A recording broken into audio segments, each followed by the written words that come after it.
While I was being pinned to the ground and having my legs broken, my wife was drinking red wine with another man at a hotel. The doctor said I might never be able to stand up again, but Su Yuli didn't even come into my hospital room. She just sent me a message. Don't make a big deal out of this. At that moment, I felt like a discarded dog, lying in the hospital bed. Even my mother-in-law was calling me useless, saying I wasn't good enough for her daughter. I didn't cry. I didn't make a scene. I just quietly pulled out the 4 and stared out the window blankly all night. Everyone thought I was completely finished this time. But no one knows that I was able to turn 30 million into 300 million in the stock market back then, and I can also destroy everything they have now. And this time, I'm not going to leave anyone a way out. My name is Zhao Shana. I'm 29 years old, and I work at the library of Tiananmen University. Everyone thinks I'm a good-for-nothing who lives off a woman. Because I live in Yujiangbiyuan, the most expensive residential area in Tiannan, and the person who bought that house is my wife, Su Yoli, a CEO with a net worth of over 100 million yuan. Nobody knows that I actually have a PhD in economics. Nobody knows that 6 years ago, I turned down an astronomical contract offer from an international conglomerate. Because back then, I believe love was more important than money. It wasn't until our 6th wedding anniversary that I realized I might have been terribly wrong. That evening, I prepared dinner in advance. Red wine, candles, and steak. I even made her favorite cream of mushroom soup myself. But by 9 o'clock that evening, Su Yuli still hadn't returned. When I answered the phone, her voice was cold. I'm working overtime tonight. You go to sleep first. I'll go straight to my parents' place after I'm done. Before I could say anything, the phone was already hung up. The entire living room fell silent. The steak on the table slowly cooled, and the candle burned out completely. As I sat on the sofa, I suddenly felt an inexplicable unease. Today was our wedding anniversary. She had forgotten. Or rather, she simply didn't care. I didn't get angry. For years, the Su Group's cash flow had been strained, and Su Yoli was practically constantly socializing, negotiating deals, and seeking investment. I kept telling myself she was just too tired. But for some reason, that night, for the first time, I began to have doubts. I checked the vehicle location on my phone. I just wanted to confirm she was really at the company, to stop myself from overthinking. But the next second, I froze. The location initially showed the Su Group building. I even mentally berated myself for being paranoid. But within seconds, the red dot on the map suddenly moved. And the direction wasn't towards her parents' house at all. My mind went blank for a second. For a moment, I felt like I couldn't breathe. I didn't care about anything else. I grabbed my keys and rushed out the door. The night wind lashed my face. I rode my electric scooter, frantically chasing after the GPS location. 20 minutes later, I stopped in front of the Marriott International Hotel. The next second, I saw Su Lili get out of the car.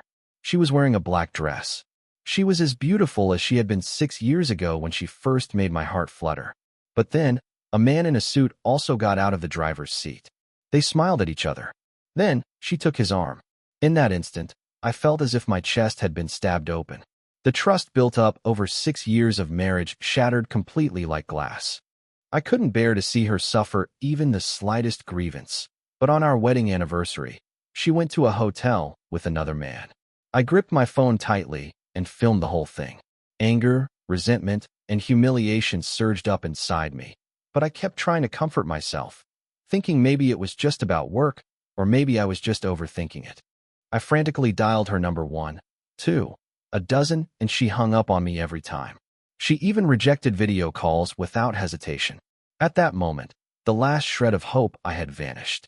I rushed into the hotel, grabbed a photo, and asked the front desk for the room number. The receptionist was initially reluctant to disclose any information, but after I whispered, "That woman is my wife," she checked the records again. She told me that the two hadn't checked into a room, but had gone to the Western restaurant on the 2nd floor. At that moment, I suddenly breathed a sigh of relief. But the next second, I remembered the image of her arm in arm with that man, a married woman having dinner with another man on her wedding anniversary, and lying to her husband. This had crossed a line. I took a deep breath and stepped into the elevator.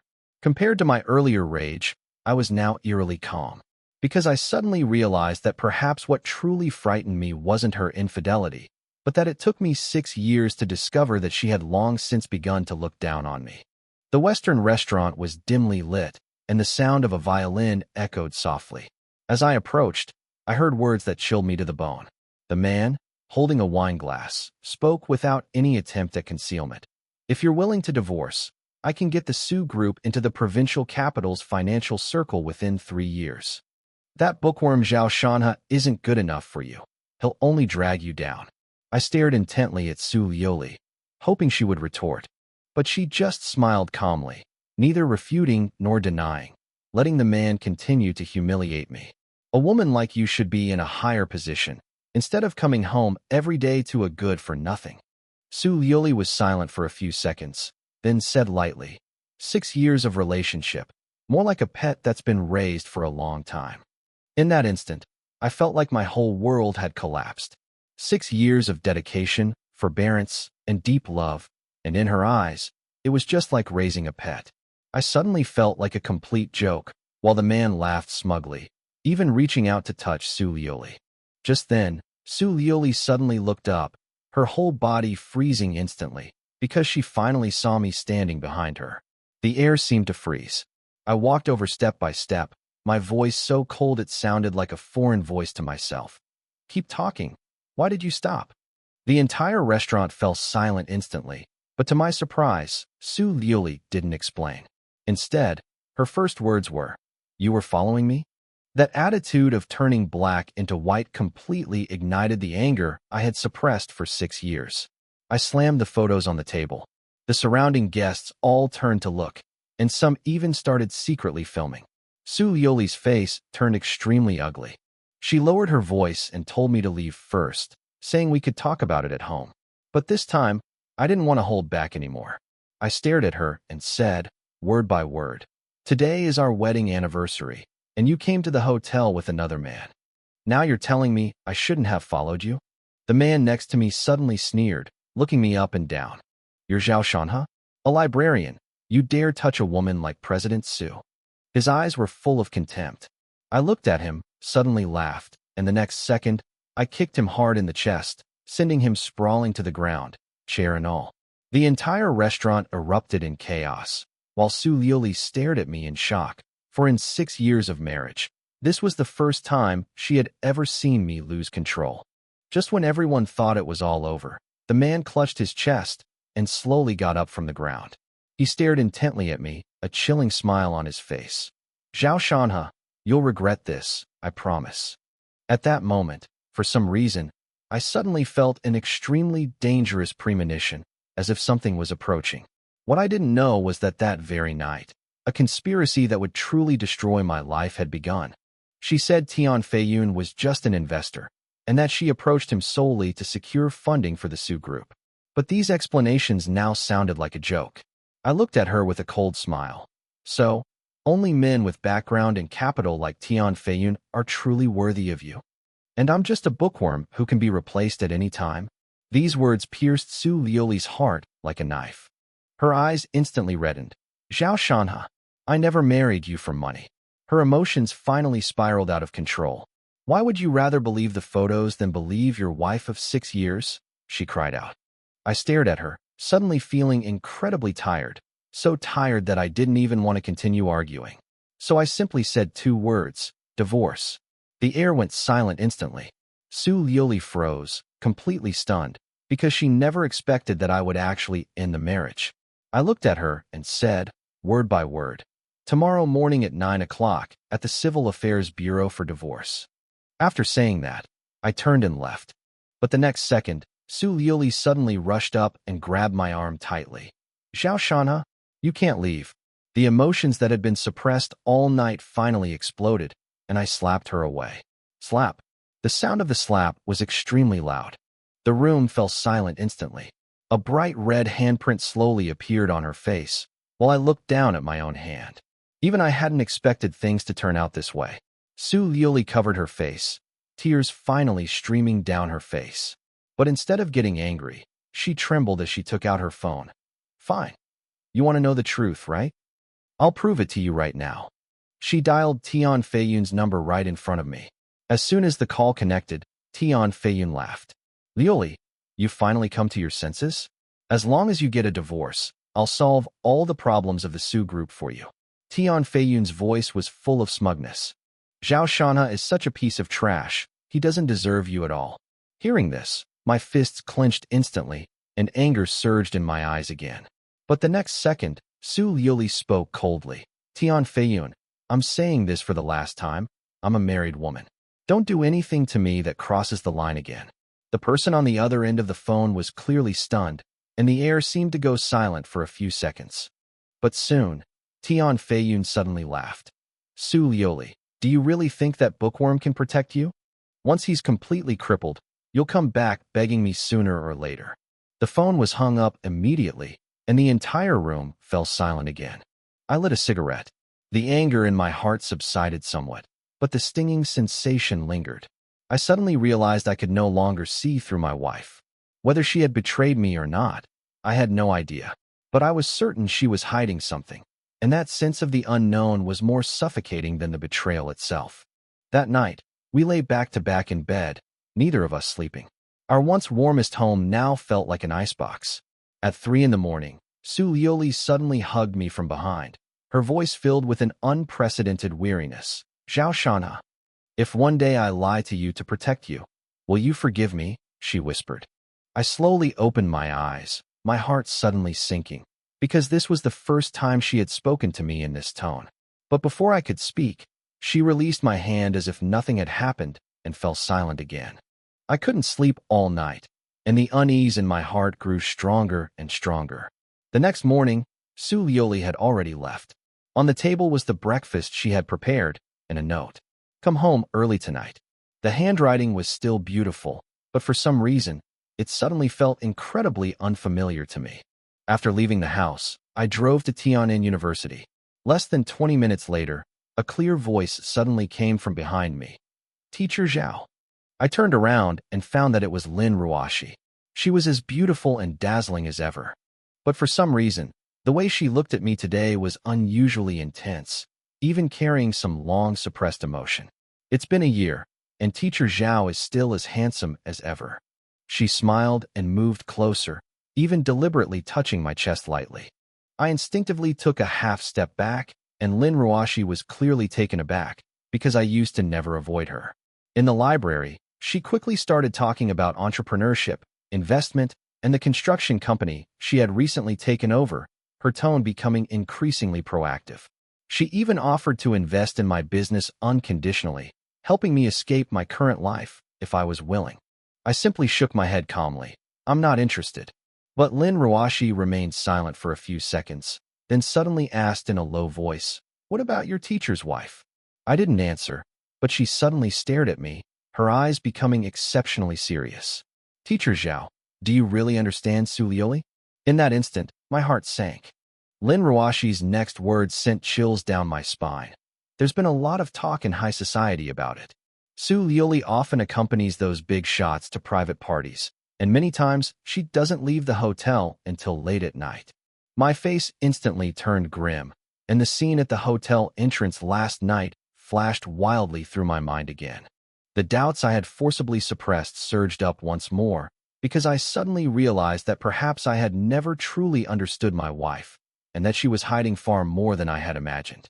After leaving school, I drove alone onto Xinqing Avenue, my mind a jumble of thoughts and my emotions growing increasingly agitated.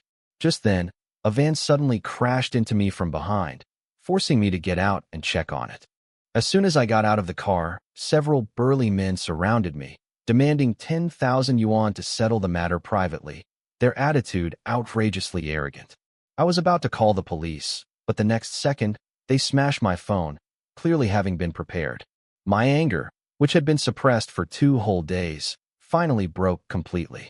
I punched one of their sunglasses, shattering it, and then slammed him against the hood of the car.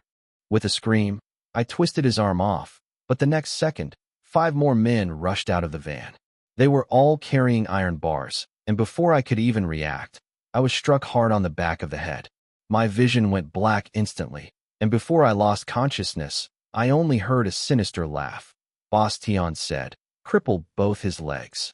Those words pierced my mind like an ice pick, and then I completely lost consciousness.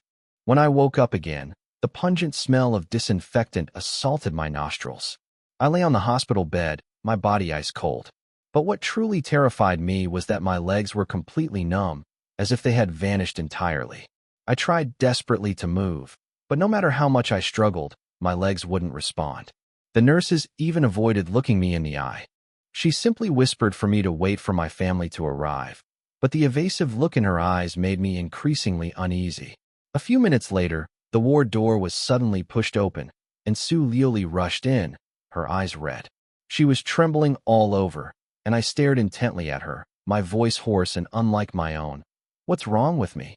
Su Liuli's lips trembled, and after a long silence, she finally broke down in tears. The doctor said, "You might need an amputation." In an instant, my whole world collapsed. Su Liuli said she would definitely get justice for me, but my heart grew colder and colder because there were very few surveillance cameras on that road. The other party was clearly after me, and I had never offended anyone. The only person who wanted to destroy me was Tian Feiyun. The doctor again urged me to have my leg amputated as soon as possible, saying that if I delayed any longer, I might not even be able to save my life. But I absolutely refused. Because I was unwilling to accept it. I simply couldn't accept that I would suddenly become a completely useless person. Su Liuli told me that she had already signed the surgical consent form for me, and I completely lost control of my emotions on the spot. I couldn't help but sneer and ask her if she couldn't wait for me to become a cripple so she could get rid of me completely. Su Liuli hurriedly explained, and also told me that the murderer had turned himself in and would be sentenced to at least 10 years. But I didn't believe it at all. That was just a nobody pushed out to take the blame. The real mastermind was still out there living the high life. I immediately asked for a divorce. Su Liuli panicked instantly, saying she wouldn't abandon me and was willing to take care of me for the rest of her life. I simply laid out all my suspicions, including the rumors about her and those powerful figures, and the real mastermind behind this attack. Su Liuli's face turned deathly pale, but she dared not answer directly. Just then, she received a phone call, then hurriedly left the hospital, citing company business. Watching her departing figure, I finally felt utterly heartbroken. My legs were crippled, my marriage was broken, and even the so-called justice was just a joke suppressed by self-interest. In despair, I dialed a number I hadn't contacted in 2 years. Sister Xiaowan. On the other end of the phone, Jiang Wan's voice instantly tightened with anxiety. After getting the address, she rushed to the hospital. Jiang Wan was my childhood sweetheart. When we were little, I saved her. My parents even died in a flood trying to save her. Later, we grew up together in an orphanage. To protect me, she gave up her studies to learn martial arts. Later, I married Su Liuli, and because Su Liuli minded her presence, she deliberately distanced herself. Late at night, Jiang Wan finally arrived at the ward. Seeing the injury on my leg, her eyes instantly reddened, and she even felt so guilty she wanted to slap herself. I quickly pulled her back and told her everything that had happened recently. After listening, the murderous intent in Jiang Wan's eyes was almost uncontrollable. More importantly, she told me that her master had a way to save my leg. Hearing those words, my previously despairing heart finally rekindled with hope. But just then, the ward door was suddenly pushed open. Tian Feiyun actually walked in with a female companion, his face full of smugness. He claimed to be visiting me, but every word he uttered was mocking, and his eyes seemed to be admiring his own trophy. When he saw Jiang Wan, he actually went up to her with a lecherous grin. Just then, Su Liuli arrived at the ward. Tian Feiyun deliberately brought up their private dinner, clearly trying to sow discord. I didn't say anything, just glanced at Jiang Wan. The next second, Jiang Wan struck instantly, knocking Tian Feiyun unconscious with a single punch. The entire ward erupted into chaos. After Tian Feiyun was carried away, Su Liuli hurriedly explained that the dinner was just a business occasion. But now, I don't know how much I can still believe her. Then, she pretended to be enthusiastic and offered to introduce Jiang Wan to someone. Jiang Wan refused coldly on the spot, not even bothering to look at her. Su Liuli finally couldn't hold back anymore. After sending Jiang Wan away, she sat alone on my bedside and said that she minded Jiang Wan staying by my side. I looked at her calmly and replied with only one sentence. If you mind, then let's get a divorce. Su Lioli instantly broke down, her eyes reddening as she explained that she had never betrayed her marriage. But I coldly told her that I was currently immobile and could be assassinated again at any time. Compared to outsiders, I only trusted Jiang Wan. She immediately offered to hire a high-paid caregiver to look after me around the clock. I countered, "And what about you? Can you leave your company and stay here to take care of me yourself?" That one question silenced her completely, because she simply couldn't. She couldn't let go of the Su family, the company, and most importantly, those interests. Yet she still wanted me to trust her unconditionally, just like before. Outside the hospital room, Su Liuli finally couldn't hold back any longer and confronted Jiang Wan, asking if she was trying to interfere in their marriage. But Jiang Wan remained unusually calm. She looked directly at Su Liuli and simply said, "As long as Zhao Shanhe needs me, I will always be by his side. I don't care about titles or status, and I won't leave." Su Liuli's face instantly turned ugly. She sneered, "The person I truly love has always been her. Jiang Wan is just family." But Jiang Wan's next words pierced her heart. "Then why didn't you protect him? Why didn't you dare to thoroughly investigate the person who broke his leg? Our marriage has come to this point not because of me, but because of yourself." These words struck a nerve with Su Liuli. Her face turned ashen, and she turned and rushed back to the ward, her eyes red as she questioned me whether I was planning to divorce her for Jiang Wan. I calmly told her that I wanted a divorce, never because of anyone else, but because there were more and more suspicious things about her. Su Liuli remained silent for a long time before finally giving in. She agreed to let Jiang Wan stay and take care of me, but warned me that I must uphold the bottom line of our marriage before the official divorce. I was too lazy to argue further and simply nodded in agreement. Hearing this, Su Liuli's expression softened. She even regained her gentle demeanor and said that the only person she ever loved was me. But after leaving the hospital, she immediately went to Tian Feiyun's place. Tian Feiyun was still furious about being knocked unconscious by Jiang Wan, and even threatened to continue to harm me. But Su Liuli gave him a strong warning for the first time, forbidding him from hurting me again. The two sides outwardly calmed down and resumed discussing the project cooperation. As Tian Feiyun looked at Su Liuli, his gaze grew increasingly intrigued. He realized that this woman was far more complex than she appeared. For the next 2 days, Su Liuli rarely appeared, only occasionally sending messages to ask if I needed money and urging me to rest well. After the doctor's follow-up examination, he told me that my recovery was progressing well and asked again if I was sure I wanted to give up on amputation. I still refused, because I was waiting for Aunt Yang, whom Jiang Wan had mentioned. The doctor stopped trying to persuade me and told me that I could be discharged. Sitting on the hospital bed, I felt a renewed fighting spirit for the first time.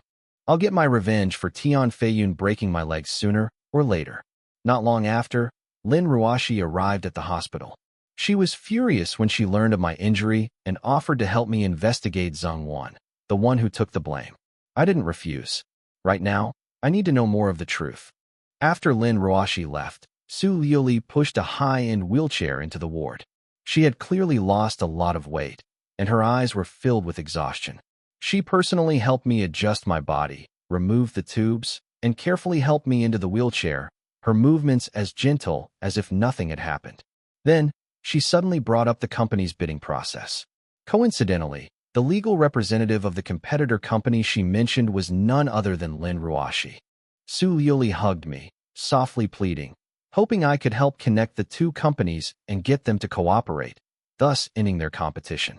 She knew the other company had real project experience, and Su's family had little chance of winning this bid. I understood instantly. She didn't trust Lin Ruoshi. She just wanted to exploit Lin Ruoshi's feelings for me. I neither refused nor agreed, only saying that we could chat casually when we met in the future. But I had already decided in my heart that I wouldn't do such a thing for her. Su Liuli quickly started testing again, deliberately mentioning that Lin Ruoshi had been to the hospital, her tone full of sourness, clearly still bothered by it. Then, she complained, sounding aggrieved, that I was becoming increasingly distant, and she even doubted whether she loved me anymore. But listening to these words only made my mind more confused, because although she said she loved me, her actions never seemed to tell me anything. After completing the discharge procedures, we finally went home. The moment I stepped inside, I realized something was wrong. The bed and sofa were exactly as I had left them.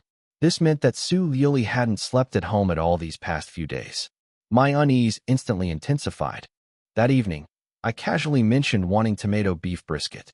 Jiang Wan immediately went out to buy groceries and went straight to the kitchen to start cooking when she got home. While I was eating, a friend request popped up on WeChat. The profile picture was of someone wearing a green hat. After I accepted the friend request, a photo I had just taken was sent to me. In the photo, Su Liuli and Tian Feiyun were eating together, chatting and laughing, their intimate atmosphere jarringly obvious. My mind went blank. Jiang Wan's eyes turned completely cold after seeing the photo.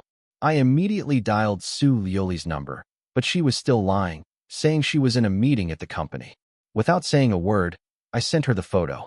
The next second, she fell completely silent. Then the phone rang incessantly, but I didn't answer a single one. Finally, I turned off my phone and sat alone in the dark to calm myself down. I don't know how much time passed before I drifted off to sleep.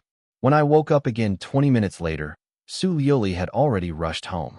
She looked flustered and desperately tried to explain, saying that Tian Feiyun had forced her to go with the project, and she had no way to refuse. But this time, I had completely lost my patience. She had used the same excuse far too many times. I directly asked for a divorce. Su Liuli finally broke down. She realized then that tonight's photos were likely a trap deliberately set by Tian Feiyun. Even so, the trust between us had completely collapsed. That night, we officially started sleeping in separate rooms. The next morning, Su Liuli prepared breakfast for me and helped me get dressed, just like before, but the warmth between us was gone. As I prepared to leave, she wanted to come with me.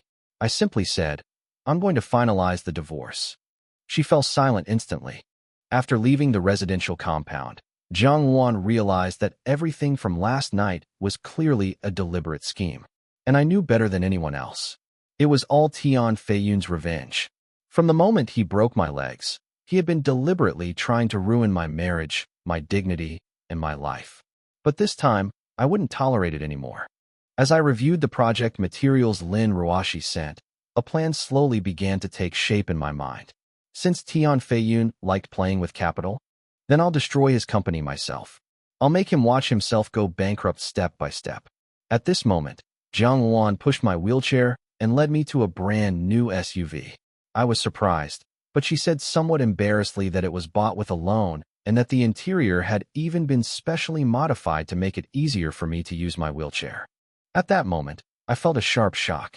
All these years, it seemed the only person who had ever truly given up on me was her. Afterwards, we went to the mall and bought 2 suits.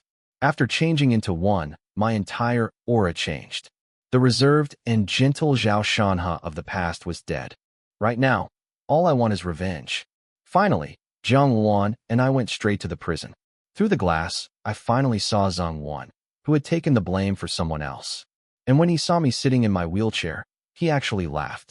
A laugh of utter arrogance. Through the viewing glass, I calmly looked at Zhang Wan and directly asked him who the mastermind was.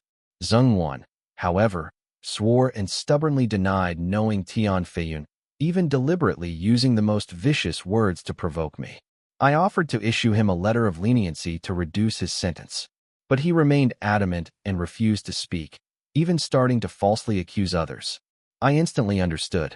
This kind of person is nothing more than a minor character pushed out to take the blame. What truly frightens him is never going to jail, but the group of people behind him. I didn't waste any more time and left the visiting room immediately. Jiang Wan was furious, but I became increasingly calm. Because I knew that as long as I continued to investigate along Zhang Wan's trail, I would eventually uncover the real big fish. When I got home, the dining table was already set with food. Su Liuli was wearing the dress I had given her many years ago, sitting quietly waiting for me. When she saw me in my suit, a look of amazement flashed in her eyes. She smiled and praised me, saying I finally looked like a real man. But I wasn't really upset. I just casually asked her if she had cooked the food herself. After a few relaxed words, she brought up the topic of project cooperation again. She still wanted me to persuade Lin Ruoshi to join forces between the 2 companies. But I shook my head immediately. even reminding her to withdraw her investment as soon as possible. I knew very well that Feiyun Construction would soon run into trouble. Su Lioli, however, simply didn't believe me.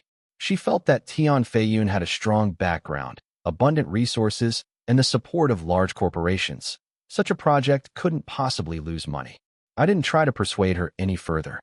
That evening, Su Lioli even took the initiative to be close to me and take care of me, and the atmosphere became somewhat ambiguous.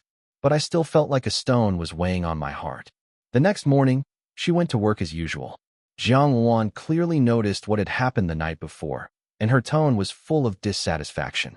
I quickly changed the subject and then went straight out, because I had decided to thoroughly investigate who was behind Zhang Wan.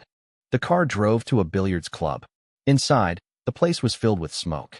A young man called Brother Long was being frantically praised by a group of his underlings, and the girl standing next to him was Zhang Wen's daughter, Zheng Xiaoli.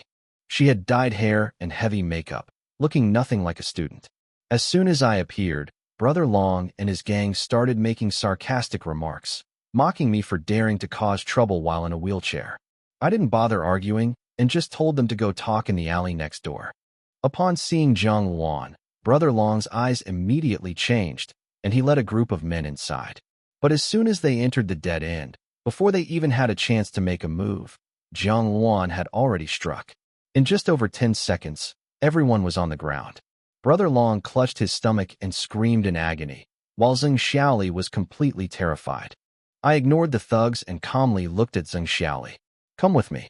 The girl turned pale with fright, thinking I was going to take revenge on her father, and could only obediently get into the car. On the way, I asked her why she had squandered all the money Zheng Wan had left behind. Zheng Xiaoli initially thought I was after her money, but she completely broke down when Jiang Wan gave her a cold look. She cried and said that since her father went to prison, no one had taken care of her. Her classmates bullied her, and she could only hang out with Brother Long, skipping classes, drinking, and spending her days in internet cafes. After hearing her story, I didn't scold her. I knew she was completely ruined. Then, I took her back to the prison. Through the glass, Zheng Wan saw his daughter's disheveled appearance and instantly flew into a rage, roaring at me. But I simply told him coldly, "The brother you entrusted her to, Brother Long, is now leading her into the abyss. If this continues, her life will be ruined." Zheng Wan fell silent instantly. Soon, the anger in his eyes turned to despair, and he actually knelt down on the spot, begging me to help his daughter. At that moment, the previously arrogant man finally broke down completely. I promised to help discipline Zheng Xiaoli, and Zheng Wan finally relented, revealing the true mastermind, Wei Biao, Tian Feiyun's most trusted confidant. Zheng Wan told me that it was Wei Biao who arranged for the men to break my legs, and Wei Biao handled almost all of Tian Feiyun's shady dealings. What shocked me even more was that Zheng Wan revealed an even bigger secret. Feiyun Construction and Wei Biao had colluded to embezzle a multi-million yuan construction project fund. And that project was none other than the Chengnan nursing home. My mind went blank for a moment, because that project was now in Lin Ruoshi's hands. Zheng Wan told me in a low voice that, in order to make money, they had cut corners on a large number of parts, turning the government's elderly care project into a complete shoddy mess. Once it passed the final inspection and the elderly moved in, the entire building could collapse at any time. At that point, the number of deaths would be countless. At that moment, I finally understood everything. No wonder Feiyun Construction sold the project at such a low price. They had already used Lin Ruoshi as a scapegoat. Zheng Wan smiled bitterly and advised me to stop investigating, because Tian Feiyun and Wei Biao's group were more ruthless than I had imagined. But I just laughed. From the day they broke my legs, this matter was never going to end. After leaving prison, Zheng Xiaoli timidly asked me if I could take her back to Brother Long's place. But I refused outright. She panicked instantly, because she finally realized that I wasn't negotiating with her at all. I took her straight home. The room was a mess, but her bedroom was surprisingly cozy. But the more cozy it was, the more it showed she wasn't completely ruined. I told her to take a shower and change into her school uniform. But the next second, Zheng Xiaoli collapsed to the floor, sobbing and begging me to let her go, because she had no idea what awaited her. Faced with Zheng Xiaoli's resistance, I showed no mercy. Jiang Wan stepped forward and slapped her hard several times, shattering her last shred of rebellion and hope. I looked at the small trees outside the window, my tone cold and flat. Those who grow crooked, either forcibly straighten them or cripple them outright. Zheng Xiaoli was utterly terrified. She even deliberately walked out of the bathroom naked, trying to force us to back down. But Jiang Wan's expression didn't change. She simply pushed her into the bedroom and ordered her to change into her school uniform. After changing back into her school uniform, she finally looked somewhat like a student. But the swelling on her face and her lifeless eyes made it clear at a glance that she had been almost completely ruined. I immediately laid down the rules for her. All her money and phone were confiscated. She had to return to school and live on campus. She was not allowed to leave the school before the end of the college entrance examination. I even deliberately threatened her. If you dare to run away even once, I'll send you to northern Myanmar. These words completely shattered Zheng Xiaoli. She trembled all over and dared not resist anymore. The next day, I personally took her back to school to register for boarding. The homeroom teacher frowned as soon as she saw her. Because she had been absent from school for too long, the school was even preparing to expel her. To save her, I humbled myself for the first time, pleading with people in public and promising to discipline her strictly in the future. Ultimately, the school gave her a chance to stay on probation. Zheng Xiaoli stood beside her, her eyes filled with complex emotions. It was the first time she had realized that the man who was so ruthless and frightening outside had actually humbled himself and begged for her. Back in the classroom, her classmates still pointed and whispered about her. But after the intimidation I and Jiang Wan had instilled in her, those taunts could no longer hurt her. At lunchtime in the cafeteria, everyone was talking about how someone had loaded 20,000 yuan onto their meal card. Zheng Xiaoli was even secretly mocking that unfortunate child. But the moment she swiped the card, she was completely stunned, because that meal card was hers. While she was angry that I had confiscated all her savings, she couldn't help but think that perhaps she wasn't so cold-blooded after all. Meanwhile, I had already returned to the Yuzhong villa. Jiang Wan was cooking in the kitchen when there was a sudden, urgent knocking at the door. The moment I opened it, my heart sank. Standing outside were my father-in-law, mother-in-law, and my sister-in-law, Su Qingzi. We've been married for 5 years, and they've almost never visited on their own initiative. Their sudden arrival now couldn't possibly be just a visit to check on me. My father-in-law feigned concern for my leg, while my mother-in-law's face was filled with disgust from beginning to end. As for Su Qingzi, she made no attempt to hide it. Oh, crippled now. She deliberately emphasized the word crippled, her face full of mockery. I was already used to their snobbishness and didn't get angry. But Jiang Wan's eyes had already turned cold. My mother-in-law quickly turned her anger towards Jiang Wan. After learning that she lived here, she immediately made sarcastic remarks, saying that I had actually brought an outsider into Su Liuli's house. This was the first time I directly defended Jiang Wan, shutting my mother-in-law up. My father-in-law also tactfully went outside for a smoke, clearly leaving his mother-in-law an opening. Sure enough, as soon as he left, my mother-in-law turned hostile. She accused me of being alone with Jiang Wan, saying I was letting down Su Liuli, who was working hard to earn money. I couldn't be bothered to watch their act any longer and spoke directly. Just say what you want to say. Don't beat around the bush. My mother-in-law dropped the pretense and immediately produced a divorce agreement. 10 million in compensation. The condition was that I leave Su Liuli with dignity. I glanced at the agreement. All marital property went to Su Liuli, and I was only worth 10 million. I laughed. Then, in front of them, I tore the divorce agreement to shreds. Divorce is fine. Let Su Liuli come and talk to me herself. You have no right to make decisions for her. My mother-in-law was furious, convinced I was unwilling to give up the Su family's money and status. But I completely ignored her. Just then, my father-in-law pushed the door open again. Seeing the divorce had failed, he produced another agreement, a separate prenuptial agreement. In short, even if we divorced, I wouldn't receive any of Su Liuli's assets. What surprised me even more was that Su Liuli's name had already been signed on the agreement. At that moment, I finally understood everything. The so-called divorce agreement was nothing more than a test. The real purpose was to divide the assets in advance. After a few seconds of silence, I picked up the pen and signed. I pressed my fingerprint.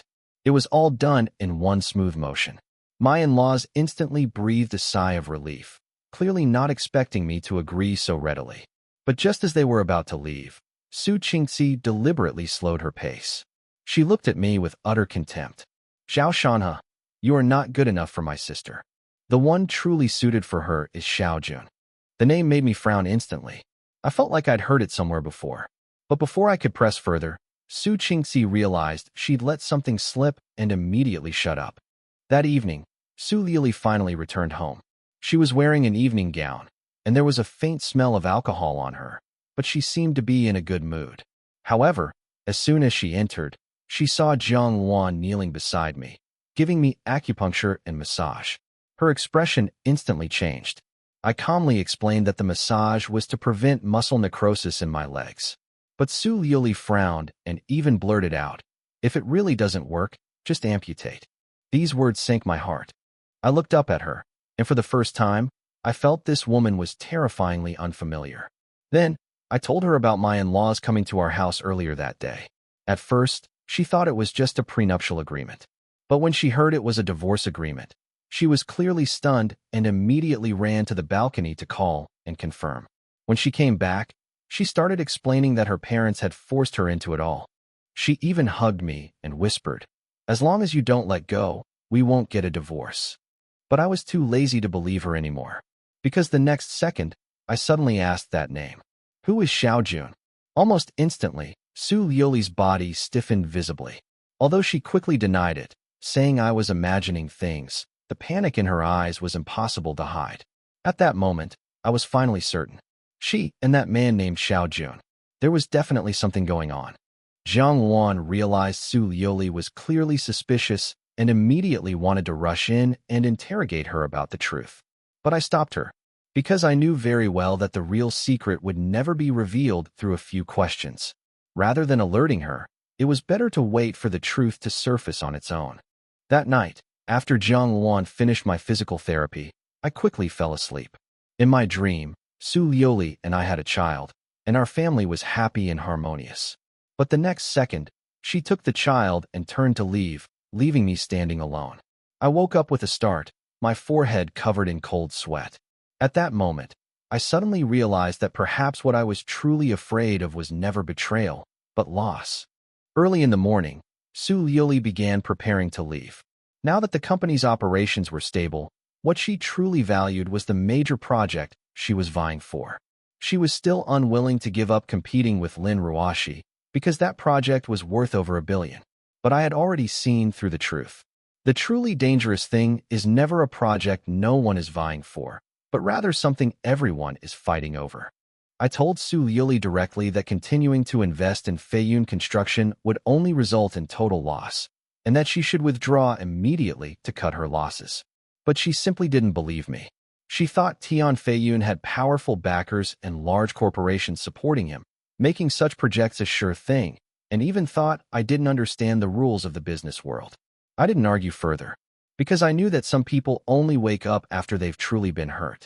After leaving home, Su Liuli couldn't help but call Tian Feiyun and repeat everything I had warned her about. But Tian Feiyun on the other end of the line just laughed dismissively. In his eyes, I was nothing more than a useless person in a wheelchair.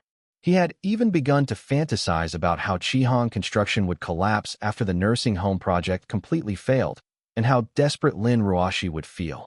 Meanwhile, Jiang Luan and I had already set off for Qihong construction. Upon arriving at Tianyu Building, the receptionist was about to conduct her routine inquiries when her attitude immediately changed upon hearing that I wanted to see Lin Ruoxi. Lin Ruoxi had come downstairs to meet me personally. Her eyes lit up the moment she saw me. But I wasn't in the mood for small talk.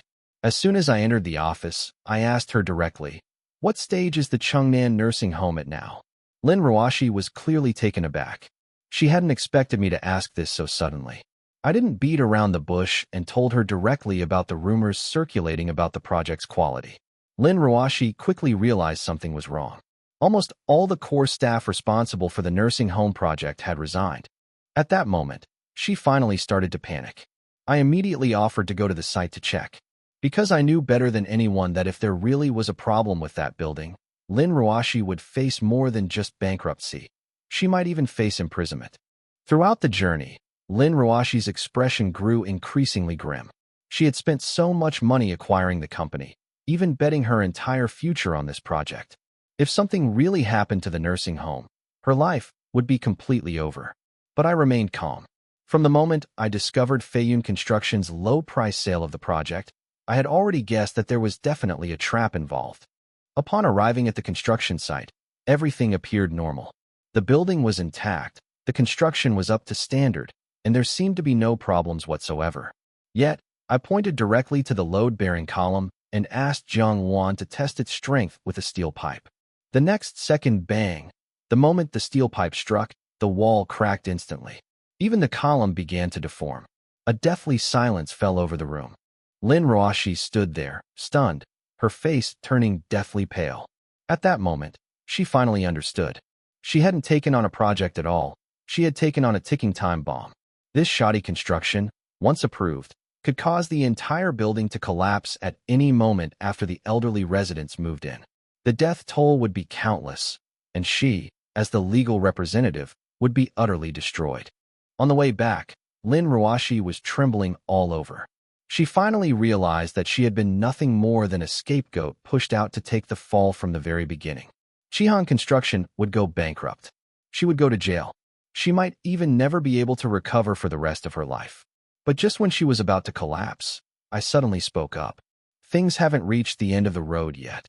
Those words instantly silenced the car. Lin Ruashi looked at me sharply, hope rekindling in her eyes. Because she knew very well that if anyone in this world could save her, that person could only be me. The real value of the nursing home project wasn't the profit, but rather the qualification it would receive upon completion to become a top-tier local construction project. If the project quality goes wrong, the company's reputation will completely collapse. At that point, forget about making money. They'll even be disqualified from taking on future projects. Lin Ruashi had originally considered making minor repairs and reinforcements, but I immediately rejected that idea. There simply wasn't enough time. And if any partial repairs were discovered, the entire company would be finished anyway. I gave her an even more drastic solution: tear everything down, rebuild from scratch, announce to the public that the original design was outdated, and that in order to create a city-level landmark for senior living, we were proactively demolishing and rebuilding, with a complete upgrade. This would not only completely cover up the shoddy construction, but also earn us a reputation as a responsible company. Lin Ruashi understood instantly. If handled well, this crisis could even become an opportunity for her true rise to power. The way she looked at me completely changed. It wasn't just simple admiration. It was a woman's most direct attraction to a man. But I immediately steered the conversation back on track, telling her to convene an internal meeting immediately, halt all work, prioritize cleaning up any traces of the damage, and then quickly proceed with reconstruction. On the way back, Jiang Wan suddenly spoke up. You helped her, not just because of our friendship, right? I didn't deny it. From the moment Tian Feiyun broke my legs, this matter ceased to be a simple business competition. It became revenge. I've tried to persuade Su Liuli many times, but she consistently refuses to withdraw her investment from Feiyun Construction. Since that's the case, I won't show any mercy. That evening, after Su Liuli returned home, she clearly began testing me. She deliberately looked through my phone and half-jokingly asked if I was getting too close to Lin Ruashi. I simply handed her my phone. Go ahead and check. Then I asked back, and what about your phone? The air instantly went silent. Su Liuli immediately withdrew her hand. At that moment, the last vestige of trust between us began to shatter completely. Then she suddenly mentioned that her family had been pressuring them to divorce. Everyone felt that, now that I was crippled, I was no longer good enough for her. Even so, she insisted that she had never considered giving up on the marriage. Then she brought up Tian Feiyun, saying that Shihan Construction would soon run into trouble, and that I should stay away from Lin Ruashi to avoid being implicated. I just looked at her calmly, because I knew better than anyone else. This crisis was entirely Tian Feiyun's doing. I told her directly that the problems with Shihan Construction had been resolved. But Su Liuli simply didn't believe me. She even thought I was deliberately favoring Lin Ruashi. In the end, She got so angry that she went back to her room and slammed the door. But not long after, she still secretly called Tian Feiyun and told him everything. Meanwhile, Tian Feiyun on the other end of the phone remained frighteningly confident. In his view, the nursing home problem was utterly unsolvable. He then tried again to arrange a private meeting with Su Liuli. This time, however, Su Liuli refused outright. She even explicitly warned Tian Feiyun to stop focusing on her. Meanwhile, in Tian Feiyun's villa, a woman suddenly told him she was pregnant. But Tian Feiyun didn't even lift an eyelid. Abort it. Those two short words were cold and devoid of any emotion. Then, he immediately summoned Wei Biao. This scarred-faced man was Tian Feiyun's most trusted confidant. The two had grown up together. Wei Biao had handled almost all the dirty work for him. Tian Feiyun's first question was whether the nursing home operation would be exposed. Wei Biao patted his chest and assured him, "If anything goes wrong, I'll take the blame alone. I won't implicate you." Hearing this, Tian Feiyun finally felt relieved. He then immediately took out 1 million yuan in cash and threw it to Wei Biao to reward his men. These few words revealed just how ruthless this group of people truly were. For the next 2 days, everything seemed calm on the surface. But I knew the real storm was about to break. Su Liuli started going on frequent business trips and even deliberately distanced herself from me. Before leaving, she told me that rumors were circulating that she was about to get a divorce. Some people were even openly pursuing her. I cut to the chase. These rumors, weren't they spread by your family? Su Liuli fell silent. Because she couldn't explain. She could only tell me that her family had been pressuring her to go on blind dates, but she had consistently refused. But I didn't care about any of that anymore. I gave her one last piece of advice to withdraw her investment from Feiyun Construction. But she still felt I was acting out of personal bias and refused to believe Tian Feiyun could lose. I finally gave up completely. Because I've come to understand. You can't teach someone everything. Only reality can truly wake her up. Shortly after Su Liuli left, Lin Ruoshi suddenly called. Her voice was filled with panic. It turned out that the nursing home had just begun demolition when a barrage of negative news suddenly broke out. All the public opinion was accusing Qihong Construction of shoddy workmanship. Even relevant departments began to suspect that they were deliberately destroying evidence. I instantly guessed that Tian Feiyun had made his move. I rushed to Qihong Construction.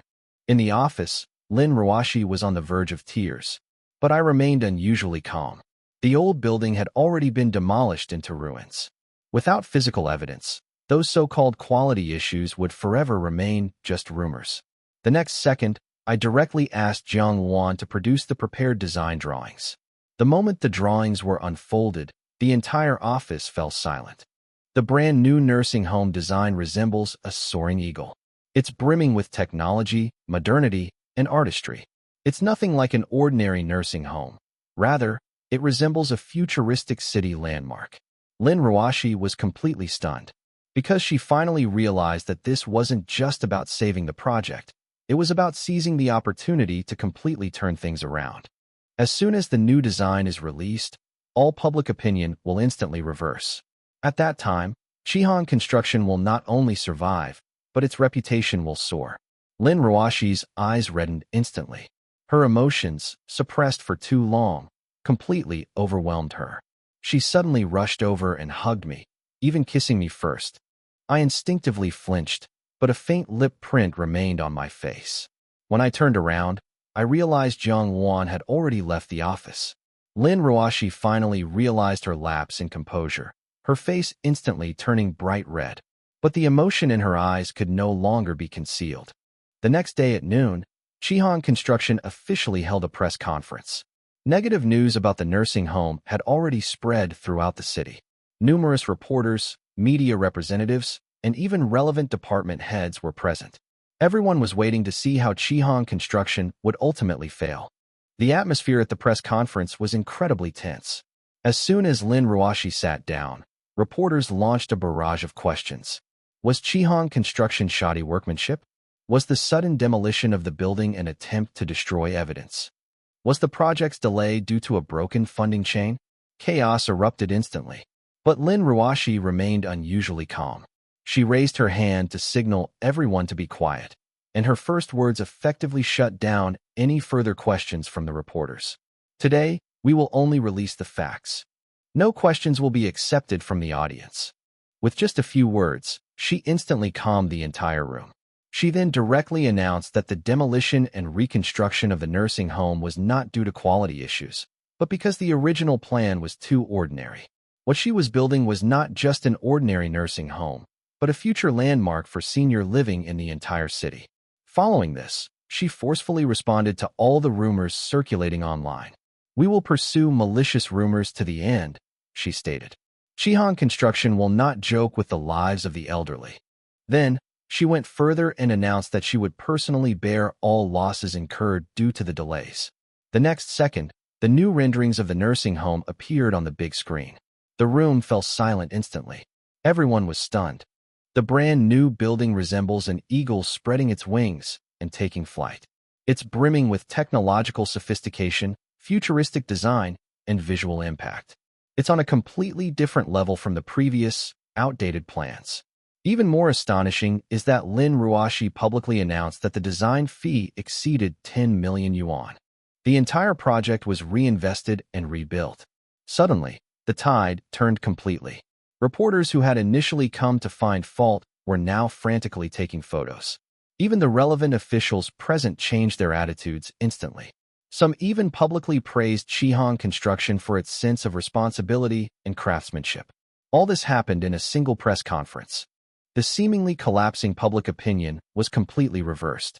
This turnaround also made Chihan Construction a sensation. Not long after the press conference ended, Lin Ruoshi called me, but there was no relief in her voice. Although the project was saved, a new problem had arisen: funding. After reconstruction, the entire project faced a funding gap of 230 million. She even went home to ask for help, but the Lin family refused to invest any more money. I immediately sensed something was wrong, because anyone who truly understands business could see the future value of this project. This was definitely not a losing proposition. It was a signboard that would continuously generate wealth in the future. The Lin family couldn't possibly be unaware of this, unless they were deliberately refusing to help. Soon after, Su Liuli also called. Her tone was full of surprise, clearly not expecting Chihan Construction to actually turn things around. She even proactively inquired about the identity of the expert behind the design drawings. I understood immediately. She didn't want to know for herself. Tian Feiyun wanted to win her over. So I took the opportunity to probe her. "Since you're so optimistic," I said, "why don't you withdraw your investment from Feiyun Construction and invest in Chihan?" She refused without hesitation. She simply didn't want any conflict of interest with Lin Ruoshi. More accurately, she was guarding against Lin Ruoshi. I couldn't help but sneer, because she knew better than anyone what Lin Ruoshi's feelings for me were. After a few words of argument, I hung up the phone. Jiang Luan, who was next to me, suddenly spoke up. "If you continue like this, you and her will eventually drift apart completely." I didn't argue, because from the moment I decided to take action against Feiyun Construction, many things were already irreversible. In the afternoon, I was researching stocks when an anonymous package suddenly arrived at my home. Upon opening it, I found a pink silk nightgown inside, and I recognized it immediately. It was Su Liuli's favorite. Even more jarring was the obvious stain on the hem. Tucked inside was a note. "She left it here with me." The air went silent. Jiang Luan immediately frowned, but I calmed down instead, because I knew very well that this thing was deliberately sent to sow discord.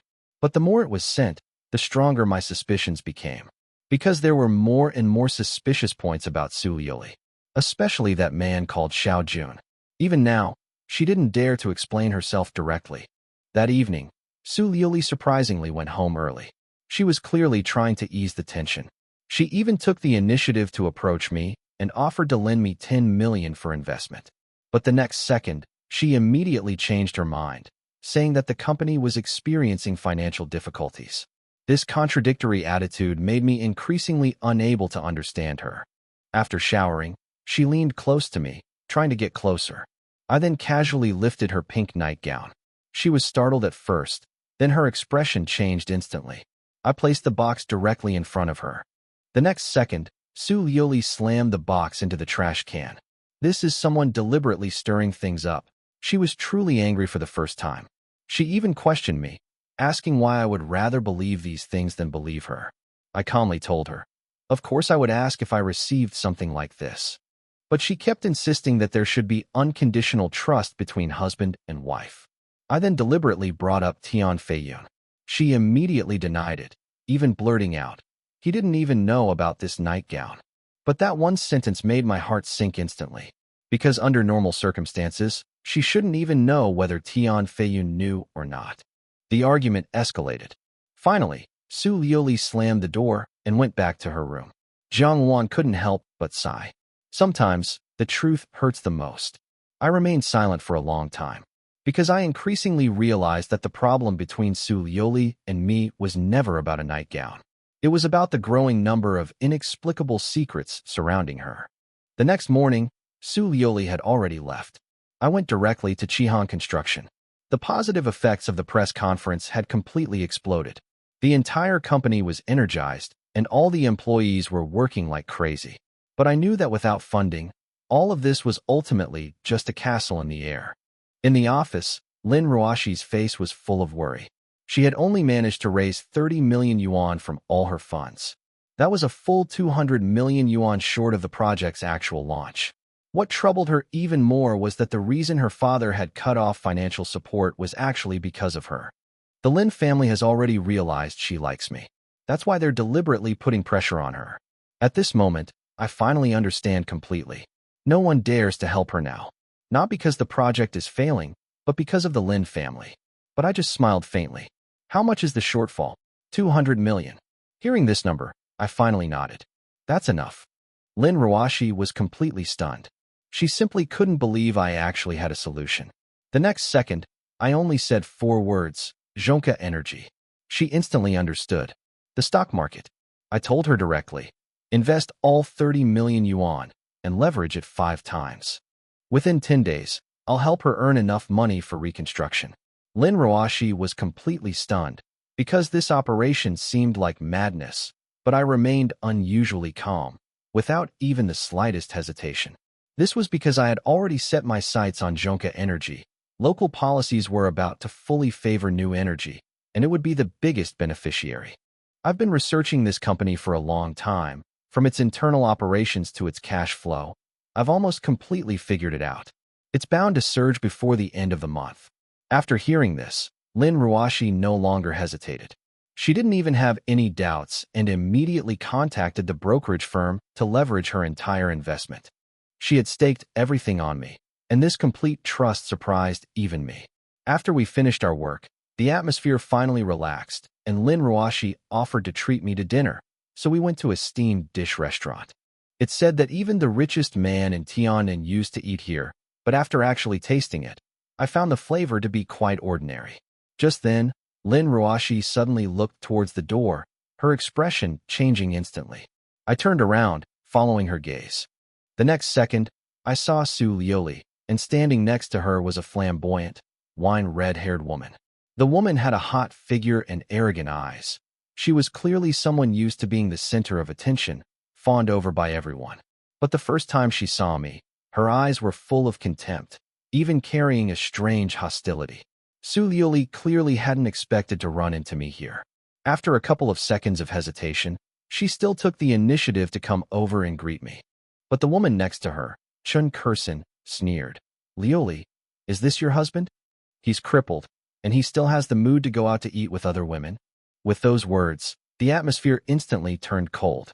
Lin Ruashi, standing beside me, immediately changed her expression and prepared to retaliate, but I raised my hand to stop her. I simply looked calmly at Chun Kursin. Is this our first meeting? Since we have no grudge, why be so foul-mouthed? Su Liuli immediately began to smooth things over, introducing each other's identities, but she deliberately skipped over Jiang Wan. This detail made my heart sink instantly, because it meant that she didn't want us to know each other at all. Chun Kursin persisted, even urging Su Liuli to divorce her husband in front of everyone. A woman's life shouldn't be ruined by a useless man. Upon hearing this, I finally smiled, but the smile was devoid of warmth. I looked at her coldly and said, I finally understand why you became friends with Su Liuli. Because you both like to use other people's lives as a source of superiority. The air fell silent instantly. Su Lioli was completely stunned, because she had never seen me so sharp. Chen Kursen exploded even more, pointing at me and starting to curse. Everyone in the restaurant turned to look. I simply looked at her calmly and said, "It's none of an outsider's business what happens between husband and wife. Especially someone with such a wicked heart like you." These words completely pierced Chen Kursen's heart. She was so angry that her face turned red, and she even started to speak recklessly. In the end, Su Lioli had to forcibly pull her out of the restaurant. Even outside, Chen Kursen was still full of resentment and even threatened to have her family deal with me. For the first time, Su Lioli didn't completely side with her, because even she knew who had started the conflict. But what truly bothered me wasn't the argument, but Chen Kursen herself. She was so strange. Even though it was our first meeting, the way she looked at me was as if she'd known me for a long time, even carrying a hint of hatred. More importantly, she was Su Lioli's best friend, yet after so many years of marriage, I'd never met her. This shows that Su Lioli has been deliberately avoiding contact with us, and this concealment is making me increasingly uneasy. Lin Ruashi next to me is still angry on my behalf. She even feels that Su Lioli didn't really protect me at all. But I just waved my hand, because compared to these trivial matters, the person who truly deserves to die has never been Chen Kursen. It was Tian Feiyun, the one who truly wanted to destroy me. I would make him pay the price sooner or later. A few days later, Jiang Wan and I returned home. As soon as we entered, we saw Su Lioli sitting in the living room waiting for me. The air instantly became oppressive. Her first words were for me to apologize to Chen Kursen. "You publicly humiliated her, making me feel very embarrassed." Hearing these words, the fire in my heart instantly flared up. I refused directly. She humiliated me first, and I didn't retaliate, which is already considered restraint. But Su Lioli still felt that I shouldn't argue with a woman, and even started bringing up the Chun family's background. She warned me not to cause trouble, and I finally couldn't help but sneer. "So in your eyes, I have to put up with people calling me crippled just because she has a powerful background?" The entire living room fell silent instantly. Su Lioli was silent, and for the first time, I truly realized that our problem was no longer a misunderstanding. It was a complete collapse of our values. She had begun to side with interests and connections, instead of standing by my side. Then she started bringing up Lin Ruashi again, questioning whether I was getting too close to her, her tone becoming increasingly sharp. And I finally stopped backing down like before. The argument escalated, and we completely lost control of our emotions. All the pent-up conflicts from the past erupted at that moment. The air itself seemed about to explode. Finally, Su Lioli slammed the door and left, and stayed at her parents' house for the next few days. As for me, I gradually got used to this Cold War, and even began to feel that the house was strangely quiet. During this time, I persisted in training every day, and even though my legs couldn't move, I didn't let myself become completely useless. Meanwhile, Zhonka Energy hit 3 consecutive daily price limits, its stock price soaring and completely igniting the market. The investment plan was progressing exactly as I predicted, and Lin Ruashi was making a fortune. During this time, I even made a special trip to the school to visit Zheng Xiaoli. That girl who had once been so rebellious, she was practically a monster. Now she's actually started studying seriously. She's still withdrawn and quiet, but at least she's starting to act like a student. Meanwhile, new rumors keep reaching my ears, and there are more and more stories about Su Lioli. Many people have seen her dressing up carefully and dining alone with different men lately. Everyone's saying she's going on blind dates, and at that moment, I suddenly felt a lump in my throat. Because I finally realized that perhaps my disability really has made her start preparing for the future. That night, I sat alone by the lake, lost in thought. I couldn't understand why. Even though she was already seeing other men, she wouldn't divorce her husband. This internal conflict was driving me crazy. Suddenly, Jiang Wan asked me, "Are you really willing to let her go?" Her voice was unusually calm. I answered decisively, but inside, I was in utter turmoil, unable to deceive myself. Because I finally realized that people who have truly loved each other can't simply let go.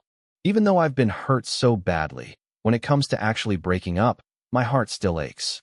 I even started to feel ridiculous, knowing I'd been hurt time and time again, yet still unable to bring myself to end it. Jiang Wan saw right through me. It's not that you can't let go, it's that you haven't been hurt to the point of utter despair yet. Just then, two figures suddenly walked towards us. They were two men, both with unusually calm demeanor. Their footsteps were extremely light, almost inaudible, and Jiang Wan narrowed her eyes slightly in an instant. She could tell at a glance that these two men were trained and definitely not ordinary people. I immediately told her to be more vigilant and prioritize her own safety, but Jiang Wan remained calm. She didn't even seem to care about the two people who came, but for some reason, I felt increasingly uneasy. Chapter 34: Kobayashi's Affection. After a moment of silence, Zhao Shanhe changed the subject. Your project with Tian Feiyun has made progress? Didn't you say that Lin Ruoshi had resolved the issue, and that you two could still compete? You don't know this, but despite Lin Ruoshi's flowery words, the Chengnan nursing home is simply impossible to build and cannot even begin construction, Su Liuli said. Who told you that? Su Liuli frowned, but still said, Tian Feiyun told me. Actually, it's not a secret.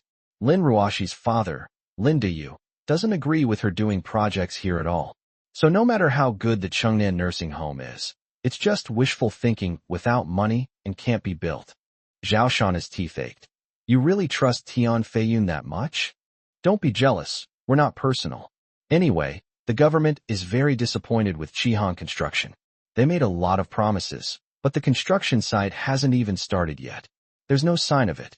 So naturally, they're leaning towards Feiyun construction. Unexpectedly, they all knew that Lin Ruoshi was broke.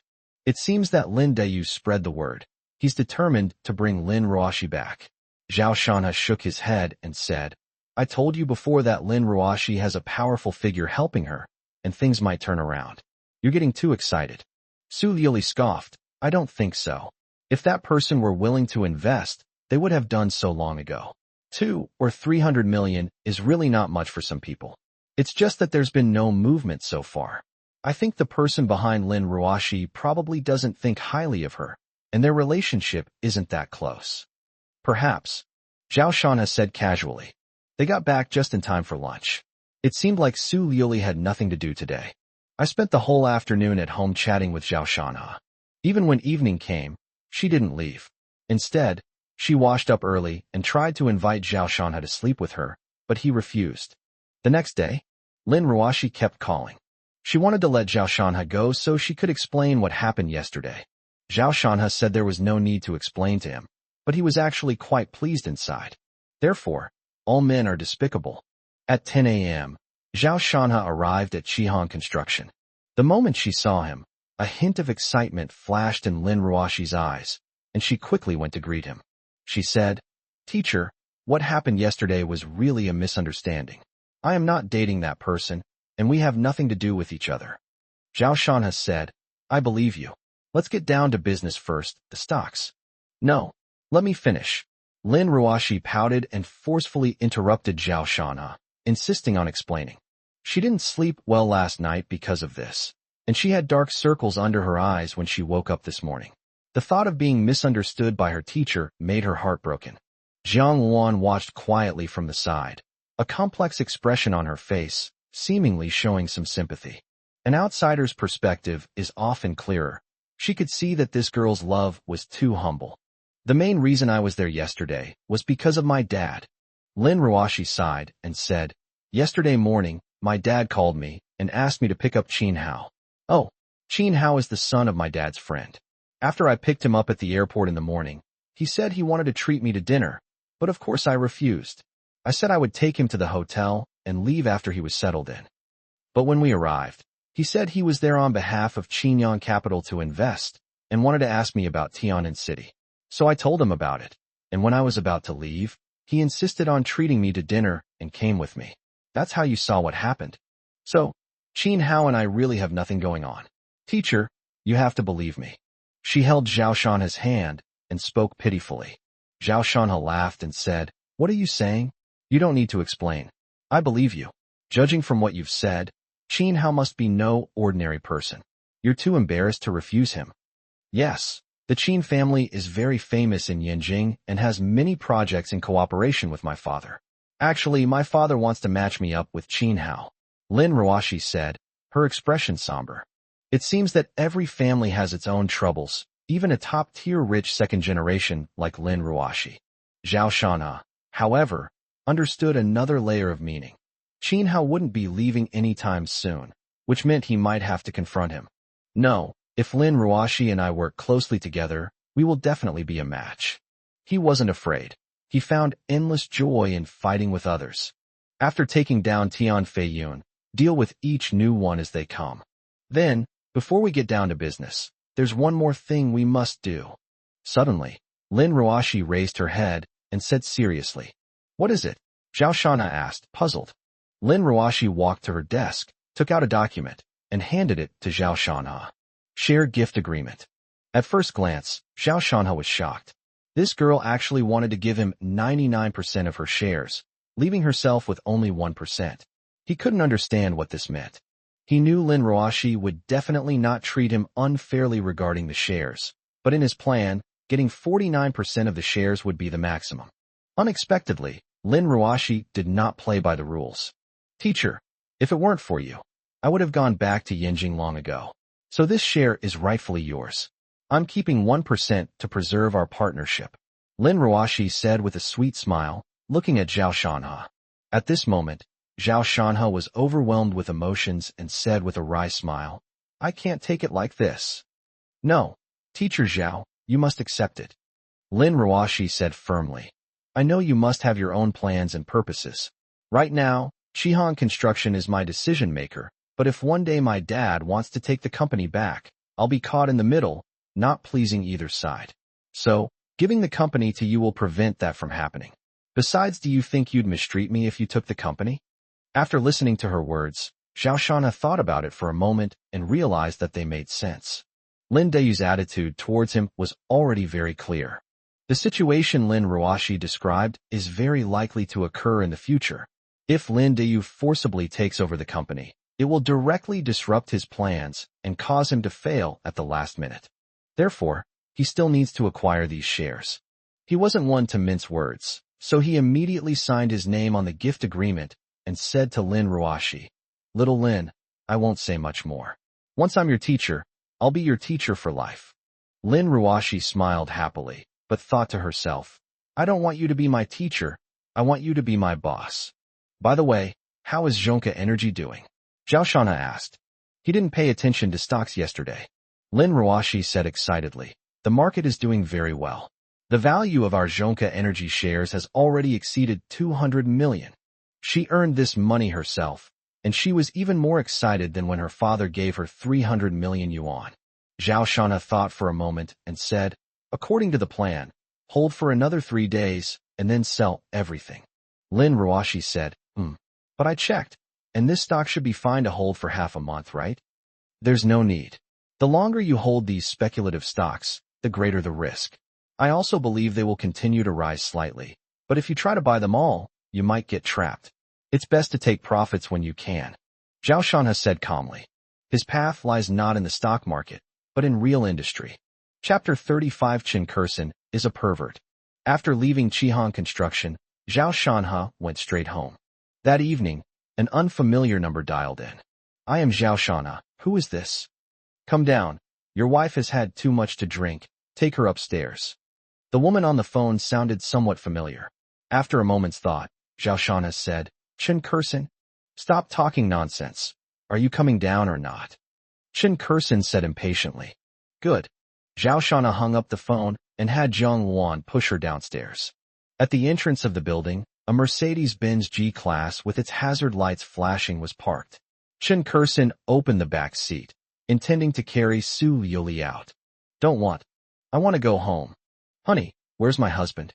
Su Yuli was completely drunk and was thrown into Zhao Shanha's arms by Chen Kursen.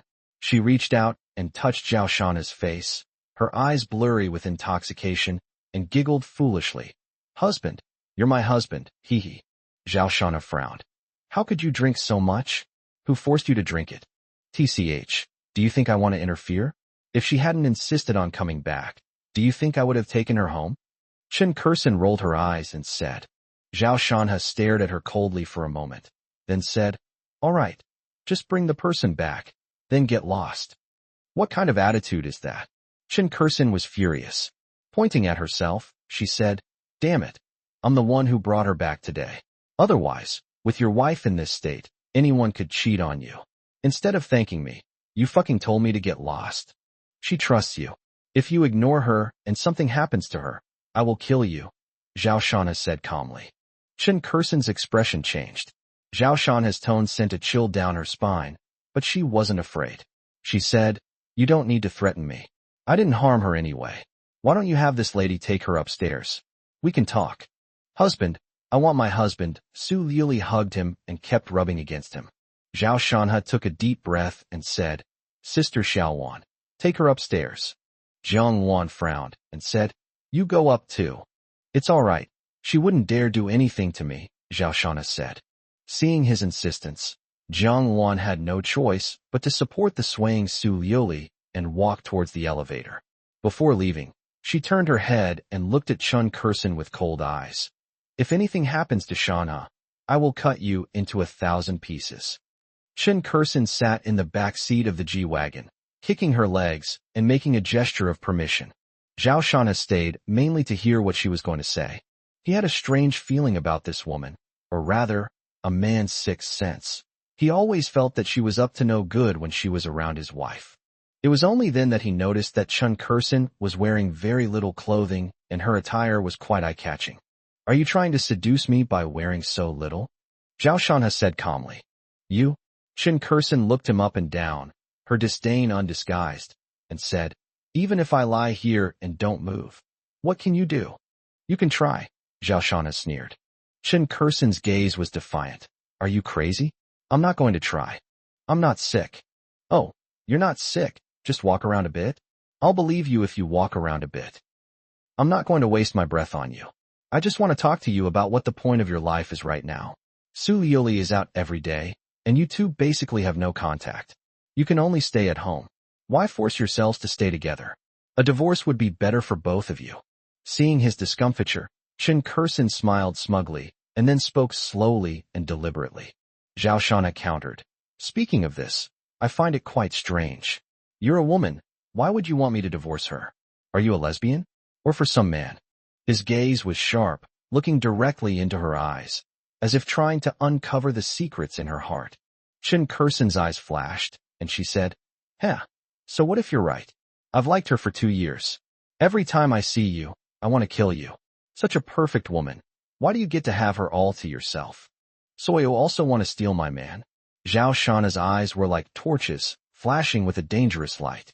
Chen Kursen's heart skipped a beat, and she stiffened her neck. "So what if it is?" Zhao Shanha chuckled softly, then suddenly reached out and grabbed the armrest on the back of the G-Class. With a forceful push, he lunged directly at Chen Kursen.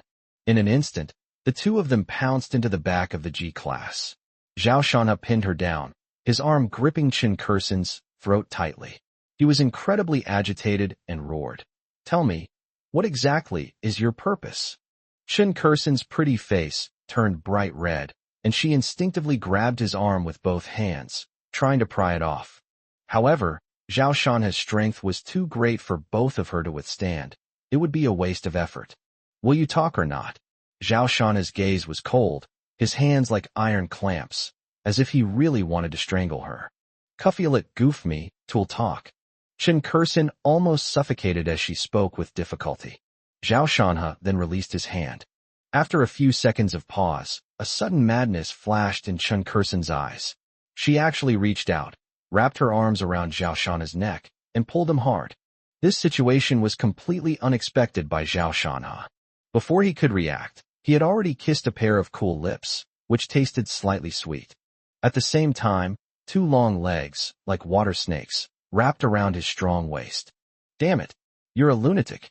Zhao Shanha suddenly broke free and stared at her in disbelief. Chen Kursen chuckled foolishly. You're already trying to kill me. Can't I even enjoy myself before I die? I haven't experienced the taste of a real man yet." Snap! Zhao Shanha slapped her across the face and cursed, "Pervert." Chen Kursin was stunned for a moment, not expecting to be hit, but this made her even more frantic. She struggled to her feet, reaching out to tear at his clothes, saying, "You insulted me and hit me. You have to make it up to me." Fortunately, Jiang Wan came down at that moment and carried Zhao Shanhe out, placing him in a wheelchair. Then Jiang Wan clenched her fist, ready to rush forward, but was stopped by Zhao Shanhe. "She's a pervert. Get her out of here." Jiang Wan could only grit her teeth and say, "Don't let me see you again. Divorce Lily quickly. If you knew what she was doing outside, you'd definitely want to kill her. I won't let you suffer any loss. Come find me after the divorce, and I'll still be clean," Chen Kursin said while tidying her clothes. "Get out," Zhao Shanhe shouted angrily. After the two left, Chen Kursin opened the in-car surveillance camera on her phone in the car and enjoyed the scene of the man's strong body pressing down on her. She licked her rosy lips, seemingly savoring the brief kiss. This man. Chapter 36. I was cuckolded. When he got home, Zhao Shanhe was furious. Jiang Wan said, "I told you to come up here." Zhao Shanhe said, "How was I supposed to know she would do this?" Jiang Wan laughed disdainfully. "You think she has no other tricks up her sleeve besides hurting you?" Upon hearing this, Zhao Shanhe lowered his head, not daring to refute. Changing the subject, he asked, "How is Su Liuli?" "She's asleep. She just got back and threw up all over me," Jiang Wan said helplessly. Zhao Shanhe then noticed that Jiang Wan had changed her clothes, so he said, "Then let her sleep. Is she still going to have acupuncture today?" Jiang Wan nodded, helped Zhao Shanhe to the sofa, and began the massage and acupuncture. Before he knew it, Zhao Shanhe had fallen asleep. The next day, Zhao Shanhe was woken up by the noise. He was startled by the loud, crackling noises in his sleep and quickly left his room to find the living room in complete disarray. "Your house was burgled?" Zhao Shanhe was dumbfounded. Jiang Wan sat on the sofa, leisurely sipping her tea, and said, "The lady of the house is tearing things down." "Is she crazy?" Zhao Shanhe said. The entire house was in ruins, except for the sofa. From toilet paper torn in half, to the TV screen being smashed. He not only went to the living room, but also wheeled himself into the master bedroom, where the situation was even worse. Even the quilt was horribly cut by scissors. The glass of the dressing table was completely shattered, the wardrobe door was wide open, and clothes were scattered everywhere. Just then, a clattering sound came from the kitchen, and Zhao Shanhe rushed over. The stainless steel pot was thrown to the ground with a clatter, and two faucets were turned on, water gushing out. Su Liuli was disheveled, wearing only her underwear and barefoot. Seeing the broken bowls scattered all over the ground, Zhao Shanhe quickly said, "Be careful. Come out first. We can talk things over." Su Liuli turned to look at him, her eyes bloodshot and filled with murderous intent. "Stop pretending. I think you'd love for me to get hurt, or even die." "What are you saying?" Zhao Shanhe frowned. Then, without saying a word, she took the plate, walked out, threw it on the dining table, went back into the kitchen, and brought the plate out again. She went in and out 4 times in a row, and Zhao Shanhe watched with trepidation, fearing that she might step on the broken bowl. "Eat up, so you can get on your way." At this moment, Su Liuli rushed out with a kitchen knife, staring intently at Zhao Shanhe, startling him. He glanced at the 4 dishes on the table, and his lips twitched. 1 plate of stir-fried greens, 1 plate of stir-fried green peppers, 1 plate of stir-fried cucumbers, and 1 plate of stir-fried green beans. It was all green. Zhao Shanhe quickly said, "Put down the knife, let's talk this out. Let me die knowing why." Su Liuli said angrily, "What's there to say? Isn't it obvious? You cheated on me. You made me wear a green hat. I'm going to kill you and then jump off a building." Jiang Wan glanced at it out of the corner of her eye, then dismissed it with disdain, muttering, "There's no killing intent at all." She, as the nanny, had no desire to get involved in the affairs of the male and female owners. "What the hell? I cheated on you? You're fucking rubbish," Zhao Shanhe said loudly, dissatisfied. "You're making excuses." Su Liuli threw down the kitchen knife, walked over, and slapped him across the face. Then she took out her phone, pulled out a photo, and said, "Look at this, you son of a bitch. Is this you? Is this really you?" Zhao Shanhe looked over and was immediately stunned. Although the light was dim, it was clear that it happened in the back of the carriage, just last night. In the photo, Zhao Shanhe is on top of Chen Kursin, their lips pressed tightly together in a passionate kiss. Chen Kursin's arms are wrapped around Zhao Shanhe's neck, and her long, snow-white legs are wrapped around his waist. As for this photo, it's a case of no amount of clearing your name can make you regret it. Zhao Shanhe's head buzzed. Damn it, I've been tricked. What else do you have to say? You scumbag, you dog. You even laid a hand on my best friend. Are you even human? I want a divorce. Su Liuli's tears welled up, and she couldn't stop them. Oh no, I got tricked by Chen Kursin. Make her show you the full video. Shut up. I feel disgusted just listening to you. I never want to see you again. See you at the marriage registry, you scumbag. Su Liuli roared, threw on some clothes, and slammed the door shut as she stormed out. Zhao Shanhe sat there blankly for a long time before finally speaking in frustration. Damn it. What the hell is going on? I've become the biggest scapegoat. Uft. Jiang Luan couldn't help but laugh. What are you laughing at? Zhao Shanhe glared at him angrily. Jiang Luan quickly sat up straight. I wasn't laughing at you, the TV show was just too funny. Zhao Shanhe first looked at the shattered television set, then turned his gaze back to Jiang Luan. Jiang Luan. Oh, I misspoke. I was just thinking about happy things. Zhao Shanhe. He touched his cheek, which still ached slightly. That damned woman really went too far. Zhao Shanhe sighed, made a call to have someone come and clean the house, and then bought all the furniture that needed to be bought again. After Jiang Luan finished laughing, she stood up and started tidying up the house, while Zhao Shanhe also did what he could. In the afternoon, the delivery and housekeeping company arrived, and in just 2 hours, the house was completely transformed. As for the master bedroom, Zhao Shanhe scoffed. Never mind. Night. The two people are watching TV. The door was quietly opened, and Su Liuli tiptoed in. Zhao Shanhe didn't even glance at her, and said indifferently, Have you figured things out? Misunderstandings like this are easy to resolve. All you need to do is force Chen Kursin to hand over the complete video, and you'll find out the truth. Su Liuli coughed lightly, feigning composure, and said dryly, I figured it out. You didn't cheat on me. Zhao Shanhe turned to look at her and said coldly, Then let's go to the Civil Affairs Bureau. Let's go. Under his gaze, Su Liuli's face grew increasingly red. Knowing she was in the wrong, she didn't argue with him. Don't be so unforgiving. I don't want to talk to you right now. I'm going to sleep. Zhao Shanhe scoffed. That's right. Anyway, you're not the one who gets slapped, so you don't lose out. You hit me last time, so we're even today. No one is allowed to mention it again. Besides, you kissed her, which is unfair to me, and I didn't say anything. Su Liuli said unwillingly, feeling very wronged. Huh, then go ask your best friend. You treat her like a best friend, and she almost raped your husband. Come to think of it, if you feel you've been taken advantage of, then go kiss someone else. Kiss Tian Feiyun, kiss that Xiao Jun, or kiss some other man. I don't want to talk to you anymore. I'm angry because I care about you, and you don't appreciate it. Su Liuli ran into the bedroom and slammed the door shut. But the next second, she ran out again and demanded, Didn't you tidy up the bedroom for me?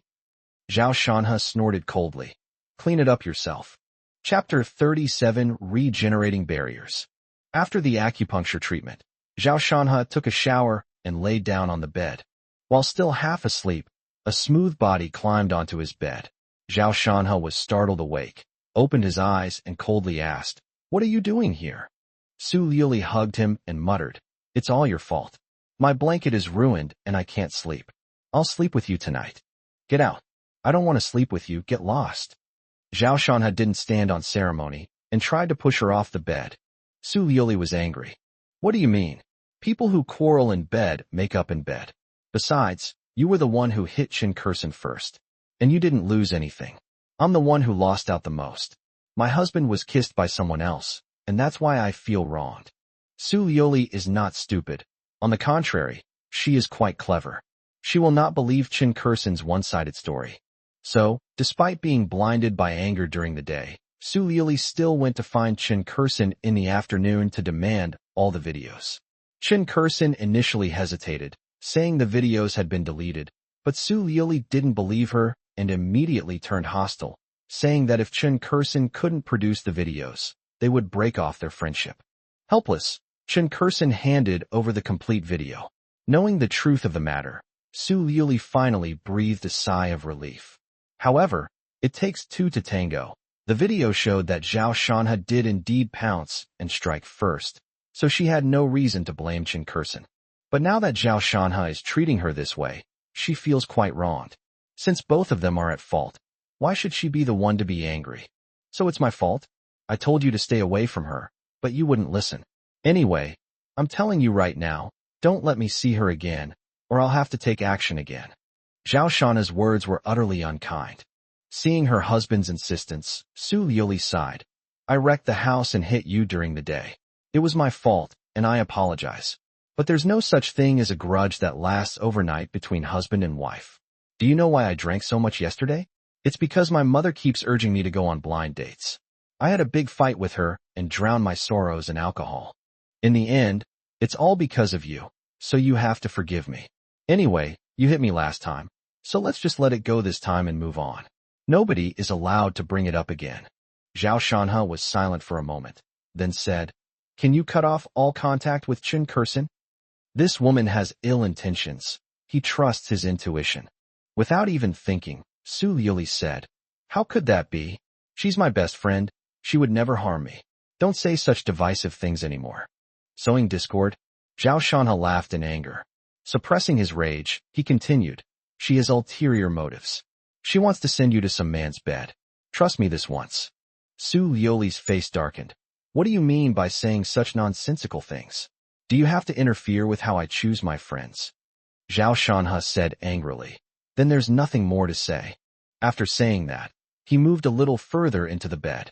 Although he did not insist on driving his wife away, the two women on the bed were clearly separated. Su Liuli was also very angry. Her husband really didn't understand anything. The next day, when Zhao Shanha woke up, the bed next to him was already cold, indicating that his wife had long since left. She seemed very angry when she left. Zheng Wan said meaningfully as she came out of the kitchen. Zhao Shanha snorted coldly. I'm the one who's angry. She misunderstood me this time and didn't listen to me. She's going to suffer a great loss. Zheng Wan shook her head and didn't say anything more.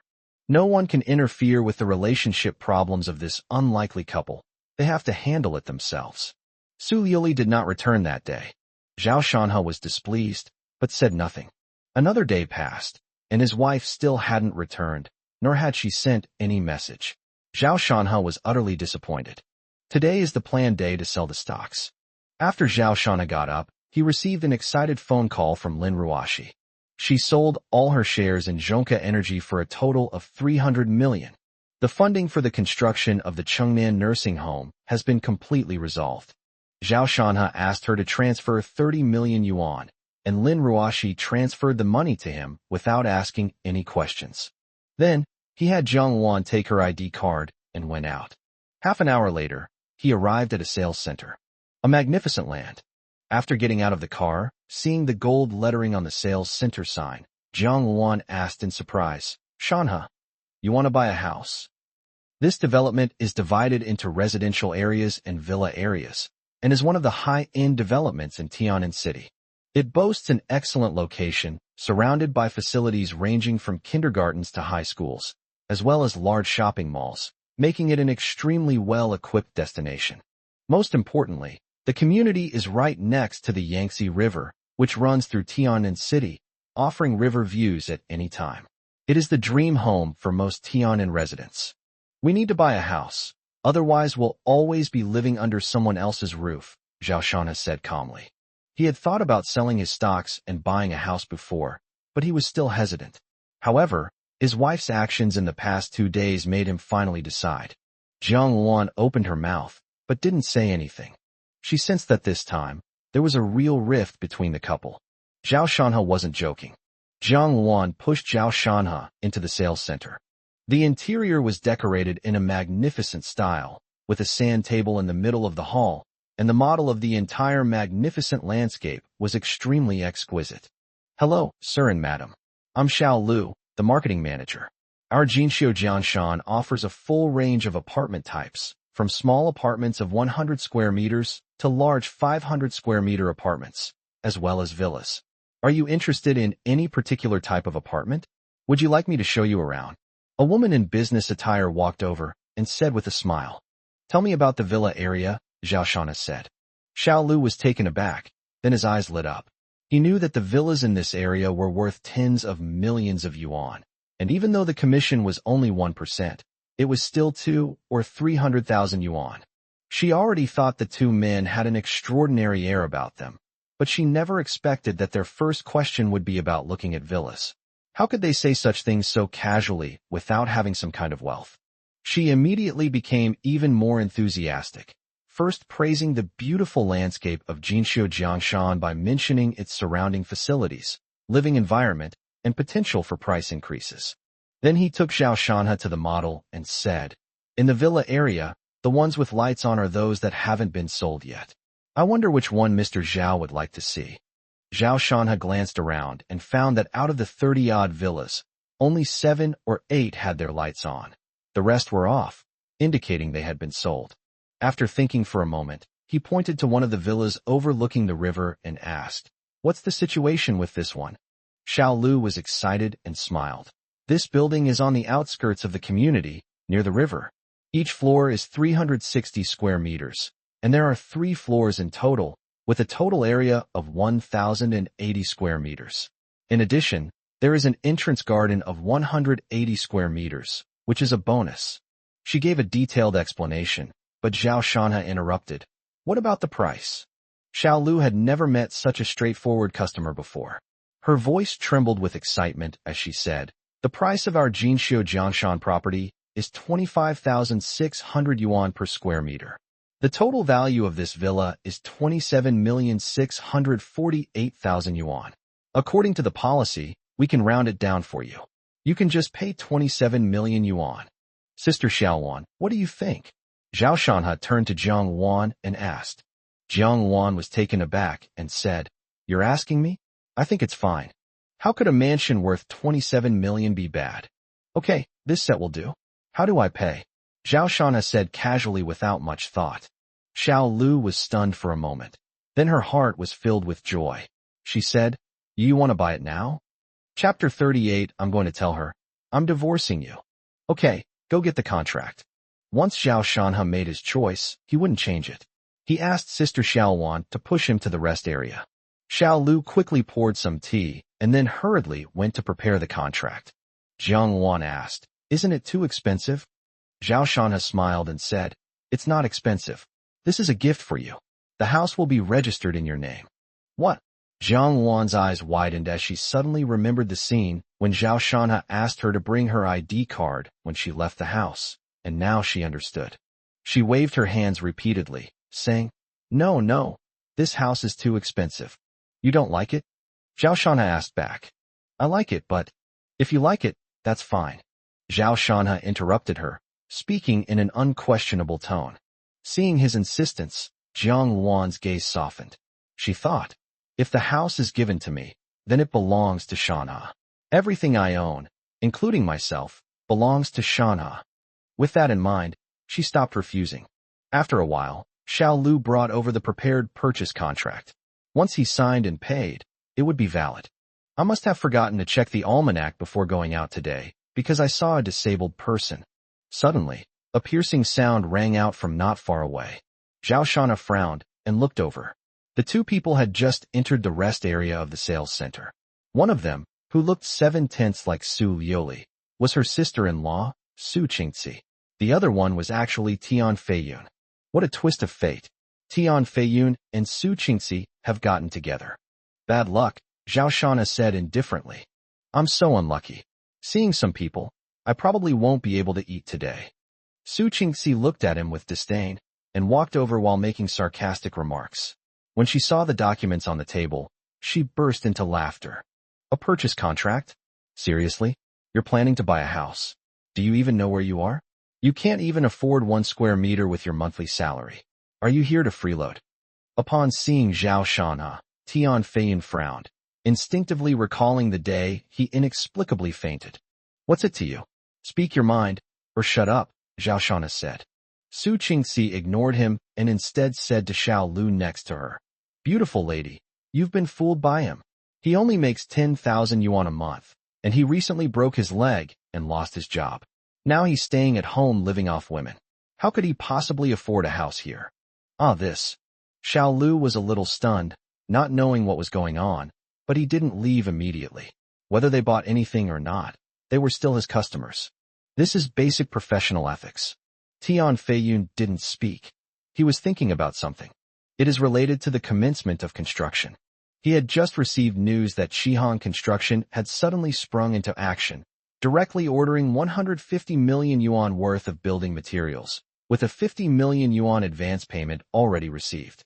Construction has now fully commenced, with truckloads of various materials being hauled in. In short, construction has begun on the Chengnan nursing home. This was not good news for him. The two projects were about to be put out to tender, and the launch of the Chengnan nursing home at this critical juncture was enough to tip the scales of victory in favor of Shihan Construction. Meanwhile, Su Qingxi continued. She sneered. What? You've been exposed and can't say anything. Let me see. Oh, it's a villa, worth 27 million. Ha ha ha, since we can't afford it, we'll just pick the biggest one. I have nothing to say to you. Zhao Shanha dismissed her dismissively and said to Jiang Luan, Sister Luan, ignore her and sign the document. Su Qingxi frowned. You're still pretending. Let's see how you handle this later. What's it to you? Aren't you being nosy? I'm buying a house, and you're making a fuss over this. Where's the security guard? Zhao Shanha said impatiently. By this time, Jiang Luan had already signed the contract. Zhao Shanha took out his bank card and said to Xiao Lu, I paid for the house in full. Can I pay by card now? Yes, yes.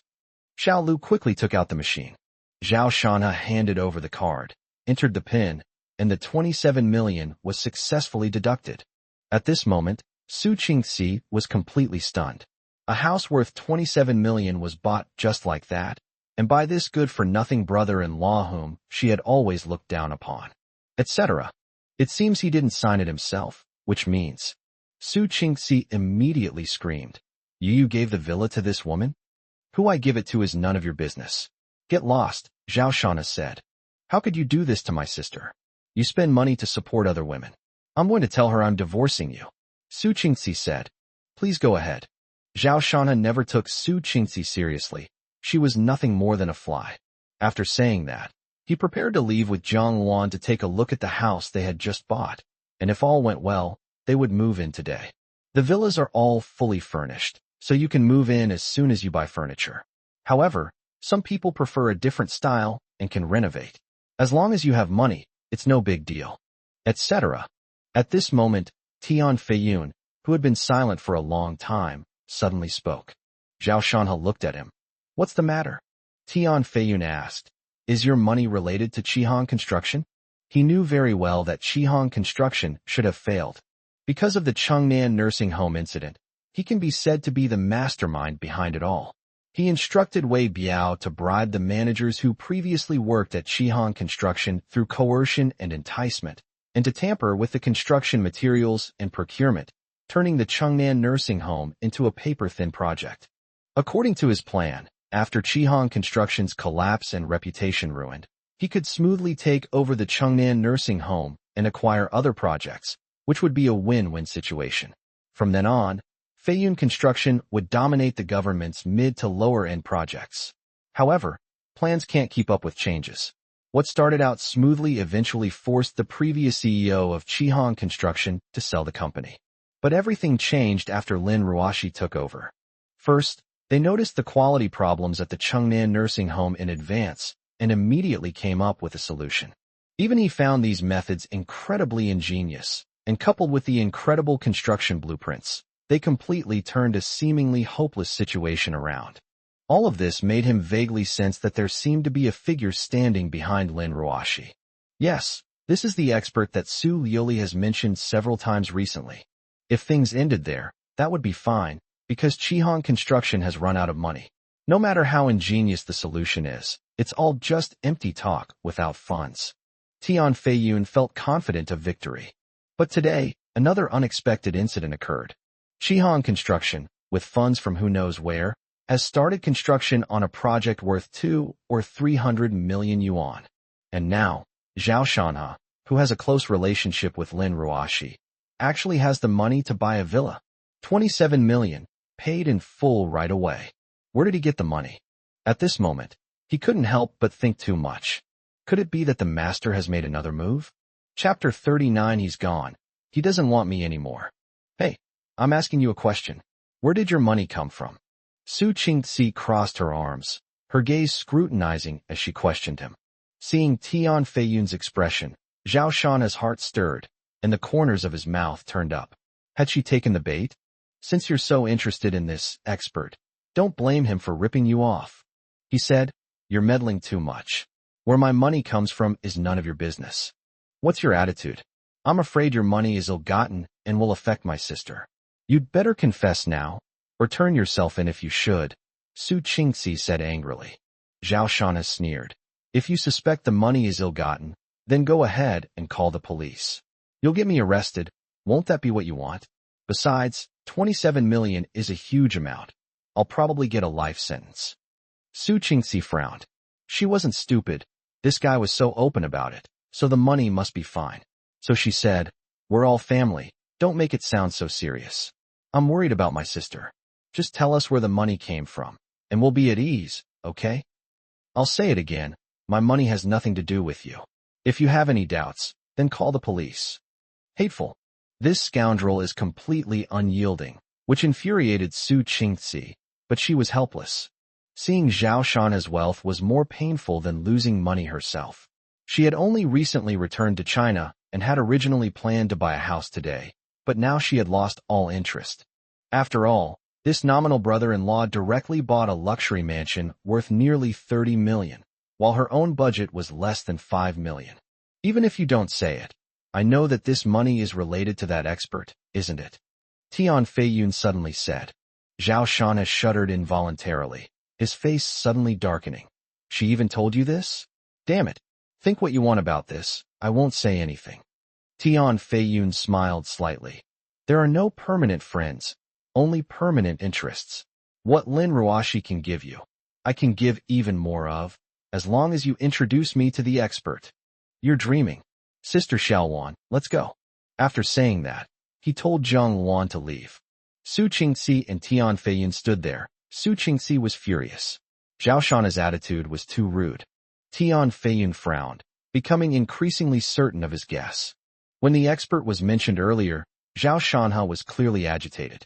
The matter is definitely related to the expert behind Lin Ruoxi, but Zhao Shanha will certainly not tell him. Perhaps Su Liuli can find out something. Afternoon. He led Zheng Wan into the villa. The 27 million house is indeed extraordinary. It is spacious and bright. Sitting in front of the floor-to-ceiling window on the third floor, you can see ships sailing on the river in the distance. The view is clear. However, since no one had lived there, the house was covered in a layer of dust. Zhao Shanha called a housekeeping company to clean the entire house, then ordered some furniture and appliances, and finally packed up all his belongings from the Yujiang villa. By evening, the move was complete. From now on, this is our home, Sister Xiaowan. Let's celebrate and have a drink. Zhao Shanha said to Zheng Wan as he lay on the large sofa. Zheng Wan nodded. Okay, I'll go buy the wine and groceries. An hour later, a sumptuous meal and 4 bottles of Wulianya liquor were laid out on the table. Zhao Shanha hadn't drunk alcohol for a long time, but he was in a good mood today and drank freely. Sister Xiaowan, I respect you. Without you, I can't imagine what my life would be like now. Zhao Shanha, his eyes blurry with drunkenness, raised his wine glass and spoke to Zheng Wan. Zheng Wan's face was flushed, and her eyes were full of tenderness as she looked at Zhao Shanha and said, Shanha, I'm here. I've always been here. It was you, and Mom and Dad, who gave me a second, and even a third, life. Everything I have, all of it, I'll give it to you. She was already drunk, and her vision was starting to blur. She said, Shanha, actually I like you too, not like a younger brother. But I didn't dare tell you.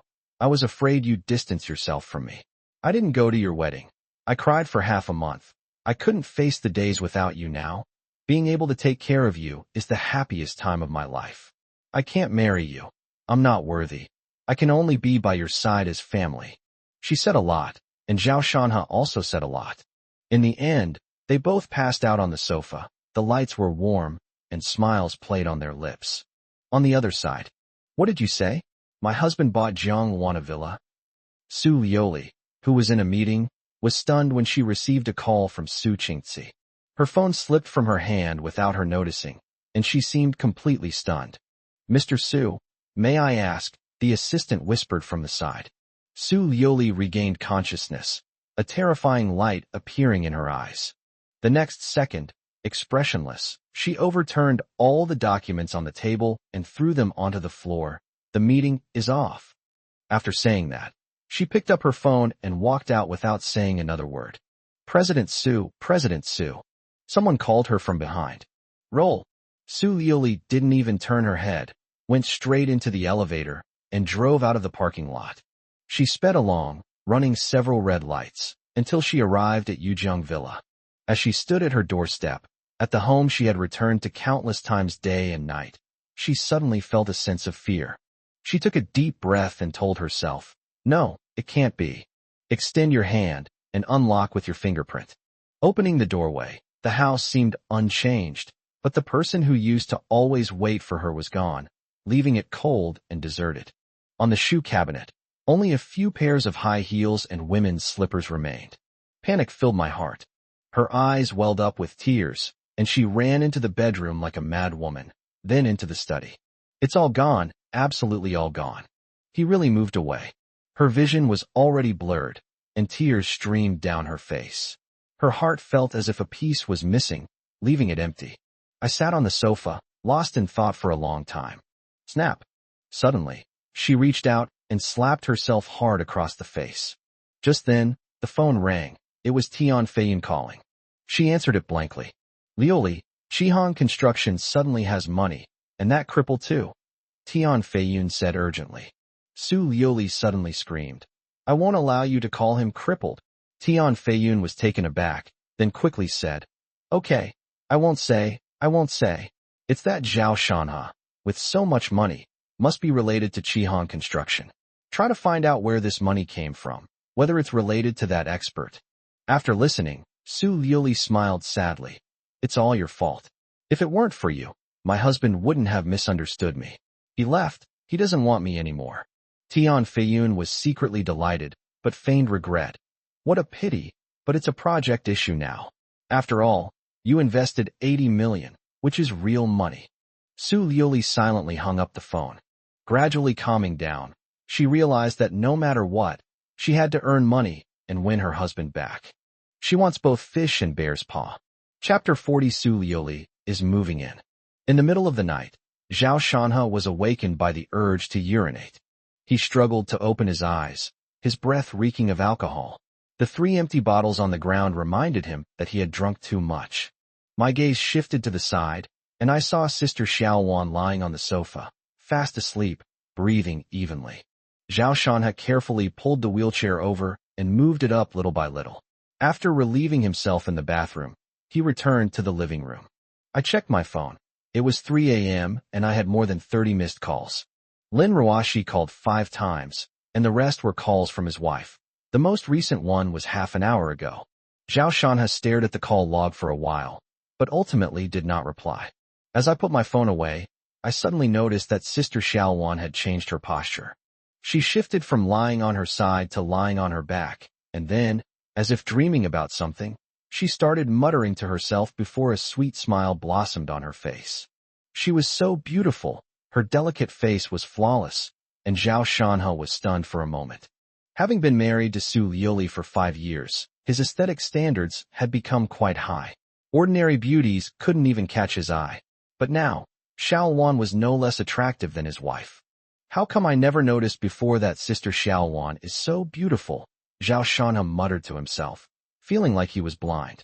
They relied on each other when they were young and never thought about anything else. In addition, they were often together, so their relationship was more like family. But now, looking at Sister Xiaowan, Zhao Shanha's heart skipped a beat, and a special feeling began to grow within him. How come I never noticed how wonderful Sister Xiaowan was before? If I hadn't met Su Lioli and had married Xiaowan, I would probably be very happy, right? Little Shanha, I will take care of you for the rest of my life. Little Shanha, I'm not going to study anymore. If anyone bullies you, I want to become the dean's apprentice and protect you. Zayashan, I'm not going to date. I'm not going to get married. Little Shanha, if you can't find a wife, I'll marry you.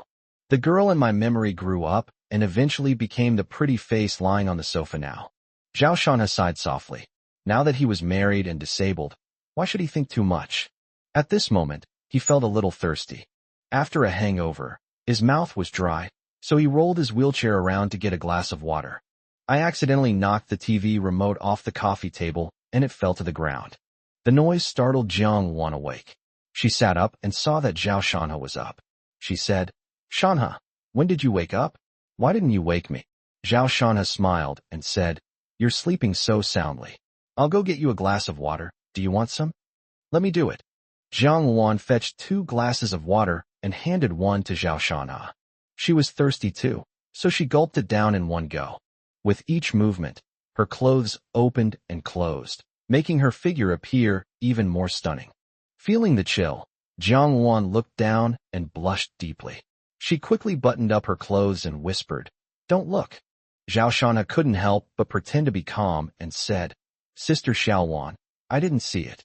Jiang Wan blushed and glared at him, saying, You're lying through your teeth.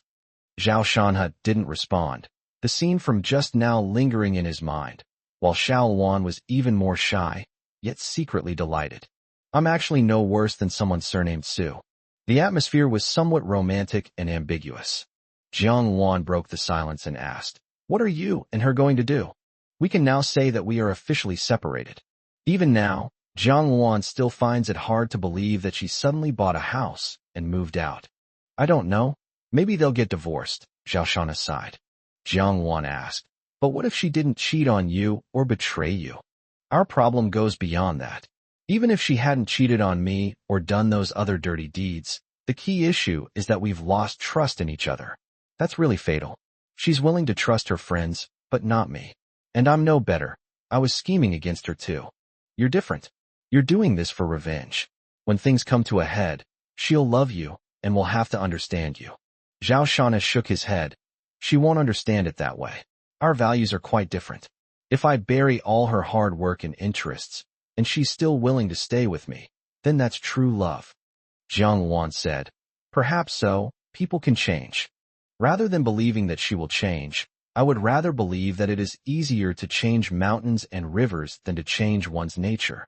No, because you've changed, Jiang Wan said seriously. Do you remember how persistent you used to be? When you were in the orphanage, you argued with the supermarket owner for a week over 10 yuan and finally got the money back. During the exam, because the examiner marked a question wrong, you pointed it out directly at the school assembly, and the examiner's face turned black. In the past, as long as you thought it was right, you wouldn't care what others thought. But since you got married, all your sharpness has been tempered, and you have become the most suitable shape for Su Liuli. Zhao Shanha remained silent. Because Jiang Wan was right, after 5 years of marriage, he tried hard to change and adapt to Su Liuli's personality. You love her, so you accept everything about her and adapt to everything about her. But now it's the other way around, and you're not backing down. If she loves you and doesn't want to lose you, then she has to change. Finally, Jiang Wan gave a summary. This is what it means to get along. I never imagined that Sister Xiao Wan, who isn't married, could see things so clearly. Zhao Shanha vaguely realized that he had made a mistake. He had been too indulgent towards his wife over the years. That night, the two chatted for a while and then fell asleep on the sofa. In the morning, Zhao Shanha got up. He felt refreshed after spending a night in the new villa. After maneuvering his wheelchair out and watering the plants in the garden, Zhao Shanha felt an indescribable sense of comfort in this kind of life. This villa is very luxurious, with gardens in the front and back, and swimming pools both indoors and outdoors. It reeks of money. There's a saying that goes something like this: when you gain something, you lose something else. For example, owning this mansion would free you from many worries. Beep beep. Just then, a horn blared. Zhao Shanha looked over in surprise and saw a van drive in. A security guard was directing traffic, then came up to Zhao Shanha and asked, "Excuse me, are these your belongings?" After all, it's a high-end villa, so people need to announce their presence before entering. Otherwise, it would be too cheap if everyone could just walk in. Zhao Shanhe looked at the truck and noticed that it had the words, "Moving Company," printed on it. He had a guess in his mind and looked back. A Porsche drove up and pulled right into the villa's garage. After parking, a person got out. "It really is Su Liuli." So Zhao Shanhe said to the security guards, "This is my place. You can go back to your work." After the security guard left, Zhao Shanhe frowned and asked Su Liuli a question. "What are you doing here?" Su Liuli ignored him and directed the movers to unload all the luggage from the truck. There was even a piano among them. "Hey, what do you mean?" Zhao Shanhe frowned. Su Liuli said, "I'm going home, so don't block my way. The piano is on the 3rd floor. Hey, don't drop that one. Just leave these 2 boxes in the living room. I'll handle them myself later." She was giving orders on her own, completely disregarding the fact that she was part of the group. Zhao Shan had discovered another characteristic of his wife. She was incredibly shameless. "Sister Xiaowan, this is your house. You should do something about her," Zhao Shanhe whispered to Jiang Wan behind him. Jiang Wan nodded, then went over to help move the things. Zhao Shanhe. Chapter 41. Spurring on the horse, they succeeded again. After the moving company left, Su Liuli took an apple out of the refrigerator, and while eating it, asked Zhao Shanhe, "Which room are you staying in?"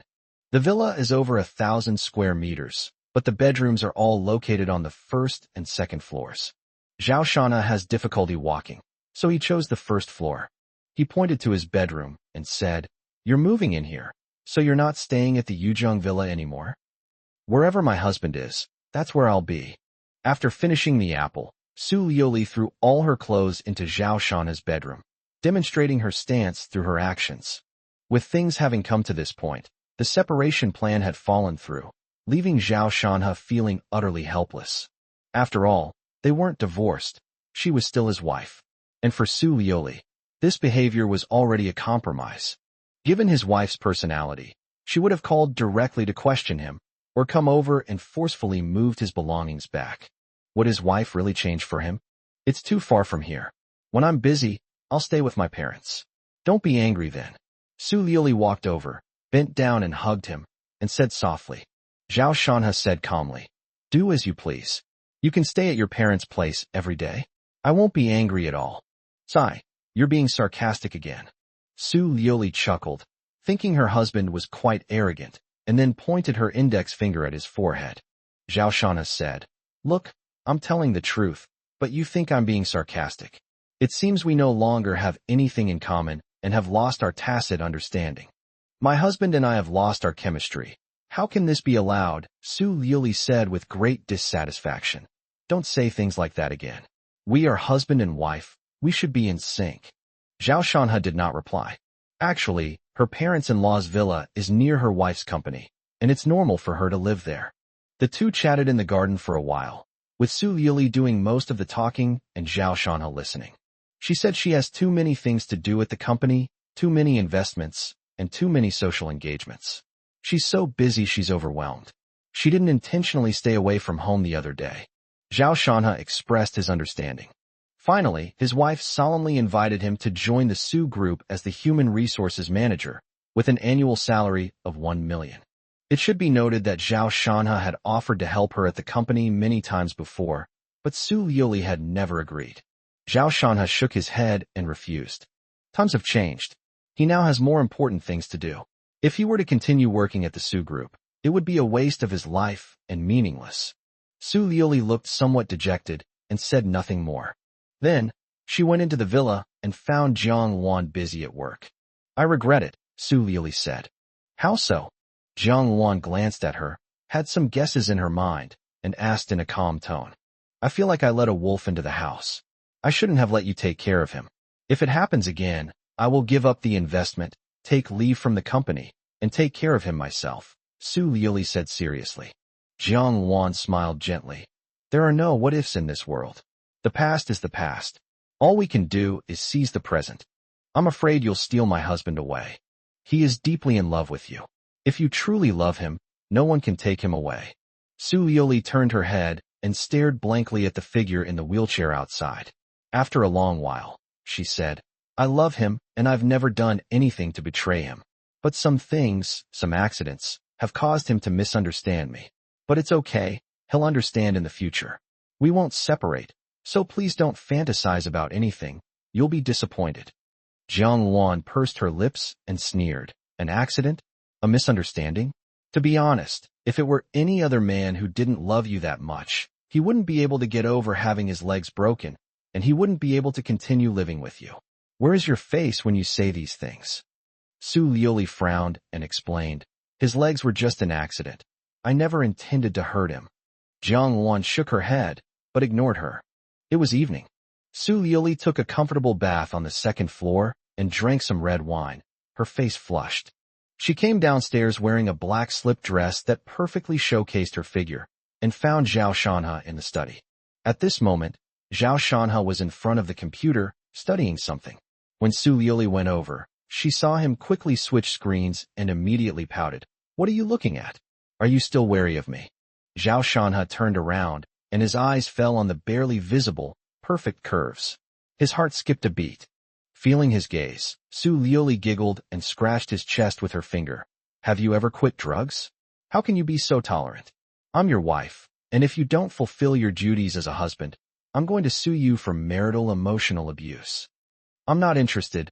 Zhao Shanhe tried to persist and forcibly shift the focus. How could Su Liuli let him off the hook? With a charming smile, she pushed the wheelchair directly into the bedroom. I've missed you terribly after not seeing you for a few days. Much later, Su Liuli leaned lazily against Zhao Shanhe's chest, not wanting to say a single word. After a while, by the way, honey, where did you get the money to buy the house? As if casually, Su Liuli asked the question.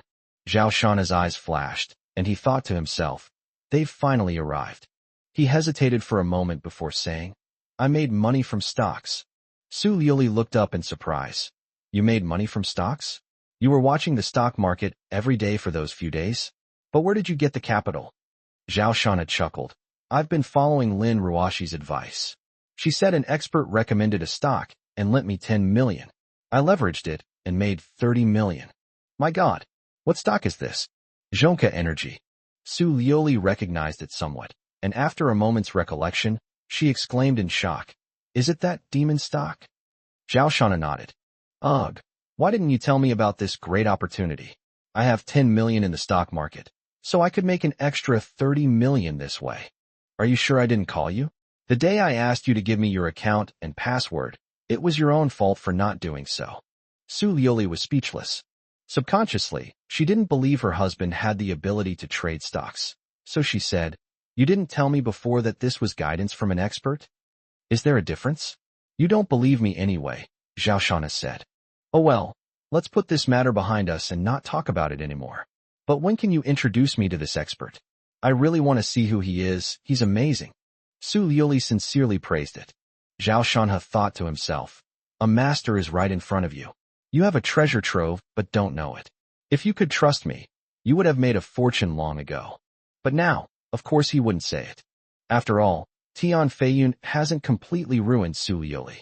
All I can say is I'm sorry, and I hope you won't blame me. Chapter 42. He became the chairman. The next day, his wife's sudden exclamation woke Zhao Shanhe. He quickly looked up and asked, What's wrong? My relatives have arrived. Su Liuli quickly got out of bed and used something to cushion the bed. The project bidding meeting is on July 1st. I'll be quite busy these few days, so I probably won't have time to come. Su Liuli said as she put on her clothes. Zhao Shanhe didn't care. Anyway, since her relatives were coming, she couldn't do any work if she stayed at home. After thinking for a moment, he asked, I heard there are 2 projects in this tender. How's your progress? How many do you think you'll win? We've secured a few. One would be good enough. Actually, we have quite a few projects, but only the city square and the relocation of the 3rd municipal middle school are official projects with high profit margins. The others are commercial contracts, and there's not much profit margin even if we take them on. Currently, the 3rd municipal middle school is relatively better, but we don't have much hope of securing them. However, we still want to try. Su Liuli sighed. Chihang Construction had completely come to life, and they simply couldn't compete. In the end, she will most likely only get the construction of the city square. Based on her investment ratio, she can probably earn 60 million. Snap. Zhao Shanhe lit a cigarette and smiled slightly. You might not get a single project. Be prepared. What do you mean? What do you mean by not being able to get a single project? You'd better explain yourself clearly, or you'll screw me over.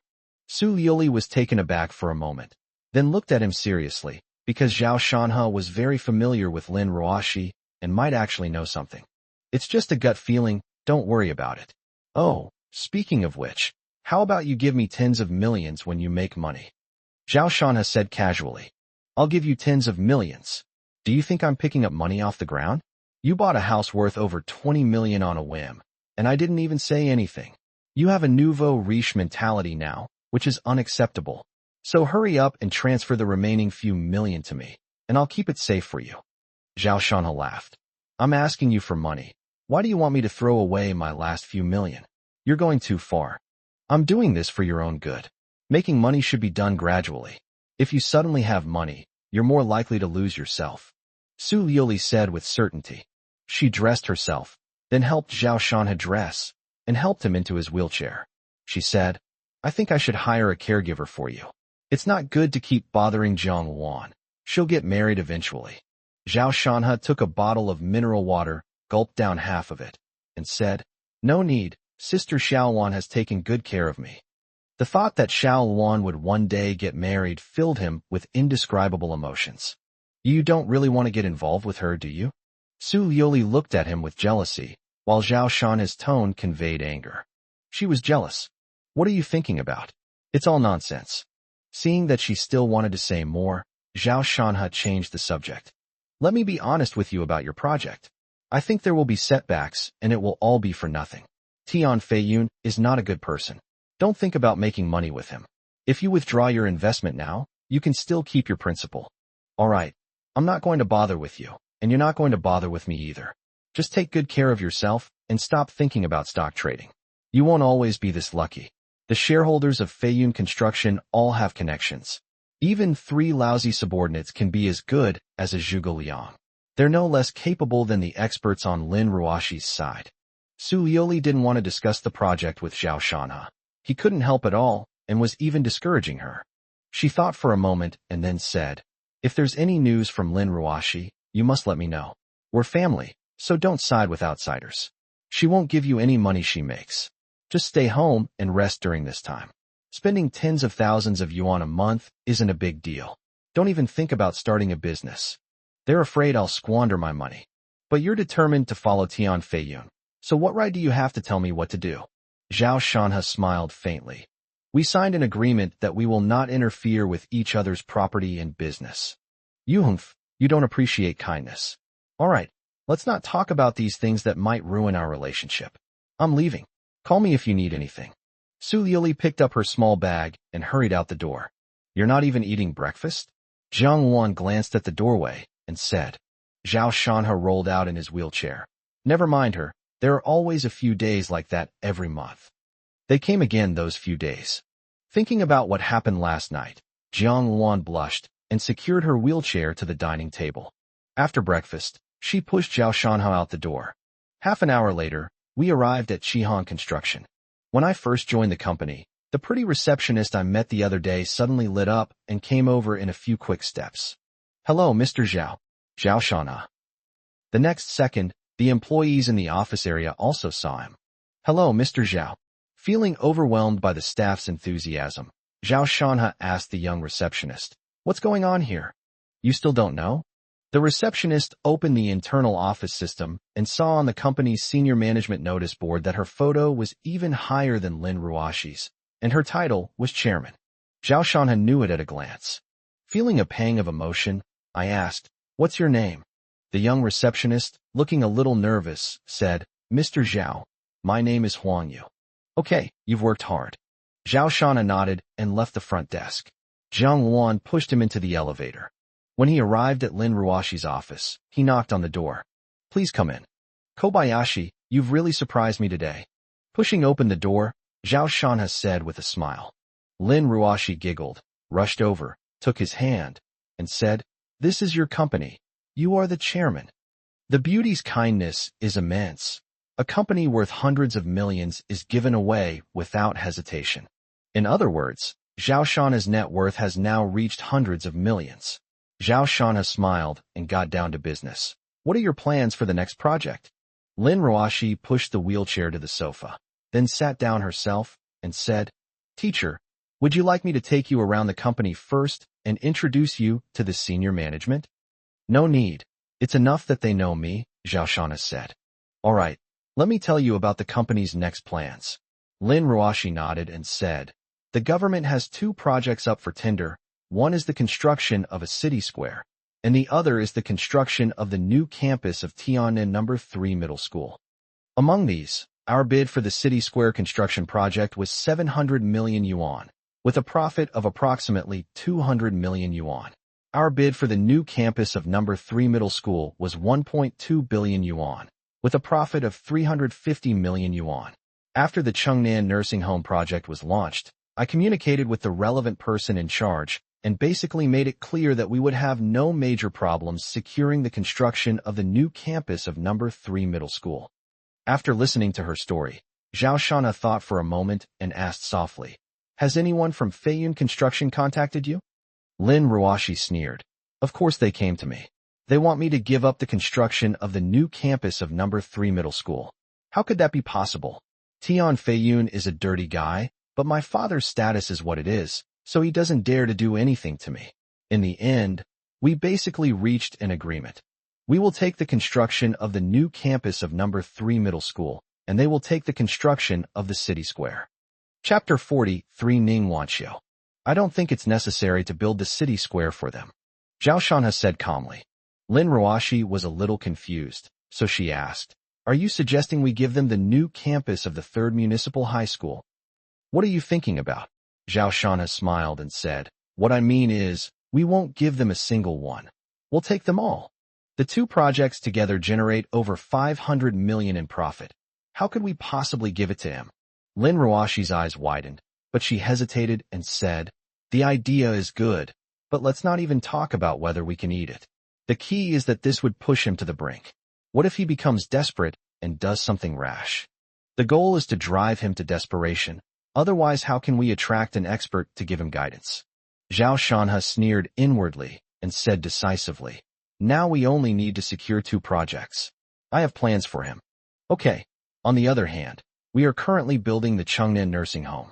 If we take on 2 more projects, we will be short of personnel and other resources. In other words, we may not be able to handle it all. Our company alone cannot manage it. If we outsource, not only will our profits decrease, but it will also be bad for our reputation. Lin Ruashi unconditionally supported the teacher's decision, but still raised her own questions. That's easy. If one company isn't enough, we'll just swallow another one. Lin Ruashi keenly realized that the teacher wasn't using the word acquisition, but rather swallowing. Her heart skipped a beat, and she said, Teacher, what do you mean? Zhao Shana's lips curled slightly upward. Acquire Feiyun Construction. This is his plan. He wants it all. He wants the project, and he wants your company too. Lin Ruashi was breathing rapidly. If successful, acquiring the project and merging the company would directly increase the scale of Chihan Construction to several billion. But is that even possible? The teacher's idea is insane. It's like trying to get fat in one bite. Putting everything else aside, just securing 2 construction projects is incredibly difficult. Tian Feiyun's connections in Tiannan are deeply entrenched. She, on the other hand, is an outsider who only managed to win the construction of the new campus of the 3rd Municipal Middle School because of the success of the Chengnan nursing home. If you want to get both, it will inevitably affect your reputation. As mentioned above, Chihan Construction is greedy and insatiable. Securing 2 projects is not difficult. Zhao Shanha tapped the armrest of his wheelchair lightly with his index finger, his tone calm and unhurried. As I said before, Chihan Construction is committed to high-quality projects. Tian Feiyun has connections and influence. He's probably given a lot of gifts. We won't go down that path. We won't ask anyone else. We'll only offer one thing: political achievements. You need to do 2 things: build the city square and the new campus of the No. 3 Middle School. First of all, since the Chengnan nursing home is under construction, let's invite the media and the marketing team to make a big splash. Let everyone know that Chihan Construction is fulfilling its promises, sparing no expense, and using only the best materials. We are determined to perfectly reproduce the blueprints, allowing no flaws, and creating a true landmark building. The second thing is to redo the plans for the city square construction and the new campus of the number 3 middle school. Taking inspiration from the Chungnan nursing home, we will only build high-quality projects that will become a striking landmark in Tian'an City. At the same time, we will voluntarily reduce our profits by 20% to show the authorities our sincerity. Then, send me the detailed information about these 2 projects. I will produce 2 sets of drawings within 3 days, and their quality will not be inferior to that of the Chungnan nursing home. Okay, that's all. Do you understand? Lin Ruoshi listened carefully, her eyes growing brighter and brighter. After Zhao Shanha finished speaking, she couldn't wait to say, "We'll lower the price, guarantee the quality, and with the blueprints you provided, perhaps we really can win 2 projects." Lin Ruoshi spoke with some emotion. In her opinion, it was something that would be difficult to achieve, but the teacher gave a practical and feasible solution in just a few words. Okay, go ahead and do it. Zhao Shanha didn't waste any words and gave the order directly. Lin Ruoshi nodded, hummed in agreement, and started making phone calls to get down to business. Zhao Shanha turned around and left Qihang Construction. Thinking to myself, "Little Lin, I won't treat you unfairly. Soon I will be able to acquire Feiyun Construction, and Qihang Construction will soar to new heights, reaching a scale of billions. But this is just the beginning. In the future, we will undertake real urban landmarks, and even projects worth tens or hundreds of billions of yuan, such as subways, highways, and large ports. You're giving me your 300 million investment now, and I'll give you back 3 billion, 30 billion in the future." Villa number 6, Jinxiu Jianshan. After finishing the meal, Zhao Shanha leaned back on the sofa to rest. Suddenly, the doorbell rang. Jiang Wan went to the bathroom, and he got up and went to open the door. Zhao Shanha was quite surprised to see a man and a woman standing outside. The man's name is Zhang Zhe, and the woman's name is Ning Wanqiu. They are Zhao Shanha's college classmates. Ning Wanqiu was the most beautiful girl in her class in college and had a crush on Zhao Shanha. However, Zhao Shanha was not universally loved in college, but he had quite a few female admirers. In the end, he got together with Su Liuli, which broke the hearts of many people. Ning Wanqiu's outfit today was extremely exquisite, and her temperament was elegant, just like a star on TV. "Ning Wanqiu, Zhang Zhe, it's been a long time, please come in." Zhao Shanha smiled slightly and gestured for them to enter. Zhang Zhe forced a smile, while Ning Wanqiu was incredibly excited. When she saw Zhao Shanha sitting in a wheelchair, she couldn't help but cover her mouth, and her eyes began to well up with tears. Zhang Ze's expression darkened further. "Old Zhao." Ning Wanqiu spoke in a trembling voice, and the next second she suddenly did something unexpected. She stepped forward and hugged Zhao Shanha tightly, making his eyes widen in surprise. "Don't push me away, I just want to hug you," Ning Wanqiu said nervously, tears streaming down her face. Zhao Shanha felt the heat and softness, and his body stiffened a little. Fortunately, Ning Wanqiu stood up not long after. She took a deep breath and smiled. "It's a bit exciting to see an old classmate. Zhang Ze, you don't mind, do you?" A shadow fell over Zhang Ze's face, but he forced a smile and said, "Of course I don't mind. It's just a normal courtesy." "You?" Zhao Shanha couldn't quite understand their relationship. Zhang Ze blurted out, "Wanqiu and I are engaged, and we'll be getting married in October." Ning Wanqiu showed a hint of disgust and aversion, but didn't say anything more. Zhao Shanha was somewhat surprised. The two of them didn't have much interaction in college, and he never expected that they would get together after graduation. He led the two to sit on the sofa, at which point Sister Xiao Wan came out and poured them 2 glasses of water. Upon seeing Zhang Wan, Zhang Ze's eyes lit up, but he dared not look directly at her, instead glancing at her out of the corner of his eye. Ning Wanqiu asked in surprise, "Old Zhao, didn't you marry school beauty Su?" "Her name is Zhang Wan, and she's my older sister," Zhao Shanha explained simply. During her university years, Su Liuli was hailed as the most beautiful campus belle.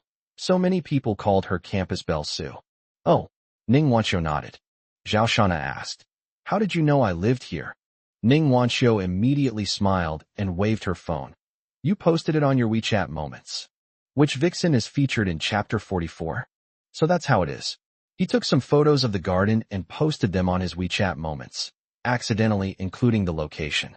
Ning Wanxiu would occasionally chat with him on WeChat, but Zhao Shanha's replies could only be described in 4 words, concise and to the point. Zhang Zhe felt a little awkward. He glanced at his phone and said, "You two chat for a while.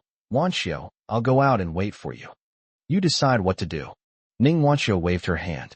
After Zhang Zhe left, Ning Wanxiu said with a wry smile, "I don't like him, but he's the son-in-law my dad chose for me. I'm almost 30, and I can't stay single." "I see." Zhao Shanha nodded. A son-in-law who marries into a woman's family is worse than a dog. Actually, he was somewhat similar. Back then, his parents-in-law wanted him to become a son-in-law who would live with their family, and the child would have the surname Su, but he firmly disagreed. This incident led to a strained relationship with his parents-in-law after marriage. In fact, Zhao Shanha's thinking was very simple. The Zhao family were rural people and quite traditional. He was the only son left, and if he became alive and son-in-law, it would be equivalent to having no descendants. This is unfilial piety. Someone in the group messaged me saying your leg was broken, but nobody knows where you live. We messaged you to ask, but you didn't reply. You don't even consider us friends. Ning Wanxiu said with some dissatisfaction. Zhao Shanha laughed. I just don't want everyone to see my miserable state. I'm the one who's miserable. I have to marry someone I don't love. Since you're going to be together for life, maybe you can work things out and try to understand him. You might just fall in love with him. Ning Wanxiu spat and complained. Impossible. He got arrested for soliciting prostitutes at a club, and the phone rang at my place. Can you believe how disgusting that is? Then he came to my house, knelt down, and begged for forgiveness. My dad and his dad are comrades in arms, and they actually forgave him. I'm speechless. How could I possibly fall in love with him? Zhao Shanha couldn't help but laugh. Zhang Zhe was just too unlucky. Even if we get married, I won't let him touch me, and I'll let him go out and have fun. By the way, you've been married for 5 years. Why don't you want children yet? This question left Zhao Shanha speechless. He actually really likes children, but Su Liuli doesn't want to, and there's nothing he can do about it. Ning Wanxiu's eyes lit up, and she said, Is it because school beauty Su doesn't want to? How about I have a child for you? Cough, cough, cough. Zhao Shanha coughed. This woman's thought process is a bit strange. She wants to cheat on Zhang Zhe before they're even married and make him a cuckold. I'm serious. Anyway, my dad wants a child to inherit the family business. Rather than having a child with Zhang Zhe, I'd rather have one with you. Don't look down on me. I'm still a virgin. Ning Wanxiu looked at Zhao Shanha with a sincere expression. Stop joking around. We're old classmates and old friends. Let's not let things get out of hand, Zhao Shanha said helplessly. He didn't agree, and Ning Wanxiu was a little disappointed, but she quickly cheered up and said, You can come find me anytime you want. Just don't ignore my messages again.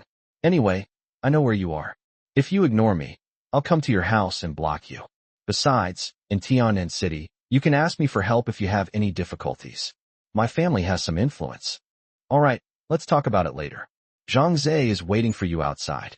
You should go now. After Zhao Shanha finished speaking, he gestured for Zhang Wan to see the guest out. After Ning Wanxiu left, Zhao Shanha mocked himself. Am I, a cripple, really that attractive? First it was Lin Ruoxi, and now it's Ning Wanxiu. Zhang Wan. Being disabled doesn't mean I'm a eunuch. Zhao Shanha pondered for a moment and nodded. That's right.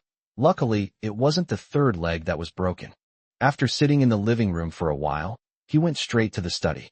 We need to produce 2 sets of drawings in 3 days, so the time frame is quite tight. He doesn't have much time to rest. That evening, Su Liuli returned home, and Zhao Shanha was somewhat surprised when she pushed open the door and came in.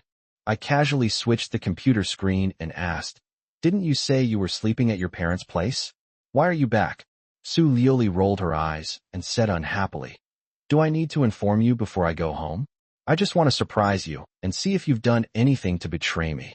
Oh, I have something to do and can't stay with you tonight. I've had Sister Xiaowan tidy up your bedroom, so you can sleep upstairs. Zhao Shanha said, What do you want? You're acting so suspiciously. Let me see you wait. Su Liuli walked over, wanting to look at his computer, but suddenly smelled a fragrance. Immediately afterwards, With a suspicious expression, she grabbed Zhao Shana's collar, sniffed carefully, and her face darkened instantly. She crossed her arms and said coldly, "Tell me, which vixen is it?" Zhao Shana frowned. "What are you talking about? Trying to deny it? I could smell the stench of your perfume even through the door." Su Liuli sneered, her eyes filled with deep disappointment. Zhao Shanha realized what was happening and said, "Ning Wanqiu came to see me today. It's been a long time since we last met. We hugged, but it was just a polite gesture." "Ning Wanqiu? Is that the girl who used to like you, the class beauty in college? She's really persistent. She only hugged you once, nothing else." Su Liuli gritted her teeth, Ning Wanqiu's face flashing through her mind. They came together as a couple. She's engaged. Her fiancé is Zhang Zhe, who's also my classmate. Besides, if I wanted to have an affair with her, it would have happened a long time ago. Why would I wait until now? Zhao Shanha explained calmly. Su Liuli thought about it carefully and realized that it was indeed the case, so she didn't say anything more. She found it strange. In the past, she hadn't minded much when she knew someone liked Zhao Shanha, so why was she so concerned now? All right, go take a shower and change your clothes. I don't like the smell of other women on you. Su Liuli unlocked the wheelchair and forcefully pushed him into the bathroom. Then he sneaked back to the study, wanting to see what Zhao Shanha was doing on the computer. However, Zhao Shanha's computer had a password. Su Liuli tried several methods, but all of them failed, so she eventually locked the computer. After taking a shower and changing into his bathrobe, Zhao Shanha went into the study and saw his wife standing with her arms crossed, looking at him with a resentful expression. "Is there something on my face?" Zhao Shanha touched his cheek and asked in surprise. Su Liuli pointed at the computer and sneered. "The computer is locked. Are you trying to hide it from me? Unlock it and let me see it." Zhao Shanha was working on drawings for 2 projects and naturally wouldn't show them to her. So he said, "It's my own business. Stop making a fuss and go to sleep." "No, I want to see it." Su Liuli acted like a rogue. Zhao Shanha sighed and said, "You won't let me touch your company's documents. Once I accidentally looked at one, and you even got angry at me." Su Liuli would often bring back documents, including personnel, finance, and accounts, and she never allowed Zhao Shanha to touch them. If this is different, if the documents of the Su group are leaked, the losses will be in the hundreds of millions, Su Liuli said awkwardly, forcing an explanation. Zhao Shanha said impatiently, "All right, go to sleep." Su Liuli sensed that the contents of his computer seemed quite special. Her eyes lit up, and she said coquettishly, "Honey, let me take a look. I'll show you my work stuff in the future too. We're husband and wife, and we should be honest with each other." Zhao Shanha said disdainfully, "The word honesty doesn't sound so honest coming from your mouth." "Ugh, honey, you're slandering me again," Su Liuli said, very dissatisfied. Zhao Shanha chuckled and said, "I can show you the computer, but we need to sign an agreement that we can't hide similar documents or information in the future. What do you think?" Su Liuli choked for a moment, speechless. Zhao Shanha shook his head in disappointment and chased her out of the study. Chapter 45: The Wife's Blind Date. Zhao Shanha locked the study door from the inside and began working on the blueprints. As it turns out, a quiet environment is indeed needed for creative work, and the warm lighting made Zhao Shanha extremely calm. Inspiration bursts forth like a spring, and stroke by stroke, it is continuously drawn.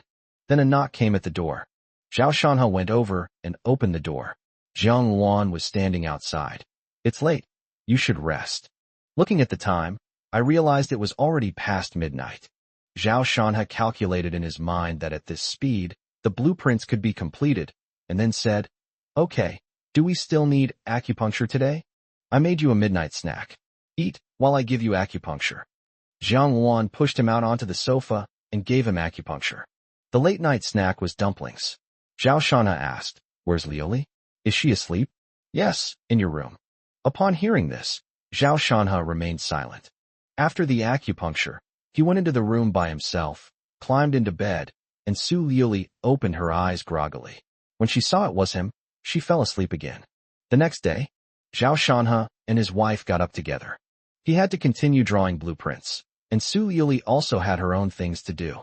After they finished breakfast, Su Liuli prepared to go out. As soon as she opened the door, She saw a car parked not far away. When she saw the person getting out of the car, her expression changed, and she hurriedly ran out. Zhao Shanhe found it strange and rolled his wheelchair to the door. He saw his mother-in-law get out of the car, along with a fair-skinned young man. "I told you, I live here, what are you doing?" An impatient voice rang out, and the wife and mother-in-law began to pull and tug at each other. Zhao Shanhe rolled his wheelchair over and asked, "Mom, what's going on? Who's your mother?" To his surprise, his mother-in-law's face hardened, and she looked at him coldly, her tone filled with disgust. "You ungrateful wretch. You spend your money on other women and even buy a villa. Divorce my daughter immediately." Zhao Shanhe frowned. "Liuli and I are not divorced. Legally speaking, you are my mother-in-law. I call you mom unless you disown your daughter and sever ties with her." The mother-in-law was momentarily speechless before saying, sharp-tongued. Zhao Shanhe's gaze swept over the young man, who looked to be around 25 years old. He was very young, dressed in high-end clothes, and had a confident smile on his face, but his eyes were fixed on Su Liuli.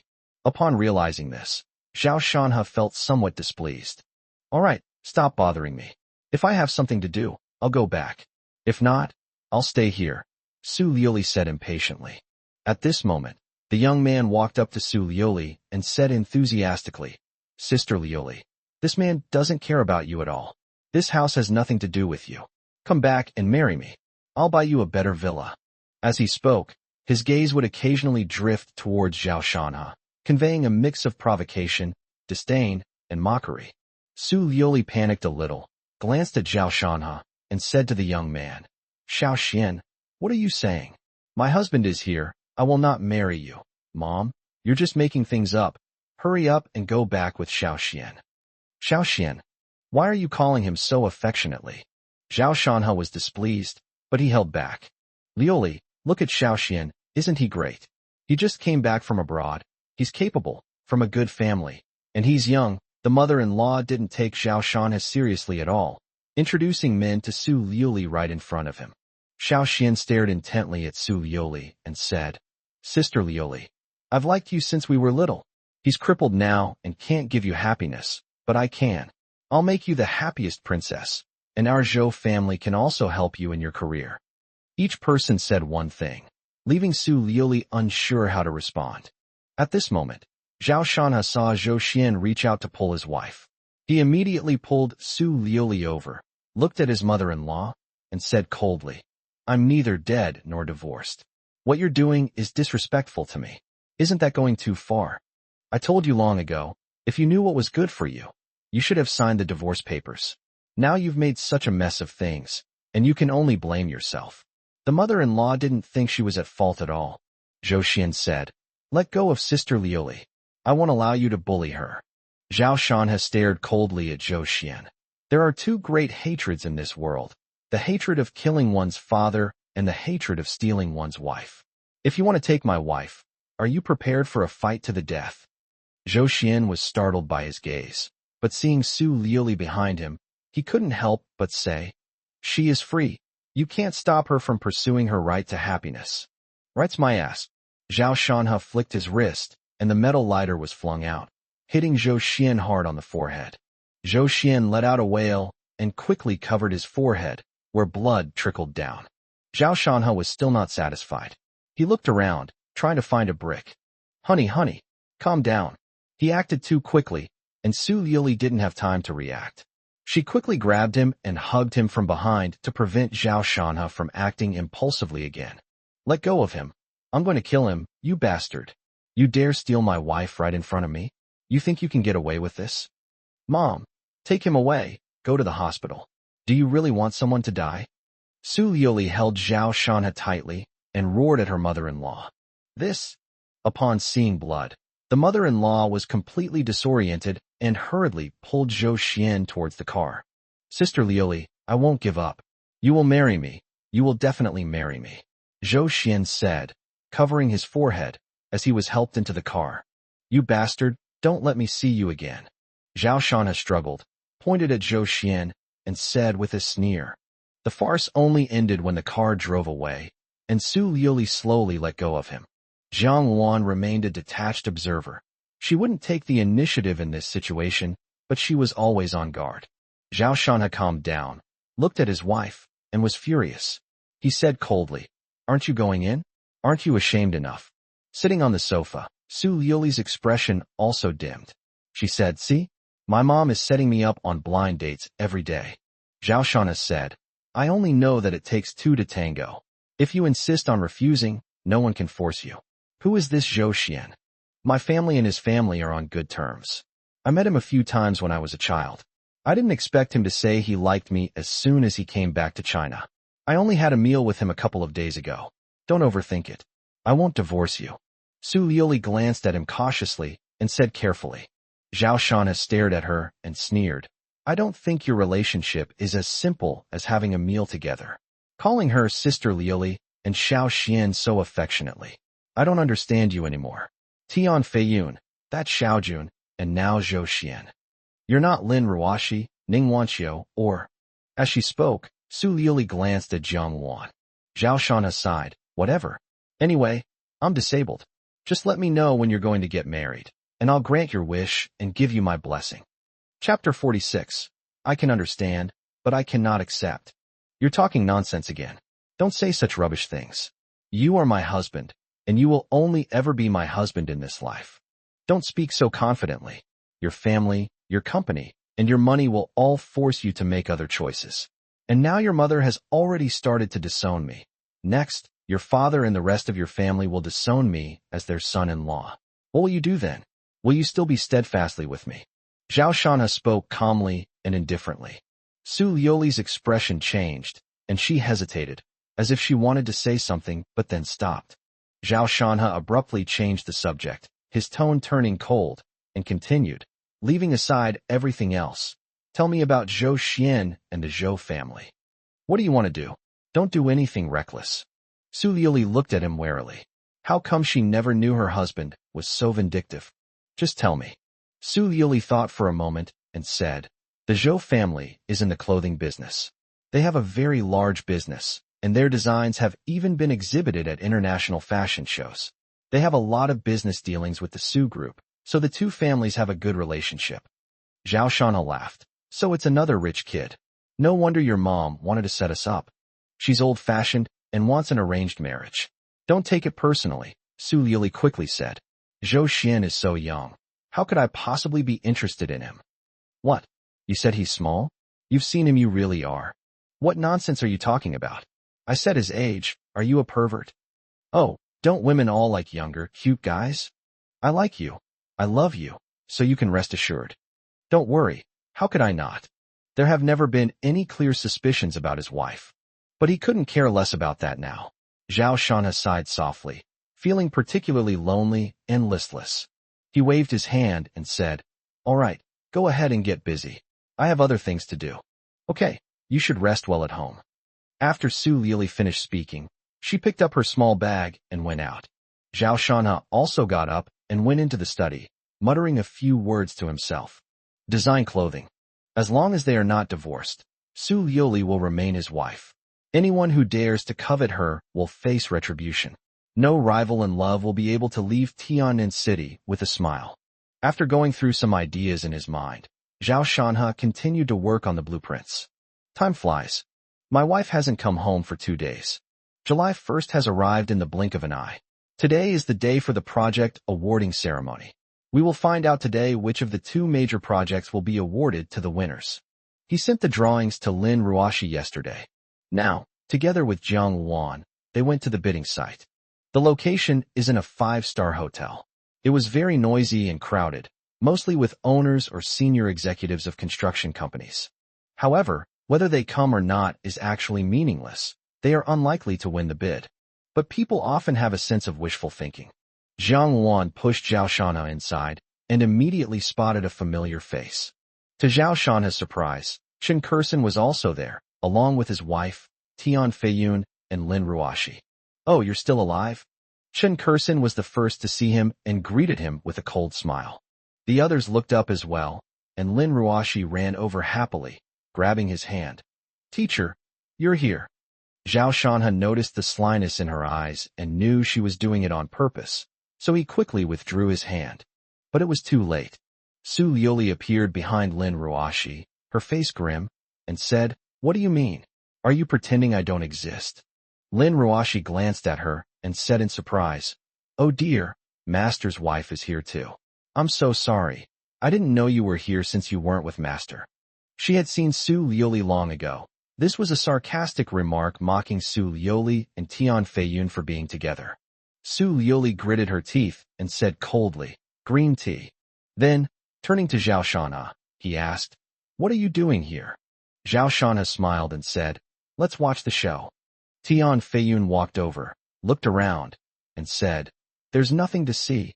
It's all pre-arranged. President Lin, where's your expert? Isn't he coming to such an important occasion?" Ever since he learned that Shihong Construction had been revived thanks to the stock of Zhonka Energy, he had been dreaming of getting to know the person behind Lin Ruashi. With this person's help, his Feiyun Construction would have already reached a new level. Lin Ruashi's eyes darted around, and she said with a smile, "How could such a small matter possibly persuade that gentleman? Besides, it's not that I'm looking down on you. But given the current state of Tian's company, that gentleman wouldn't even give it a second glance." Tian Feiyun frowned and said to Su Liuli, "All right, the bidding meeting is about to start. Let's go over there first." Zhao Shanha looked at the two of them calmly. Su Liuli bit her lip and said, "You go ahead. I'll stay here with my husband." Chen Kursin, Liuli, you are also a shareholder of the company. You will have to go up and take pictures when you win the bid. It's all right. I'll come over when you need to take photos. After saying that, she sat down in the empty seat next to Zhao Shanha. This is a corner, a relatively empty space, and her seat is in the second row, while the first row is for government officials. At this moment, a voice came through the microphone, instructing everyone from each company to take their positions, as the list of winning bidders was about to be read out. There was a commotion at the scene, and Lin Ruashi said, "Teacher, I'll go first." As she spoke, she winked at Zhao Shanha, her expression meaningful. Su Liuli cursed, "You vixen." Then she said to Zhao Shanha, "These past 2 days, as soon as I get off work, my mom picks me up. She won't let me go home. I didn't mean to stay away from home." "I understand." Zhao Shanha nodded. Su Liuli said happily, "You really understand me? That's wonderful. Sigh, just because I understand you doesn't mean I can accept it. It's like a social problem. Why does being sexually assaulted affect a woman's marital relationship, regardless of whether she consented? Because some things, even if you can understand them, are still psychologically unacceptable." Zhao Shanha changed the subject and said, "Guess who will win the bid today?"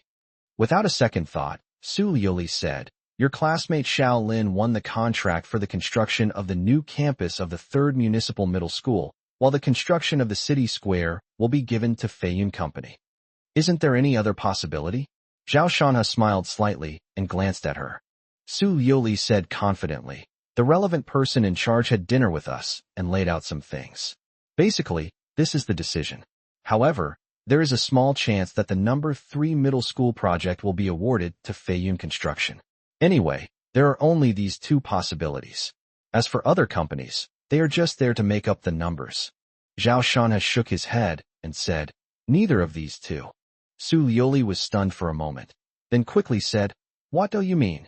Do you think it's possible that Feiyun Construction won't get either of these 2 projects?" Zhao Shanha smiled coldly, his true intentions revealed. "What? Impossible. Absolutely impossible." Su Liuli was startled and replied without thinking, "Nothing is impossible. That wise man said that Feiyun Construction was like trying to fill a basket with water, all for naught." Chapter 47. Setting sail, construction takes off completely. Su Liuli was surprised that the expert would say such a thing, and she immediately became worried. If you can't get government projects, as a last resort, you can only choose to undertake projects for other companies or fund the construction yourself. The former has very low profit margins, while the latter requires bearing risks. This contradicts her original intention for investing. If she had known this situation beforehand, she probably wouldn't have invested. But now she was caught in a dilemma, and Su Liuli was a little irritated. She took a deep breath and gritted her teeth, saying, "Couldn't you have told me some things sooner? I've told you many times to withdraw your investment, but you won't listen. Are you ever going to stop?" You've never helped me. All you do is gloat. Do you only feel happy when you see me suffer? Su Yuli said coldly and irritably.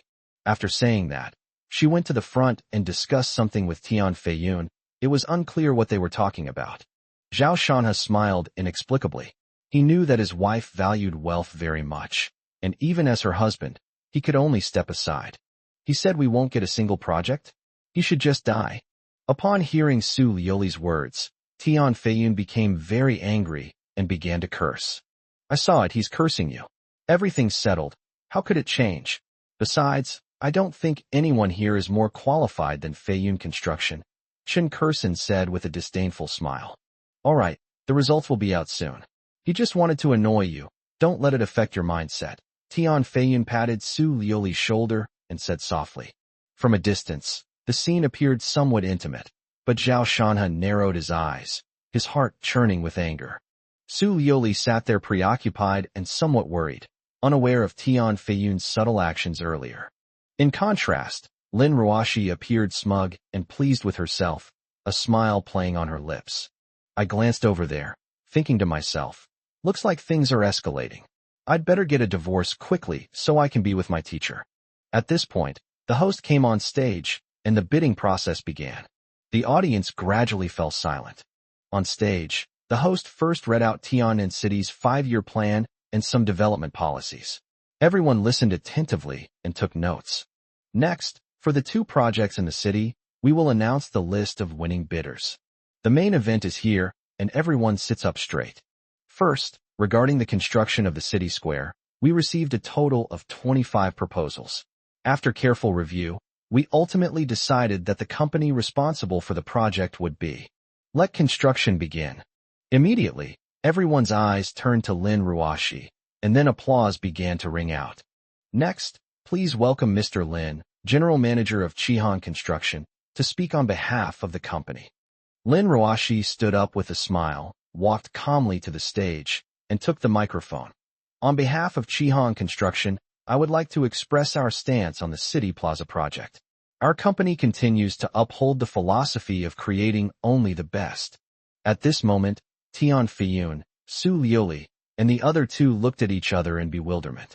The city square construction, which was originally a sure thing, suddenly turned into Chihan Construction, and Su Liuli could hardly contain her anger. But Tian Feiyun suddenly laughed. Chen Kursen, the project's gone, what are you laughing at?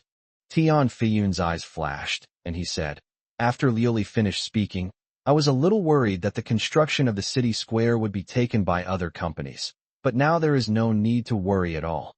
What do you mean? Su Liuli asked calmly. Think about it, the city square project is gone, and all that's left is the new campus of the 3rd Municipal High School, which is the biggest project. I can say with certainty that only we and Chihan Construction are qualified to have a piece of this pie. Now that Chihan Construction has taken the city square, the new campus of the 3rd Municipal High School is ours. Tian Feiyun's face was filled with joy. Being able to get a place at the new campus of the number 3 middle school in the city will bring him money and fame, and his career will take a big leap forward. Su Liuli let out a soft breath, her tense mood easing considerably. She said, couldn't it be another company? Impossible. Tian Feiyun said decisively. These people here might be able to compete in the city square, but they don't even have the qualifications to run the number 3 middle school. Unexpectedly, I ended up beating the number 3 middle school. If there hadn't been so many people, he would have burst out laughing. That's good. After Su Liuli finished speaking, she turned to look behind her, only to see her husband expressionless, seemingly lost in thought. Suddenly, she thought of Tian Feiyun's actions earlier. Could her husband have seen it? She frowned, feeling that Tian Feiyun was too frivolous. Her husband was probably angry again, and she would have to coax him later. She was feeling a bit tired. At this point, Lin Ruoshi, having finished her lengthy speech, stepped down from the stage.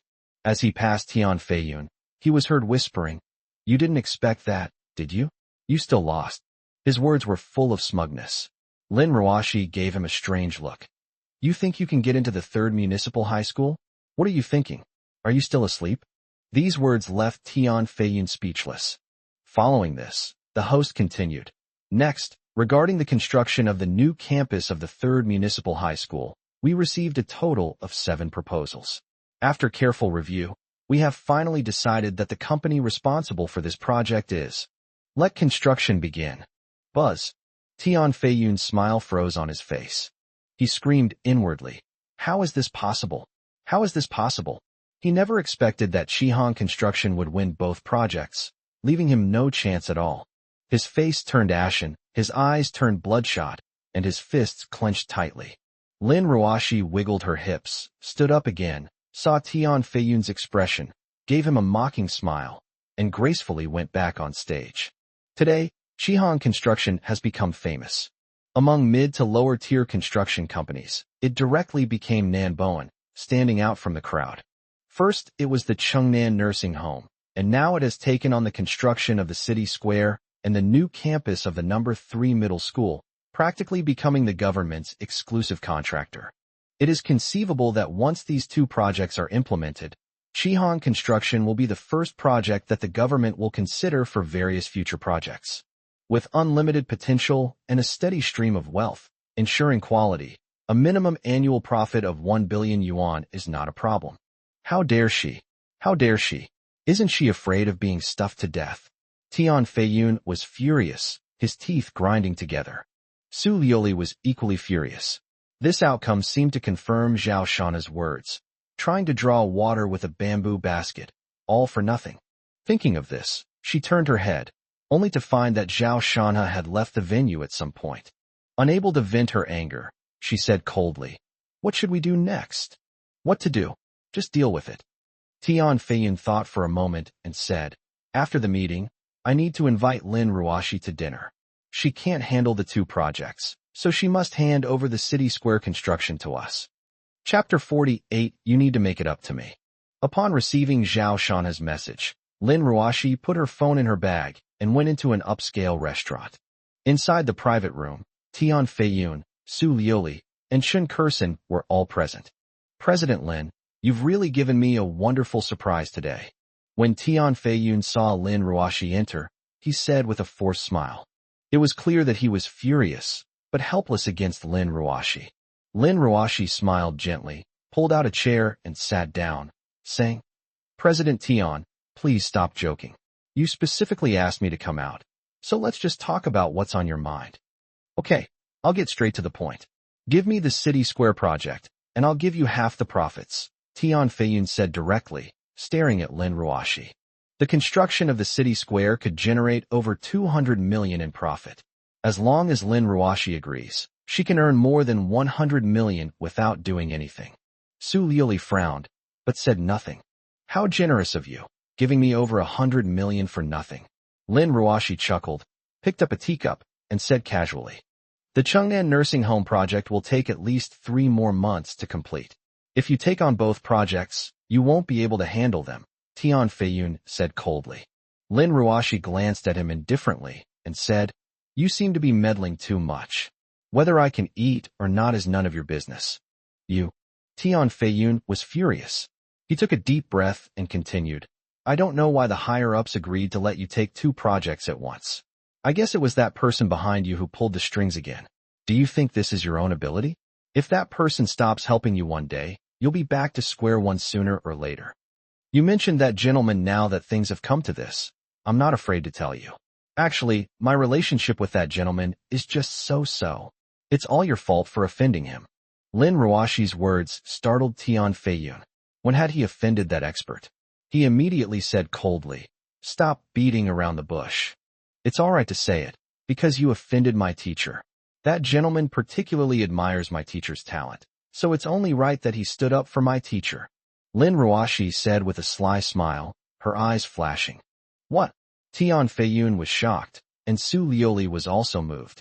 She never expected that these things would be related to Zhao Shanha. So, that expert helped Lin Ruashi because of Zhao Shanha? She was furious upon reaching this conclusion and wanted nothing more than to go back immediately and confront Zhao Shanha. Tian Feiyun glanced at Su Liuli with a gloomy face, then changed the subject and said, "Leaving aside everything else, the issue now is your 2 projects. Give me the city plaza, and you can name your terms." Giving you the city square isn't out of the question, Lin Ruoshi said calmly. Tian Feiyun's eyes lit up. Lin Ruoshi looked at Su Liuli and said, as long as you divorce your teacher, I will unconditionally transfer the project, including the construction plan, blueprints, etc., and give it to you as a package. Tian Feiyun was overjoyed. Okay, we'll accept this condition. Shut up, I won't agree. Su Liuli raised her eyebrows and interrupted him directly. Liuli, what's there to hesitate about? This project is guaranteed to earn at least 200 million. If you agree, I'll give you 100 million of the profits. Think it over carefully, Tian Feiyun said in a deep voice. Su Liuli's face was frosty as she stared at Lin Ruoshi. Don't even think about getting a divorce. Then there's nothing to talk about.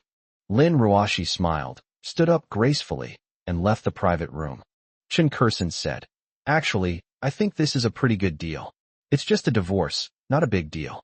Besides, haven't you been thinking about divorce for a while? Now it's perfect, and there are such great benefits to be had. Tian Feiyun also said, that's right, this is a good opportunity to get rid of that cripple. Liuli, think it over carefully, our project is in your hands. Don't bring up divorce again. I'm not getting a divorce now. As for the project, I'll go to my husband. We can use his relationship with that expert.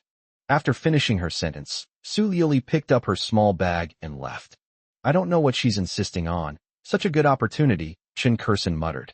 Villa number 6, Jinxiu Jianshan. Living room. Sister Xiaowan, do you think she will divorce me? While eating, Zhao Shanha casually asked. Jiang Wan's cooking skills are extraordinary. You can never get tired of the food she makes. No, Jiang Wan said without much thought. That's over 100 million. She can get the project and make 100 million just by divorcing me. Am I that valuable?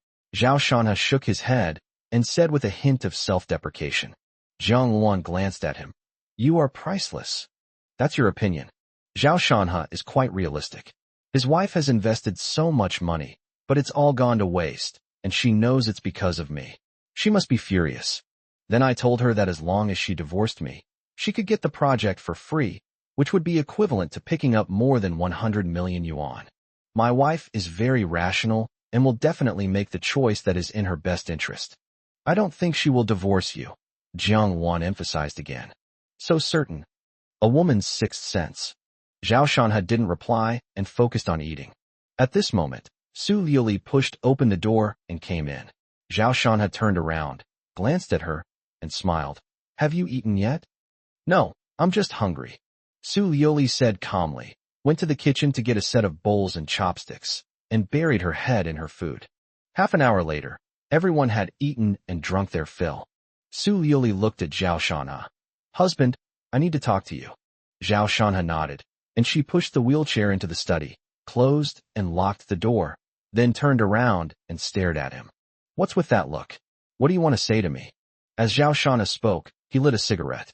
Su Liuli walked straight up to him, snatched his cigarette, and stubbed it out. I really didn't expect you to be so good at hiding things. You tricked me out of a lot without me even saying a word. Oh, you're talking about the project. That's right, I screwed you over. You hate me, don't you? Bring the agreement over for a divorce. Hearing this, Su Liuli slapped him on the head and said irritably, don't even dream about it. You're mine in life and in death. You think you can get a divorce and go find your little Lin classmate? Don't even think about it. Then you won't blame me for tricking you? Looking at his wife, Zhao Shanha could sense Su Liuli's anger, but she didn't seem to hate him. He found it strange. I've wronged you so much, and you don't hate me? That doesn't make sense. Of course I blame you. You made me lose 1 or 200 million. You have to compensate me and help me earn the money back. Go talk to Lin Ruoshi and ask her to give us the project. Then this matter will be over. I don't have that much influence. You should withdraw your investment now. It's not a pleasant feeling to lose 80 million. Chapter 49. You're really stupid. I can't withdraw. My investment is through a negotiated agreement. I don't hold any shares. Su Liuli sighed and said. Zhao Shanha was surprised and somewhat taken aback. He looked at her for a long time before saying, You're really stupid.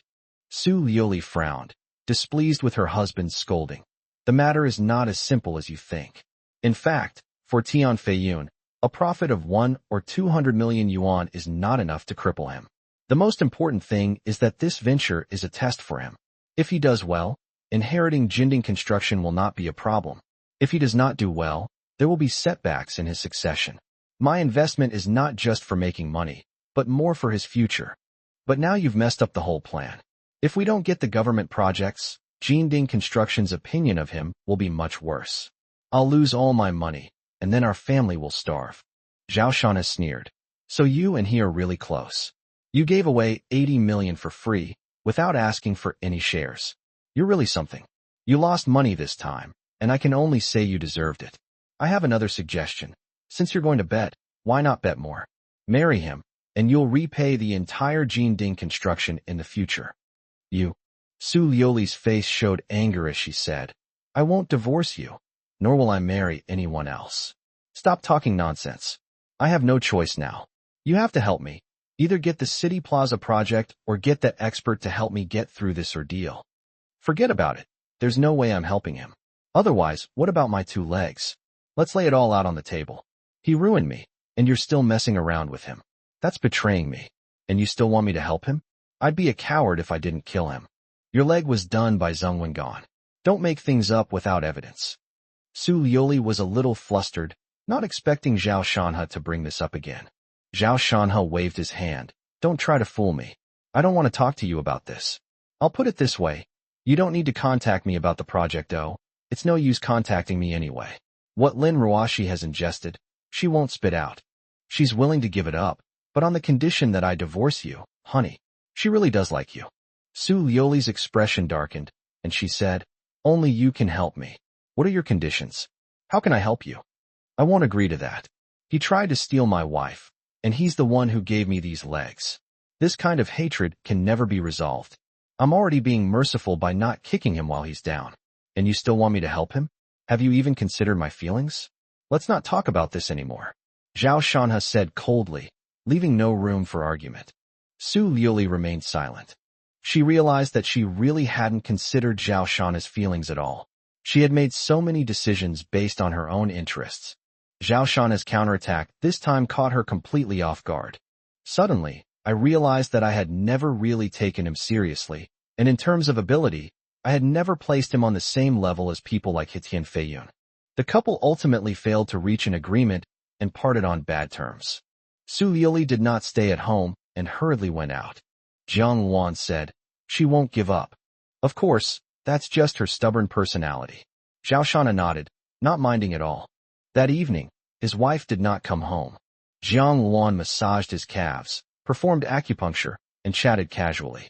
By the way, have you heard anything from Aunt Yang lately?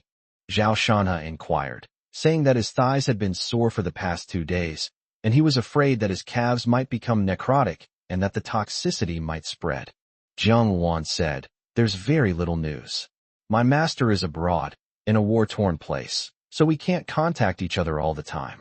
A few days ago, she sent me a message saying that she needs to treat your leg and that she needs a lot of precious medicinal herbs, one of which can only be found deep in the rainforest. She said she would come back as soon as possible, so you don't have to worry. Upon hearing this, Zhao Shanhe nodded. Since they left the orphanage, Yang Yuner resigned from her position as the orphanage director and has been living abroad for the past few years, reportedly with connections to mercenaries. She is mysterious and very strong. Jiang Wan is already quite skilled, but Yang Yuner said that Wanner hasn't even finished her apprenticeship yet and could take Jiang Wan down with one hand. After the acupuncture treatment, Zhao Shanhe checked the time and found it was past 11 o'clock. It seems Su Liuli isn't coming back. He went into the bedroom, turned off the lights, and went to sleep. 2 more days passed. Zhao Shanhe was woken up by Su Liuli. She shook the bag in her hand and said, Honey, get up quickly. I bought you breakfast. Zhao Shanhe sat up, somewhat surprised, then took the food and began to eat. He casually asked, Aren't you going to the company today? Su Liuli sighed and said, I have a lot of things to do and I'm working non-stop. I only took some time to come see you. After finishing breakfast, Zhao Shanhe got dressed and started washing up. Upon entering the living room, I found Su Liuli and Jiang Wan chatting and laughing from time to time, so I came over and asked, What are you two talking about? You seem to be having a lot of fun. Jiang Wan blushed slightly and said, Don't ask about girls' affairs. Su Liuli rolled her eyes at him. Zhao Shanhe pursed his lips and looked at Su Liuli, saying, Aren't you going to get busy? I still want to talk to you about the project. I've contacted many people these past few days, but nothing has worked. The two projects are finally settled, and Chihan Construction has been given the contract. But the problem is that Lin Ruoshi simply can't do it. If she can't build it, and there are unwarranted delays, then a good thing will turn into a bad thing. Tian Feiyun asked me to arrange a meeting with you. Just name your terms, and Lin Ruoshi will definitely listen to you. Zhao Shanhe's expression changed, and he said unhappily, Didn't we say before that there's no need to discuss this matter anymore? Su Liuli sighed and said, This is a lose-lose situation. If you give the project to Tian Feiyun now, he can give you a large sum of money and recover my losses. Actually, you don't need to be so hostile to him. I know you misunderstand my relationship with him, and he is willing to explain to you in person and apologize to you. Zhao Shanhe's expression remained indifferent. This isn't about money. Besides, if apologies were enough, what would we need the police for? You've misjudged me. I'm not a magnanimous person, nor am I the kind of person who would abandon my principles for money. You clearly know about my relationship with him, yet you keep nagging here. I really don't know what you're thinking. All right, go ahead and do your work. Don't come over unless it's absolutely necessary. It was all a misunderstanding. Everyone needs money to make a living. You have the opportunity to receive a large sum of money now. Think it over carefully. Do you want a better life in the future, or do you just want to vent your anger? I'm going to get back to work now. Su Liuli was disappointed and left. Zhao Shanhe shook his head, took out his phone, and communicated with Lin Ruoshi about some things. Just then, a call came in from an unknown number. After thinking for a moment, he answered the call. Hello. I am Teacher Wang. Are you Zheng Xiaoli's parent? It turned out to be a call from the school. Zhao Shanhe replied. Hello, Teacher Wang. I am Zheng Xiaoli's parent. How can I help you? Zheng Xiaoli has had a conflict with her classmates at school. Please come and handle it now. After hanging up the phone, Zhao Shanhe frowned. Chapter 50. Of all things, only studying is noble. Zheng Xiaoli is a senior high school student at number 2 middle school in the city. Actually, summer vacation started on July 1st, but since most students are in their second year of high school, they are required to attend summer classes. So she won't get a holiday until August 1st. Without much thought, Zhao Shan had changed his clothes and had Zhang Luan take him out the door. Number 2 middle school. The homeroom teacher's office. Zheng Xiaoli looked extremely miserable. Her hair was disheveled. Her face was covered with marks from being slapped, and there were many footprints on her body. She stood against the wall, head down, saying nothing. Teacher Wang glanced at her, sighed inwardly, and said to the person next to him, Mr. Liu, Zheng Xiaoli's parents are on their way. Do you think we should just let this matter drop? From her perspective, it was also a difficult situation. If students are involved in a fight, both sides should be punished if the matter is taken seriously. Zheng Xiaoli had already been publicly criticized, and since she has no parents, further action might lead to her being expelled from the program. No way. Look how badly he beat my daughter. Is he even a student? We need an explanation. Mr. Liu, with his hair slicked back and a stout build, was wearing a suit and looked at his daughter with heartache. It was Lu Nian and the others who bullied me. I couldn't help but fight back. I didn't hit her at all. Zheng Xiaoli couldn't help but cry out loudly. Lu Nian, who was not far away, was about the same height as Zheng Xiaoli, but she was rather ugly, looking like a gas cylinder. She was relatively clean, except for 3 or 4 red marks on her face, where the skin was slightly broken. She cried out, She hit me, Dad. Look what she did to me. I'm all disfigured. Wah. Mr. Liu felt a pang of heartache and quickly comforted her. Sweetie Yin Yin, don't cry. Daddy will help you get revenge. With looks like that, is there any room for her to get any worse? Just then, a soft voice sounded at the door, and Zhang Luan pushed Zhao Shanhe in. Mr. Liu glared at him and snapped. Who the hell are you talking to? You must be this girl's parent. No wonder she's so ill-mannered. Teacher Wang quickly stepped in to smooth things over. All right, calm down, everyone. They're all children. Let's see how to handle this. Mr. Liu sneered. This must be dealt with seriously. The school absolutely cannot tolerate a girl who started the fight. And I heard she's already been publicly criticized? This is a repeat offender. I suggest she be expelled immediately. Zhao Shanha stared at him for a while before saying to Teacher Wang, "Excuse me, may I speak with my sister alone?" "Sure." Ms. Wang said she wanted to take advantage of this break to speak to Mr. Liu on his behalf. If things escalate, it will also affect her. It's best to keep quiet and avoid trouble. Mr. Liu sneered. "Go ahead and educate yourself properly, so that when you go out into society people will say that you're raised but not taught." Zhao Shanha glanced at him indifferently, then beckoned to Zheng Xiaoli. "Come with me for a moment." In the corridor, Zheng Xiaoli stood beside him with her head down. "Tell me what happened." Zhao Shanha lit a cigarette and asked in a calm tone. Zheng Xiaoli glanced at him cautiously before saying, "Lu Nian and I share a dorm room. She and others have been insulting me. Last night, I couldn't help but say a few words back, and they started hitting me, and this morning, they hit me again. Wah." As she spoke, she began to cry sadly. Zhao Shanha was silent for a while, then patted her head. Zheng Xiaoli felt that this kind of life offered no hope. She mustered her courage and sobbed, "Uncle, can I stop studying? I'll do anything you want as long as I don't have to study." This period has been a huge blow to her. Zhao Shanha said, "I know you're feeling terrible. You want to leave school and find Brother Long to get revenge on the girls who beat you up. Am I right?" Zheng Xiaoli trembled and looked up, wanting to argue, but when she met Zhao Shanha's gaze, she couldn't say a word. This was indeed her truest thought, because she hadn't known what happiness felt like for a long time. The only time she felt happy was when Brother Long found her and helped her beat up someone outside the school, which made her feel that her frustration had been released, and she was very happy. Zhao Shanha saw right through her, and Zheng Xiaoli stammered, unsure how to respond. At this moment, Zhao Shanha smiled slightly, which stunned Zheng Xiaoli. She had never seen this person smile before, yet she discovered that this devil's smile was so beautiful. For others, school is not the only option. But for you, who have lost your parents and have no relatives, education is your only chance and hope in this life. Zhao Shanha turned his gaze downstairs, where students were sweating profusely on the playground. At that moment, he thought of himself. His situation was so similar to Zheng Xiaoli's. He said, "Of all things, only studying is noble. To study for the rise of the nation, to delve into knowledge, and to forge swords for the country, this is the highest pursuit. To study for the happiness of the people, and to serve the people in one's jurisdiction, this is the highest virtue.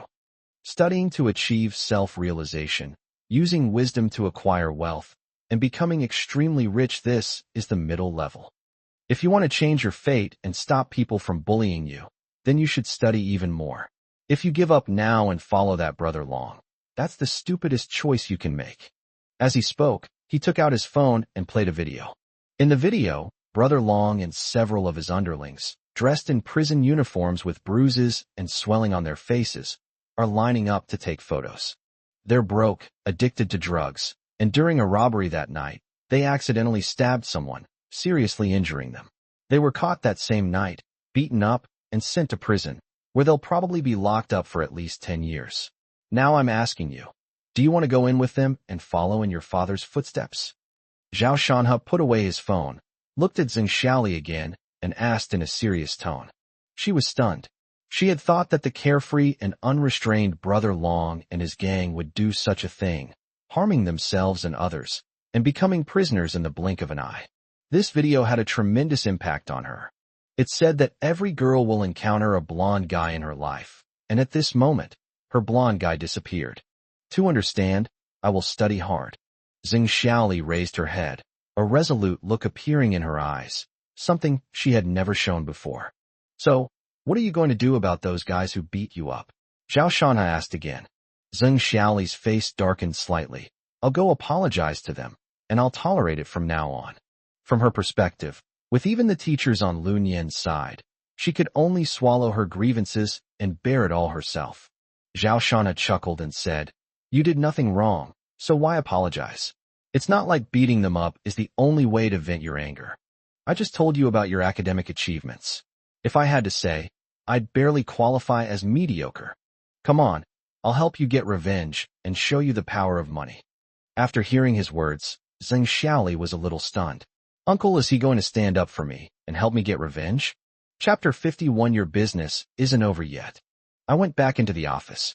Mr. Liu sat on the bench with an air of superiority, slowly sipping his tea, while Lu Nian was even more arrogant and smug, his already obese face making it seem as if even his eyes were invisible. "Oh ho, all educated?" Mr. Liu said sarcastically. Teacher Wang stepped forward. "This parent. My surname is Zhao Shana." "Oh, Mr. Zhao? It's like this. Mr. Liu and I just discussed that since Zhang Xiaoli started the fight, we should offer some compensation to Lu Nian, and then we can just let it go. What do you think?" Teacher Wang's tone was fairly polite.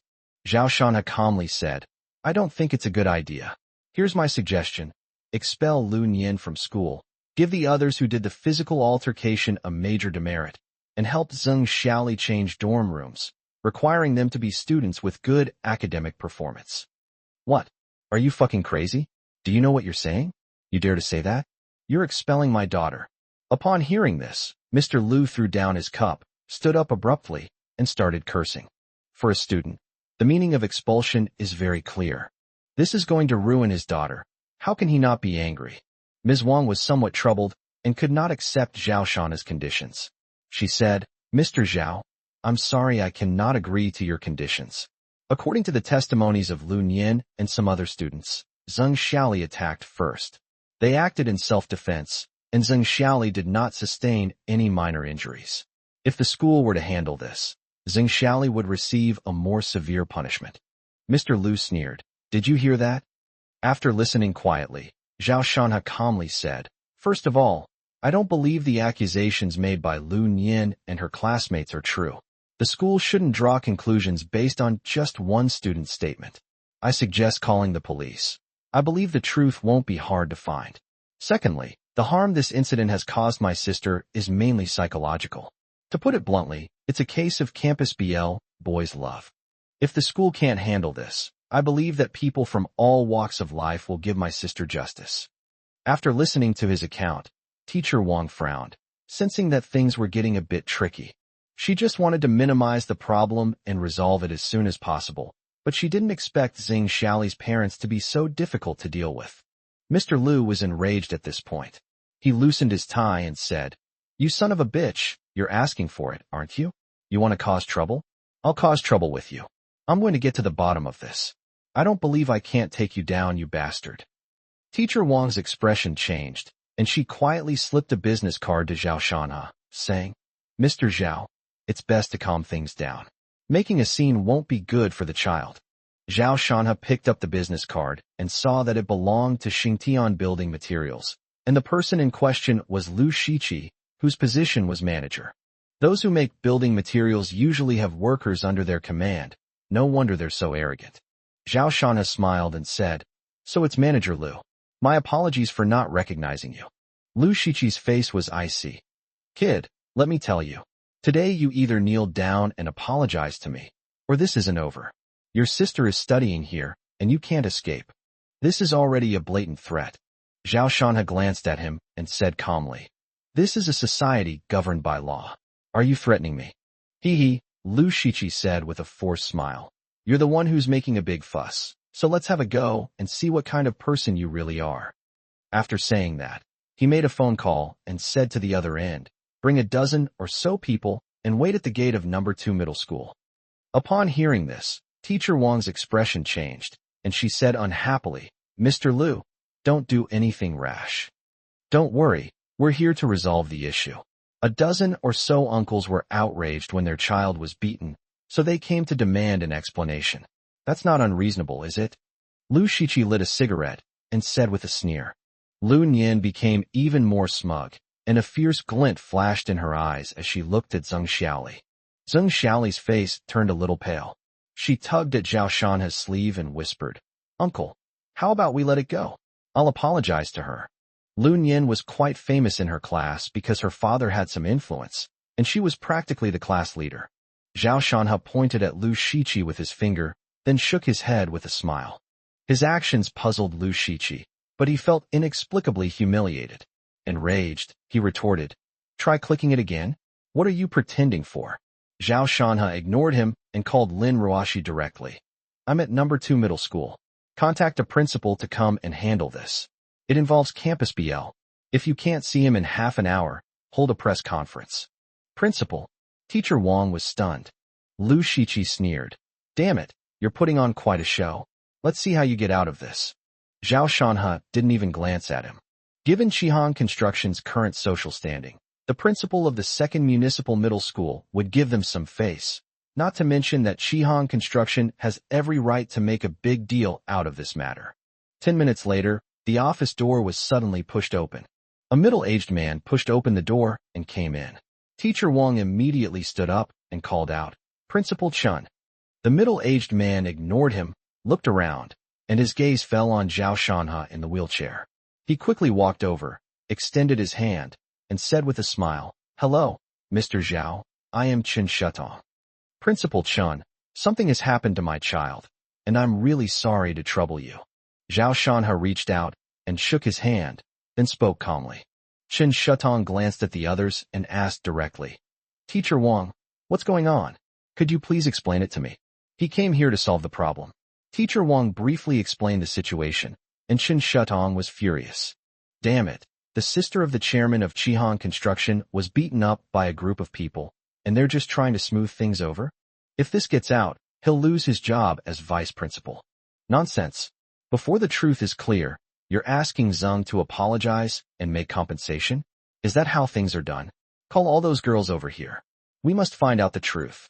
Chen Shutong waved his hand and gave the order, and Teacher Wang immediately ran out. At this moment, Lu Shiqi hesitated for a moment, then offered a cigarette. Principal Chun, this is. Chen Shutong frowned and gave him a cold look. I heard you hired more than a dozen people? Where do you think this is? This is utterly lawless. Lu Shiqi's expression changed, and he forced a dry laugh, saying, They're all the children's uncles. All right, enough with the nonsense. The school will definitely handle this matter seriously, Chen Shutong said coldly, refusing the cigarette. A moment later, two girls walked into the office with their heads down. For people live in one dormitory room, all of them are here. Tell me the truth about what happened last night and this morning, Chen Shutong said, staring at the two girls with a serious expression. As the principal, he was extremely authoritative. The two girls began to tremble visibly. One of them finally couldn't withstand the pressure and spoke up. It was Lu Nian who bullied Xing Xiaoli. We stood with her. Another girl added her own details, and in just 5 minutes, the truth came out. Mr. Zhao, what do you think about this matter? Chen Shutong looked at Zhao Shanhe, wanting to ask for his opinion. Zhao Shanhe said, Your school can handle its own affairs as it sees fit. I just want justice for my sister. Good. Chen Shutong did not hesitate and said, Lu Nian will be expelled from school. Li Rue and Zhou Ting. You two will receive a major demerit and apologize to Xing Xiaoli. The two girls trembled and quickly walked up to Xing Xiaoli, taking her hands on either side and apologizing repeatedly. Lu Shiqi never expected this outcome. His eyes reddened, and he angrily said, I disagree. There's something fishy going on here. You're all covering for each other. Your business isn't over yet. Zhao Shanhe glanced at him indifferently, then took out his phone and made a call. Chapter 52 The Power of Money. Hello, are you Mr. Su from Shengtian Building Materials? After the call was connected, Zhao Shanhe said. Lu Shiqi was taken aback. Upon hearing the name, General Manager Su, he had a bad feeling. Hello, this is Su Qing. Who is this? I am Zhao Shanhe, Chairman of Qihan Construction. I have a conflict with Lu Shiqi of your company. In order to avoid affecting the cooperation between the two parties, I would like to trouble General Manager Su to handle this matter. After saying that, he hung up the phone. Lu Shiqi was stunned. The chairman of Qihan Construction? His mind was in turmoil. He gritted his teeth and said, You want to pressure me? Our company has no business dealings with Qihan Construction. Zhao Shanhe smiled coldly. You know nothing about the power of money. So what if there's no business dealings? Everyone knows Qihan Construction just landed 2 big projects. If they give them a little something extra, Shengtian Building Materials will be well fed. He could even imagine that Su Qing should immediately rush to Qihan Construction to verify this.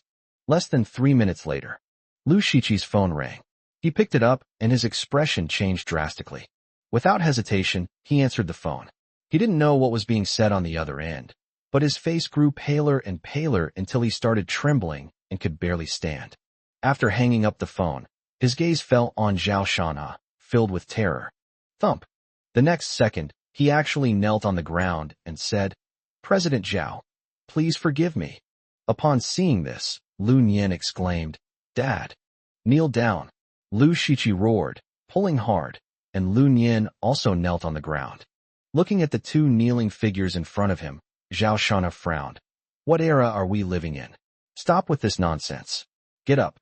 Teacher Wang quickly went over to help him up, as it would be bad if others saw this. "Now, do you agree to my request to fire her?" After the two stood up, Zhao Shanha asked calmly. I admit it. She brought it on herself and deserves to be fired." Lu Shiqi bowed and scraped, his heart bleeding. Facing this man, he dared not have any thought of resistance. The big boss, Su Qing, not only held his economic lifeline in his hands, but also had some illegal evidence against him. If it were exposed, he would be finished. At this point, the matter is completely resolved. After gaining Zhao Shanha's forgiveness, Lu Shiqi hurriedly pulled Lu Nian away. Chen Shutong said, "President Zhao, would you like to sit in my office for a moment?" "Principal Chen, you're too kind. I have other things to attend to. I'll take my sister to her classroom and then head back," Zhao Shanha said with a smile. He shook hands with Principal Chen again before leaving the office. Afterwards, Zhao Shanha brought Zheng Xiaoli out. He asked, "Was that good?" Zheng Xiaoli kept her head down. Her emotions were extremely turbulent. If you asked her if she enjoyed it, of course she did. Those girls hit her and received the punishment they deserved. It was much more satisfying than beating them up. Not to mention how satisfying it must have been for them to apologize to you just now. The uncle resolved the matter with just 2 phone calls. Is this the power of money? "Uncle, thank you," Zheng Xiaoli said sincerely. She was still afraid of Zhao Shanha, but now, her fear was mixed with respect. Zhao Shanha patted her head and smiled. "So, study hard, and when you grow up to be like me, no one will dare to bully you." "I will," Zheng Xiaoli said earnestly. Zhao Shanha walked with her toward the dormitory building. Her clothes were dirty and she needed to change. On the road, Zheng Xiaoli glanced at him furtively and asked, "Uncle, how much money do you have?" Zhao Shanha thought for a moment and said, "A few 100 million. Zheng Xiaoli's eyes widened. "My God, the uncle is actually a billionaire?" She added, "Uncle, were your grades good in school? I have a classmate whose father only graduated from elementary school and now runs a company where many college graduates work for him." This is a typical example of the reading is useless argument. It always comes down to how so and so didn't study but still achieved so much. Zhao Shanha scoffed at such remarks, believing that throughout history, studying has always been the best way to change one's destiny. Faced with this question, Zhao Shanha smiled and said, "My grades were all right, and I went to university." Zhang Wan, standing behind him, added with a slight smile, 709 points, the top scorer in the college entrance examination in Tianjin City. After listening, Zheng Xiaoli was completely shocked. Just how outstanding was this uncle? After being taken to the dormitory, Zheng Xiaoli changed her clothes, and then they walked together toward the teaching building. Along the way, Zheng Xiaoli became more talkative, chattering incessantly. Zhao Shanha was very patient and responded gently. Before they knew it, they had arrived at the classroom. In a short time, Zheng Xiaoli found herself somewhat reluctant to part with him. She thought to herself, when Uncle isn't a bad person, he's actually quite nice. It was during the break between classes. Zhao Shanha escorted Zheng Xiaoli to the classroom door, and the entire class suddenly fell silent, all looking towards the door. Zhao Shanha waved and left. The classroom became noisy again. "He's so cool. Xiaoli, is he family? I've never heard you mention him before." A crowd gathered around, and my deskmate asked in surprise. Zheng Xiaoli tidied up her textbooks and hummed in agreement. "He's my brother. Wow, he must be rich. He even has such a beautiful secretary with him." A boy with acne exclaimed. Upon hearing this, Zheng Xiaoli smiled and said, "My brother is a billionaire." Hiss. Immediately, the surrounding students gaped, shocked by the news. No wonder I felt a little scared when he sat there without moving. Is this the aura of a big boss? With such a rich brother, why bother studying? You won't need to work in the future. Zheng Xiaoli paused for a moment. then said seriously, "My brother has excellent grades, and I want to follow in his footsteps." Then, she casually added, "Oh, my brother scored 709 points on the college entrance exam." These words instantly silenced the entire class. Someone took out their phone to check past college entrance exam scores and exclaimed incredulously, "Zhao Shanha, the top science student in Tianjin City, scored 709 points. There's even a photo. It really is him." Zheng Xiaoli pretended to be calm, but she was actually very excited and proud inside. A bold girl approached and said, "Xiaoli, I want to be your sister-in-law. Mature, steady, handsome, rich, and talented. A man like that is simply irresistible to young girls." "Roll." Leaving the school, Jiang Wan said, "Aren't you afraid she'll become a gold digger by instilling the idea that money is everything in her mind?" Just now at school, Jiang Wan sensed that Zhao Shanha was intentionally or unintentionally emphasizing the power of money. Zhao Shanha said, "I just gave her a goal to strive for. As for whether she is materialistic or not, she will naturally understand when she grows up. People's thinking is complex and ever-changing." Just then, as he drove past a movie theater, an idea struck him, and he said, "Sister Xiaowan, let's go see a movie. It's the latest sci-fi film. It's really popular." "See a movie?" Jiang Wan was taken aback, then nodded with a slight blush. Chapter 53. Everyone's at work. Who's going to risk their life for you? Afternoon. After leaving the movie theater, Jiang Wan pushed Zhao Shanha home. Nothing was wrong, so Jiang Wan massaged his legs again. Lying on the sofa, Zhao Shanha fell asleep without realizing it. At this moment, Su Liuli pushed open the door and walked in. Jiang Wan was helping Zhao Shanha turn over to make him as comfortable as possible, and then she adjusted the temperature of the air conditioner. "He just fell asleep. Keep your voice down, don't wake him." Upon seeing Su Liuli enter, Jiang Wan made a shushing gesture. Su Liuli was somewhat displeased. Jiang Wan's actions in taking care of him just now were too gentle, just like a wife, not to mention the look in her eyes, which made her feel embarrassed and annoyed. She felt very uncomfortable, as if her place had been taken by someone else. After changing her shoes, Su Liuli sat on the sofa, determined to have a serious talk. She said coldly, "Jiang Wan, you're not planning to leave? Are you going to spend the rest of your life with my husband? To be honest, this isn't a good thing for you. You need to have some self-awareness, just like you did a couple of years ago." Jiang Wan frowned, tidied up the sofa, and sat down. She said seriously, "The condition for me to leave is that you can take good care of him, but obviously, you can't. He's unwell right now and needs someone to take care of him the most, but you're nowhere to be seen every few days. What right do you have to ask this question?" In the past, she would have been considerate of Shana's feelings and would have backed down in the face of Su Liuli's aggressive behavior. After all, Su Liuli is Shana's wife. However, as these things are exposed, Jiang Wan discovers that Su Liuli not only cannot take good care of Shanha, but Shanha may even be harmed because of it. Therefore, Jiang Wan will never leave easily. Su Liuli didn't expect Jiang Wan to answer like that. She said angrily, "I have my own things to do. Shanha will naturally understand me. There's no need for outsiders to gossip.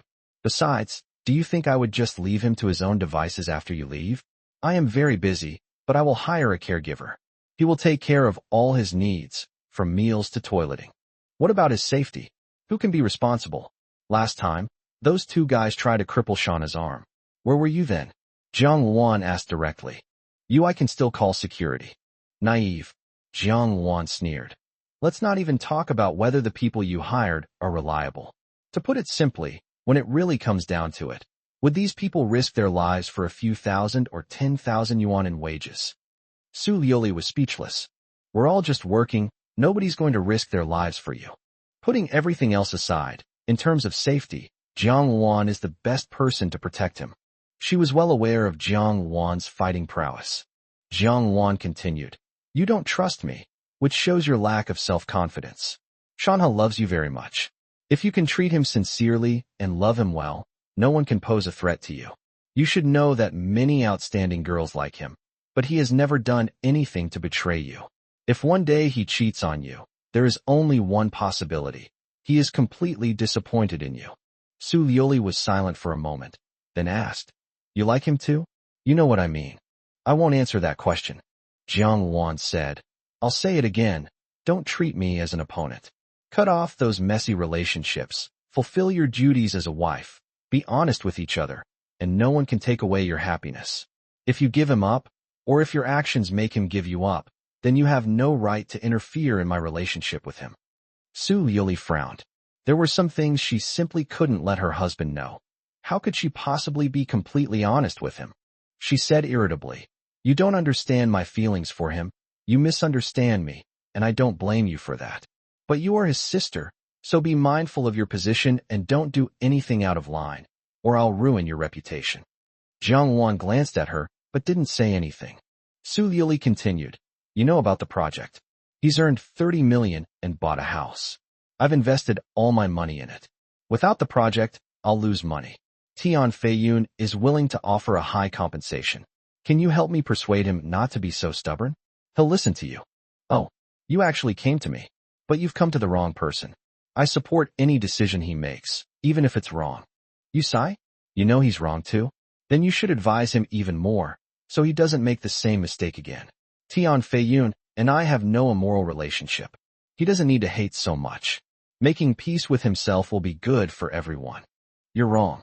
I don't think it's wrong of him not to help Tian Feiyun. In short, I can't change his decision. Go find someone else." After hearing her words, Su Yuli clenched her fist, then relaxed it, and left without saying a word. "You're leaving so soon after you get back?" Jiang Wan asked. Su Yuli didn't even turn her head, and said irritably, "If you won't help me, can't I ask someone else for help? Are you just going to watch my money go down the drain?" "She's gone." Zhao Shanha slowly sat up and saw that Jiang Wan was in a daze, so he asked. Jiang Wan glanced at him and said, "You've been pretending to be asleep the whole time?" "No, I was asleep at first, but when Yuli came back and you guys started talking, I woke up." Zhao Shanha went to the bathroom to relieve himself and returned to the living room to speak. "You dislike her that much? When she came back, you didn't even get up to greet her, and you pretended to be asleep. You're not a very good husband," Jiang Wan said with a light laugh. "Well, it's not that. Let's avoid facing it if we can. If we look at it from another angle, if she gets sick or injured, it would be hard for me to be a man taking care of her every day." Zhao Shanha spoke up for his wife. He really didn't dare to wake up when Su Yuli and Jiang Wan were arguing. "No, because if that happens, the man who takes care of her will be 100% you," Jiang Wan said confidently. That's true. Zhao Shanha thought that if his wife was injured, he would not let another man take care of her. On the other side, after Su Yuli left, she went to see Chen Kursin. "Haven't thought it through yet? If we should get a divorce, then let's get a divorce. It just so happens that Lin Ruoshi made this request, so let's make use of her," Chen Kursin said casually while trimming her nails. Su Yuli said angrily, "I said I wouldn't get a divorce. Now I'm thinking, are there any other ways?" Tian Feiyun has contacted many people, even his father, and reached out to higher-ups, but there has been no response. However, the good news is that Lin Ruoshi only has one project that has started, so we still have time, Chen Kursin said. Construction has already begun on the new campus of the 3rd Municipal Middle School. Surveyors are laying out the lines according to the blueprints, and most of the project staff have also gone there. As for the city square, there's been no activity for the time being. It's no use having time. The higher-ups are helpless. Unless Lin Ruoshi gives in, we can't get the project. Su Yuli was so angry that her chest felt tight. She never expected things to turn out like this. But Lin Ruoshi made that condition, putting her in an awkward position no matter what. At this moment, Chen Kursin suddenly said, "If Lin Ruoshi can't break through, there's still someone else who can be the breakthrough point." "Who? Your husband?" Chen Kursin smiled mysteriously. Su Yuli frowned and looked at her warily. "What do you mean?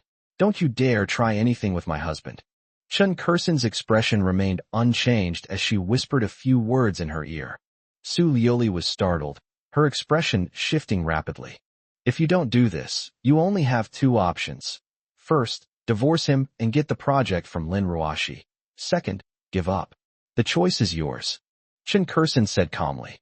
Chapter 54. You Deserve a Beating. 2 days later, Zhao Shanha was working out at the gym when Jiang Wan came to find him and said that Su Yuli had returned. When he came out, he found his wife chatting with a middle-aged man he didn't recognize. Have we had guests? Zhao Shanha rolled his wheelchair over and said. Su Liuli walked over, helped him sit on the sofa, and said, This is Tang Yin, the Deputy General Manager of Feiyun Construction. People from Feiyun Construction? Zhao Shanha frowned and said in a cool tone, Hello, President Tang.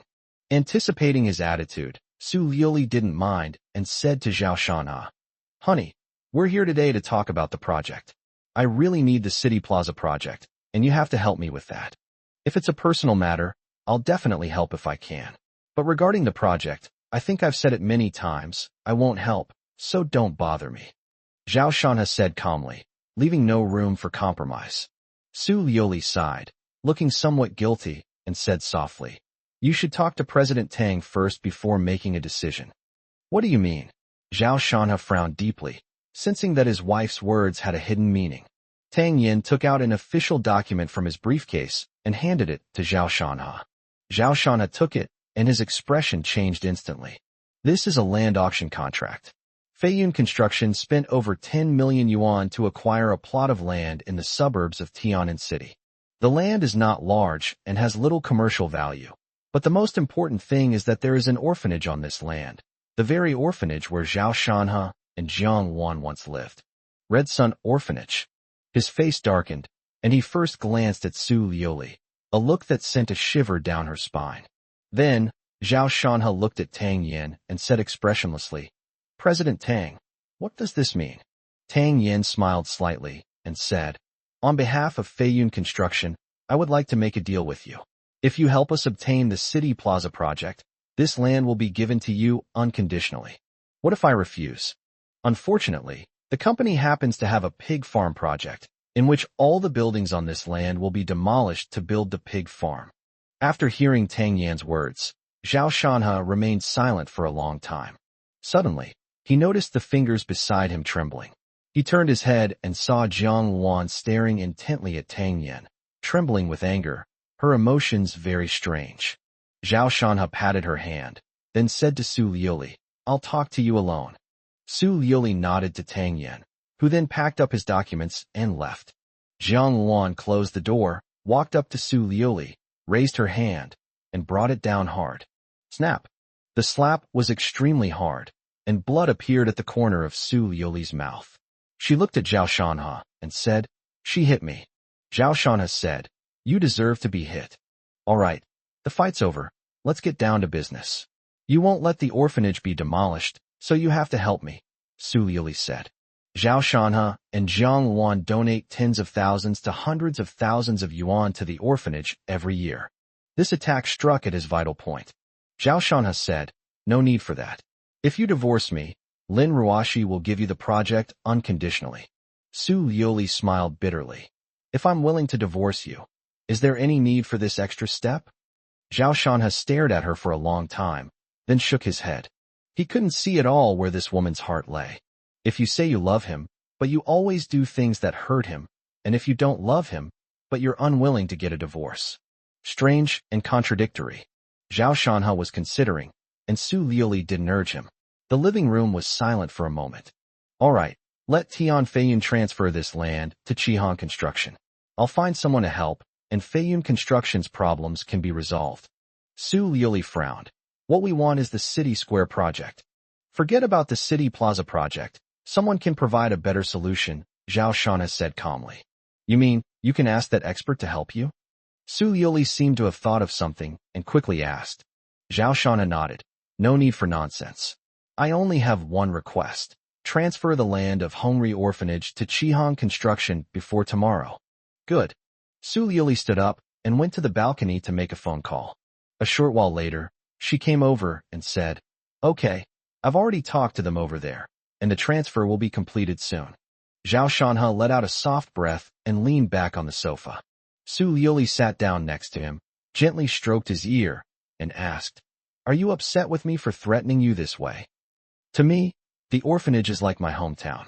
Now you want to demolish my home. Do you think I blame you? Zhao Shanha glanced at her and said expressionlessly. Su Liuli cupped his face in her hands, looked at him earnestly, and said, If I told you that regardless of whether you agree to help me or not, I would ultimately not let them demolish the orphanage, would you believe me? What's the use of saying nice things now that it's all hindsight? Su Lioli's expression darkened. She wouldn't have resorted to this plan unless absolutely necessary. Zhao Shanha continued. This stab was quite fatal. Tell me, who gave you the advice? Was it Tian Feiyun or Chen Kursen? It has nothing to do with them. Don't make wild guesses. You've been through too much lately. Once you've sorted things out, get some rest. Zhao Shanha nodded. It seems to be Chen Kursen. I've already told you that she's no good. Such vicious schemes come easily to her, yet you still choose to believe her. I don't blame you, because if you don't love me, then anything you do is normal. Su Lioli opened her mouth to retort, but when she saw Zhao Shanha's eyes, she felt a sudden tremor in her heart. She said, I know this will hurt you, but I really have no better way. I won't do anything to harm you. My original intention was just to solve my own troubles. Life is about making choices, and I hope this choice is the right one, Zhao Shanha said calmly. Su Lioli hesitated, then finally let out a sigh. Zhao Shanha leaned back on the sofa, staring unfocused at the chandelier above him. All right, go back now. Go stay with your parents. I'll contact you about Feiyun construction. Husband, you want to kick me out? Su Lioli asked incredulously, her eyes wide. You have fingerprints here, so you can stay if you want. No one will kick you out. But how many days have you actually slept here? Don't force yourself. Then I won't leave. I'll sleep here tonight. Go to the second floor, I don't want to see you. Knowing that Zhao Shanha was angry, Su Lioli didn't continue to make a scene. She kissed him on the lips, then stood up and went upstairs. She was tired too, and the bathroom on the second floor was quite comfortable, perfect for a bath. Chapter 55 Drinking. You just forgive her like that? Jiang Luan was still fuming. Although she had slapped her, she was still not satisfied. Aside from Zhao Shanha, there weren't many things that held a place in her heart, and the orphanage was one of them. Zhao Shanha smiled wryly and said, Otherwise what? Are you suggesting I kill her? Jiang Luan wanted to say something, but didn't know what to say. Sigh, Zhao Shanha sighed. It's also my fault. I pushed her too hard. Actually, this was our original plan, wasn't it? If I had given in earlier, she wouldn't have taken this step. Jiang Luan was furious. She's so despicable, and you're still protecting her. Zhao Shanha, you're such a simp, a complete simp. Don't worry, the orphanage will be fine. Even if I don't help her, she won't actually demolish the orphanage. I still believe in her on that point, Zhao Shanha said. You like to act like a jerk, so go ahead. The next day, when Zhao Shanha got up, he found that his wife, unusually, hadn't gone out. She was wearing a nightgown, leaning against the sofa, watching TV, her long, fair legs draped over the coffee table, a sight that stirred the imagination. You haven't left yet. Are you waiting for my results? Zhao Shanha said, directly pointing out that her purpose was too obvious. Speak properly, don't be sarcastic. Let's not talk about business today, let's go for a walk. Su Lioli gave him a reproachful look. Zhao Shanha thought for a moment and said, That works too. Regardless of Su Lioli's thoughts, it will not affect his actions. After all, even without the orphanage incident, he would still provide assistance to Feiyun construction. Jiang Luan prepared breakfast, and Su Lioli went in and brought it out. Seeing this scene, Zhao Shanha actually felt a sense of harmony. Shaking his head to dismiss some unrealistic thoughts, he secured his wheelchair to the dining table and began to eat breakfast. Jiang Luan made a Western-style breakfast today. 2 slices of cheese bread, 2 fried eggs, and a large cup of yogurt. Zhao Shanha ate it, and found it rather bland and tasteless. I still prefer congee and pickled vegetables, or noodles with soybean paste. After finishing the meal, Zhao Shanha offered his advice. Jiang Luan rolled her eyes at him and said irritably, Last time you said you were eating porridge every day and wanted to change things up. The bread and milk on TV looked pretty good. Really? Zhao Shanha feigned ignorance. Jiang Luan said angrily, You're the one who talks nonsense, so you can make your own breakfast from now on. Zhao Shanha chuckled and said, Oh, Sister Xiao Luan, I was just joking, don't be angry. Jiang Luan rolled her eyes at him. Ignore him, he's getting the benefit but acting innocent. Hearing their exchange, Su Lioli felt a pang of sadness and said to Jiang Luan. 20 minutes later, The three of them went out together, with Jiang Wan driving. Zhao Shanhe was itching to try it out. He said, "Could you modify the car so that the brakes and accelerator are manual? That way I can drive it too."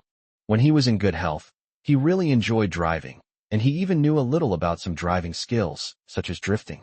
While it may not be considered very strong, it's enough to prove that this is his hobby. I couldn't help but say it at that moment. "Are you sick in the head? Do you want to become a road hazard?" Su Liuli clenched her fists, wanting to punch him. This husband of hers often came up with some strange and bizarre ideas. Jiang Wan was already used to it, and completely ignored him. Zhao Shanhe, feeling awkward, shrugged and turned on the car's music. As Zhao Shanhe listened, he began to sing along. But unfortunately, he was tone deaf and tried to imitate operatic singing, resulting in a completely incongruous and unpleasant performance. "Ugh, that sounds awful. Can you please shut up?" Jiang Wan kept a straight face and tried to hold back, but Su Liuli didn't have such a good temper. She reached out and grabbed his ear, giving him a command. "Let go, let go." Su Liuli snorted and let him go. Zhao Shanhe said discontentedly, "Sister Xiaowan, you're not even helping me." Jiang Wan remained silent. Su Liuli frowned, feeling inexplicably uncomfortable upon hearing his words, as she felt that he and Jiang Wan were being too intimate. In fact, this has always been her concern, since the two of them spend every day together, and there is a good chance that they might develop some kind of relationship that cannot be discussed. But then she thought about it again and realized it was unlikely, because the two of them had grown up together since childhood, and if it were going to happen, it would have happened long ago. She comforted herself like this, which made her feel a little better. Not long after, at Zhao Shanhe's suggestion, we drove for more than an hour and arrived at a scenic spot in the suburbs of Tian'an City. The weather was sunny and pleasant. After getting off the bus, Zhao Shanhe stretched his arms and said, "This place was quite popular when it was first built a few years ago, but now there are hardly any people here." At the ticket counter, two staff members were idly playing on their phones. Next to it is a large rock with the four characters Dreamy Water Town carved on it, except that the character Dream is missing a piece of wood. What was once a beautiful scenic spot looks utterly shabby. "I don't know why you chose this place. Nobody comes here at all," Su Liuli said with dissatisfaction. "Since we're already here, let's stop complaining and come on in," Zhao Shanhe said. So Jiang Wan bought 3 tickets and they all entered the scenic area together. Su Liuli pushed Zhao Shanhe, looking left and right, and said, "Speaking of which, the scenery here is actually quite nice." Zhao Shanhe nodded. The publicity was not done well, and the security measures were not in place. Since a girl had an accident here 3 years ago, the popularity of this place has plummeted. With word of mouth, naturally no one comes to visit anymore.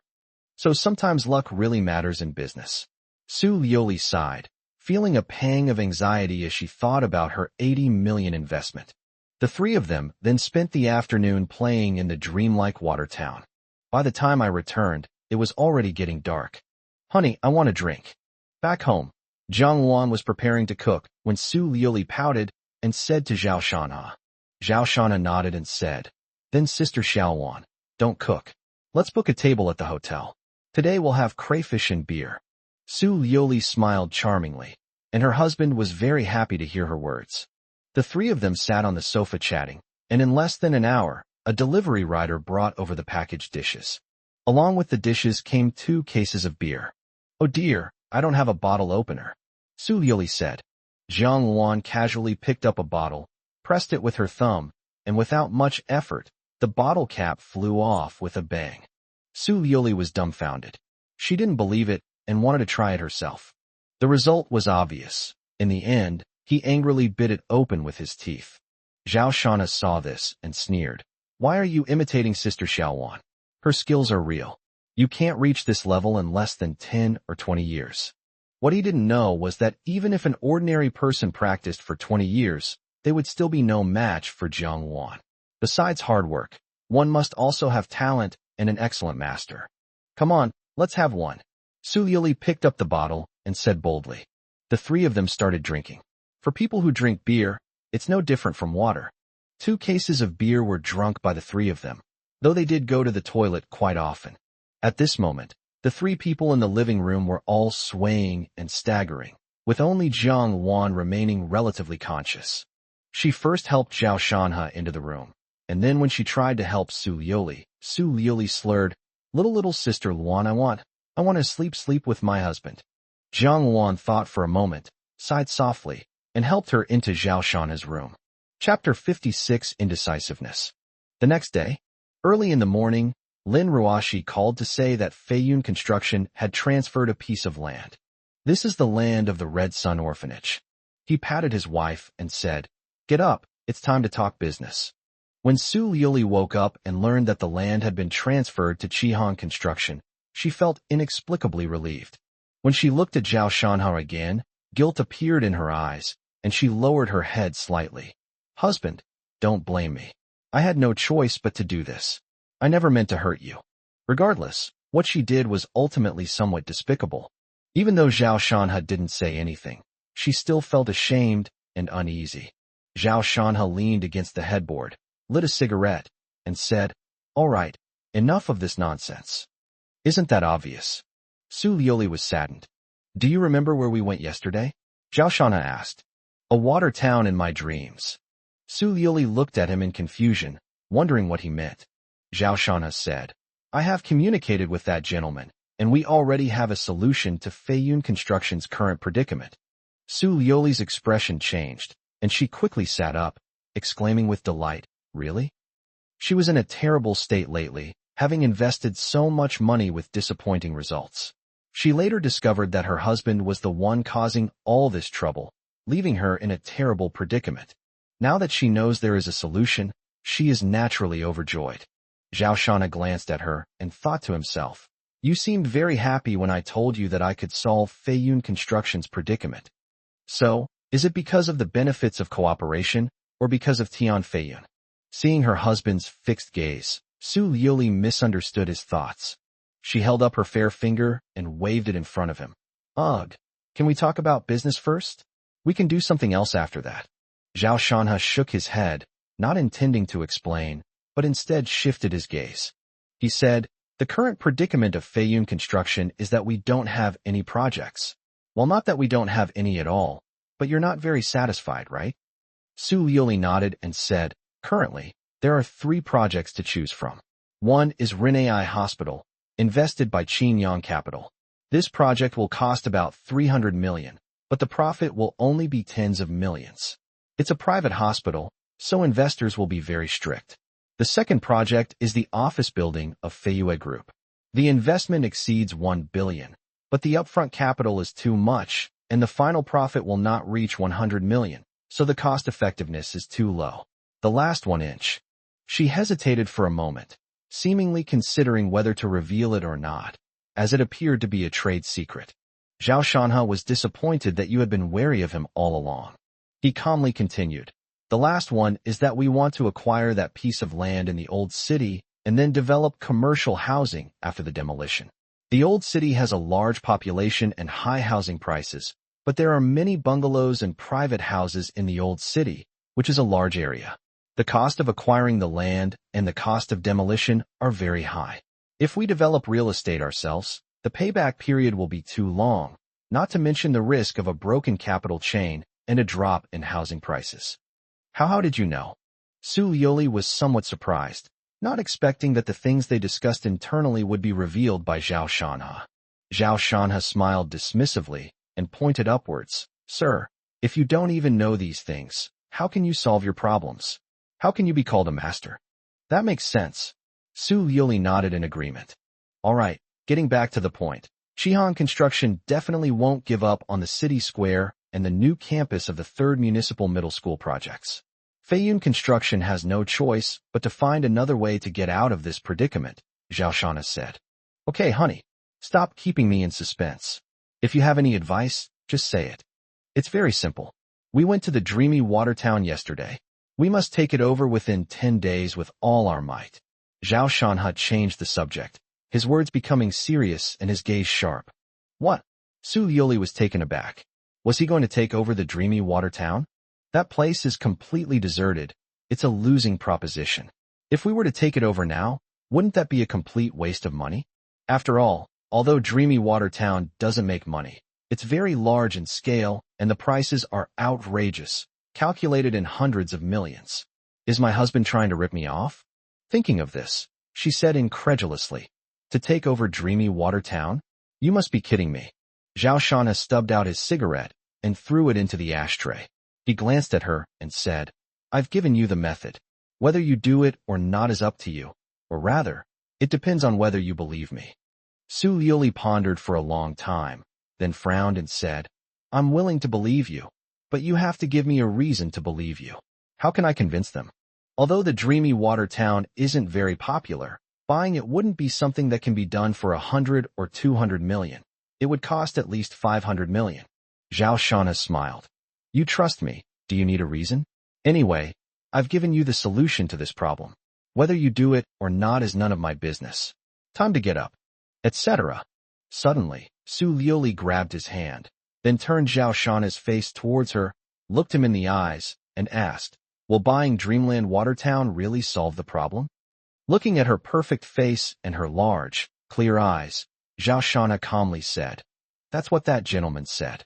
As for why he wants to take over Dreamy Watertown, he will naturally explain the reason after you acquire it. Remember, you only have 10 days, the sooner the better. Su Liuli remained silent. After a long pause, she finally said, Okay, I believe you. Zhao Shanha stretched out his fingers and shook them from side to side. No, it's not about believing in me. It's about believing in that expert. This has nothing to do with me. You're wrong. You're the one who told me this, so I trust you. If you trick me again this time, I'll be doomed, and you'll have to support me then. Su Liuli kissed his eyes and said with a smile. Zhao Shanha frowned, then relaxed. He wasn't lying.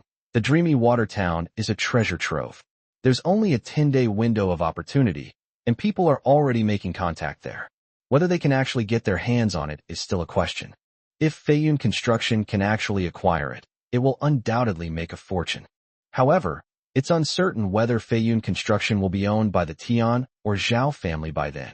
All right, go and communicate with Feiyun Construction. If they don't have the guts, then it's none of my business, Zhao Shanha said calmly.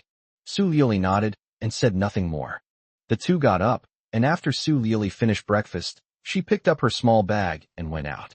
Zhao Shanha held a lighter, clicking it incessantly. The flames flickered, and Jiang Wan could tell he was restless, so she asked, What are you thinking about? She may still have some trust in me, but in the end, I will still betray her and even bury Tian Feiyun and Feiyun Construction. Zhao Shanha told the truth. If his wife has no trust in him whatsoever, then he feels no burden in doing his job. But now, I always feel like I'm taking advantage of my wife. Jiang Wan remained remarkably calm. Do you know what this is called? This is indecisiveness. When have you ever been like this? Once you've set a goal, do it without hesitation. Otherwise, what's the difference between you and a good-for-nothing? Chapter 57, You seem to be rather impolite. It has to be said that Su Liuli has grasped Zhao Shanha's lifeline no. It should be said that she has Chen Kursin under her thumb.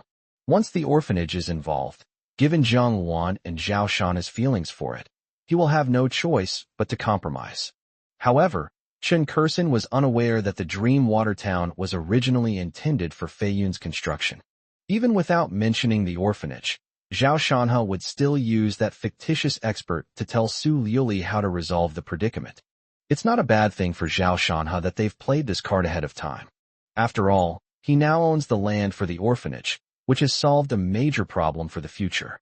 At this moment, Zhao Shanha took out his phone. There was a photo on WeChat. This is a round-faced girl wearing a hat. She looks youthful and lively. Xinya, 20 years old this year, was originally a student at Tian'an University, but she dropped out of school because of Tian Feiyun. I don't know what kind of bewitching potion Tian Feiyun gave her. You should know that Tian'an University is ranked among the top 5 in China, and it is not much worse than the top universities in Beijing and Tsinghua. Otherwise, with Zhao Shanha's score of over 700, he wouldn't have chosen Tian'an University back then. What did the private investigator say? Zhao Shanha asked. Jiang Wan said, Xinya had an induced abortion and hasn't been with Tian Feiyun lately. She's been staying in her apartment all by herself, rarely going out. Didn't Tian Feiyun go to see her? No. Tian Feiyun won't care too much about someone like Xinya. so your plan might not succeed. Zhao Shanha smiled and shook his head. You don't understand men. You can be indifferent to them, but you can't let others care. Do you believe that if Tian Feiyun knew that a man was going to spend the night with Chunya, he would rush over there as fast as he could? Jiang Wan seemed to understand, but smiled and said, that Chunya is really stupid. She could just find any delivery guy to send a message to Tian Feiyun and make him scared and come running over. Zhao Shanna chuckled and said, I'll go over tonight and see Chunya. Chunya was a crucial part of his plan. She played a vital role in turning Tian Feiyun and Wei Biao against each other. Coincidentally, Chunya had a lot of complaints about Tian Feiyun because of the induced abortion, which gave him an opportunity. 9 o'clock in the evening. A small apartment. Chunya held a glass of red wine in her hand, her arm resting on the railing outside the apartment. Looking down at the bustling traffic below, her eyes filled with deep resentment. She is actually very pretty, with a round face and a bit of baby fat, and a voluptuous and charming figure. At this moment, she was wearing a yellow sundress, leaning forward, her supple waist slightly lowered, forming an alluring curve. Occasionally, when men passed by and saw her like this, their eyes would reveal an indescribable light. After all, Chunya is very good at what Tian Feiyun has chosen.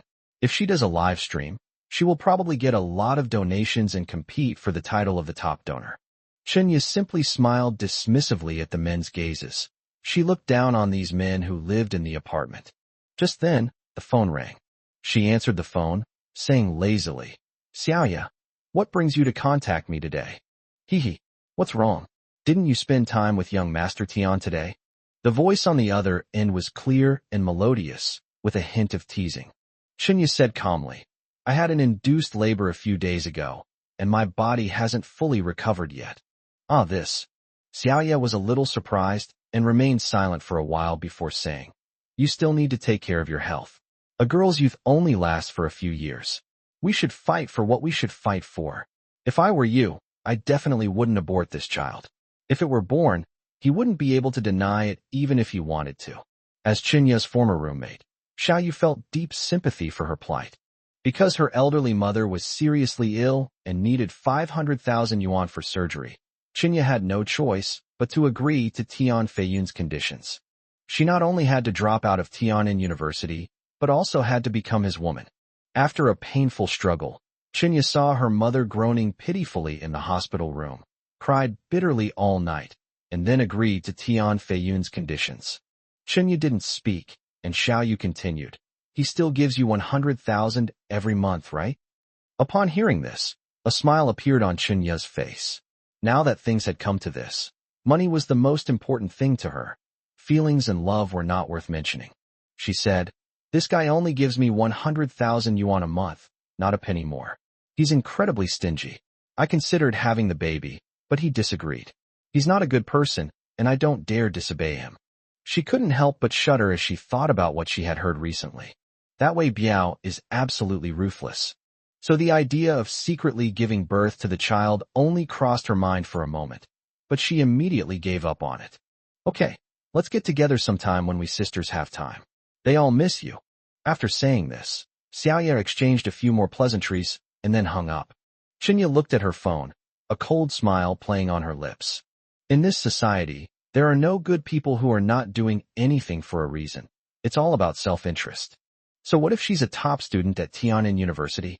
She's nothing compared to a super-rich second generation like Tian Feiyun. And these so-called roommates only contact her periodically because she's now Tian Feiyun's woman. You know, if Chunya really does rise to power one day, then she will be a true socialite, someone above everyone else. In fact, she had already found out what her roommates were saying about her at school. She had heard countless rumors and gossip about her being a gold digger and selling her body. However, given Chunya's current mindset, these words are unlikely to have much of an impact on her. You seem to be in a bad mood, being out alone? Suddenly, a voice rang out not far away. Chunya turned her head and saw a super handsome man sitting quietly in a wheelchair. Zhao Shana. Chunya opened her mouth in shock. She knew this person, of course, it was Tian Feiyun who broke his legs. As a result of his relationship with Lin Ruoxi, Tian Feiyun suffered a great loss and failed to secure any projects. Inside the villa, she often heard Tian Feiyun cursing Zhao Shanha. As he approached, another person stood quietly behind the wheelchair, head bowed, hair obscuring a face that was enough to haunt one's dreams.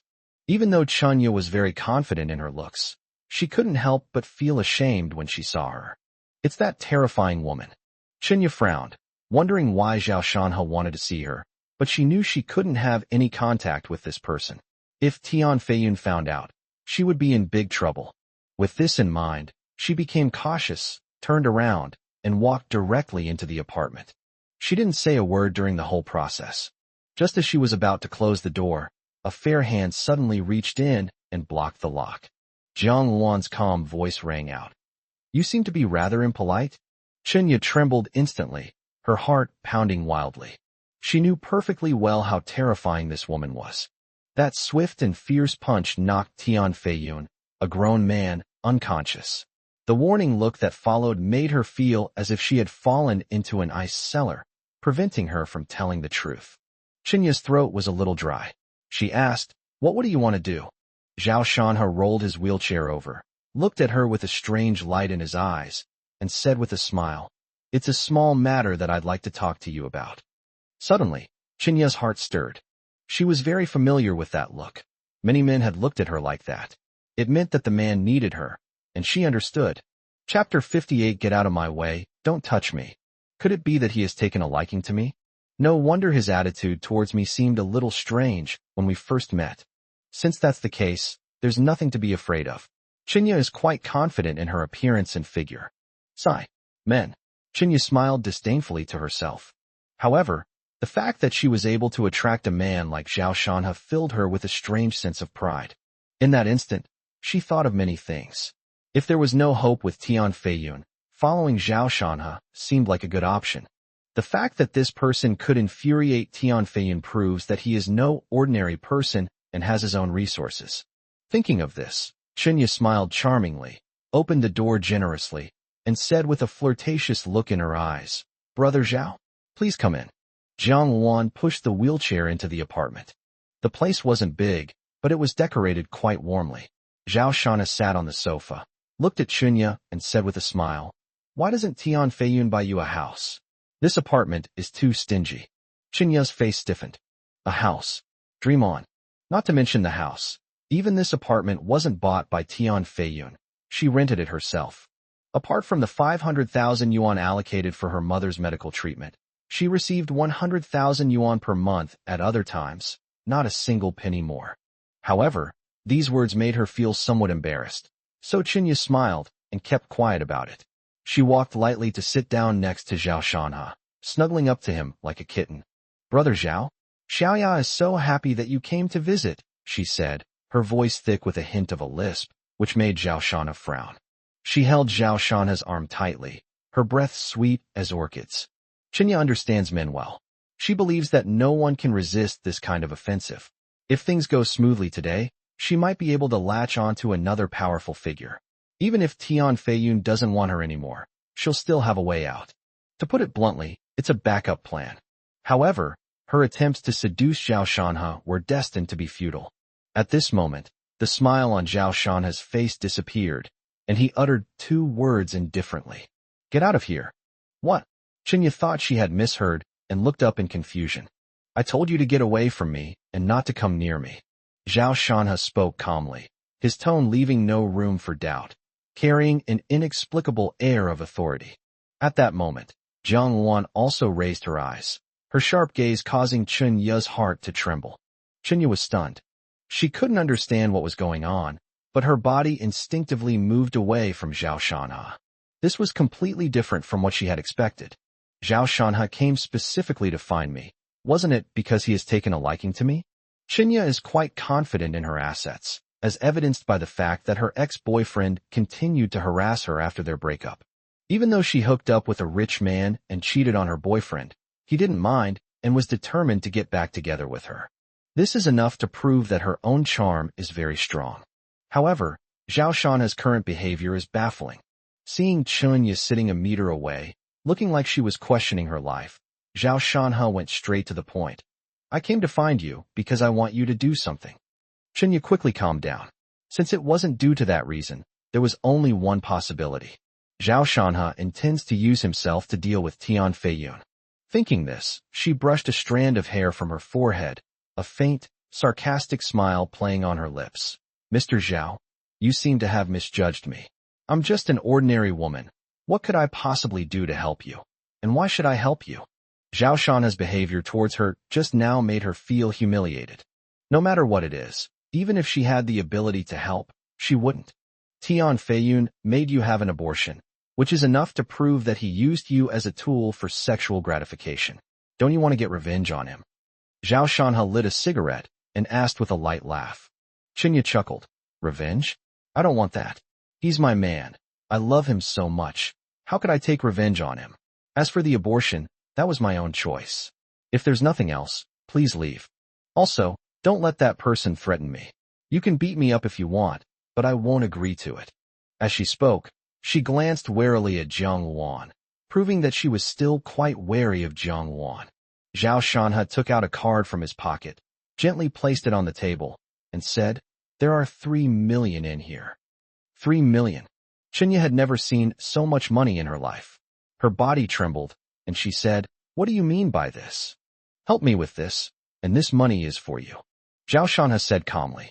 You wouldn't be telling me to kill Tian Feiyun, would you? Qinya trembled slightly. Even buying someone's life wouldn't cost 3 million. If I wanted to kill him, I wouldn't need to come to you, Zhao Shanhe said calmly. This matter is very simple for you, so you don't need to feel guilty. Also, this 3 million is just an advance payment. I will pay you another 7 million after it's done. 3 million plus 7 million equals 10 million. For 500,000 yuan, she betrayed love and her dreams. Furthermore, tempted by the prospect of earning 100,000 yuan a month, she even sold her youth. But it would take her 10 years to earn 10 million. Moreover, she couldn't possibly stay by Tian Feiyun's side for 10 years. Men are all loyal. They'll always love an 18-year-old. Once Tian Feiyun gets tired of her, he'll dump Qinya in no time. After all, Tian Feiyun is cold-blooded at heart, and he would never develop feelings for someone like her. Qinya's throat moved, and she said hoarsely, What do you want me to do? The temptation of 10 million is simply too great. Moreover, this is not an empty promise at all. As long as she agrees, she can immediately receive 3 million. Enough to buy a house and a car in Tiannan and settle down stably. In reality, the vast majority of people in China will never accumulate more than 1 million yuan in savings in their lifetime. She admitted that she couldn't resist the temptation at all. Compared to this 10 million, the humiliation I felt from Zhao Shanhe just now was nothing, completely insignificant. Seeing her expression, Zhao Shanhe nodded in satisfaction and pointed to the bank card, saying, The password is 6 sixes. You can put this card away now. Qinya's breath hitched. Looking at the card on the coffee table not far away, she tried to restrain herself, but couldn't help it. She slowly reached out, gently pinched the bank card, and put it into her purse. Forcibly suppressing her excitement, she said, You can tell me what you want me to do now. At this moment, Qinya had made up her mind that she would do anything as long as it wasn't murder or arson. At worst, I can just run away with the 3 million.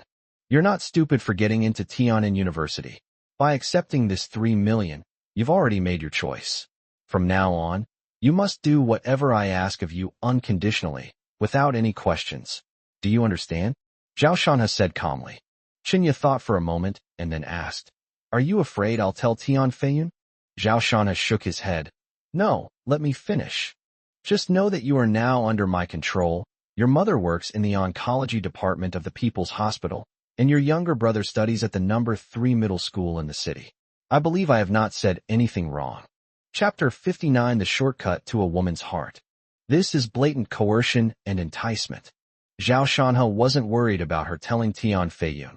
He just needed absolute control over everything he did. Qinya trembled violently, no longer daring to have any thoughts of resistance, and lowered her head to say, Tell me what your plans are. Zhao Shanhe nodded in satisfaction and said, You've been by Tian Feiyun's side for a year. But in his heart, you're at most just a tool for sexual release, a self-aware inflatable doll. In this past year, your boyfriend has contacted you many times. If I'm not mistaken, deep down, You only love one person, and that's your boyfriend.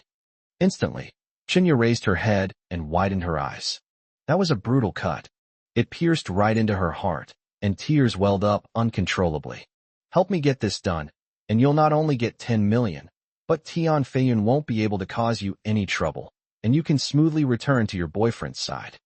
Of course, the premise is that he doesn't look down on you. Upon hearing Zhao Shana's words, Chinya immediately exclaimed excitedly, "He dreams of getting back together with me. He won't look down on me." Maybe. Zhao Shanha smiled noncommittally. If that time really comes, will you not mind? Will you not have any reservations? We're both men, he understands. However, he wouldn't say these things aloud. All right, let's get down to business. There's a man with Tian Feiyun named Wei Biao. You should know him, Zhao Shanha continued. Chinya immediately replied, I know him. He's Tian Feiyun's right-hand man, and the two have a very close relationship. At this point, her eyes lit up. You want me to find evidence of their crimes? No, don't guess. Just answer my questions. Zhao Shanha said impatiently. Zhao Shanha was absolutely certain that Wei Biao had evidence of their crimes. Otherwise, he would have had nothing to restrain Tian Feiyun. Finding this thing is not easy, and expecting Chinya to collect it is basically impossible. Therefore, we must make him hand it over willingly. Next, I'll only ask you to do one thing. Wei Biao is a normal man. If he had the chance to sleep with the boss's woman, do you think he'd be very excited? Zhao Shanha smiled inexplicably, his eyes holding a meaningful look. Chinya's breath hitched, and her eyes widened. You want me to seduce Wei Biao? This if Tian Feiyun finds out, he'll definitely kill me. He won't. The moment he finds out will be the moment he's finished. Zhao Shanha smiled dismissively. If you follow my plan, I guarantee your safety. During this time, you need to cultivate a relationship with Wei Biao as much as possible, whether it's real or fake. At least make him like you, and it would be best if he could fall in love with you. Is that all right? After a moment's thought, Chinya nodded and said somewhat shyly, Actually, Wei Biao has had feelings for me for a long time. However, he is a vulgar and uncouth person, and I could never be interested in him. But he often flirts with me secretly when Tian Feiyun is not around, and I dare not tell anyone. Upon hearing this, Zhao Shanha clapped his hands lightly and laughed. That makes things even simpler. 10 million is no different from picking up money for you. He mentioned 10 million again, and now 3 million is already in his pocket. Chinya was somewhat excited, her cheeks flushed with an alluring blush. Looking at Zhao Shanha's handsome face, she felt a strange flutter in her heart. Remember this, you only have 10 days. Starting tomorrow, you need to contact him and begin taking action, Zhao Shanha emphasized. Chinya nodded and continued. 2 days is enough. Besides Wei Biao, what else do you need me to do? Not everyone is Zhao Shanha. She believed that with her figure and looks, a man like Wei Biao would pounce on her with a snap of his fingers. I will let you know what happens next. After speaking, Zhao Shanha asked Jiang Wan to help him into a wheelchair, preparing to leave. At this moment, Chinya suddenly said, Can I make a condition? You say? Chinya's heart pounded. She mustered her courage and asked, Could you sleep here tonight? She admitted that she was attracted to Zhao Shanha. If Zhao Shanha had been the one supporting her back then, Chinya would probably have forgotten her ex-boyfriend long ago. Jiang Wan frowned and said coldly, Know your place and don't try to covet things that don't belong to you. You. Chinya was speechless. She gritted her teeth and said to Zhao Shanha, You gave me 3 million. Do you trust me that much? Aren't you afraid I'll run away? Perhaps we can have a more in-depth discussion. Zhao Shanha glanced back at her and smiled slightly. Do as you please. I have no interest in having any in-depth conversations with you. After saying that, he left, without any hesitation or delay. Even after the apartment door was closed, Chinya was still in shock, looking somewhat defeated. Does he really have no feelings for me? Chinya took the card out of her bag, her eyes filled with an unreadable expression. On the bus, Jiang Wan said jokingly, Shanha, your trick of using Lu Bu to tease Diaochan is quite subtle. However, Tian Feiyun is not Dongjua, and Chinya is probably not as important as Jiaochan in Wei Biao's heart. Zhao Shanha laughed. What is her appearance like? What is Jiaochan's appearance like? Of course, if we compare them, no matter how beautiful Diaochan is, She is probably slightly inferior to Sister Xiao Wan. You're flirting with me. Jiang Wan blushed slightly and said, I'm not as pretty as your Lioli. She's the real Diao Chan. Upon hearing this, Zhao Shanhe fell silent. If Su Lioli is Diao Chan, then what role does he play? Was it Lu Bu or Dong Zhua? 2 days later, Zhao Shanhe was resting at Jinshu Jiangshan. He lay on the sofa while Jiang Wan squatted beside him, giving him a massage. From a distance, this action makes him look like a wealthy landlord. But Jiang Wan had no complaints. Everything she did for Zhao Shanhe was from her own heart. In her heart, ever since Zhao's parents died saving her, the only meaning of her life was to atone for her sins. In fact, for the first 2 months after that day, Zhao Shanhe was very resentful of Jiang Wan. But as time went by, Zhao Shanhe had long since let it go. Just then, Lin Ruoshi suddenly called. Zhao Shanhe answered, Hello, what's up? Teacher, you're so annoying. Can't I talk to you for no reason? On the other end of the phone, Lin Ruoshi said reproachfully. Zhao Shanhe smiled lightly. No, I just said it casually, don't take it to heart. Xiaolin had nothing but praise for him. In Zhao Shanhe's mind, he would repay those who were good to him tenfold. Similarly, anyone who dares to harm him will be punished tenfold. However, Su Lioli is an exception. She is his wife of many years. As Zhao Shanhe said before, human emotions are always complex and changeable, and there are no fixed rules. What are you planning to do with the land that Feiyun Construction transferred to us? Lin Ruoshi asked again.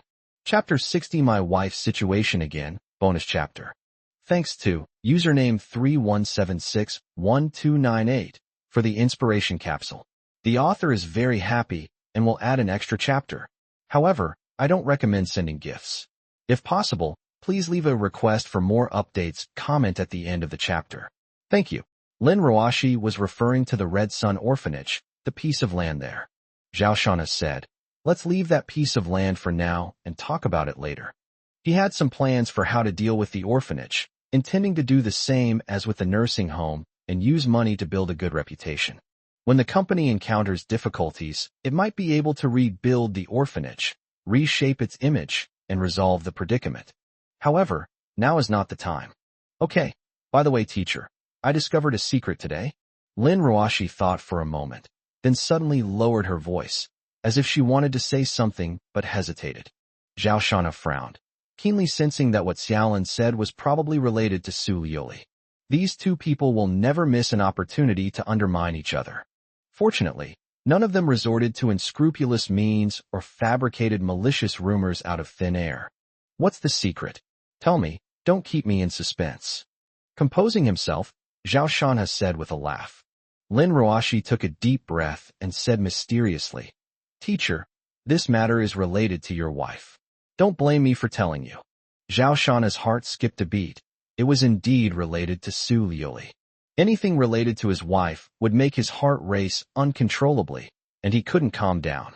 Zhao Shanhe said, Just tell me.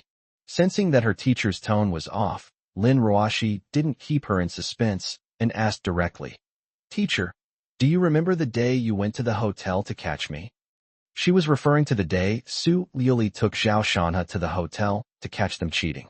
Zhao Shanhe coughed awkwardly twice. I didn't arrest you, don't change the subject. Let's get down to business. It's shameful to think about this. He and Xiaolin didn't have any special relationship, so what right did he have to arrest her? Even if Lin Ruoshi really did have a hotel room with someone, it would have nothing to do with him. However, Lin Ruoshi didn't think so. She giggled and said, I'm very happy that the teacher can catch me, but I will absolutely not do anything that would make the teacher uncomfortable. You can completely trust your classmate Lin. Zhao Shanhe blushed, unsure how to respond. Before he could reply, Lin Ruoshi continued, You saw Qin Hao and me walk out of the hotel that day. I've told you about what happened. But today, guess what? Qin Hao and I met. He's representing Qinyang Capital to invest in a gynecology hospital. Zhao Shanhe nodded. This project has already been put on Feiyun Construction's agenda. He asked, Did he contact you because he wanted Qihong Construction to help him build a hospital? He thinks that since he knows our drawings are good, he still wants us to help him produce project drawings. Lin Ruoshi continued with a disdainful tone. However, he's not good looking. but he's got some pretty big ideas. How could I possibly agree?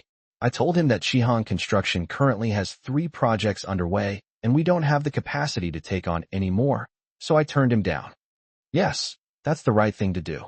We shouldn't bother with these private projects if the profit margin is too low. Zhao Shanha nodded in agreement.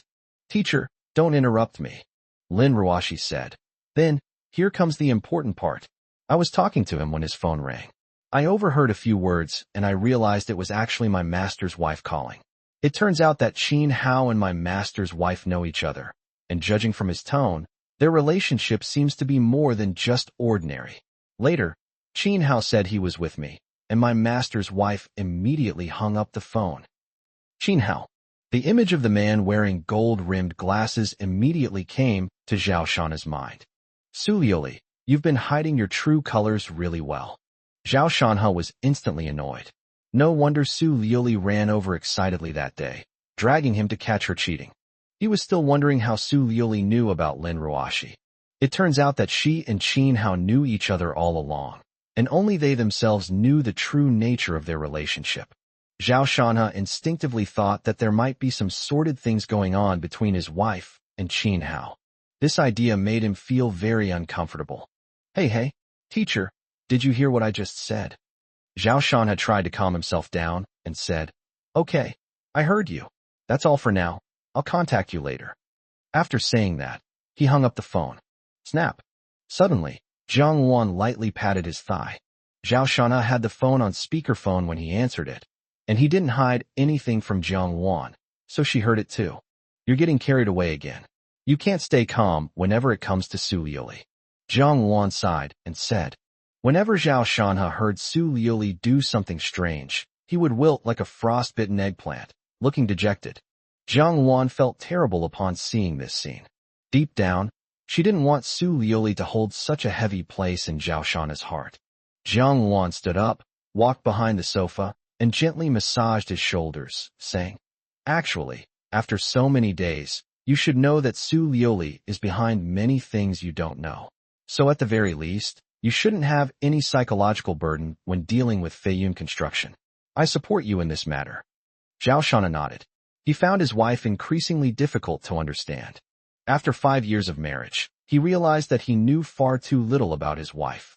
He didn't know that while he was doing housework at home, his wife called to say she had to work overtime, or that she was going to her parents' house for dinner. Is she really as she claims? How much of what she said is true? Why would Su Liuli hide the matter concerning Qin Hao? Zhao Shanha couldn't understand it, and felt very depressed. It was evening. There was a noise coming from outside the villa. Someone entered the courtyard. It was Su Liuli. This was the first time he had seen her since Zhao Shanha had sent her to retrieve the dreamy water town. At that moment, the 2 people inside the house were eating. There was a grain of rice on Zhao Shanha's lips. Jiang Wan saw it, and subconsciously reached out and gently removed the grain of rice. Su Liuli saw this and felt that the 2 of them were like a young couple, while she was just a guest who had come to visit. This left her feeling extremely unsettled. There's rice in the rice cooker. Go get some if you haven't eaten, Jiang Wan said casually as she turned around and saw her.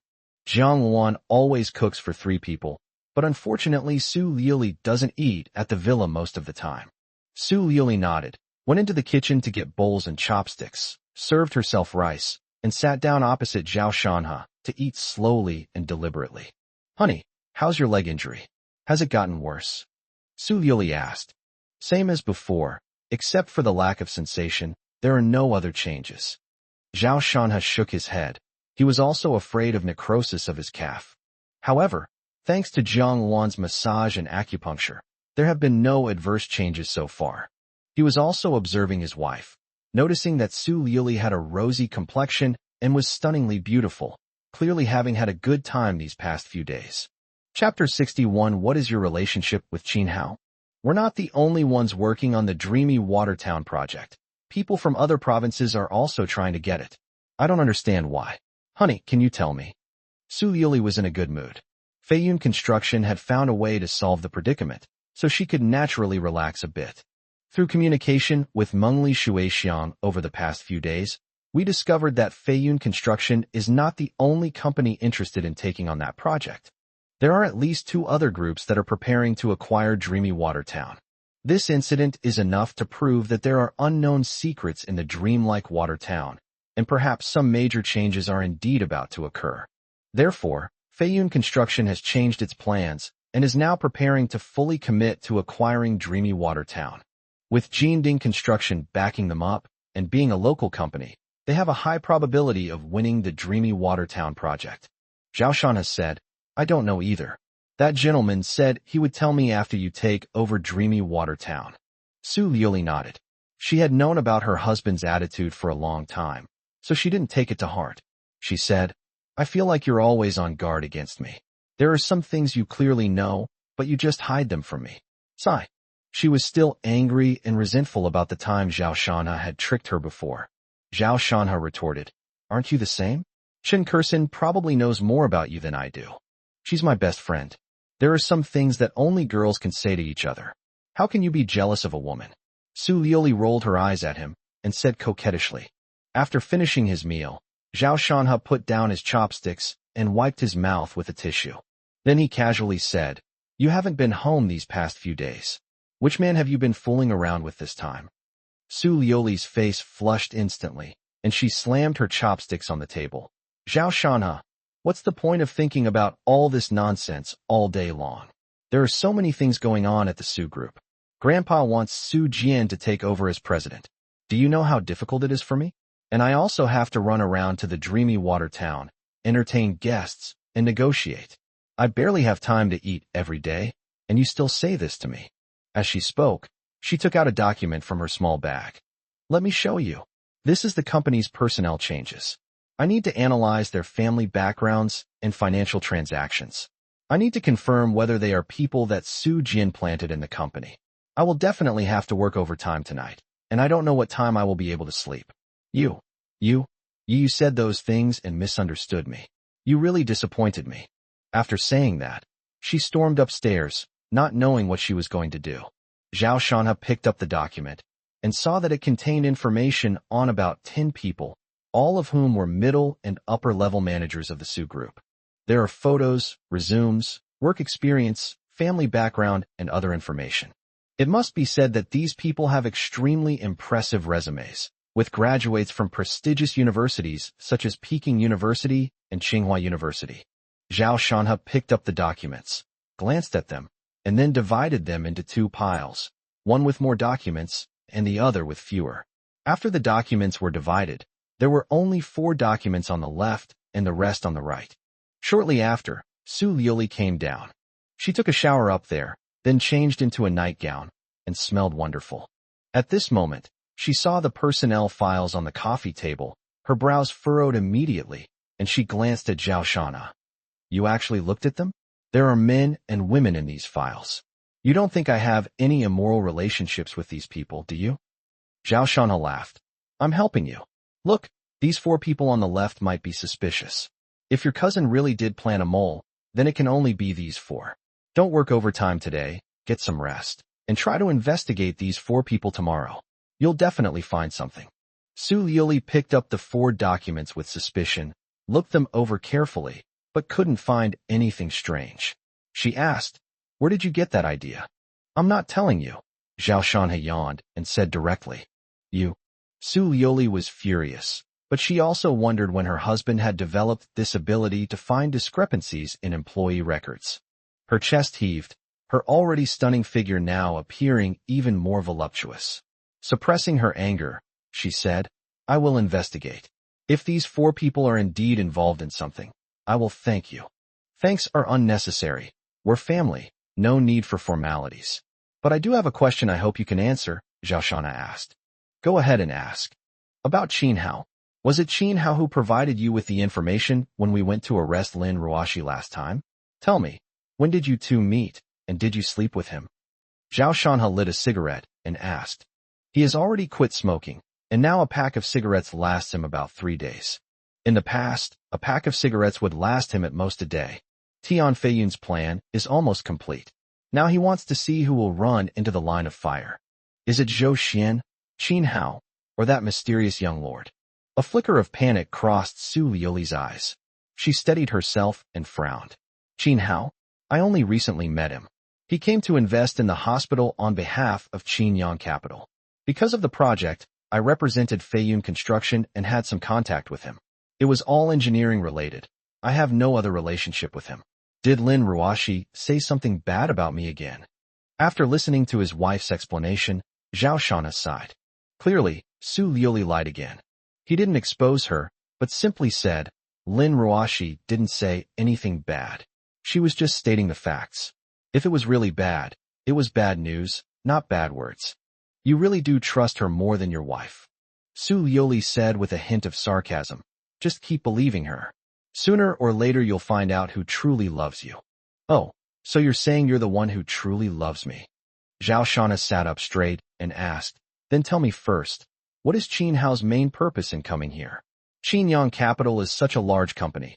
I don't believe he's only here to invest in such a small gynecology hospital. What other big plans does he have up his sleeve? Tell me about them. What are you planning? Qin Hao is no ordinary person. His Chinyang Capital is something my Su group would have to think twice before even touching. Even Lin Dayu wants to form a marriage alliance with him. So don't get too close to Lin Ruoshi.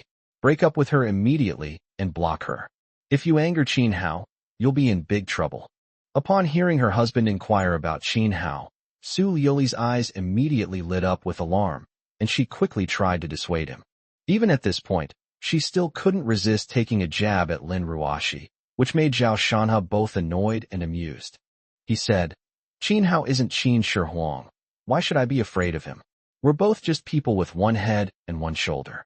But it's okay if you don't tell me. I'll find out eventually anyway. Speaking of which, what has Chen Kursen been up to lately? I haven't heard anything from her. When can we arrange for me to meet her? I want to catch up with her. Yuri eyeing Chen Kursen again? Fine, you've got ulterior motives all along. Even trying to harm my best friend. You're inhuman. Su Liuli immediately became furious, clenching her fists as if she wanted to punch him twice. Your best friend? To be honest, I think she's awful. If you spend too much time with her, you'll be influenced by her. She'll corrupt you, and you'll regret it then, Zhao Shanha said slowly. Upon hearing these words, Su Liuli's eyes turned red with anger, and she rushed forward to bite him. Zhao Shanha quickly intervened, saying, a gentleman uses words, not fists. I didn't lay a hand on him, Su Liuli said angrily, leaving teeth marks on his arm. Zhao Shanha grinned and said, hey, you really are like a dog. You're not allowed to say anything bad about Chen Kursen anymore. She saved me, Su Liuli said seriously. Zhao Shanha was surprised. You saved me? When was that?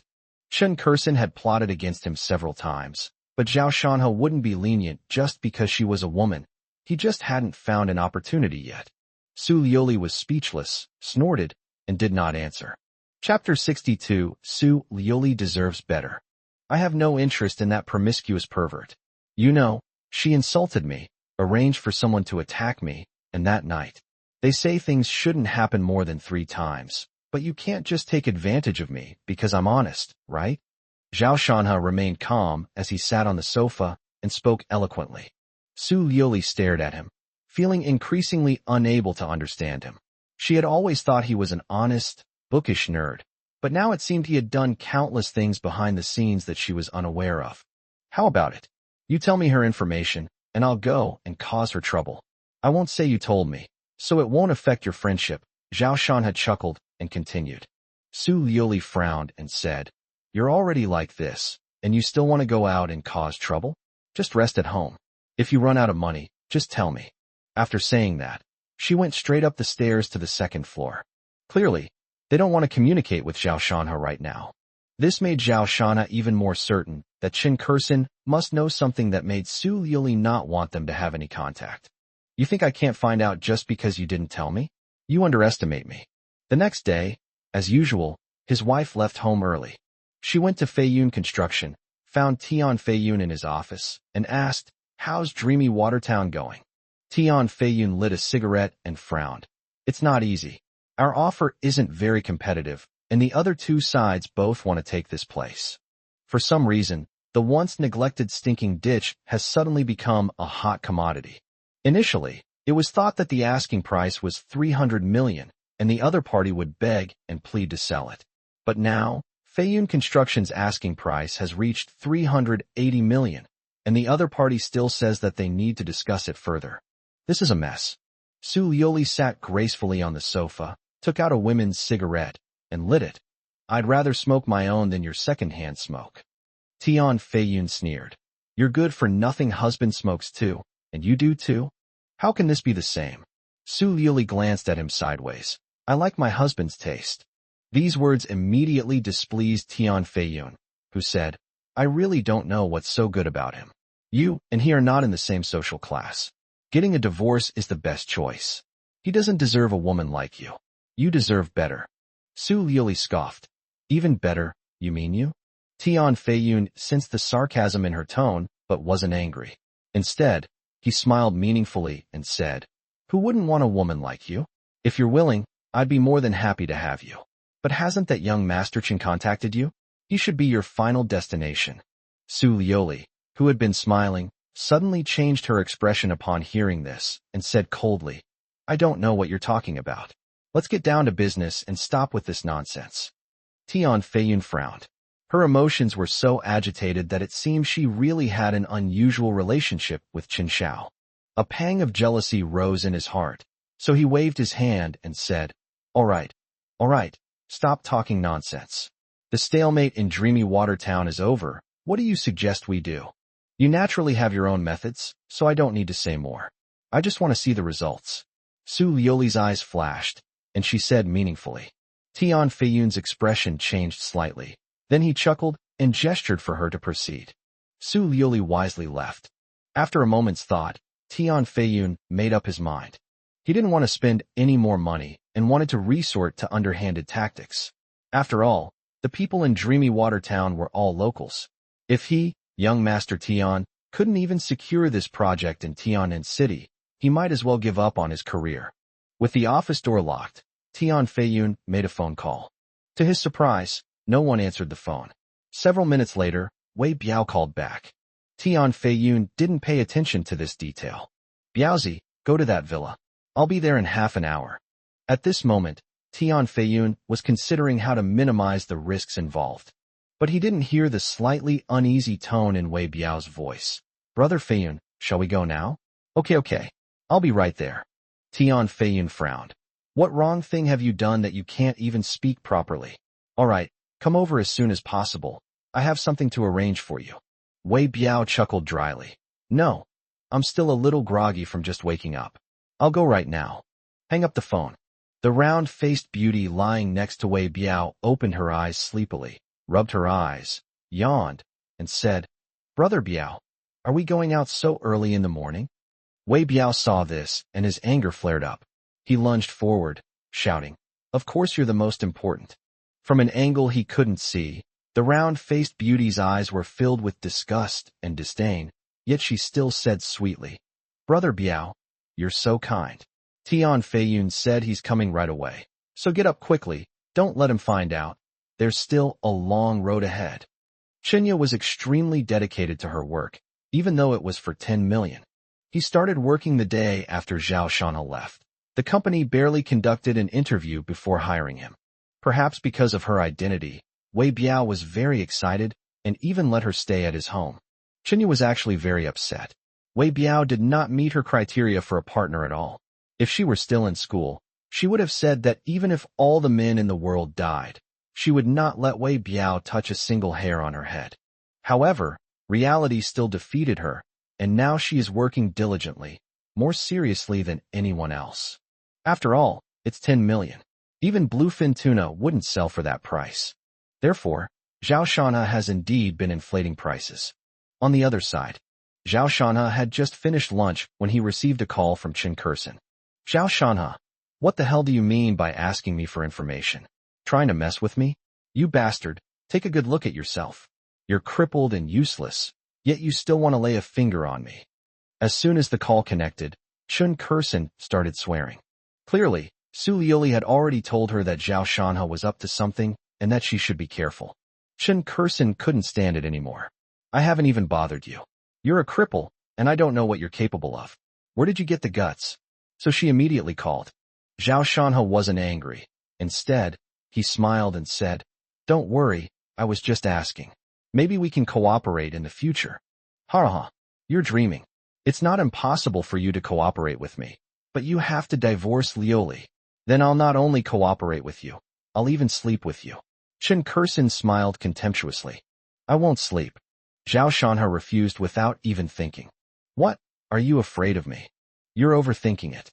I don't have feelings for you. Chen Kursin continued. You even pretended? You dared to say you had no feelings for me that day. Hee hee. I really don't feel anything at all.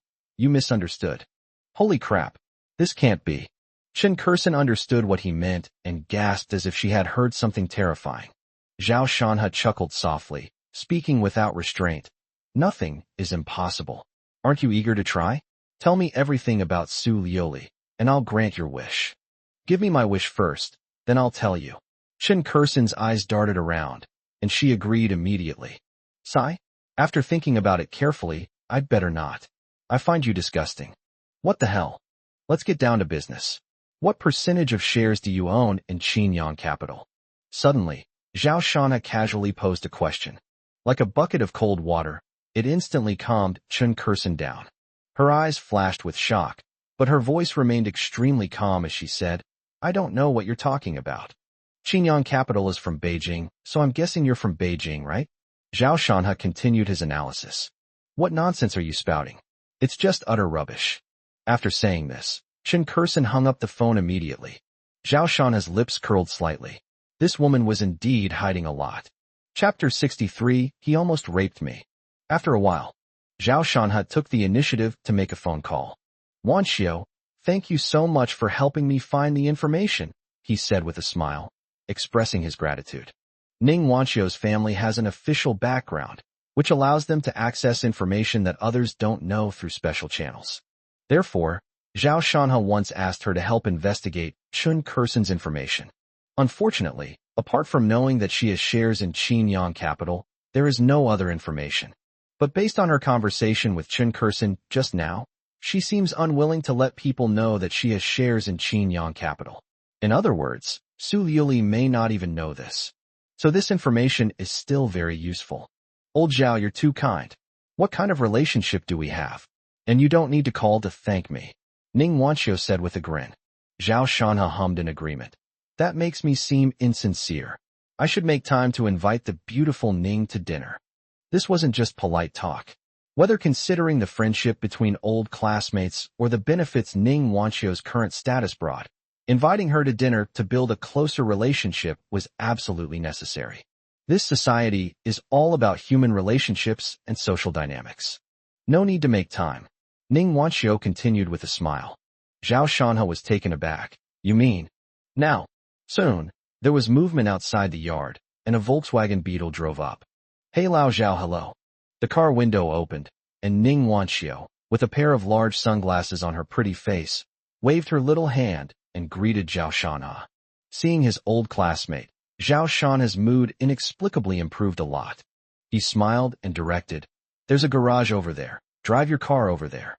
Following Zhao Shanha's instructions, Ning Wanxiu drove the car into the garage and then came out. Old Zhao, why do you get more handsome as you get older? Ning Wanxiu looked Zhao Shanha up and down and teased him. Sitting in his wheelchair, Zhao Shanha was no longer the reserved man he was in college. He exuded confidence from the inside out, making Ning Wanxiu feel that her old classmate had become even more charismatic. Hey, don't tell me. I'm not always the same. Oh, look at my legs. They're not as good as before. It's all an illusion. An illusion. Come inside. Zhao Shanha quickly waved his hand and invited Ning Wanxiu into the house. It had been a while since we last met. Today, Ning Wanxiu was clearly dressed up carefully, wearing a plaid blouse and a pleated skirt. Although she was almost 30, she looked as youthful and beautiful as when she was in school. Zhao Shanha wondered what was going on between her and Zhang Zhe. Every family has its own troubles. Given her family background, whether she likes it or not, she will ultimately have no choice but to make do with Zhang Zhe for the rest of her life. As for the idea that she can't be touched after marriage, that's a joke. Reality isn't a novel. There aren't that many married couples who never touch each other, unless there's a prenuptial agreement. But how could an official family like Ning Wanxiu's have such an absurd agreement as not sharing a room after marriage. Therefore, Ning Wanqiu's plan was destined to fail. After all, with her looks and figure, Zhang Zhe couldn't possibly not be tempted, nor could he possibly resist. It's a pity you came at the wrong time. If you had come earlier, you could have gotten a free meal. Zhao Shanhe led her to the sofa and said with a smile. Ning Wanqiu didn't take it to heart.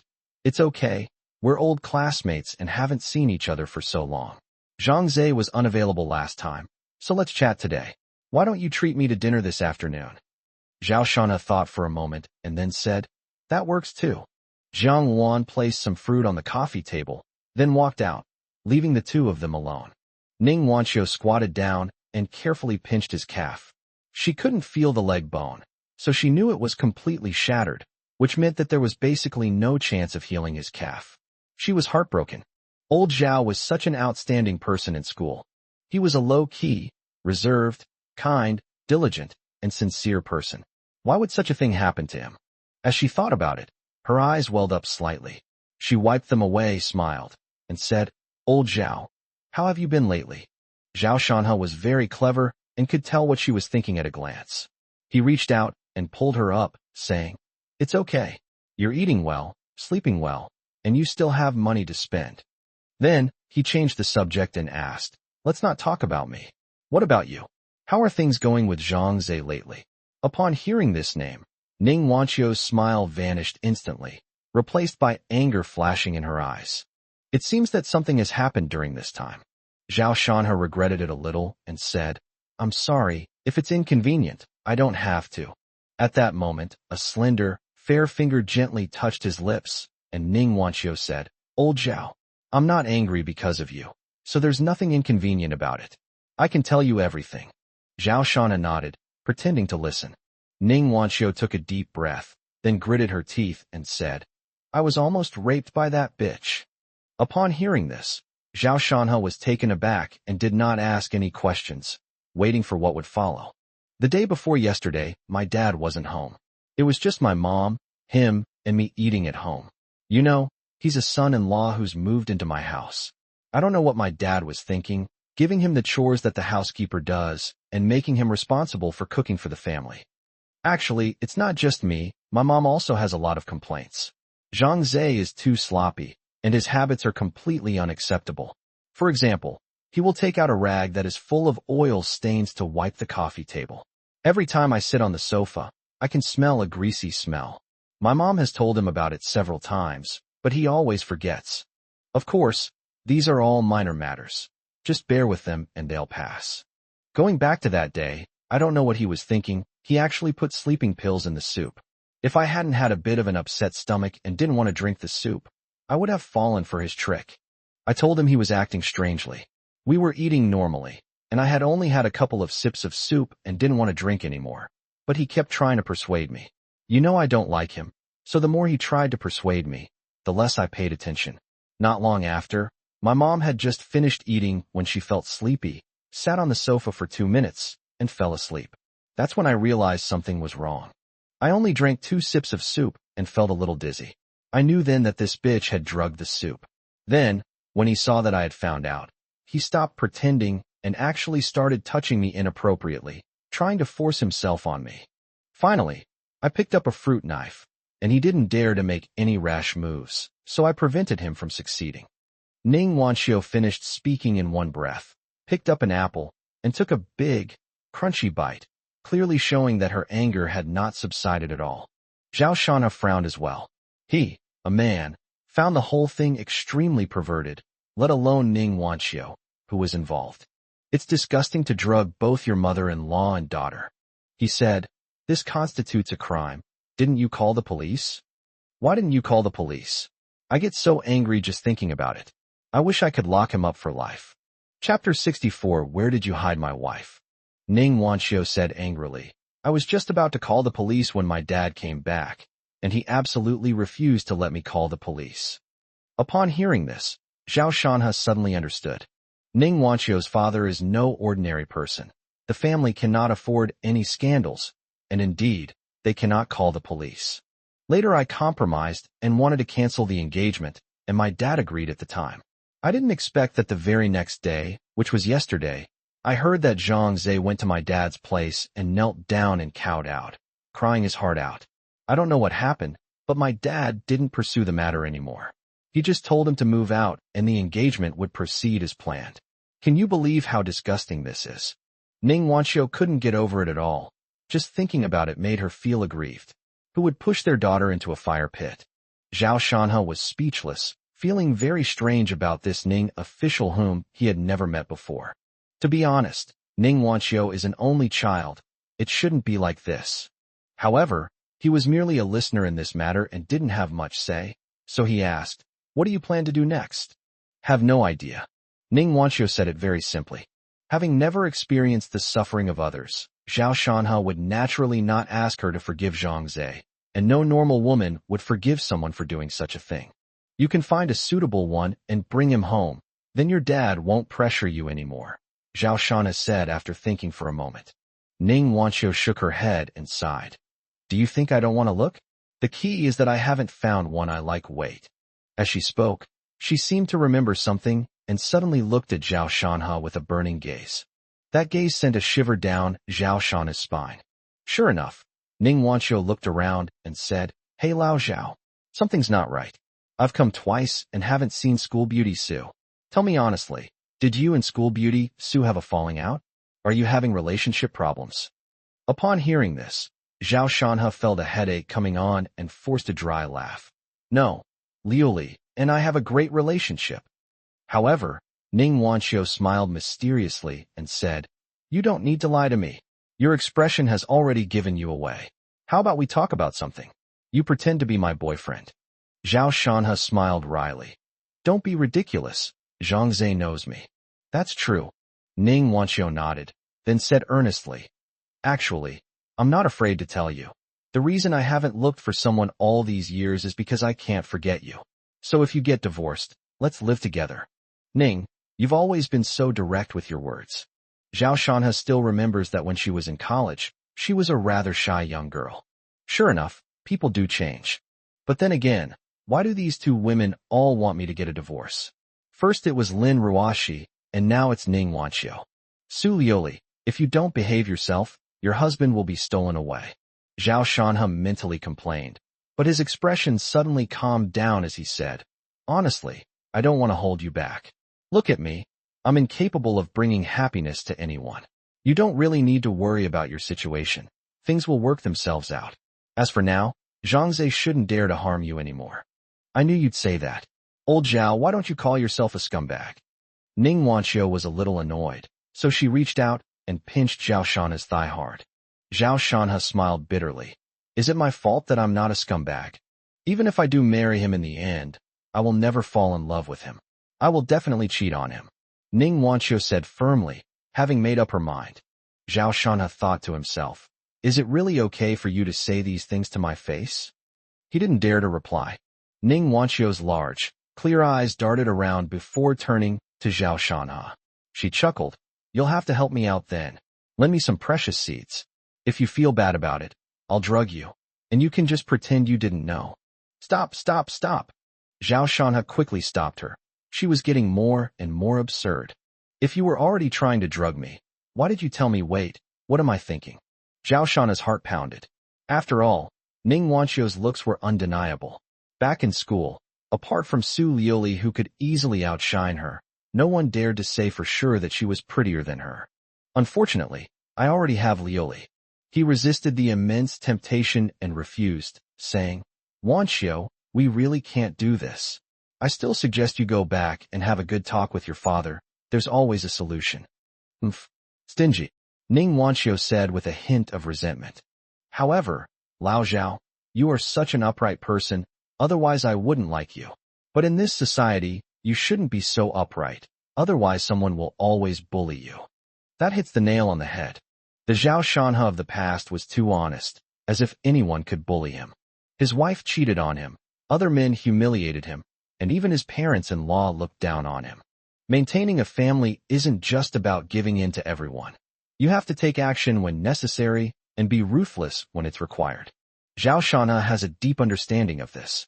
He nodded in agreement, saying, "Tolerance will only encourage people to take advantage of us." After that sentence, The two fell silent for a moment. Ning Wanxiu suddenly smiled. All right, old classmate. Let's not talk about these discouraging things. Actually, I'm really lucky to have met you. You saved me a few times in college. Do you remember? If it weren't for you, I might have been taken advantage of back then. Ning Wanxiu and he were in the same class in college, but they didn't have a very close relationship. But some accidents always happen unexpectedly, perhaps by coincidence or by fate. Zhao Shan has saved her twice. Once was during a class team building activity when Ning Wanxiu fell into a rushing river, and Zhao Shanha rescued her without hesitation. Another time was quite dramatic. They encountered some wicked people at night. Zhao Shanha stepped forward and fought against two of them, suffering a cut more than 10 centimeters long on his arm, before managing to escape with her. It was on that occasion that Ning Wanxiu realized that this low-key and reserved classmate also had such a manly side. Later, when Ning Wanxiu went to the hospital to take care of him, she saw Su Liuli waiting in the ward. So she kept her beautiful first love hidden in her heart until she graduated from university, when she finally mustered up the courage to confess to Zhao Shanha. Unfortunately, Zhao Shanha only had Su Liuli in his heart and rejected her without any hesitation, leaving Ning Wanxiu with regret to this day. Zhao Shanha replied, "It is my blessing to have been able to save you."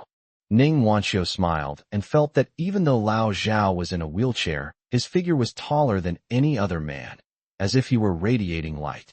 Jiang Wan suddenly pushed the door open and came in. "Someone's here." The next moment, Zhang Zai's roar rang out from outside. "Zhao Shanha, you fucking get out here. Where did you hide my wife?" Chapter 65. That was my first kiss. "It's that bitch." Ning Wanxiu's expression changed, and she suddenly stood up. Zhao Shanha frowned and said, "I'll go out and take a look." He then rolled his wheelchair directly outside the villa, where he saw Zhang Zai with a distorted face. To be honest, Zhang Zai's appearance is actually not bad, but his temperament is too poor. He always looks sloppy, which makes him hard to like. "Zhao Shanha, is my wife inside? What did you do to her?" The moment Zhang Zai saw Zhao Shanha, he ran over and angrily pointed his finger at him. Zhao Shanha asked calmly, "Who is your wife? What the hell are you pretending for?" "My wife is Ning Wanxiu. Who else could it be? Stop talking nonsense. If you don't make her come out, I'm calling the police." Zhang Zai roared loudly. Fortunately, this was a villa area with few people, otherwise it would probably have attracted a crowd. "Have you gotten your marriage certificate?" Zhao Shanha smiled gently and said. Zhang Zai was taken aback, his face darkening again. He said, "Whether we're married or not is none of your business. You better get her out here right now, or I'll kill you." Zhao Shanha shook his head and said disdainfully, "She's not married. So what does she have to do with you? I could beat you up back in college, and I can still do it now. Try me if you don't believe me." "You?" Zhang Zai was furious. He was sensitive and had low self-esteem. He had been beaten up by Zhao Shanha in college, which had become a source of humiliation for him. The fact that it was brought up now only fueled his anger. But when it came to actually taking action, he didn't dare. Seeing Zhang Zai's hesitant manner, Zhao Shanha sneered inwardly. Zhang Zai was still the same as before, always looking back and forth, timid and hesitant, with some dark side that he couldn't let show for himself. This kind of person is a living hell. Zhao Shanha thought of Ning Wanxiu, and felt that he should help her and not let her step into a pit of fire. Of course, it wasn't in the way Ning Wanxiu suggested that we help. "I'm not going to waste my breath on you. She's about to marry me, so you need to keep your distance from her. Make her come out. I'm taking her back, or I'll call my father-in-law." Zhang Zai gritted his teeth, forcibly suppressing his anger, and said. At that moment, Zhang Zai had a sudden thought, and took out his phone to call Ning Wanxiu. A faint ringing sound immediately came from inside the villa. He wasn't sure at first, but now he was absolutely certain that his fiancée was indeed at her ex-boyfriend's house. For Zhang Zai, Zhao Shanha was Ning Wanxiu's ex-boyfriend. Thinking of this, he was so frustrated he almost vomited blood. His eyes turned red, and he pointed at Zhao Shanha's nose. "Get out of my way, or I'll get rough with you."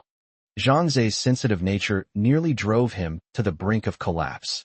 His fiancée, who would rather die than sleep with him, is now brazenly showing up at her ex-boyfriend's house. He feels like he's become a cuckold. A fierce glint flashed in Zhao Shanha's eyes. He wanted to provoke him into making a move so that he would have a reason to teach him a lesson. Just as he was about to speak, Ning Wanqiu stormed out, staring coldly at Zhang Zhe, and said with disgust, "Who's your wife? Get out of here, I don't want to see you." Wanqiu. Zhang Zhe was at a loss, and dared not show any more anger on his face. He pleaded, "We're already engaged, please don't do this. Let's talk about it at home." Zhang Zhe felt that these words were quite appropriate to say in public. But Ning Wanqiu wouldn't listen. Her eyes blazed with anger as she snapped, "Who's going home with you? Who do you think you are? Do I have to repeat what disgusting things you did the night before last?" Upon hearing her mention the day before yesterday, Zhang Zhe quickly explained, "I love you too much. It was just a momentary impulse, and besides, my father-in-law has already forgiven me. If you feel uncomfortable, I'll apologize to you, okay? Apologize to your mother, and get out of here. You're doing this because of Zhao Shanha. I know he's your ex-boyfriend, but didn't you know he's married? Are you going to be a mistress? And you also had your reasons for that. I'm a normal man. I have needs too. I only used that method because you didn't want me to." Zhang Zhe kept talking, even becoming somewhat incoherent. But what he said was absolutely unbearable to hear. Ning Wanqiu was furious. Why did she have to run into such a man? She suddenly turned around, hugged Zhao Shanha tightly, and pressed her lips to his. This scene left Zhang Zhe speechless, as if struck by lightning. He took several steps back, his finger trembling as he pointed at them, his lips quivering. "You." Ning Wanqiu was pushed away by Zhao Shanha. She raised her head, revealing her snow-white neck, and glanced coldly at Zhang Zhe. "Let me tell you, I will never like you in this lifetime. As for why we got engaged, wasn't it because you begged and pleaded, using your family's kindness to my father as leverage? I didn't call the police about what happened the day before yesterday, which already gave you a huge advantage. Don't come here to disgust me anymore." After hearing Ning Wanqiu's words, Zhang Zhe lowered his head, his face contorted, his fists clenched tightly, as if he wanted to dig them into his flesh, and then left without saying a word. Ning Wanqiu let out a breath and said, "That bitch is finally gone." Zhao Shanha shook his head. He won't let this go. Just now, I saw a glint of hatred in Zhang Ze's eyes. In Zhang Ze's mind, he probably considered Zhao Shanha the culprit. In reality, even without Zhao Shanha, Ning Wanqiu would not have fallen in love with him. Soon, Zhao Shanha's words came true. Ning Wanqiu's phone rang. She picked it up and frowned. It was my dad who called.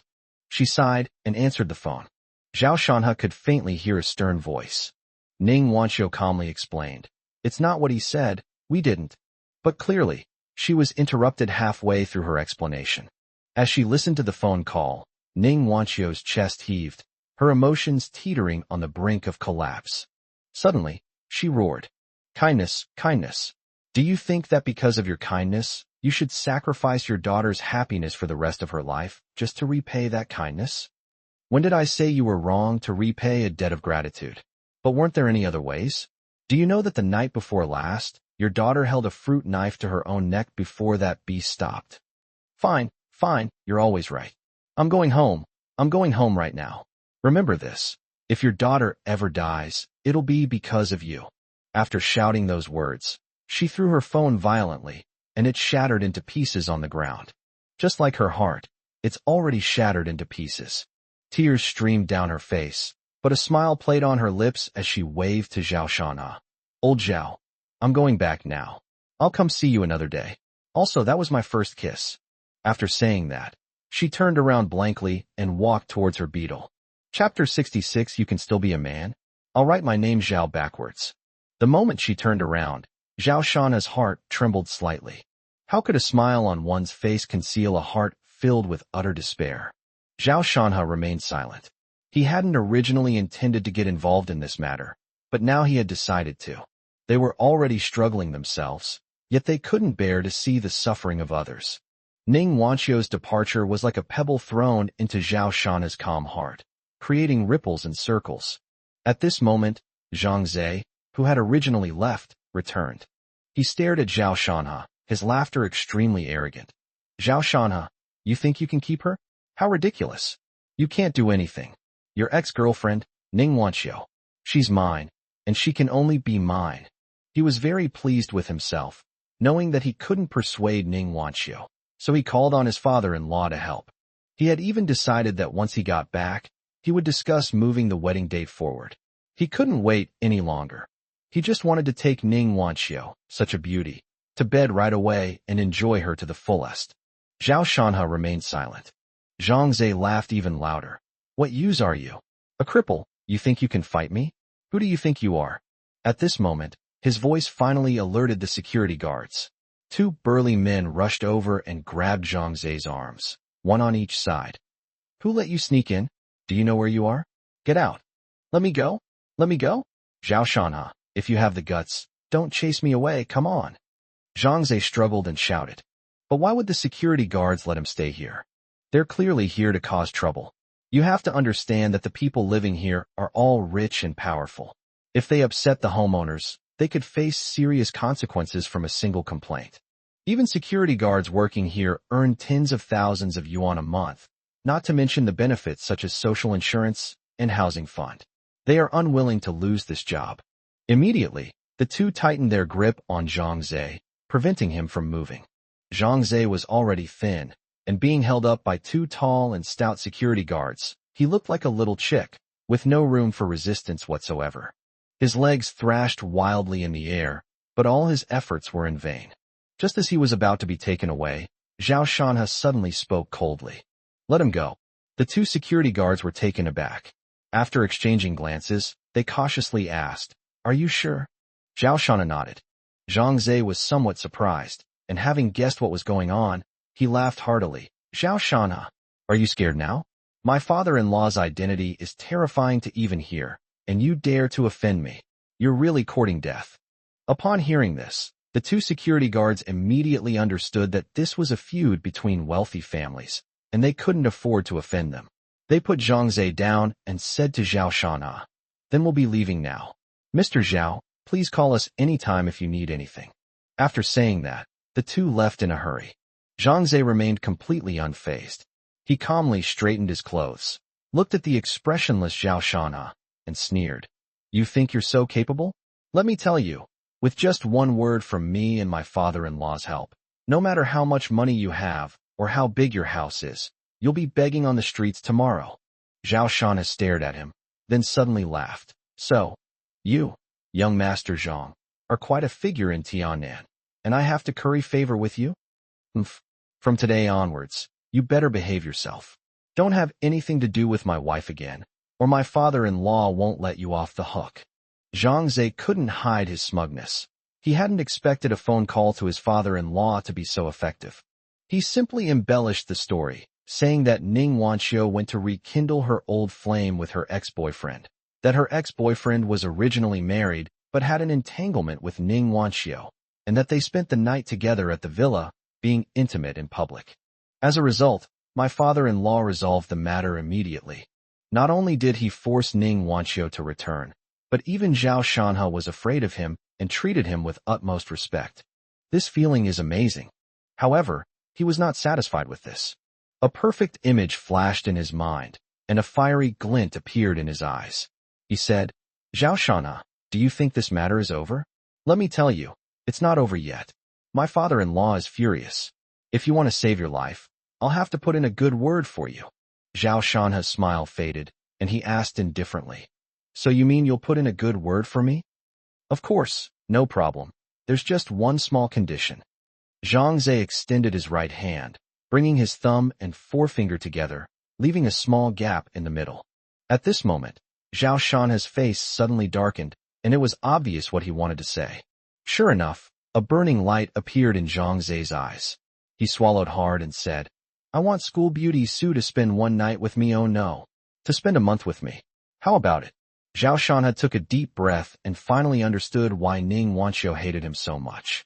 Having made up his mind, he said coldly, Sister Xiaowan. In an instant, a figure rushed out from behind him, appearing directly in front of Zhang Zhe like a cheetah. Zhang Zhe was slightly stunned, as if he had seen a stunningly beautiful woman, and then everything went black before his eyes, and he knew nothing more. How should we handle this? Zhang Luan asked calmly. Since Zhao Shanhe has decided to take action, it's not as simple as just knocking him unconscious. because of Zhang Zai's actions towards Ning Wanxiu, and even more so because he ultimately dared to covet Su Liuli. Jiang Wan knew better than anyone that although Zhao Shanhe often talked about divorce, Su Liuli always held an important place in his heart and was his bottom line. Anyone who dares to touch it will be punished. Zhao Shanhe said a few words, and Jiang Wan raised an eyebrow. This method seemed a bit ruthless. Although she thought this way, Jiang Wan didn't say anything, but instead locked the courtyard. Then, she took out her acupuncture kit, put on gloves, walked over to Zhang Zai, and ripped open his shirt.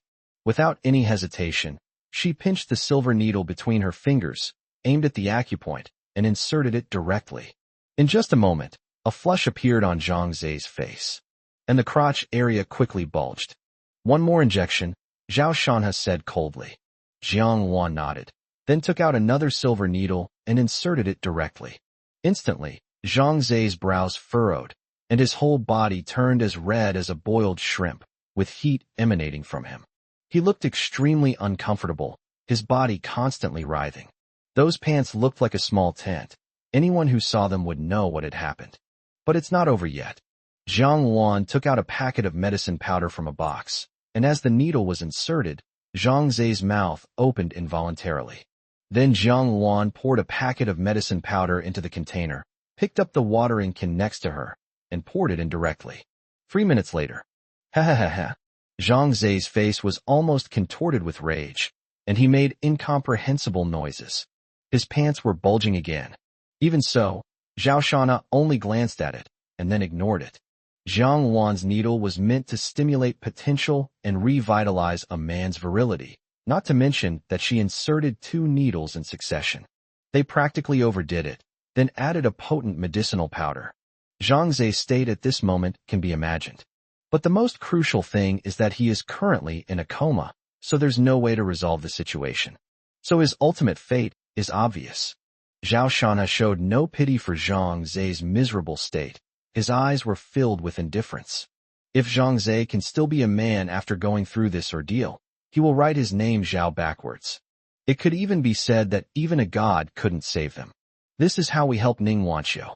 Chapter 67. Even if given away for free, people wouldn't take it. Zhang Zai had a dream. In his dream, he had many women and truly experienced what it meant to be an emperor. However, dreams are always fleeting. With a sudden roar, Zhang Zai was jolted awake. Immediately afterwards, he gasped. It hurts so much. His kidneys were throbbing with a sharp, needle-like pain, and an endless feeling of emptiness twisted his brows in agony. He had never experienced anything like this before. His face turned deathly pale, and beads of sweat dripped down his face. Zhang Zai struggled to his feet and realized he was on the lawn outside the Jinxiu Jiangshan residential complex. He tried hard to remember and finally recalled what had happened. Wasn't I supposed to be at Zhao Shanhe's place? How did I suddenly wake up here?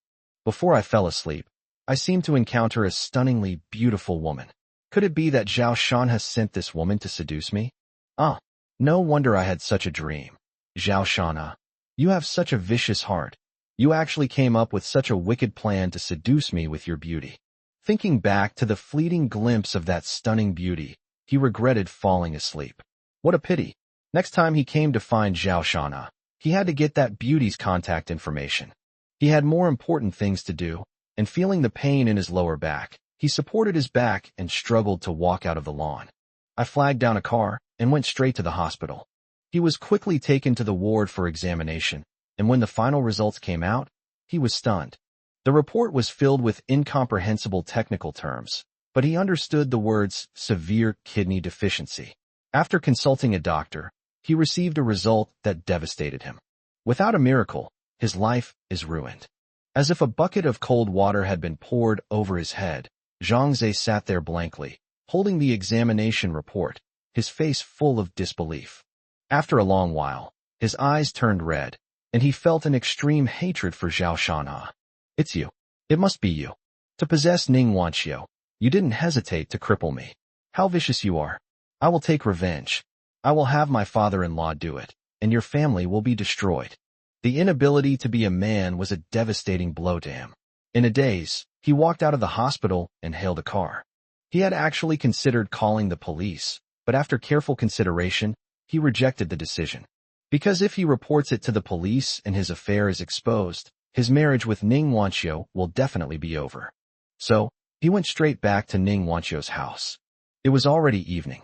At this moment, in the living room, Ning Wanqiu's face was covered with tears.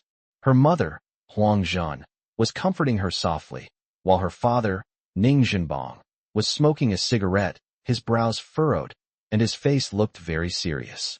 If that married man is your choice, then I would rather you marry Zhang Ze. Hearing Ning Zhenbang's words, Ning Wanqiu looked utterly desperate. Just then, Dad, you have to avenge me. Zhang Ze staggered into the house, collapsed in front of Ning Zhenbang, and knelt on the ground, wailing. Immediately, all three people in the living room turned their attention to him. Ning Zhenbang frowned, reached out, and pulled him up, saying, "What are you doing? Get up. If you have something to say, just say it. What kind of man kneels down so easily?" Wah! Zhang Ze took the medical report out of his pocket and handed it to Ning Zhenbang. "Father-in-law, take a look. It's all Zhao Shana's fault." Ning Zhenbang's expression remained unchanged as he picked up the medical report and looked at it. After reading it, a barely perceptible glint flashed in his eyes. Upon hearing Zhao Shana's name, Ning Wanqiu stood up. Seeing that her father had finished reading, she snatched the book away. After Ning Wanqiu learned of the test results, she returned to Huang Zhan's side, lowered her head, and began to tremble. She didn't dare to look up, afraid she wouldn't be able to hold back her laughter. Her life was a roller coaster of emotions, from despair to joy. He not only helped her get revenge, but also resolved her crisis to the greatest extent possible. Thinking to myself, "Old Zhao, did you do this for me?" "Stand up first," Ning Zhenbang said calmly. Zhang Ze, sobbing, slowly stood up from the ground and said, "I went to see Wanqiu today. She was at Zhao Shana's house. Later, I inexplicably fell into a deep sleep, and when I woke up, this is what happened to me." Ning Zhenbang looked up at him and asked, "Do you have any evidence for this?" Zhang Ze was speechless for a moment. He hadn't even considered that. If his father-in-law took action, what evidence would he need? He knew his father-in-law's influence better than anyone else. After all, with his abilities, there was no way he could get into Tian'an University. In the end, he had to ask Ning Zhenbang for a place. Of course, no one is allowed to be told about this. "What do you want me to do without evidence?" A hint of impatience flashed in Ning Zhenbang's eyes as he spoke in a low voice. "Dad, you have to avenge me. What he did is no different from killing me." Zhang Ze knelt down again with a thud and began to wail. Seeing his reaction, Ning Zhenbang was somewhat displeased and said, "All right, you can go back now. I will investigate this matter." Zhang Ze wiped his eyes, wanting to say something, but when he met his father-in-law's stern gaze, he immediately dared not speak and left the Ning family. After he left, Ning Wanqiu finally couldn't hold back anymore and burst into laughter through her tears. "Zhang Ze has gotten into such a big mess, and you can still laugh." Ning Zhenbang glared at her. Ning Wanqiu didn't take it seriously and said, "He did what he did the day before yesterday. This is retribution." "Old Ning, given Zhang Ze's condition, he's probably not suitable to marry Wanqiu, right?" Huang Zhan thought for a moment and then asked, "We've set the wedding date for October, which is almost 3 months away. We'll talk about it later." As Ning Zhenbang spoke, he looked at Ning Wanqiu and continued, "You mentioned the name Zhao Shana back in college. Tell me the truth. Do you and he have any kind of relationship?" Ning Wanqiu's ears perked up, and she quickly said, "Zhang Ze's matter has absolutely nothing to do with Lao Zhao Shana. Dad, don't do anything reckless. Answer my question." "Sai, I'd love to, but even if I offered it for free, people wouldn't want it." Ning Wanqiu sighed helplessly. "You silly child, aren't you ashamed to say these things?" Huang Zhan gently patted her arm. "I'm not a child anymore," Ning Wanqiu said, dissatisfied. "I'm actually quite interested in Zhao Shana." Ning Zhenbang spoke calmly, indicating that he had already decided to investigate this person. "Dad, I listened to you and didn't call the police about what happened the day before yesterday. So no matter what you find out this time, you can't go against Zhao Shana." Ning Wanqiu looked at Ning Zhenbang warily and said seriously. Seeing his daughter so vulnerable, Ning Zhenbang said helplessly, "I won't interfere in Zhang Ze's affairs. Let the young people handle it themselves, however. At this point, he changed the subject, a chilling glint in his eyes. If he approaches you with some ulterior motive, then we'll have to see if he's tough enough. Ning Wanqiu curled her lip in disdain. With Zhao Shanha's intelligence, if he had any ulterior motives, she would probably be sold out and still have to count the money for him. All right, you guys chat. I'm going back. Ning Wanqiu didn't want to continue arguing with him and hurriedly went upstairs. She couldn't wait to contact Zhao Shanha. Living room. Huang Zhen asked her husband. Old Ning, you're not going to let Wanqiu marry Zhangze again, are you? Chapter 68 Sister Xiaowan's Heartbreak and Xiaoshan's Romance. Ning Zhenbang thought for a moment and said, I want to get married. As you know, this was an arranged marriage by our former boss, so there are some things we have to abide by. His voice carried a sense of desolation. Who is Ning Zhenbang? He holds the second highest position in Tian'an City. How could an ordinary person catch his eye, let alone someone like Zhang Ze? However, due to some social obligations, the marriage agreement was personally arranged by his former boss who had promoted him, and he couldn't disobey it. Huang Zhen also knew about this. With a sorrowful expression, she said, Is Wanqiu's life ruined? Ning Zhenbang added, Perhaps it's a good thing that Zhang Ze got into this situation. He only has one daughter in his life. How could he not feel sorry for her? As for Zhang Ze, he felt no emotion upon seeing the medical report. In fact, if it weren't for his past camaraderie with Zhang Ze's father, he wouldn't have given Zhang Ze a second glance. Furthermore, to be fair, he has already helped the Zhang family enough over the years. Just the admission quota to Tian'an University alone is something that outsiders might not be able to get even if they donated tens of millions. If you're not good enough, you're not good enough. Even if you go to a prestigious university, you're still hopeless. If Ning Zhenbang was somewhat sincere about the marriage at the beginning, later events made him oppose it from the bottom of his heart. Huang Zhen looked at her husband with a puzzled expression after hearing his words. By agreeing to their marriage, I have already fulfilled my promise. If they are unhappy, they can get a divorce. Given the nature of their married life, divorce will be easy then, Ning Zhenbang said calmly, a barely perceptible smile appearing on his face. Huang Zhen asked in surprise, Old Ning, won't the divorce affect you? Ning Zhenbang smiled bitterly.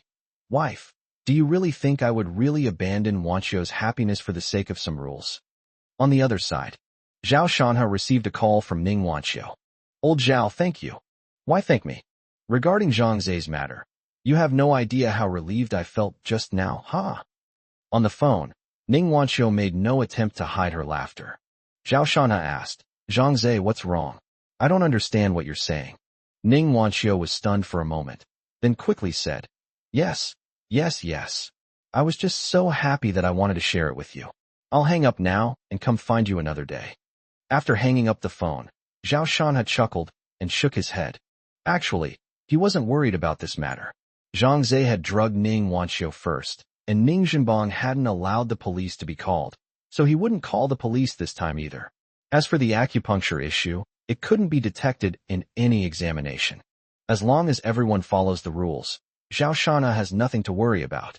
However, even if some people don't follow the rules, Zhao Shanha isn't afraid, because Sister Xiaowan is his guardian angel. Jiang Wan was giving him acupuncture. She had no psychological burden whatsoever. Even if it meant killing Zhang Ze, she wouldn't bat an eye, let alone just cripple his manhood. Because Zhao Shanha was everything to her, even if he were to cause havoc in the heavenly palace, Jiang Wan was willing to be his Rui Jinggu Bang magic staff. At this moment, Zhao Shanha looked at Jiang Wan and suddenly sat up. Sister Luan, don't move. Upon hearing this, Jiang Wan looked at him with a puzzled expression, squatting there motionless. Zhao Shanha's gaze was gentle. He reached out and placed his hand on Jiang Wan's head, found the white hair, and gently tugged at it. A slight pain made Jiang Wan realize what he was doing. Her cheeks flushed slightly, but she continued to focus on her work. Looking at the white hair in his hand, Zhao Shanha couldn't help but think of Jiang Wan's white hair. Who would be by her side then? For some reason, Zhao Shanha felt a little uneasy. What's wrong? Something on your mind? Thinking about her, Jiang Wan looked up at him and said casually, This, she, naturally refers to Su Yuli. Zhao Shanha shook his head. No, I was thinking about you. Jiang Wan trembled. Her face flushed even more, but she dared not look up or speak. Oh, Sister Xiaowan, don't misunderstand. I was just thinking about who will be good enough for you in the future, Zhao Shanha continued. Sister Xiaowan is too perfect. She embodies every man's fantasy. Jiang Wan looked up in surprise and said, Shanha, what are you thinking? I'm not getting married. What woman doesn't get married? Does she have to grow old alone if she doesn't marry? Zhao Shanha said casually. Upon hearing this, Jiang Wan suddenly stood up and angrily said, I said, I will not get married. If you don't want me, I will live alone forever. After saying that, she stopped massaging and turned to go into the room. In the instant he turned around, Zhao Shanha seemed to see a glistening tear floating in the air. Jiang Wan is angry. Zhao Shanha was stunned for a moment, then suddenly slapped himself and cursed. It's all your fault, this damn mouth of yours. Sister Xiaowan isn't angry, she's heartbroken. After thinking for a moment, he put the silver needles into the box, then rolled his wheelchair out the door. About half an hour later, Jiang Wan composed herself and walked out of the room. Seeing that the sofa was empty, she quickly went over and saw the neatly packed acupuncture box. A slight smile appeared on her lips as she muttered to herself, This whole world is misplaced. Then she placed the silver needles according to their length. Then, she went into Zhao Shanha's bedroom to see what he was doing. However, after opening the door, Zhao Shanha was not found. Jiang Wan panicked and shouted, Shanha, where are you? However, the huge villa was quiet, with only her own voice echoing. Jiang Wan panicked and immediately began searching from the first floor, including the kitchen, bathroom, and storage room. But she couldn't find Zhao Shanha anywhere. She panicked completely, her voice trembling with tears. Shanha, come out quickly, don't scare me, okay? I'll never be angry again. Still, no one answered. An overwhelming sense of panic gripped Jiang Wan's mind, and she began to run frantically, searching the entire villa. No, none at all. They searched every corner of the villa, but couldn't find Zhao Shanha. Jiang Wan's face turned pale, and she felt a wave of dizziness, almost to the point of fainting. A terrifying thought began to creep into her mind. She ran out of the villa, but couldn't find Zhao Shanha in the yard. Fear gripped every corner of her heart, just like on the day of the flood 20 years ago. Just as she was about to rush out of the yard, a voice as beautiful as heavenly music rang out from outside. Sister Xiaowan, what are you doing? Zhao Shanha opened the courtyard gate and looked at her strangely. Jiang Wan stared at him blankly, then rushed over like a mad woman, hugging him tightly, tears streaming down her face uncontrollably. She dared not voice her fears, lest they come true. Only her silent tears revealed her panic. Zhao Shanha understood immediately. He hugged her, gently patted her back, and chuckled softly. Sister Xiaowan, I'm all right.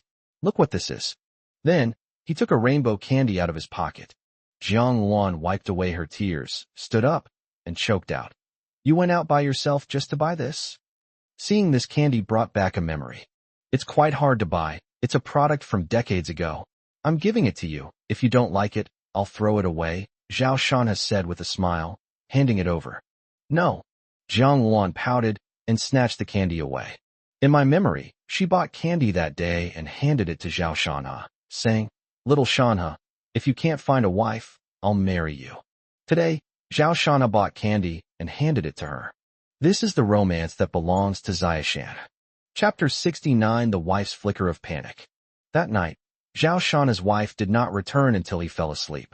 Before noon the next day, Su Liuli returned. She took off her high heels, changed into slippers, and then carried the groceries into the kitchen. Oh, what a rare guest. Zhao Shanha glanced at her indifferently and said sarcastically. Su Liuli snorted and said, I'm going home. Going home? Do you still consider this your home? You've gotten into the habit of not coming home at night. Zhao Shanha casually asked, What's wrong?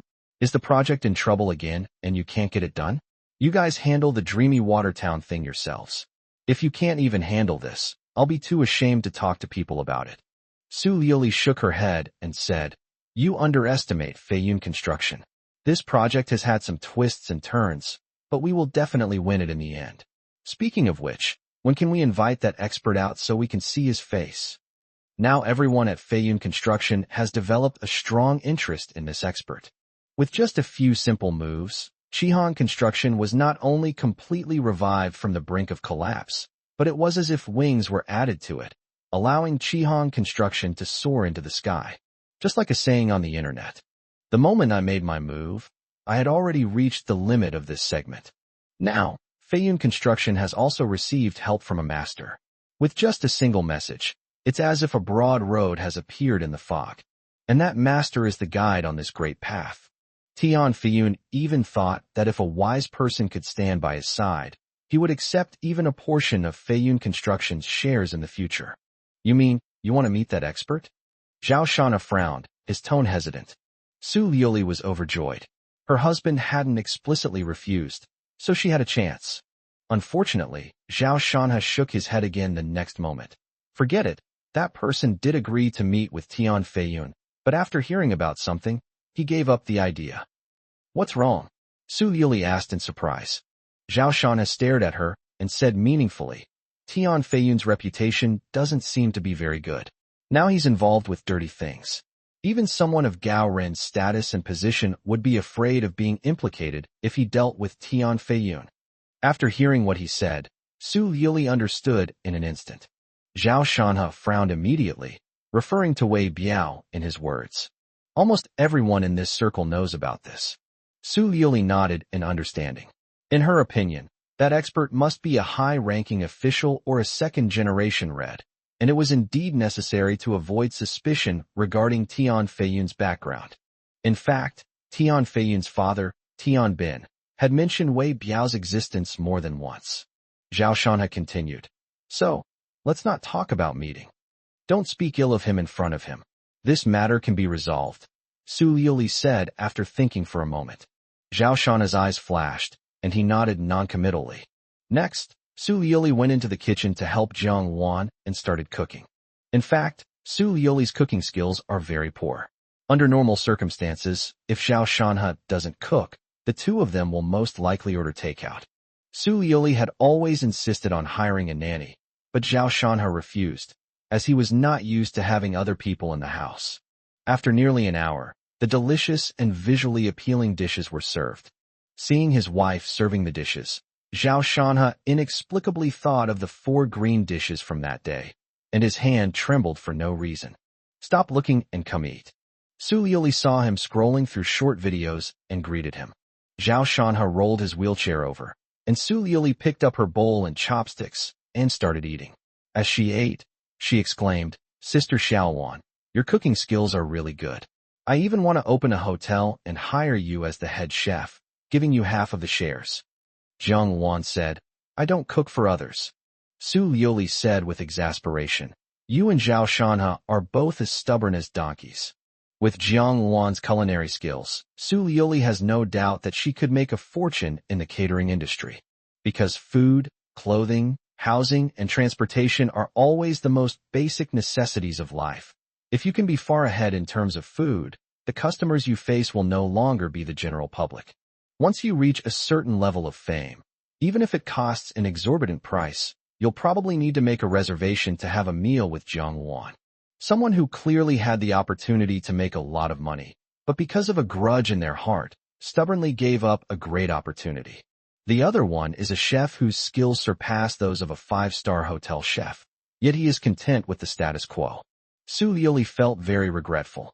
I feel pretty good about my life now, and I don't want to improve myself, Zhao Shanha said, interrupting her to stop her from mentioning Jiang Wan. Su Liuli was extremely dissatisfied with this about him, and said with a sneer, I think you just don't have the ability to improve. Oh, you look down on me? Shouldn't you go find a capable man next? Zhao Shanha suddenly raised his head and looked at him with an indescribably sharp gaze. Su Liuli's expression changed, turning frosty. She slammed her chopsticks down and said, Are you uncomfortable if you don't talk about this for a day? How many times do you want me to explain? Do you only feel happy when I admit to cheating and having an affair with someone else? Her anger did not affect Zhao Shanha.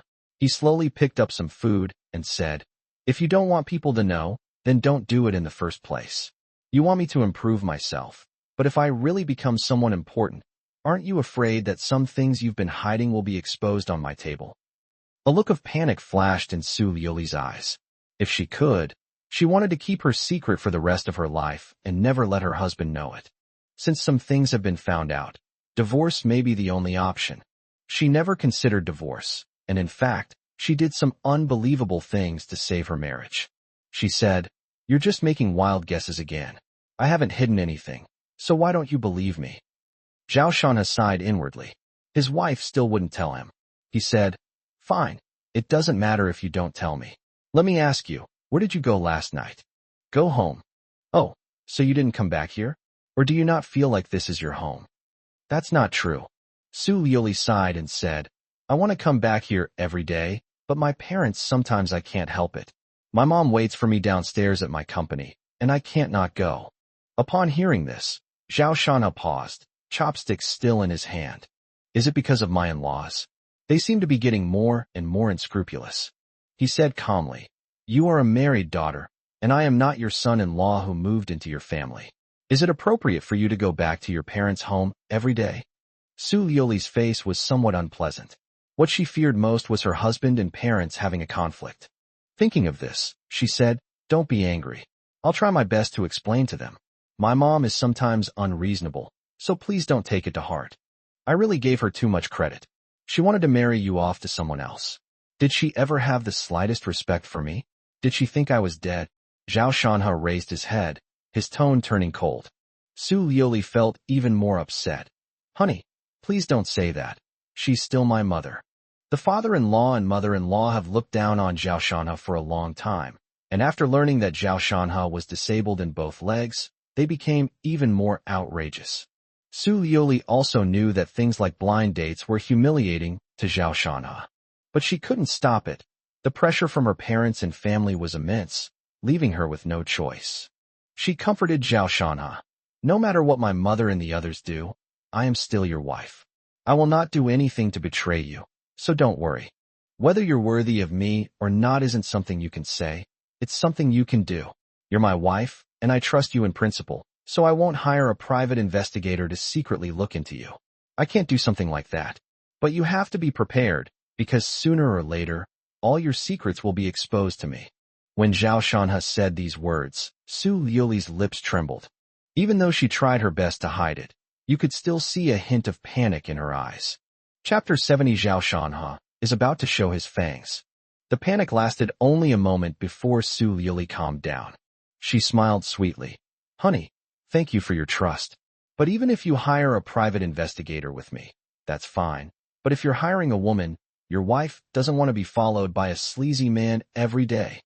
Jiang Luan looked up at her, then lowered her head again to eat. Thinking to myself, if only I had started following you 2 years ago, I would have made sure you never found out. After the meal, Su Liuli chatted with Zhao Shanha on the sofa for a while before leaving the villa.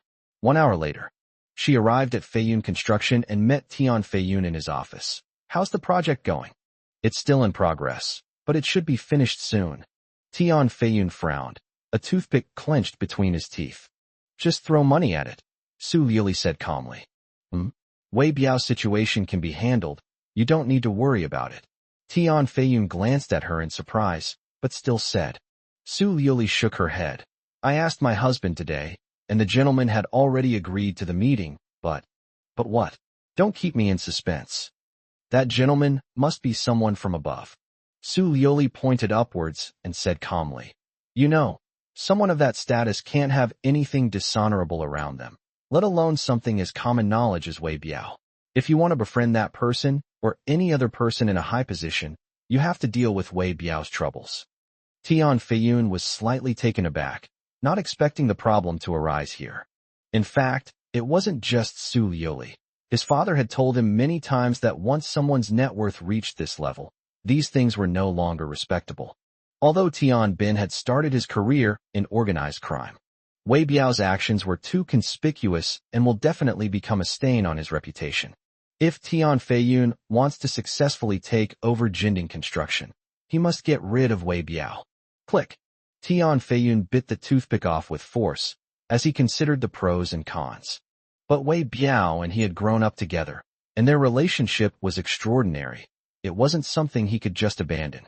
After thinking for a long time, he said impatiently, "I'll think about this for a few days, and then we'll talk about it." Su Liuli nodded and left the office without saying anything more. In the afternoon, Su Liuli did not come back for dinner. Zhao Shanha glanced at his watch. It was almost 6 o'clock, close to dinner time. He called Su Liuli. "Are you coming home for dinner tonight?" Su Liuli found it strange, as he usually didn't call. She still told him the truth. "I'm having dinner at my parents' house, as we agreed beforehand. Don't worry, I'll definitely put in a good word for you later." "I see." After Zhao Shanha finished speaking calmly, he hung up the phone. His expression was inscrutable, like a beast about to bare its fangs. Zhao Shanha recalled what he had said yesterday. "Tolerance will only encourage others to take advantage of you.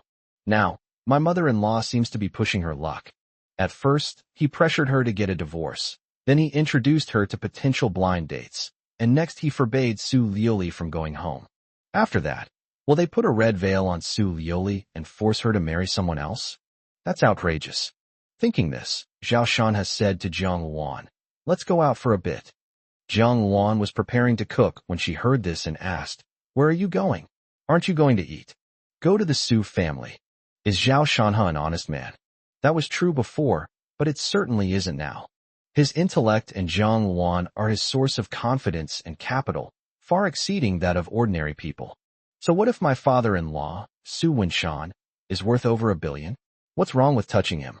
Today he's going to go and protest. He wants to personally take Su Liuli away, and no one can stop him. The Su family. The brightly lit villa was filled with laughter and cheerful conversation. The smile on Tan Yu's mother-in-law's face never stopped.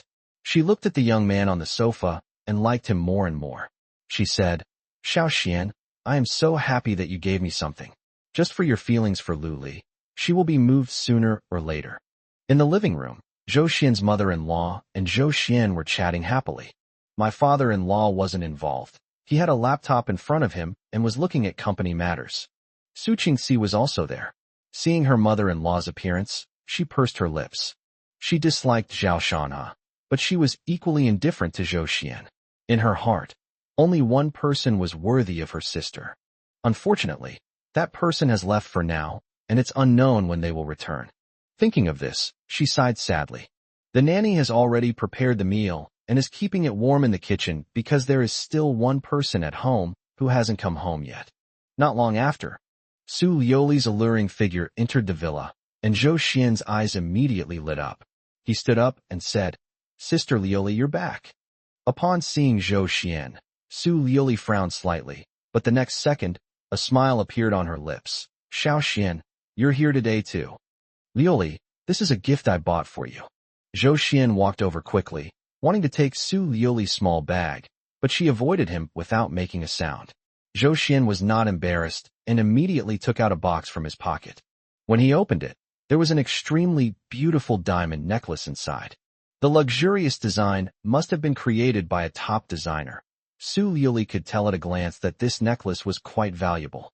However, she did not accept it, and said with a polite smile, "Xiao Xian, this is too precious. I cannot accept it." As she spoke, she turned to the side and bent down to change her shoes at the doorway. Her buttocks immediately formed an incomparably graceful curve, which made Zhou Xian's breathing quicken.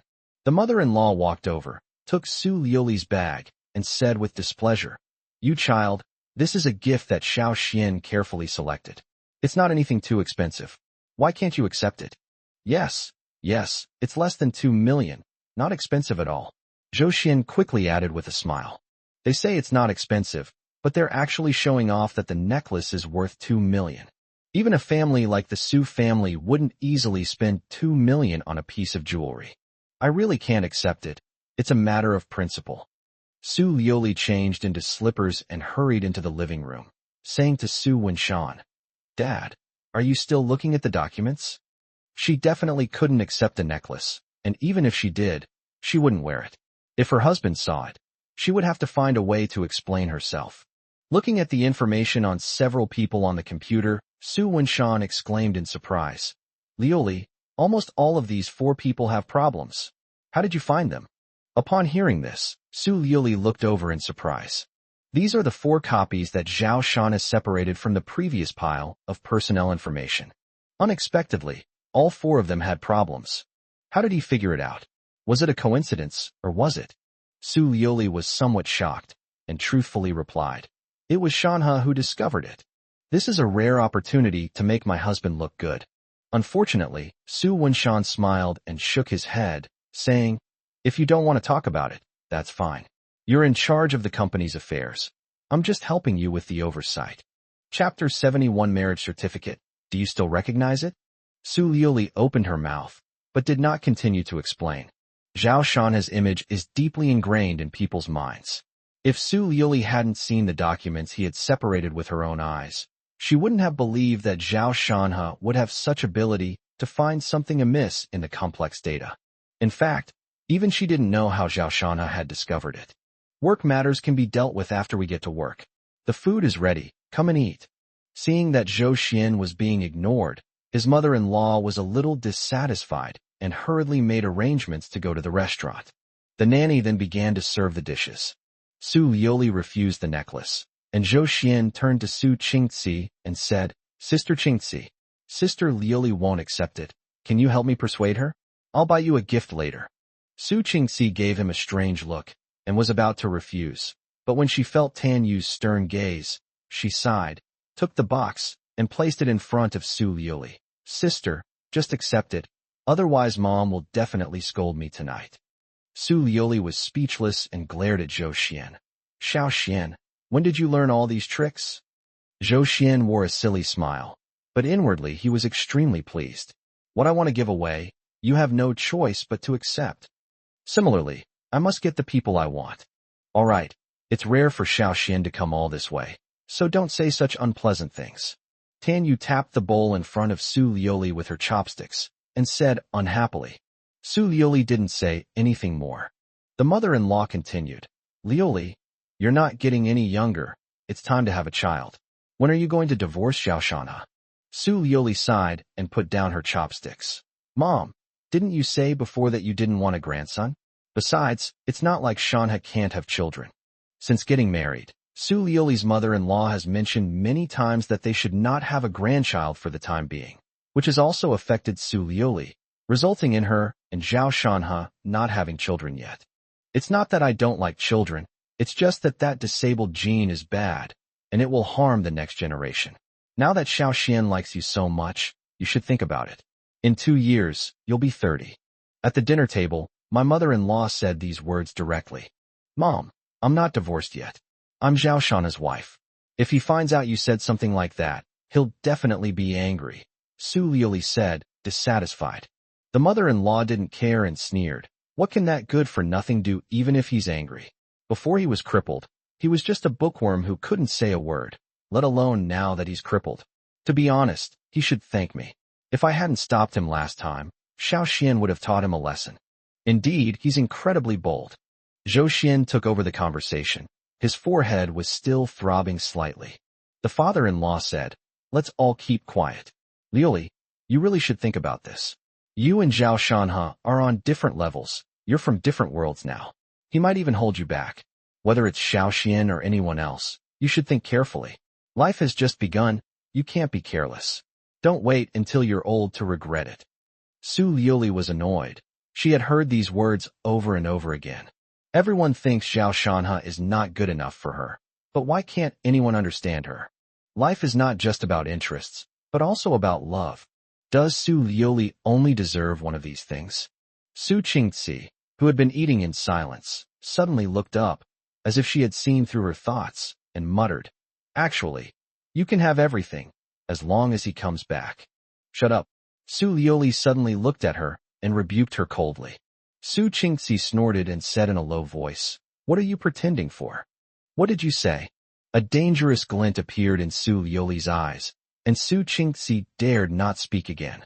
At this moment, Zhou Xian picked up a large shrimp, carefully peeled off the shell, and put it into Su Liuli's bowl.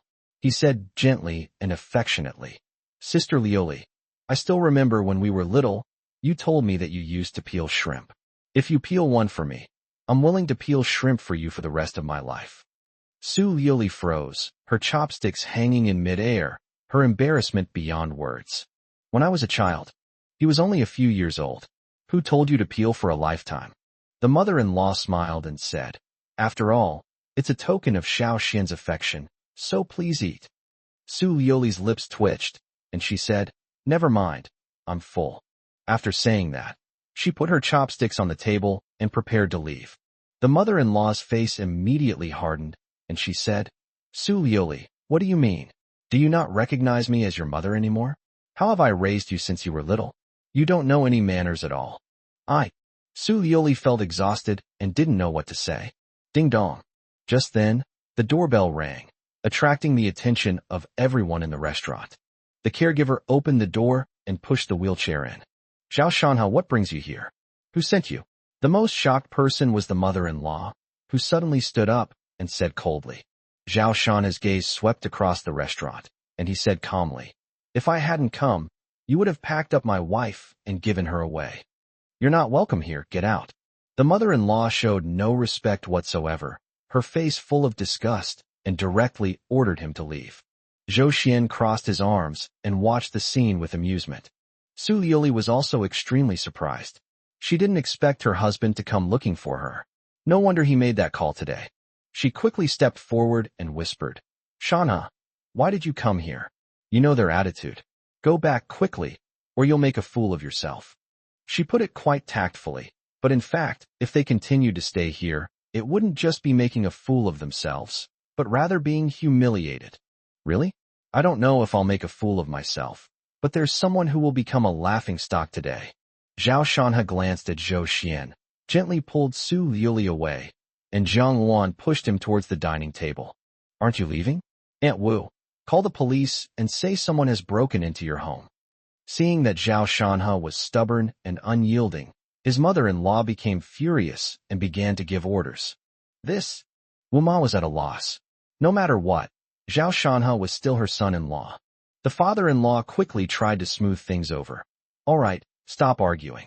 Shanha, you haven't eaten yet, have you? Aunt Wu, go get a set of bowls and chopsticks.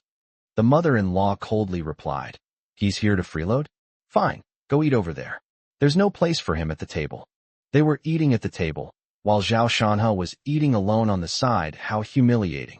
Zhou Xian almost burst out laughing. He felt like he was one of the owners here, while Zhao Shanha had become an outsider. Zhao Shanha's gaze turned cold, and he temporarily restrained himself. I'm not going to eat. I came here to talk to you about something. Zhang Wan pushed Zhao Shanha to the dining table, where he took out an ID card and threw it on the table. Dad, Mom, what is this thing? Do you still recognize it? As Zhao Shanha's calm voice rang out, everyone's gaze turned to the thin document on the table. It's a festive red color, with the words marriage certificate written on it. Suddenly, the entire restaurant fell silent. The state recognizes it, but you don't? Your daughter is already married, and you parents are still here acting as pimps. The words were laced with tension. Chapter 72, Zhao Shanha's patience finally gave out. Zhao Shanha looked directly at his mother-in-law and said with a faint smile, Don't overthink it. I'm not targeting you. The mother-in-law sneered and remained silent. Zhao Shanha continued, I'm targeting all of you. Immediately, an uproar erupted, and even the father-in-law's face gradually turned ugly. My mother-in-law, in particular, felt like she had been provoked. She was in her 50s, but she was extremely well-maintained, with a beautiful appearance, fair and smooth skin, and still retained her charm. If she dressed up nicely and went out, people would believe she was only in her 30s. Su Liuli and Su Qingxi both bear a resemblance to her, suggesting they inherited her looks. This demonstrates that she was a stunning beauty in her youth. Moreover, her distinguished background and elite education from a young age have given her a strong desire for control and a principle of prioritizing profit. His mother-in-law looked at him expressionlessly. Zhao Shanha, I've always thought that although you're not very capable, you're at least an honest person. So when you married Liuli, I didn't object too much. But now it seems I was terribly wrong. How has the Su family treated you these past few years? Have we skimped on your food or clothing? Now, I'm worrying about Liuli's future, while you insist on dragging her along to a life of mediocrity before you're satisfied. Is that it? Zhao Shanha smiled, disdainful of arguing. He said, right and wrong are not for you to decide, nor for me to decide. Only Liuli's opinion matters. If she feels that being with me is a burden, then she can file for divorce, and I will not object.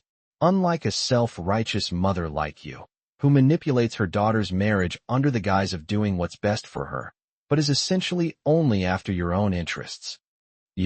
Little did her mother-in-law know that Zhao Shanha's counterattack would be so sharp, leaving her speechless. But soon, her expression turned cold again. She is my daughter, in my home. Whether it's her marriage or anything else, I can make the decisions. Since you're here today, settle this matter. 20 million. Sign the divorce agreement, and I'll transfer it to you immediately. This money is enough for you to live comfortably for the rest of your life. Despite all that, his mother-in-law remained stubborn and tried to bribe him with money. The smile on Zhao Shanha's face also faded. In the years since they got married, although his income was not high, his spending was also not high. He can say with certainty that he has never used even a single dollar from the Su family. He had been enduring his in-law's disdain, believing that the family would eventually accept him. However, endless patience only resulted in more severe consequences. From initially looking down on her to now pressuring her for a divorce, Zhao Shanha couldn't take it anymore, and he didn't want to. He said coldly, Mom, I accept your interference in my marriage with Liuli, but there has to be a reason for a divorce. Did I wrong her? If we really get a divorce today, and word gets out, I, Zhao Shanha, will certainly lose face. But what about you? You're a snob, kicking your son-in-law aside when he's no good. Where do you put your daughter's face? Where do you put yourself and the Su family's face? As he spoke, he reached out and gently slapped his own face, making a slapping sound. The father-in-law's lips twitched. Those slaps felt as if they had landed on his own face. The mother-in-law naturally thought of this problem, and she said directly, I'll give you 20 million, but there are conditions. The divorce agreement will state that after the divorce, you must admit that it was your infidelity that led to the divorce, that you were the party at fault. Su Qingxi bit her chopsticks and came out to explain, 20 million. Don't be ungrateful. You know you only earn 10,000 a month working. If it weren't for my sister, you wouldn't even be able to afford a house in Tiannan. Now that things have come to this, you and my sister are destined to have a bad ending. It's better to part amicably. You get the money, and at the same time, you leave some dignity for everyone. Su Qingxi's words sounded like sincere advice, and seemed to make some sense. If it weren't for the sly glint in her eyes, Zhao Shanha would have almost thought her personality had changed. Zhao Shanha took a deep breath, his eyes reddening. He said, So you all want to maintain a dignified image, to rub my face and even my dignity into the ground? Just because you gave me 20 million, I'm willing to give up everything. Isn't that right? My mother-in-law said. Zhao Shanha gave a cold laugh, then suddenly pointed at Su Liuli behind him. Fine. I don't want a single penny. I'll even give you 20 million, and after the divorce, let her declare that she cheated on you during the marriage. Do you agree? How is this possible? Without a second thought, her mother-in-law refused, frowning. She's the CEO of the group. Are you going to destroy Liuli? What a fucking double standard. So I deserve it. You all think you're so high and mighty, and I deserve to be bullied. Zhao Shanha laughed angrily, utterly disappointed in the Su family. Su Liuli felt as if her heart was being torn apart. She walked over and whispered in Zhao Shanha's ear, Please go back. Get out of here. Zhao Shanha shoved her away. He was equally disappointed in Su Liuli. In this situation, she was like an ostrich, not daring to say a word, only knowing to persuade him to go back. But where did she put her husband's face? Zhao Shanha, you've gone too far, Su Winshan said with a gloomy expression. Pass? Not at all. Zhao Shanha said coldly. You want to buy my marriage for 20 million? Is your daughter only worth 20 million? Hee. For Liuli's happiness, as long as you agree to the divorce, I'll add another 30 million. I'll give you 50 million in total. At this moment, Zhou Xian suddenly chuckled and spoke in a haughty manner. Instantly, Zhao Shanha's gaze fell upon him. Do you even have the right to speak here? You. His gaze sent a shiver down Zhou Xian's spine, sensing a violent emotion within him. Who do you think you are?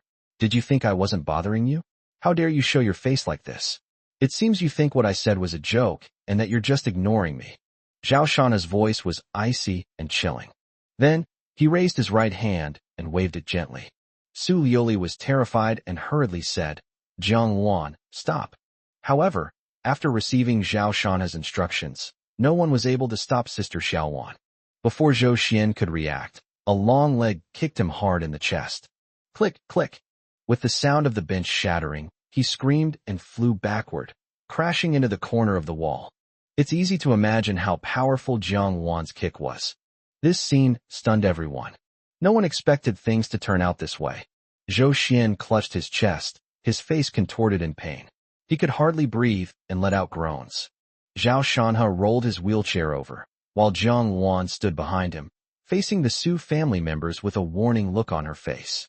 Su Liuli tried to rush over to stop her, but Jiang Wan extended her fair finger, touched her forehead, and calmly shook her head. Su Liuli felt a chill in her heart. She understood Jiang Wan's expression. At this moment, she will attack anyone who tries to stop Zhao Shanha. What do you want to do? Zhou Xian collapsed in the corner, foaming at the mouth. As Zhao Shanha slowly approached, his face was filled with terror, and he spoke with difficulty. Chapter 73. Do you think he dares to kill someone? I told you last time, if you're eyeing my wife, are you prepared for a fight to the death?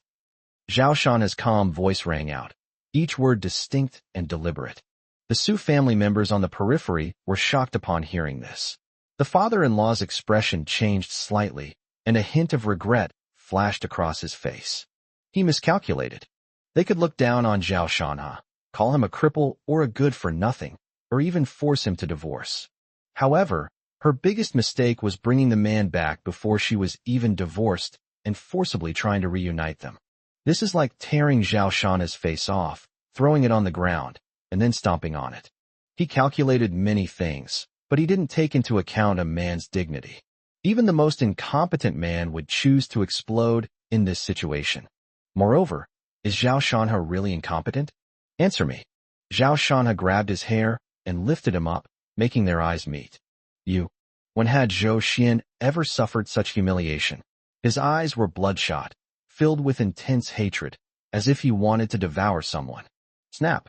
Suddenly, Zhao Shanha raised his other hand and slapped him hard across the face. Is it fun? Snap! You stole my wife. Snap! Who gave you the courage? Snap! A series of slaps left Zhou Xian's cheeks red and swollen, resembling a pig's head. Only after he rolled his eyes did Zhao Shanha throw him to the ground and say indifferently, This time, it's just a warning. If there's a next time, I'll make you regret it for the rest of your life. Did you feel good after beating him up? Were you happy? At this moment, Su Liuli screamed hysterically. Do you know that there are security cameras in your home? The whole thing about you hitting someone was recorded. You'll go to jail. With tears in her eyes, she slumped helplessly to the ground. The worst-case scenario has come true. Su Qingxi looked smug and said, I'll come see you then. The mother-in-law looked at Zhao Shanha and said indifferently, Only the most useless man would choose to solve problems with violence. You really are a brainless coward who acted rashly. Now Liuli can directly file for divorce. A thug like you should spend the rest of his life in jail. The father-in-law sighed and said, Let's call the police. Don't call the police. Su Liuli shouted suddenly. She cried and pleaded, Dad, please let him go. The father-in-law frowned, finding the situation difficult to handle and hesitating. Seeing Zhou Xian's miserable state, he didn't know how to explain it to the Zhou family. At this moment, to everyone's surprise, Zhao Shanha suddenly smiled calmly and said to Su Liuli, It seems that you don't understand me at all. Immediately, everyone's attention turned to him. Zhao Shanha took out his phone from his pocket, unlocked it, and handed it directly to Zhou Xian at his feet, saying, Come on, call the police and have me arrested. Zhou Xian took the phone in a daze. Call the police.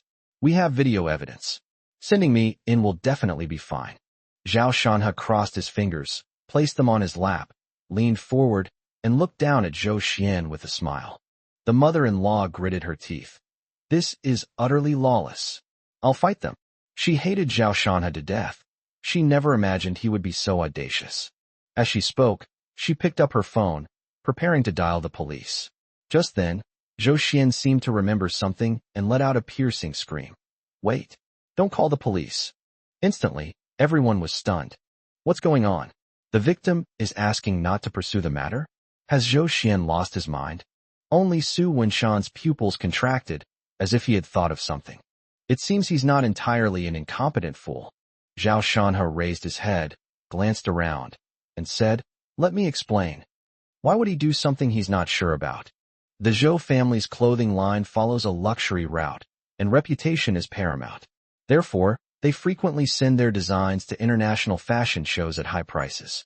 And now, right at this crucial juncture of the selection process, if it's been revealed that the heir of the Zhou family became a mistress, was beaten by her husband, and even had him arrested.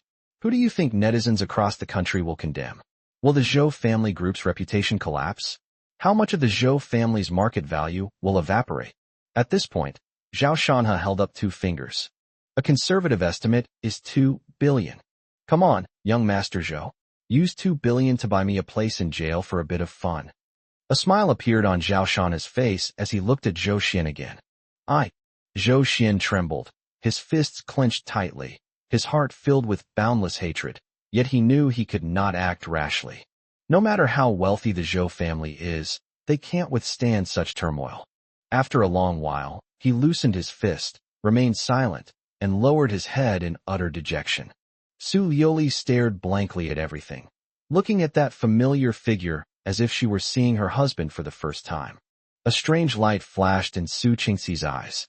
Could it be that this brother-in-law had planned everything? "Sai, I gave you a chance, but you were useless." Zhao Shanhe bent down and patted his cheek, then shook his head in disappointment. He looked at his mother-in-law and said calmly, "Mom, I don't care where Liuli stays at night. But as long as we're not divorced, if you—" As he spoke, he pointed at Zhou Xian and continued, "Bringing trash like this to humiliate me? I'm sorry. You're over 30 years old. Don't do shameless things. You'll end up being talked about behind your back. You've lived a wasted life." Then, Zhang Luan pushed her wheelchair and walked outside. "Oh right." At this moment, Zhao Shanhe suddenly looked at Su Liuli. "If you had been more decisive and had more guts, things wouldn't have developed to this point. You should reflect on your actions." Finally, he gave Su Qingxi a meaningful look and then left. At this moment, the Su family remained silent. Zhou Xian was too ashamed to stay there any longer. He struggled to get up and silently left. Su Liuli stood there blankly, thinking of her husband's disappointed and indifferent gaze just now, and felt a pain in her heart for no reason. Whenever there was a conflict between her parents and husband, she would either remain silent or side with her parents and advise her husband to be patient. Day after day, year after year. This eventually led to the parents becoming increasingly demanding, and the husband finally reached his breaking point. "That damn thing. How dare he? How dare he? He's a complete ingrate. What does he think he is? What's the difference between crushing him and crushing an ant? He's incredibly audacious and reckless." At this moment, my mother-in-law exploded. She slammed the bowl and chopsticks in front of her onto the ground, making a series of shattering sounds. "Su Liuli, this is the husband you chose. Look at him. He almost tore our house apart." The mother-in-law's anger was hard to suppress, and she shouted angrily. "Enough!" Su Liuli's shrill scream interrupted her mother-in-law's voice. She said, "Are you satisfied with how things have turned out? I've said countless times that I don't want a divorce, but you insisted on doing things your way, and this is the result you wanted." A mocking smile played on her lips as she continued. "Fine, find someone else tomorrow, and forget about dinners and gifts. Just go straight to the wedding. Let's see if Zhao Shanhe will dare to kill anyone then." Chapter 74. Will my husband forgive me? Aye. Seeing her daughter's outburst, the mother-in-law was clearly frightened and didn't know how to respond. At the same time, the image of Zhao Shanhe's murderous gaze involuntarily flashed through her mind, and she shivered. Su Liuli stood up, wiped away her tears, and seemed to have figured something out. Her expression was unusually calm as she said, "Dad, Mom, you saw what happened just now. My husband is not incompetent. In college, he was more outstanding than anyone else. All these years, he has only kept his sharp edge hidden from me. That's why I won't divorce him. What ability does he have? He only found out about Xiao Xian's matter by chance. If it were anyone else, he would have been seriously injured, if not killed." The mother-in-law snorted, disagreeing with her daughter's words. Su Liuli shook her head and left the restaurant, going upstairs. The mother-in-law was so angry that her chest tightened, and her eyes flashed with cold light. I did nothing wrong. This kind of person is not worthy of being my son-in-law, and I will not give up on him. Upstairs, Su Liuli stood at the window, watching Zhao Shanha get into the car and leave the villa area. The scenes from the restaurant flashed through her mind, and suddenly, she felt that her husband was a complete stranger. They had known each other for 7 or 8 years and shared a bed for 5 or 6 years. She had always thought Zhao Shanha was just a kind and honest man, but today's events had overturned her perception of him. No, not today. It must have been from the day she and Tian Feiyun entered the hotel hand in hand that Zhao Shanha began to change. No more tolerance, no more backing down. Honey, if one day you find out about what I did in the past, will you choose to forgive me? The tear tracks on her face were still wet, and new tear tracks appeared. Watching the departing car, she murmured to herself. After leaving, Zhao Shanha was thinking about things the whole way. Jiang Wan called him several times, but he didn't answer. I'm home. He only snapped out of his daze when Jiang Wan called out to him as the car pulled into the villa's garage. Zhao Shanha belatedly realized. You're back so soon? What do you mean fast? It's been over 40 minutes already. Jiang Wan pursed her lips, carefully lowered the wheelchair, and then helped Zhao Shanha sit in it. Oh, I was just thinking about something and got lost in thought for a moment. Zhao Shanha chuckled and explained to Jiang Wan. Jiang Wan was a little curious. After causing such a scene at the Su family's house, what was she still thinking about? Seeing Xiao Wan's puzzled expression, Zhao Shanha couldn't help but pinch her cheek and said, Come inside first, I'll tell you. Jiang Wan blushed slightly and silently pushed Zhao Shanha into the living room. After closing the door, she had Zhao Shanha lean back on the sofa, gently rolled up his trouser legs, and placed them on a specially made massage stand. Zhao Shanha closed his eyes contentedly and said, Actually, I've always had a question. The Su Group has a market value of over 10 billion. So why did they choose Su Liuli as their CEO? So it was about Su Liuli. Jiang Wan was a little disappointed and casually asked, She's a member of the Su family. There shouldn't be any problem with her being the CEO of the Su Group, right? After all, such a large group cannot be handed over to outsiders. Zhao Shanha shook his head and said, The Su family this generation is indeed not very good. There are a lot of oddballs. If you're choosing the tallest among the short, Su Liuli is quite competitive. From that perspective, it seems she has no problem being the CEO. But you have to understand that the previous generation of the Su family hasn't retired yet, and Su Wenshan is only in his 50s, not old at all. Why would he choose to step down? This is what's strange about Zhao Shanha. Su Wenshan is clearly in his prime and has a more ruthless eye. It doesn't make sense for him to give up his position to Su Liuli at this time. Isn't it normal for a father to give up his daughter? What's the big deal? Jiang Wan replied. That's not the case. No matter how good Su Wenshan is to Su Liuli, he wouldn't joke about the entire Su group. It's obvious that Su Liuli is still too inexperienced and lacks decisiveness. She's fine for small businesses and investments, but she's not ready to lead the Su group. I actually predicted a long time ago that she would be qualified to take over the Su group in about 10 years.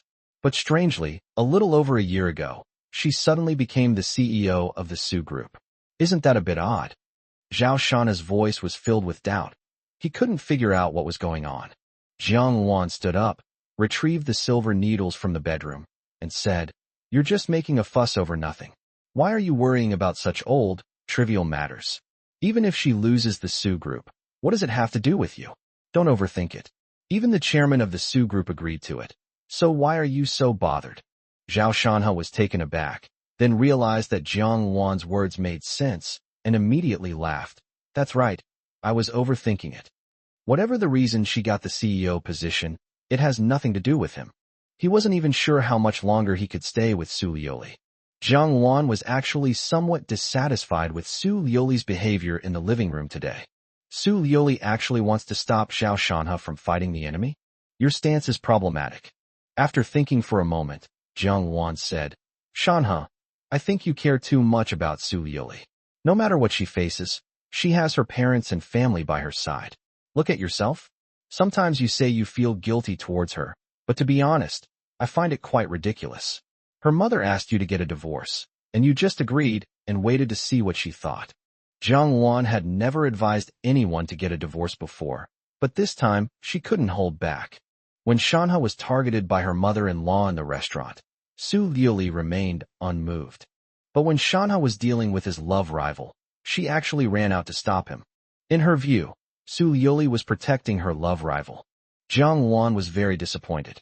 She felt from the bottom of her heart that Su Liuli was not a good match and that it was not worth it for Zhao Shanha. Zhao Shanha remained silent. Jiang Wan's words hit the nail on the head. He had seen his wife's behavior just now, and he was also feeling distressed. After thinking for a moment, he explained, "Actually, Lily wasn't trying to stop me from dealing with Zhou Xian. She was afraid that my impulsiveness would lead to unpredictable consequences, you see. She even pleaded for me later." "Sai, I knew it. You're so smart. How could she have fooled you?" "Now I realize. The reason she was able to fool you is because you were an accomplice. You were just deceiving yourself," Jiang Wan said sarcastically. "She is unable to calm down today." "Su Liuli, what makes you think you're so special? You treated him like that, and Shanha still speaks well of you." Zhao Shanha chuckled. "I'm smart? No way. I think I'm easy to fool. Why don't you give it a try, Sister Xiaowan? I guarantee you'll fool me every time." Jiang Wan snorted in dissatisfaction when she saw him change the subject. "Isn't it just because he's attracted to Su Liuli's beauty? She's beautiful, that's true, but I'm no less attractive than her. Does that mean Shanha likes long hair and knows how to dress up?" Jiang Wan lowered her head, not seeing her toes, and seemed lost in thought. Chapter 75. Preparing to scam someone big.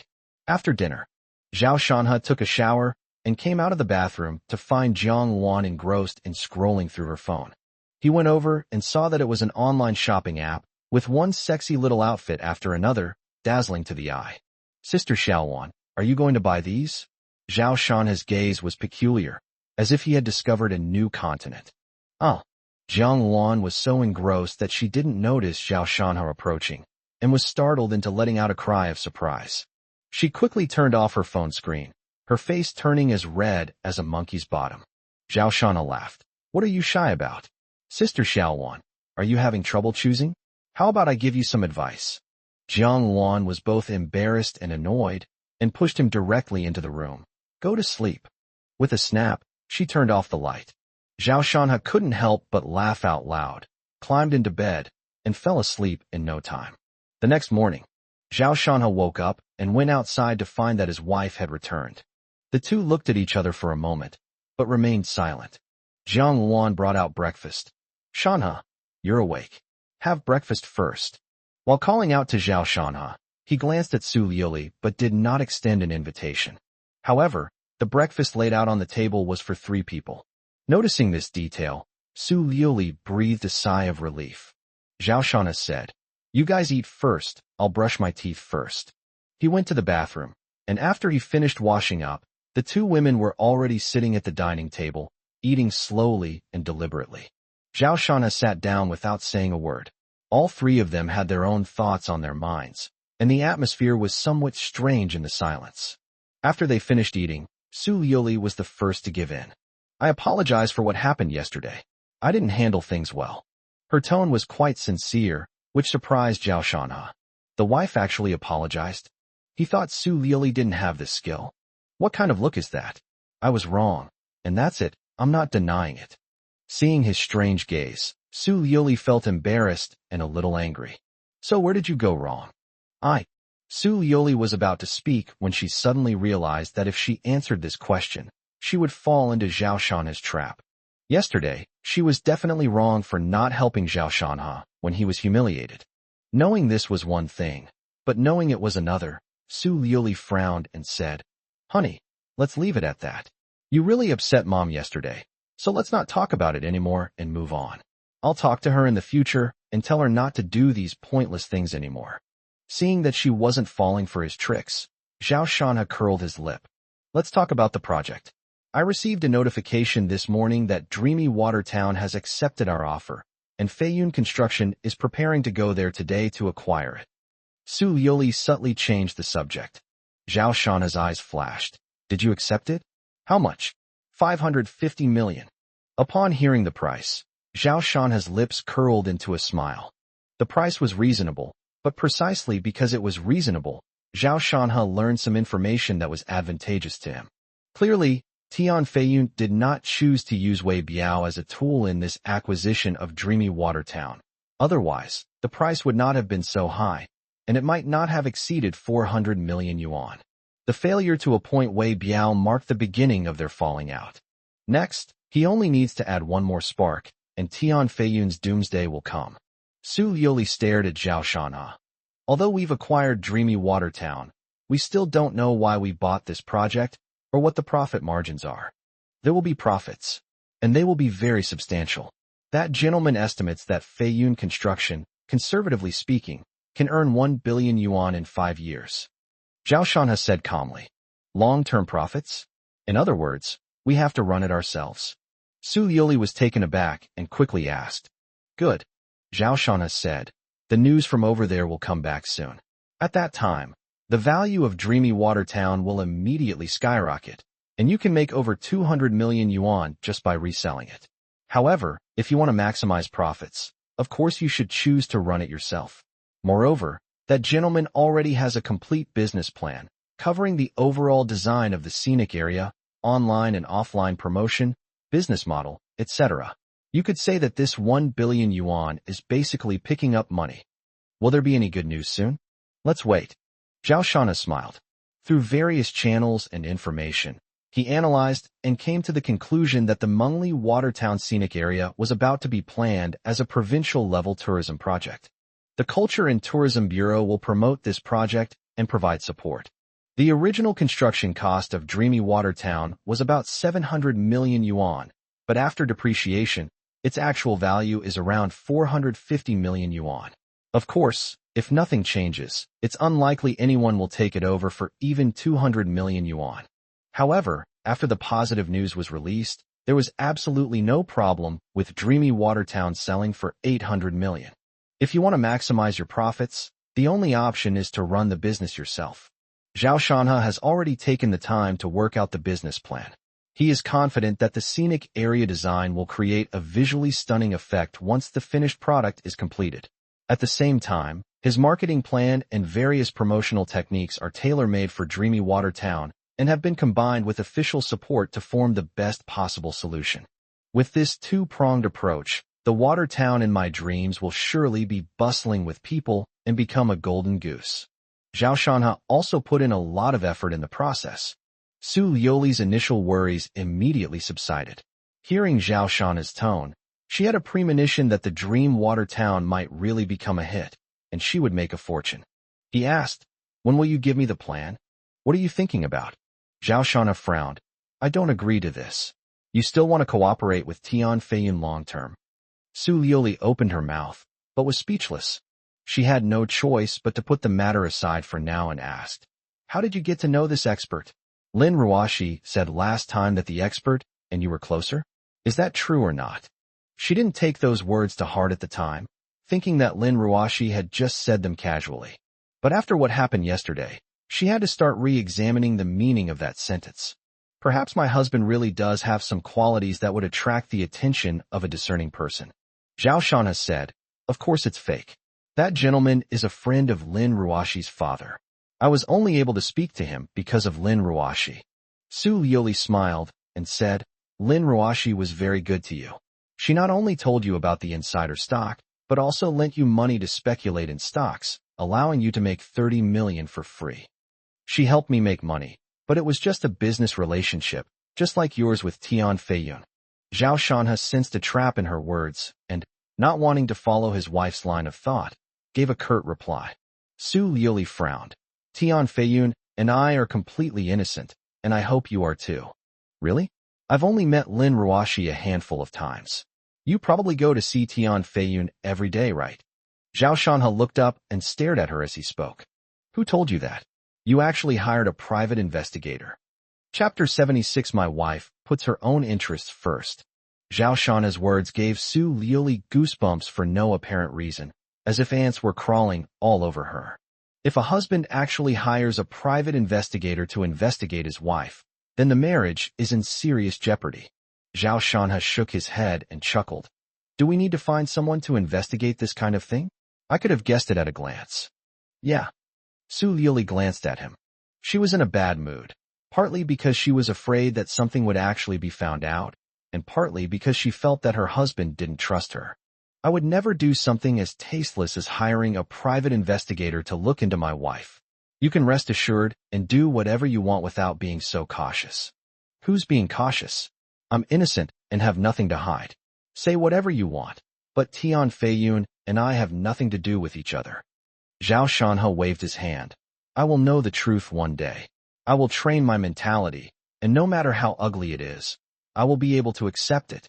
Su Liuli was so angry that her breathing became rapid, and her eyes turned red. Zhao Shanhe, you bastard. What kind of mentality are you trying to cultivate? What can you possibly accept?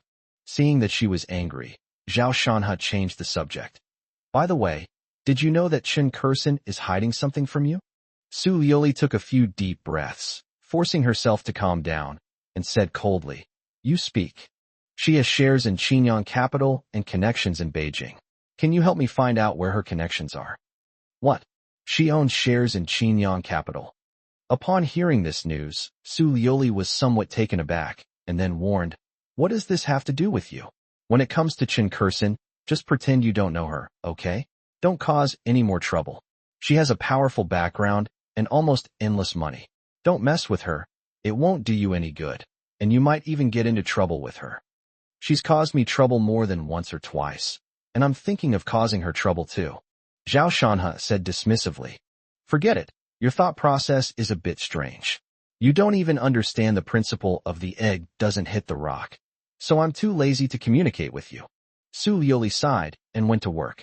Zhao Shanhe watched her retreating figure and muttered to himself, Who is the egg, and who is the stone?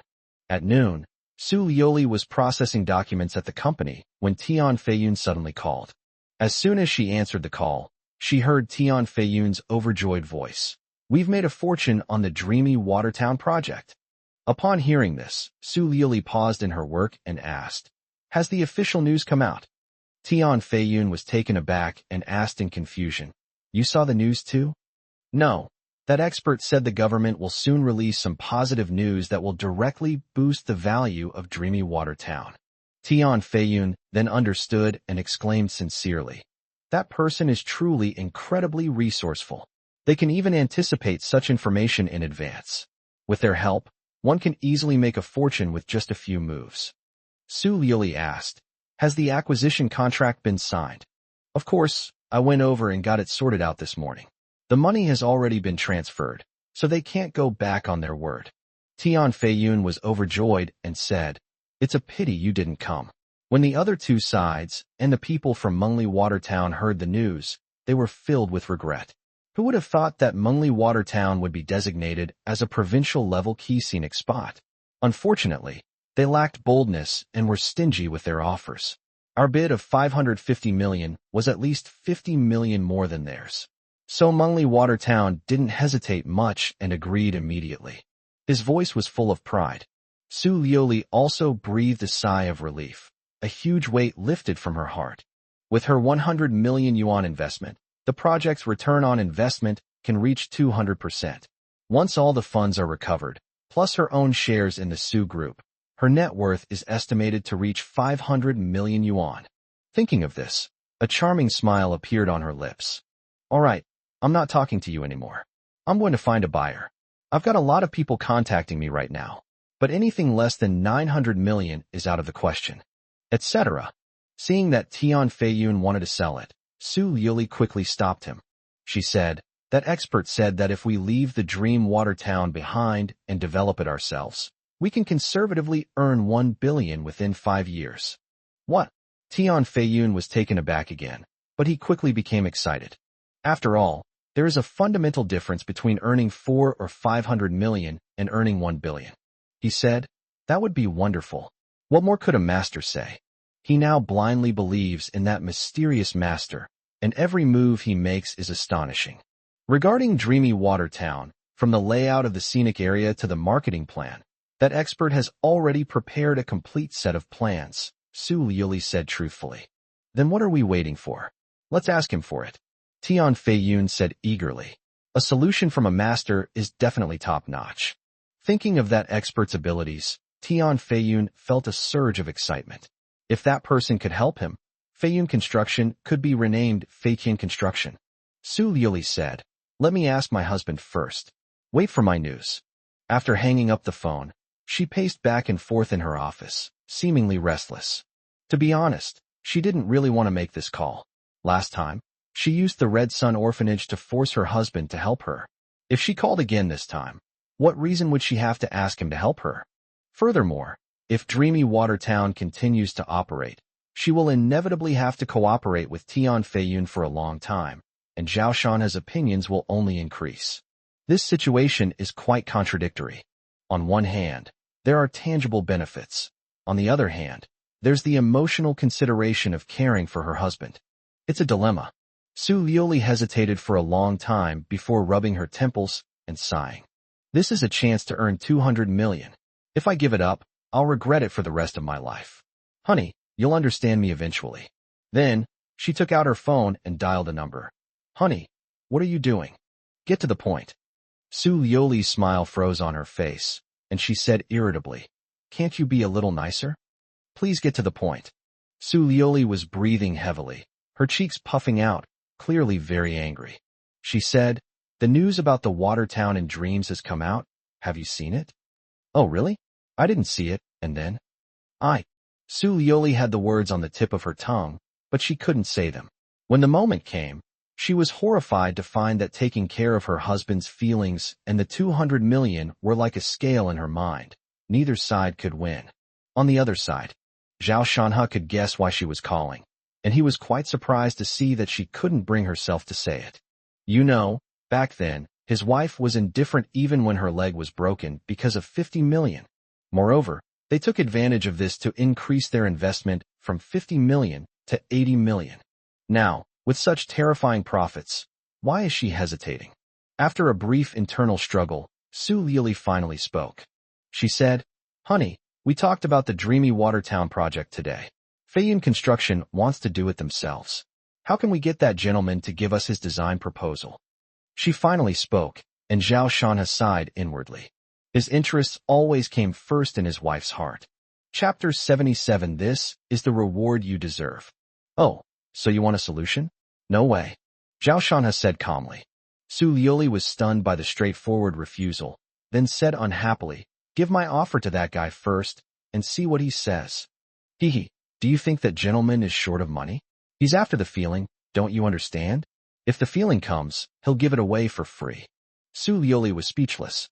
To talk about money with someone of such high ability was somewhat insulting. They probably wouldn't care about tens of millions or hundreds of millions. "All right, if you want a solution, go find him yourselves. At most, I'll help you arrange a meeting." At this moment, Zhao Shanha spoke nonchalantly, giving Su Liuli hope.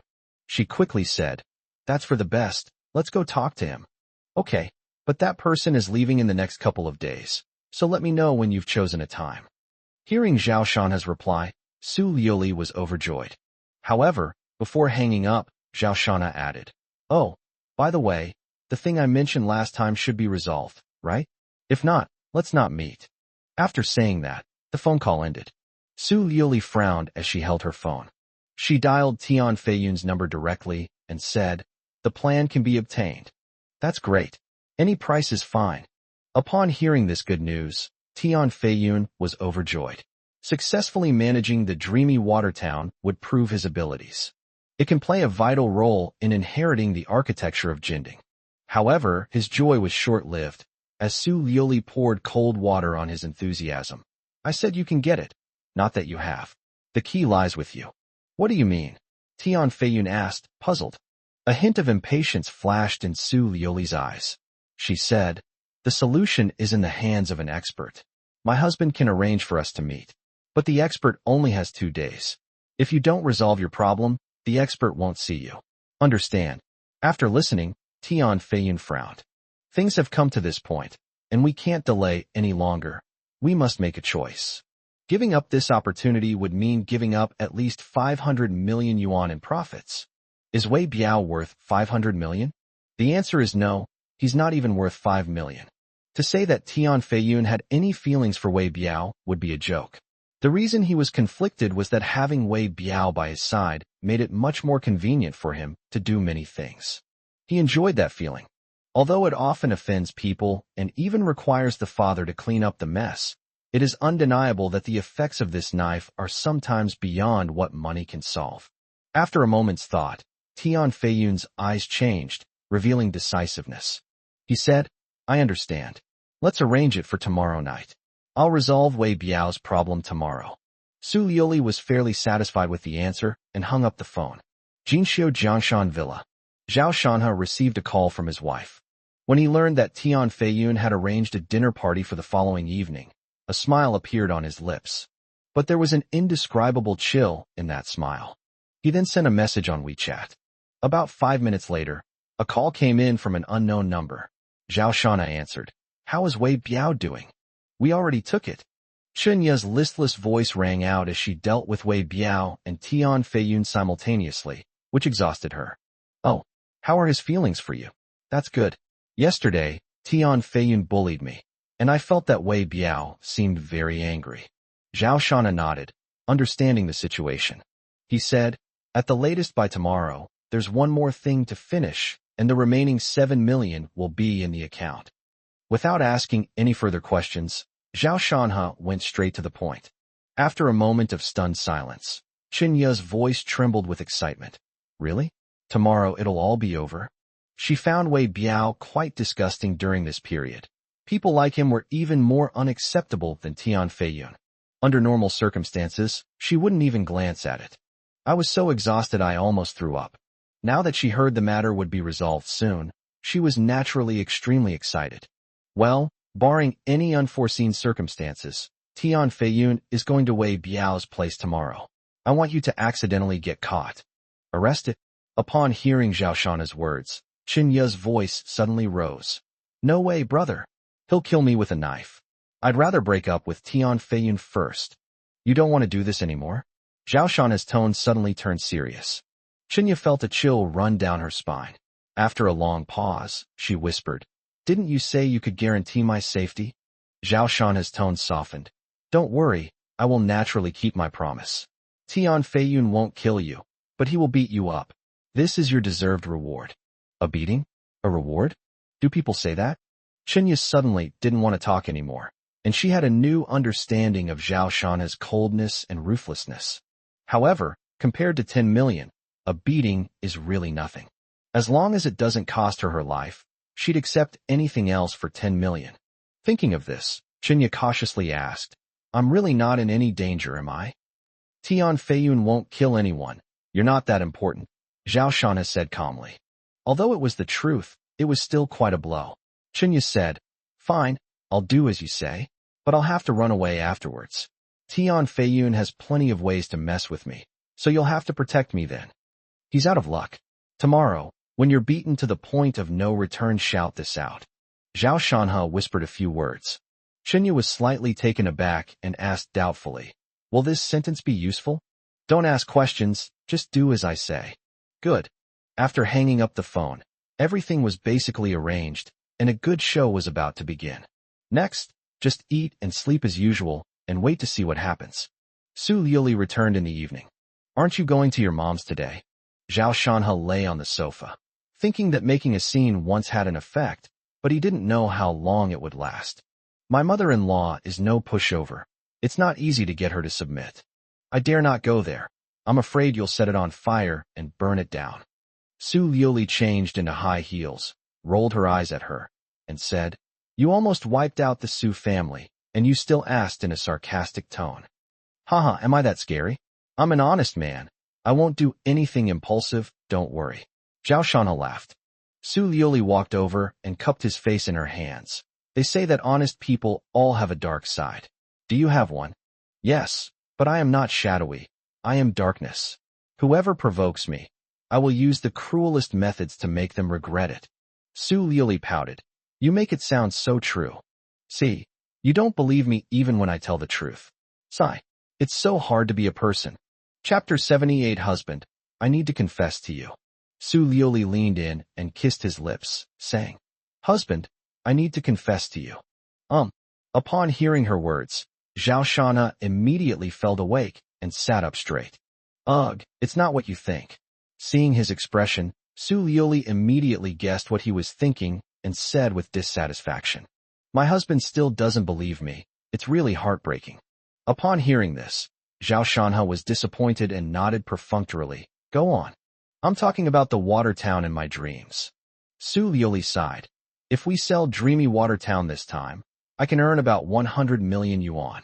If I run it myself, as you said, I can earn more than 200 million yuan within 5 years. It's rare to have such an opportunity.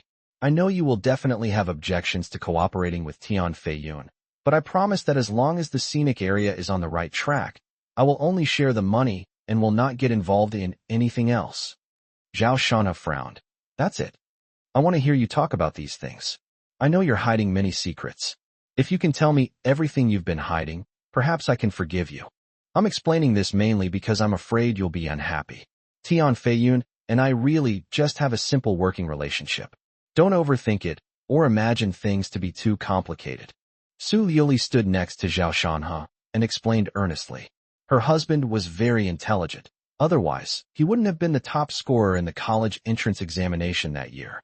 His thinking was also unconventional, and he would misunderstand her over the smallest things. Su Liuli was a little scared and flustered. I didn't overthink it. I already rejected you, but you insisted on running the business with him, so what could I do? Of course, I chose to forgive you. Go ahead, don't worry about me. Zhao Shanha's nonchalant tone displeased Su Liuli, but she didn't know how to respond. Human thought is complex. When Zhao Shanha doubted her, she would panic, feel that he was being unreasonable, and feel very tired. But now that Zhao Shanha was indifferent and acted as if he didn't care, she was unhappy again, feeling that her husband didn't care about her anymore. She said seriously, As I said before, once this project has made a profit, I'll give you 50 million to start your own business. If that's not enough, I'll add more. Deep down, she felt guilty and sorry for her husband, so she wanted to make amends in some ways. However, the wealth she could access was only a little over 100 million yuan, of which 80 million yuan was invested in Feiyun construction, more than 10 million yuan was held in the stock market for the long term, and less than 10 million yuan was used for daily consumption. As for the company, her president's salary and stock dividends amount to less than 20 million yuan a year, which she can only receive at the end of the year. So right now she's really a bit short of cash. 50 million. Zhao Shana sighed softly and said with a smile, This is quite a big pie. All right, I'll wait for your 50 million. Seeing that her husband wasn't too upset, Su Liuli was happy and smiled. Tomorrow night's dinner party, when Tian Feiyun goes to talk to that person, we'll go together as companions. I'm not going. Zhao Shanha refused without even thinking. There was no such dinner party. Even that so-called expert was just made up out of thin air. Next, Tian Feiyun would also be unable to attend the dinner party, because he was about to face a dead end. Su Liuli was taken aback. Aren't you going to help introduce them? Zhao Shanha shook his head and said seriously, Not only am I not going, but you can't go either. From now until tomorrow night, you must stay at home. His tone wasn't one of discussion. He wasn't suggesting that there would be a good show tomorrow, and that if his wife got involved, unpredictable accidents might occur. But Su Liuli clearly misunderstood. She thought Zhao Shanha was jealous and didn't want her to go out. So she said, Honey, I'm going out for work. You don't need to worry about me. If it's really necessary, we can always have a video call, right? Zhao Shanha frowned and said, I'll emphasize it again. You are not allowed to go out. If you insist on doing things your own way and don't listen to me, then you'd better watch out. Faced with her husband's indifferent gaze, Su Liuli felt a sudden tremor in her heart, and a sense of fear washed over her. After thinking for a while, she nestled into Zhao Shanha's arms, looked up at him, and said, No problem. I'll stay home with my husband tomorrow. She has already done enough for Feiyun construction. Even if the deal doesn't go through, she can accept it. At least she can still sell Mengli Shuixiang and make a little more or less money. Zhao Shanha nodded. Husband. Looking up at his profile, Su Qingxi's eyes were filled with intoxication as she leaned forward and kissed his lips. Click. The door opened, and Zhang Luan had just stepped out when she saw this scene. Su Liuli glanced at him sideways, but instead of stopping, she became even more enthusiastic. Zhao Shanha calmed down at this moment, pushed Su Liuli away, and said, "All right, stop fooling around." Su Liuli pouted, somewhat dissatisfied. She had done it on purpose. It was a way of asserting her dominance. "Sister Xiaoluan, why aren't you asleep yet?" Zhao Shanha asked Jiang Luan. Jiang Luan frowned as she recalled what had just happened. Feeling inexplicably annoyed, she suppressed her emotions and said softly, "I came out to check on you. If there's nothing else, I'll go to sleep." "Sister Xiaoluan, want some midnight snack?" Su Liuli turned her head, her eyes full of smiles. When she's in a good mood, she'll call her sister Xiaoluan, just like Zhao Shanha does. When she's in a bad mood, she'll call her Jiang Luan directly. Seeing her smug look, Jiang Luan wanted to grind her teeth to dust and said irritably, "I'm not eating." After saying that, she went straight into the room and closed the door. Zhao Shanha sighed. "You shouldn't have upset Sister Xiaoluan." He could see through Su Liuli's thoughts at a glance. "All you do is defend her. I'm your wife, and no matter when or where, you should put me first and only care about my feelings," Su Liuli said coquettishly, whispering in his ear. However, Zhao Shanha didn't feel anything at the moment and pushed her away. "Go take a shower. You're sweating and you smell." "No way. Your wife smells amazing. She doesn't even need perfume." Su Liuli sniffed her arm a few times, wrinkled her little nose, and said unwillingly, Yes, you're right. Go take a shower. Come in and wash with me." "I already showered and was planning to watch some TV before going to bed, but then you suddenly came back." "Humph, couldn't you have called me if I hadn't come back? It's your own problem, just admit it." Su Liuli helped him into a wheelchair, pushed him into the room, and placed him on the bed. Zhao Shanha stopped arguing with her. This woman had two mouths. She could argue whether she spoke horizontally or vertically. "I'm going to take a shower, but you're not allowed to fall asleep." Su Liuli smiled charmingly, swayed her hips, and walked out gracefully. Zhao Shanha lit a cigarette and stared at the ceiling. Through the smoke, his eyes held a hint of melancholy. Perhaps today was the last moment of peace. What choice will you make after this happens? But one thing is certain. No matter what choice Su Liuli makes, it will not affect his determination to take revenge. 20 minutes later, Su Liuli walked into the room, her body smelling of shower gel. A charming smile bloomed on her lips as she untied her towel, her arms still damp with water. Chapter 79. Lin Ruashi was excited. The next day, after working hard for most of the night, Master Zhao opened his tired eyes. Su Liuli, standing next to her, was full of energy, chatting on her phone and occasionally letting out a giggle. Zhao Shanha glanced over and realized it was a red envelope giveaway. Looking at the group's name, the Loving Su Family, a hint of envy flashed in his eyes. This was a group created by the Su family matriarch. She had invited him, but he left for some reason. "After my parents passed away, we kept in touch with relatives for the first 2 years, but then we completely stopped contacting them. For orphans, the longing for family affection is something that ordinary people cannot understand. This is also why he endured the treatment he received back then, and he also hoped that his parents-in-law could accept him. However, reality made him see through these people's true colors, and he no longer held any hope in his heart." "Honey, you're awake." Su Liuli turned to look at him and saw that he had opened his eyes, so she said. Zhao Shanha nodded. "Okay, help me get dressed. Get up. It's already 10 o'clock. "Good." When the two came out, Jiang Luan was sitting on the sofa eating sunflower seeds. Seeing that they were up, she stood up and prepared to go to the kitchen to bring out the breakfast she had prepared. Su Liuli quickly said, "I'll do it." Then, she rushed into the kitchen first. Jiang Luan frowned, then relaxed. Zhao Shanha ignored these things, went to the bathroom to flush the toilet, and then washed up. After finishing their meal, Zhao Shanha said, "Sister Xiaoluan, take me out for a bit." Su Liuli looked up, puzzled, and asked, "Weren't you at home today? What are you doing out?" Something came up. As the two walked out and closed the door, Su Liuli was somewhat bewildered. "Last night, my husband told me not to go out, but he went out anyway.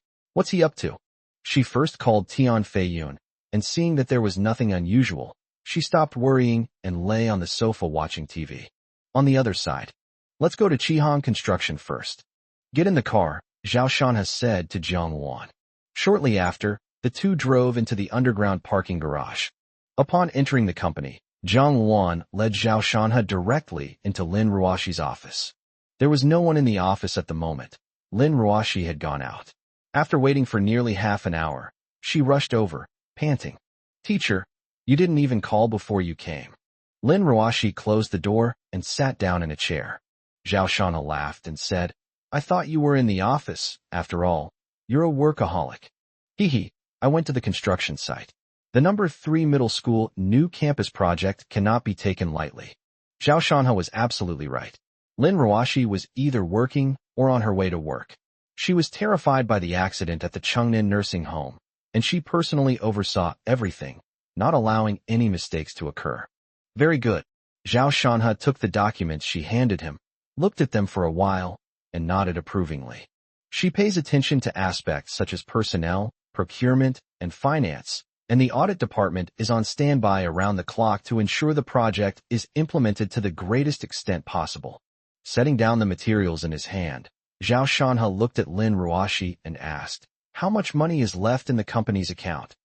The new campus of number 3 middle school has been launched, but the City Plaza project has not yet started.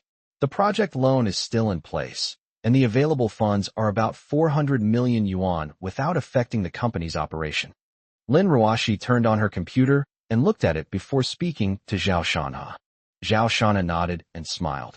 Have the finance department prepare 200 million. 200 million? Is it to buy land? Lin Ruoshi looked up in confusion, wondering why he suddenly wanted so much money. She asked casually, and then called the finance department. She complied with Zhao Shanha's request without any reason. Zhao Shanha calmly said, "I'm planning to acquire a company." Lin Ruoshi's eyes widened suddenly, looking somewhat dazed. After a moment, remembering what Zhao Shanha had said earlier, she suddenly realized. "Teacher, you mean? Feiyun Construction?" Zhao Shanha nodded slightly, but Lin Ruoshi looked worried. She said, "Feiyun Construction is different now. I don't know what kind of luck they had recently, but they actually got the dreamy Watertown project, which brought Feiyun Construction back to life. Now many people are comparing Feiyun Construction to us. They are known as the two leading construction companies in Tian'an City." Tian Feiyun did not hide the fact that he had obtained the dreamy Watertown. He announced it publicly. This made Feiyun Construction famous throughout the country during this period. Those who bought in early could make a profit of 400 million yuan just by reselling. As a result, Tian Feiyun's name was frequently mentioned, and he received widespread praise. What was originally completely overtaken by Chihang Construction is now showing signs of resurgence. It is rumored that Tian Feiyun made this investment, including in the Jin Ding Group, and his vision and courage have earned him praise from the chairman. The fact that a teacher would want to buy such a thriving and powerful construction company for 200 million yuan is not only unreasonable, but almost impossible. Dreamland Watertown? I made him buy it, and he's made such a big splash. It's not unreasonable for him to give me the company, is it? Zhao Shanha smiled coldly, his eyes flashing with a chilling light. The hatred between the two legs has never been forgotten. Even if you made him buy what? Lin Ruoshi suddenly looked at Zhao Shanha, her expression completely frozen. Otherwise, how could he have the vision to spend so much money to buy Dream Watertown? Zhao Shanha said disdainfully. Lin Ruoshi was completely shocked. She hadn't expected that this project was also spearheaded by her teacher. She simply couldn't believe how amazing her teacher was. Taking a deep breath and suppressing her excitement, she said, "As expected of you. Teacher Zhao, so you gave him such a great project because you were confident you could win Feiyun Construction? That way, the project will ultimately be in our own hands. In other words, when Chihang Construction is established, we will have 4 major projects: Chengnan Nursing Home, City Square, the new campus of number 3 Middle School, and Mengli Watertown." Even a cursory thought is frightening.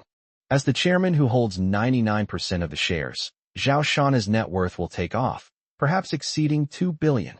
However, Zhao Shanha is not currently considering how much money he can make.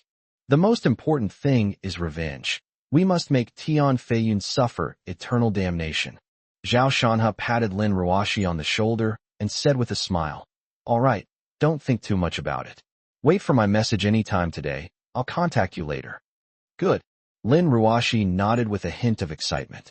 At that moment, she thought of many things. Acquiring Feiyun Construction meant that Shihong Construction had officially set sail and was now qualified to compete with other companies. This also means that the money invested by the teacher's wife will go down the drain. And will the relationship between the teacher and his wife break down then? Does this mean I have a chance? Thinking of this, she felt a surge of excitement, and her little fists clenched involuntarily.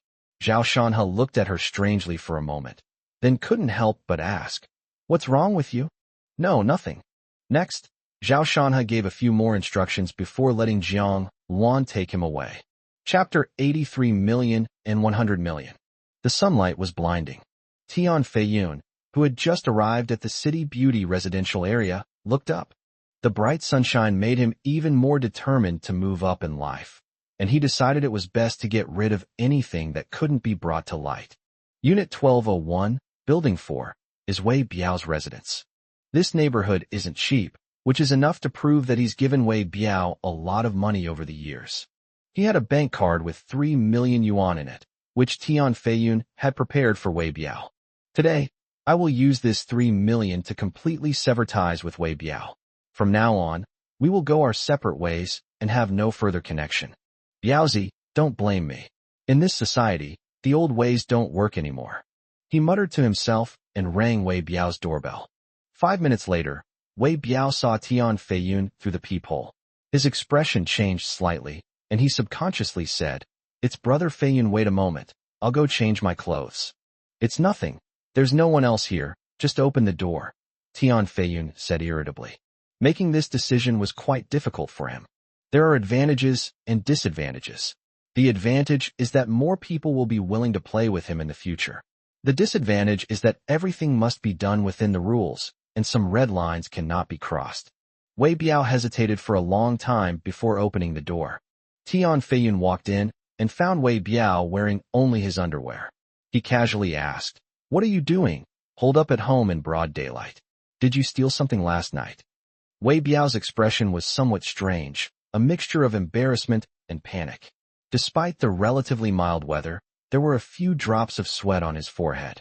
Wiping his forehead casually, Wei Biao chuckled, "I didn't sleep much last night, so I'm catching up on sleep today. By the way, Brother Feiyun, what brings you here all of a sudden?" Normally, when they have business to attend to, they meet at one of Tian Feiyun's villas and rarely come to this place. "I've already sold the villa in Shuiyan," Tian Feiyun said calmly, sitting on the sofa. Some things happened there before, and he dealt with them yesterday. Upon hearing this, Wei Biao was visibly taken aback and quickly said, "So you mean we should meet somewhere else from now on, or should we just meet here?" Tian Feiyun didn't answer his question directly, but smiled and said, "Biaozi, how long have we known each other?"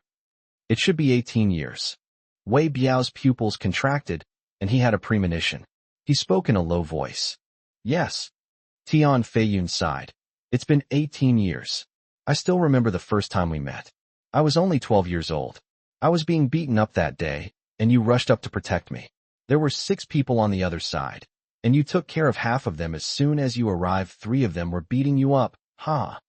Wei Biao laughed too. "Ha ha. Later you treated me to lobster and a stay at a fancy hotel. It was the first time in my life I knew what it meant to enjoy life. Time flies. We're already 30 years old." After Tian Feiyun finished speaking, Wei Biao, unsure of what he was thinking, remained silent. The atmosphere was somewhat silent when Tian Feiyun suddenly noticed the 2 sets of bowls and chopsticks on the table and asked in surprise, "Do you have guests at home?" Wei Biao had his own set of rules when he was in the business. He had many underlings outside, but he never brought them home. This is also why Tian Feiyun came directly to Wei Biao. It was easier to talk to him when he was alone with him. Wei Biao's face stiffened, but he immediately smiled and said, "A friend." Tian Feiyun said meaningfully, "It's a woman, isn't it?" Hee hee. "All right, let's get down to business. You know, society is progressing. If we keep playing those violent games, we'll get into trouble sooner or later. We're getting old. It's time to stop." Biaozi, I want to ask you what your plans are for the future. When Tian Feiyun spoke again, his gaze fell on Wei Biao's face, and his expression became serious. Wei Biao's smile vanished instantly. He picked up a cigarette, lit it, and said, Brother Feiyun, I haven't really thought that much about it. I'll do whatever you ask me to do. We've been brothers for almost 20 years. You won't treat me unfairly, right? He roughly understood what Tian Feiyun meant. This was meant to make him retire from his life of crime. In fact, he had known this day would come for a long time, so he remained relatively calm. Tian Feiyun smiled and took out a bank card. Of course I won't treat you unfairly. There's 3 million in here. Buy a train ticket today and go to Tianxi province. Sell off all the businesses here. Then you'll have money in hand. You can start a small business and live a carefree life. Wei Biao shuddered, looked up, and exclaimed in surprise, Brother Yunfi, you want me to leave? Now that he had revealed his true intentions, Tian Feiyun didn't hold back and said, Many people in Tianan City want to kill you. It's not safe here. Jinding Construction has properties in Tianxi province. When I inherit them, I can take care of you. Wei Biao's face immediately darkened. By now, he understood Tian Feiyun's meaning perfectly. He said with dissatisfaction, Brother Feiyun, do you think I'm dirty and affect your glamorous businessman image? Are you trying to get rid of me now? Tian Feiyun raised an eyebrow, and the smile on his face disappeared. Biaozi, I'm saying all this for your own good. If you feel the money is too little, you can tell me. As your older brother, I'll definitely make sure you're satisfied. Money? Fine, I want 100 million. Wei Biao leaned back on the sofa, a cold look on his face, his heart filled with extreme dissatisfaction.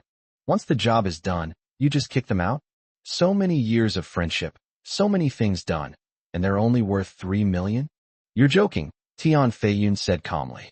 Wei Biao sneered. You started this joke. How much have I done for you? Why do those people in Tianan City want to kill me? Who did I offend them for? Now you're giving me 3 million to appease a beggar. I know you've done a lot for me. We've known each other for so many years, there's no need to ruin things. How about I give you 5 million? This price is already Tian Feiyun's bottom line. What's the difference between 5 million and 3 million? Wei Biao spends a lot of money and doesn't save much, but he never thinks 3 to 5 million is a lot of money.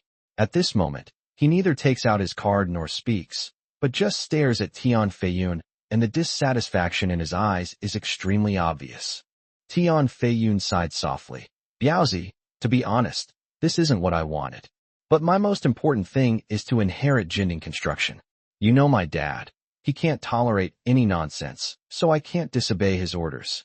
He said this with a hint of truth in his eyes, and asked, Then when you inherit the Jinding Group, can you still take me with you? When he takes charge of a multi-billion-dollar conglomerate, if Wei Biao can stay by his side, he will also be a winner in life, which is something Wei Biao has always hoped for. Tian Feiyun frowned and promised to delay for a while, but he was determined to completely resolve Wei Biao's troubles this time. Little did he know that this decision foreshadowed his doom. In a novel, he probably wouldn't have lasted more than 5 chapters. Chapter 81, My Brother Cuckolded. How about this? Tian Feiyun thought for a moment and said, I'll still give you 5 million. After I successfully inherit Jinding Construction, I'll give you another 10 million. We can sign an agreement, so you don't have to worry about me going back on my word. The problem must be solved with money. As for taking him with me, that's impossible. 15 million was the highest he could offer. If Wei Biao was still not satisfied, then he would be too disobedient. Wei Biao trembled, clenched his fists, and his eyes reddened. He said in an agitated tone, Brother Feiyun, do you really want to get rid of me like this? Don't you care about our friendship of more than 10 years? Jinding Construction has a market value of billions, nearly 10 billion, and you're trying to fob me off with 15 million?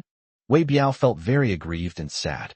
Seeing his expression, Tian Feiyun also felt a little sad and immediately said, How could I not care? It's just that I can't go against my father's request. Otherwise he will give Jinding Construction to my brother to inherit, and my life will be over. Biaozi, you have to understand me. How am I supposed to understand this? We've been through so many years together, and now you want me to leave? Where can I go to complain? Wei Biao gasped for breath, his voice heavy. He had already realized that Tian Feiyun hadn't come here today to discuss things with him. He felt a chill in his heart. This was a classic case of discarding a donkey after it has served its purpose, kicking it aside once it's done with it. A glint flashed in Tian Feiyun's eyes. He patted Biaozi on the shoulder and said with a smile, "Biaozi, relax. You can't come to Jinding Construction in the future, but your sister can. After she graduates from university, I'll reserve a department manager position for her. After enticement, this is coercion. Everyone has weaknesses, including Wei Biao. If you don't obey, then we'll have to resort to some unconventional methods." Upon hearing him mention his sister, Wei Biao's pupils contracted, and he immediately calmed down, lowering his head in deep thought. "Have a smoke." Tian Feiyun handed him a cigarette, lit it for him, and said with a smile. Wei Biao let out a long sigh. His fingers trembled slightly as he took a deep drag on his cigarette. He smiled bitterly and said, "Brother Feiyun, I've always thought that we're the closest brothers in the world, so I've never hesitated to do anything for you. Similarly, I hope you can achieve great success, and that I can stand by your side and enjoy the spotlight." As he spoke, he shook his head, tears welling in his eyes. But, in the end, feelings can't withstand interests. If the millstone is removed, the donkey should be slaughtered. I understand that principle. But damn it, I'm in pain. All right, that's enough. Leave your bank card. I'm leaving this afternoon. Wei Biao realized that given Tian Feiyun's status, and the fact that he only had some underhanded methods, it would be unwise to turn against Tian Feiyun now. However, Wei Biao did not give up. He would not let Tian Feiyun get away with this. 5 million to buy me out. Don't even think about it. Wei Biao sneered inwardly. Tian Feiyun breathed a sigh of relief. The matter has finally been resolved. Seeing Wei Biao's downcast and silent appearance, he also felt a little ashamed and was about to speak when a gasp suddenly came from the bedroom. Upon hearing this, Wei Biao was startled, abruptly raised his head, and his expression changed. Tian Feiyun frowned, because the voice was very familiar. An absurd guess popped into my head, but I subconsciously rejected it. Impossible, absolutely impossible. The voices are somewhat similar. Immediately afterward, he stood up, pointed to the bedroom, and said with a faint smile, "Biaozi, isn't your sister-in-law in the bedroom? Won't you come and see her?" Wei Biao's smile was a little stiff. He said, "Brother Feiyun, she's quite shy. Let's just forget it. I'm planning to take her to another city. There's no need to meet her anymore. Okay, I'll be going now." Tian Feiyun nodded and turned to leave. Wei Biao let out a long sigh of relief. Just then, a pleasant ringing sound suddenly came from the bedroom, and Tian Feiyun stopped abruptly. "Brother Feiyun, is there anything else?" Wei Biao asked through gritted teeth, sweat beading on his forehead. Tian Feiyun's face was ashen, extremely ugly. He raised his hand, and a number was dialed on his phone, with the contact name Xiaoya. Although he told himself it was impossible, he was still uneasy and called Chunya anyway. As long as she answered smoothly, then nothing would happen. Unexpectedly, before Chunya could even answer the phone, her cell phone rang directly in the bedroom. At this point, nothing could be said. It was obvious that the woman in the bedroom was Chunya. Moreover, she didn't know when she had gotten together with Wei Biao. Damn it, I've been cheated on. In that instant, Tian Feiyun's eyes turned red, clearly extremely angry. Wei Biao's pupils shrank instantly, and he was speechless for a moment. "Get out of here." Tian Feiyun's voice was cold and piercing. He never imagined that one day he would be cuckolded, and by his best brother no less. Chunya was, after all, Tian Feiyun's woman. Even if she didn't love him very much, they had spent so much time together that there was still some affection between them. Moreover, given his wealth, his possessiveness is even more unquestionable. He went straight to the bedroom and kicked the door open. "Brother Feiyun, I'll explain later. Let's leave it at that. Give me some face." Wei Biao quickly came over, grabbed him, and said sincerely, "Snap. Who do you think you are? Why should I give you face?" Tian Feiyun slapped Wei Biao hard, throwing him aside, and then walked into the bedroom. Wei Biao, who had fallen to the ground, had some blood at the corner of his mouth, and a gloomy expression appeared on his face. In the bedroom, the bed was in disarray, and the floor was littered with tissues and used safety supplies, quite a few in number. Any adult would know what had happened in this room. Although he didn't see anyone immediately, the scattered familiar clothes had already brought Tian Feiyun's anger to its peak. He bent down and looked under the bed, but still nothing. The window was covered with barbed wire, making it impossible to get out. Tian Feiyun's gaze quickly settled on a cabinet. He walked over and reached out to open the cabinet. "Don't open it." At this moment, Wei Biao walked in to stop him. He said, "Brother Feiyun, don't open this cabinet. I agree to all your conditions. I will never contact you again, and everything will have nothing to do with you." Unfortunately, Tian Feiyun's eyes were already red with tears, and he could no longer listen to anything else. He gave a cold laugh and pulled open the cabinet. Suddenly, a petite girl, barely clothed, crouching inside trembling, screamed in panic the moment the cabinet door opened. Brother Feiyun."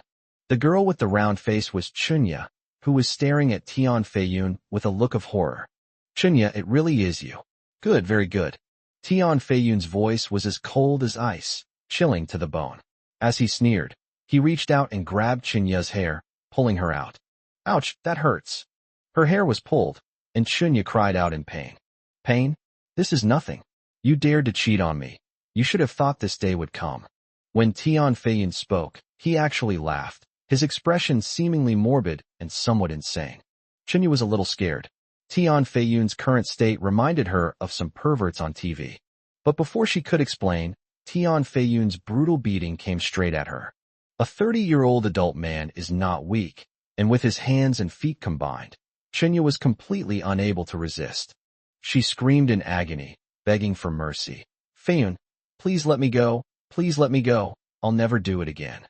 However, Tian Feiyun had already lost his temper, and instead of stopping, he became even more ferocious. In just a short time, Chunya was covered in wounds. Wei Biao stared blankly, his expression shifting between light and dark. The sounds of smashing and hitting filled the air, a mixture of women's screams and men's angry curses, leaving Wei Biao in a daze. He knew that Tian Feiyun had a reason to beat up Chunya. No man would remain unmoved in this situation. Having cheated on his older brother with his girlfriend, he's been under a lot of psychological pressure lately, so what happened today was somewhat expected. Now that it has happened, it seems he can't do anything about it, and he has no right to do anything about it. Wei Biao just stared blankly, without making any move. At this moment, Chunya's voice softened considerably, and she looked at Wei Biao with pleading eyes, wanting him to save her. That dim and disappointed look in his eyes deeply affected Wei Biao. His fingers trembled, and he struggled internally. My mind is filled with Chunya's tenderness during this time. In contrast, Tian Feiyun's ruthlessness today, and the threatening words he used with his sister. Seeing that he didn't move, Chunya closed her eyes in despair and weakly uttered the few words Zhao Shana had told her. "Brother Biao, I hate you." Suddenly, Wei Biao raised his head, his trembling hands instantly regaining their composure, and threw a fierce punch at Tian Feiyun. Chapter 82. Everything is under control. That punch was very heavy. This caused Tian Feiyun to lose his balance and crash directly into the cabinet next to him. He never expected Wei Biao to dare to lay a hand on him, and immediately flew into a rage. "Wei Biao, you son of a bitch. You slept with my woman and then hit me. Do you want to die?" As he spoke, he suddenly rushed forward and slapped him across the face without any mercy. Wei Biao stood in front of Chunya without dodging or avoiding her, and said, "I'm the one who wronged you. If you have a problem, come at me. Let Chunya go." "Let her go? I'm going to sell this slut to a brothel and let her be ridden by thousands of men," Tian Feiyun said with a sinister grin. "You?" Wei Biao gritted his teeth and swallowed back what he was about to say. Knowing he was in the wrong, he didn't want to confront Tian Feiyun directly.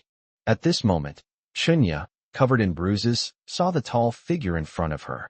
She struggled to get up, wrapped her arms around his waist, pressed her cheek against his back, and sobbed softly.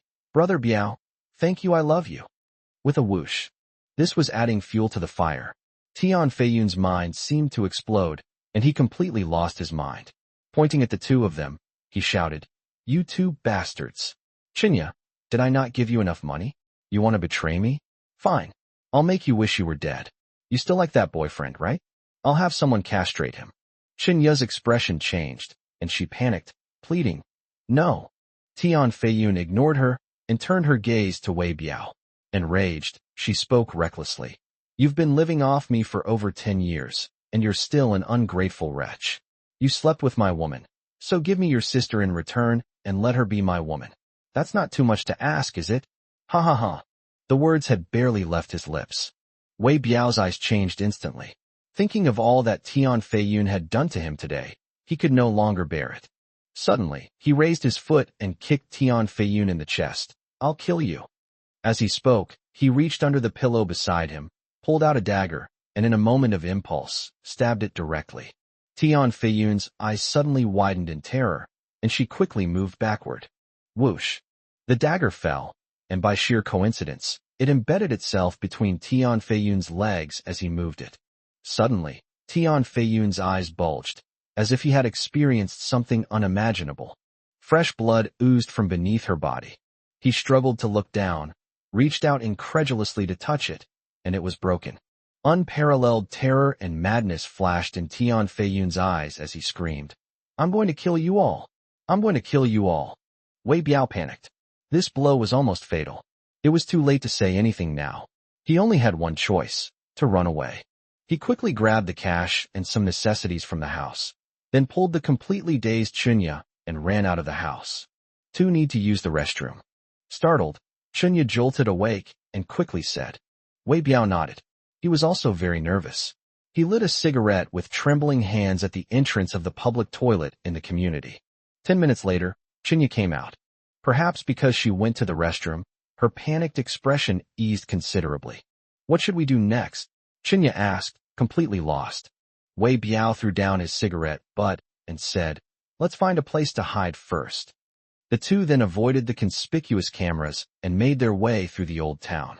On the 4th floor of a tenement building, Chunya took out a key from under a flower pot and said to Wei Biao next to her, This is an apartment my dad left me. I haven't lived here for a long time. It's been sitting here waiting for demolition. No one will suspect anything about it. Wei Biao breathed a sigh of relief. He slumped onto the sofa, his brow furrowed in worry. Suddenly remembering something, he took out a red USB drive from his pocket. Seeing that the device was intact gave him a sense of security. Brother Biao, what is this? Chunya asked. Wei Biao shook his head, not wanting to say more. It's nothing. Oh. Chunya didn't ask any further questions, but instead said, What should we do next? Wei Biao looked at the USB drive in his hand again and said, Find a way to make money, then run away. His next step will definitely be to make money first, and then run away. On the 5th floor of the apartment building across the street, Zhao Shanha put down his binoculars and said calmly.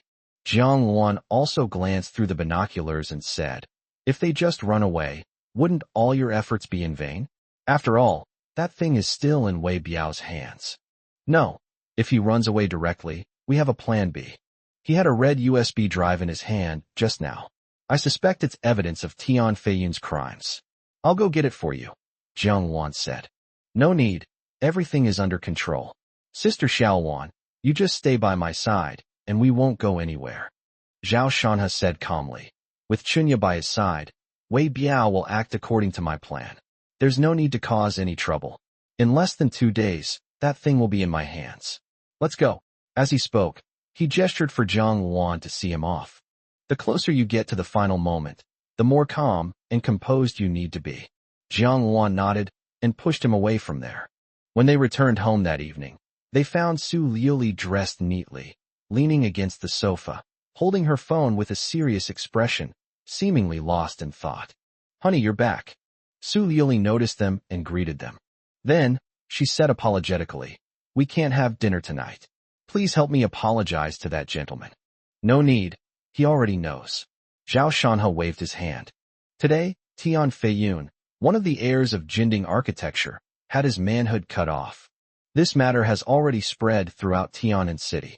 Jinding Construction immediately offered a reward of 1 million to find Wei Biao, who had murdered Tian Feiyun. Fortunately, they chose to hide in the city. If they had left the city, they might have been discovered. Now, Tian Feiyun is lying in the operating room, supposedly trying to get his manhood back, but whether it will be successful is uncertain. Su Liuli sighed. We were just about to see the moon after the clouds had parted. And then this happened. The same situation occurred when she was competing with Chihong Construction for the project. She always felt that there was an invisible hand controlling everything. Zhao Shanha chuckled and glanced at her. Tian Feiyun's thing is no longer working. Aren't you sad? Why should I be sad? Su Liuli was taken aback. Then, as if remembering something, she smiled sweetly. Of course I'm sad. Sad that I can't see my husband being jealous. Sad that he'll never misunderstand me because of him again. Seeing that she really didn't have any special expression and was even in a good mood, Zhao Shanha couldn't help but wonder, could it be that his wife and Tian Feiyun really had nothing going on? Had he been misunderstanding her all along? Su Liuli snorted softly. Honey, are you relieved now? I haven't done anything wrong to you. Don't doubt my relationship with him anymore. It was purely a business arrangement. Zhao Shanha remained noncommittal, giving a perfunctory Su Liuli didn't seem to mind and stood up, saying, Our company has some cooperation with Jinding Construction. Because of Tian Feiyun's matter, my family asked me to go back to discuss it. I was going to go earlier, but since you weren't back, I waited for you. Then thank you. No sincerity. After Su Liuli finished speaking, she swayed her shapely hips, put on her high heels, and went out. In the car, Su Liuli was in a good mood and was even humming a song. Suddenly the phone rang, and when she glanced at it, a phone number caught her eye. Her expression suddenly changed, and panic, anger, and suppressed emotions all burst forth at once. Chapter 83 Little Lily, Good evening. Su Liuli answered the phone with a frosty expression on her face. A teasing voice immediately came from the other end. Good evening, Little Lily. Su Liuli's expression changed, and she said, Tian Feiyun is crippled, so he definitely has no right to inherit. Give me the things. No. The voice on the other end became exaggerated, saying, Although I'm very happy about this, strictly speaking, it's not your doing, so you still have to do something for me. You've gone too far. Too much. Do you want me to send the stuff to your husband? As soon as he finished speaking, a ding-dong sound was heard, and a video message was received on WeChat. Su Liuli clicked on it with a grim expression. The background is a hotel room. In the video, she is wearing a white dress, her cheeks are flushed, and she is looking at the camera with a dazed expression. She is lying motionless on the bed. Suddenly, a man's back appears in the frame, and he is walking towards her. Then, the video abruptly ended. Upon seeing that figure from behind, Su Liuli clenched her fists tightly, on the verge of losing control. Ha. So, Little Lily, are you satisfied with this video? The voice on the other end of the line was laughing loudly, and it seemed to be able to sense Su Liuli's emotions. That's it. It's all so abrupt and incoherent. Su Liuli forced herself to remain calm and said indifferently, Oh, I won't show you the rest. You know who that person is. You don't think he could hold back in that situation, do you? From now on, you just do my job obediently and don't have any ulterior motives. After the man on the other end finished speaking, he hung up the phone. Sitting in the car, Su Liuli's mood was extremely bad. Recalling the past, her eyes involuntarily moistened. 2 days passed in the blink of an eye. An inconspicuous residential building in the old town, on the 4th floor. Wei Biao and Chunya sat on the sofa, both looking very haggard. There was an empty instant noodle box on the table, indicating that the past 2 days had not been pleasant. Brother Biao, this can't go on. They're looking for you everywhere, Chunya said softly. Tian Feiyun's matter is extremely serious. His father was furious and issued a city-wide warrant and offered a reward for Wei Biao's arrest. Not only were the police looking for them, but many people who dreamed of getting rich were also searching for their whereabouts. This included Wei Biao's former underlings. So-called brotherhood is far too fragile in the face of self-interest. Wei Biao was furious. He never expected things to turn out this way, leaving him in a dilemma, even though he had something that could destroy Tian Feiyun. However, he understood that if he didn't hand it over, he might only serve a few years in prison, but if he did, he would surely face death.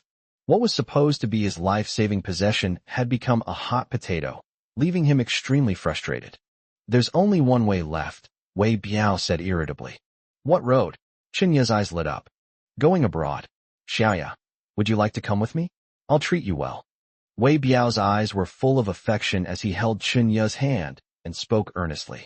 Chenya hesitated for a moment, her expression showing a mixture of interest and concern. After a few seconds of deliberation, she said, "Brother Biao, if we go abroad, where will the money come from? In this society, you need money to go anywhere. Without money, you can't move an inch." Wei Biao frowned. His bank card is no longer valid, and he only has less than 20,000 yuan in cash. He's tried everything he could these past few days, but no matter who he calls, they all agree to give him money, but the next thing they ask is where he is. Anyone with a brain knows that what were once considered friends are now seen as $1 million bounty. This resulted in him trying his best for the past 2 days, but failing to raise any money. Chenya's expression was somewhat sorrowful. Her eyes were empty and lifeless, and coupled with her haggard appearance, she looked extremely fragile. Wei Biao's heart softened instantly. He had made up his mind that if Xiaoyu was willing to be with him, he would do everything he could to get the money and then go abroad. "Brother Biao, actually I'm not happy living with Tian Feiyun. I need money, but I also need love, but he treats me badly. Why is life so hard? Wah." Suddenly, Chenya threw herself into Wei Biao's arms and burst into tears. Wei Biao felt a pang of heartache and quickly patted Chenya's back, saying, "Xiaoya, don't cry. Brother Biao loves you. From today onwards, Brother Biao will only love you. Don't worry about the money. I'll find a way." As he spoke, he took out the USB drive again. "What is this?" Chenya wiped away her tears and asked again, sobbing. She had asked him several times in the past few days, but Wei Biao hadn't told her. "Kill Tian Feiyun's bastard," Wei Biao said in a cold voice. "Since you were so heartless, don't blame me for being unjust." By this point, he had no other choice but to turn back. "Are you still going to mess with Tian Feiyun?" Chenya's eyes widened as she advised, "Brother Biao, we can't beat him. How about we find a way to make some money and go abroad to live a better life?" Wei Biao nodded. "Don't worry, I won't act impulsively. I'm going to sell this. It's priceless to those who need it." "But who would buy it?" Chenya seemed to have thought of something, and her heart pounded wildly. Sure enough, Wei Biao considered for a few seconds, and then casually uttered a name, Zhao Shanha. At that moment, Chenya was horrified and felt suffocated. In my mind, I saw a figure sitting in a wheelchair, his handsome and resolute face now appearing terrifying. It turns out that all of this was within his expectations. She already understood that Zhao Shanha's ultimate goal was this USB drive, but now, Wei Biao was the one who wanted to deliver the USB drive to her. She, Wei Biao, and Tian Feiyun were all manipulated by Zhao Shanha. But Zhao Shanha never showed his face from beginning to end. Chenya couldn't help but shiver. "What's wrong with you?" Wei Biao glanced at her and asked somewhat strangely. Chenya forced a smile. "Thinking about our current situation, I'm not in a good mood. By the way, why sell it to Zhao Shanha? Couldn't someone else have done it?" Wei Biao shook his head. "Tian Feiyun has many enemies, but they are all driven by self-interest. Only this person is irreconcilable with him. Tian Feiyun has always coveted Zhao Shanha's wife, Su Liuli. That's already a feud, not to mention that it was Tian Feiyun who arranged for his legs to be broken. No one can let go of this kind of hatred." Hearing his words, Chenya looked puzzled, asking, "Su Liuli and Tian Feiyun got together? And she cheated on Zhao Shanha?" Wei Biao was a little surprised that her focus was off. He glanced at her and said, "No, Su Liuli isn't someone you can just get your hands on. Tian Feiyun isn't the only one who covets her. Come to think of it, Zhao Shanha marrying her is both a blessing and a curse. A man without ability doesn't deserve to have a woman who can be called a femme fatale. Is Zhao Shanha capable?" Chenya didn't know before, but now she can give a definite answer.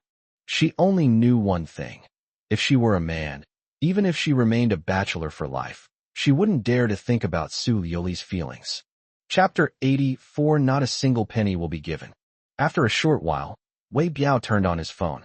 Ignoring a bunch of missed calls, he dialed a number he'd never called before. 5 seconds later, the call was connected. "I am Zhao Shanha, please speak."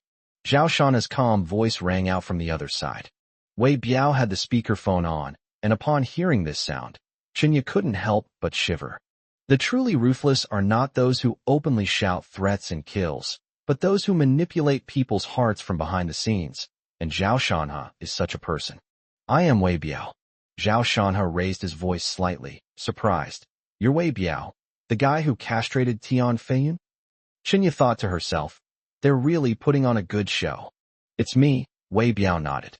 But the next moment, Zhao Shanhe's furious voice rang out. You son of a bitch. Did you have someone break my legs? Don't let me see you, or I'll cripple you.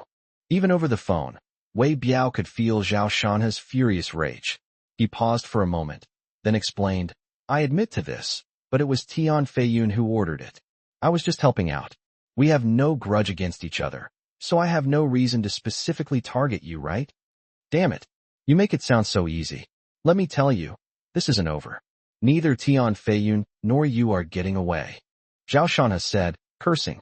Wei Biao's forehead veins bulged, but he forcibly suppressed them and said calmly, let's put this matter aside for now. I called you mainly because there's something else I want to discuss with you. I want to make a deal. Fuck you, do you think I'd do business with you? He was interrupted by Zhao Shanhe before he could finish speaking. Seeing his anger, Wei Biao felt relieved. Things become easier to talk to once you're angry. He snapped a cigarette and lit it, saying, Zhao Shanhe, can you listen to me finish explaining the terms of the deal before you decide whether to accept it or not? There was a moment of silence on the other end, and after a few seconds, Zhao Shanhe's voice was heard. You go first. I have something in my hands right now. It's evidence of Tian Feiyun's crimes over the years. If you get it, it's enough to put him in jail for life. If you want revenge, this is the best opportunity, Wei Biao said bluntly. Qinya listened from the side, her eyes filled with excitement. If Zhao Shanhe gets this, then Tian Feiyun is finished, and she can take the 10 million and go back to her boyfriend. Zhao Shanhe considered for a moment and then asked, why would you choose me? If the criminal evidence inside is exposed, you will also be implicated, and if you are to be sentenced, you might get a heavier sentence. Yes, if it gets exposed, my crimes won't be any less serious than Tian Feiyun's. But do you think I can stay here even if this isn't exposed? Countless people in Tian'an City want me dead, and I already have nowhere to go. As for why I chose you, it's because only the hatred between you and Tian Feiyun is irreconcilable, and you have money. One last question, why should I believe you? This so-called evidence of a crime might be fabricated by you. This is very simple. A short while later, Wei Biao sent over 2 recordings. Zhao Shanhe immediately clicked on it. Should we call the police? Call the police? At most, he'll be detained for a few days. That's too lenient. A bookworm dares to mess with me? He's asking for it. He's asking for it. How could that be? You make the arrangements, cripple both his legs first, then with one of him disabled, I'll steal his woman. I'll make him wish he were dead. Good. After listening to the whole thing, an extremely cold glint appeared in Zhao Shanhe's eyes. The truth has come to light. It was Tian Feiyun who arranged for it. He then opened the second recording. Wei Biao, the construction of the Chengnan nursing home is about to begin. If this project is done well, their competitiveness will be greater than ours in the future. Tian Feiyun scoffed. He's dreaming. I'll give you a list, you can make arrangements. These people need to be under our control, whether by coercion or bribery. I want to turn the Chengnan nursing home into a huge time bomb. Okay, how exactly do we do it? You're doing this. This recording is evidence of Tian Feiyun's scheming against Shihan Construction. Wei Biao waited for a while, and when he saw that Wei Biao had finished listening to the recording, he said, what I have in my hands is not only the recording, but also the video from that day, as well as what I did for him, the time and place. This is a complete chain of evidence. There are no fewer than 10 similar cases, so you can rest assured about this material. Call. Zhao Shanhe let out a soft breath and asked calmly, name your price. Wei Biao smiled, glanced at Qinya, and said, 50 million. 50 million. Zhao Shanhe was clearly taken aback, then chuckled softly. You have quite the appetite. Aren't you afraid of overeating?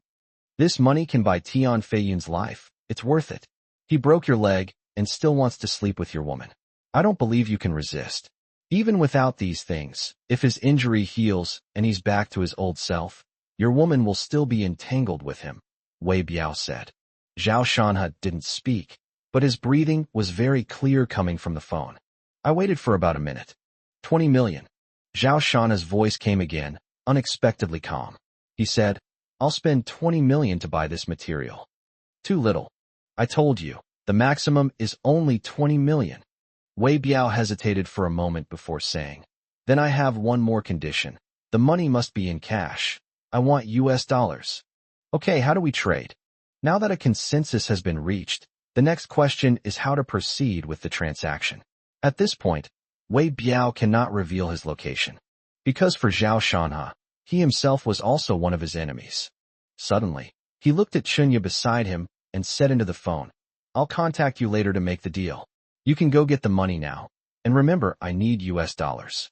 After saying that, he hung up the phone, looked at Chunya, and asked, Xiaoya, can I trust you? What do you mean?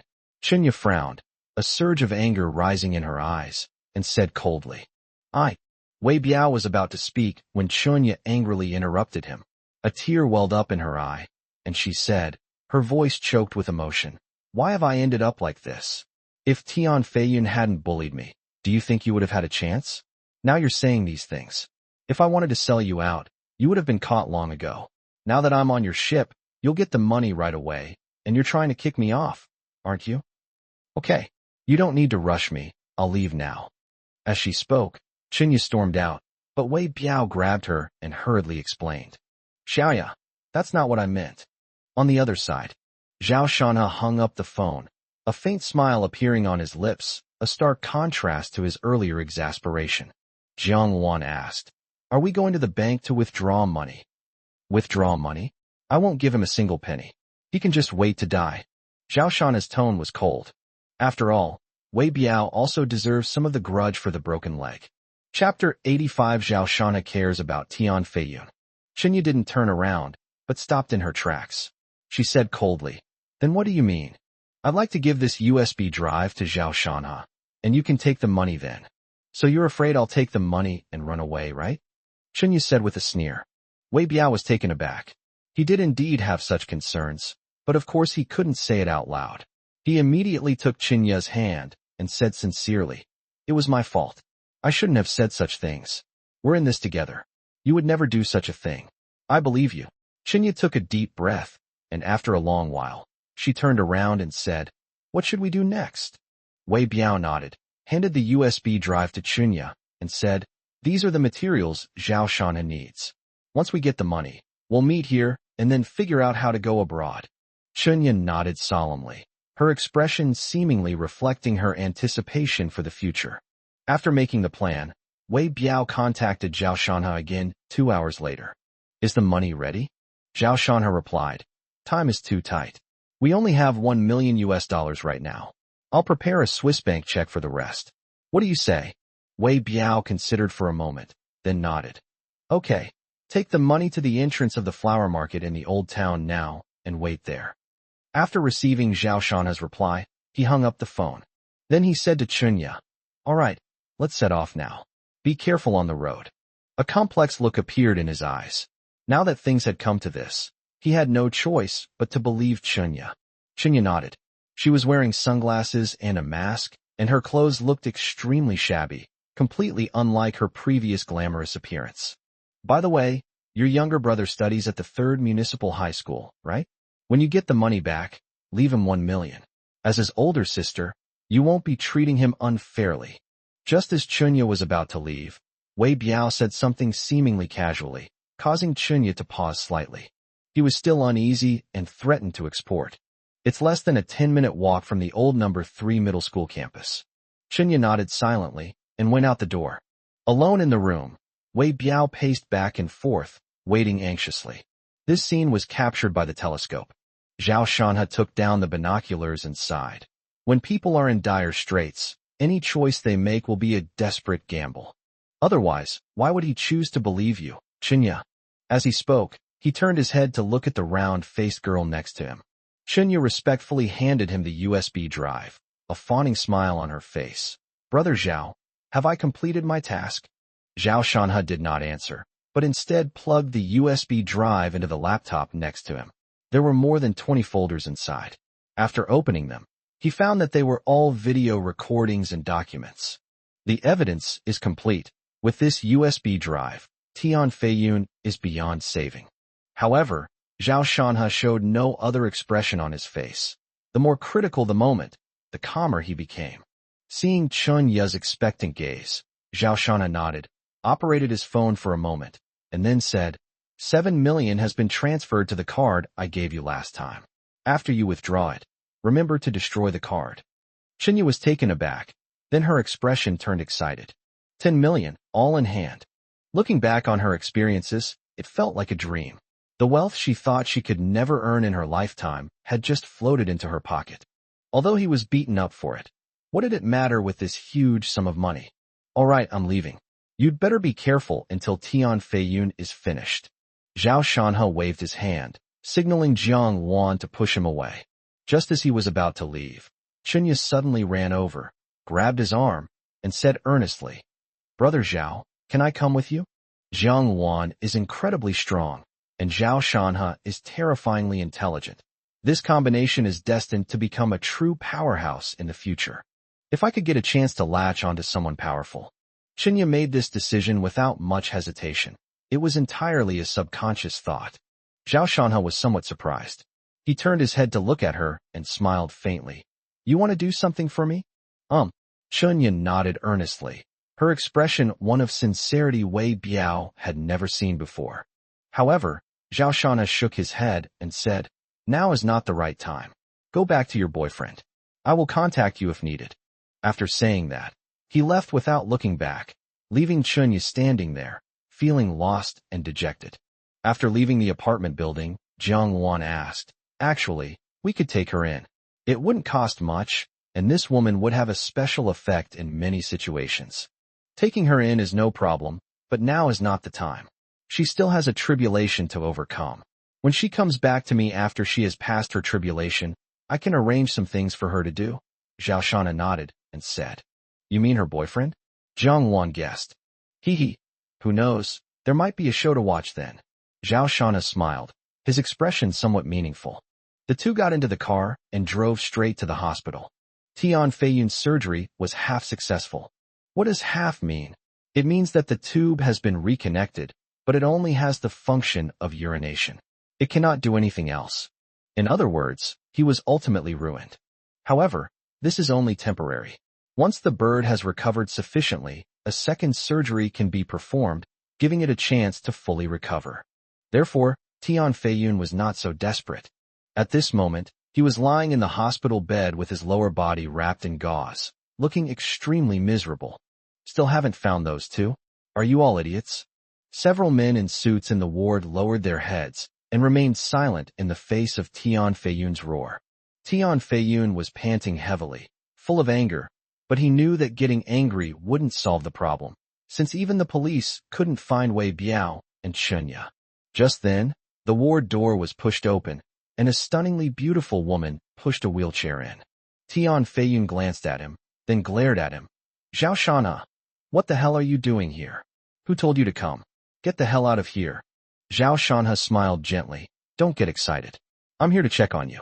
Look, I even brought nutritional supplements, which will be of great help in your recovery after surgery. Tian Feiyun recognized the words. He immediately realized that these were the words he had said when he went to mock Zhao Shanhe that day. However, now the tables have turned, and he is facing a similar situation. I'm afraid I'll disappoint you.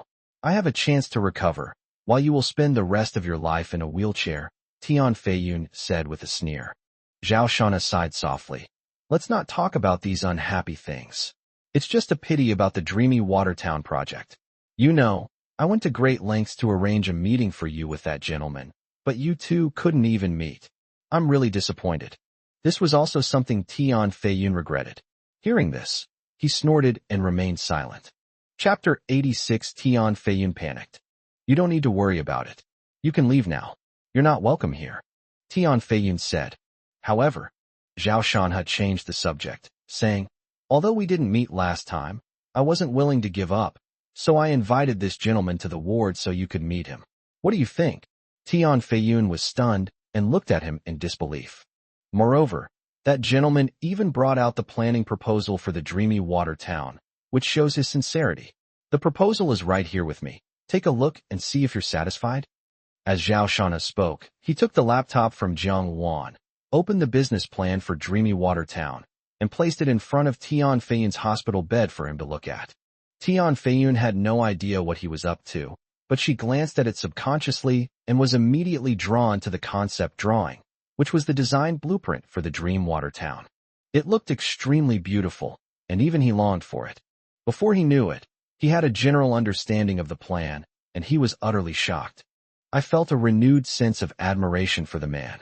His thinking was boundless and unpredictable, like a gazelle hanging its horns without leaving a trace, yet it always managed to achieve extraordinary results.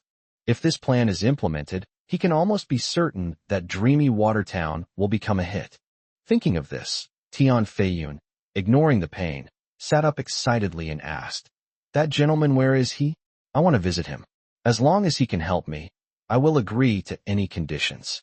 Zhao Shanhe leisurely picked up the laptop, a slight smile playing on his lips. "Isn't it right here?" Tian Feiyun looked around, then suddenly fixed his gaze on Zhao Shanhe's face. "You mean it's you? Doesn't it look like it?" Zhao Shanhe asked calmly. "Ha ha ha ha." Tian Feiyun laughed out loud and said disdainfully, "What do you think? If you're going to pretend, you should have someone else. Who do you think you are? A bookworm who lives off a woman. I don't know where you got this plan from. What are you pretending for?" Zhao Shanhe raised an eyebrow, but remained silent. Hee, it's a pity you overdid it. I've roughly gone through the plan in my mind. Although I can't copy it entirely, it has given me a lot of inspiration. In other words, the operation of Dreamy Water Town can begin now. Zhao Shanhe, thank you. Tian Feiyun smiled smugly, then picked up his phone to prepare to arrange company matters. But at that moment, Zhao Shanhe suddenly pressed down on his phone and said, "Don't waste company resources. If you're going to use something, use the best solution to maximize profits." His actions completely enraged Tian Feiyun, whose face darkened visibly. "What are you doing? I have plenty of money. What's it to you?" After saying that, he flung Zhao Shanhe's hand away. Zhao Shanhe shook his head and said, "I certainly have no say in your money, but I cannot agree to your use of my company's resources." "You company? You mean Feiyun Construction?" Tian Feiyun looked bewildered. He understood every single word Zhao Shanhe said, but when they were put together, he couldn't understand them. Zhao Shanhe nodded affirmatively. Then, Tian Feiyun burst into laughter as if he had heard the biggest joke of the century. Cough cough ouch. Zhao Shanhe, are you crazy? Or are you still half asleep? Otherwise, why would you start talking in your sleep? Su Liuli actually married you? She must be blind. Tian Feiyun pointed at Zhao Shanhe and mocked him without restraint. Zhao Shanhe wasn't angry. He took a document from Jiang Wan and said calmly, "This is the shareholding agreement. I will invest 200 million yuan to acquire 100% of Feiyun Construction's shares. Take a look and sign it if there are no problems." After saying that, he placed the agreement in front of Tian Feiyun. Seeing his very serious expression, Tian Feiyun couldn't help but yell, "Are you fucking crazy? Wanting to acquire Feiyun Construction for 200 million? What's wrong with you that makes you have such a fantasy?" "No, don't interrupt me." Zhao Shanhe waved his hand to interrupt him, saying impatiently, "It's not an acquisition, it's an investment. I'm investing 200 million yuan in Feiyun Construction, taking 100% ownership. Do you understand? I understand your mom. This is even worse than before. It means that Tian Feiyun won't get a single penny." Tian Feiyun couldn't take it anymore and burst out cursing. "You want me to give you the company for free? Do you have the nerve to say that? Calling you crazy is too kind of you. You're just a daydreaming idiot, a hopeless moron." Zhao Shanhe actually dared to set his sights on his company. He's asking for trouble and courting death. Tian Feiyun's face was gloomy, and a hint of ruthlessness appeared in his eyes. It seemed that breaking his two legs was not enough. He had to be taught a lesson he would never forget. His insults did not affect Zhao Shanhe's emotions in any way. At that moment, he took out a USB drive from his pocket, plugged it into the laptop, and then turned it so that Tian Feiyun could see the files. Tian Feiyun was about to speak when he suddenly stopped. Zhao Shanhe clicked on the first video, and his expression changed drastically, revealing obvious shock and panic in his eyes. "How could you possibly have this?" he said with difficulty, his voice hoarse. But Zhao Shanhe ignored him and started playing videos one after another. As the video played, Tian Feiyun felt as if her throat had been pinched. and she couldn't utter a single word. His face grew paler and paler, and sweat poured down his forehead like rain. He couldn't take it anymore halfway through the video and growled, "Stop. Don't play it anymore. What are you trying to do?" Panic had taken over his entire being. He knew that if the documents inside were exposed, he would be completely finished and would have to work on a sewing machine for the rest of his life. It contains not only his underhanded dealings with competitors, but also the shady things he did. There is also a lot of evidence of bullying, including insults, abuse, kidnapping, and rape. It's fair to say he's done almost everything except murder. Now that the evidence was in Zhao Shanha's hands, he completely broke down. He roared, "Attack! Take it! Take it now!" Upon hearing his voice, the 4 men in suits who had been pretending not to exist in the ward suddenly sprang into action and surrounded Zhao Shanha. Jiang Wan moved lightly, turned around, and shielded Zhao Shanha behind her, her gaze calmly fixed on the men in suits. For Jiang Wan, dealing with these 4 men in suits would take no more than 30 seconds. "Are you sure you want to do this?" However, Zhao Shanha did not intend to make a move. He looked at Tian Feiyun and smiled gently. Looking into his eyes, Tian Feiyun's forehead was covered in more and more sweat. He was under unimaginable pressure at that moment. 10 seconds later, Tian Feiyun lowered his head dejectedly, waved his hand to signal the bodyguards to leave, and then gritted his teeth and said, "What exactly do you want to do?" Chapter 87: The Terrifying Zhao Shanha. Zhao Shanha pointed to the share transfer agreement in front of him and smiled faintly. "It's just investing in a company. Now I'm spending 200 million to buy 100% of your company's shares. That's not excessive, is it?"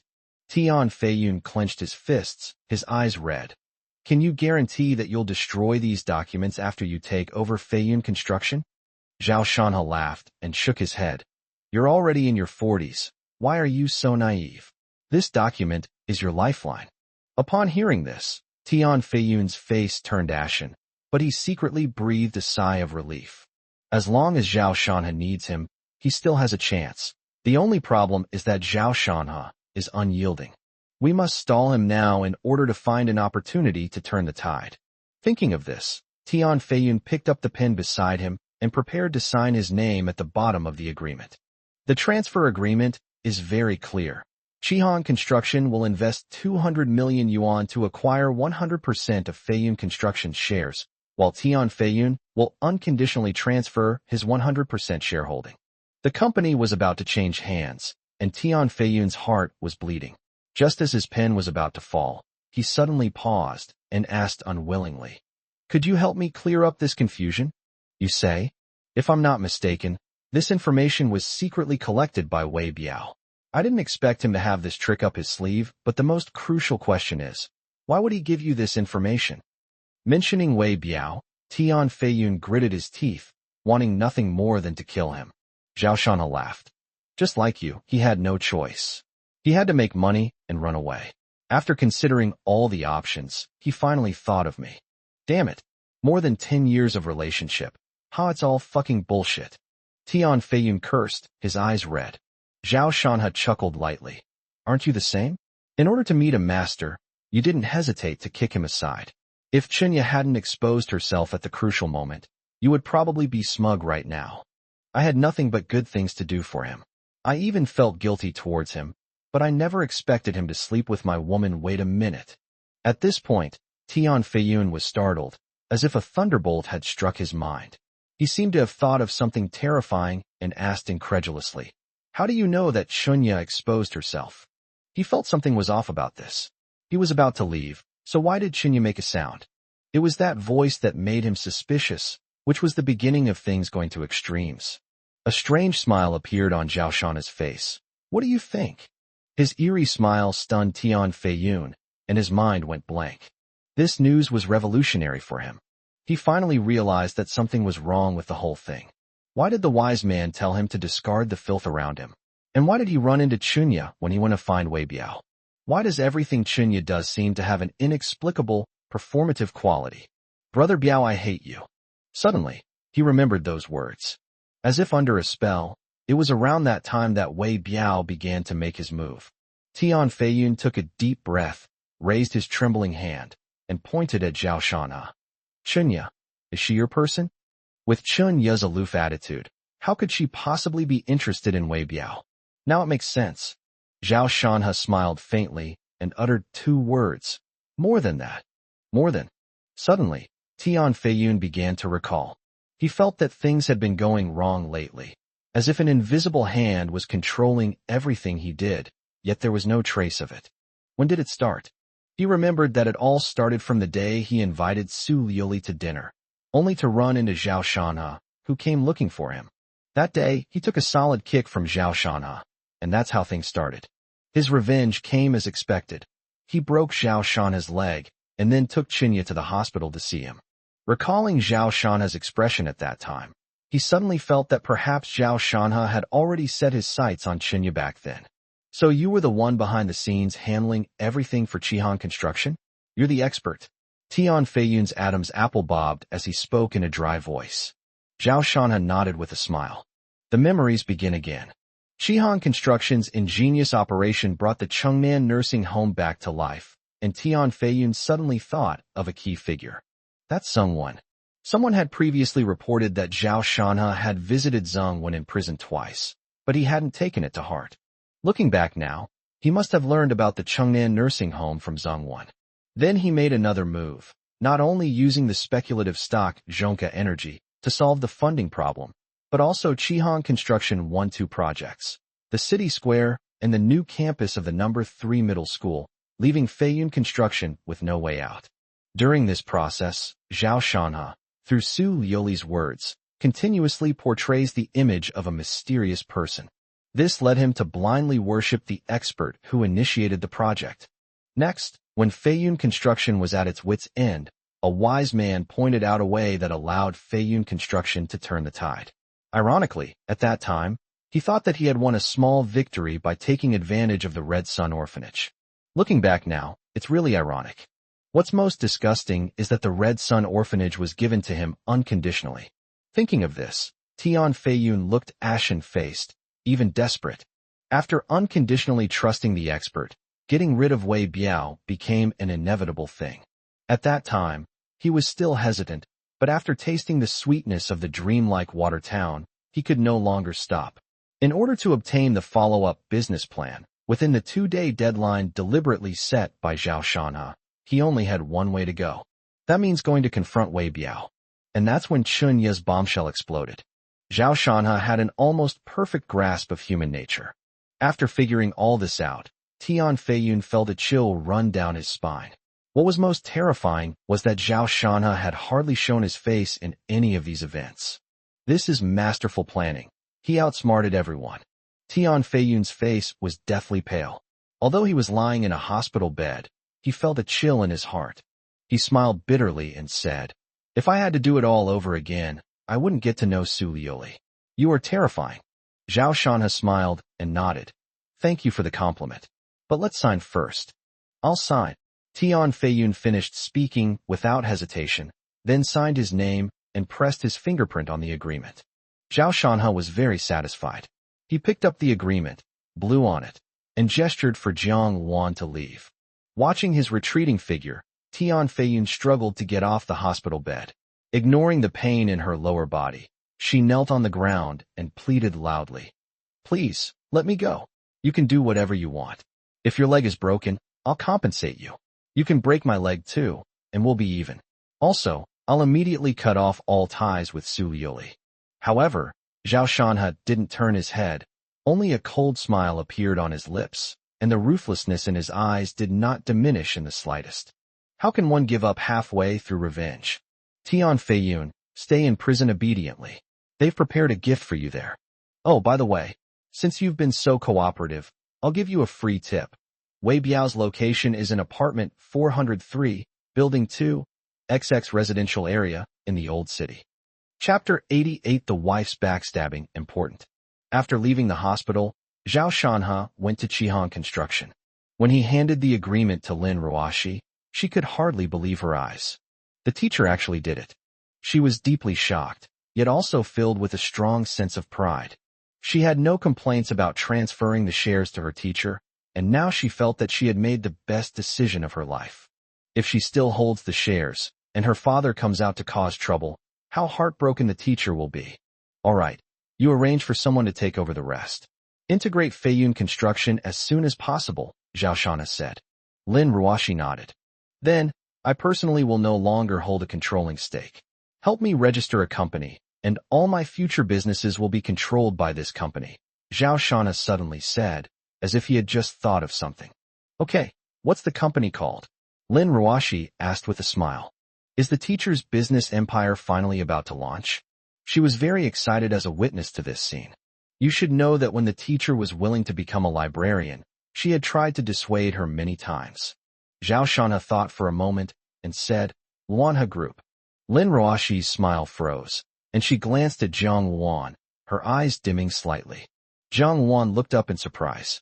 Zhao Shana added, Shaolin, Shihan Construction and Feiyun Construction will merge to form the construction department, and you will always be the general manager of the construction department of the group, while holding 20% of the shares of Manhwa Group. This was his promise. He wouldn't be stingy with anything for Xiaolin. Hearing this, Lin Ruashi's expression softened somewhat, and she said, I don't want the shares. I'm happy to help you, teacher. However, at this point, she hesitated, her expression turning somewhat sad. Zhao Shana was taken aback and asked, What's wrong? Lin Ruashi sighed. I might need to leave for a while. My dad wants me to go back to Beijing. Her voice carried a sense of desolation. Zhao Shana quickly realized that Lin Dayu didn't want Lin Ruashi to play with him. So Zhao Shana smiled and said, It's all right. You can arrange for a professional manager to take charge of the company's affairs. It's good for you to go back and see your father. I'm afraid you'll forget me. Lin Ruashi's eyes were a little red as she looked at Zhao Shanha, her voice trembling. Zhao Shanha rolled his wheelchair forward, gently hugged her, and said, How could I? I could never forget Xiaolin. Besides, going back to Beijing isn't like disappearing. We can call each other any time. That's right. Lin Ruashi blushed slightly as she was hugged, but her mood improved considerably. She smiled and teased, Teacher, is this a farewell hug? That's not enough. I want a farewell kiss. You've gone too far. Zhao Shanha wasn't fooled and laughed as he scolded.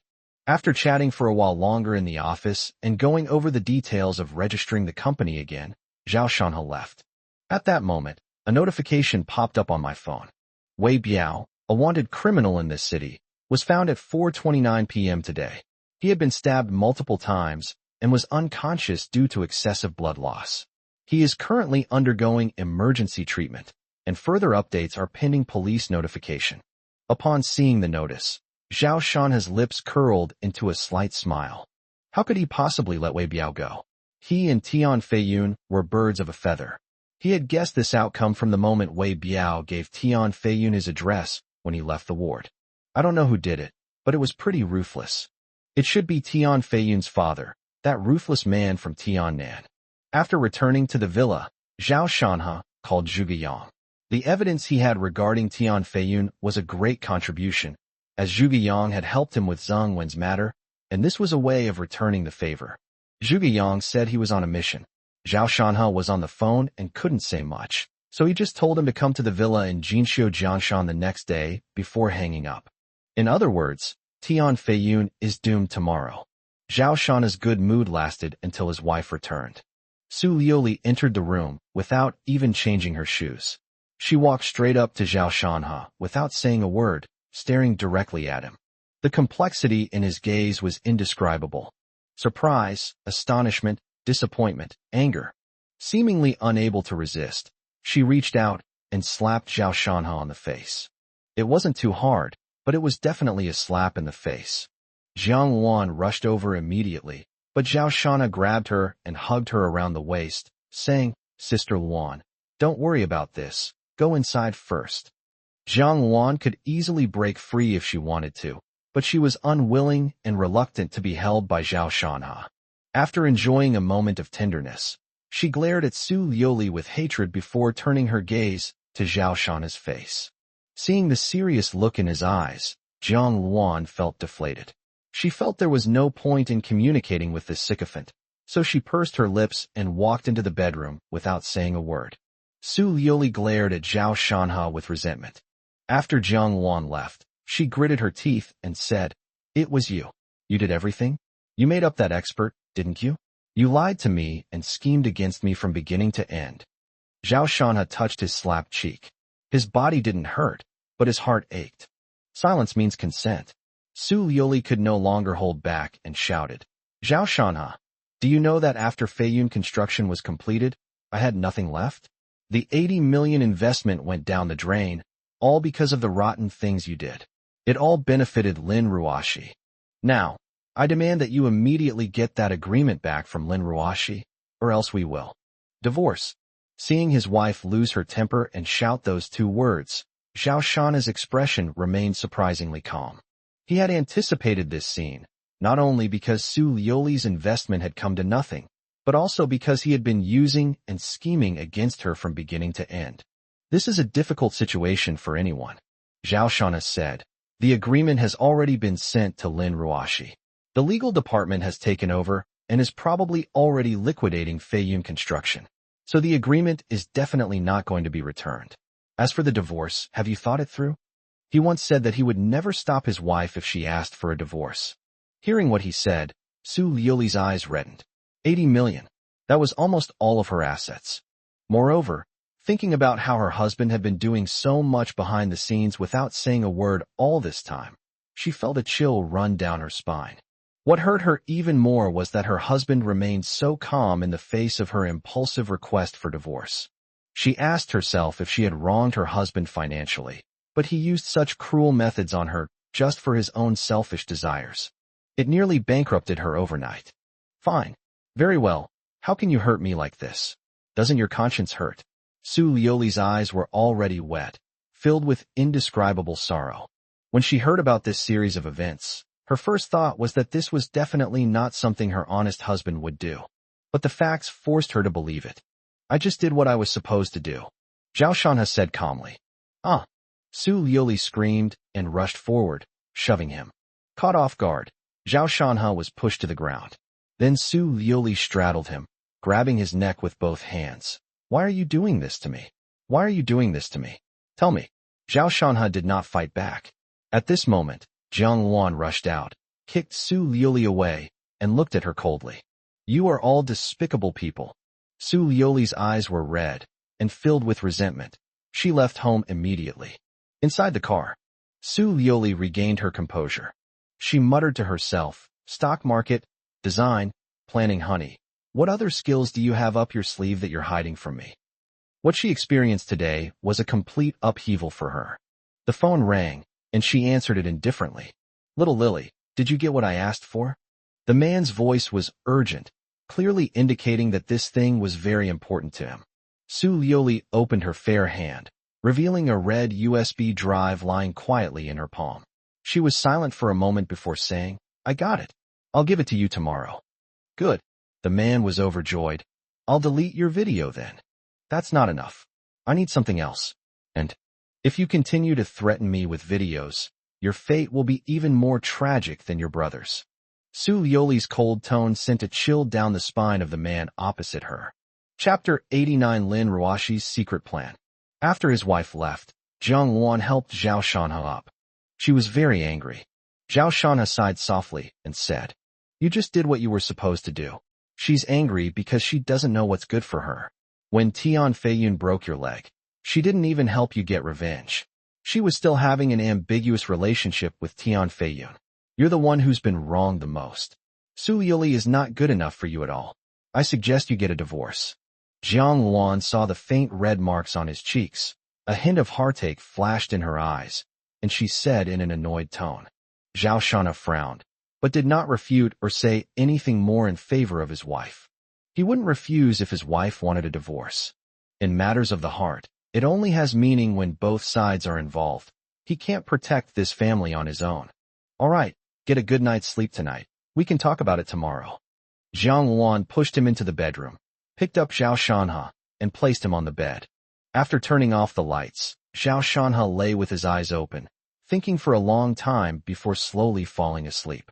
In a dream, his wife was injured and collapsed on the ground, looking so frail. Countless dark figures, all with cold smiles, approached step by step. Zhao Shanha stepped forward and stood in front of her to protect his wife. There were many figures, their faces obscured, but pairs of malevolent eyes were fixed on him, and the encirclement was shrinking. The atmosphere reached a breaking point. Zhao Shanha roared and brandished his weapon. "Come on, you bunch of trash." Puff. Suddenly, the sound of a sharp blade piercing flesh rang out. Zhao Shanha looked down in astonishment as the blood-stained tip of the blade emerged from his chest. He turned around blankly and saw his wife with a sweet smile on her face, not putting down the knife in her hand. "Why?" Zhao Shanha asked, his voice trembling with grief. However, his wife's expression changed, and she angrily rebuked him. "Zhao Shanha, it's all your fault. You schemed against me. You made me lose everything. You clearly have so many abilities, yet you painstakingly helped Lin Ruoshi, and you tricked me time and time again. I hate you. I just want revenge. I told you to withdraw your investment and not follow Tian Feiyun." Zhao Shanha was pale and at a loss, struggling to explain. "Why seek revenge? Can't you just let go of your hatred and live a good life? Do you know how much money you could make if you helped me? Then we wouldn't have to worry about not having enough money anymore, and Mom and Dad would be able to look up to you. Aren't these things more important than hatred?" Hearing his wife's questioning, Zhao Shanha felt all his strength drain away. He grew colder and colder until he collapsed to the ground. At that moment, the ground vanished into thin air, and he plummeted to the ground. He was horrified to discover that below him lay a pitch-black abyss, and despair filled his entire being. "Shanha, Shanha, what's wrong with you?" Zhao Shanha let out a low roar and sat up from the bed, only to see Jiang Wan's worried eyes. He stood there for a moment, looking slightly bewildered, before realizing what had happened, and said with a wry smile, "I had a nightmare. This dream felt so real. Even now, thinking back on it still sends chills down my spine." Jiang Wan patted her prominent chest and said, "Your forehead was covered in sweat just now, and you were saying some strange things. It startled me. I thought you were sick." Zhao Shanha chuckled and patted her shoulder. "Sister Xiao Wan, I'm perfectly healthy. I don't get sick so easily." "That's right. Back then Master said you were actually more suited to martial arts. You are better suited to studying. After all, you are smarter than me." That year, Zhao Shanha performed almost perfectly in the exam, but he was still not as good as Jiang Wan and did not get first place. As a result, Jiang Wan dropped out of school the next day. The two argued about this for a long time. Zhao Shanha always felt that Xiao Wan should go to school, but she refused. Although Zhao Shanha was stubborn, he couldn't persuade the determined Jiang Wan. Jiang Wan felt no regret, but rather a sense of relief. If she were a delicate woman, who would be able to protect the country now? She carefully helped Zhao Shanha get dressed, and then pushed him out of the room. In the living room, Su Liuli was not there, but Xiao Lin was unexpectedly spotted. "Good morning, teacher. Zhuge Yang said you asked him to come over today, and I happened to have some time, so I came to see you." When Lin Ruoshi saw Zhao Shanha come out, joy appeared in her eyes, and she quickly greeted him. She was already beautiful, and her smile at that moment was even more radiant, making Zhao Shanha, who had just woken up from a nightmare, feel much better. He smiled and said, "Have you had breakfast yet? Want to grab something together?" "Okay, I'll try Sister Xiao Wan's cooking." "Okay, wait a moment." Zhao Shanha went to wash up by himself, while Jiang Wan gave Lin Ruoshi a bottle of yogurt and said with a smile. The two women also kept in touch frequently. Lin Ruoshi would ask Jiang Wan about Zhao Shanha's recent situation, and Jiang Wan also had a good impression of this woman who was willing to give the company to Shanha. So they have a pretty good relationship. "I'll go with you." Seeing Zhao Shanha go to the bathroom, Lin Ruoshi's eyes lit up, and she suddenly stood up and went into the kitchen as well. Jiang Wan was somewhat surprised, sensing that Lin Ruoshi had something to discuss with her. As expected, Lin Ruoshi stood in front of her, feeling somewhat awkward. She gritted her teeth and made up her mind to whisper a few words in Jiang Wan's ear. Upon hearing this, Jiang Wan's eyes widened suddenly, revealing a shocked expression. "I couldn't help but ask, are you kidding me?"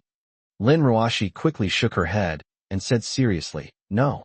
Then, she clasped her hands together and looked at Jiang Wan with a pitiful expression. "Sister Wan, please help me." Jiang Wan looked at her for a long time before frowning and saying, "I need to ask Shanha." "Don't ask," Lin Ruoshi exclaimed immediately. When Zhao Shana came out, he saw that the two looked preoccupied and asked curiously, "What's wrong with you two?" "Nothing." As a result, the two said it in unison. Seeing this, Zhao Shanhe was even more puzzled, but he didn't think much of it. In any case, neither of these two women could possibly harm him. "Oh no, my pot is burnt," Zhang Wan suddenly exclaimed softly and ran towards the kitchen. Zhao Shanhe turned his gaze to Lin Ruoxi, a half-smile on his face. "Little Lin, is there something you're hiding from me?" Intuitively, I sensed that these two women were secretly planning something, and it involved him.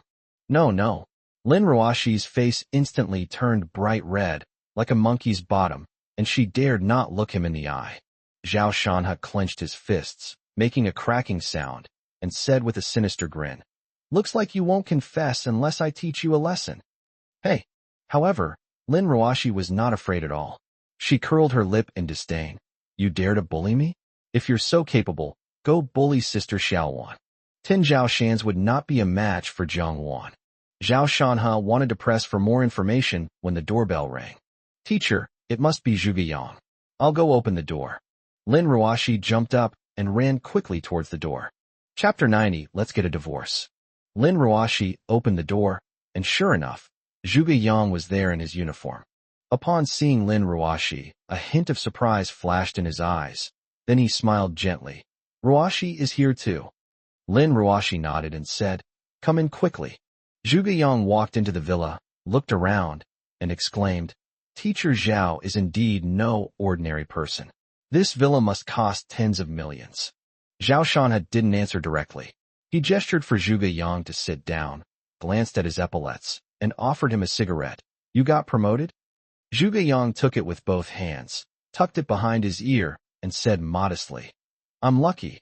I'm now the deputy captain of the criminal investigation team." "You are this one." Zhao Shanhe gave a thumbs up. At this moment, Zhang Wan brought out breakfast from the kitchen. "Eat first, and there'll be something good for you after you finish." Zhuge Yang initially wanted to decline, but seeing that the other three had already sat down at the table, he shook his head helplessly and sat down as well. At the dinner table, apart from Zhang Wan who remained silent, the other three were talking about their time in college. Speaking of which, Xiaoyang, how do you feel about Xiaolan now? Zhao Shanhe's sudden question brought the room to a quiet. Lin Ruoxi's expression remained unchanged, completely composed. Although Zhuge Yang had pursued her for quite some time, she had always clearly rejected him and treated him as a friend. Zhuge Yang was stunned for a moment before shaking his head and laughing. "I'm getting married soon. What feelings could I possibly have?" Lin Ruoxi asked in surprise. "Married? Really?" Zhuge Yang nodded. "Yes, my wife loves me very much, and we've decided to get married next month. We hope you'll do us the honor of joining us for a meal then." "No problem. Let me know in advance. I'll definitely go." Zhao Shanhe nodded. He quite liked Zhuge Yang. They are honest and upright in their conduct and actions. At this moment, Zhuge Yang looked at Lin Ruoxi again and said meaningfully, "Ruoxi, you're not getting any younger. Haven't you given up yet?" Lin Ruoxi's smile froze on her face. She glanced at Zhao Shanhe cautiously, her expression somewhat forlorn, and said, "All right. Why are you asking me this out of the blue? You should think more about the wedding. Have you taken the wedding photos yet?" Seeing that she changed the subject, Zhuge Yang immediately knew what she was thinking and didn't ask any further questions. I sighed inwardly. Teacher Zhao is wonderful, but she's already taken. After they had eaten and drunk their fill, Zhao Shanhe asked directly, "Zhuge Yang, do you know Tian Feiyun?" When he suddenly mentioned this name, Zhuge Yang's expression brightened, knowing that the main event was about to begin. He immediately perked up and said, "I know. He was stabbed, but yesterday, when the suspect Wei Biao was found, he had been stabbed multiple times and was still not out of danger. However, when he woke up in the middle of the night, he testified that the murderer was related to the Tian family, but there was no evidence." "That's not what I'm talking about. Tian Feiyun has done a lot of things over the years. Haven't you received any reports about it?" Zhao Shanhe asked. Zhuge Yang thought for a moment and replied, "I wasn't in charge of this area before, but I've heard that all the reports about Tian Feiyun were either not filed or were filed and then withdrawn." His answer made Zhao Shanhe frown. It's somewhat unbelievable, yet it makes perfect sense. That's the power of money. Zhuge, I have obtained evidence of Tian Feiyun's crimes, no less than 10. If I hand it over to you, can you deal with him? Zhao Shanha sat up straight and asked seriously.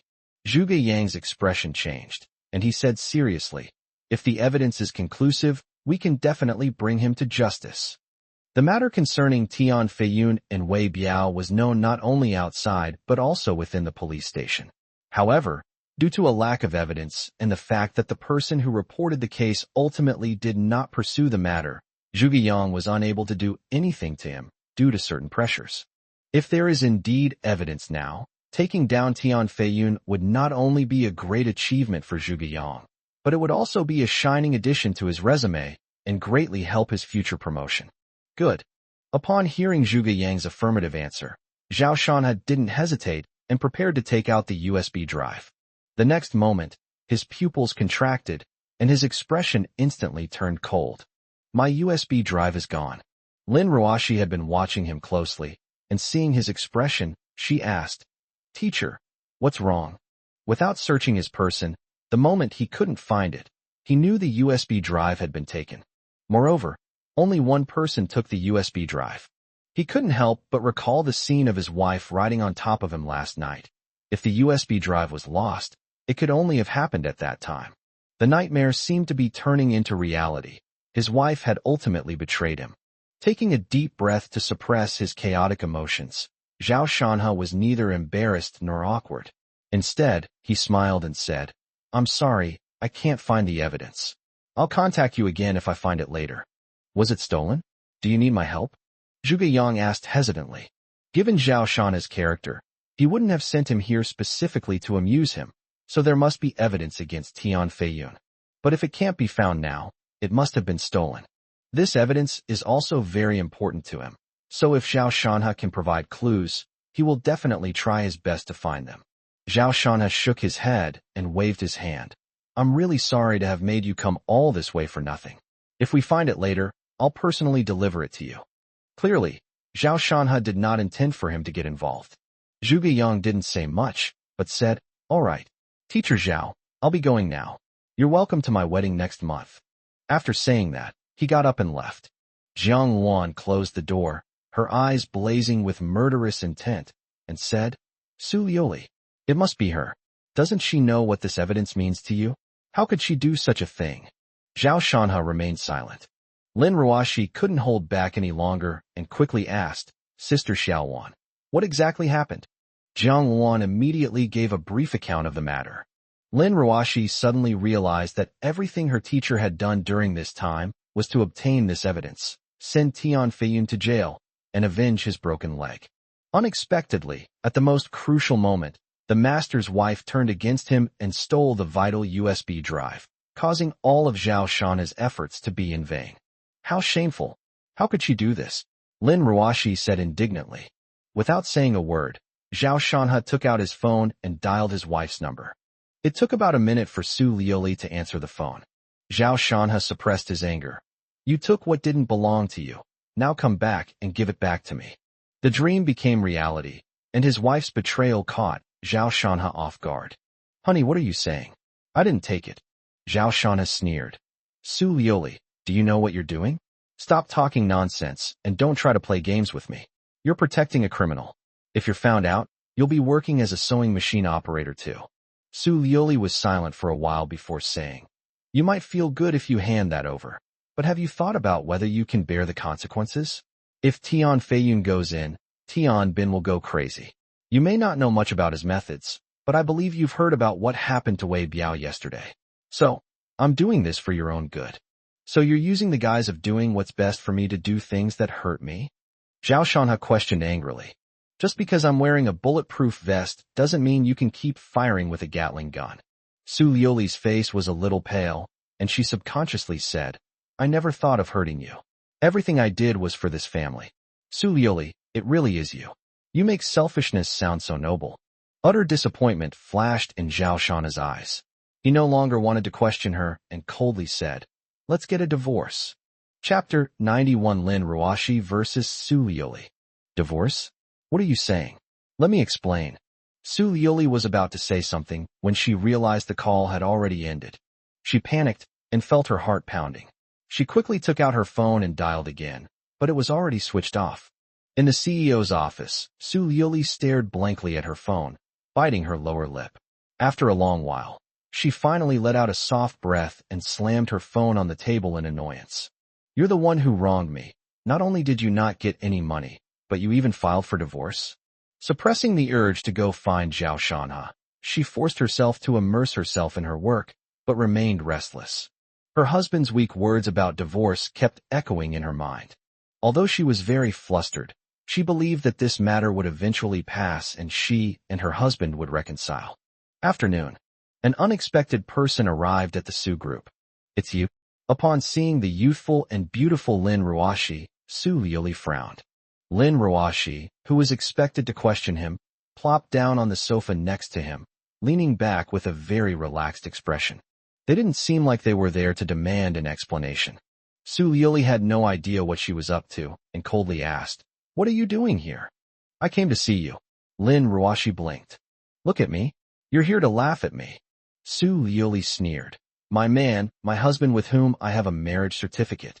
Yet he helped you, a woman who has nothing to do with her, to bring your Chihong construction from the brink of bankruptcy to its peak. Oh, and you even got 100% of Feiyun Construction's shares. Your net worth must be over 2 billion now, right? How did you do it? How did you make that man so devoted to you, your dog?" Lin Ruoshi's eyes widened suddenly. She never expected that Su Yuli would think of her teacher like this. She was furious inside, but she forced herself to suppress it and put on a sweet smile. "Exactly. Men, aren't they all the same? I heard about what happened to you, and I feel sorry for you. You poured your heart and soul into your investment, only to be betrayed by the person you trusted most. That must feel terrible, right? What do you think?" Su Yuli glanced at her indifferently, sensing that something was amiss. Would Lin Ruoshi speak ill of Zhao Shanha? Did they have a falling out? That teacher, he's so ungrateful. He doesn't cherish such a beautiful woman like Sister Su, but instead he's always chasing after other women. First Jiang Wan, then Miao, and Ning Wanqiu. You should know that name, right? Lin Ruoshi's words truly resonated with Su Yuli. She was incredibly jealous over these things, and if it weren't for her own guilt, she would have exploded long ago. Seeing that Su Yuli did not refute, Lin Ruoshi was delighted and continued. "And another thing, he is clearly capable, but he has been staying in the library for several years. When he finally makes a move, instead of helping you, he schemes against you. Tell me, is this what you call doing?" Mentioning this made Su Yuli feel extremely aggrieved. She has endured so much pressure over the years, working so hard to earn money. People outside say her man is a freeloader, which is a slap in the face to her.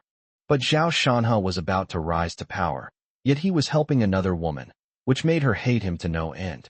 Su Yuli frowned and said calmly, "All right, stop talking. My husband has helped you so much, and you're talking badly about him behind his back. That's immoral." Lin Ruoshi pretended not to hear and pressed her advantage, continuing, "So, Sister Su, what's the point of keeping a man like that? Get a divorce. You deserve better." Su Yuli had been wondering why Lin Ruoshi was slandering Zhao Shanha, and in that instant, she understood. She sneered, "I knew something was off. So you wanted us to get a divorce so you could take advantage of the situation. What? You're trying to take my place as the mistress?" She finally understood Lin Ruoshi's plan and was furious. "Sister Su, putting me aside, you don't love him, so why don't you get a divorce? What are you after? He not only doesn't help you make money, but he also deliberately swindles you, causing you to lose everything. Why keep a man like that around?" Lin Ruoshi smiled slightly and said without any politeness. Su Yuli's expression changed, and she said coldly, "Zhao Shanha is my husband, the only man I love. If you want us to divorce, you're dreaming. We will not divorce. Whether or not to get a divorce isn't up to you alone," Lin Ruoshi said calmly, no longer putting on an act. "It's ridiculous. Marriage is between two people. I love him, but he won't divorce me. The less someone loves you, the more they like to talk about love all the time. But I haven't seen how much you love him. Instead, you've hurt him time and time again." The argument between the two attracted the attention of others, and someone knocked on the office door. "President Su, what happened? Do you need any help?" "It's okay, don't bother me." Su Liuli asked the people outside to leave, using this opportunity to adjust her mindset so as not to be led by the nose by Lin Ruoshi. Then, she smiled faintly. First of all, anything between my husband and me has nothing to do with you. Secondly, I know you like him and want to be the other woman, but have you thought about it? Even if I divorce him, do you think it would be your turn? You must know how important his mistress is to him, right? Of course, I'm just giving an example. I will not divorce my husband. When it comes to Jiang Wan, Lin Ruoshi has to admit that she really can't beat her. However, she also knew that Jiang Wan was not her enemy, because... Su Liuli, do you want to hear what you're saying? You keep saying you don't want to divorce your teacher, yet everything you do is pushing him to the brink. Is this how you show your love? You've been involved with so many people. You may love some man, but it's definitely not your teacher, Lin Ruoshi said bluntly. Su Liuli's pupils contracted, her face turning frosty. Lin Ruoshi, do you really think I have no temper?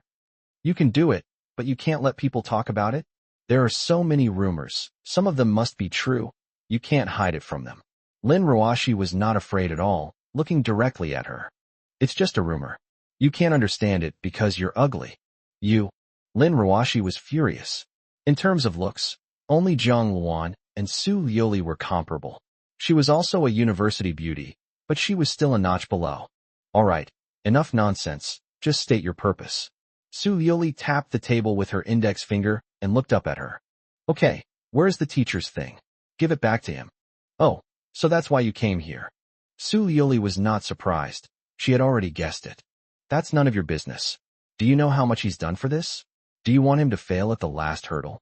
Don't worry about it. My husband will understand. You'll regret it if you don't return the USB drive to him. Regret? Won't he regret what he did? What if you get married and your husband teams up with someone else to ruin you, almost bankrupting you? Won't you be furious? Forget about a USB drive. You'd probably want to kill him. I did nothing wrong. I tricked him this time, so we're even. Chapter 92 Divorce Agreement. So, do you think this evens things out? Lin Ruoshi's gaze was fixed on Su Liuli with a strange expression. Su Liuli frowned. What are you trying to say? You forced two unequal things to be equal. Lin Ruoshi gently shook her head. If teacher were my husband, and his leg was broken, I would do anything to avenge him, even if it meant going bankrupt. When Lin Ruoshi mentioned Zhao Shana's legs, Su Liuli frowned. This was the last thing she wanted to face. Her face was a little pale as she explained, these are two different things. Shana's leg is named Zhongwan. Stop deceiving yourself. Lin Ruoshi ignored the interruption and asked directly, you haven't seen that USB drive, have you? Without waiting for Su Liuli to speak, Lin Ruoshi took out her phone and played the recording that Zhao Shana had forwarded. How could that be? You make the arrangements, cripple both his legs first, then with one of him disabled, I'll steal his woman. I'll make him wish he were dead. When Tian Feiyun uttered those words, Su Liuli's expression completely changed. All the pretense, all the self-deception, were torn apart and vanished in that instant. Because of you, the teacher and Tian Feiyun had a conflict, and Tian Feiyun was the culprit who broke the teacher's legs. But you clearly know. Su Liuli looked flustered. I don't know. Lin Ruoshi sneered. Do you even believe that yourself? Su Liuli fell silent. Lin Ruoshi continued. For the sake of so-called benefits, you not only failed to avenge your teacher, but also maintained an ambiguous relationship with this murderer. You are capable of betraying everything for profit. That's your true nature. That's why your teacher came to me, because he wanted revenge. Even though you treated him this way, your teacher never actively targeted you. It's just that because your interests are intertwined with Tian Feiyun's, your fate was sealed. Do you understand? Su Liuli suddenly raised her head. You're wrong. I didn't betray him for personal gain. I made the best choice after everything happened. The best option is to stay with him and bring the murderer to justice. Lin Ruoshi said, without hesitation. Su Liuli had no way to refute it. All right, let's leave that matter aside for now. What about now? The thing our teacher finally obtained was the key to his revenge, yet you betrayed him and dealt him a fatal blow. Do you deserve to be a wife? Su Liuli, do you even know what kind of behavior you've committed? It's betrayal. You completely and utterly betrayed him. Su Liuli gritted her teeth and said, I did not betray him. Tian Feiyun's father, Tian Bin, is not an ordinary person. We cannot afford to offend him. It's better to avoid trouble.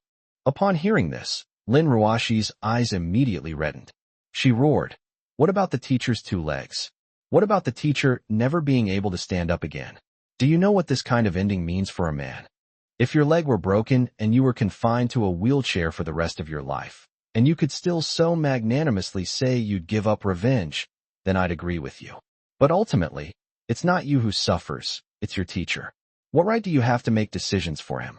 Is hurting the person who loves you most in the cruelest way your way of showing love? Actually, I'm glad you made this choice. It's impossible for your teacher to be with you anymore, and your marriage should end." Having shouted these words, Lin Ruashi could no longer stay.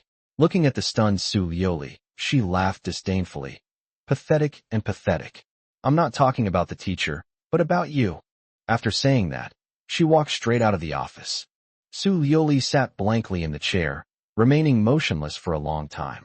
She was completely lost and confused. Was my husband serious when he brought up divorce this time? She mentioned divorce yesterday, but it was just something said in the heat of the moment and shouldn't be taken seriously. In fact, when she slammed the door and left, she completely forgot about that idea. By the same token, she believes that her husband's decision to file for divorce today is likely due to a similar situation. It was an impulsive act. Once you understand it, the matter will be over. It was evening. In the living room, Zhao Shanha sat in his wheelchair, lost in thought. After dinner, he sat there, and he's been doing that for quite some time now. Jiang Wan walked over worriedly. "Shanha, are you all right?" Zhao Shanha looked at her, a smile playing on his lips. "Of course I'm fine. I was just thinking about something and got a little lost in thought." "Are you really sure?" Jiang Wan suddenly asked. Zhao Shanha understood what she meant. She was asking him if he wanted to divorce Su Lioli. "Do you support my divorce?" Zhao Shanha nodded. Jiang Wan nodded. "I support whatever decision you make." Zhao Shanha then asked, "After my divorce, who should I marry? I'm almost 30, and it won't be easy for me to have children then." After a man turns 30, his body begins to decline, and the quality of his sperm also starts to decrease. Therefore, the best age for men to have children is under 30. The same applies to women. Without hesitation, Jiang Wan replied, "Both Ning Wanxiu and Lin Ruashi are fine, but Lin Ruashi is more suitable. She treats you very well." Zhao Shanha chuckled. "There's another person, why don't you mention him?" Jiang Wan was stunned for a moment, and her face immediately turned bright red.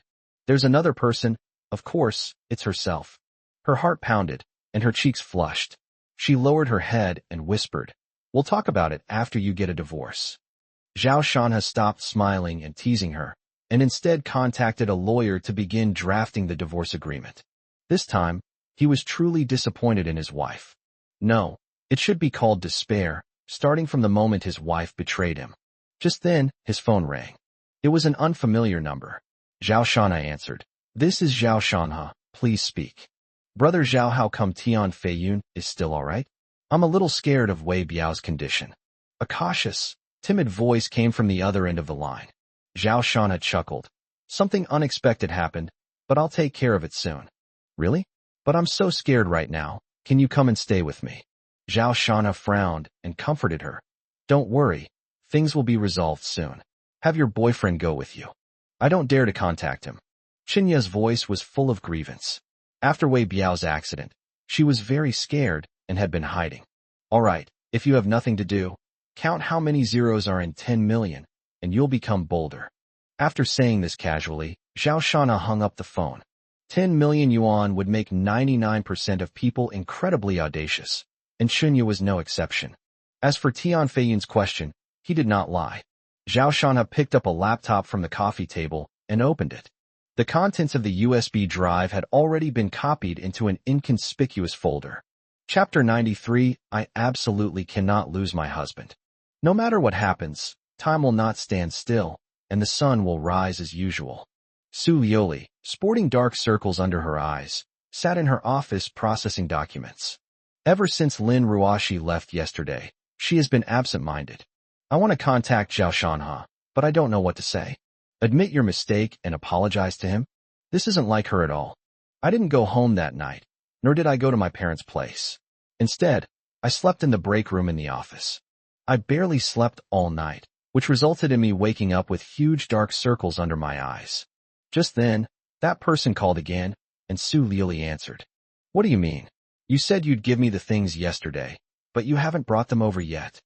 The moment the call connected, you could immediately sense the other person's anger. They were clearly furious that Su Liuli had stood them up. Su Liuli frowned and said, I'm considering it. Have you thought it over yet? I've already said I agree to your conditions. Su Liuli's eyes lit up. Not only could he delete her video, but he also agreed to such a harsh condition? Thinking of this, she could hardly contain herself and immediately wanted to agree to send him the USB drive. But the next second, Lin Ruashi's words from yesterday kept replaying in her mind, making her hesitate. Hey, what do you mean? Say something. The voice on the other end was already impatient. Su Liuli said calmly, I need to think about it. I'll give you an answer later. Then she hung up the phone. Thinking about it. She was conflicted. After all, what the other party promised to give was something she could only dream of. She thought about it for a full half hour, but still didn't want to let this opportunity slip by. As for my husband, I'll go back and apologize properly later. He's not heartless. If he loves me, he'll definitely forgive me. Having made her decision, she was about to dial the number when someone knocked on the door. It was her assistant. Mr. Su, the front desk called and someone wants to see you. Who is it? Su Liuli asked. The assistant hesitated for a moment, then stammered. It's a lawyer. A chill seemed to spread from her spine throughout her body. A terrible thought appeared in Su Liuli's mind. Her fingers trembled slightly, but she forced herself to remain calm. Let him come up. At that moment, she no longer had the heart to make that call. Shortly after, there was another knock on the office door. Please come in. The door was pushed open, and a middle-aged man in a blue suit walked into the office carrying a stack of documents. The moment he saw Su Liuli, a flash of amazement crossed his eyes, and he went straight to the point. Hello, Ms. Su. My surname is Li. I'm here on behalf of Mr. Zhao Shanhe to handle matters related to your divorce. Divorce? It really is a divorce. Attorney Li's words shattered all of Su Liuli's illusions. Mr. Su, take a look. This is the divorce agreement drafted by Mr. Zhao. If you have any requests, please feel free to make them. Attorney Li took out an A4 sheet of paper from the documents, placed it on the desk, and pushed it over. Startled, Su Liuli grabbed the divorce papers in front of her, tore them to shreds without even glancing at them, her voice almost hysterical. What does he mean? Is he forcing me? He wants a divorce? I don't agree. Attorney Li's expression remained unchanged. He took out another document and said, Ms. Su, if I may be frank, when things have escalated to this point, it means that there is no longer any possibility of reconciliation. It would be better to calmly discuss and come up with a solution that satisfies both parties. Otherwise, the next step will be to file for divorce in court. No, he won't file for divorce, Su Liuli murmured softly. Attorney Li shook his head. Mr. Zhao has already guessed your reaction, so he has entrusted me with full authority. If Ms. Su does not agree to the divorce, I will formally file a lawsuit in 2 days. What? At this moment, Su Liuli was completely panicked. From filing for divorce, to hiring a lawyer, and then filing for divorce. Zhao Shanhe is determined. His refusal to appear in person indicates that there is no room for compromise. Did he say anything else? Su Liuli's voice was lifeless, as if all her strength had been drained away. Attorney Li shook his head. Mr. Zhao's goal is very clear, as long as I give him a result. Su Liuli's expression became uneasy. Without realizing it, she opened the drawer, where a red USB drive lay quietly. She wondered, am I really wrong?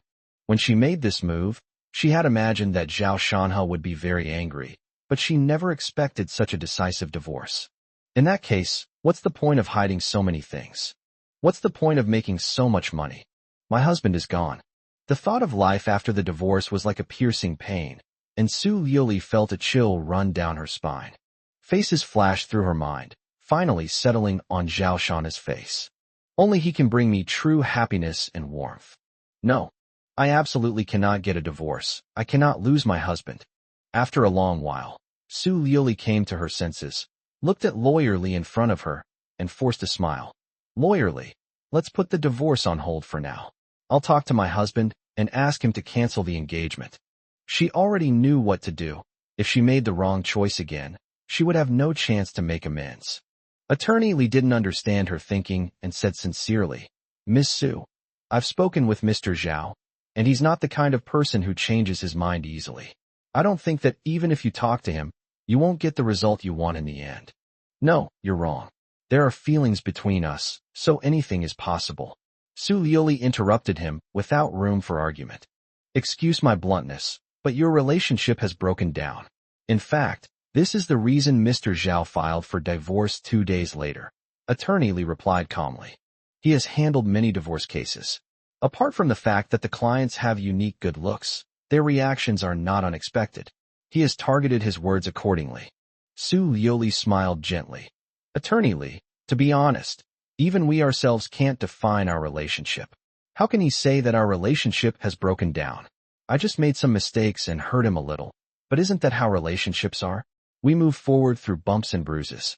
I will let him know that I love him, and he will forgive me. Attorney Lee frowned, his expression somewhat complicated. He gave Su Liuli a deep look, then stood up and said, In that case, I'll take my leave today. However, if you don't agree within 2 days, I will file a lawsuit in court as instructed by Mr. Zhao. Su Liuli nodded and gestured. Please go ahead. Attorney Lee left. Su Liuli seemed to have lost all her strength and leaned heavily against the back of the chair. Tears streamed down her face uncontrollably. Hearing that her husband really wanted to divorce her, she was heartbroken and couldn't breathe. This was the first time she had ever experienced such heart-wrenching pain. She had only one thought in her mind. She absolutely could not let her husband leave. Chapter 94 Lin Ruoxi is seducing me. Jinxiu Jiangshan Villa. Zhao Shanha ate and drank well, and even though he was about to get a divorce, he didn't seem to be affected. Seeing this, Zhang Wan felt a little happy. Perhaps Su Liuli didn't hold such a heavy place in his heart. However, despite seemingly focusing intently on the company's financial statements, Zhao Shanha couldn't shake off the hint of disappointment in his eyes. Ding dong. The doorbell rang. Zhang Wan went over and opened the door, and Zhao Shanha heard Lin Ruoxi's voice. Xiao Lin has been coming more often lately, and her relationship with Zhang Wan is getting better and better. They both felt they had common topics to discuss. At least for Su Liuli, they shared a common hatred for the enemy. Zhao Shanha came out of the study and sat down with Lin Ruoxi. You guys chat. I'm going out to buy groceries. Is there anything you'd like to eat? Zhang Wan went to the shoe cabinet by the door, and while talking, bent down to change into a pair of canvas shoes. I'm fine with anything. Lin Ruoxi quickly replied. Upon hearing this, Zhang Wan nodded and went out. There were only 2 people left in the living room. Lin Ruoxi, intentionally or unintentionally, moved closer to him, her arm almost touching his. She asked casually, If Su Liuli refuses to return the USB drive to you, what will Tian Feiyun do? Will he still be able to be arrested? She would feel it would be a great pity if she failed at the last minute and missed this opportunity for revenge. Zhao Shanha said, Without that evidence, we definitely couldn't arrest Tian Feiyun. After all, Wei Biao was the one who handled those things. He himself wasn't even at the crime scene. That's too good for him, Lin Ruoxi said indignantly. Extortion, kidnapping, and even rape, these crimes are outrageous, and Lin Ruoxi was furious just hearing about them. And now that he has managed to escape legal punishment, even setting aside Zhao Shanha's desire for revenge, she still feels resentful. Zhao Shanha's eyes flashed, his words carrying a hidden meaning. As for Tian Feiyun, he's already lucky to have gotten in unscathed. It's a pity. Lin Ruoxi didn't see the fleeting ruthlessness on his face. The reason he didn't produce the backup evidence was because he was still considering it. Sending him to prison and sentencing him to life imprisonment would have been enough to settle the score for the broken leg. But most importantly, his wife betrayed him at this moment and stole the USB drive. This made Zhao Shanha extremely irritable. He didn't even intend to send Tian Feiyun to prison. Instead, he would take more extreme measures so that Tian Feiyun would experience a true hell on earth, a fate worse than death. Teacher, if you need my help, you must tell me.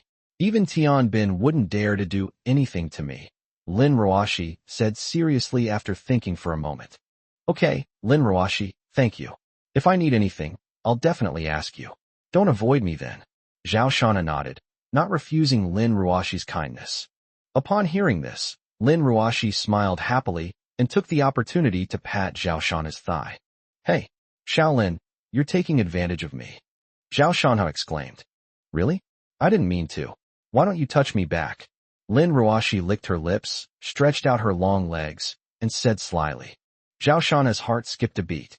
Lin Ruashi was wearing a skirt, and with her movements, her jade-like calves and half of her thighs were revealed, which was extremely alluring.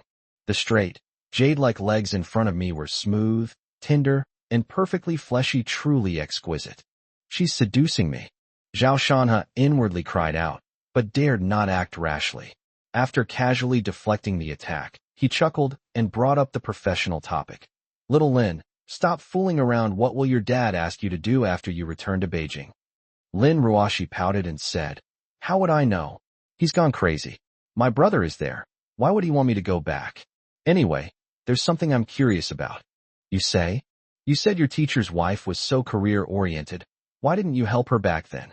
Upon hearing this question, Zhao Shanha paused for a moment before smiling wryly and saying, Back then, I was quite young and thought that someone had to stay home to take care of the family, so I chose a relatively easy job. The most crucial issue is that my values are different from hers and her family's. The Su Group is a family business, and I'm always an outsider. They don't trust me. I understand. The teacher's mind is on her family, and she has no intention of starting a business. Lin Ruashi nodded. Zhao Shanha said yes. Including this time, I didn't actually plan to make a lot of money. My initial idea was to get revenge and help you out while I was at it. Lin Ruashi chimed in. But I never expected that you would become a billionaire. Zhao Shanha laughed. To be precise, he's a billionaire. The merged Lanha construction was valued at over 2 billion yuan, and he held 99% of the shares, making him a true billionaire. After the divorce, once Su Liuli knows your net worth, what do you think she will think? Lin Ruashi knew that Su Liuli had been kept in the dark about the teacher's worth, so she asked. Zhao Shanha said, She will only feel ashamed because Qihong construction was transferred to me unconditionally, something she cannot do. Moreover, I will give her dreamy water town and will not treat her unfairly. Out of consideration for the relationship they've built over the years, he will give away the dreamy water town. It's already written into the divorce agreement. It's worth $1 billion. Given his wife's money-grubbing nature, she'll definitely sign off on it. Even if he doesn't sign, it's no use. Zhao Shanha has made up his mind this time. He's a stubborn mule, and no one can change his mind. Appreciation appeared in Lin Ruashi's eyes. This is the teacher's true character, ruthless towards enemies, yet deeply sentimental. Although many times, he acts like a lapdog. At this moment, Zhao Shanha sighed again. Actually, Su Liuli isn't that bad. What she does is hard for ordinary people to understand, but from her own value perspective, it's not wrong. Putting myself in her shoes, if I were schemed against by her and another man, I might have done even worse than her. Hearing the teacher say this, Lin Ruashi frowned.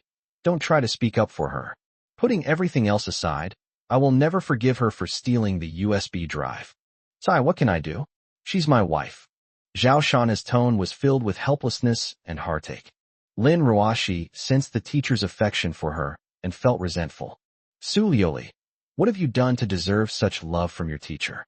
You don't deserve it at all, she said excitedly. Teacher, do you know that I've always liked you? I want to be with you. Zhao Shanha is not stupid at all. On the contrary, he is quite clever. How could he not see it? He glanced at Lin Ruashi gently and said, Of course I know. Lin Ruashi became even more agitated. She grabbed Zhao Shanha's hand, her eyes reddening, and asked, Why can't you like me? Her gaze was fiery and intense, and Zhao Shanha, unable to resist, looked away. Seeing that the teacher didn't speak, Lin Ruashi became stubborn and suddenly sat on his lap, cupped his cheeks, and asked, Teacher, have you ever liked me? Even just a little bit? Chapter 95 Lin Ruashi's plea. She forced herself to meet Zhao Shanha's gaze, her eyes stubborn and unwavering. Looking at the beautiful young face before him, Zhao Shanha replied, seemingly unrelated to the question, Do you think I'm good enough? Without hesitation, Lin Ruashi replied. Of course, my teacher is loyal, kind, and beautiful. Sigh, but I'm disabled. I'll never be able to stand up again. If you really stay with me, you'll regret it sooner or later. Uft. Hearing this, Lin Ruashi laughed instead, touching his lips with her jade-like finger to interrupt him. I don't care at all what you said, teacher, because you are too perfect, and I am not worthy of you. Only now can I take care of you, and only now do I dare to love you. Zhao Shana shook his head. Things aren't as simple as you think. You know Su Lioli. Her family is very wealthy, so she's arrogant and has always looked down on me. Ever since I broke my leg, she's been even more disgusted with me. Your family is far superior to the Su family. If I were to be with you, the first people to object would be your family. They wouldn't let you marry a divorced, disabled person, and you would face endless pressure. Teacher, you're wrong. The predicament you're facing right now is entirely due to Su Lioli's inaction. She's trying to smooth things over and doesn't respect you. But I'm different from her. If you're with me, I'll face anything with you because I know I'll be happy, so no one can shake my resolve. The firmness in Lin Ruashi's tone moved Zhao Shanha. He was a normal man, and not heartless. He couldn't remain indifferent to Xiaolin's sincere feelings. Every word I say is spoken with utmost seriousness. Lin Ruashi added. Zhao Shanha silently turned his head away, unsure how to respond to such intense emotions. I owe so much an emotional debt that I can't repay it. Humph. Look at you, you coward. Lin Ruashi had no choice but to change her approach. She couldn't press the issue any further, so she rolled her eyes and tried a different method. She was delicate and frail, her breath sweet as orchids as she whispered in Zhao Shanha's ear, and her fingers began to wander slightly. Zhao Shanha's expression changed, and he immediately thought of a solution. He reached out and tickled her armpit, which made Lin Ruashi giggle. Ouch! Ha ha, teacher, stop tickling me, it tickles. He he he. Lin Ruashi laughed and kept dodging. Zhao Shanha said sternly, Do you dare to act up again? I won't do it again. I won't do it again. Please forgive me, teacher. Lin Ruashi quickly begged for mercy, and Zhao Shanha then put her aside. The teacher is such a coward, Lin Ruashi pouted. Zhao Shanha was extremely helpless. It would be a lie to say he wasn't tempted, but since they weren't divorced yet, he had his own moral bottom line. He could not make any promises to Kobayashi. It's a pity I have difficulty walking, otherwise I would have run to my room long ago. Lin Ruashi noticed his embarrassment and was quite satisfied with Zhao Shanha's reaction. She smiled slyly and said, Teacher, I'll go check on the kitchen. After saying that, she got up and walked to the kitchen. Zhao Shanha let out a long breath, and the burning passion in his heart slowly cooled down. In the kitchen, Lin Ruashi blushed again, seemingly lost in thought. What are you thinking about? She complained about herself, opened the refrigerator, and found there were still many vegetables inside. She tried to work on it, only to find that she wasn't cut out for it at all. 5 minutes later, she muttered to herself in frustration, Who says cooking is easy? I can't even handle vegetables properly. Her beautiful face suddenly turned worried. I won't be able to cook, and the teacher will definitely dislike me. No, I can't let him dislike me. She muttered to herself and made up her mind.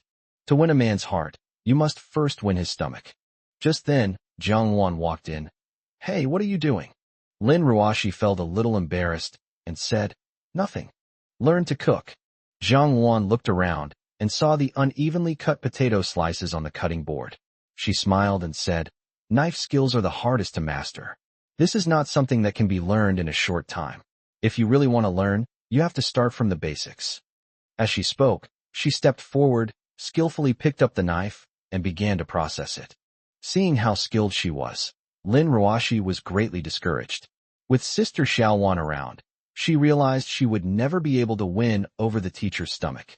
So she said, feeling rather annoyed, Sister Xiaowan, you go ahead with your work, I'll head out now. Okay, go ahead.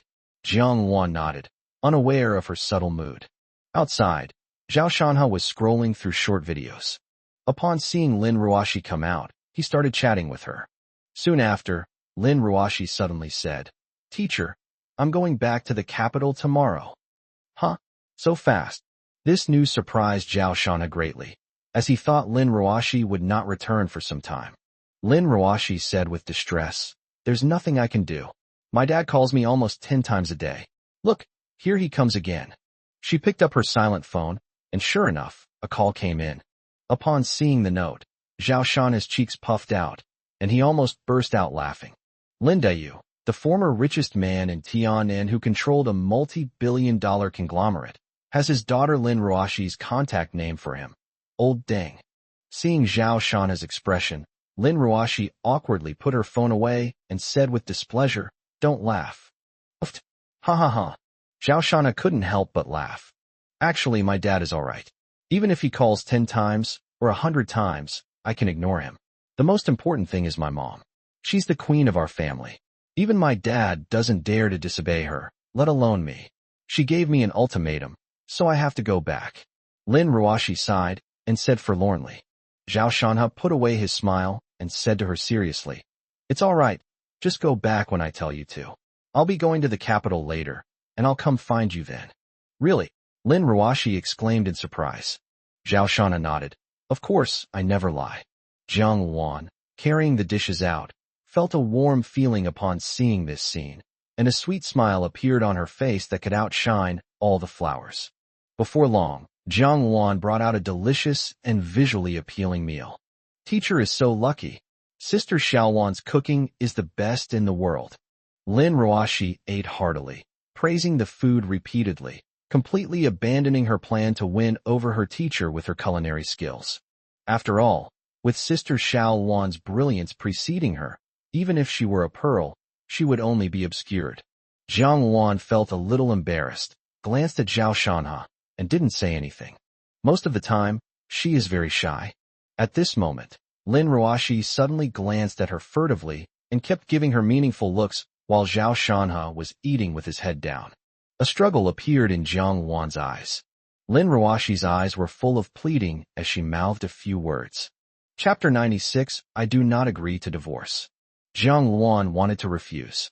But during this time, she was fully aware of many things Lin Ruoxi had done for Zhao Shanha. Furthermore, it was also known that Lin Ruoxi's return to Beijing this time was not simply because Lin Dayu wanted to see her. Thinking of this, she sighed silently and nodded slowly.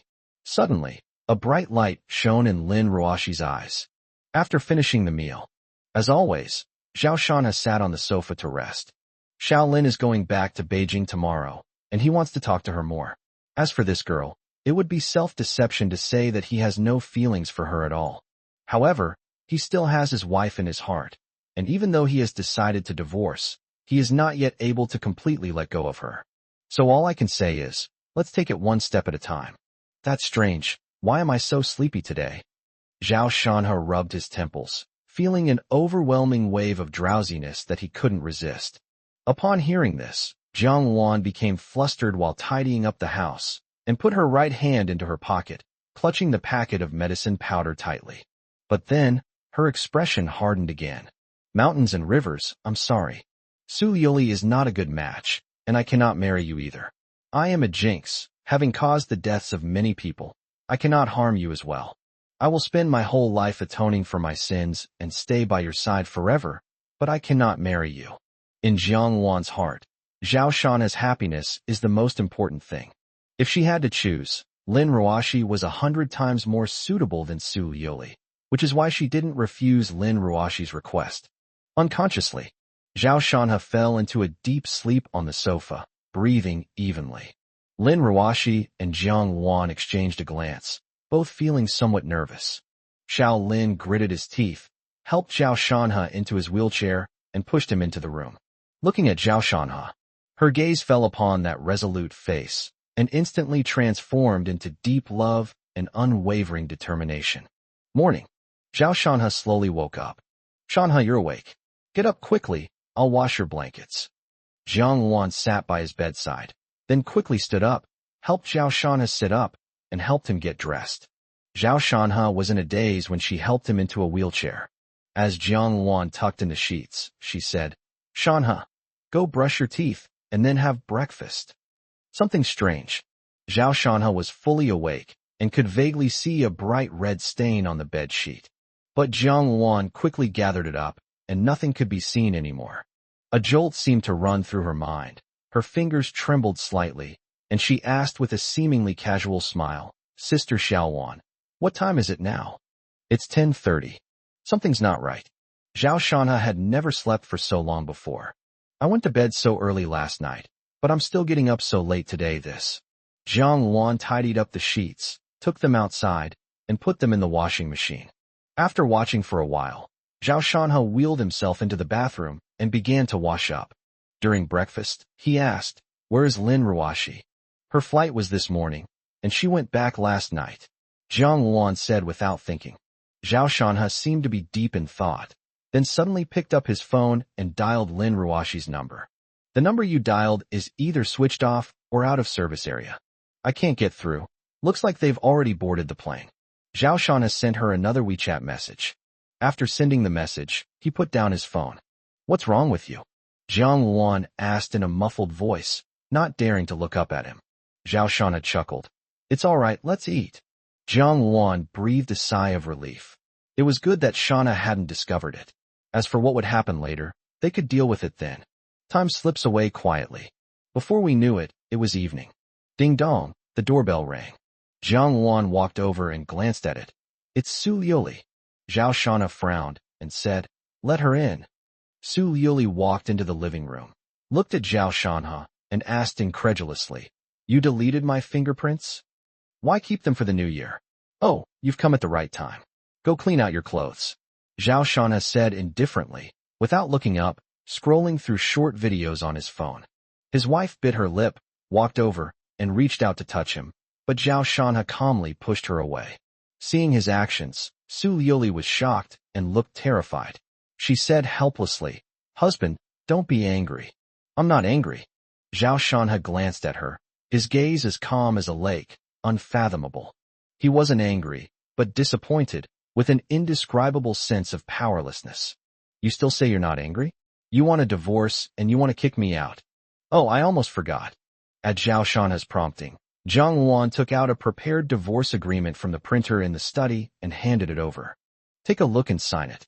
Zhao Shanha handed it over. "I won't get a divorce. I won't sign the papers." Su Liuli tore the divorce agreement to shreds in a fit of rage. "Why not get a divorce? Do you think we can still be together? You love me, and I love you too. Let's not get a divorce.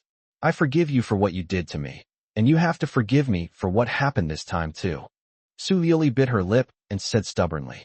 Zhao Shanha smiled contemptuously. "Love me? Not to mention you stole my things this time. She was having an affair with another man behind my back. My leg was broken, but you remained indifferent and even maintained a close relationship with him. You were seen entering and leaving hotels with other people, and there were even rumors that you were someone's lover and that you danced in public. Her relationship with Qin Hao, and that disgusting nightgown. Oh, and that mysterious young lord. Of course, not to mention your endless lies." Without any hesitation, he brought up old grievances, and with each sentence he spoke, Su Liuli's face grew paler. "You still owe me a reasonable explanation for all of the above, but it doesn't matter anymore. From the moment you stole that USB drive, it was destined that there would be no future between us. So don't say you love me anymore." After Zhao Shanha finished speaking in one breath, he felt completely refreshed. No wonder women like to bring up old grievances when they argue. It feels so damn good. "No, Su Liuli kept waving her hands, wanting to explain and tell everyone what she had been hiding, but the words just wouldn't come out. In the end, she didn't say anything, her voice choked with sobs, her eyes brimming with tears. "Husband, don't you love me anymore?" Zhao Shanha had been staring at her, and upon hearing this, he sighed in disappointment and said, "Sign it. Otherwise Attorney Li will file a lawsuit in court tomorrow, and if things get out of hand, it won't look good for anyone." Su Liuli bit her lip. "Husband, this is all a misunderstanding. I didn't cheat on you. If you insist on divorcing me, you'll definitely regret it when the truth comes out." Zhao Shanha did not answer, but instead took out another divorce agreement and placed it on the coffee table. "I do not agree to a divorce." Su Liuli was furious, so she picked it up, tore it to pieces, and left home. Chapter 97. The wife made a deal. "Honey, you have to forgive me this time. We'll be fine from now on, happy and fulfilled. I'll do my best to fulfill my duties as a wife." Su Liuli wiped away her tears, started the car, and left the Jinxiu Jiangshan residential area. Recalling her husband's attitude, which was so unfamiliar it chilled her to the bone, Su Liuli felt a sharp pain and panic in her heart. I really wish I could go back to the past, when my husband was healthy, had an easy job, and kept the house in perfect order, while I could work hard outside without any worries, because there was always a warm light shining in the house. It's a pity we can't go back. Su Liuli sighed softly, and before she knew it, she had arrived at her parents' house. But she didn't get off the bus immediately. Instead, she was deep in thought, considering some things. Subconsciously, she took out a red USB drive from her delicate little bag. After staring for a long time, a sharp glint appeared in her eyes. Without further hesitation, she took out her phone and dialed the man's number. "Hey, what exactly do you mean?" As soon as the call connected, I heard a man's angry voice. "Do you know how angry my dad is about this? If you don't give me the things, don't blame me for going to your husband. I'm not as merciful as my idiot brother. Tian Feiyong." His voice was interrupted by Su Liuli. "If you dare touch my husband, I'll make you wish you were dead." His voice was as cold as ice. Tian Feiyong was taken aback, then scoffed. "Little Lily, when did you develop a habit of bragging? If you're not afraid of death, then just take this as a joke." Su Liuli's voice was calm, but it made Tian Feiyong on the other end of the phone tremble inexplicably. Thinking of her network of connections, he swallowed back some words that were about to slip out. He paused for a few seconds before laughing. "All right, there's no need for us to be so tense. Let's talk about a deal. I agree to the conditions you mentioned last time. Besides deleting the video, that." He hesitated for a moment, but for the sake of his father's opinion and the right to inherit Jin Ding architecture, he gritted his teeth and continued. "I'll give you that ticket too." "Okay, let's make the deal now." Su Liuli spoke calmly and directly arranged a meeting place with Tian Feiyong. Soon, the two met. The moment Tian Feiyong saw Su Liuli, a fiery glint flashed in his eyes. This is truly a rare beauty, a natural wonder. Her voluptuous figure, encased in a dress, is perfectly proportioned, just as the old saying goes. An angelic face and a devilish body coexist. Su Liuli frowned, but she was already used to this kind of gaze. She took out the USB drive and said calmly, "Where's what I asked for?" Tian Feiyong was decent-looking, but he was less than 1.7 meters tall. Upon hearing this, he immediately took out a gold card and sighed. "I don't know how much I've sacrificed for this ticket. What a pity. Now I have to give it to you." Sigh. Su Liuli nodded, casually took the card, and tossed the USB drive to him. "Happy transaction." Tian Feiyong extended his hand and said with a smile. Su Liuli didn't shake his hand. Looking into his eyes, she asked, "You still haven't told me about the video. What's the next step?" Tian Feiyong's face stiffened, and he said awkwardly, "Actually, that's all the videos I got. I don't know anything about what happened after that." Upon hearing this, Su Liuli not only did not breathe a sigh of relief, but her brows furrowed even more. "How did you get that video?" Tian Feiyong shook his head again, his face also showing doubt. "Someone sent it to my email, but I don't know who it was." Su Liuli's expression was unpleasant. She sensed that someone was targeting her from the shadows, but she couldn't figure out who it was at the moment. "Speaking of which, I actually wanted to ask you, why didn't you go with that person? The one in the video?" Tian Feiyong suddenly asked. These words made Su Liuli's gaze suddenly turn cold. She said, "You want to know? Then go ask him." "This?" Tian Feiyong smiled awkwardly and asked, "That person?" He dared not. "Remember to delete the video." After glancing at the gold card in her hand, Su Liuli turned and left. Jinxiu Jiangshan Villa. After Su Liuli left, Zhao Shanha's expression hardened slightly. His wife's attitude made him realize that divorce might not be such an easy thing. He was still puzzled. His wife's actions were heartbreaking, yet she refused to agree to a divorce. Why was that? Su Liuli's reason was that she still loved him. Haha, that's a bit absurd. Zhao Shanha shook his head. He wouldn't change his mind. Attorney Li would file the lawsuit directly tomorrow. Seeing that he was thinking, Jiang Wan did not disturb him and, as usual, massaged and performed acupuncture on him. Afterwards, they helped him onto the bed. The sheets had been changed and were now freshly scented. Zhao Shanhe thought of the strange scene from that morning, a strange emotion appearing on his face. He sighed softly and closed his eyes. I slept well all night. When I woke up, it was already broad daylight. Zhao Shanhe stretched and looked quite energetic, which proved that he had slept very well. He went out.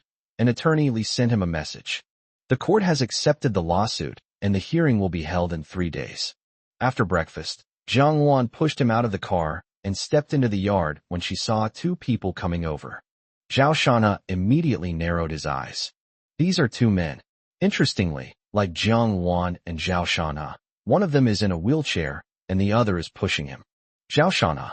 The man in the wheelchair smiled sinisterly, his eyes flashing with hatred. Tian Feiyun, you haven't gone in yet. Zhao Shanhe asked casually, his tone indifferent. Ha ha ha ha. Tian Feiyun laughed arrogantly. You want me to go in? Are you dreaming? You think those fancy tricks can deal with me? As he spoke, he took out a red USB drive from his pocket. Zhao Shanhe saw it. His fingers trembled, and he appeared extremely agitated.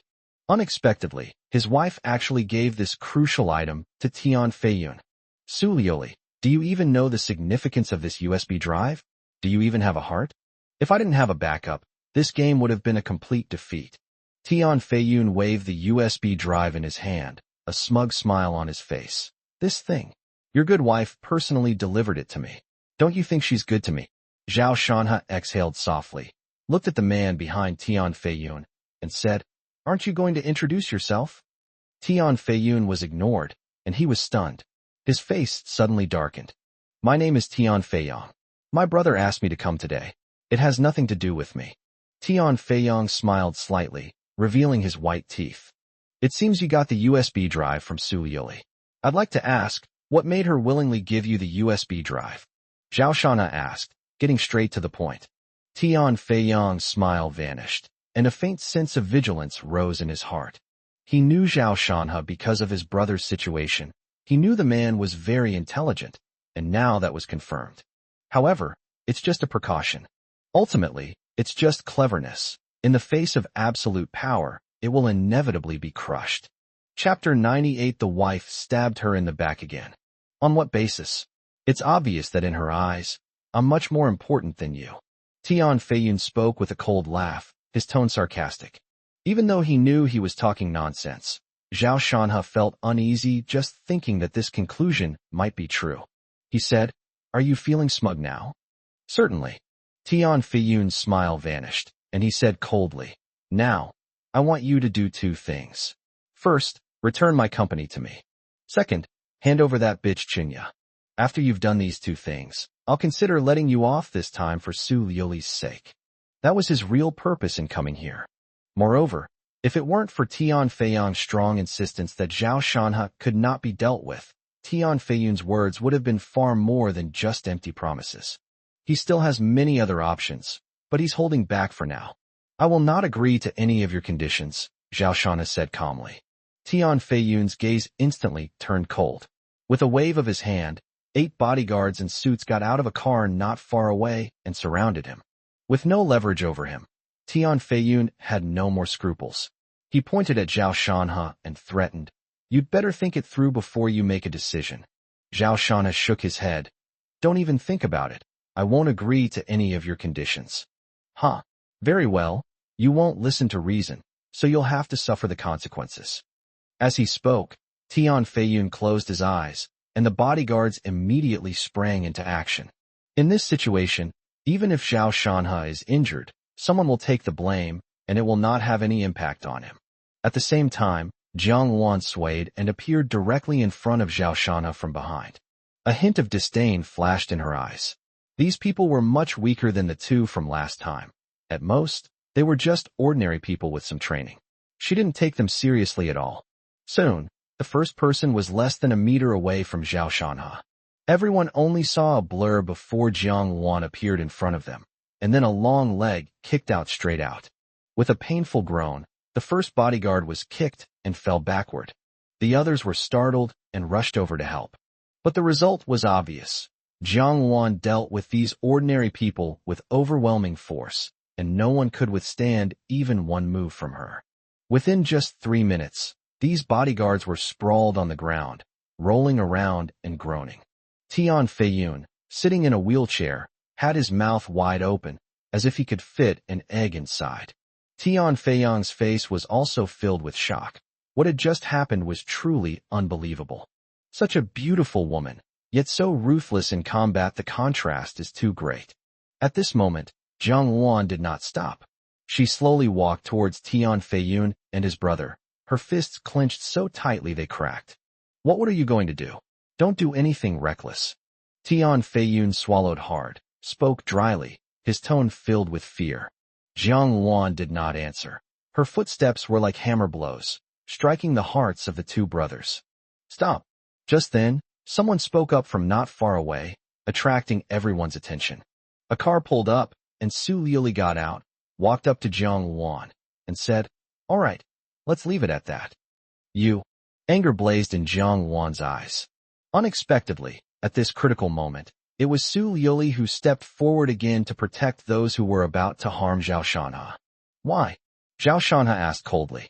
Su Liuli did not answer, her tone calm. You are fine now. There is no need to continue targeting Tian Feiyun. Let them go. Tian Feiyun was stunned for a moment, then burst into laughter. It has to be you again, Liuli. Jiang Luan turned her head and looked at Zhao Shanha. His wife stabbed him in the heart again. Zhao Shanha took a deep breath, closed his eyes, and said, "Sister Xiaowan, come back." Jiang Luan stamped her foot in resentment, but she had no choice but to obey Zhao Shanha's decision and reluctantly retreated. Su Liuli glanced at Tian Feiyun and breathed a sigh of relief. This made Tian Feiyun's heart flutter with immense joy. He looked at Zhao Shanha and said, "This society isn't about fighting and killing. Profit is the foundation of everything. Who are you? An orphan?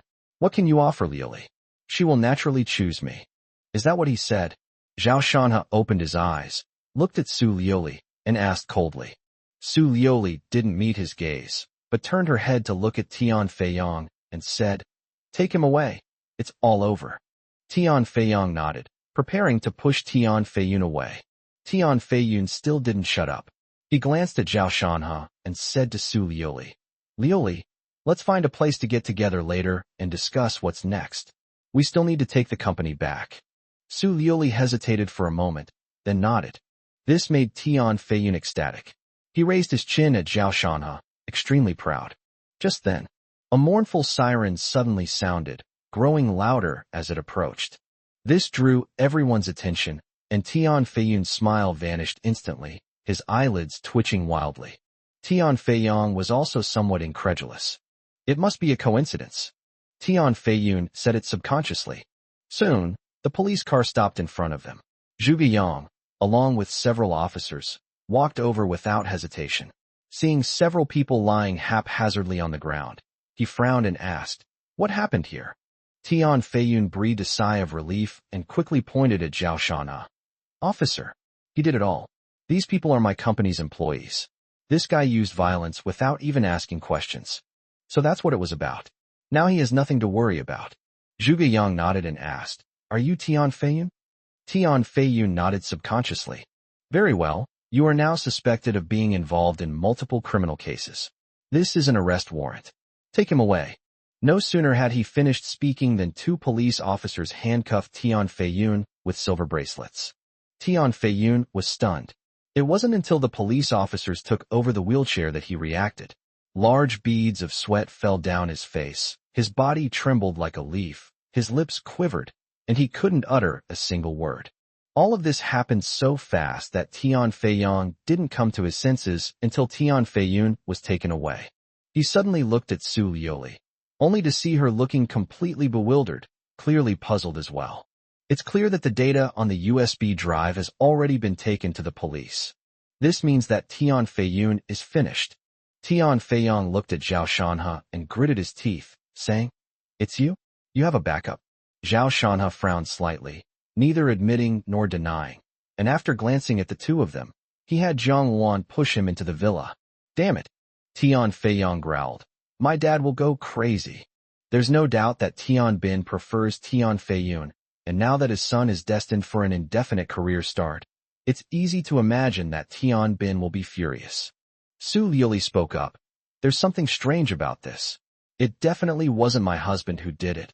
Otherwise he wouldn't have waited until today. Tian Feiyong looked at her suspiciously. You doubt me? What reason would I have to do that? Su Liuli frowned. Chapter 99, The Wife's Redemption. Su Liuli's words left Tian Feiyong somewhat stunned. Yes, what good would it do her to do that? This was completely contrary to her interests, and Tian Feiyong was upset and didn't know how to explain it to her father. Let's go to the police station and ask, Su Liuli suggested. There was no other way at the moment, so Tian Feiyong had no choice but to nod. If the police had complete evidence on the USB drive, there would be no way to save Tian Feiyong. Now I just hope the evidence the police have isn't that comprehensive. Su Liuli glanced at the tightly closed villa gate, then started the car and drove Tian Feiyong toward the police station. Not long after, a Rolls-Royce was spotted in front of the police station. Tian Bin, whose hair was half gray and who was not tall, was standing in the police station with a cane, his face tense and extremely gloomy. Mr. Tian, the case is still under trial. I will notify you of the results. Please do not make things difficult for us. Zhuge Yang said calmly. I can't even see my son. Tian Bin angrily slammed his cane on the floor. Zhuge Yang shook his head. Dad. At this moment, Tian Feiyong and Su Liuli walked in. Smack. To everyone's surprise, Tian Bin slapped Tian Feiyong across the face and pointed at his nose, yelling, Is this what you do? You're utterly useless. Tian Feiyong lowered his head, trembling, and didn't dare to refute. Su Liuli frowned and stepped forward to ask Zhuge Yang. I'd like to ask, has anyone reported this to the police? This question caused the expressions of many police officers present to change. Zhuge Yang looked at her coldly. I'm sorry, I have no comment on this matter. The information of those who report crimes must be protected, otherwise, they may face retaliation. Su Liuli sighed helplessly. Ultimately, they returned empty-handed and learned that the evidence in the police's possession was very complete, and it was only a matter of time before Tian Feiyong was convicted.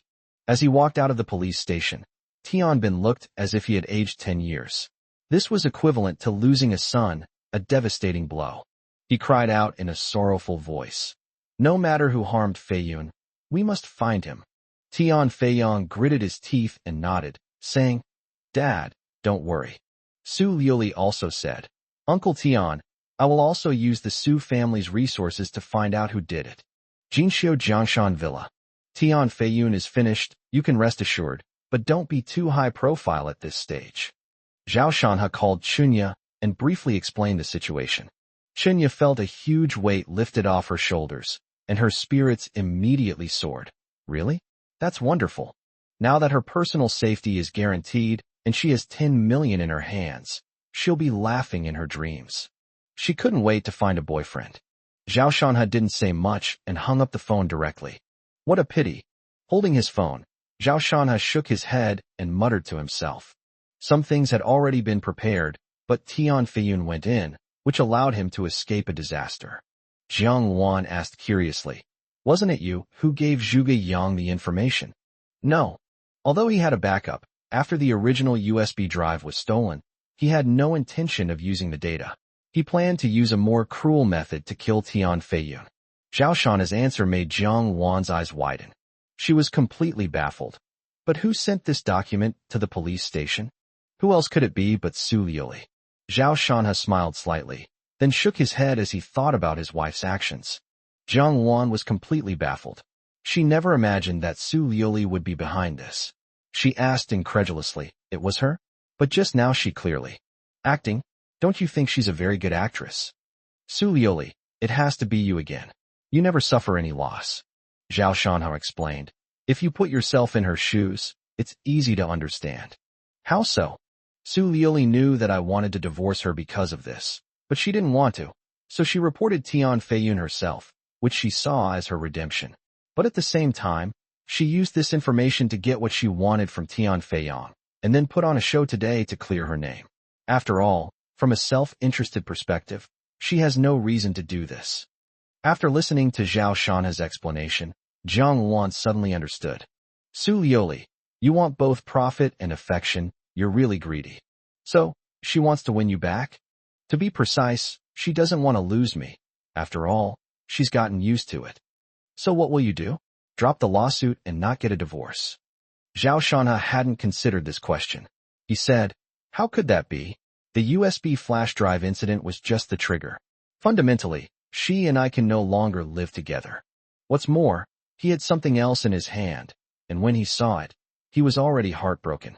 Jiang Wan nodded. This was Shanha's true character, and continued, Shanha, have you noticed that you seem to be becoming more and more important to Su Yili? If it were before, she would never have done something like this for you. After all, Su Yili knew perfectly well that Tian Feiyun had broken his legs, yet she remained indifferent. Zhao Shanha also recalled the past, and fell silent. When it comes to matters of the heart, outsiders always have a clearer view. He was so deeply involved that he couldn't see the bigger picture at all. If your legs were broken now, Su Yili would definitely avenge you. Even if it would harm her interests, Jiang Wan said after thinking for a moment, trusting her analysis. Zhao Shanha laughed. Sister Xiao Wan, are you trying to persuade me not to divorce her? Jiang Wan smiled and said, no, I'm just analyzing this matter from an objective perspective. She wouldn't advise Zhao Shanha on any decisions he made unless she knew for certain that the decision would harm him. For example, the only thing she advised before was to suggest that Zhao Shanha and Su Yili divorce, because she had witnessed Su Yili hurt Shanha time and time again. I will divorce her, without even waiting for the court hearing. Zhao Shanha added firmly. She will receive a court summons tomorrow, and she will definitely come over. Thinking of what he held in his hand, his heart ached, and he would never believe Su Yili's words again. What love for him? It's all bullshit. That evening, Lin Ruashi made a video call. Teacher, I'm so sorry. I just got off the plane and my dad came to pick me up, so I only just had time to contact you. Her tone was tinged with guilt, which warmed Zhao Shanha's heart.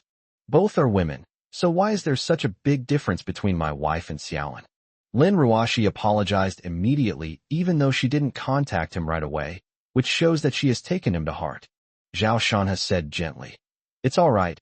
It's only right to keep your dad company. How are you feeling? Lin Ruashi was taken aback, her face immediately turning bright red. She stammered, of course it's good. I'm not sick. This was obviously sarcastic. Only she knew the full extent of its impact, which was difficult to describe in a few words.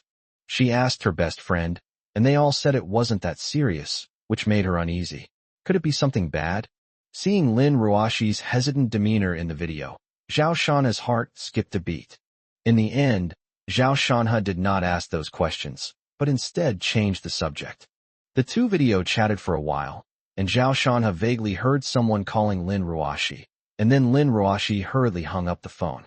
It was a woman's voice, and Zhao Shanha guessed it was probably Lin Ruashi's mother. Sitting on the sofa, Zhao Shanha was deep in thought. Jiang Wan felt guilty and kept her head down, not daring to speak. Chapter 100. Signing the papers, divorce. The next day, when Zhao Shanha woke up and came out of the bedroom, he found that his wife had arrived. Her face was rosy and radiant. My wife will always be so beautiful and radiant, but I wonder who she'll end up with. Maybe it'll be that other person. Zhao Shanha sighed inwardly, and without saying hello, went into the bathroom and began brushing his teeth. After washing up, Su Yili handed him a cup of yogurt and said, Honey, I received a summons. Are you really determined to divorce me? Her tone was aggrieved. Zhao Shanha laughed. You didn't have this attitude yesterday. Su Yili stepped forward, wanting to hug him, but he pushed her away. She was dissatisfied and said, I can explain what happened yesterday. Besides, Tian Feiyun is still in jail. You've gotten your revenge, so you should let it go. I got my revenge, so what does it matter if I divorce you? Zhao Shanha said calmly. Of course. Su Yili's tone immediately became agitated. She gritted her teeth and said, I was the one who sent out that evidence. I avenged you. I haven't let you down. We can't get a divorce. She finally spoke out about it. It was her redemption. Honey, you're only upset that I took the USB drive. Now that I've taken matters into my own hands and sent Tian Feiyun in, you won't blame me anymore, right? Unfortunately, despite her good intentions, Zhao Shanha remained unmoved. He beckoned, and Zhang Wan immediately brought over the prepared divorce agreement. I appreciate your hard work. So I'm giving you the dreamy water town, along with a business plan. I conservatively estimate it will be worth $2 billion in the future. Su Lioli was stunned. A water town in her dreams? Is she dreaming? This project is actually in her husband's hands, and he's going to give it to her? I instinctively took the divorce agreement, and sure enough, this clause was listed on it. Lin Ruoshi gave this to you? She asked incredulously. Zhao Shanha nodded truthfully. Su Lioli's heart trembled. At this moment, she was not overjoyed at the prospect of winning a billion-dollar project. Instead, she felt an indescribable sense of guilt. Even if her husband divorces her, he can still give her this huge sum of money unconditionally. How many people in this world can do that? Not to mention, her husband isn't a billionaire. Looking down again, when she saw the word divorce on the A4 paper, she felt so hurt and made a decision that went against her ancestors' wishes. She tore the divorce agreement to shreds, looked at Zhao Shanha with a firm gaze. I won't take it. I don't agree to the divorce. Zhao Shanha was taken aback by his wife's attitude. I originally thought that Su Lioli might struggle when she saw this condition, but would eventually agree. He frowned. Do you remember that we signed a prenuptial agreement, which means that if I don't agree, you won't get a single penny of my assets? Su Lioli thought of that agreement and now regretted it. Agreeing to her parents' decision at the time meant she didn't trust her husband. She said, I don't care. I don't want the water town of my dreams. I only want you. During this time, she realized that she couldn't lose her husband. Zhao Shanha shook his head and said, if you don't sign, then we'll just have to wait for the court hearing and let the court make a judgment. Su Lioli felt bitter. She had done so much, avenged her husband, and even refused the temptation of a billion-dollar project. But would he still want a divorce? Her eyes were a little moist, but she still said, the court will not grant a divorce. Our relationship has not broken down. Su Lioli believed that under these circumstances, the court would not easily issue a verdict. Zhao Shanha stared at her intently, his gaze carrying a hint of sarcasm, which made Su Lioli's heart tremble and feel inexplicably afraid. But you cheated on me. Upon hearing Zhao Shanha's words, Su Lioli froze for a moment, then immediately screamed, I didn't cheat on you. It's not necessary to sleep with someone to be considered cheating. In fact, I suspect you've already slept with someone, Zhao Shanha said calmly. I didn't. You're slandering me. You need to apologize to me. Su Lioli said, her breathing rapid. Zhao Shanha did not answer, but instead picked up the remote control on the coffee table and pressed it. Suddenly, the large screen of the living room TV lit up. Soon, the screen began to appear. This is a hospital room. A man is lying on a hospital bed. His face is blurred, so his features are not visible. The woman sitting in front of the hospital bed was Su Lioli. Upon seeing this scene, Su Lioli's rosy cheeks suddenly turned pale. On TV, Su Lioli's clothes were bought together with Zhao Shanha, meaning this happened after their marriage. If it weren't for you, I might be the one lying here right now. Su Lioli spoke, her tone filled with lingering fear and gratitude. It's nothing. There's no need to be so polite with us. Isn't helping you what I should do? A man's voice is mature and magnetic, which is very attractive to women. Su Lioli chuckled. I misspoke. At this moment, the man reached out and grasped Su Lioli's hand, saying, Lioli, we've become inseparable during the time we've been together. Divorce your husband, and I will marry you. In the picture, Su Lioli's fair hand is being held by a man, and she doesn't pull it away, seemingly deep in thought. After a while, she nodded gently. Okay, but it will take time. I'll wait for you, the man said without hesitation. Okay, then you get some sleep. I'll come see you later. Su Lioli got up and bent down to do something, but it was blocked by a mosaic and couldn't be seen clearly. However, judging from the situation, it seems that she kissed the man on the lips or face. The video has now finished playing. You're willing to divorce me for him, and you even kissed him. I have reason to believe that you've cheated on me, both emotionally and physically, Zhao Shanha said coldly. Su Lioli's face turned pale, and she explained in a flustered manner. I didn't kiss him, I just tucked him in. And it's not what you think, I was using him. I didn't have an emotional affair, nor did I have a physical affair. What's the point of saying all this now? You've hidden so many things from me. You probably can't even count them yourself. Zhao Shanhe waved his hand, not wanting to hear her explanation anymore. He held up 2 fingers. Now you have 2 choices. First, sign this agreement in front of you. Second, I will present this video as evidence after the court hearing, and I will win the case. Regardless of which option is chosen, the outcome will be the same. If a trial is held, the video will be made public. By then, everyone in Tianan City will know that Su Liuli cheated on her husband and is a promiscuous woman. Pain and regret showed on her face. Her husband had found out about some things from the past. After struggling for a long time, Su Liuli murmured through her tears, "Husband, I'm sorry, you have to believe me. I really didn't cheat on you." Zhao Shanhe remained non-committal, pointing to the divorce agreement on the coffee table. Su Liuli wiped away her tears and said, "Okay, I'll sign. But I have a condition. Even after the divorce, you can't kick me out. In return, I don't want dreamy Watertown." Then, she went into the study, reprinted a divorce agreement, signed it, and seemed to lose all her strength. She slumped into the sofa, her shoulders shaking, and covered her mouth as she cried. Zhao Shanhe also signed his name. As for Su Liuli's conditions, he did not refuse. Firstly, the house was big enough, so if she wanted to come and live there, it wouldn't matter. The second point, and the most crucial one, despite the divorce, the man in the video has not yet been found. A sharp, cold glint appeared in Zhao Shanhe's eyes. Anyone who dares to steal your partner and cheat on you must be found and subjected to the most brutal revenge. Chapter 101. Who is that man? Ladies, how about I buy you a drink? Roll. In the bar's most luxurious booth, 2 women were drinking, one of whom was already unbelievably beautiful. The other one was even more like a fairy descended to earth, an unparalleled beauty. Every now and then, arrogant men would come up to chat her up, but no matter how handsome or rich they would all leave empty-handed and without receiving a pleasant look. "Kursin, my husband and I are getting a divorce." Su Liuli drank her wine in silence, forcing a bitter smile as she spoke. Chen Kursin paused, her hand holding the cup still. "So fast? Didn't you say you'd never get a divorce?" As she spoke, she downed the wine in her hand in one gulp. Su Liuli shook her head in anguish.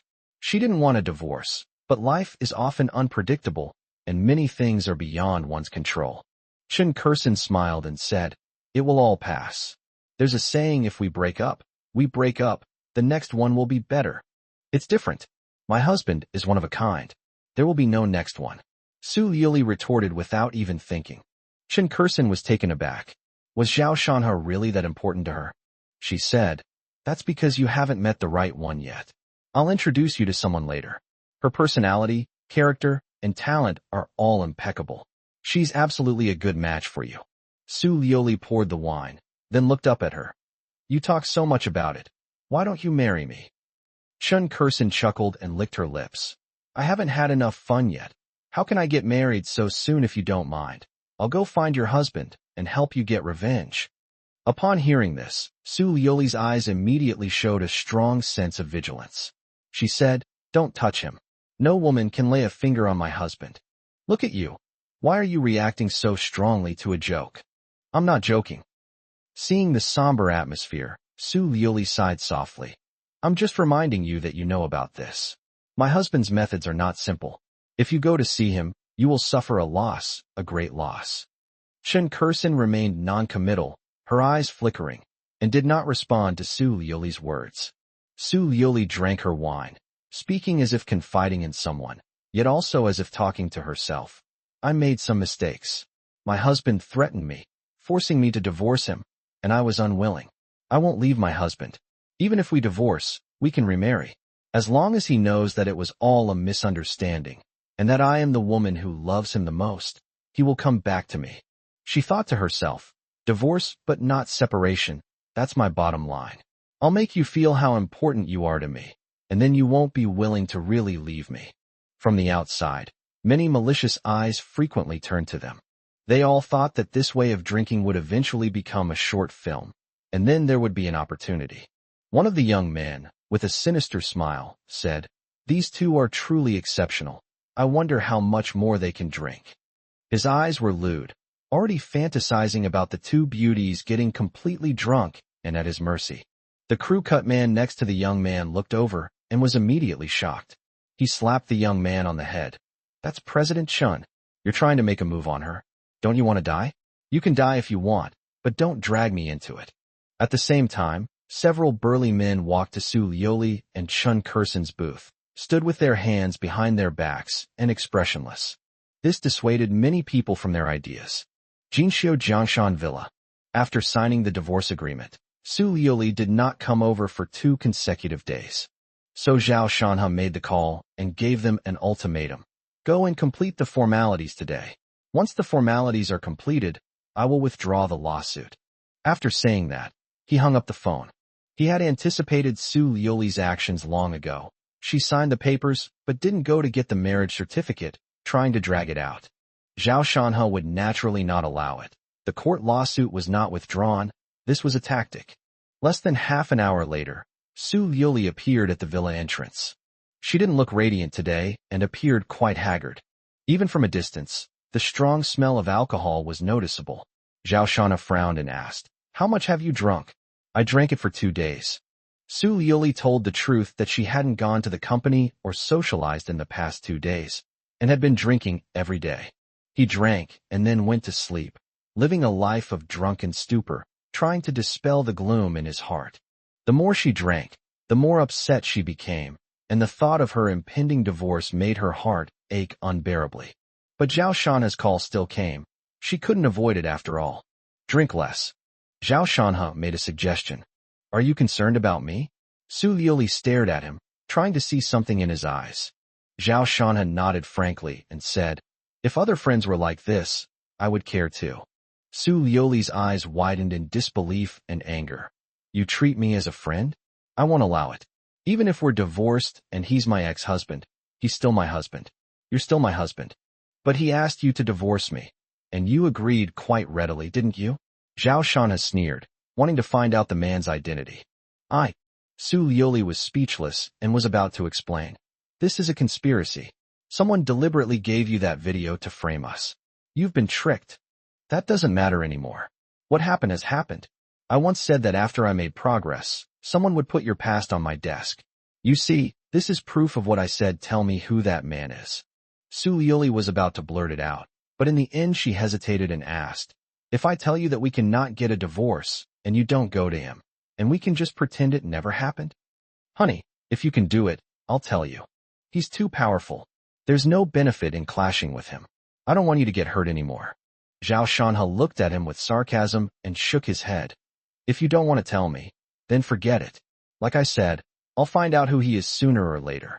Let's go." As she spoke, Jiang Luan pushed him out of the villa. At this moment, Su Lioli felt that Jiang Luan was so irritating. Why should she be able to stay by my husband's side? She quickly walked to Jiang Luan's side, pushed her aside, and said, "Honey, I'll stay with you today. Don't let her come out." "What's the point of this?" Zhao Shanhe turned his head and frowned. "Yes, a husband and wife are 2 people, and there can only be 2 people." Tears welled in Su Lioli's eyes as she spoke stubbornly and earnestly. Seeing this, Jiang Luan felt a pang of sadness and tried to smooth things over. "Shanhe, let's do as she says." Then she walked away, gesturing for Su Lioli to push Shanhe out. "Honey, I want to talk to you some more," Su Lioli said as she helped Zhao Shanhe into the passenger seat. Upon hearing this, Zhao Shanhe had no choice but to nod. After the car started and they left, Jiang Luan quickly got into her own car and followed behind. Although they agreed to let Su Lioli take care of Shanhe, this only meant giving them some space to be alone. In Jiang Luan's heart, the safety of Shanhe is always the top priority. She doesn't trust anyone other than her master to completely hand over Shanhe. Chapter 102 Heartbreaking. "Honey, do you remember how we met?" Inside the Porsche, soothing music was playing. As Su Lioli drove, she asked softly. Zhao Shanhe recalled. "I remember, I accidentally knocked over your cup of milk tea, and you were very angry, so I treated you to a meal to apologize." Giggle. Su Lioli suddenly laughed. She turned her head to look at Zhao Shanhe and said, "Do you think it's possible that I deliberately let you knock it over?" Zhao Shanhe was somewhat surprised. Su Lioli continued. "Back then, You were famous. You were an iron man who surpassed even the most straight men. No girl could leave with a smile after confessing to you. Everyone said you had never eaten alone with a girl, but I didn't believe it. Later, I fell in love with you." Her eyes held a smile, as if she were reminiscing. Zhao Shanha smiled slightly. Back then, Su Liuli was innocent, proud, and her love was pure and untainted. Otherwise, she wouldn't have resolutely married him despite her family's objections. From this perspective, Su Liuli is also a woman with strong opinions. However, this kind of love eventually compromised under the pressure of life. The wife changed without her realizing it. Perhaps it started after she joined the Su group. As her status rose, she began to weigh the pros and cons when doing things, and interests became more and more important to her. Su Liuli seemed to have thought of this as well. As she smiled, a tear slid down her cheek. She said, "I have made some mistakes over the years. I will reflect on them. Let's not get a divorce, okay?" She still wants to save the marriage. Unfortunately, Zhao Shanha had already accumulated enough disappointment, and now his heart was as hard as iron, unmoved. Seeing her husband silently shake his head, Su Liuli's eyes were filled with loneliness, and she deeply regretted what had happened in the past. "Back then, I only wanted to improve myself and was too ambitious. I made many mistakes, but I hid them from my husband. This was the root cause of the divorce." She knew perfectly well what was going on, but there's no going back. She's feeling conflicted right now, and she just wants to be honest and tell her husband everything. But she couldn't bring herself to say it. Whether her husband would forgive her or not was another matter. Given his personality, he would definitely retaliate. This can be seen from Tian Feiyun's case. That person wasn't Tian Feiyun. Few people were qualified to challenge him. Although my husband had some tricks up his sleeve, going up against him would be like throwing an egg against a rock. Besides, he has already left, so there's no need to create unnecessary trouble. After thinking for a while, she said, "Honey, you are my only man. You must believe me." Zhao Shanha replied calmly. "Perhaps it was in the past." "No, not just in the past. It is now, and it will be in the future." At this moment, Su Liuli's tone was unusually firm. Zhao Shanha was somewhat moved. After a moment of silence, he said, "We've arrived at the Civil Affairs Bureau." Su Liuli's face turned pale, and her heart trembled. She knew that in the end, she still couldn't change her husband's decision. In fact, she had known this outcome for a long time.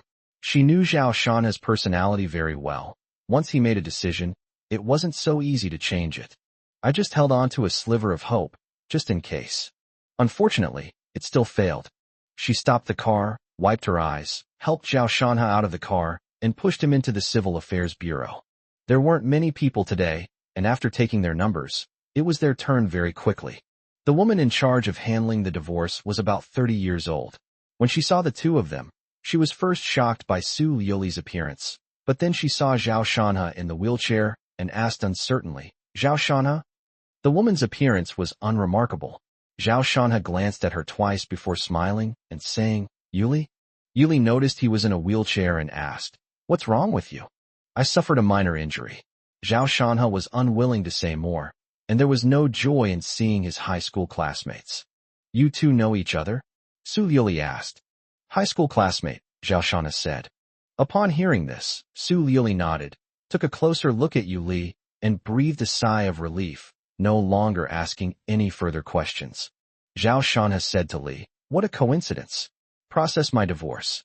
Yuli was somewhat surprised that a woman of this caliber was actually Zhao Shanha's husband. Actually, the two weren't particularly close. In high school, she only had two impressions of Zhao Shanha. First, he had excellent academic performance, and second, he was an orphan. She thought to herself, how could a woman like this fall for an orphan?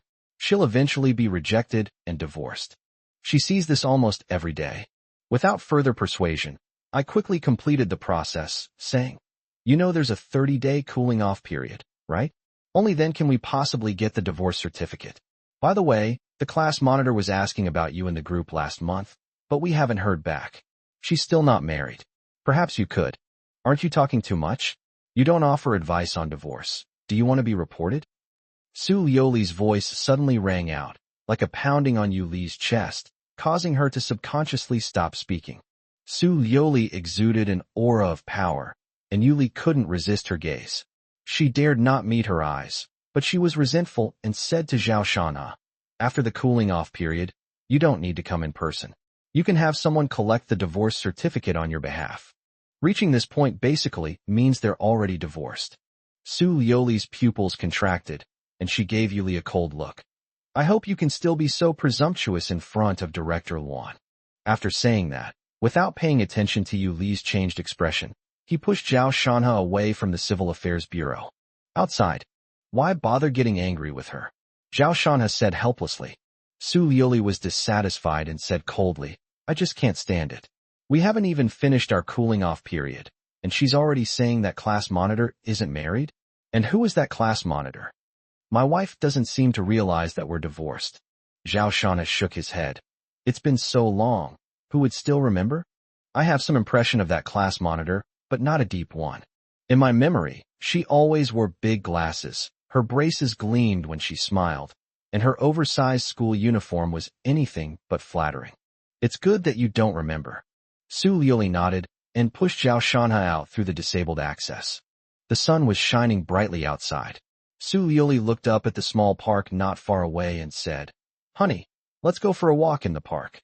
Without waiting for his consent, she pushed him and headed towards the small park. The two chatted casually. Ring ring. Just then, Su Liuli's phone rang. It was an unknown number, and she instinctively went to the side to answer it. Zhao Shanha also picked up his phone and started watching videos. Just then, out of the corner of his eye, Zhao Shanha noticed something and suddenly looked up. A car went out of control and sped off the road, heading straight for Zhao Shanha. They were already quite close, and they could even see the driver's panicked expression. Zhao Shanha's expression changed immediately. He tried to roll his wheelchair away, but at that speed, it was definitely too late. Su Liuli also witnessed this scene, and her heart was struck by lightning. Without thinking, she threw down her phone and rushed towards Zhao Shanha like a madwoman. However, there are people who are even faster than her. A short-haired figure appeared like an arrow released from a bow, arriving beside Zhao Shanha in the blink of an eye. Her features were exquisite, and she was a peerless beauty. She was none other than Jiang Wan. "Sister Xiaowan, no?" Zhao Shanha shouted in a panic. The next moment, a tremendous force came from the side of the wheelchair, and Zhao Shanha, along with the wheelchair weighing several hundred kilograms, was moved 2 meters to the side by Jiang Wan's foot. Zhao Shanha was safe, but the out-of-control car was already very close. Jiang Wan didn't have time to dodge. She could only make some defensive movements to try to protect her vital parts. Bang! A muffled thud. The figure was knocked away and rolled several times on the ground. "Sister Xiaowan." Zhao Shanha's heart trembled, and his voice was extremely shrill. Then, he shakily got off the wheelchair and scrambled to Jiang Wan's side. Chapter 103 Bottom Line. Holding Xiao Wan in his arms, Zhao Shanha looked at her bleeding lips and felt a chill run down his spine. His lips trembled as he cried out, "Ambulance, call an ambulance quickly! Don't touch her, she's definitely bleeding internally." Su Liuli rushed over, immediately picked up Zhao Shanha's phone and dialed 120, then spoke with a serious expression. Zhao Shanha suddenly realized, supporting Jiang Wan's head with his left hand, his body as still as a rock. "Shanha, I am fine." Jiang Wan was not unconscious. She had a smile on her face and felt very warm in Shanha's arms. Zhao Shanha nodded hurriedly and said, "Yes, you'll be fine. With your kung fu skills, you wouldn't get hurt at all." He made a solemn vow, but tears blurred his face as he waited anxiously. Why hasn't the ambulance arrived yet? At this moment, the car driver got out, his face pale, and rushed over anxiously, saying, "I'm so sorry. I'm so sorry. Is she all right?" Zhao Shanha ignored him and didn't even glance at him. At that moment, his eyes were only on Jiang Wan. Su Liuli's beautiful eyes flashed with murderous intent. "Shut up." The car owner, a balding middle-aged man, turned even paler upon hearing this, and was at a loss for what to do. "Shanha, why did you start crying?" At this moment, Jiang Wan's speech became somewhat intermittent, and her face began to turn pale. She struggled to raise her hand, trying to wipe away the tears on Zhao Shanha's face. Zhao Shanha grabbed her hand, his voice trembling. "Sister Xiaowan, please don't say anything. Let's be quiet, okay? Jiang Wan squeezed his hand in return, smiled, and slowly closed her eyes. Sister Xiaowan. Sister Xiaowan. Zhao Shanha called out anxiously. However, Jiang Wan had already fallen into a coma and was no longer responding. Ambulance. Why isn't the ambulance here yet? Zhao Shanha muttered to himself. Su Liuli felt distressed and regretful. Why had she left her husband earlier? At the same time, she vaguely understood that this was a conspiracy aimed at Zhao Shanha, and that they wanted to kill him. Then, she thought of the Tian father and son. Could it be them? Su Liuli's eyes flashed with a cold light. This had crossed her bottom line. About 5 minutes later, the ambulance finally arrived. The medical staff quickly got out of the car and took emergency measures. Zhao Shanha cooperated throughout the process witut saying a word. In such an emergency, no matter how worried he was, he couldn't cause trouble. The doctors present were quite impressed with this. In such a critical moment, when every second counts, family members asking all sorts of questions shows a complete lack of awareness of the seriousness of the situation and may even delay the best time for the injured person to receive treatment. Everything proceeded smoothly, and the ambulance transported Jiang Wan to the hospital as quickly as possible. Zhao Shanha had difficulty moving around, so Su Liuli busied herself with taking care of him, and various examinations were carried out quickly. The injuries are serious, but the patient's vital signs are good. After reviewing the CT scan, the doctor was puzzled by Jiang Wan's condition, as an ordinary person in this situation would likely be in critical condition. Upon hearing this, Zhao Shanha breathed a long sigh of relief, feeling a huge weight lifted from his shoulders. He quickly asked, "So what do we do next?" She is in good physical condition, but she has internal bleeding and still needs to have surgery. Is there any danger to your life? It's hard to say. It depends on how smoothly the surgery goes and the follow-up observations.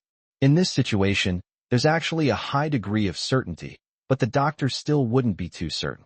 Zhao Shanha nodded, no longer hesitating, and signed the surgery consent form directly. As Jiang Wan was wheeled into the operating room, Zhao Shanha's tense emotions eased slightly. At this moment, Su Liuli walked over and whispered, "The police just came. They determined this accident to be a traffic accident, and the driver paid 50,000 yuan and left. He's gone." Although Zhao Shanha's tone was calm, Su Liuli could hear the fury in his heart, like a mountain collapsing and a tsunami crashing. His name is Ding Lei, and this is his address. Without wasting any words, Su Liuli took out a slip of paper and handed it to Zhao Shanha. After reading it, Zhao Shanha memorized it, then tore it into pieces. He then looked at Su Liuli without saying a word. The gaze was so unfamiliar that Su Liuli's eyes widened, and she felt an indescribable pain in her heart, because it meant that her husband doubted her. Feeling deeply wronged, she said, "I knew nothing about this. The other party was targeting you. I wouldn't be so heartless as to murder my husband. In fact, if I were next to you, I would be the one lying inside." She wanted to express that what Jiang Wan could do, she could do as well. Zhao Shanha asked, "Who called just now?" Su Liuli said, "It was a call from an unknown number with a non-local accent. He said he had dialed the wrong number." Zhao Shanha could tell that Su Liuli was not lying. His gaze was calm. "The other party deliberately sent you away, only wanting to kill me. The murderer is someone you know. Currently, Tian Bin or Tian Feiyang are the most suspicious, followed by Chen Kursin. Tian Bin and the others might be involved, but Chen Kursin probably isn't, right?" Su Liuli couldn't help but say, "You are not allowed to interfere in this matter, and you should not try to meddle with me." Her husband's attitude broke her heart, and she said somewhat agitatedly, "I hate the murderer too. I don't want to see you and Jiang Wan hurt." Zhao Shanha, expressionless, extended one finger. "I don't care who the murderer is to you, but if you say a good word for him, then take your concern and get out of here." These words were very serious.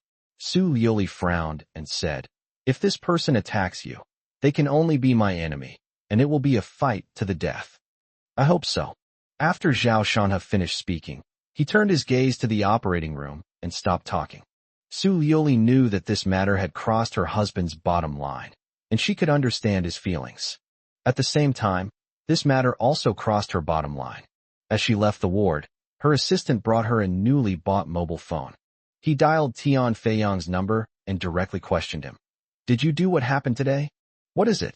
Tian Feiyang's tone was confused and somewhat angry. What's your attitude? I've been slapped by my dad several times because of my brother's situation, and I'm really annoyed.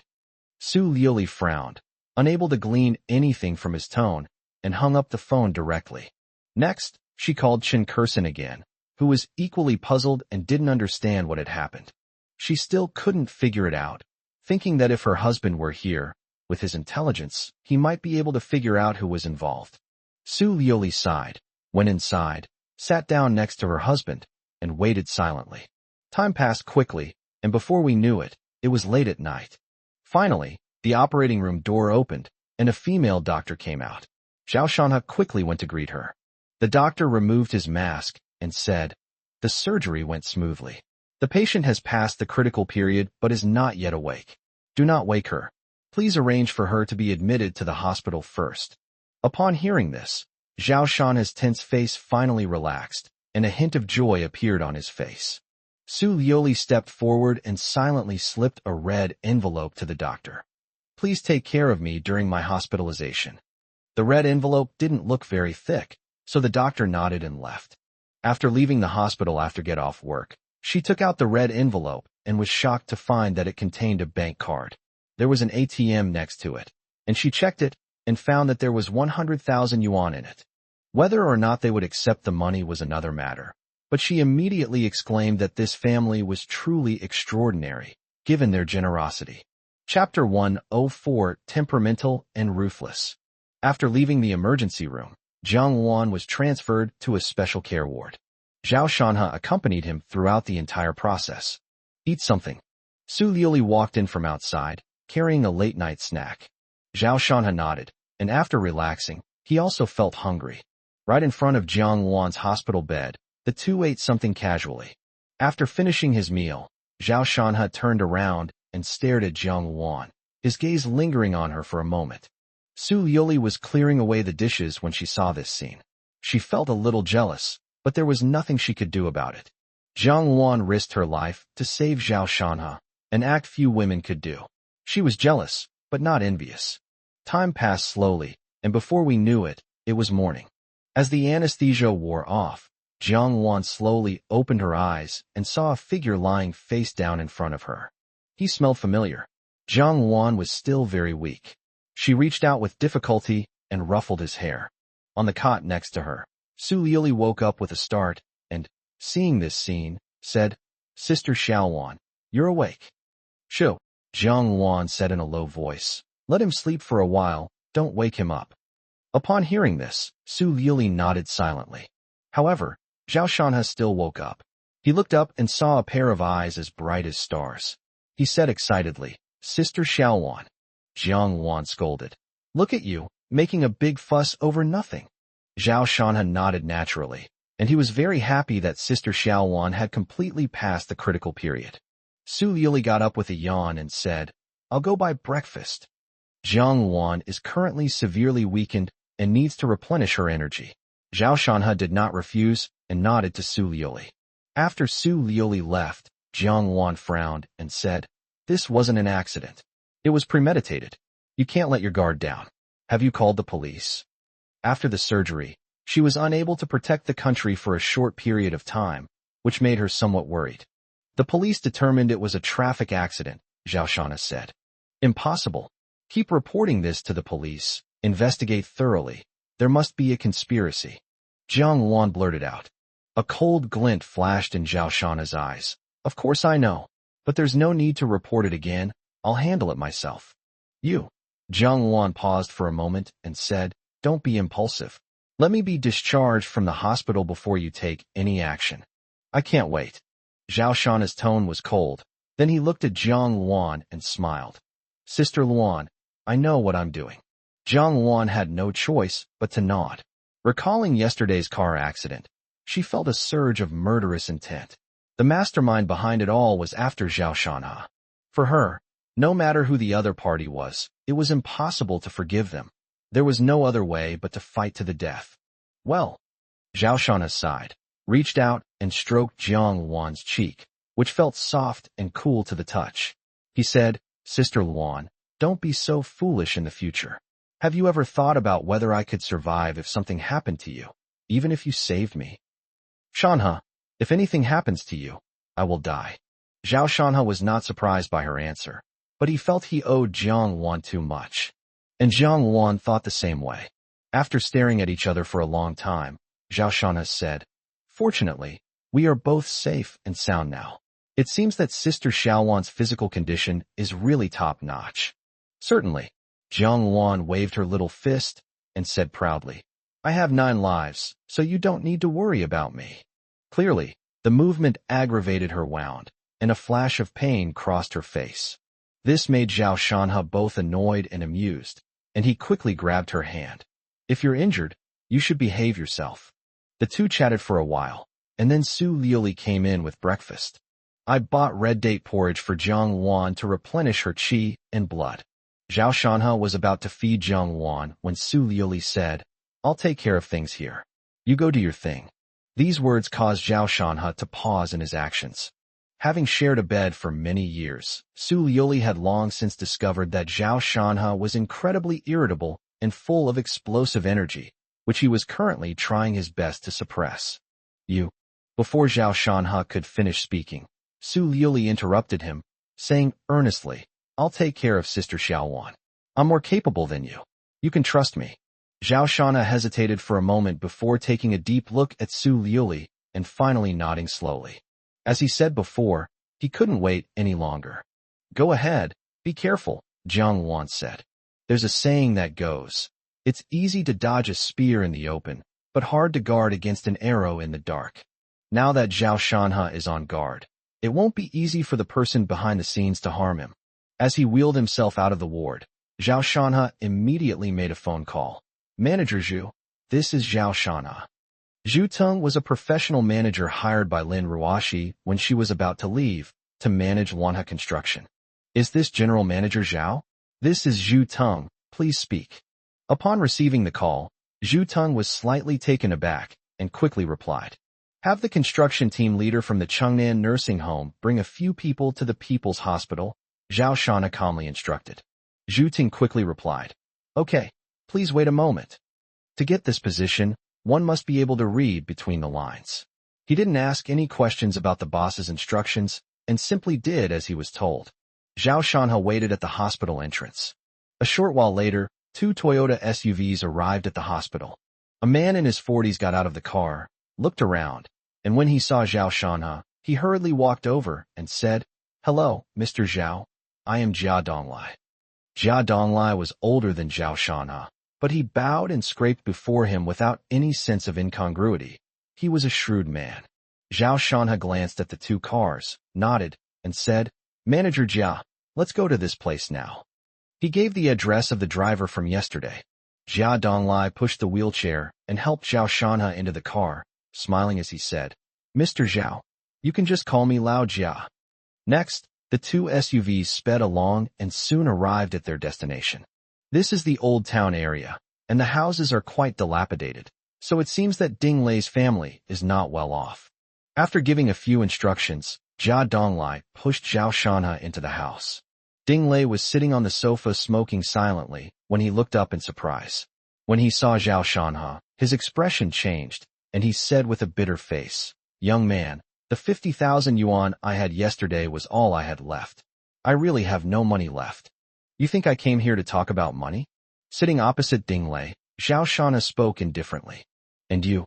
Enough with the nonsense. Who ordered you to do this?" Zhao Shanha asked bluntly. Ding Lei looked flustered and quickly said, "Are you sure you haven't misunderstood?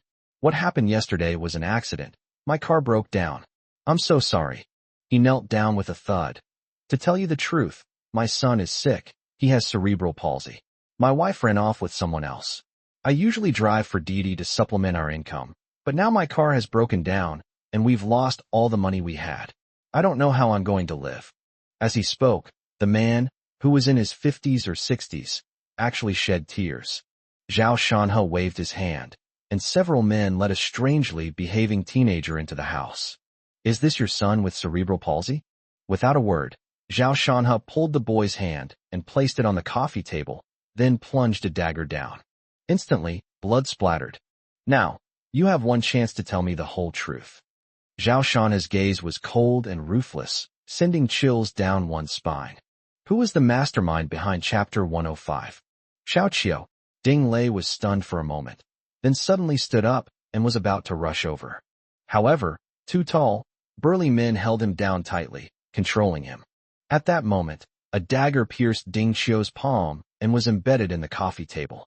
In no time, a strong smell of blood filled the room. Jia Donglai, standing to one side, felt a tightness in his chest and couldn't help but feel a chill in his heart. This Mr. Zhao is ruthless. Ding Qiu is a cerebral palsy patient, but he is not mentally disabled. He just has mobility impairments. He has never encountered such a thing before. 10 seconds after his palm was pierced, he let out a blood-curdling scream, his face filled with terror. Even his pupils were filled with fear. This made the man who was controlling him feel somewhat reluctant. Jia Donglai's pupils contracted. He walked over directly, told the man to leave, personally held Ding Qiu down, and looked at Zhao Shanhe, waiting for his next move. This detail made Zhao Shanhe nod in approval. Ding Lei struggled incessantly, his eyes bloodshot, veins bulging in his neck, like a wounded wild beast. You deserve to die. What does this have to do with Xiao Qiu? You won't even spare a child. Are you even human? That I'd hurt so much, I'm scared. Ding Qiu trembled all over, his lips slanted, and he cried out in a strange voice. Ding Lei said, Xiao Qiu, don't be afraid, Dad is here.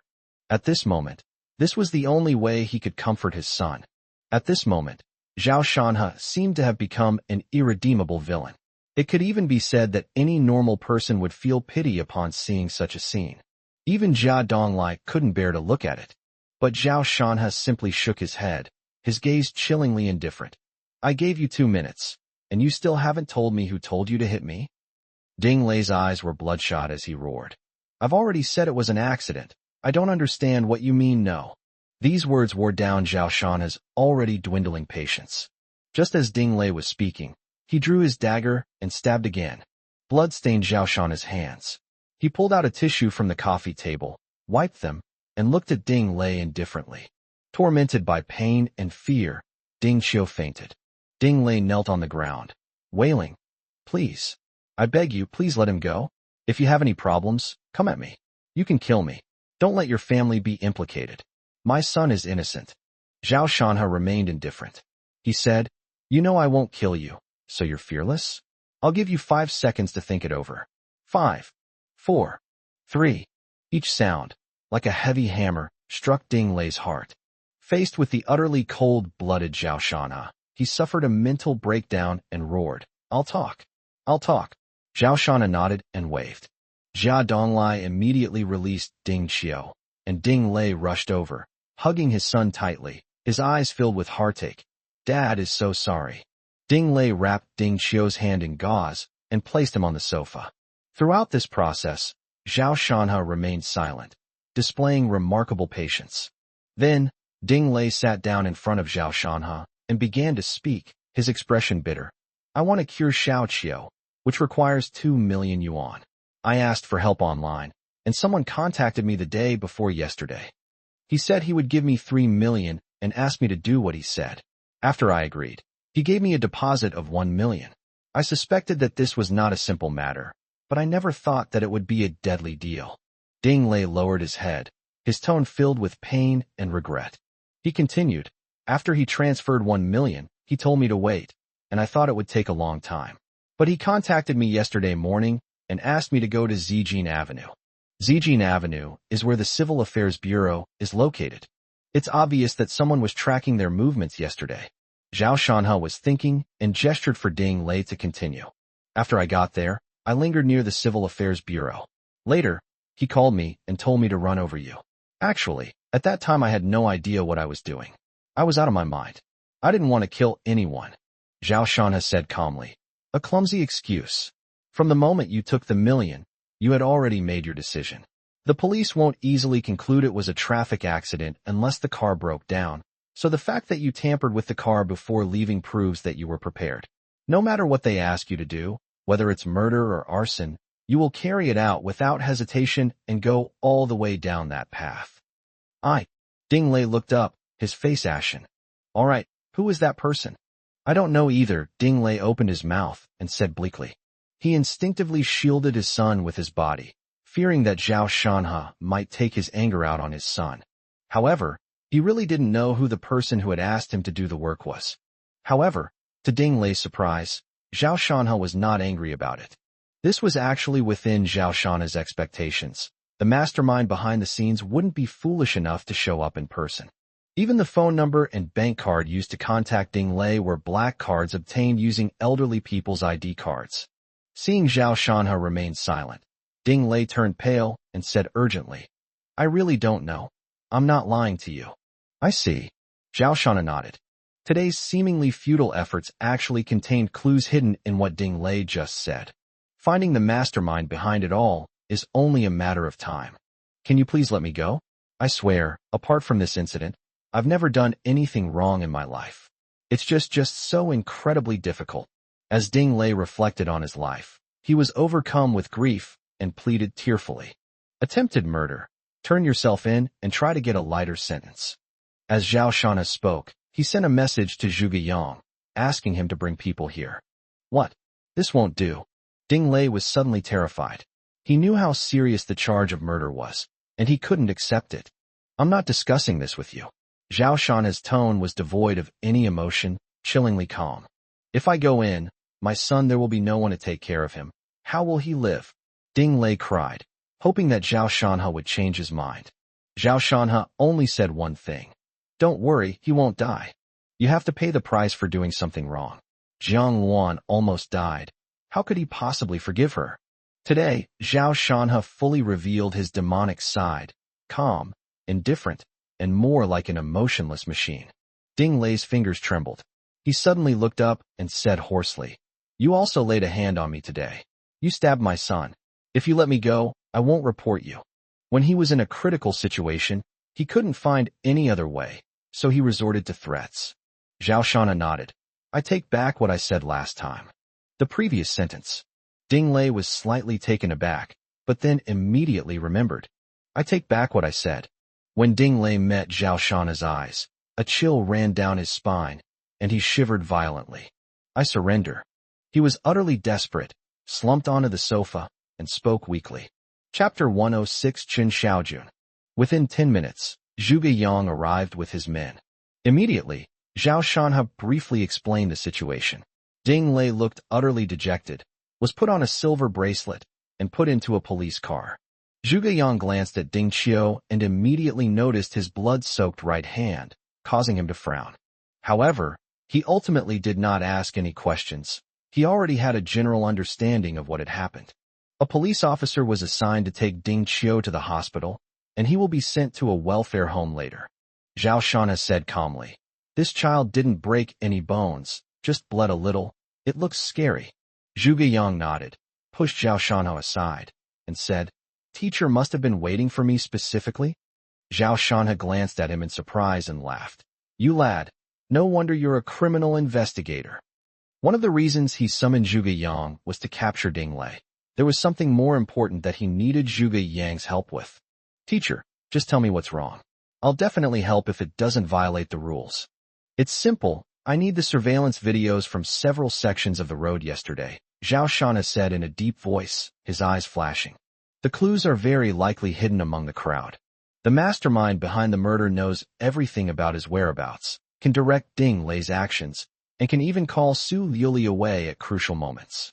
This reveals two pieces of information. First, someone on the other side must be following them. Secondly, the other party is very familiar with Su Liuli and knows that she habitually answers the phone in a secluded place. For a long time, whenever she received a phone call, she would avoid being around people and answer it alone. Initially, it was because company matters involved secrets, and she was afraid of being overheard. Over time, this behavior became a habit for her. Therefore, although the suspicion of the Tian family father and son is 99% strong, Zhao Shanhe guesses that the mastermind behind this matter may not be the Tian family father and son alone. But no matter who is involved, He will not let any of them go. After a moment's thought, Zhuge Yang understood Zhao Shanha's plan and quickly said, Teacher, don't be impulsive. Let's hand it over to the police. They'll definitely be able to find out. Zhao Shanha shook his head and said, The other party is powerful. I don't trust anyone except you. I won't report this to the police. Zhuge Yang is just one part of the plan. We need to leverage official power, and there's another person who can definitely help. Therefore, even if Zhuge Yang refuses, he will not be disappointed. Zhuge Yang was taken aback, then shook his head with a wry smile. Some things need no further explanation. If he were to investigate on his own, the case would most likely be halted, and the investigation would end with Ding Lei. Taking a deep breath, Zhuge Yang said, I can't show you the surveillance footage, but I know someone in the traffic police department who can take you to see it. Okay, thank you. Zhao Shanha nodded and waved to Jia Donglai, who was not far away. Mr. Zhao, please speak. Jia Donglai dared not be negligent in the slightest and walked over to speak respectfully. Today, when Jia Donglai met Zhao Shanha for the first time, he was deeply impressed. Ruthless and merciless. No wonder he became a chairman with a net worth of over $1 billion. Old Jia, are you now in charge of the construction team for the Chengnan nursing home?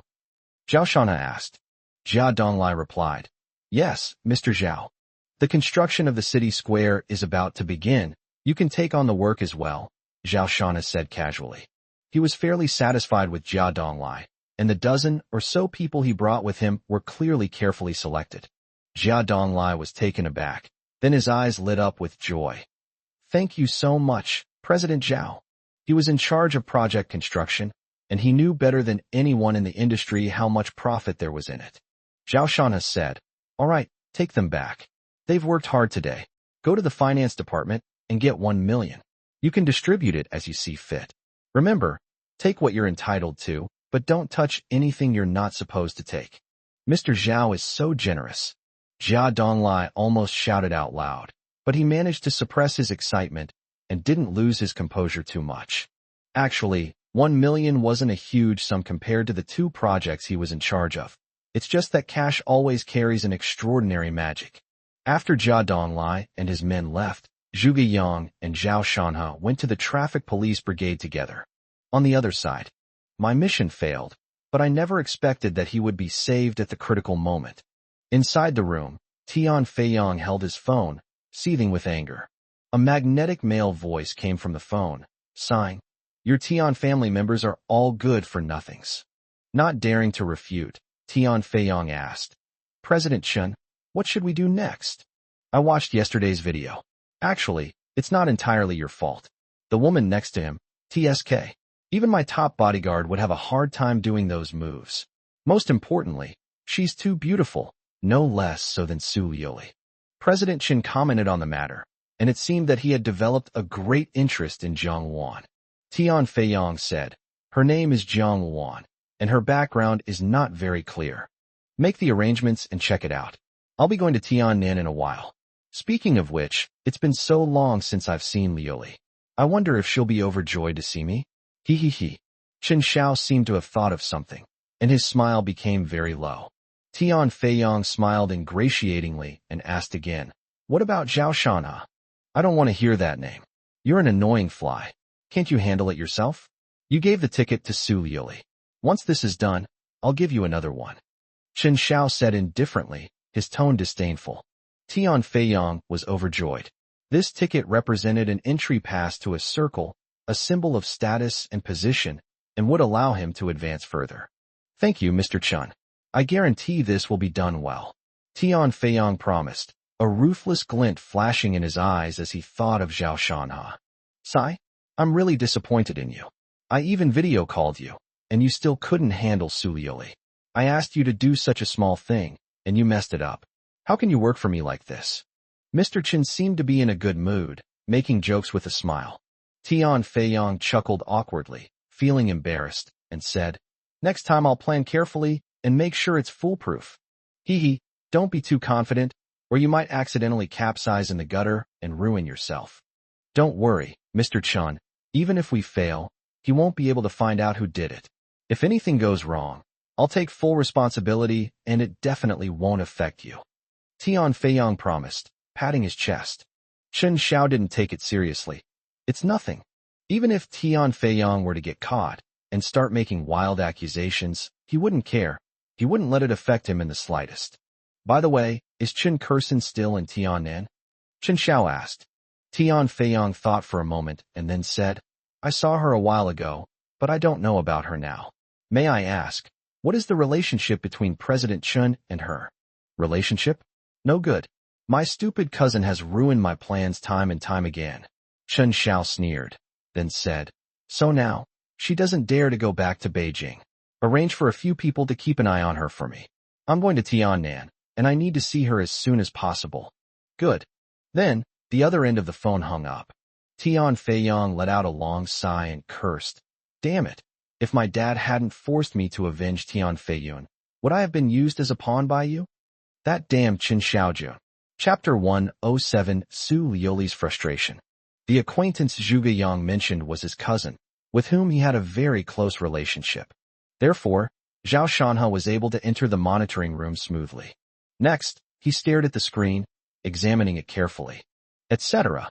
Suddenly, Zhao Shanhe spoke, and the operator next to him immediately pressed the pause button. There's something wrong with this car. Zhao Shanhe pointed to a taxi and said with a serious expression, this car has been seen at the entrance of the residential area and the entrance of the Civil Affairs Bureau. If this is not a coincidence, then there is definitely something wrong with it. After identifying the target, they reviewed the surveillance footage again and discovered that the taxi's driving trajectory was almost identical to Zhao Shanhe's. The distance was far, but it was clearly following behind. Someone is following us, Zhuge Yang said calmly. Zhao Shanhe nodded and instructed the operator to begin checking the taxi's trajectory. Time passed second by second. Finally, at an intersection, they saw the last man get on the bus. He was wearing a baseball cap, so his face was obscured. He was tall and rather thin. I've found you. A cold glint flashed in Zhao Shanhe's eyes, and he took a picture with his phone. If we can find this person, we can follow the clues and uncover the mastermind behind the murder.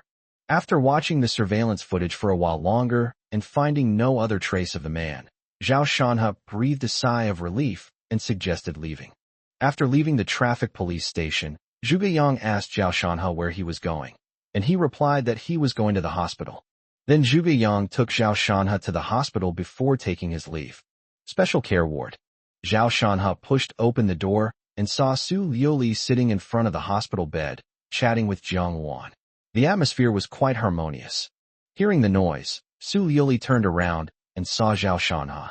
She walked over and grasped the wheelchair. How did it happen? Zhao Shanhe said, it went fairly smoothly. When he reached Jiang Wan, he asked, how are you feeling? I just ate something and feel a bit better, but I still have no energy.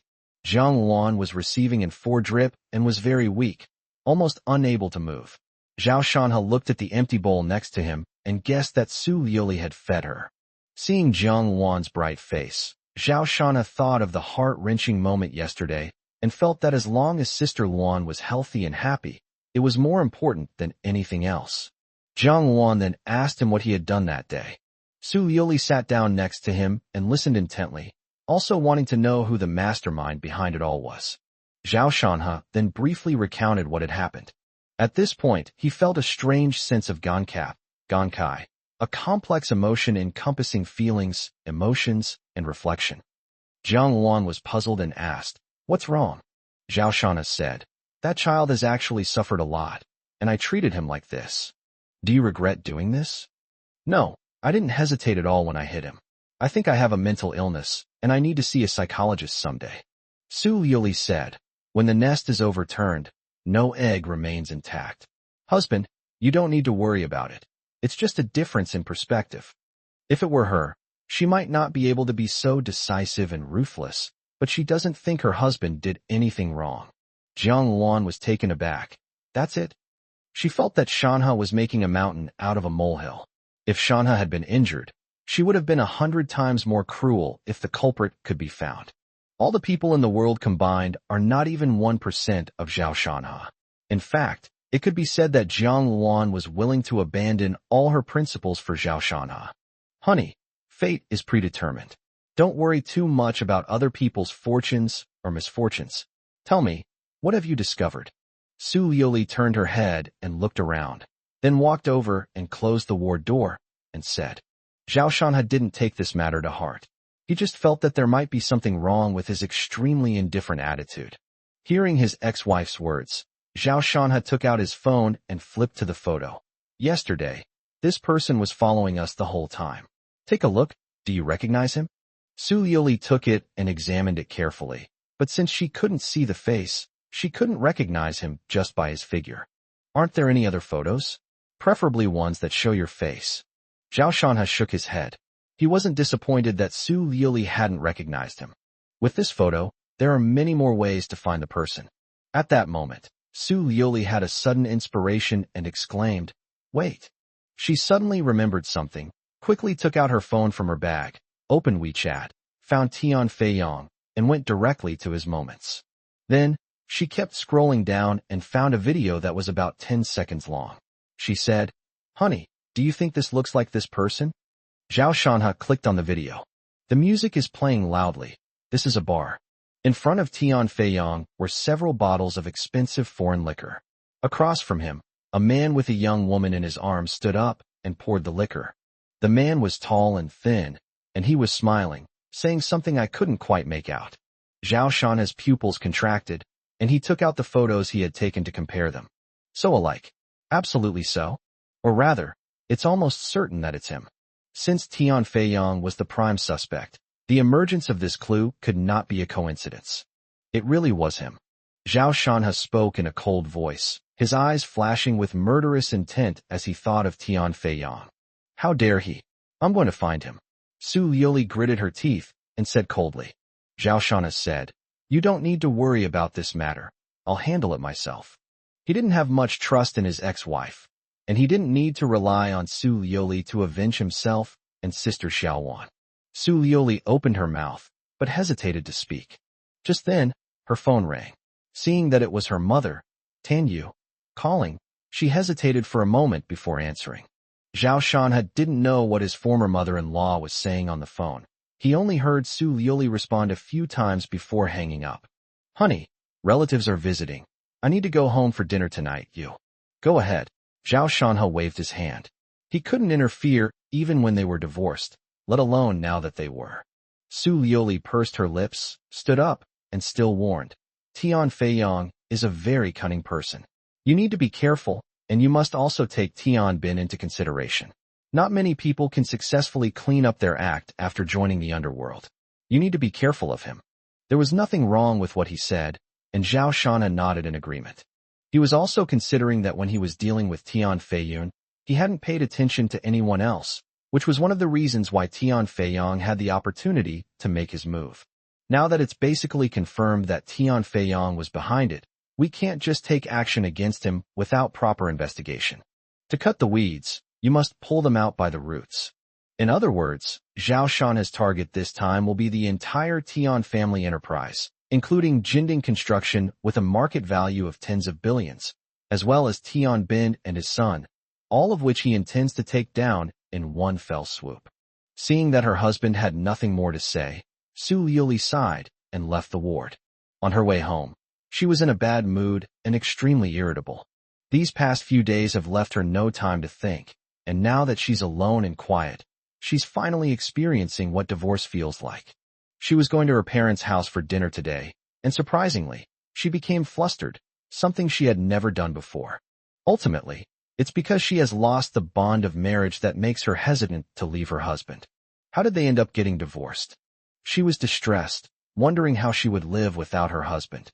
Chapter 108 Su Liuli will not make the wrong choice. Upon arriving at her parents' villa, Su Liuli pushed open the door. Tada! Suddenly, a bright light shone, and Su Qingxi appeared before Su Liuli, holding a cake. Then, her parents and other relatives, a total of 6 or 7 people, welcomed her inside. Tan Yu's face was beaming with joy as she took Su Liuli's hand. Daughter, you got a divorce so quietly. It's such a wonderful surprise for your mother. Tell me, how much money did he ask for to agree to the divorce? A few days ago, my daughter was absolutely unwilling to get a divorce, but to my surprise, she did it all on her own without any persuasion. Tanyu was overjoyed when she heard the news. Mom, what are you doing? After her initial shock, Su Liuli stomped her foot and asked anxiously. She didn't tell her parents, but they still found out about the divorce. Uncle Su Xianshan said with a smile, Liuli, in this society, if things aren't going well, just get a divorce. There's nothing to be ashamed of.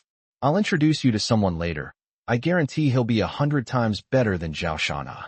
Su Qingxi, sister, congratulations on escaping your misery. Let's have a drink today, Su Wenshan said to Su Xianshan, sounding quite pleased. He had been unhappy with Zhao Shana's attitude that day for a long time. Amidst the harmonious scene, Su Liuli's eyes flashed with rage, and she suddenly roared, Enough! The living room fell silent immediately. Whether or not to get a divorce is my own business. Even if we do get a divorce, I will not leave my husband. After saying this, Su Liuli went upstairs to the second floor, entered her bedroom, and closed the door. Unexpectedly, her relatives came over to celebrate her divorce. If I had known it was because of this, she would never have come back. A moment later, Tanyu followed her in, frowning as she said, Daughter, you're already divorced. What kind of behavior is it if you don't leave him? Are you that reluctant to let go? What's so good about him? I've heard about what happened with Tian Feiyun. He not only used others as pawns, but he also harmed you. He's a morally corrupt person, not worth your time. You're right to get a divorce. Mom, our divorce has nothing to do with that matter. He is my husband, so please stop slandering him. Hearing Tanyu criticizing Zhao Shanhao again, Su Liuli felt exhausted.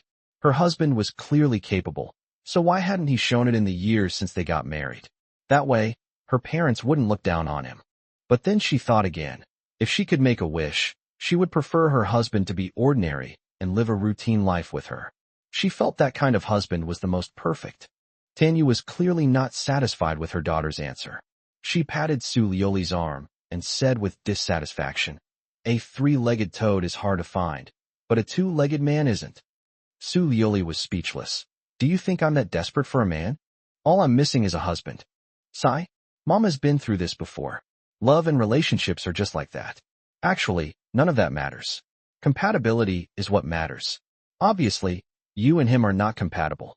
Divorce is a good thing. You will understand in the future. Mom will not hurt you. You're wrong. My husband and I are the perfect match. He's very smart, and if we could get him a job at our company, he would definitely shine. Upon hearing this, Tanyu was immediately startled and quickly said, You still want him to work at our company? No way, absolutely not. Su Qingxi added, Sister, are you misunderstanding something? Tian Feiyun was just being used. It doesn't mean he has any ability. If he were capable, he couldn't have stayed in the library so peacefully for so many years, could he? Su Liuli frowned and said, He wasn't being used. Tanyu interrupted her. In short, I absolutely will not allow him to work at our company. Your divorce is a great thing. I'll see if there are any good alternatives you can try dating. Marriage is a lifelong commitment. You can't afford to make the wrong choice again. I'll be there to help you choose. Seeing that she was about to launch into a long speech, Su Liuli quickly changed the subject. There's something I need to tell you. Don't get too close to Madame Tian. Tanyu's social circle naturally consists of prominent figures in Tianan City. She and Tian Bin's wife often go to beauty salons together. What's wrong? Weren't you and Tian Feiyun on good terms? Now that he's in jail, are you no longer seeing each other? Besides, the group and Jinding Construction have quite a lot of business dealings. Tanyu was puzzled by Su Liuli's words and asked. Su Liuli was prepared to cancel these collaborations, but she couldn't explain these things. Because for her husband and the Tian family, there was only one path, a fight to the death. Honey, you don't want me to get involved, but how can I just sit idly by?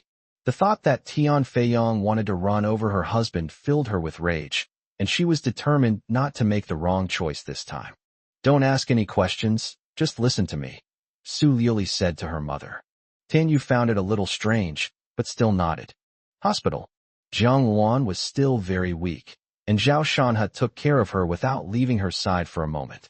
After learning that the murderer was Tian Feiyong, Zhao Shanhe was no longer in a hurry to take revenge. He not only wanted to deal with Tian Feiyong, but also Tian Bin. Tian Feiyun is in jail and will soon be sentenced to life imprisonment, so the whole family will be together. What are you having for dinner? I'll have someone bring it over. Zhao Shanhe called Jia Donglai to inquire about Jiang Wan. Jiang Wan thought for a moment and then said, "Whatever." Jia Donglai answered the phone. "Hello, Mr. Zhao. Buy some food and send it to the hospital," Zhao Shanhe instructed. "Okay, are there any requirements?" Casual. Hearing the busy tone on the phone, Jia Donglai looked conflicted. "Sai, I just wanted you to think about what to eat." Seeing him push the trouble onto his subordinate, Jiang Wan pouted and said with dissatisfaction. Zhao Shanhe chuckled, somewhat smug. An hour later, Jia Dong arrived at the hospital. "Just leave it there. Thank you for your trouble," Zhao Shanhe said. Jia Donglai smiled and said, "No trouble at all. I'll be going now. Call me if you need anything." "Good." Upon opening the package, I found both soup and vegetables, all exquisitely presented and very appetizing. Judging from the packaging, it was purchased from a 5-star hotel. Zhao Shanhe sighed, impressed by old Jia's competence. After feeding Jiang Wan, Zhao Shanhe said, "The food from a 5-star hotel is indeed not as good as Sister Luan's." Hearing this, Jiang Wan was delighted, and a smile appeared on her lips. However, her face soon turned slightly red, and she became shy. Zhao Shanhe had a sudden inspiration and said, "Sister Xiaowan, do you need to go to the toilet?" Jiang Wan nodded silently. She was very weak and had difficulty moving around on her own. After thinking for a while, Zhao Shanhe had an idea. He lifted Jiang Wan's blanket and carefully pulled her into his arms. She said, "Sister Xiaowan, hold me." Then, holding the 4-drip in one hand and rolling the wheelchair with the other, he led Jiang Wan to the bathroom. Jiang Wan gently wrapped her arms around his waist, her burning cheeks pressed against his chest. She could hear Shanhe's powerful heartbeat and felt that it was the most beautiful melody in the world. She wished that time could stand still at this moment. Fortunately, the toilet wasn't far away, and they arrived quickly. After carrying her onto the toilet, Zhao Shanhe finally let out a long sigh of relief. Chapter 109. Is this how you seduce men? After carrying Jiang Wan to the bed and covering her with a blanket, Zhao Shanhe felt less embarrassed. Having just felt Jiang Wan's alluring body, he felt a surge of heat in his heart. There is an urge to pick this ripe fruit. This was just a physical urge. Jiang Wan was the most important person in his life, and there was still a long road ahead. Not long after lying down on the bed, Jiang Wan closed her eyes and fell asleep. Zhao Shanhe took out his phone. Someone had sent him Tian Bin's information, including his rise to wealth and how he founded Jinding Construction. Although it doesn't cover every single detail, it's still quite detailed, and much of the information can't be found online. It must be said that Wanxiu played a significant role in this regard. Time passed by, second by second. It was almost midnight when Su Liuli pushed open the door and came in. "Aren't you going to spend the night at your parents' house?" Zhao Shanhe looked up, somewhat surprised. "In the past, when my wife went to her parents' house for dinner, it meant she wouldn't be coming home that night. Now that they're divorced, they're starting to change?" Jiang Wan, lying in the hospital bed, quietly opened her eyes a crack. After seeing that it was Su Liuli, she closed her eyes again and continued to sleep. Su Liuli was furious. "Why did I have to stay overnight? I don't know who spread the news of our divorce, but my mother organized a celebration for me with relatives. I couldn't stand it, so I came here. What is this?" She closed the door, walked in, and saw Zhao Shanhe's phone screen. Some information about the Tian family. Zhao Shanhe thought for a moment, then handed over his phone, without hiding anything. Su Liuli felt a surge of inexplicable joy. She took it and examined it carefully, somewhat surprised. "This is very detailed. Who gave it to you?" Zhao Shanhe didn't explain. After she glanced at it, he took the phone back. "A friend." "A woman, right?" Su Liuli glanced at him, her tone slightly sour. "What I'm thinking about right now is how to kill the Tian family father and son. Your focus is flawed." Seeing that her husband did not give a direct answer, the wife became even more certain of her guess. She was secretly angry but did not want to show it, so she had to turn her attention to the matter at hand. She said, "If you want to deal with them, the old methods won't work. Jinding Construction is too big and has a very prominent position in Tianan City. If you start with the company, it will be very difficult and you will encounter a lot of resistance. When a company grows to a certain size, It becomes involved with relationships from all sides, making it difficult for one person to influence it. With Zhao Shanha's intelligence, he naturally understood this principle. We have to do it, even if it's difficult. Every human being has weaknesses and vulnerabilities, and Tianbin will only have more. Jinding construction is too large to deal with directly, so let's change our approach and start by destroying him from within. Zhao Shanha said calmly that he also had ways to target Jinding construction, but it would take a long time. For him, the cost-effectiveness was too low. He only wanted to bring the Tian family father and son to their doom and annihilation as quickly and ruthlessly as possible. Su Liuli walked over and gently pinched his cheek. "Sigh, honey. How come I never realized you were so smart before?" Zhao Shanha didn't stop her hand and said without thinking, "Then it must be because you didn't put your heart into it." "Huh, you're slandering me. My heart is with you. And you still say I haven't put in the effort." Su Liuli retorted, dissatisfied. She said that, but in her heart she thought her husband was right. In the past few years, she had focused all her attention on her career and hadn't paid much attention to things at home. Zhao Shanha laughed sarcastically. "Do you even believe what you're saying?" When her lie was exposed, Su Liuli wasn't embarrassed. She giggled and sat down in Zhao Shanha's lap, looking at him with a charming and alluring gaze. Zhao Shanha frowned. "What are you doing? We're divorced.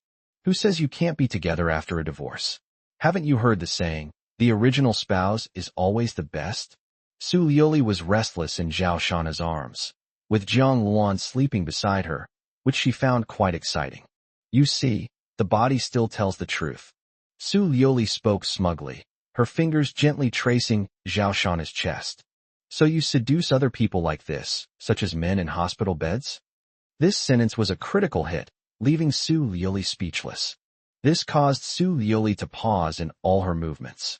Her smile vanished at a visible speed, and her supple body stiffened in an instant. She sighed, pulled away from Zhao Shanha's embrace, and looked utterly dejected.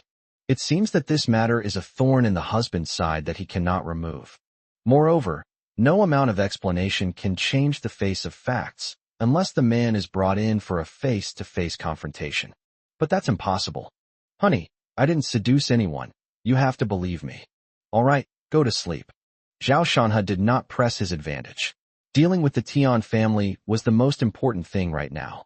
As for Su Liuli's mosaic lover, he would find out sooner or later and would not let him go. Su Liuli opened her mouth, but helplessly lay down on the cot next to her and fell asleep fully clothed. Turning off the lights, Zhao Shanha shook his head as he looked at his ex-wife's barely visible curves in the moonlight.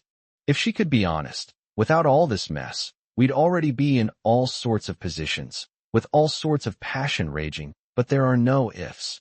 Before she knew it, Su Liuli had fallen asleep, murmuring in her sleep, "You have to forgive me.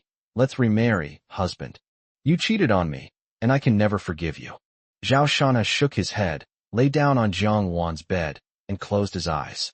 A slight stinging sensation gradually woke Zhao Shanha. He felt a soft, comfortable touch on his head. "Don't move. There's still one gray hair." Jiang Wan's voice made Zhao Shanha stop what he was doing. "Shanha, look at you. You're so young, but you already have gray hair." A moment later, Jiang Wan, with a strand of white hair between her fingers, sighed. Zhao Shanha stretched and said with a smile, "Sister Xiaowan, from a scientific point of view, this is just a normal physiological phenomenon. There are people whose hair turns white when they are teenagers." Jiang Wan thought about it and felt that what he said made sense, so she gently blew on it, and the white hair immediately disappeared. "Where's Su Liuli?" Zhao Shanha turned his head and saw that the bed for the caregiver was empty, so he asked. "She went to buy breakfast," Jiang Wan said. Zhao Shanha laughed. "Even when I was lying here, I didn't get this kind of treatment. People always change. Let's not talk about her for now. How are you feeling today?" Zhao Shanha changed the subject. "I feel much better. I have some strength, and I think I can barely get out of bed by the afternoon," Jiang Wan said after taking a moment to assess the situation. Upon hearing this, Zhao Shanha exclaimed in amazement, "Sister Xiaowan's recovery ability is truly terrifying. Looking back, when we were still in the orphanage, Aunt Young often prepared a lot of herbal soups and drinks. Perhaps the secret was hidden in them." Otherwise, there's no way to explain why Sister Xiao Wan is so powerful. After all, there are many people who train in martial arts from a young age, but those who reach Zhang Wan's level are extremely rare. Thinking of this, Zhao Shanhe felt a little strange. Aunt Yang also gave me some herbal medicine, but I don't practice martial arts. Chapter 110. Will Su Liyuli betray us again? After Zhao Shanhe finished washing up, he noticed Zhang Wan holding her phone, looking at it intently. He wiped his hands with a tissue and asked, "What are you looking at?" "Reading novels." Zhang Wan answered without looking up. When Zhao Shanhe saw her so engrossed for the first time, he found it amusing. "Is it beautiful?" "Of course. A 3-year agreement? That's awesome." Zhang Wan looked up and said excitedly. Zhao Shanhe glanced at it and was speechless. "This book is quite popular. It's been finished for ages." Zhang Wan smiled gently, put down her phone, and said, "Shanhe, if you were the protagonist, would you still proclaim the 3-year promise?" "How did this get dragged into me? If I were the protagonist, I would have had an even harder time than him, becoming even stronger 3 years later before keeping the appointment," Zhao Shanhe replied casually. "No, you won't," Zhang Wan said with certainty.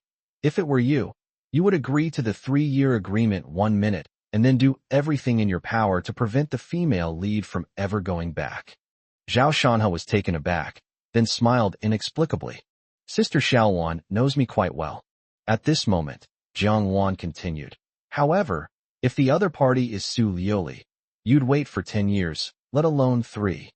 Zhao Shanhe felt embarrassed and changed the subject. "Why are you discussing this stuff out of the blue?" I thought to myself, does Sister Xiaowan know me so well? I vaguely heard my name just now. What were you talking about? Su Liyuli pushed the door open and came in, asking curiously.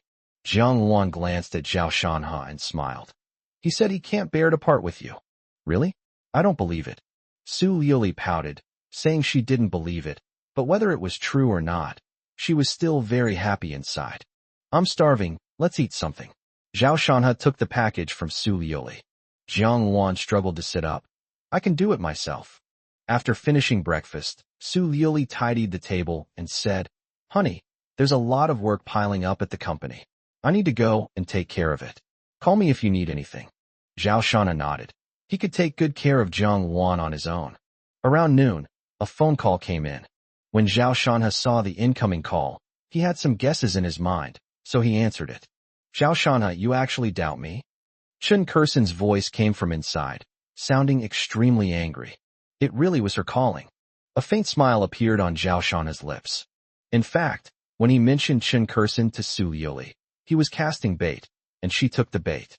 Furthermore, it can be determined that Su Liyuli and Chen Kursen's relationship is closer than he imagined, seemingly not just a cooperative relationship like that with Tian Feiyun.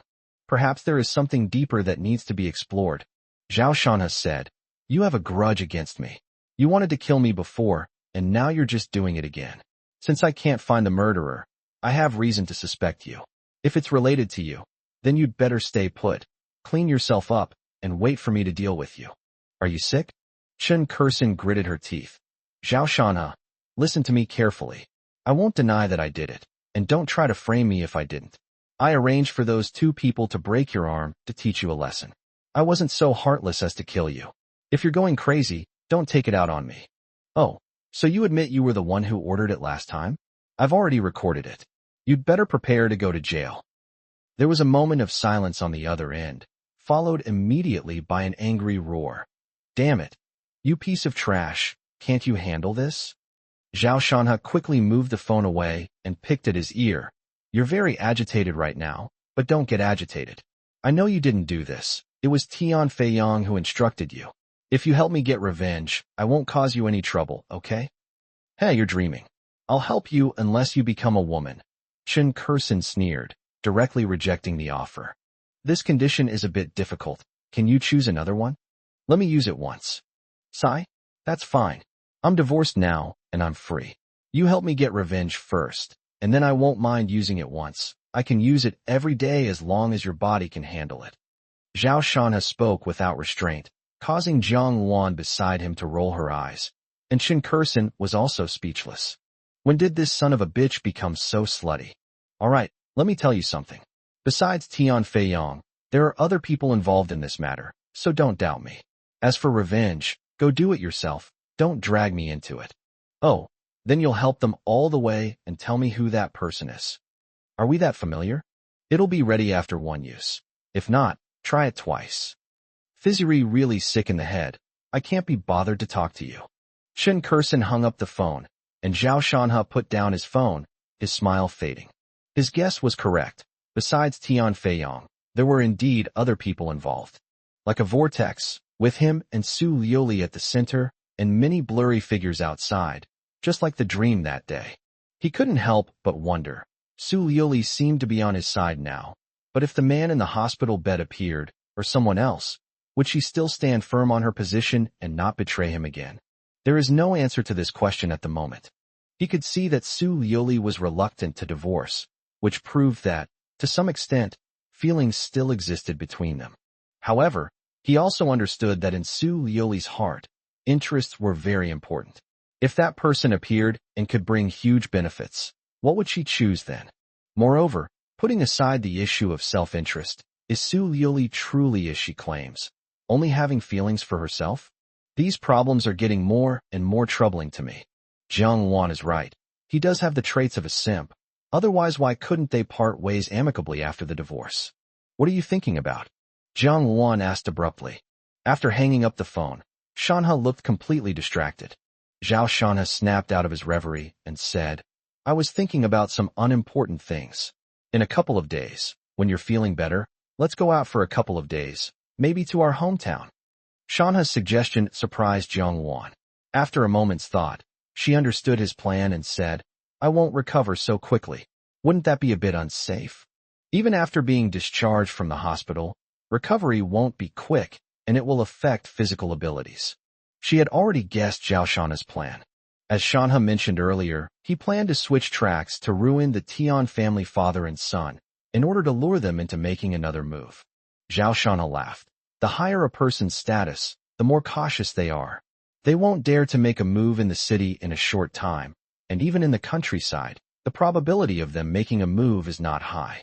Sister Xiaowan, don't overthink it. Luring the snake out of its hole is just a side thing. Taking you back to relax is the main purpose. Upon hearing this, Jiang Wan immediately smiled, nodded vigorously, and her eyes became slightly moist. She hadn't visited Mr. and Mrs. Zhao for a while. Chapter 111 Little Luan. I can never forget the first time I saw you, your captivating eyes. Your image is etched in my mind. I can't shake it off. As the song began, 2 days passed by unnoticed. Zhao Shanhe's suggestion to return to his hometown made Jiang Wan very happy, and even her health recovered faster. In just 2 days, she waved her little fist and said she could be discharged from the hospital. After a series of examinations, the doctors were somewhat surprised and agreed to her request. Just 3 days after the surgery, she was able to move freely. It has to be said that Jiang Wan's physical condition is extremely rare and astonishing. Next, Zhao Shanhe completed the discharge procedures and went home with Jiang Wan. During this time, Su Liuli came by and, upon learning that they were going back to their hometown, wanted to accompany them, but Zhao Shanhe refused. Su Liuli felt resentful, but she guessed Zhao Shanhe's plan, so she didn't say much, only reminding him to be careful and cautious. At the same time, she was also thinking about how to win back her husband and how to learn to be a virtuous wife. Once home, Jiang Wan couldn't wait to start packing. Her large suitcase was filled with food and clothes, most of which belonged to Zhao Shanhe, with very few of her own belongings. Zhao Shanhe saw it all and could feel Jiang Wan's unconditional love from the little details. He felt a pang of heartache and told Jiang Wan to treat herself better. However, Jiang Wan's eyes reddened, and her face was filled with stubbornness. So, Zhao Shanhe could only let her be. In a corner where Zhao Shanhe couldn't see, Jiang Wan thought, if it weren't for me that year, Zhao's parents wouldn't have had that accident, and Shanhe's early life wouldn't have been so bitter. You saved my life, but I caused the deaths of my parents. Even so, you don't blame me and call me Sister Xiaowan. I am the happiest woman in the world. After packing their luggage, the two drove out. Jiang Wan drove the car, which swayed and bumped along the uneven mountain road, heading towards the countryside. She would occasionally glance at the drowsy Zhao Shanhe and feel so content with her life. Looking at his cheeks, Jiang Luan wanted to get closer to him, so she couldn't help but reach out and pinch them, giggling. Holding your hands, I feel your tenderness. I really can't breathe. I want to cherish your innocence. Seeing you suffer makes me sad. As the song played, Jiang Luan and Zhao Shanhe arrived at their hometown. The house was very old, and Jiang Luan had the key. She opened the door. It was very clean inside. She had obviously been there many times. After having a farm-style meal, the two went out. When they arrived at the woods where they first met, Jiang Luan felt a little down thinking about her biological parents, so Zhao Shanhe told her jokes to cheer her up. Before long, Jiang Luan cheered up and giggled, filling the woods with laughter. I'm afraid I'll fall in love with you. I dare not get too close. I'm afraid I have nothing to give you. Loving you also requires a lot of courage. As they sang, they visited the village's elderly. During their casual conversation, the elderly people lamented the changes in the world and felt sorry for Zhao Shanhe, who had lost his parents at a young age and now had lost both his legs. Some of them were so sad that they shed tears. On the other hand, Jiang Luan's appearance also surprised the villagers. The older women rushed over to introduce her to potential partners, leaving Jiang Luan both amused and exasperated. Zhao Shanhe's face darkened at this, and his smile froze.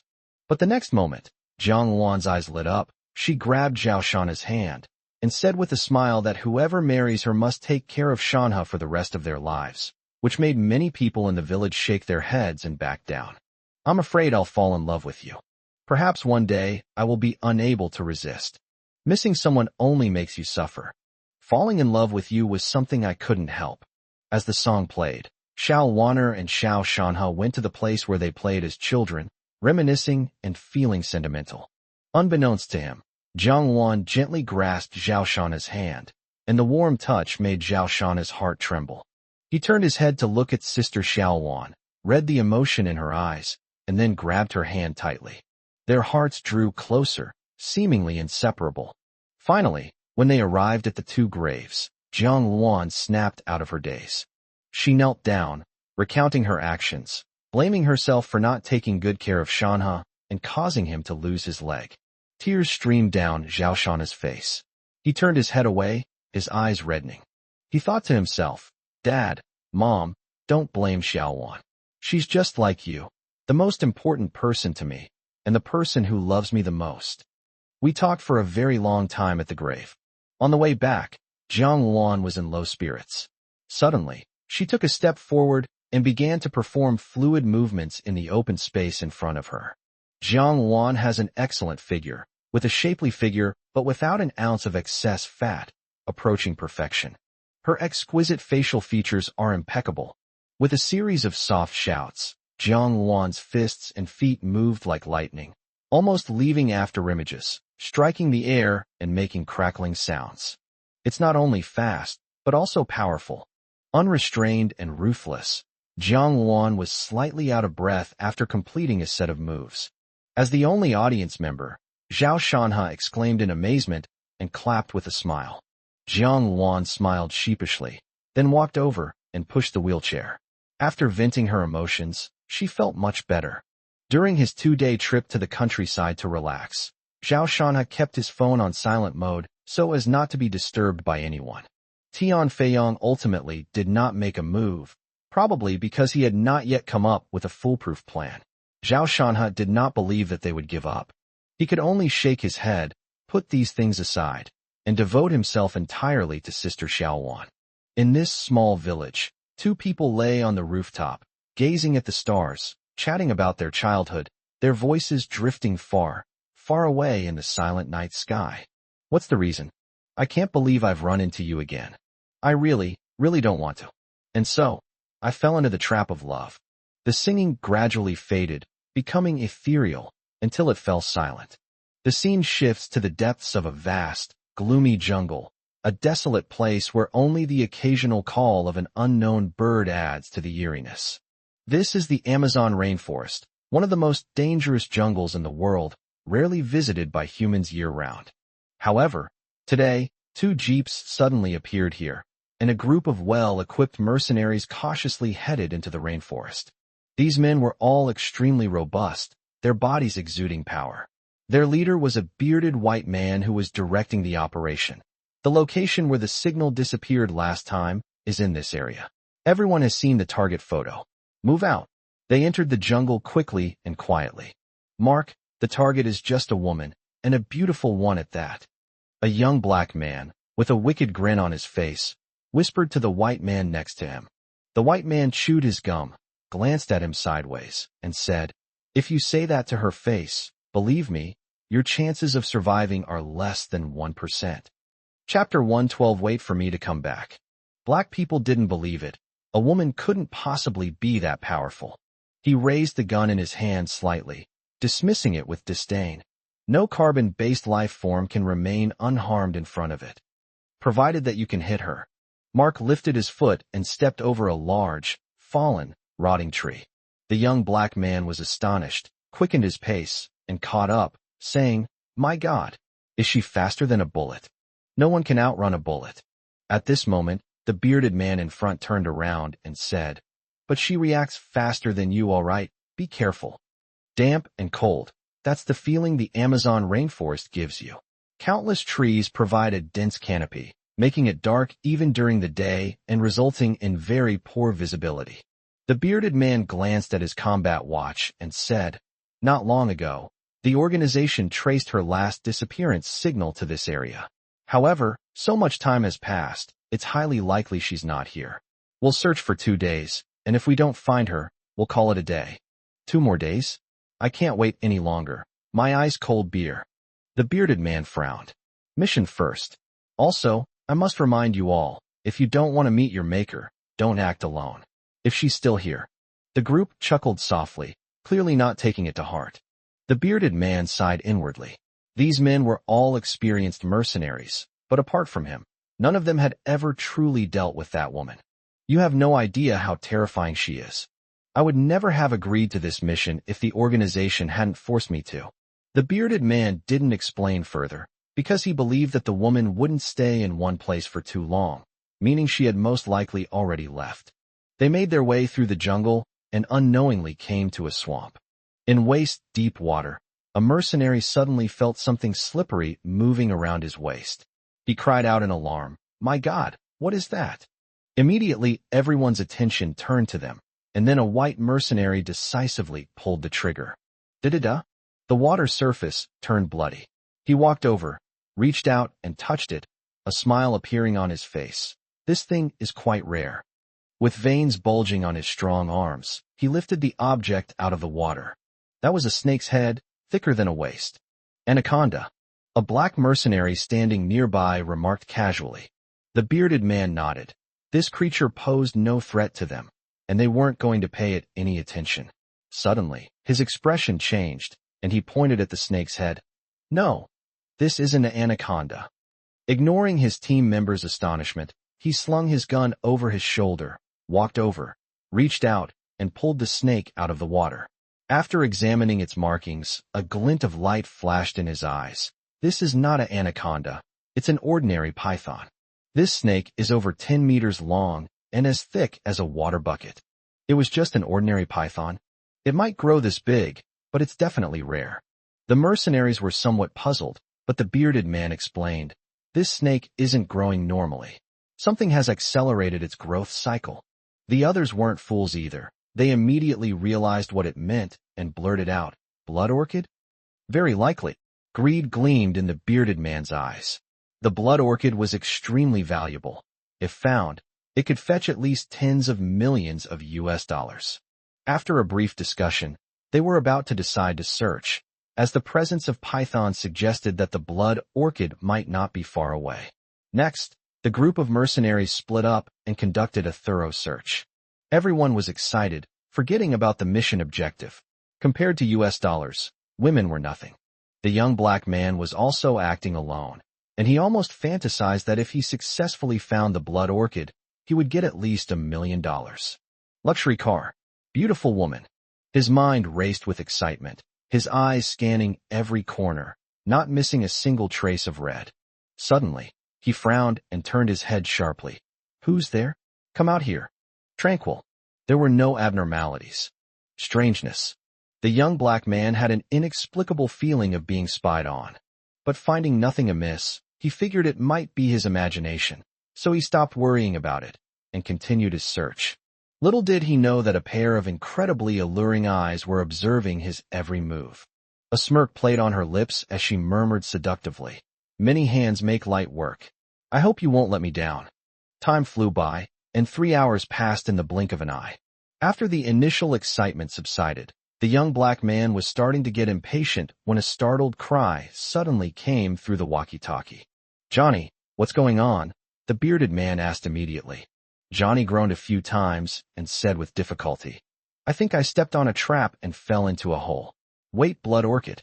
The bearded man's voice immediately became urgent. "What? Explain yourself." "I saw the Blood Orchid. It's in this cave. My God, it's so beautiful." Johnny was incoherent, his voice trembling with excitement. Upon hearing this news, everyone was overjoyed, and the bearded leader immediately ordered his team to meet at the cave. The young black man was overjoyed. He saw Johnny's location on his watch and ran straight there. "Don't rush, take it slow." Suddenly, a seductive voice rang in his ears, almost making the young black man lose his mind. He turned his head and saw a woman who was so mature and alluring that it was indescribable. He swore that he had never seen such a beautiful woman in his life. "Don't move. Let me check the location of the cave." The woman was almost touching him, looking at the combat watch on his wrist, which showed the location and distance of the other team members. The young black man snapped out of his daze, his expression instantly turning ferocious. The mission target had appeared. Without a second thought, he prepared to raise his gun and pull the trigger, but the moment the thought crossed his mind, he was struck hard in the temple, his eyes rolled back, and he lost consciousness, meeting his maker. The woman, after seeing the coordinates, muttered to herself in frustration, "I couldn't find it for so long, but there was actually a cave entrance there." Puff! The young black man's body lay in the swamp. The woman glanced at her and said, "Watch your mouth next time. It's less than a kilometer away from here as the crow flies." The mercenaries gathered here. The bearded man counted them, and, including Johnny in the cave, there were only 6 of them. He then picked up the walkie-talkie. "Mike, where are you?" Get a reply. However, Mike did not reply for almost a minute. The bearded man frowned and said, "Never mind him. Let's go down." Soon, all 6 flowers from the 3 blood orchid plants were picked and placed in the bearded man's backpack. He couldn't help but smile broadly. However, just as he climbed out of the cave, a voice made the smile on his face vanish instantly. "Comrade with the big beard, please put down your backpack. It doesn't belong to you." "It's you." The bearded man's pupils contracted, and in the instant his expression changed, he immediately made a gesture. Click, click. Instantly, everyone loaded their guns, became extremely alert, and looked around at the dark jungle. Immediately afterwards, a curvaceous figure dressed in camouflage appeared in the distance. Da-da-da-da. Without the slightest hesitation, a dense barrage of fire struck the trees with muffled thuds. There is a famous saying in China.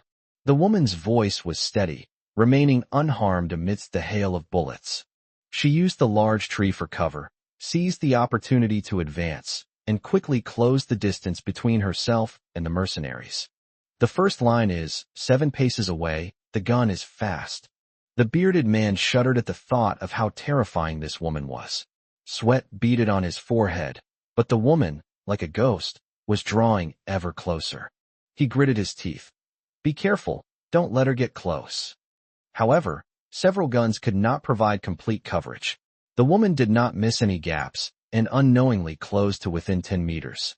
The second sentence is, as the sound rang out, the woman raised her hand, revealing a finely crafted pistol. Bang, bang, bang, 3 shots in quick succession. The 3 mercenaries who showed their faces immediately collapsed with bloody holes in their foreheads. Within 7 steps, the gun is fast and accurate. You still need to learn. The remaining 3 mercenaries huddled behind a large tree, trembling with fear. The bearded man's eyes were filled with terror, as if he were so close to death. One of the mercenaries couldn't withstand the pressure and tried to fight back. He raised his gun, and just as he reached out, his arm was immediately shattered by a bullet, and blood gushed out. The excruciating pain spread, causing him to scream in agony, his lips trembling. She's a devil.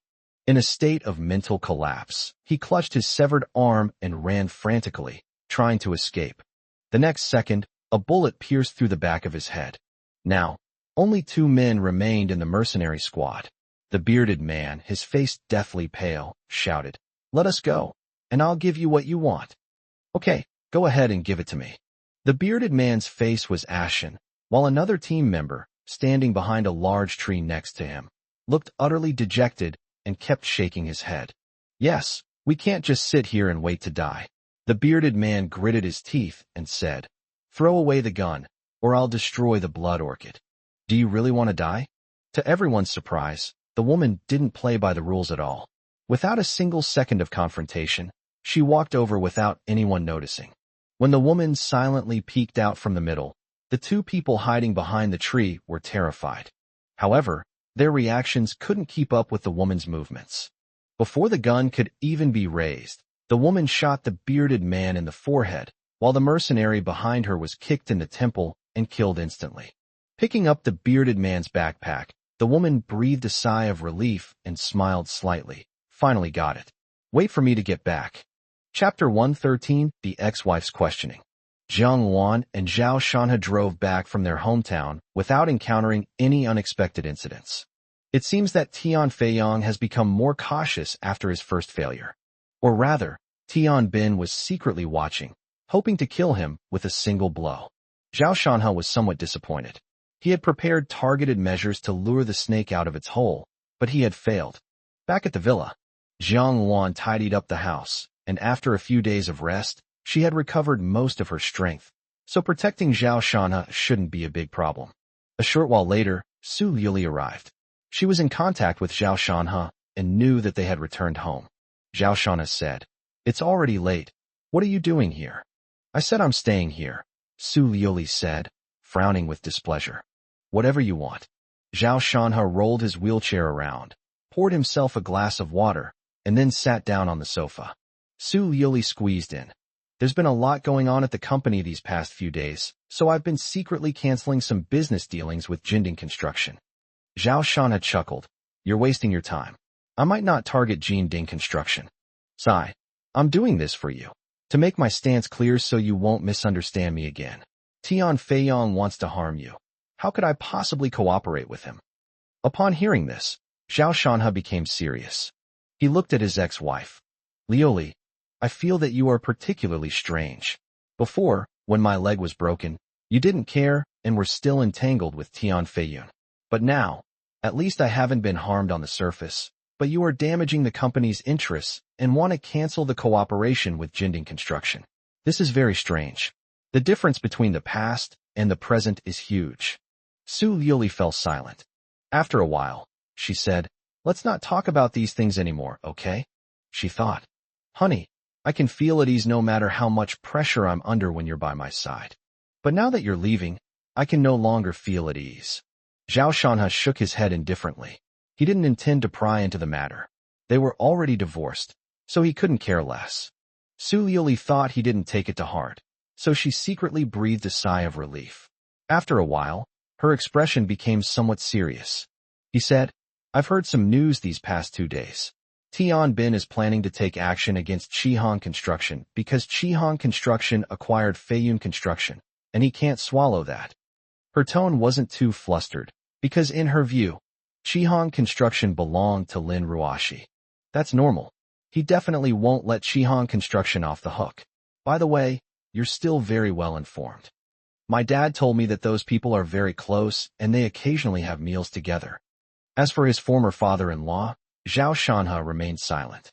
If his former father-in-law and mother-in-law were to cause trouble again, he would not hesitate to take action. After a moment of silence, Zhao Shanhe said, "Forget it. The Qihong Construction matter doesn't matter. Let him do whatever he wants." Upon hearing this, Su Yuli was secretly delighted, thinking that Zhao Shanhe and Lin Ruoshi had a falling out, and he didn't want to get involved anymore. After chatting for a few more minutes, she prepared to go upstairs to sleep. Before leaving, she invited Zhao Shanhe to come up with her, but unsurprisingly, he refused. Su Yuli wasn't particularly disappointed, there was plenty of time. Zhao Shanhe played on his phone for a while, then went inside to sleep. The next day, as usual, Jiang Wan called him to get up and have breakfast. She had a dream last night that girls naturally have needs when they reach a certain age, and she was no exception. She pretended to be calm, but her face was rosy, and when she was with Zhao Shanhe, her expression was somewhat inexplicably infatuated. Zhao Shanhe felt something was strange, but didn't think much of it. While eating breakfast, he casually asked, "Where's Su Liuli?" "He left this morning." Zhao Shanhe nodded and didn't ask any more questions.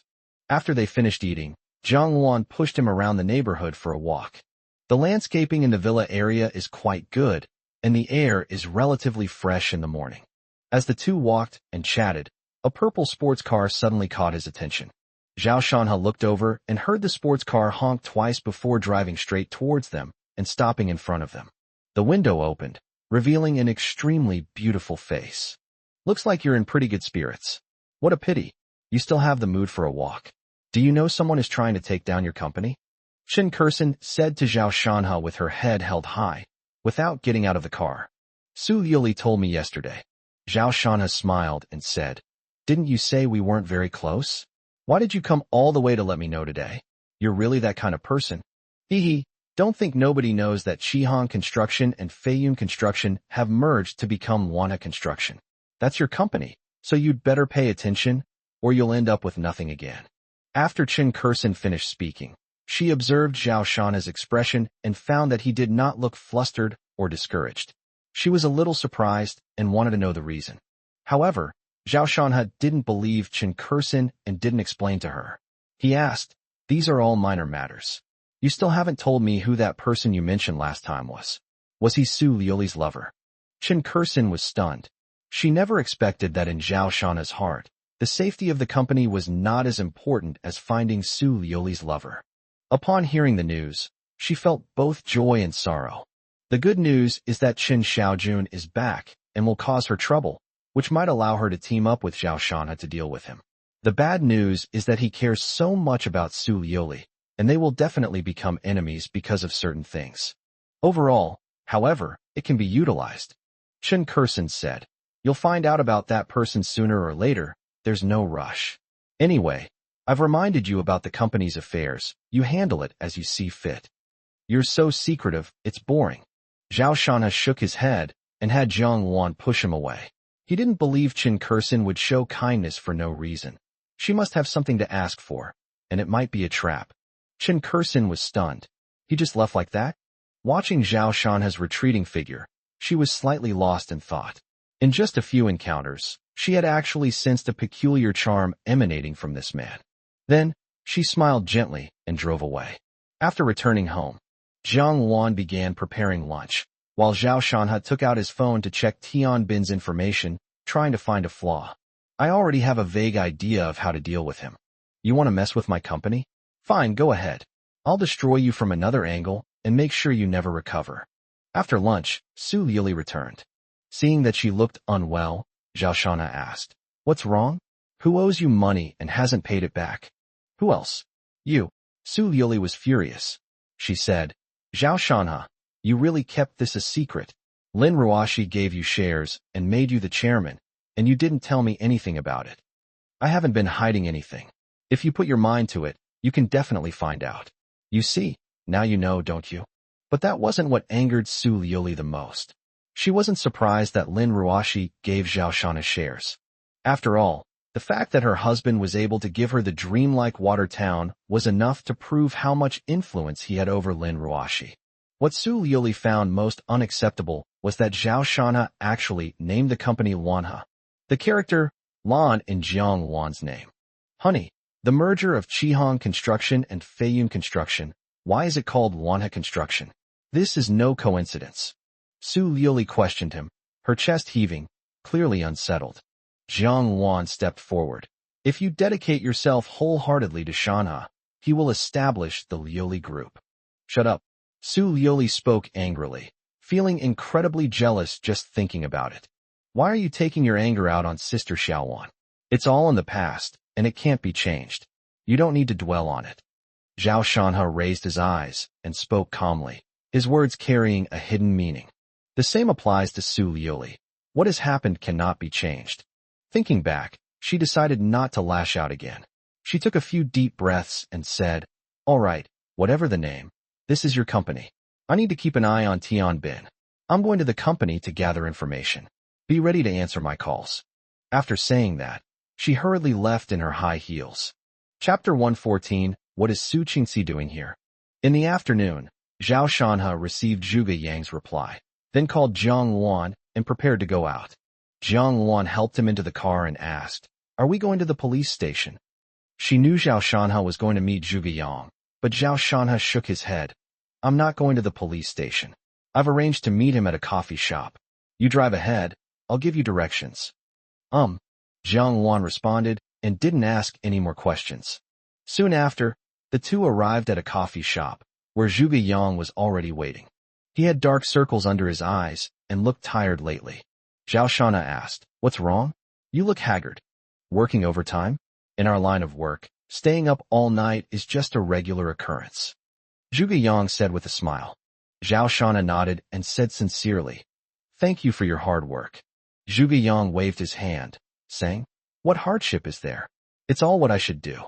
All the unsolved criminal cases from 1990 to 1994 are here. You can take a look now. There are some things I can tell you," Zhuge Yang said, taking out a USB drive. This is what Zhao Shanhe asked Zhuge Yang for a couple of days ago. According to Tian Bin's information, he suddenly made his fortune in those years and began recruiting people. Although he committed many crimes later, the influence of money ensured that someone would take the blame and no one would implicate him, thus clearing his name. So before he became wealthy, no one would take the blame for him, and he had to do everything himself.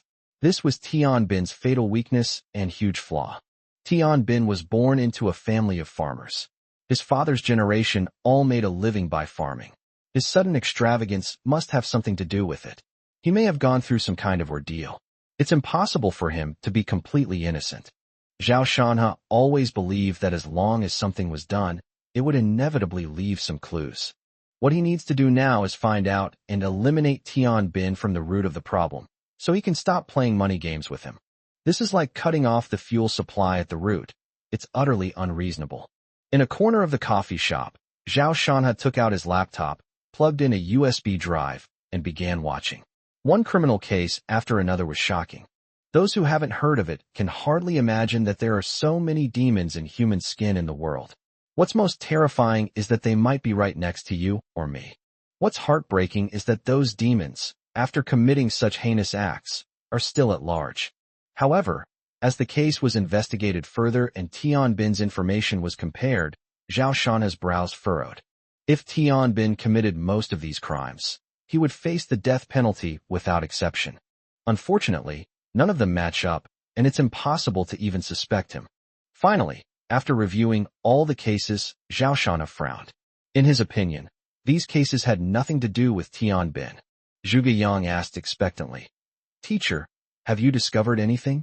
Solving even one of the many unsolved cases accumulated over the years is a major achievement. Zhao Shanhe shook his head and said, "No results yet. Let's call it a day. I'll let you know if I find anything later." Zhuge Yang nodded, thinking to himself that he had been too eager for quick success. He had only just captured Tian Feiyun a few days ago. "Well, teacher, I have other matters to attend to at the bureau, so I'll head back now." These.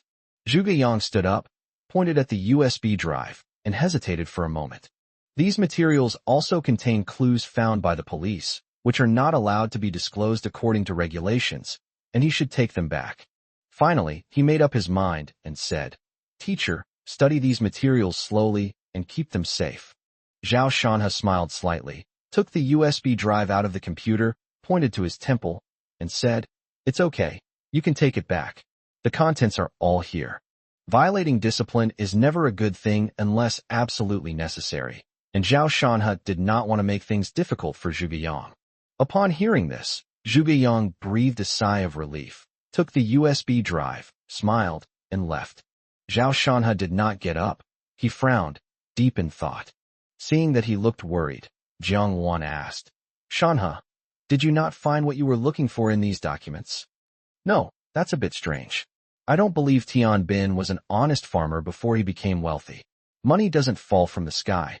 If he gains more, someone else will lose less. But none of the unsolved cases involving money were committed by him. Jiang Wan gazed at him and suddenly said, Shanhe, you're being a bit too hasty. Zhao Shanhe was stunned. He reflected on himself and found that he was indeed a bit restless. Jiang Wan's words of advice made him realize the truth. He laughed and said, Sister Xiaowan, you're right. I did have some issues with my mindset. But if you think about it carefully, you'll realize that it's not that normal. Tian Bin's weaknesses aren't so easy to find. I have to be patient. However, I firmly believe that there is no such thing as a flawless crime in this world, not even myself. Unless Tian Bin is innocent. But the probability of that is extremely low, so we can be absolutely certain that he is not clean. All we need to do next is find this flaw, and he can die. Jiang Wan nodded. Others may not be able to, but as long as you wanna, you can definitely find it. If you flatter me like this, I'll get carried away and easily become arrogant. Giggle. Jiang Wan chuckled softly. I wasn't flattering you. I was just telling the truth. Good fortune doesn't favor fools, and you happen to be a smart person, so luck will be on your side. Who knows? What you want might just come to you without you even asking. Since it sounds so mystical, I'll just believe Sister Xiaowan for now. Zhao Shanhe grinned and said, No, I was just saying. You still have to trust yourself and do things at your own pace. Jiang Wan quickly said. She was used to not thinking things through, and what if Shanhe listened to her and made a mistake? Sister Xiaowan, don't underestimate yourself. You are very smart. This is called great wisdom appearing as foolishness. Perhaps this game really needs to wait. No matter what methods the opponent uses, we must maintain sufficient patience, and the final blow will surely win. But Tian Bin is about to take action against the company. Are you showing weakness to the enemy? That's one way to understand it. Jiang Wan laughed. To destroy someone beforehand, you have to let them swell up first. Zhao Shanhe teased, Hey, your tone is just like Yuan Hua's. Jiang Wan was embarrassed and said angrily, You're so annoying. You're making fun of me. Zhao Shanhe chuckled. The two chatted for a while before leaving the coffee shop. Without lingering outside, Jiang Wan drove back to the villa. They opened the door, chatting and laughing. Zhao Shanhe asked in surprise, What are you doing here?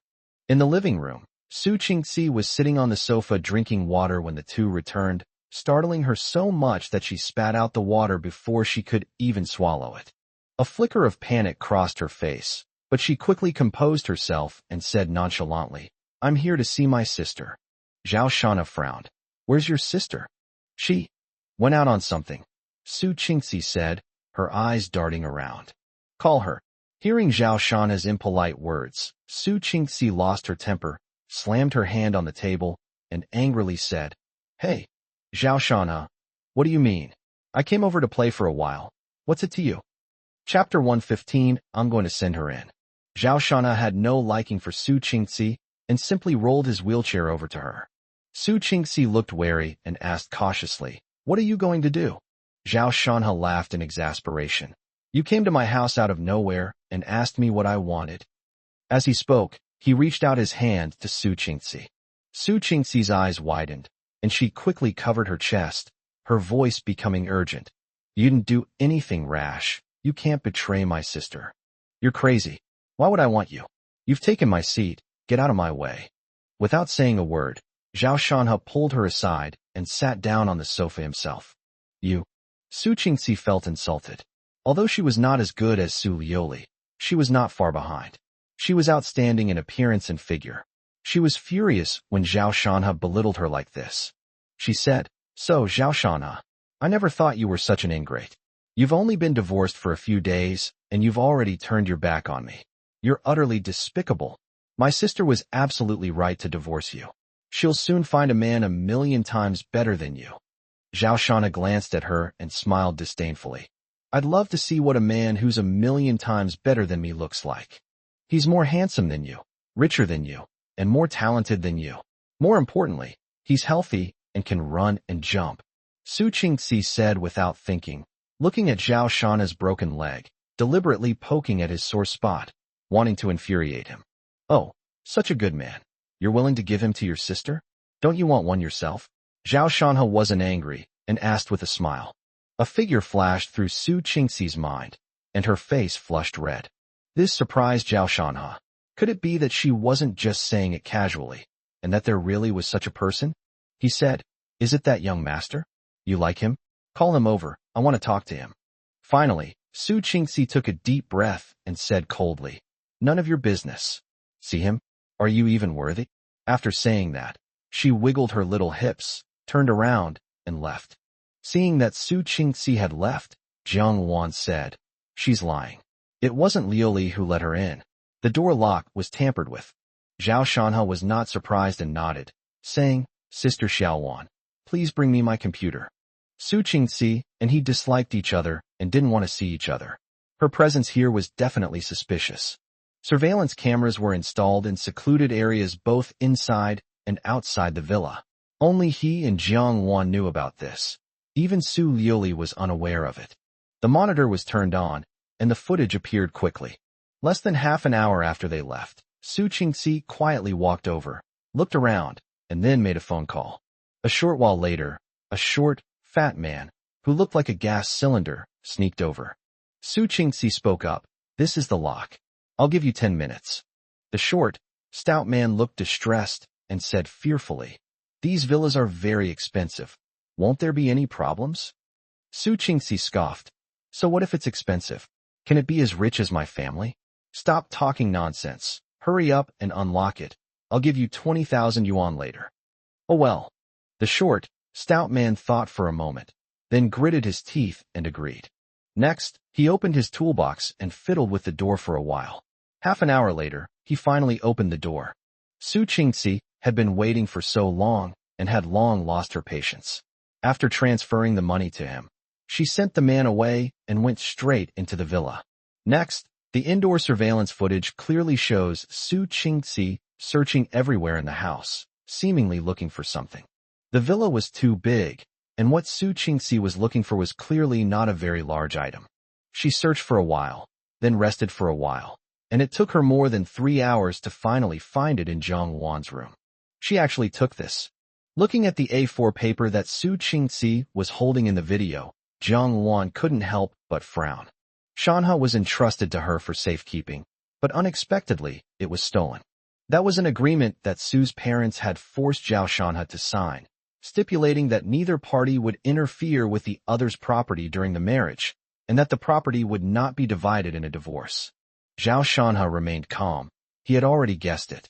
This wasn't Su Qingxi's own idea. It must have been related to her former mother-in-law.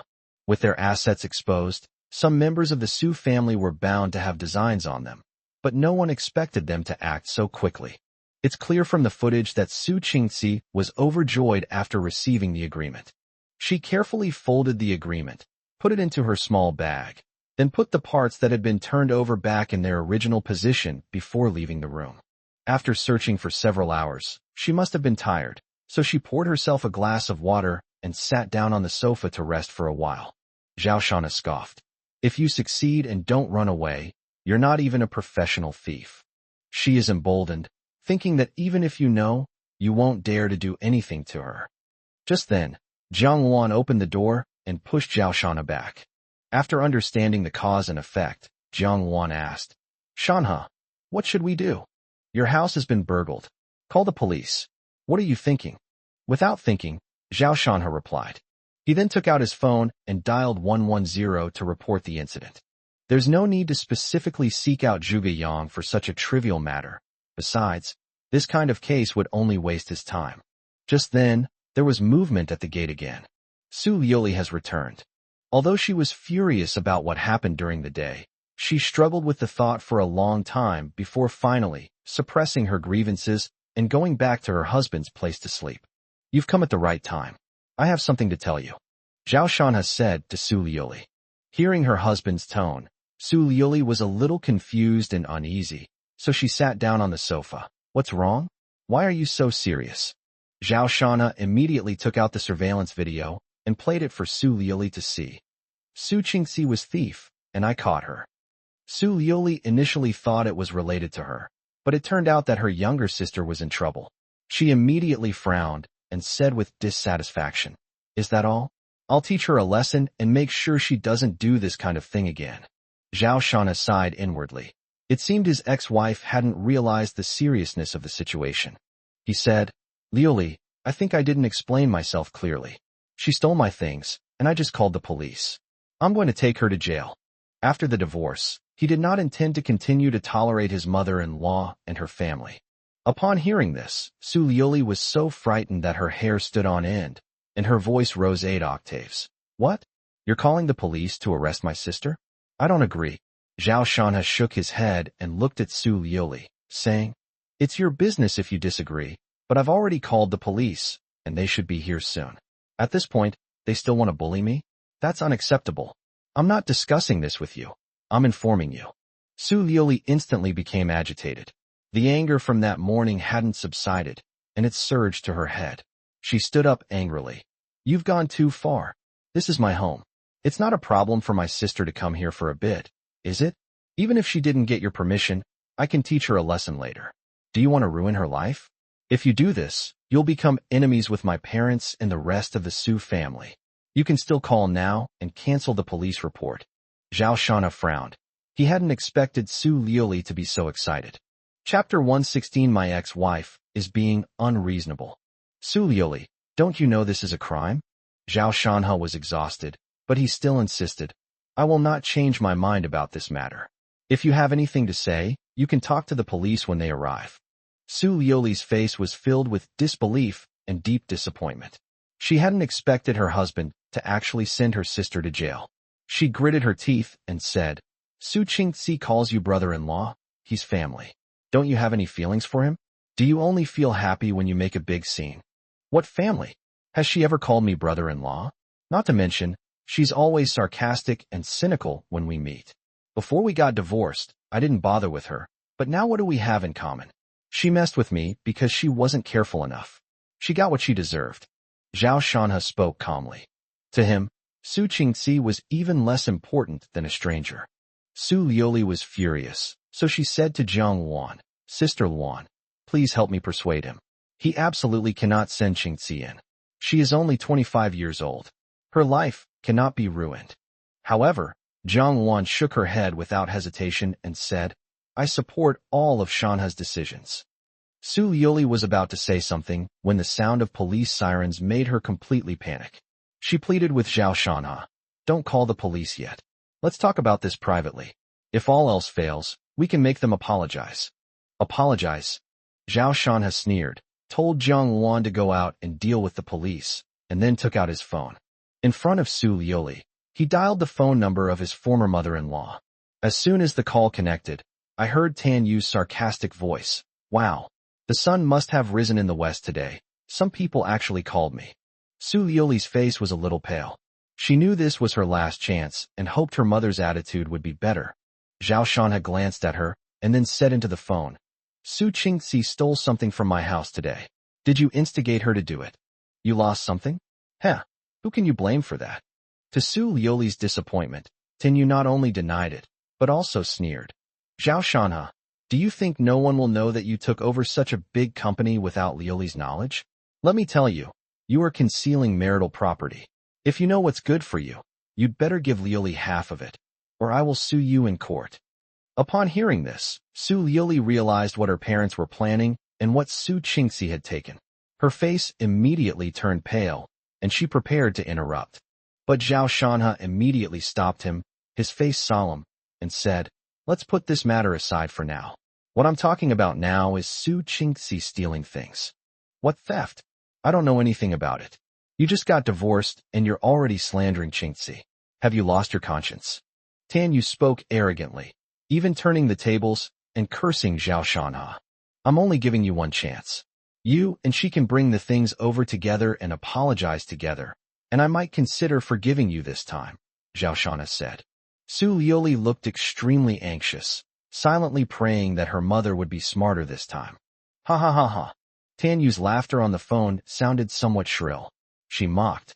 You want us to apologize to you? Do you have the nerve? Even if you did take something, it's still a member of the Su family, you. Tan Yu was still rambling on the phone when Su Liuli couldn't take it anymore and rushed forward, saying, Mom, stop talking. Do you even know what Shanha is like? However, before she could finish speaking, Zhao Shanha hung up the phone. Then, he looked at Su Liuli indifferently. Is this what you call an apology? I've already given her face, but she didn't want it, and even threw it on the ground and trampled on it. Don't blame me. As he spoke, he called Jiang Wan in. Su Liuli grabbed Zhao Shanha's arm, shaking her head anxiously. Husband, please don't. However, Zhao Shanha gave them no further chances and went to greet the police as they walked in. Jiang Wan had just recounted the incident to the police officers. Now that she had come in, Zhao Shanha handed over the evidence. Officers, I am Zhao Shanha, the chairman of Manhwa Group. The agreement she stole involves assets worth 1 billion yuan of my company.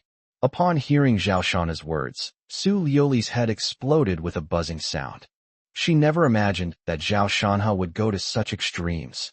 The two officers' expressions immediately changed. They became respectful and earnestly inquired about every detail. Just kidding. How could a super-rich person not handle the loss of billions of dollars worth of goods with utmost care? Is the woman in the video going to spend the rest of her life in jail? Su Liuli couldn't stand it any longer. She glared at Zhao Shanha resentfully, stomped her foot, and ran out. She needed to go back and report the news to Zhao Shanha and discuss countermeasures. She was terrified that her sister would actually be locked up and never get out, which would be absolutely devastating news. However, Zhao Shanha actually knew that things weren't too serious. Strictly speaking, what he just said can only be considered alarmist. Because if Su Liuli doesn't want any property and signs a supplementary agreement for him, then the one Su Qingxi took will be worthless. This means that Zhao Shanha did not suffer any property loss. If we have to calculate it, I wonder if the judge will accept the glass of water that Su Qingxi drank. Of course, breaking and entering is a crime in itself, and the final outcome depends on the court's judgment. Thanks to the Su family's connections, it won't actually be too serious. Zhao Shanha wanted to add fuel to the fire and let Su Qingxi also experience being slandered, but the police officers had already watched the surveillance video, and the whole incident was clear at a glance, so he had to give up the idea. The police officers stayed in the villa for half an hour before applying for an arrest warrant. With conclusive evidence, Su Qingxi has no way to escape. During this time, his ex-mother-in-law, ex-father-in-law, and Su Qingxi all called him relentlessly, bombarding him with calls. However, Zhao Shanha didn't answer any of them and even smiled at Jiang Wan, saying, "Look, they're getting anxious." Then he turned off his phone. Late at night, Su Liuli came over again, her eyes red-rimmed. She said to Zhao Shanha resentfully, "My sister has been arrested.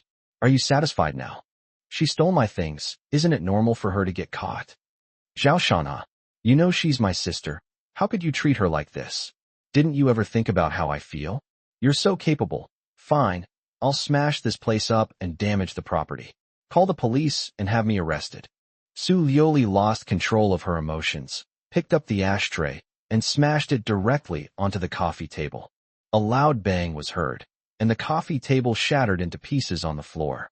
Zhao Shanha frowned, and Jiang Wan immediately stepped forward and hugged Su Liuli to stop her from going crazy.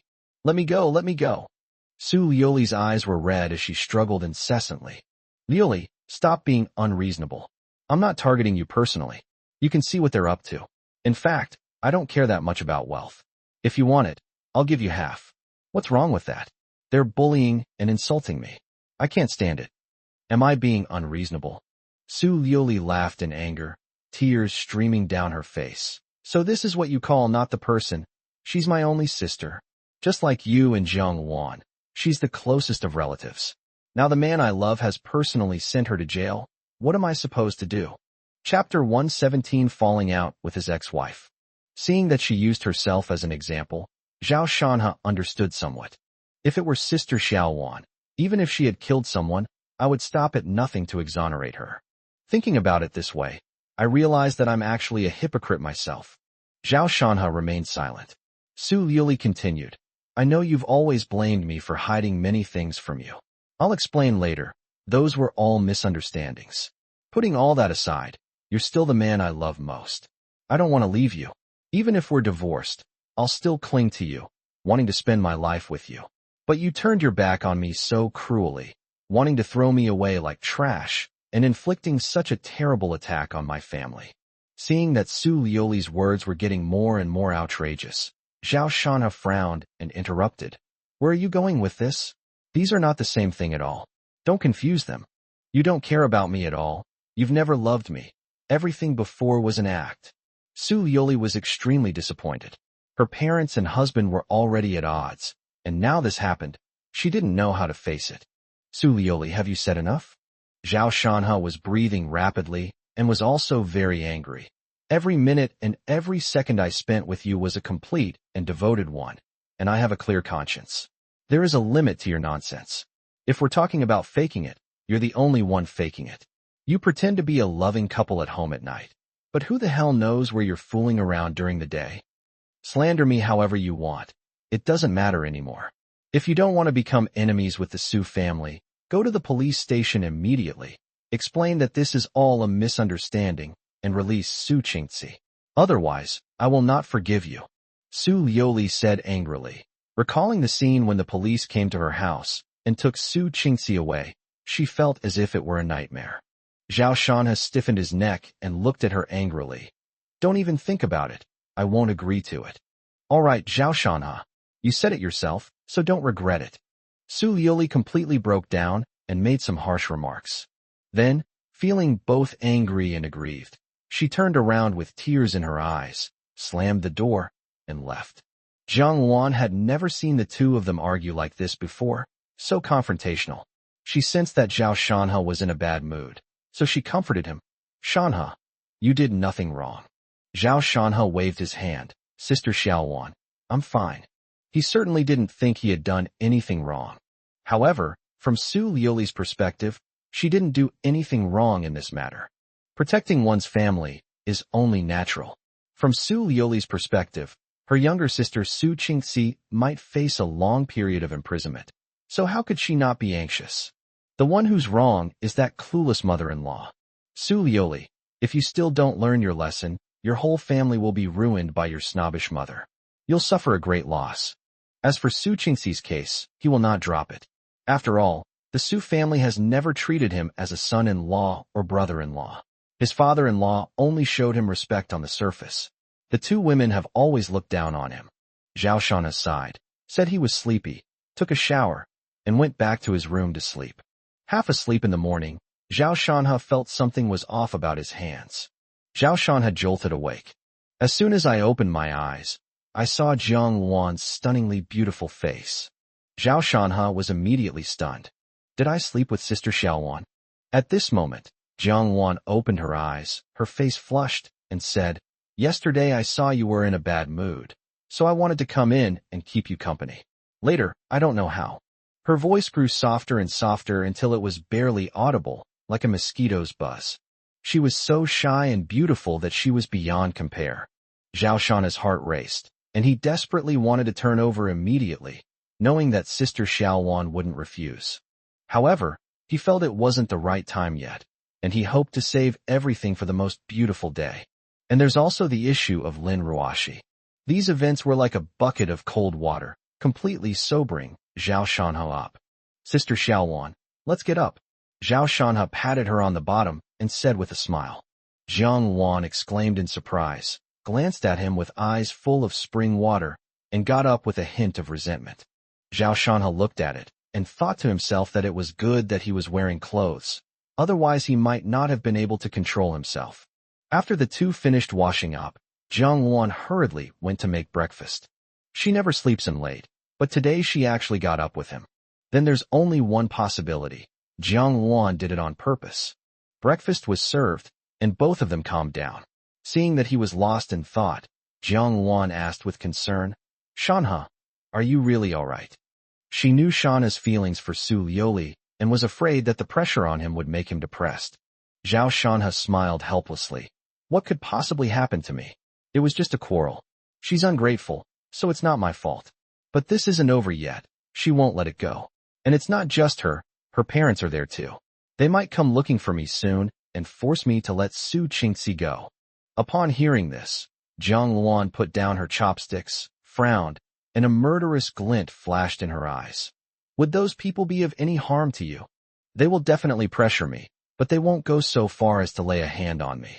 We're all civilized people, Zhao Shanha said. The main reason is actually Jiang Wan's martial arts skills. It's no secret that nowadays, unless the Su family members are stupid, they won't lay a hand on him. Jiang Wan nodded. She would not let anyone who wanted to harm Zhao Shanha get away with it. When she saw that Shanha's leg had been broken, she almost collapsed. If Zhao Shanha hadn't stopped her, she would have definitely killed him. Shanha, you still need to be careful. Now that you've fallen out with Su Liuli, you can't trust her too much. You still need to be on guard. Jiang Wan gave her instructions. Actually, she didn't want to use her brain. Shanha was very smart, and most of the time she didn't need to think about things. But whenever it comes to Su Liuli, he becomes like a love-struck fool, losing his mind and becoming incredibly smitten. This is what Jiang Wan is most worried about. Zhao Shanha did not refute, but said, I have always been on guard. I have been quietly observing her, and I can sense her change, but it was too late. Jiang Wan's heart skipped a beat, and she asked, if the truth is as she says, and she didn't cheat on you, would you remarry her? Zhao Shanha gave a very clear answer to this question. It's impossible for us to remarry. Can you completely and sever all ties with her? Zhao Shanha was silent for a while before shaking his head and laughing. You're just talking nonsense. I broke up with her yesterday. Who knows? We might become enemies in the future. When Jiang Wan saw him change the subject, she rolled her eyes dismissively. Enemies? Are you willing to risk that? Chapter 118, Hitting his former mother-in-law. In the morning, a phone call came in. Upon seeing that it was Zhu Tong, the general manager of Manhwa Construction, Zhao Shanha answered the phone. This is Zhao Shanha, please speak. Mr. Zhao, there are some issues with the company. The tax authorities and the business registration authorities have both come to inspect. Judging by their attitude, they won't leave until they find something. Zhu Ting's tone was very serious, and he was somewhat confused. The construction along the Manhwa River is booming, so the authorities have no reason to make things difficult for them. Upon hearing this, Zhao Shanha immediately understood that Tian Bin had finally made his move. He thought for a moment and said, It's all right, let them investigate. Be prepared, it's not just the company. I estimate there will be problems on the construction site soon, and we may have to stop work. What this? Zhu Ting was shocked. Those projects were the lifeblood of Manhwa Construction, and the construction sites were of utmost importance. If they were to stop, how much loss would they face? Zhao Shanha interrupted him. Short-term losses are acceptable. You need to withstand the pressure, and I will resolve these matters as soon as possible. Seeing that the big boss said this, Zhu Tung breathed a sigh of relief. He was also afraid that the boss would take his anger out on him, so he quickly said, Okay, President Zhao, I understand what you mean. Zhao Shanha nodded and said, Don't feel too guilty, just do what you need to do. After saying that, he hung up the phone. Jiang Wan asked, This must be Tian Bin's action, right? Who else could it be but him? How should we respond? A meaningful smile appeared on Zhao Shanha's lips. Not much to deal with, just a problem of losing some money. As long as there is no risk of bankruptcy, he has nothing to fear. Tian Bin will definitely have other plans, but although Manhwa Construction is not as good as Jinding Construction, the authorities will not sit idly by. It will not be easy to take it over. Tian Bin may be making a move to gradually erode Manhwa architecture. For Zhao Shanha, this was nothing more than a minor scraping, barely noticeable. Zhao Shanha's plan was, either I won't touch you, or I'll stab you in the heart, a fatal blow. Not long after, Zhuge Yang also called. Teacher, I just found out today that you called the police and had your sister-in-law arrested? Zhuge Yang's tone was one of utter surprise. Zhao Shanha emphasized, She is my ex-sister-in-law, but I am not targeting her personally, and I will handle it as appropriate. This teacher, aren't you afraid your wife will have a problem with that? There's nothing I can do about it. I've already spoken to her, so you don't need to get involved. Let the other colleagues handle it. By the way, how did you know she's my sister-in-law? Is she causing trouble inside? Zhuge Yang smiled wryly and avoided the topic. Fine, I'll just make a phone call to find out what's going on. Since the teacher says so, I'll leave it to him. Zhao Shanha exchanged a few more pleasantries with him before hanging up the phone. Even if Zhuge Yang didn't say it explicitly, he could tell that Su Qingxi must have made a huge scene inside and had given him a severe dressing down. Immediately, Zhao Shanha's mind conjured up the image of Su Qingzi sitting inside, furious and cursing. For some reason, he felt like laughing. He felt quite satisfied with Su Qingzi's impotent rage. But he soon stopped laughing. An uninvited guest arrived at our home. Su Wenshan and Tan Yu. Contrary to Zhao Shanha's guess, Tan Yu, though her face was gloomy, did not make a scene. Su Wenshan, with a smile on his face, walked over and patted him on the shoulder, saying, "Shanha, it's been a while. Your house is really decorated in a grand style." Zhao Shanha politely invited them to sit down, saying, "It is an honor for Mr. and Mrs. Su to have you here." Su Wenshan frowned, but quickly relaxed. He smiled wryly and said, "Shanha, you're already acting so distant right after the divorce. You don't even call me mom and dad anymore." Zhao Shanha remained calm and waved his hand gently. "Let's be frank. I know exactly why you're here, but I'm afraid I'll have to disappoint you." Tan Yu's expression changed, and her face became urgent. "Go to the police station to drop the case. Let Qing Xi go, and name your price." Upon hearing this, Zhao Shanha gave her a cold look and said, "Do you think I'm short of money?" Tan Yu was taken aback and immediately realized that Zhao Shanha was no longer the same person he used to be. In the past, Zhao Shanha was just a useless librarian and a good-for-nothing son-in-law who could be ordered around at will. Now, he has transformed into the chairman of Manhwa Group, with a net worth even higher than Su Wenshan. "Shanha, I know Qingxi was wrong in this matter. Whether you admit it or not, you are still her brother-in-law. Giving her a lesson is enough. I think she definitely knows she was wrong. After she gets out, I will personally bring her to apologize to you. If you have any other conditions, just name them. I will definitely do it if I can." Su Wenshan sighed, first waving his hand to stop his wife from continuing, then speaking earnestly to Zhao Shanha. "She's an adult and should be responsible for her own actions," Zhao Shanha said calmly. Seeing that he was unmoved by her words, Tan Yu's face immediately darkened, her eyes flashing with anger as she glared fiercely at Zhao Shanha. Su Wenshan continued, "I heard your company is in trouble. Perhaps I can resolve it actually. You know that even if you don't withdraw the case, Qingxi won't suffer any serious consequences. For the sake of your many years of marriage with Liuli, how about we just let this matter go? Don't worry about the company's affairs. That's my own problem, and I don't need anyone's help. I can accept bankruptcy. As for Su Qingxi, I won't change my mind. Even if Su Liuli speaks up, it won't make a difference. Please leave." Zhao Shanha's tone was resolute, showing no sign of softening. Tan Yu, who had long been unable to bear it any longer, immediately stood up, pointed at Zhao Shanha, and cursed. "You don't know what's good for you. Even a dog that's been raised for so many years knows to wag its tail at its owner. I only just realized that you're a complete ingrate. I was blind to agree to let Liuli marry you. Why don't you just die?" She wasn't satisfied with just cursing, she even threatened to hit him. With a twist of her voluptuous body, she rushed forward and reached out to slap Zhao Shanha. But suddenly an arm grabbed her from the side. It was Jiang Luan, who had been prepared all along.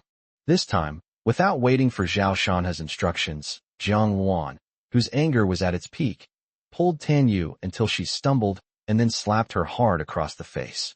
Snap! A sharp crack startled Tan Yu, who froze on the spot. The burning pain made her instinctively cover her cheek. Su Wenshan's expression changed drastically. He rushed forward to protect Tan Yu and shouted angrily, "What do you want to do? I'm calling the police." Jiang Luan was about to retaliate when Zhao Shanha stopped her and pointed at the surveillance camera, saying to Su Wenshan, "She was yelling and shouting in my house, and even tried to hit me. She deserved to be beaten. You can call the police. I have surveillance footage anyway." Tan Yu finally came to her senses. Half of her face was swollen, and she looked at Jiang Luan with disbelief, saying, "This little bitch, how dare she hit me?" Zhao Shanha's pupils contracted, and his eyes immediately changed, containing an extreme chill. At this moment, Zhao Shanha's cold and ruthless temperament reappears. Without saying a word, he picked up the glass ashtray next to him.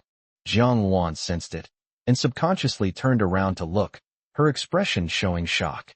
Immediately afterwards, she grabbed Zhao Shanha and said coldly to Su Wenshan and his wife, "Aren't you leaving? Do you really want to die?" Su Wenshan's face was extremely ugly. There were cameras installed in Zhao Shanha's house, and staying here would not bring him any benefit. Most importantly, Zhao Shanha's expression and cold aura at this moment actually made him feel fear deep in his heart. After a quick thought, Su Wenshan, with a gloomy face, forcibly pulled Tan Yu away and turned to leave. Chapter 119, Seeking Ning Wanqiu's Help. Shanha, don't be impulsive. Jiang Wan said with some worry that she was afraid Zhao Shanha would do something irreversible. Zhao Shanha took a deep breath, put down the ashtray, and shook his head at Jiang Wan, saying, "Don't worry, I'm very calm. Even if I had smashed her mouth just now, I could have handled the consequences." In that instant, his mind raced, and before he even took any action, he had already figured out how to handle the aftermath. In fact, strictly speaking, Zhao Shanha was calmer than ever in that state, like a cold machine. However, Jiang Wan was unaware of this, hence her worry. She nodded, walked over and massaged Zhao Shanha's head, and whispered, "Shanha, from now on, leave all the physical tasks to me, okay?"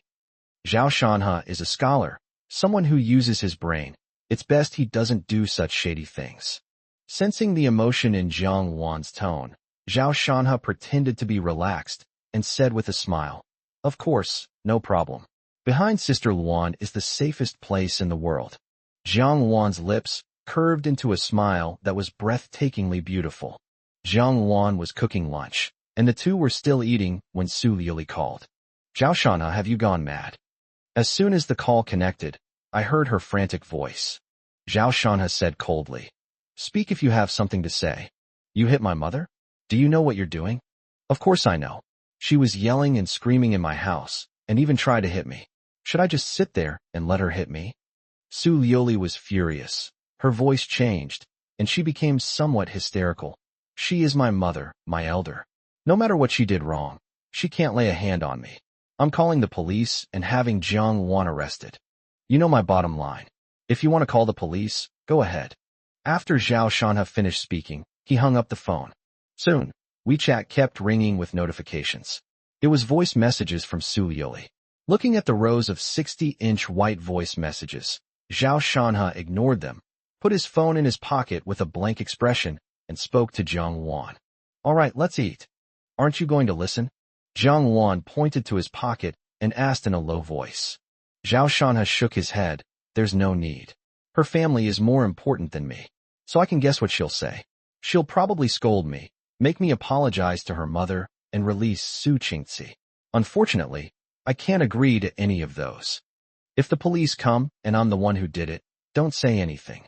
Jiang Wan's expression turned serious. If Su Liuli called the police, she didn't want to involve Zhao Shanha. That slap of hers was pretty hard. She might be able to get a minor injury diagnosis at the hospital. Zhao Shanha didn't take it seriously and said, "Don't worry, the surveillance footage can prove that we acted in self-defense. If the outcome is bad, we'll exchange it for letting Su Qingci go." He had just planned to smash Tan Yu's mouth and then exchange her for Su Qingci. However, Jiang Wan stopped her. Without giving it much thought, Zhao Shanha put the matter aside. In the afternoon, Jiang Wan was doing housework while Zhao Shanha was on the sofa, and he called Ning Wanqiu. "Old Zhao." Ning Wanqiu was very happy to see Zhao Shanha calling her, and her tone was even a little excited. "Wanqiu, are you busy?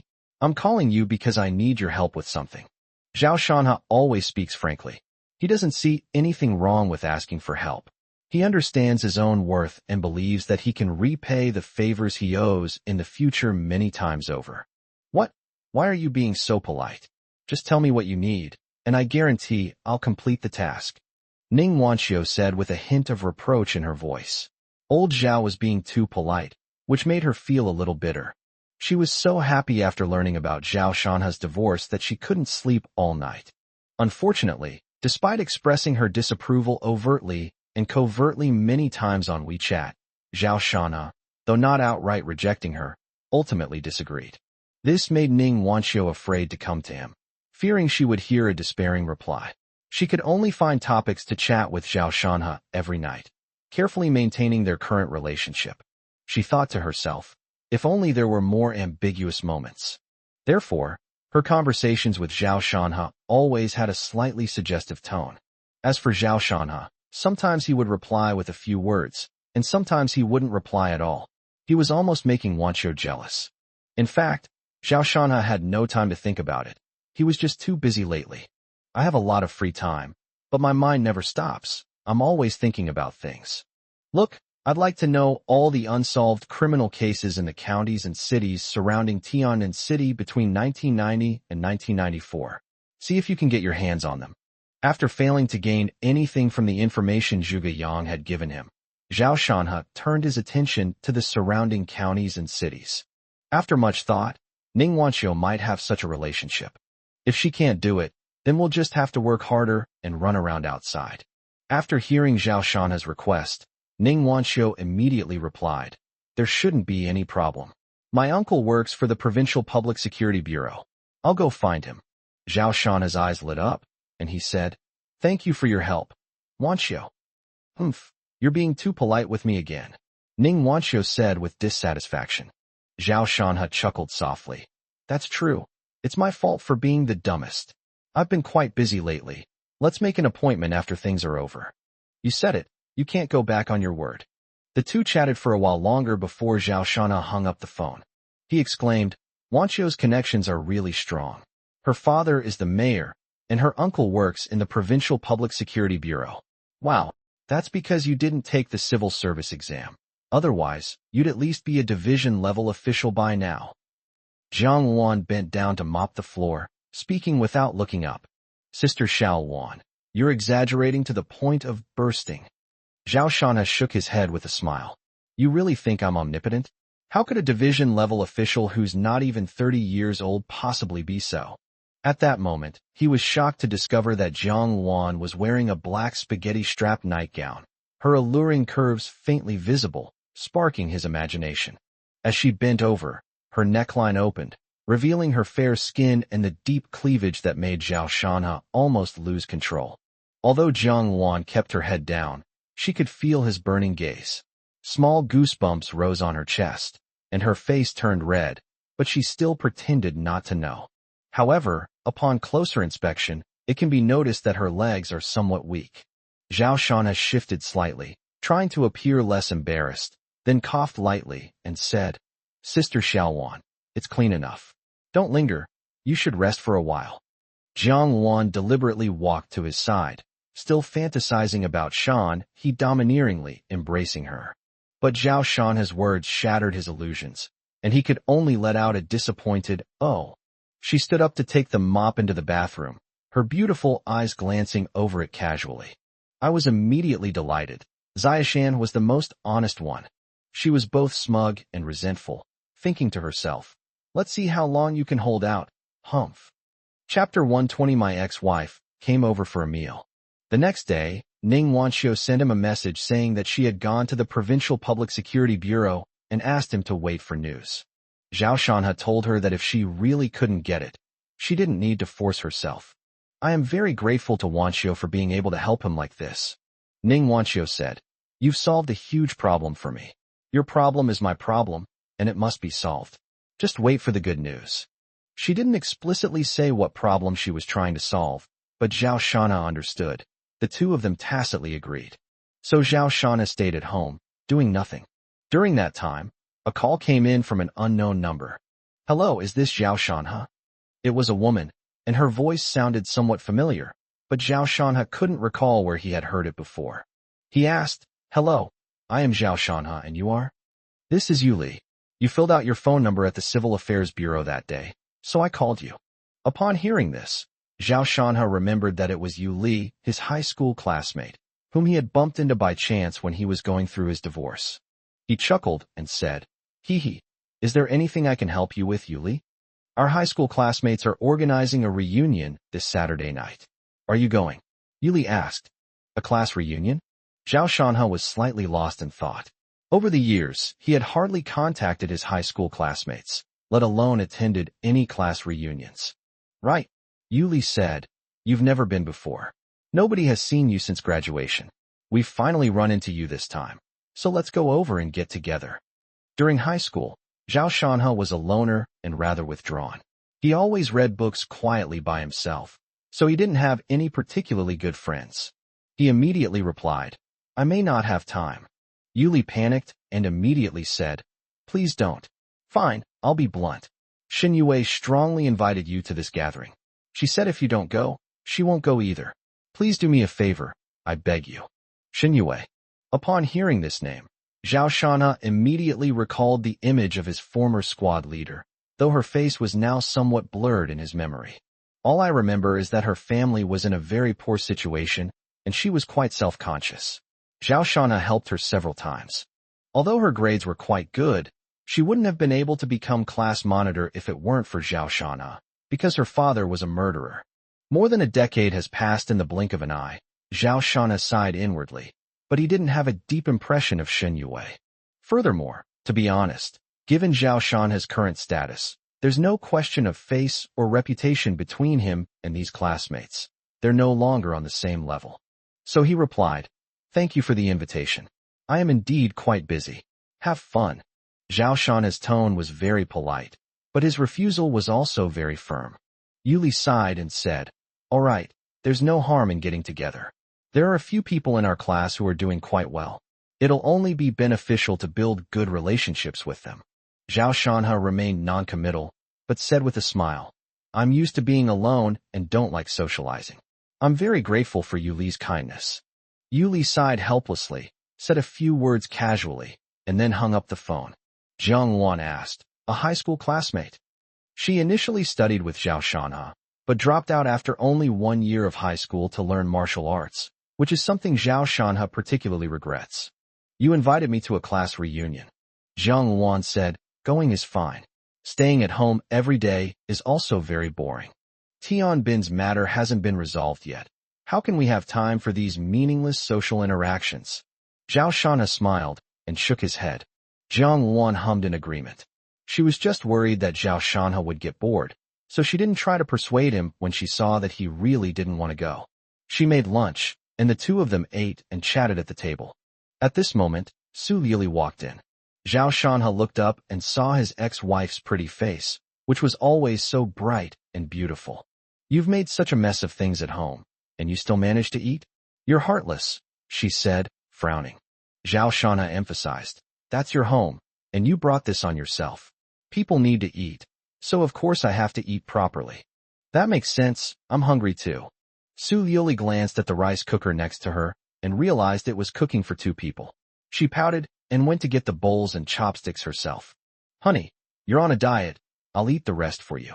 Zhao Shanha always ate 2 bowls of rice, and Su Yuli didn't stand on ceremony either, finishing all the rice in the rice cooker. Eat whatever you want, Zhao Shanha said helplessly, not about to get angry over such a small matter. The 3 of them ate in silence, and soon the food was all gone. Su Yuli wiped her mouth and said, My mother was wrong about this. Let's turn the page and not mention it anymore. The most important thing now is Qingxi. You really have to give her a chance, otherwise it will be difficult to explain to my parents and the rest of the Su family. This is a matter of face. Zhao Shanha lit a cigarette and said, Aren't you going to call the police to arrest Sister Xiaowan? I'm nothing like you. Su Yuli stared at him with a serious expression and said, My mother was beaten, so I can't be angry, but family matters should be resolved internally, and I certainly won't harm Jiang Wan. Zhao Shanha said, It was originally your mother's fault. All right, it's been 2 days, your anger should have subsided by now. The porcelain didn't cause you any losses, and if I want half of your property, I won't refuse Dreamy Watertown in the agreement. Go to the police station today to explain the situation and get my sister released. Zhao Shanha shook his head again. This isn't about calming down. She has absolutely no sense of the law. Let her reflect on her actions inside. It will do her a good job. Su Liuli bit her lip, feeling that Zhao Shanha was particularly heartless, and said, Why are you so stubborn? You won't listen to any good or bad advice. What do you want from me to let Qingxi go? You can eat and play as you please. Su Qingxi's matter isn't a big deal to begin with. With your Su family's help, she might be out soon without me having to do anything. Su Liuli was somewhat annoyed. She stood up abruptly. Of course I know what you're saying, but letting her out and her coming out on her own are 2 different things. Your attitude is very important.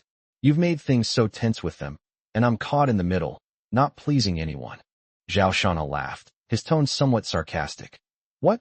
You want me to grovel before your parents and family? How can this be called groveling? They are your elders, shouldn't you show them respect?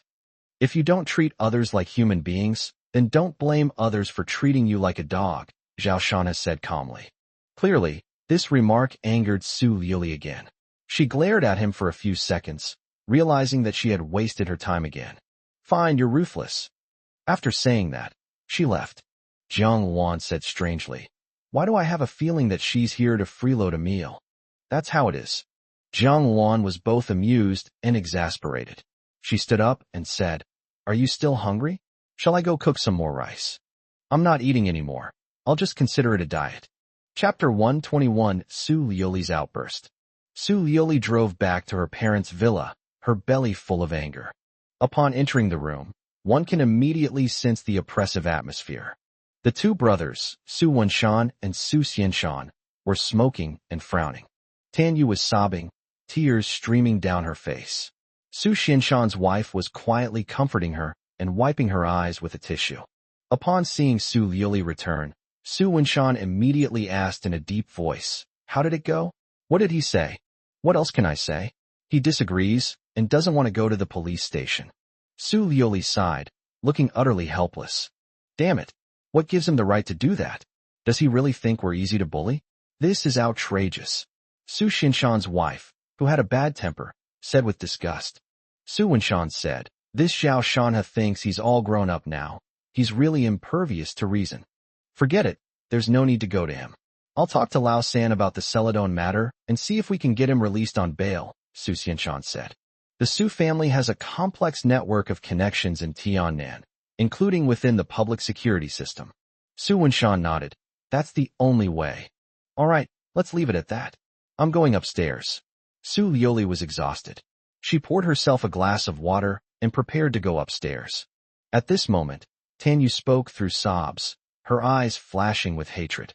That little bitch dared to hit me. They'll pay for this. Liuli, call the police right now and have that woman arrested. Right. Su Xianshan's wife chimed in. Isn't the Tian family targeting his company? Liuli, you should make arrangements too. Let's add fuel to the fire and see how he can withstand it. The words of the two women made Su Liuli stop in her tracks immediately. She was already in a bad mood, and hearing these words made her even more irritable. Su Xianshan said, he needs to be taught a lesson so he understands that not everyone can be offended. He used to be the son-in-law of the Su family, so we gave him some face. Now that he's done something like this, he shouldn't blame us. Wenshan, what do you say? Su Wenshan did not answer immediately. He thought of Zhao Shana's methods for dealing with Tian Feiyun, and then of the look in Zhao Shana's eyes when he left that day, and felt a strange sense of dread. Old Su, what are you hesitating for? That bastard has no respect for his elders. He doesn't take us seriously at all, and he even dared to have someone hit me. This time, we won't let him get away with it. Anger made Tan Yu's chest heave, and her voice was shrill. Enough. At this moment, Su Liuli suddenly smashed the glass in her hand on the ground with a loud bang, directly interrupting Tan Yu's voice. Staring at the shards of glass scattered on the ground, everyone fell silent, not understanding why Liuli had suddenly erupted. Why this happened, others may not know, but don't you? This time, Su Liuli did not back down and directly targeted Tan Yu. If you hadn't let Qingzi steal the agreement, would Zhao Shana have taken action against her? Mom, I told you last time not to do anything underhanded, but you not only didn't listen, you even went further. Now Qingzi has already paid the price for your mistakes, and you still want to provoke him. I've already told you, my husband is an honest man. Although he can be soft-hearted at times, it doesn't mean he's not smart.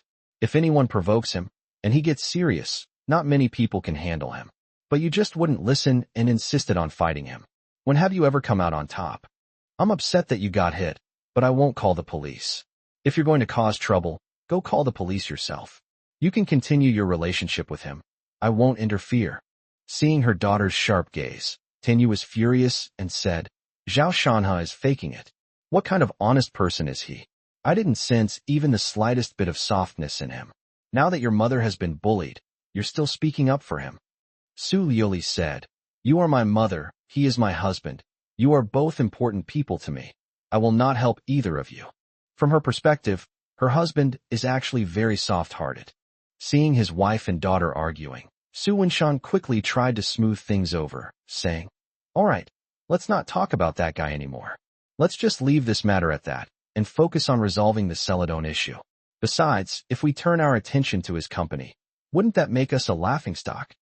In fact, he had some complaints about some of his wife's behavior, especially since it was indeed Tan Yu who was preparing to attack Zhao Shana that day, and no one could find fault with it. If you call the police and present the video, it can only be considered legitimate self-defense, which is meaningless. Su Liuli said to her father, "You should go to Uncle San about the Celadon matter. I will continue to try to find a way to deal with Zhao Shanha. The most important thing is to make sure Mom doesn't cause any more trouble. She's really exhausted." After saying that, she went straight upstairs. In the afternoon, Zhao Shanha received a message from Su Liuli. She was clearly in a better mood and told him on WeChat that the family matter had been resolved and hoped that it wouldn't happen again. She also suggested that he apologize to her mother and try to make peace. Zhao Shanha naturally rejected this outright. Su Liuli did not reply further. At this moment, Ning Wanqiu arrived. She was still wearing her sunglasses and driving that Beetle, looking radiant. Zhao Shanha laughed and said, "This car isn't good enough for you. How about I give you a car?" Ning Wanqiu rolled her eyes at him. "I don't want it.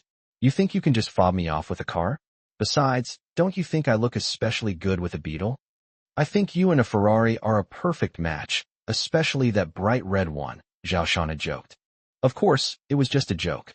Ning Wanqiu's family was not allowed to display too much wealth, as it would be subject to scrutiny.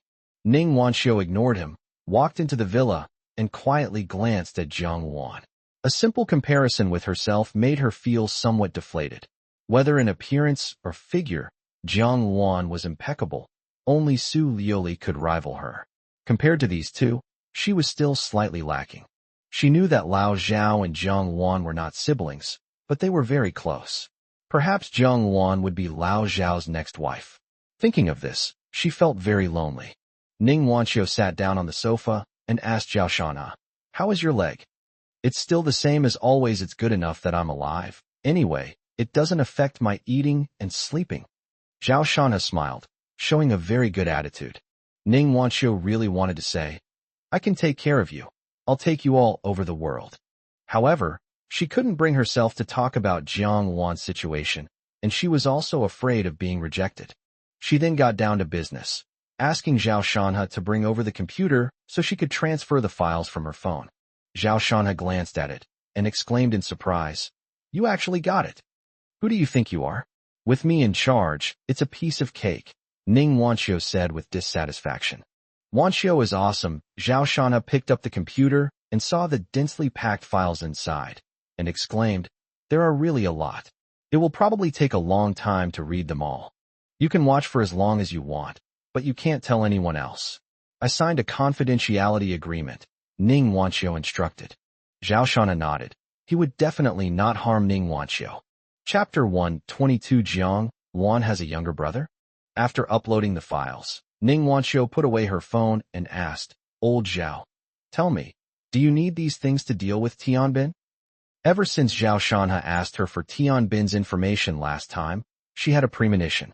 She was unaware of the conflict between Lao Zhao and the Tian family, so she asked, "Barring any unforeseen circumstances, only one of the Tian family or I can remain," Zhao Shanha admitted frankly. Ever since Tian Feiyang tried to kill him and injured Xiao Wan, he has been irreconcilably at odds with the Tian family. If Xiao Wan hadn't been unharmed and not faced utter ruin, Zhao Shanha's actions wouldn't have been so extreme. But the direction is the same. The goal is to completely destroy the Tian family. The Tian family's Jinding construction is a star enterprise in Tian'an City. It makes a great contribution to the city in terms of both tax revenue and economy. It is not so easy to deal with. I don't intend to target his company. Jinding construction can continue to exist, but the person is different. So, the reason I'm asking you for these things is to take him down at his root. Did your father tell you this? Does he know what I'm planning? Ning Wanqiu's eyes gleamed slyly. Of course I didn't mention you. Anyway, I have a way to get information out of my dad, so don't worry about it. Just tell me directly if you have anything to say, and I'll do my best. Well, I won't say thank you. See you in the future. After talking for a while, Ning Wanxiu wanted to invite him out for dinner, but Zhao Shanha told her that Xiao Wan's cooking was better than any restaurant. So Ning Wanxiu stayed, and the three of them had dinner together, during which Ning Wanxiu naturally praised the food highly. As evening fell, Ning Wanxiu reluctantly left. In the study, Zhao Shanha stared intently at the unsolved cases, which were numerous. Finding one related to Tian Bin among so many cases would be extremely difficult. He needed to be extremely focused, going back and forth through the case and Tian Bin's files, comparing them, and looking for any clues. It was late at night, and Zhao Shanha was so engrossed in watching that he didn't even notice Jiang Wan coming in. Jiang Wan turned up the air conditioner temperature a few degrees to keep him from catching a cold, and then sat quietly beside him watching him. A focused man is always charming. She looked at Zhao Shanha's resolute profile, her eyes seemingly sparkling, somewhat infatuated. Zhao Shanha sensed it, turned his head to look, and waved his hand in front of her face. Sister Xiao Wan, you've lost your soul. Jiang Wan snapped out of her daze. Her face flushed, and she lowered her head slightly. You're so annoying.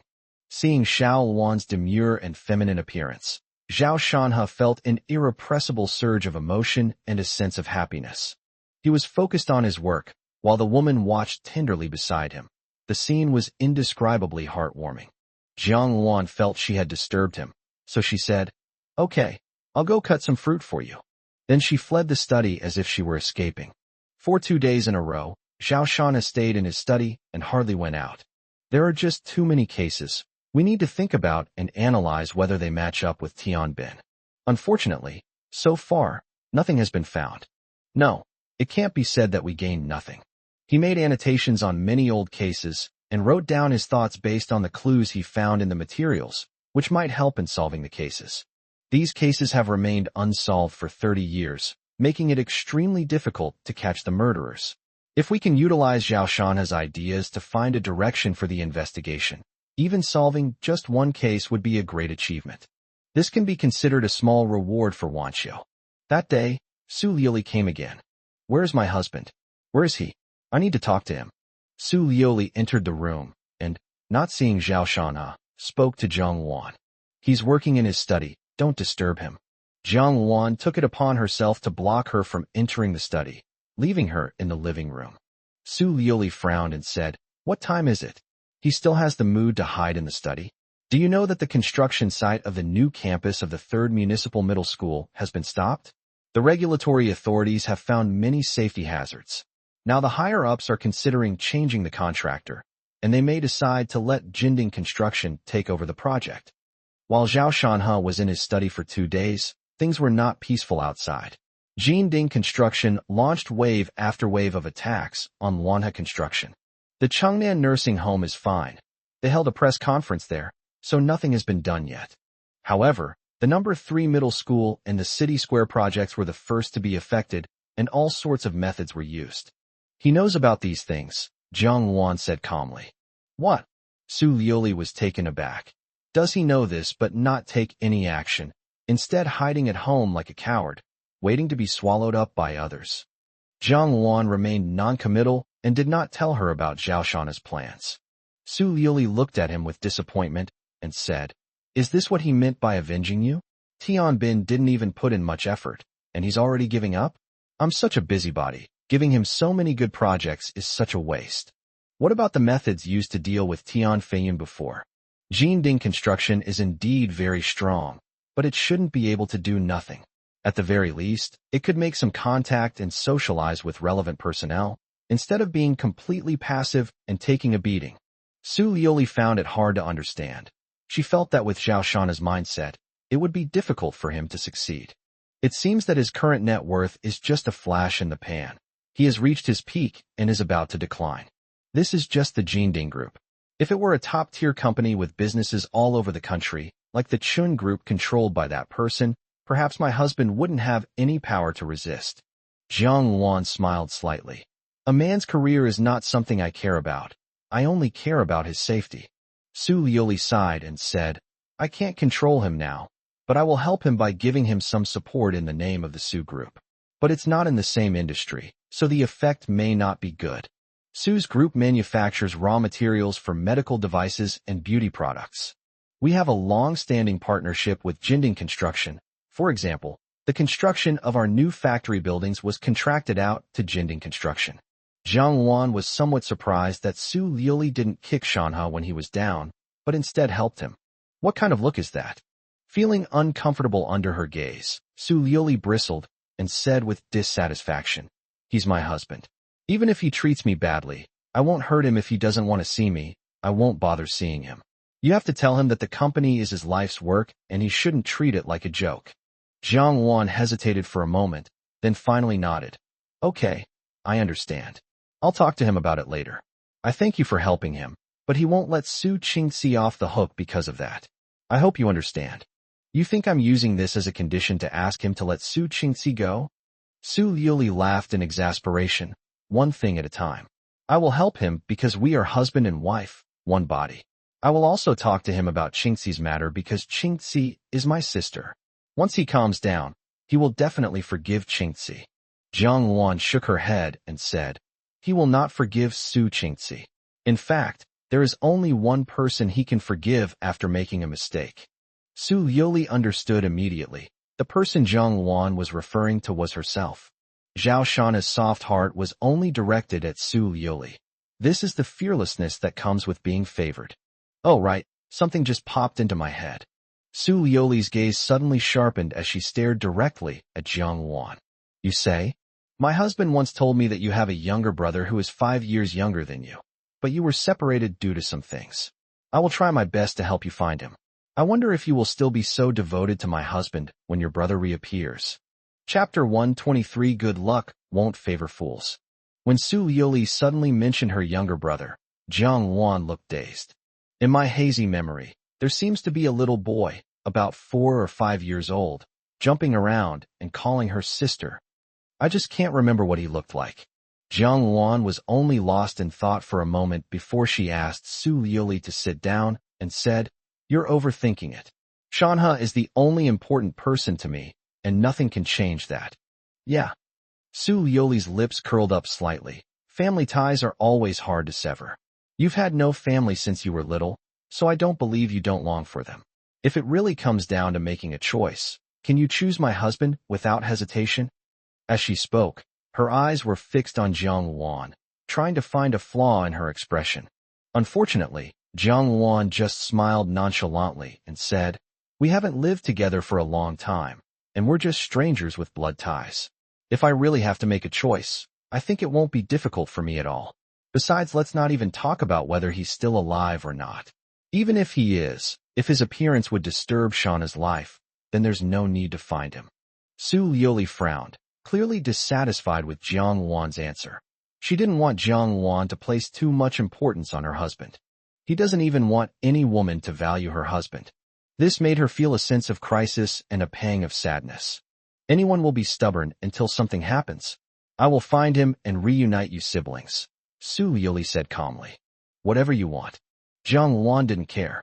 Just like she said, her own brother was just a stranger with blood ties. How could he be compared to the mountains and rivers? "All right, you need to talk to your husband about what I told you. Don't hide it. It wasn't easy for the company to get those projects. Don't let him benefit others. He'll regret it later." As Su Liuli spoke, she stood up, preparing to leave. Jiang Wan said, "I will tell him exactly what you said, and he will have his own ideas. You blindly trust him. In this situation, do you think hiding will make Tianbin go easy on you? If you don't try to find a way out, you won't get through this. Let him take care of himself." After Su Liuli finished speaking, she turned around and left the villa. At this moment, the study door opened, and Zhao Shanha came out in a wheelchair. "You heard everything?" Jiang Wan asked. Zhao Shanha nodded and said, "Once Tianbin's matter is over, I will help you find your brother. Perhaps he is your only family." "Actually, no." Jiang Wan was about to refuse when Zhao Shanha waved his hand to interrupt her, smiling and saying, "He won't affect our lives. I believe your parents also hope to reunite with their family. If he's not doing well, we can help him. You don't need to worry about it. If you can't find Liuli, leave it to me." Seeing that he had already said that, Jiang Wan had no choice but to nod. Then she asked, Is everything at the company very troublesome right now? Yes, Zhu Teng calls me every day, and the inspections from various departments have never stopped. Jia Donglai has also contacted me several times.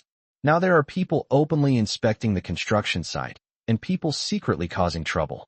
In short, there is constant trouble. No wonder Su Liuli was so anxious. Do you really think she'll help you sincerely? Have no idea. Zhao Shanha sighed, thinking to himself that Su Liuli was too complicated and he couldn't understand her. So how's your matter going? It's not good to leave it unattended, as it will only embolden the Tian family. I've read through all the documents Wanshou gave me.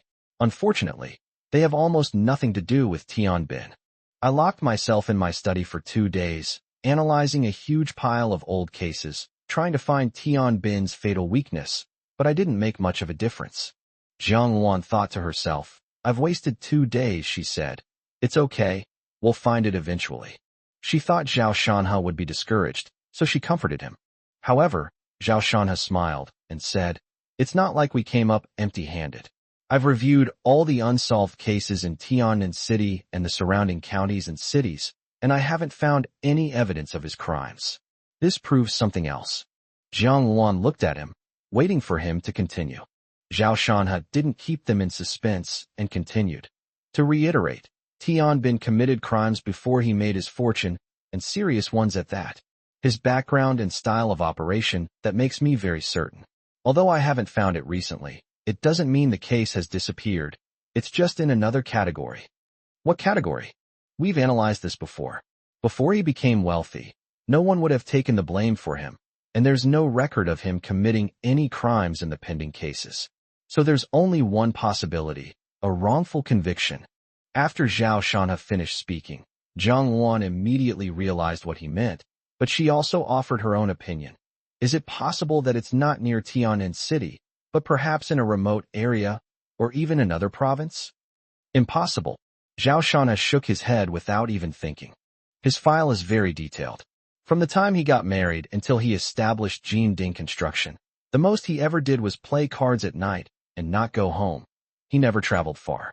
In other words, in an era when transportation and information were underdeveloped, if he wanted to quickly go out, complete a case, and then return with a large sum of money, it would require meticulous planning, advanced scouting, and would be too complex and time-consuming. So theoretically, there is such a possibility, but it is very low and can be ignored. Jiang Wan quickly understood Zhao Shanha's idea. She nodded and suggested, if it's a wrongful conviction, the public security system definitely won't have such information. We can only look for it among the public. Perhaps there's a lot online. Even if she didn't say it, Zhao Shanha knew that if the police station had files on wrongful convictions, could it still be called a wrongful conviction? Searching online is one of the more effective methods. But before that, there's another clue that might be worth investigating. A name flashed through his mind. Shen Yue, my class monitor in high school. Just then, my phone rang. It was an unknown number. Zhao Shanha picked it up, a strange feeling in his heart. He smiled at Jiang Wan and said, Sister Luan, you once said something that goes, good luck doesn't favor fools, and I think that makes a lot of sense. Now, perhaps what I need is about to come knocking on my door. Jiang Wan looked at him strangely, not understanding what was going on. Zhao Shanha answered the phone without explanation. Hello? Is this Zhao Shanha? A soft, sweet voice came from the phone. It was very pleasant to listen to. Zhao Shanha smiled slightly. Such a coincidence was truly possible. He replied, it's me. May I ask what brings you here? There was a moment of silence on the other end before someone exclaimed in surprise, it really is you. Long time no see, I'm Shen Yue. I knew it. Zhao Shanha said. So it's the class monitor. Long time no see. Yuli told you, right? We organized a class reunion tonight. She asked if you were too busy to come. Zhao Shanha grinned. I was very busy before, but I have some free time today. I mainly want to catch up with the class monitor. Where is he? I'll be there later. Chapter 124 Class Reunion. Really? From Shen Yue's tone, one could tell that she still missed her old classmate. She was delighted and seemed somewhat surprised that Zhao Shanha could find the time to come. Zhao Shanha chuckled. The class monitor personally invited me. How could I refuse? What time does it start, and where is the gathering? After Xin Yue told him her location on the phone, Zhao Shanha said a few words and then ended the call. Jiang Wan pointed at the phone and asked curiously, "You mean she has something to deal with Tianbin?" Zhao Shanha said, "If you think something will happen, then it's more likely to happen." Murphy's Law. Xin Yue had a very difficult time in high school because her father was a murderer who was executed shortly after she was born. This made her grow up amidst the gossip of others, but she never admitted it and always said that her father was innocent. Jiang Wan's eyes lit up. "You mean Tianbin might have committed that crime, and her father was really wronged?" "I can't be sure, but it's possible, because the timing matches up." Jiang Wan couldn't help but say, "If it's true, then it's too much of a coincidence." Zhao Shanha chuckled. When you're lucky, anything can happen. Maybe I should buy a lottery ticket." Jiang Wan couldn't help but chuckle. With Shanha's wealth, even if he really won the first prize in the double colorball lottery, he wouldn't be moved at all. It's 5:30 p.m. Jiang Wan pushed Zhao Shanha out the door. The class reunion is scheduled at the Huihuang Hotel, which is about a 20-minute drive away. The reunion is at 6 o'clock, so there's enough time. After helping Zhao Shanha into the car, Jiang Wan got into the driver's seat and calmly put on a mask. Zhao Shanha asked curiously, "Sister Xiaowan, why are you wearing a mask? Those are all your classmates. I'm an outsider, so I should keep a low profile." Jiang Wan was well aware of her own appearance. At a class reunion with so many men, she didn't want to cause any unpleasantness for Shanha because of her. Actually, there's no need for that. Those people are all insignificant.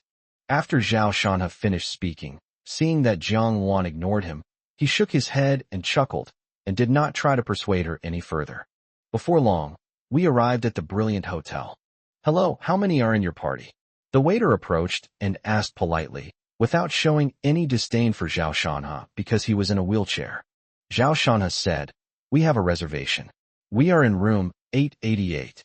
Please go to the 3rd floor. If it's inconvenient for you, there's an elevator over there." "Thanks." After Zhao Shanha thanked her, Jiang Wan pushed him towards the elevator.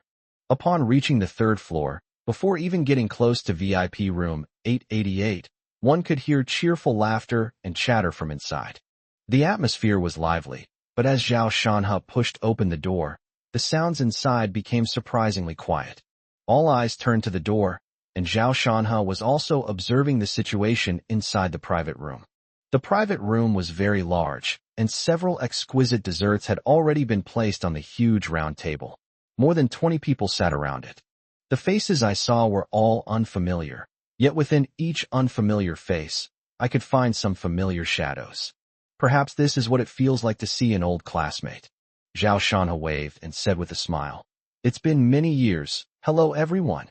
A somewhat handsome man wearing glasses, upon seeing Zhao Shanha, his eyes flashed, and he said with a smile, "I thought squad leader Shen would be the last to arrive. I didn't expect that squad leader Shen would be the last one to arrive today, haha." As soon as he finished speaking, the atmosphere became lively, and regardless of whether they remembered or not, everyone started to greet him.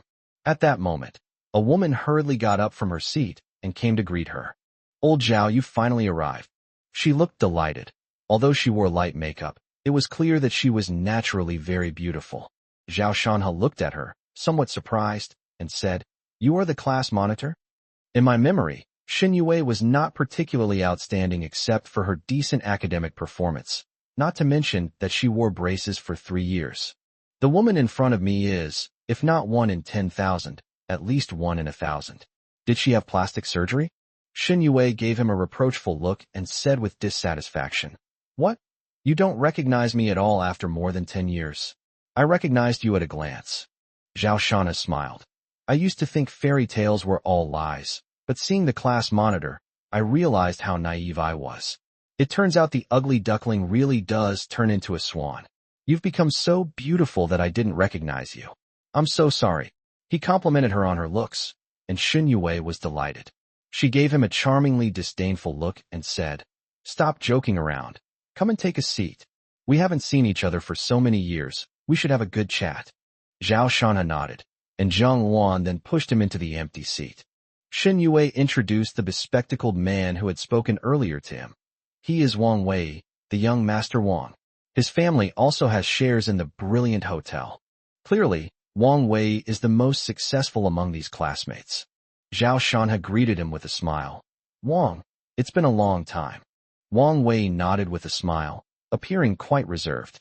Jiang Luan stood behind him, but frowned. Shanha greeted you.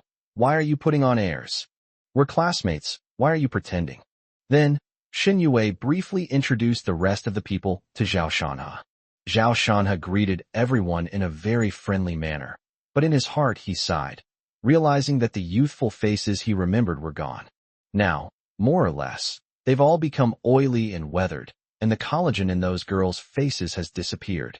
Now they can only rely on cosmetics to maintain their appearance. At this moment, Wang Wei suddenly pointed at Jiang Luan and said with a smile, Zhao Shanha, aren't you going to introduce this beautiful lady? It's not like there aren't any seats available. It's not very nice to make her stand. Although Jiang Luan was wearing a mask, her figure was so good that she could easily outshine everyone else. Even Xin Yue paled in comparison in terms of size. This led to the men present constantly and secretly observing Jiang Luan, trying to use their eyes to remove her mask and see her true face. Zhao Shanha smiled and said, her name is Jiang Luan, and she's my older sister. Then he turned to Jiang Luan and said, Sister Xiao Luan, please sit next to me. Jiang Luan thought for a moment, not wanting to be watched by others, so she nodded and sat down next to Zhao Shanha. In this way, with squad leader Shun on his left and the beautiful woman wearing a mask on his right, Zhao Shanha instantly became the focus of this class reunion. Wang Wei frowned slightly, then stood up and said with a smile, we've organized several class reunions, and this is Zhao Shanha's first time here, and he's the last one. Shouldn't he punish himself with 3 drinks? Yes, 3 cups as punishment. That's how it should be done. The crowd cheered, creating a lively atmosphere. Zhao Shanha shook his head and said with a smile, I'm really sorry, I don't want to drink today. Wang Wei's expression changed slightly. He noticed that Zhao Shanha didn't say he couldn't drink or that he didn't want to drink. He held up his wine glass, his gaze sharp and his tone more forceful. How about this? You drink less, just to save face. Zhao Shanha met his gaze calmly and shook his head again. I'm not drinking today. Chapter 125, is Mr. Zhao here? Wang Wei stared at Zhao Shanha, feeling that he was ungrateful. Disgust flashed in her eyes as she coldly said, Fine, if you don't want to drink, fine. You're always the same, pretending to be high and mighty. Zhao Shanha smiled but did not answer. The other students also noticed that the atmosphere was off, so they all fell silent. They had a lot of complaints about Zhao Shanha. It was just a class reunion, a drink, and this was too disrespectful. Xin Yue's expression was unpleasant. She said to Wang Wei, we're all old classmates. What's the point of you being so aggressive? It's just a glass of wine. I'll drink it for him. After saying that, she picked up the bottle of baijiu in front of her and was about to drink it all in one gulp. Zhao Shanha reached out and covered the rim of the cup, shaking his head and saying, I don't need anyone to do it for me. Old Zhao. Xin Yue looked at him with a melancholy expression and a hint of worry in her eyes. Let's add each other on WeChat and meet again tomorrow, Zhao Shanha said in a low voice. Xin Yue was happy and quickly took out her phone to scan the QR code and add the contact. Next, Zhao Shanha said to Wang Wei, I have something to attend to, so I'll take my leave now. Wang Wei glanced at him indifferently without expression, and without saying a word, picked up her wine glass and took a sip, her meaning quite clear. Seeing him like this, the other classmates didn't try to stop him. Jiang Luan stood up and was about to leave with Zhao Shanha in her wheelchair when Xin Yue quickly said, I'll see you off. She regretted it a little. She should have known better than to invite Zhao Shanha over. After all, he and Wang Wei were not on the same level, and they wouldn't be able to have a proper conversation even if they were at the same table. Upon reaching the door, Xin Yue took a deep breath and said, Old Zhao, don't take today's events to heart. Wang Wei didn't mean to target you. It's nothing, I didn't mind. Zhao Shanha waved his hand with a smile. Xin Yue finally breathed a sigh of relief, revealing a sweet smile that was quite beautiful. That's all for now. See you tomorrow at noon. We'll discuss the exact location on WeChat. Yes, sir, Zhao Shanha replied jokingly. After watching them get into the car, Shin Yue walked into the private room with a heavy heart. You can hear people talking inside. TCH. I thought he was doing so well. Good grades don't mean everything. With such low emotional intelligence and a broken leg, this is all he'll ever be. Didn't Yuli say that his wife is very beautiful and they just got divorced a few days ago? I think it would be strange if they didn't get divorced. If you were to marry a man who is disabled in both legs and pretends to be aloof, would you be willing to spend your whole life with him? Hee. Brother Wang, don't be angry, let's drink. Clearly, Zhao Shanha's departure did not affect their mood. On the contrary, they used him as a target for their complaints. Shin Yue opened her mouth, wanting to say something, but seeing Wang Wei's expression, she just sighed and stopped herself from speaking. All right, the food's served. Everyone, let's eat. Wang Wei waved his hand and said, appearing extremely pleased to hear them belittle Zhao Shanha.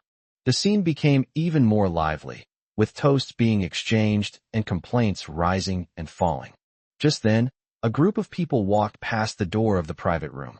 A middle-aged man vaguely heard the name Zhao Shanha and unconsciously paused in his steps. What's wrong? Someone nearby asked a question. The middle-aged man didn't answer. He listened carefully, and after confirming it was the name, he straightened his clothes, grabbed a glass of wine, and knocked on the door of the private room. Inside the private room, upon hearing a knock on the door, the person sitting near the entrance immediately opened it. Excuse me, is Mr. Zhao here? The middle-aged man looked around but didn't find the person, so he politely asked. The students looked at each other in bewilderment. One of them, who seemed to have had too much to drink, glanced at Wang Wei and chuckled. There's no General Manager Zhao. Only General Manager Wang. The middle-aged man frowned, gave the man a sharp look, and nodded. Excuse me. As he was about to leave, Shin Yue asked hesitantly, Are you looking for Zhao Shanha? I'm his friend. The middle-aged man stopped immediately. He looked at Shin Yue and said, Isn't President Zhao sitting down? Yes, he has some difficulty walking. Upon hearing Shin Yue's reply, the middle-aged man's eyes lit up. He quickly handed over a business card and smiled. My name is Su Qing from Shengtian Building Materials. I am grateful for General Manager Zhao's care. I thought I could offer him a toast. It's a pity he left. Please tell him that he doesn't need any help if needed. He and Zhao Shanha had crossed paths before because of a minor conflict. Zhao Shanha was generous and gave him a lot of business, which made him very wealthy. Unfortunately, Zhao Shanha was elusive and rarely seen. Su Qing visited him several times, but never saw his face. He only knew that Zhao Shanha was very young and lived in a wheelchair.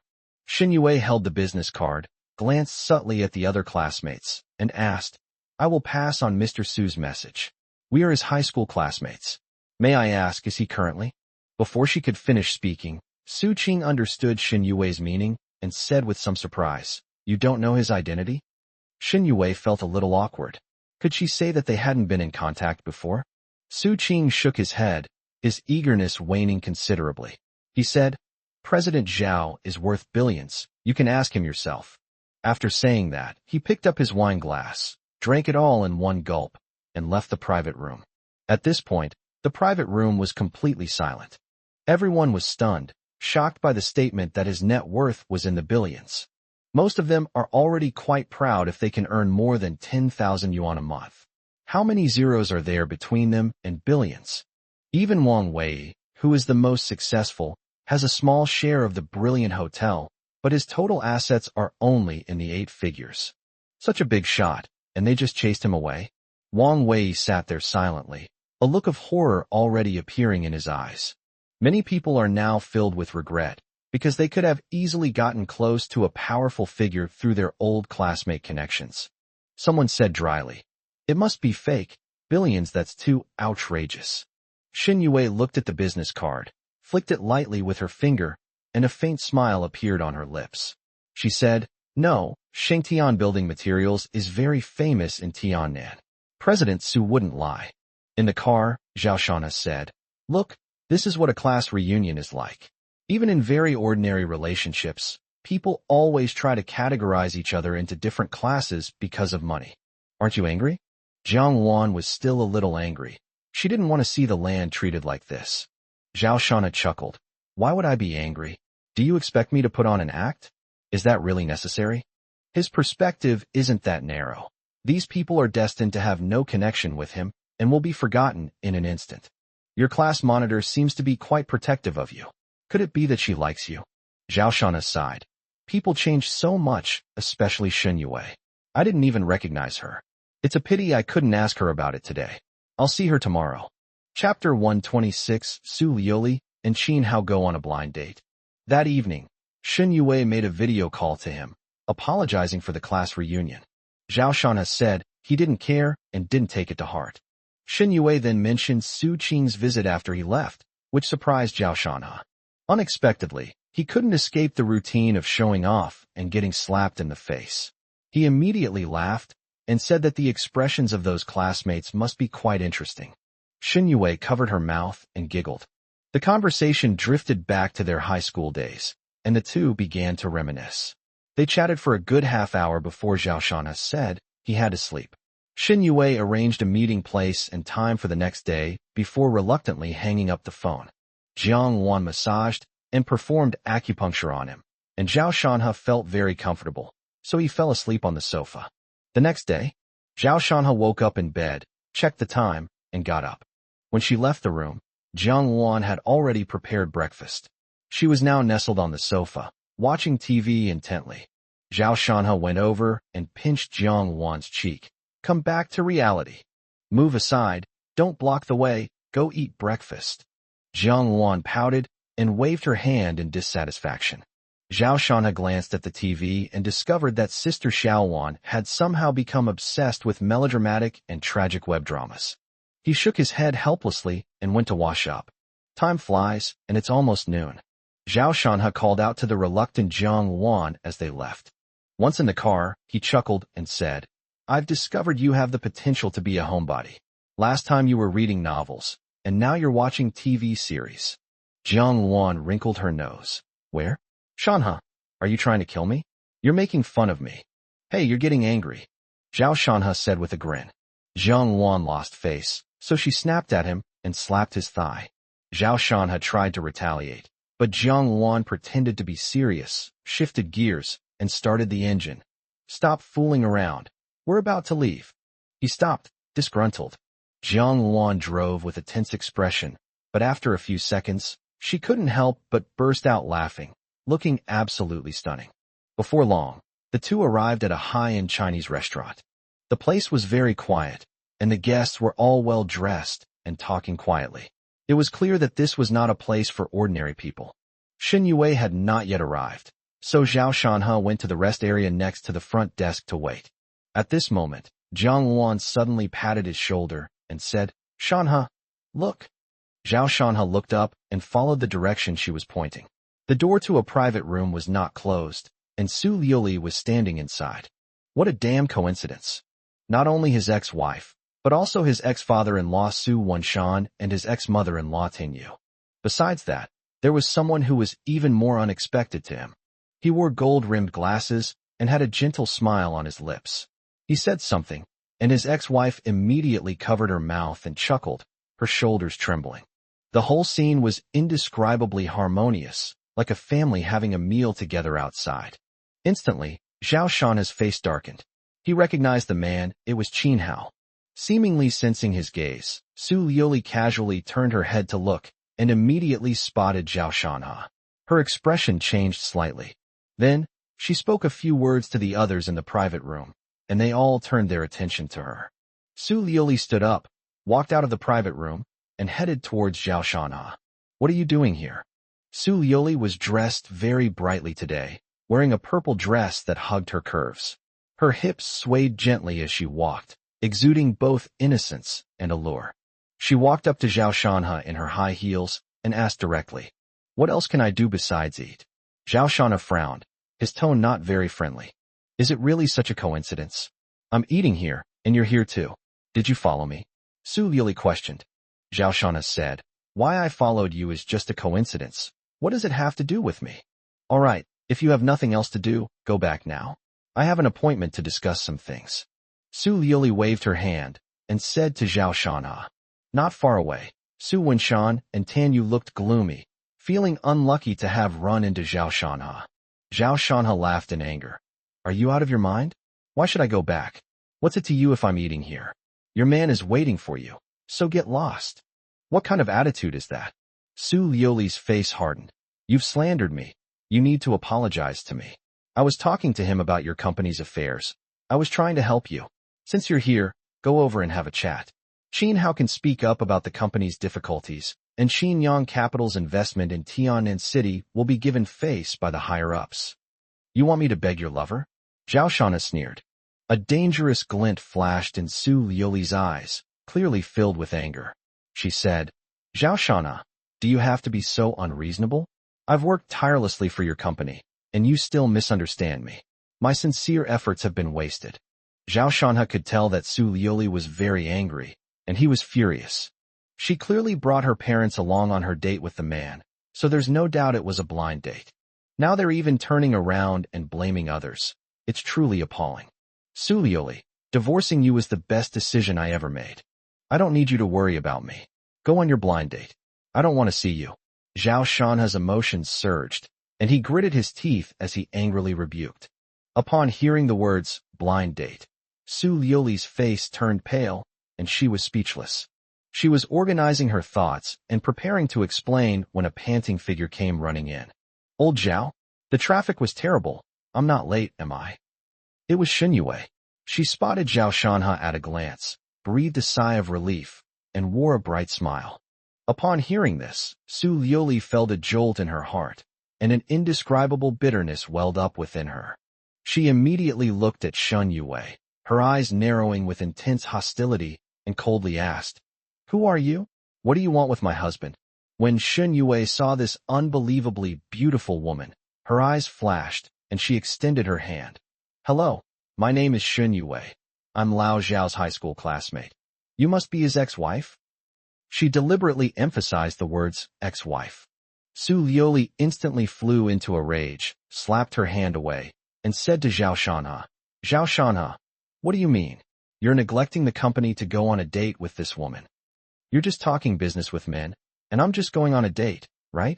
You're such a hypocrite. Besides, so what if we're on a date? We're already divorced. At this moment, Tan Yu walked over, glanced at Zhao Shanha with disgust, and said to Su Liuli, Liuli, don't pay attention to this person. Qin Hao is waiting. It's not good to leave him hanging. Su Liuli took a few deep breaths to compose herself, then glared fiercely at Xinyue. I'm warning you, stay away from my husband. Don't think I don't know what you're up to. He's not someone you're qualified to touch. Xinyue's expression changed. She didn't say anything, but just stared stubbornly at Su Liuli, clearly making her stance clear. I'll talk to you about it later. After speaking to Zhao Shanha, Su Liuli turned and walked towards the private room. Chapter 127 Tian Bin's Fatal Flaw. Zhao Shanha watched Su Liuli's retreating figure, his heart filled with unease. Sigh, is Su Liuli talking business or going on a blind date? Are you already looking for someone new after just getting divorced? You really are having an affair with Qin Hao, but you wouldn't admit it. I caught you red-handed today, and I'll never believe you again. All right, stop looking. Zhang Luan couldn't help but say. Everyone else is chatting and laughing with men, while Shanha is still here longingly waiting. I really can't stand it anymore. Zhao Shanha nodded, turned his gaze to Xinyue, and spoke with a smile. I'm sorry you had to see this. Let's go eat. Good. Xinyue wanted to come over and help Zhao Shanha push his wheelchair, but seeing that Zhang Luan had no intention of giving up her place, she had no choice but to give up. The three of them entered the private room that they had booked in advance. After they sat down, Xinyue said to Zhao Shanha, Old Zhao, don't be unhappy. Out with the old, in with the new. Now that you're divorced, you should try to forget it and part ways amicably. Zhao Shanha clearly didn't want to talk about his ex-wife, so he smiled and said, It's all a mess. Let's not talk about her. How have you been these past few years? It's all right. After graduating, I took the civil service exam and am currently working at the Administration for Industry and Commerce. It's a 9-to-5 job, just getting by. A civil servant, huh, Zhao Shanha said. That's great. You're so young. You have a great chance to climb the ranks. Young? What do you mean? I'm almost 30-inch. As Xinyue spoke, she glanced at Zhang Luan, then hesitated, as if she wanted to say something but stopped herself. Zhao Shana said. It's all right. She's not an outsider. Just tell me what's on your mind.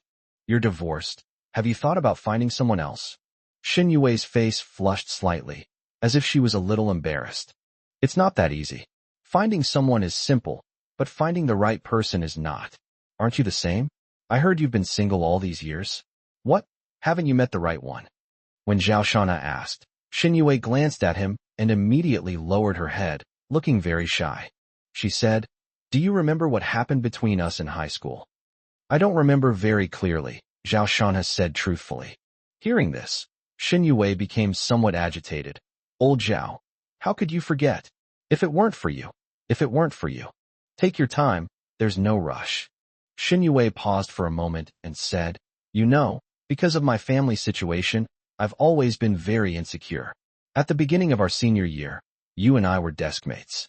You helped me when others were criticizing me, and you comforted me when I cried.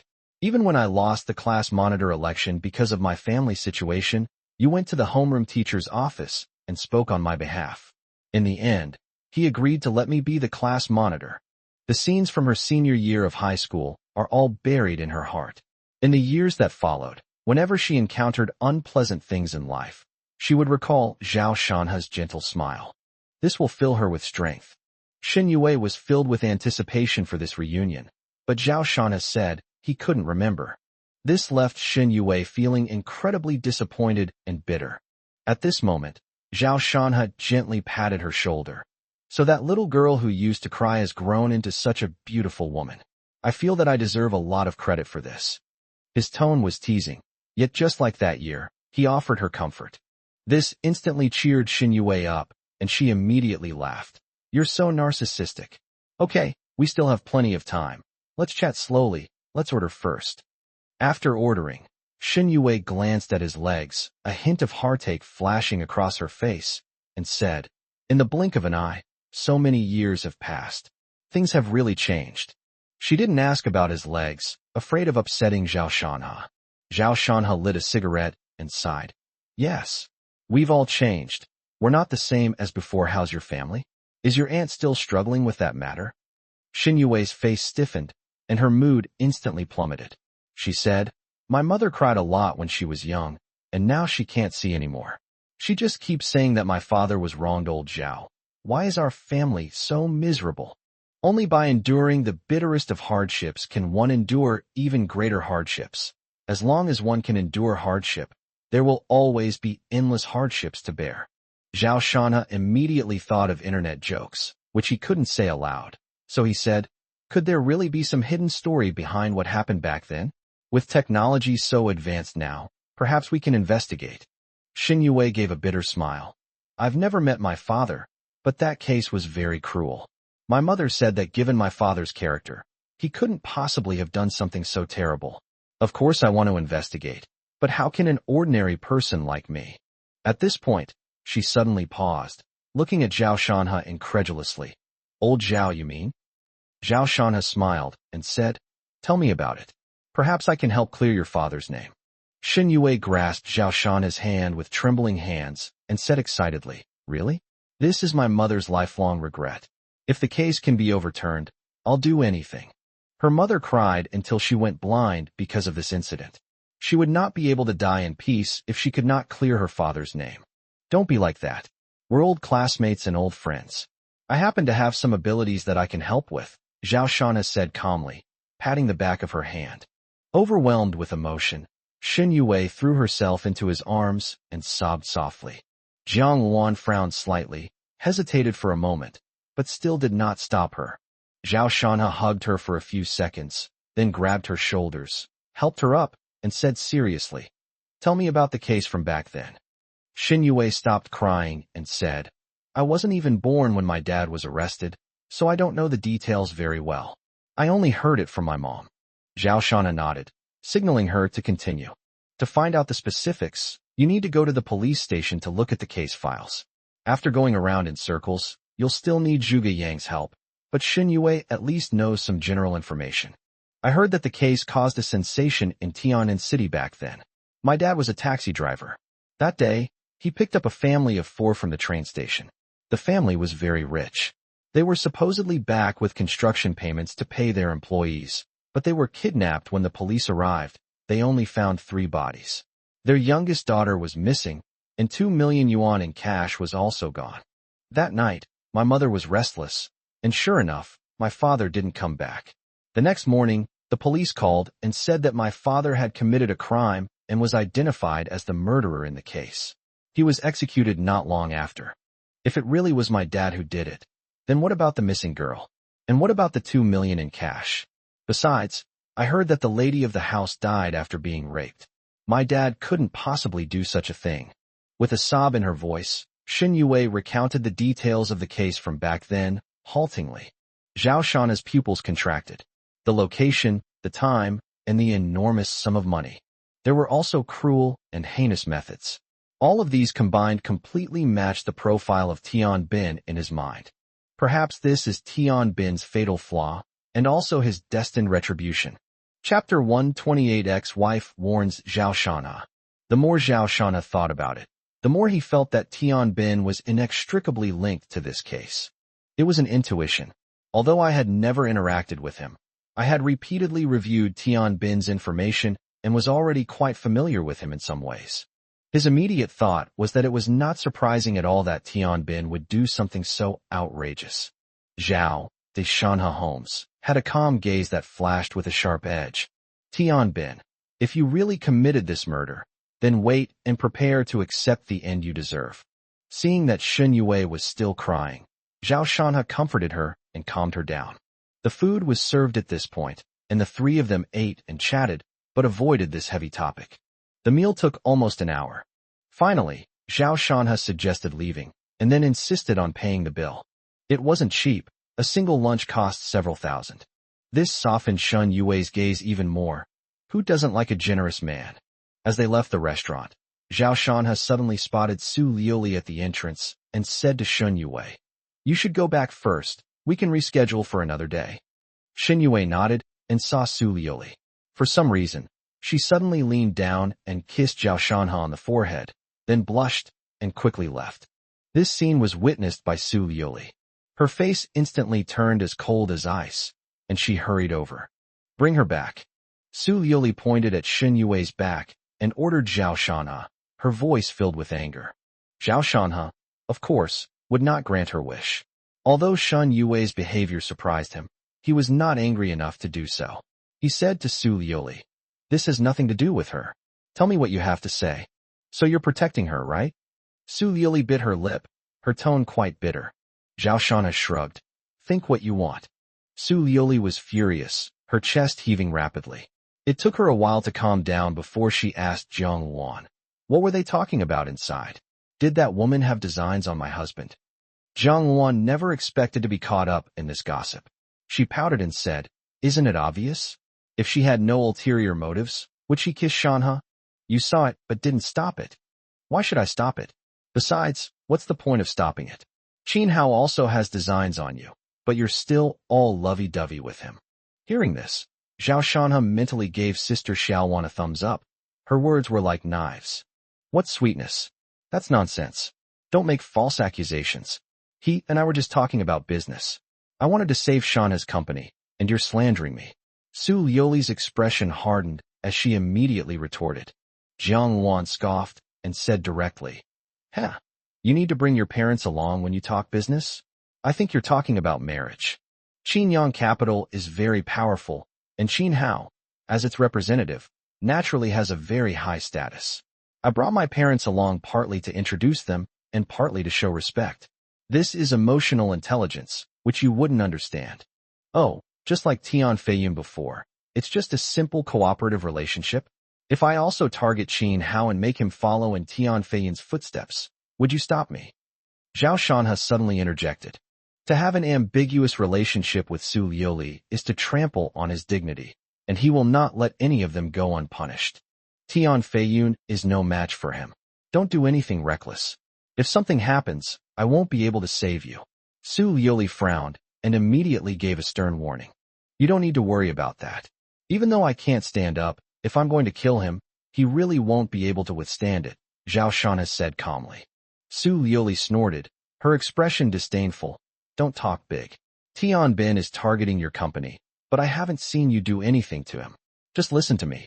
Stay home and don't cause trouble. I'll help you handle your company's affairs. At least we can save the project and prevent complete bankruptcy. Zhao Shanha shook his head. You can't talk about ice with a summer insect. His ex-wife's attitude clearly showed that she didn't trust him, so there was nothing to talk about. Jiang Luan pushed him away, and Su Liuli did not stop him, but just stared at their backs with her brows furrowed. Municipal Bureau. Zhuge Yang was somewhat surprised to see Zhao Shanha again, so he got up to greet him. Teacher, did you come here because of your sister-in-law's matter? Zhuge Yang asked in a low voice. Zhao Shanha shook his head. No, I have something else I need your help with. By the way, what happened to Su Qingxi? When Zhao Shanha met his ex-wife's family today, he noticed they didn't mention Su Qingxi, which he found rather strange. Zhuge Yang pointed upwards and said, with the help of a leader, she will be released soon. It's considered bail. If they insist on pursuing the matter, she will at most receive a suspended sentence. Zhao Shanha nodded, feeling a little regretful. According to him, he would at least lock Su Qingxi up for 6 months or 3 months, if not a year or 2, to vent his anger. However, since things had already come to this, he didn't pay much attention to it, and instead asked about the important matter. Upon hearing his teacher inquire about the shocking murder case from 30 years ago that had gripped the entire city, Zhuge Yang abruptly raised his head, a look of astonishment flashing in his eyes. He knew that the teacher wouldn't let things go without a reason, and since the question had been asked, the case was very likely related to Tian Bin. This gave him a chilling feeling. After all, that case had a huge impact. It involved murder, robbery, and rape, and it was an outrage against both gods and men. The case has already been closed. If it were reopened, it would have a negative impact on some people. Thinking of this, Zhuge Yang hesitated for a moment, lit a cigarette, and pondered. Zhao Shanha didn't try to persuade him, but just looked at him quietly, his gaze as calm as a lake, unfathomable. After finishing his cigarette, Zhuge Yang made up his mind. Teacher, I'll take you to see the case file. He stood up, his expression solemn. He had been overthinking things. In this line of work, the first thing he had to do right by was the uniform he was wearing. A relieved smile appeared on Zhao Shanha's lips. He hadn't misjudged him after all. Jiang Luan waited outside, and Zhuge Yang pushed him into the place where the files were stored. It took 2 whole hours before they came out. Zhao Shanha spoke with Zhuge Yang for a few more minutes about Su Qingxi, trying to find out when she would be released so they could be on guard. He figured that girl wouldn't let things go and might cause trouble. Zhuge Yang said he didn't know either. Once the document was issued, the person had to be released, which wasn't something he could decide. Zhao Shanha didn't ask any more questions, said goodbye, and Jiang Luan pushed him away. On the way home, Jiang Luan asked, "How was it? Did you get anything?" Zhao Shanha was silent for a few seconds, then said only 4 words, "Tian Bin, you deserve to die." Jiang Luan suddenly opened her eyes wide. Her expression changed slightly, and said, "That case, did he really do it?" 90%. Zhao Shanha replied. Once you've identified the culprit, it becomes much easier to work backwards from the case.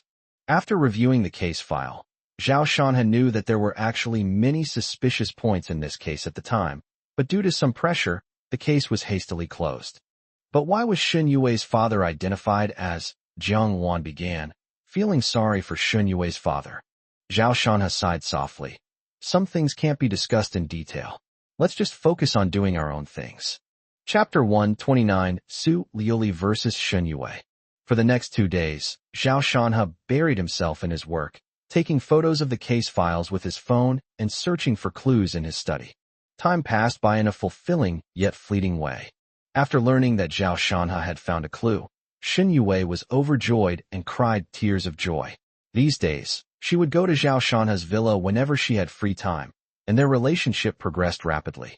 That day, the doorbell rang, and Zhao Shanha assumed it was Shun Yue. After Jiang Luan opened the door, he realized that it was Su Liuli who had come in. Zhao Shanha was taken aback. He immediately recalled the way his ex-wife and Qin Hao had chatted animatedly that day, and felt very uncomfortable. His face darkened. He said, "What are you doing here? Do you need something?" "This is my home too. Add my fingerprint here." Su Liuli frowned and said somewhat displeased. What kind of thought process is this? Zhao Shanhe was speechless and laughed sarcastically. So you're adding your fingerprints so your family can come and steal things again? He thought of Su Qingxi picking the lock and breaking in to steal things, so he had no good feelings towards that family and deleted Su Liuli's fingerprints that very day. Su Liuli knew she was being blamed by Su Qingxi, but she was, after all, her own sister, so what could she do? He changed the subject, went inside, sat down next to Zhao Shanhe on the sofa, and calmly said, "You really are patient. Others are in a hurry for you, but you just stay at home without any urgency. I haven't come over these past few days because I've been too busy. Don't blame me." "Why would I blame you? I'm in a great mood." Su Liuli looked at him and saw that he really didn't seem to be faking it. She felt that he lacked ambition, so she sighed inwardly, but was also inexplicably happy. He then changed the subject, saying, "Qingxi has already come out. I've already taught her a lesson, and our previous misunderstanding should be cleared up." "Misunderstanding? I don't think there's any misunderstanding. She did it, so we can't pretend it never happened." Seeing that Zhao Shanhe was as stubborn as a mule, Su Liuli was dissatisfied and said, "What else do you want? My sister has been suffering these past few days since she was arrested. She was in a daze when she came out, and I didn't even blame you for that. You still won't let it go. Do you want me to drag her over here to apologize to you?" "Hey, she apologized to me and got my forgiveness. Isn't that what should be done?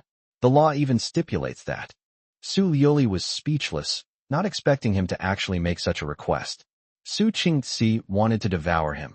Getting her to apologize was a pipe dream. She glared at Zhao Shanhe, pinched his cheek, and said, "You really want her to apologize? She's a girl. She's easily embarrassed. As her brother-in-law, would it kill you to let her have her way?" His ex-wife was very close, and her fragrance was very strong. When Zhao Shanhe smelled it, he waved his hand to block her. "If I don't let her have an inch, she will take a mile. If I let her have an inch, she will take a mile. Don't touch me." "All right, let's just leave it at that. No one should mention it again. I won't allow her to cause you trouble, and you shouldn't hold a grudge against her over this. You two should keep to your own business, which will save me some trouble. Qin Hao has already put in a good word for you at the company. Some government departments should have withdrawn their personnel. You should cheer up. No wonder Zhu Teng hasn't called much these past few days. It turns out Qin Hao intervened. You still want to beg him. I wonder what price you paid this time."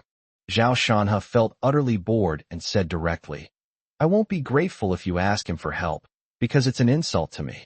You don't care about my dignity, which makes me very uncomfortable, so if I deal with Qin Hao, it can't be considered repaying kindness with enmity." He laid it all out, and Su Liuli was immediately stunned. She found it hard to believe. "Why is this necessary when my husband has no grudge against Qin Hao?" She looked at Zhao Shanhe and said, "Don't be so naive. Don't make enemies for no reason just because you misunderstand my relationship with him. That's how society is. You can't do things solely based on your own preferences." Zhao Shanhe said, "I have no misunderstanding. I saw you two on a blind date with my own eyes. You might get married soon. Don't send me an invitation, or I'll be there and your wedding will be canceled." Seeing her husband's words becoming increasingly outrageous, Su Liuli became furious. His mouth was truly venomous. She felt she hadn't done anything wrong, so she didn't bother to explain. Suddenly, another person walked in. "Old Zhao, I've bought the groceries, that's all for today." Shen Yue came in carrying groceries, speaking with a smile on her face, but when she saw Su Liuli sitting on the sofa, her smile froze. Jiang Wan, who was standing to the side, immediately perked up when she saw this scene. Her eyes widened and her little ears perked up, and a little voice in her heart cheered. "Fight! Fight! What is she doing here?" The air froze when the two women asked the same question at the same time, as if filled with lightning and a murderous aura. The difference was that Shen Yue spoke with a sour tone, tinged with grievance.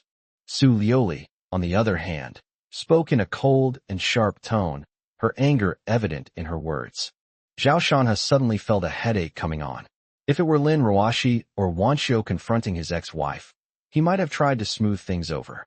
As for Shen Yue, he didn't want to talk, so he closed his eyes, pretended not to hear, and let them fight it out. "Playing dead, huh?" Su Liuli glanced at him, sneered, and slapped it. Although it wasn't serious, it was still a vulnerable spot, and Zhao Shanhe felt the pain, but he stubbornly endured it without uttering a sound. Shen Yue dropped the groceries she was holding and jogged forward, saying, "Don't treat Lao Zhao like this. You're divorced, can't you just let him go? You call me green tea quite affectionately." Su Liuli crossed her legs, looked at her indifferently, and pointed to the door. "This is not a place for you. Get out now, and I can let bygones be bygones." She was the CEO, with a strong presence and a rhythmic way of speaking, which made Shen Yue feel oppressed. But she didn't back down. She met Su Liuli's gaze and said, "You're the one who should leave. Lao Zhao and I are old classmates and old friends, and we're still working together. As for you, you're entangled with other men. I bet it's because you were unfaithful to Lao Zhao that he divorced you." This sentence struck a nerve with Su Liuli. This instantly infuriated her, and her face darkened. She said coldly, "Very well. I've warned you several times. It seems you haven't taken my words to heart." Shen Yue immediately looked at her warily. "What do you mean?" "What do I mean?" Su Liuli sneered. "You've got a real problem with me. You want to steal my husband, and you're asking me what I mean." After saying that, she picked up her phone and sent a text message. A moment later, Shen Yue's phone rang. When she saw the caller ID, her expression changed immediately, and she subconsciously looked at Su Liuli. "Answer your boss's call," Su Liuli said with a smile, gesturing with her hand. Shen Yue took a deep breath, answered the phone, and less than 10 seconds later, she bit her lip and unilaterally hung up. Glaring at Su Liuli, she said, "Is this your method? I will not yield." Chapter 130. Zhao Shanhe has dug another hole. "At worst, I'll just quit my job. You think that's going to defeat me? You seem to underestimate me." Shen Yue gritted her teeth and said that since things had come to this, she would not compromise. Su Liuli said coldly, "You've got quite a personality. It's a pity you chose the wrong person. This is just a warning. Let me reiterate, stay away from my husband, or you won't be able to handle the consequences. You don't need to threaten me. Do you think old Zhao would like a strong woman like you? Of course he loves me. Only I know what kind of person my husband is." Su Liuli smiled faintly. "You, as an outsider, have no right to comment on matters between us as husband and wife." After saying that, she glanced at her watch, adjusted her skirt, and stood up. With Jiang Wan around, she wasn't worried about her husband getting involved with this woman, so she said goodbye to Zhao Shanhe and left the villa. Shen Yue didn't speak again, tears streaming down her smooth cheeks. She felt wronged because Zhao Shanhe didn't defend her during their earlier confrontation. What a farce, Zhao Shanhe thought for a moment and then comforted her. "It's okay. You won't lose your job. She doesn't have that ability yet." "Is this job what I care about?" Shen Yue bit her lip and said, "Old Zhao, she's absolutely insane. How did you manage to get through all that time you were with her?"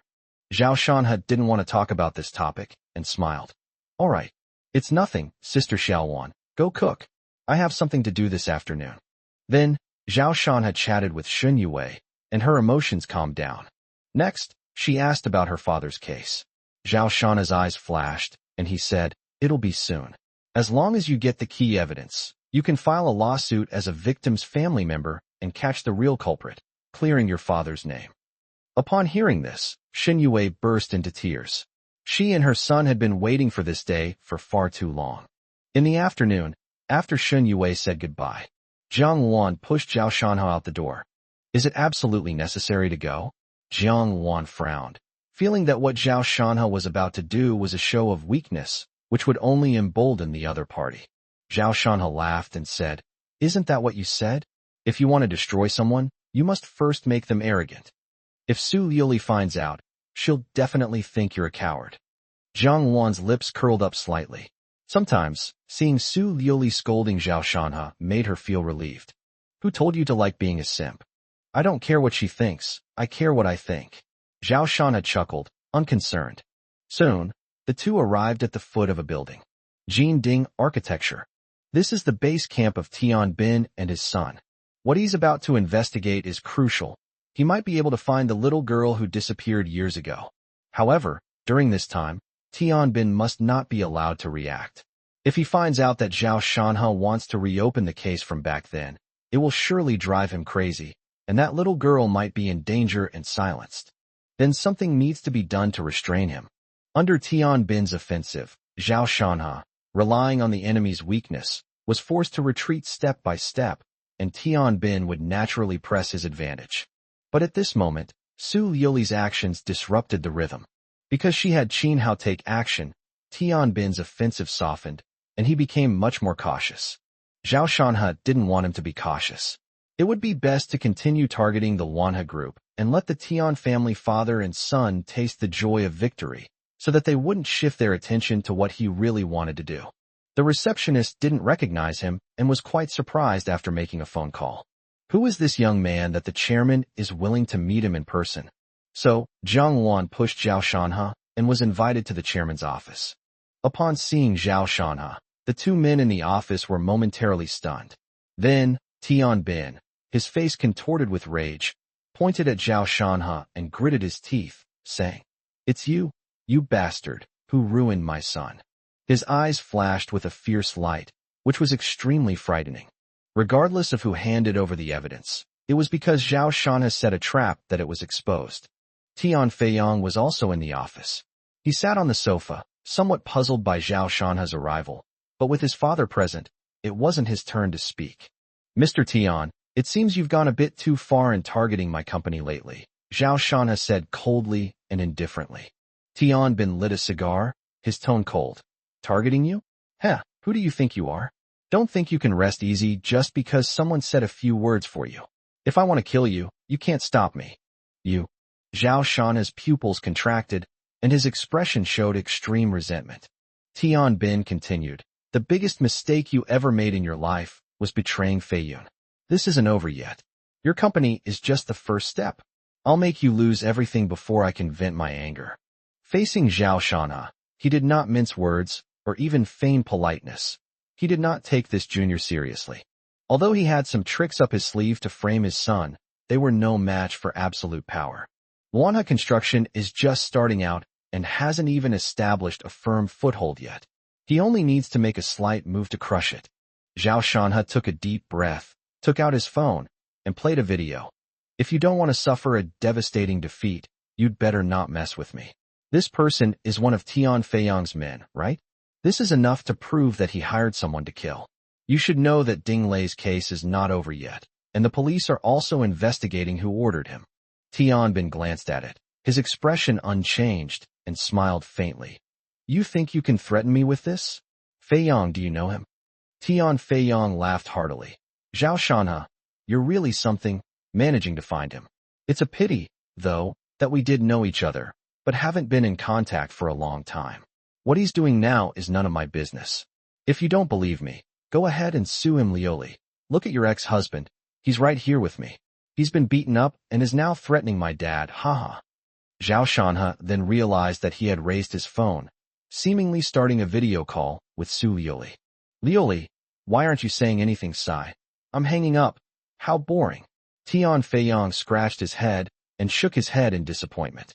Zhao Shanha didn't care, but frowned and said coldly, "I will. I don't want to see you continue to target my company, otherwise you will bear the consequences." After saying that, he had Zhang Wan push him away. Tian Feiyong walked over and closed the office door. He said to his father, "Dad, I have completely cut ties with him, and I have left no evidence. They can't find any trace of me. Qinyang Capital spoke up for him, and I thought he was very capable. It turns out, this is his real trump card." Tian Bin chuckled and shook his head, believing he had seen through Zhao Shanha's bluster and weakness. He had originally planned to take it easy, but now he changed his mind and said, "Young people are still young people, let the lower levels get started. Report the progress every day. Tiannan doesn't need a construction company that only makes high-quality projects." "Should I continue?" Tian Feiyong asked. Tian Bin shook his head. "You're still too green. I'll give you a contact number, let's do it after we take over his company. Let him lose everything and regret it. There's no need to kill him. Let him be destitute and become a disabled but determined beggar. And the woman next to him. Pretty good, quite rare. You could try taming it, or keep it in captivity if that doesn't work." Chapter 131 Zhang Wan's Disdain. Zhang Wan drove away from the Jinding building. Zhao Shanha glanced back, a meaningful smile playing on his lips. "Tian Bin, cherish your last moments." At that moment, Su Yili called. Zhao Shanha thought for a moment, then answered the call. You went to the Golden Tripod building? Do you know how embarrassing that is? Su Yili questioned him immediately. She was very disappointed. Honey, do you realize that your self-righteous threats are actually all bark and no bite? That's not how business works. You only use your trump cards when it matters most. I finally managed to get Qin Hao's help, but your actions have made all my efforts go to waste. Zhao Shanha was in a real bind and didn't even want to answer. Seeing his silence, Su Yili said with exasperation, You've disappointed me so much. Listening to me and staying home quietly is better than anything else. Don't concern yourself with my affairs. Go find your Qin Hao and Xiao Jun when you have time. Zhao Shanha replied coldly, speechless. Su Yili was furious. You could hear her breathing quicken even through the phone. His voice turned furious. Zhao Shanha, if I ever care about you again, I'm a dog. After saying that, she slammed the phone down. See, I told you she was going to explode, Jiang Wan said. Zhao Shanha replied. That's just her personality, strong, domineering, and unreasonable. I'm too lazy to take care of her feelings now. I know what I've done, and there's no need to tell her. Jiang Wan drove home. As they passed the supermarket, she said, Shanha, what are we having for dinner? I'll go buy the groceries. Zhao Shanha thought for a moment and said, just buy some things. How about we have some drinks tonight? White wine or beer? I want them both. In the evening, Jiang Wan cooked a large table of dishes. There has been significant progress in Tianbin's case, especially since another trap was set today, giving Zhao Shanha the feeling that he's playing dumb to catch a wolf in sheep's clothing. Zhao Shanha was in a good mood and wanted to have a drink with Sister Xiaowan. The two chatted and drank, and before they knew it, they had drunk too much. Looking at Xiaowan's beautiful face, Zhao Shanha's eyes were glazed over, and he was somewhat tempted. A captivating blush spread across Jiang Wan's face as she gazed intently at Zhao Shanha. If nothing unexpected happens, something unexpected is about to happen. The two moved to the sofa and were almost embracing when the doorbell rang. She hadn't intended to answer, but the doorbell rang more and more urgently, so Jiang Wan had no choice but to get up and walk over unsteadily. As she approached the door, her eyes suddenly sharpened, and she became alert. After seeing Su Yili standing outside through the peephole, Jiang Wan's tense muscles finally relaxed. She opened the door, relaxed, and then felt increasingly dizzy. I drank too much. Before Su Yili even entered the room, she smelled the strong odor of alcohol and couldn't help but frown. Zhao Shanha lay on the sofa with his eyes half open and half closed. Even if he didn't completely forget, he was probably pretty much out of it. Jiang Wan wasn't much better off. She walked with a swaying gait. Su Yili glanced at the empty bottle on the ground and dismissed it with disdain. Such a small amount. After closing the door, she went forward to help Jiang Wan. Two can still drink, Jiang Wan said in a daze. Su Yili pouted. She was practically drunk as a mush, but she was still stubborn. However, she was too beautiful, and even Su Yili felt threatened. She thought to herself, with such a beauty by my side, how could my husband resist taking advantage of her? Luckily I arrived in time. Otherwise I don't know what would have happened. Su Yili muttered something as she helped Jiang Wan into her bedroom, tucked her in, and then came out. Seeing her husband's appearance, she was even more relieved. Her return was incredibly wise. During the day, after hanging up the phone, she realized that her tone had indeed been a bit harsh. Most importantly, she didn't want to continue the Cold War with her husband. So despite her parents' advice, she came here that night, only to encounter this scene. After cleaning Zhao Shanha up, I helped him into his wheelchair and pushed him into the bedroom. Looking at Zhao Shanha lying on the bed, Su Yili licked her lips, her eyes filled with possessiveness. Husband, you can only be mine. Zhao Shanha encountered many people in a hazy state. Sister Xiaowan, classmate Xiaolin, classmate Wanxiu. Finally, he opened his eyes, and all the faces turned into this incredibly familiar face. Before me lay my ex-wife, sleeping peacefully. She was fast asleep, a faint smile playing on her lips. She was truly a beauty beyond compare.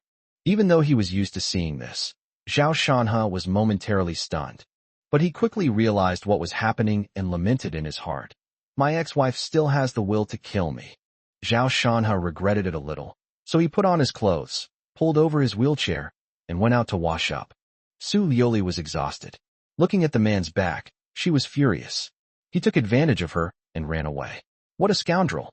Outside, Zhao Shanha felt awkward and dared not look at Jiang Wan's disdainful gaze.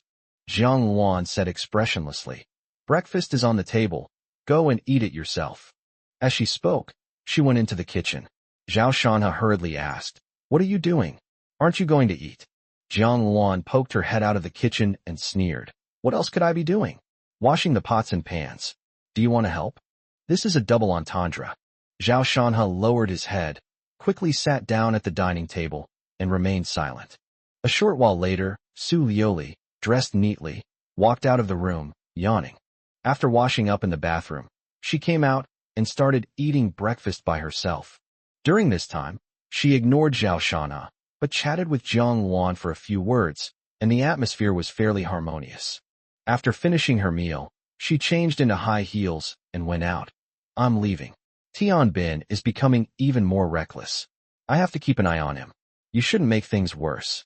Zhao Shanha and Jiang Wan exchanged a glance. Jiang Wan looked at him and nodded repeatedly, making Zhao Shanha feel uneasy. He couldn't help but ask, "Sister Luan, just say what you want to say." Jiang Wan commented, "It's a good duck." Zhao Shanha was stunned. Chapter 132, Chun Ye's Tribulation. The sun is shining brightly outside, and the weather is lovely. After breakfast, Jiang Wan pushed him out for a walk. When they arrived at the community park, they saw many elderly people practicing Tai Chi. Zhao Shanha stopped and watched with great interest. "Tisk, once my leg heals, I'll join in too." Zhao Shanha felt that although he was still quite young, his mentality was already old, and he needed to retire early. He once dreamed and looked forward to a time when his family no longer had to worry about daily necessities. He would have 2 children, live happily with his wife, go fishing in his spare time, and occasionally travel. Living out one's life like this is quite nice. But reality ultimately dealt him a heavy blow. It all seems so confusing now. We don't know if it's a curse or a blessing. Jiang Wan is quite the opposite. Although she is mostly silent, she is actually very lively inside, just like a little girl. So she couldn't understand Zhao Shanha's mentality and thought he was acting crazy, so she forcibly pushed him away from the small park. After taking a stroll around the neighborhood, I returned to the villa. After changing their clothes, Zhao Shanha and Jiang Wan went out and headed straight for Luanhe building. The company's office was still located at the previous Chihan construction site. When Zhao Shanha entered, many new employees were surprised and didn't recognize him, but the old employees immediately came up to him and called him chairman. Zhao Shanha went upstairs to the general manager's office. When Zhu Teng saw Zhao Shanha, he was clearly stunned for a moment, but immediately reacted and called out, "President Zhao. Manager Zhu, please have a seat. I'm just taking a look around. How's the situation now?" Zhu Teng was 40 years old. He looked very capable and had an air of authority in his every move. His first impression on Zhao Shanha was quite good.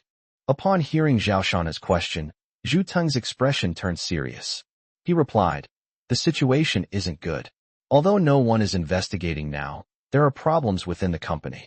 Many people have submitted their resignations, and someone is trying to poach our employees. And that's only one aspect. Things are also strange at the construction site. There were 3 work-related injuries early this morning. Not only are they not getting compensation, but they're also facing a work stoppage. The higher-ups have also called to question us." Zhu Ting finally got to see Zhao Shanha and began to complain incessantly. He hasn't slept well at all during this period. It's always one thing or another, leaving him completely overwhelmed. Zhao Shanha listened calmly without showing any panic. Instead, he joked, "Old Zhu, you said someone is trying to poach our employees. Has anyone tried to poach you?" Zhu Ting nodded, "Yes. Not only me, but also senior executives from various departments have been contacted, and some may have already been persuaded. Those people don't matter. We can just hire more if they're gone." Zhao Shanha didn't take it seriously and stared at Zhu Teng, saying, "I'm concerned about you, Lao Zhu. What do you think? They can't offer me my current position. Besides, when General Manager Lin left, the salary he offered me was top tier in the industry." Zhu Ting frankly stated his thoughts. Zhao Shanha nodded and said, Increase it by another 30%. What this? Zhu Ting looked up in shock. His current salary is already very high, among the top in the country. If it were to increase by another 30%, that would be outrageous. You withstood the pressure during this period, and Manhwa Group will certainly not treat you unfairly. This matter is settled. Zhao Shanhe waved his hand to interrupt him and made the decision directly. Zhu Tung let out a soft breath and immediately smiled. Thank you, President Zhao. Next, Zhu Tung brought over the reports from each department. After reviewing them, Zhao Shanhe offered some suggestions and optimization measures, and also made some adjustments to the personnel arrangements. These few simple measures were effective, which convinced Zhu Tung completely. Then Zhao Shanhe gave some instructions and left the company. The main purpose of my visit to the company today was to meet Zhu Tung. I am quite satisfied with him so far, and Zhao Shanhe is relatively at ease letting him manage Manhwa Group. It seems that Xiaolin was carefully selected. At noon, he and Sister Xiaowan randomly picked a restaurant to eat at. After that, he received a phone call that was both unexpected and yet perfectly logical. Brother Zhao, can I see you? The voice on the other end of the phone was lifeless, devoid of any vitality, like that of an old person on their deathbed. It's Chunya. Zhao Shanhe raised an eyebrow and said, "Where are you?" Chunya gave him the address, and Zhao Shanhe then had Zhang Luan drive there. When Zhao Shanhe found Chunya, he was astonished to find that she was living in such a place. It's too old and worn out. This is even more dilapidated than when Zhao Shanhe tricked Wei Biao, leaving the old house in such a state. The whole street was smoky and littered with garbage, swarming with flies and mosquitoes. In this environment, there were 2 rows of private houses. Chunya lived there. Even Zhang Luan frowned when they met. The room was small, but it was a mess and smelled musty. There was a small bed inside. The white bedding was a little yellowed, and Chunya was curled up blankly at the head of the bed with her eyes vacant. Her hair hadn't been washed in a long time and was very messy, while her once pretty face looked pale and haggard. The baby's round face looked extremely haggard at that moment. Zhao Shanhe then asked, "What's wrong with you?" Seeing Zhao Shanhe enter, a glimmer of light finally appeared in her despairing eyes. She struggled to her feet and said, "Brother Zhao, let me get you some water." He was just too weak. He could barely walk straight. At that moment, a fair hand steadily supported her. Chunya turned her head in astonishment and found that it was that terrifying woman, Zhang Luan. "You should rest for a while. No need to trouble yourself." Zhang Luan spoke calmly as she helped her to sit on the edge of the bed. A simple action, a single sentence, caused Chunya to choke up inexplicably and then burst into tears. She covered her face, her shoulders shaking uncontrollably, tears streaming through her fingers and dripping onto the ground. Seeing her like this, Zhao Shanhe sighed softly, rolled his wheelchair over, and patted her on the shoulder. "Cry. It'll make you feel better. Tell me what's wrong." Chunya immediately knelt on the ground, lay on Zhao Shanhe's legs, and burst into tears. Zhao Shanhe did not stop him, but waited quietly. It took a full 10 minutes before Chunya calmed down a bit and began to recount her experiences over the past few days in fits and starts. Just as Zhao Shanhe had guessed, she couldn't escape her fate, and it was indeed related to her boyfriend. After Tian Feiyun went to jail, I went to find him. He was very surprised and said he was willing to get back together with me. He said he didn't care about my past. I loved him very much, so I believed him. I was really happy those few days, but he lied to me. He secretly transferred all the money away while I was asleep, and even used my ID to take out online loans, leaving me penniless. When I realized what had happened and tried to confront him, he disappeared and even called me a slut and a whore on WeChat. I later found out that he had been with my former roommate for a long time, and it was all premeditated. Chapter 133, on the eve of taking action. Didn't you call the police? After listening to her story, Zhao Shanhe asked her questions. I dare not. I can't explain where this money came from, and I'm afraid I'll drag you into it, Chunya said, shaking her head. Zhao Shanhe was taken aback, not expecting her to have such thoughts. At that moment, he noticed something under his pillow, reached out and picked it up. It was a small bottle. He asked, "Are you planning to end your life with this?" Chunya was somewhat flustered and quickly snatched the bottle from his hand, lowering her head and remaining silent. She had already made up her mind. But at the last moment, Zhao Shanha came to mind. Chunya wanted to see him, so she made that phone call. Zhao Shanha said, "Don't you want revenge?" "Think," Chunya said without hesitation. Her eyes held a chilling hatred as she said, "Why did he lie to me? If he didn't want to be with me, he could have just said so. I was even willing to share my money with him. Why did he do this to me? I wronged him back then, but I never lied to him. My mother is in the operating room. What can I do?" I asked him for money, but he avoided me and wouldn't even help me pay 5,000 yuan. Sob, sob, sob. As Chunya spoke, she burst into tears again, filled with both resentment and pain. She finally got into Tianjin University, but one thing after another hit her hard. "This world is too bitter. I'll never come back in my next life." "Then live well," Zhao Shanha said calmly. A bitter smile appeared on Chunya's tear-streaked face. "What's the point of living? I have nothing. I can't even afford the rent for this place." This girl, who was originally quite pretty, lost all her radiance at this moment, leaving only deep despair. Zhao Shanha said, "I will give you another 10 million. "What?"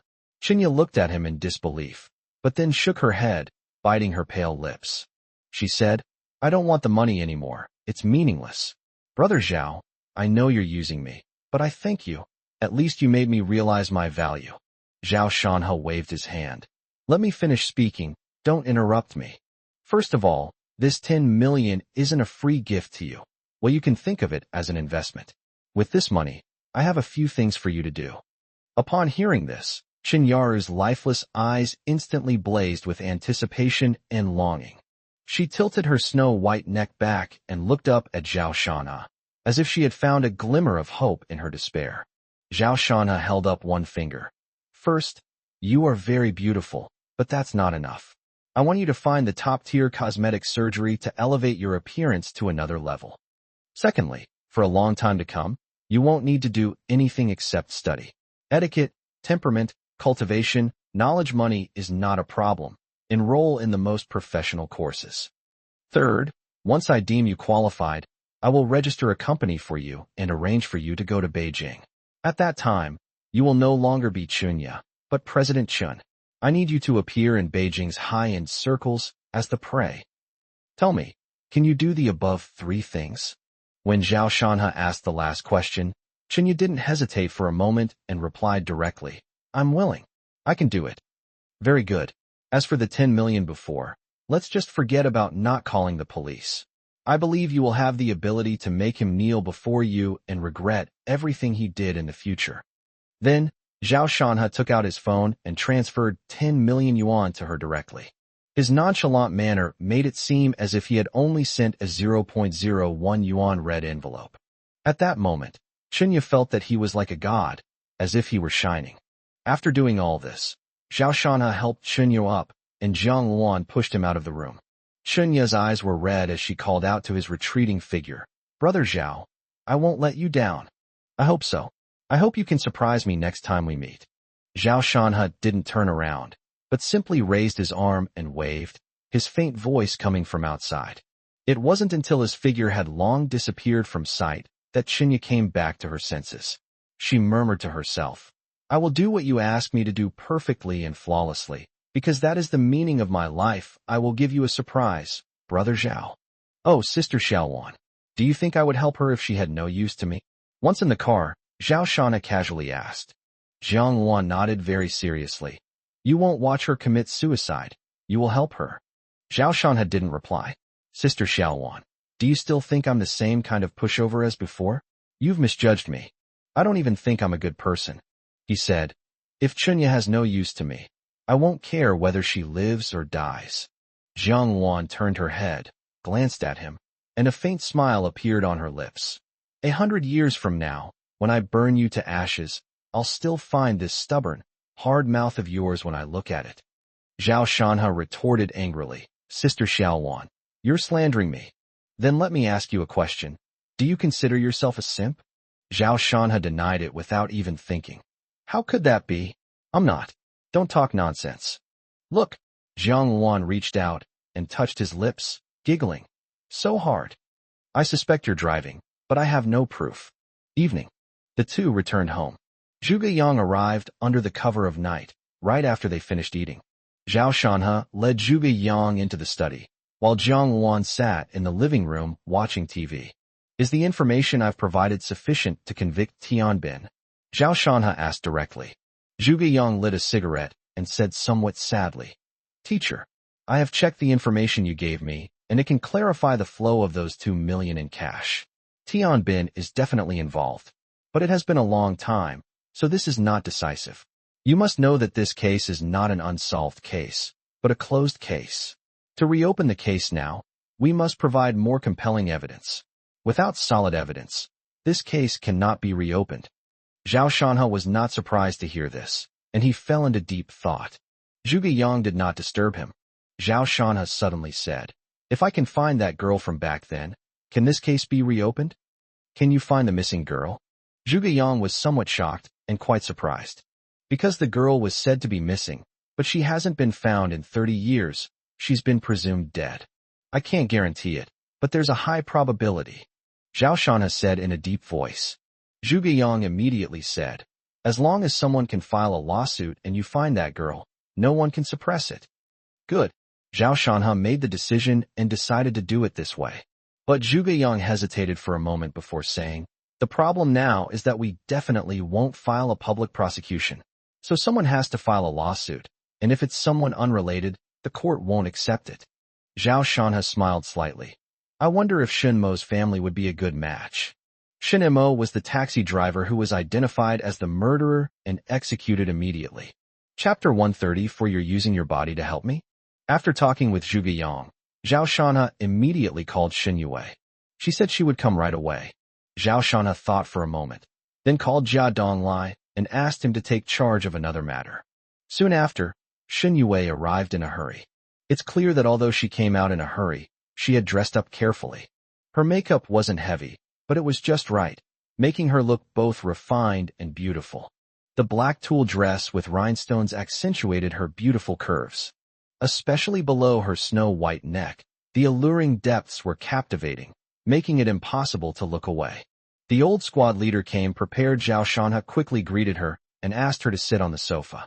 Shen Yue put down her handbag, smoothed her hair, and smiled at Zhao Shanhe. Old Zhao, have you eaten dinner yet? How about ordering some late-night snacks and having a few drinks? Still drinking? Last night, I made a big mistake because of drinking, and I can't let it happen again today. Zhao Shanhe quickly waved his hand and said, I've already had dinner. I called you over to talk about serious business. Shen Yue quickly straightened up, sat up straight, and asked, Is it about my father? Zhao Shanhe nodded and said seriously, The evidence has been collected almost completely. Next, I need you to go to court and sue Tianbin. After the trial, we can help your father overturn the case. Tianbin, the chairman of Jinding Construction. Upon hearing this, Shen Yue was shocked, clearly having heard of this person before. Soon, hatred flashed in her eyes. That tragedy was committed by Tianbin. He killed people and caused my father's death. He deserves to die a horrible death. Tianbin is the real culprit. You should file a lawsuit tomorrow. This needs to be done quickly. Zhao Shanhe said. Once the court accepts the case, Zhuge Yang's side will take action and be able to control Tianbin for 24 hours. During this period, he will need to find the missing girl. Shen Yue hesitated for a moment, then nodded heavily. Seeing that he agreed, Zhao Shanhe said nothing more. Suddenly, a slightly trembling small hand touched Zhao Shanhe's palm, and Zhao Shanhe looked at Shen Yue. I get very excited when I think about my father being exonerated. Shen Yue was so nervous that her voice trembled. Zhao Shanhe withdrew his hand and patted her shoulder as a gesture of comfort. Shen Yue mustered her courage and said to Zhao Shanhe, Let's get married after this is over. Let's live together, have a few children, okay? Zhao Shanhe was caught off guard by these words. He smiled and said to her, Okay, stop joking. Marriage is such a big deal, we can't be hasty. I'm not kidding, I like you. I've liked you since high school. Shen Yue became even more excited, and she even stood up.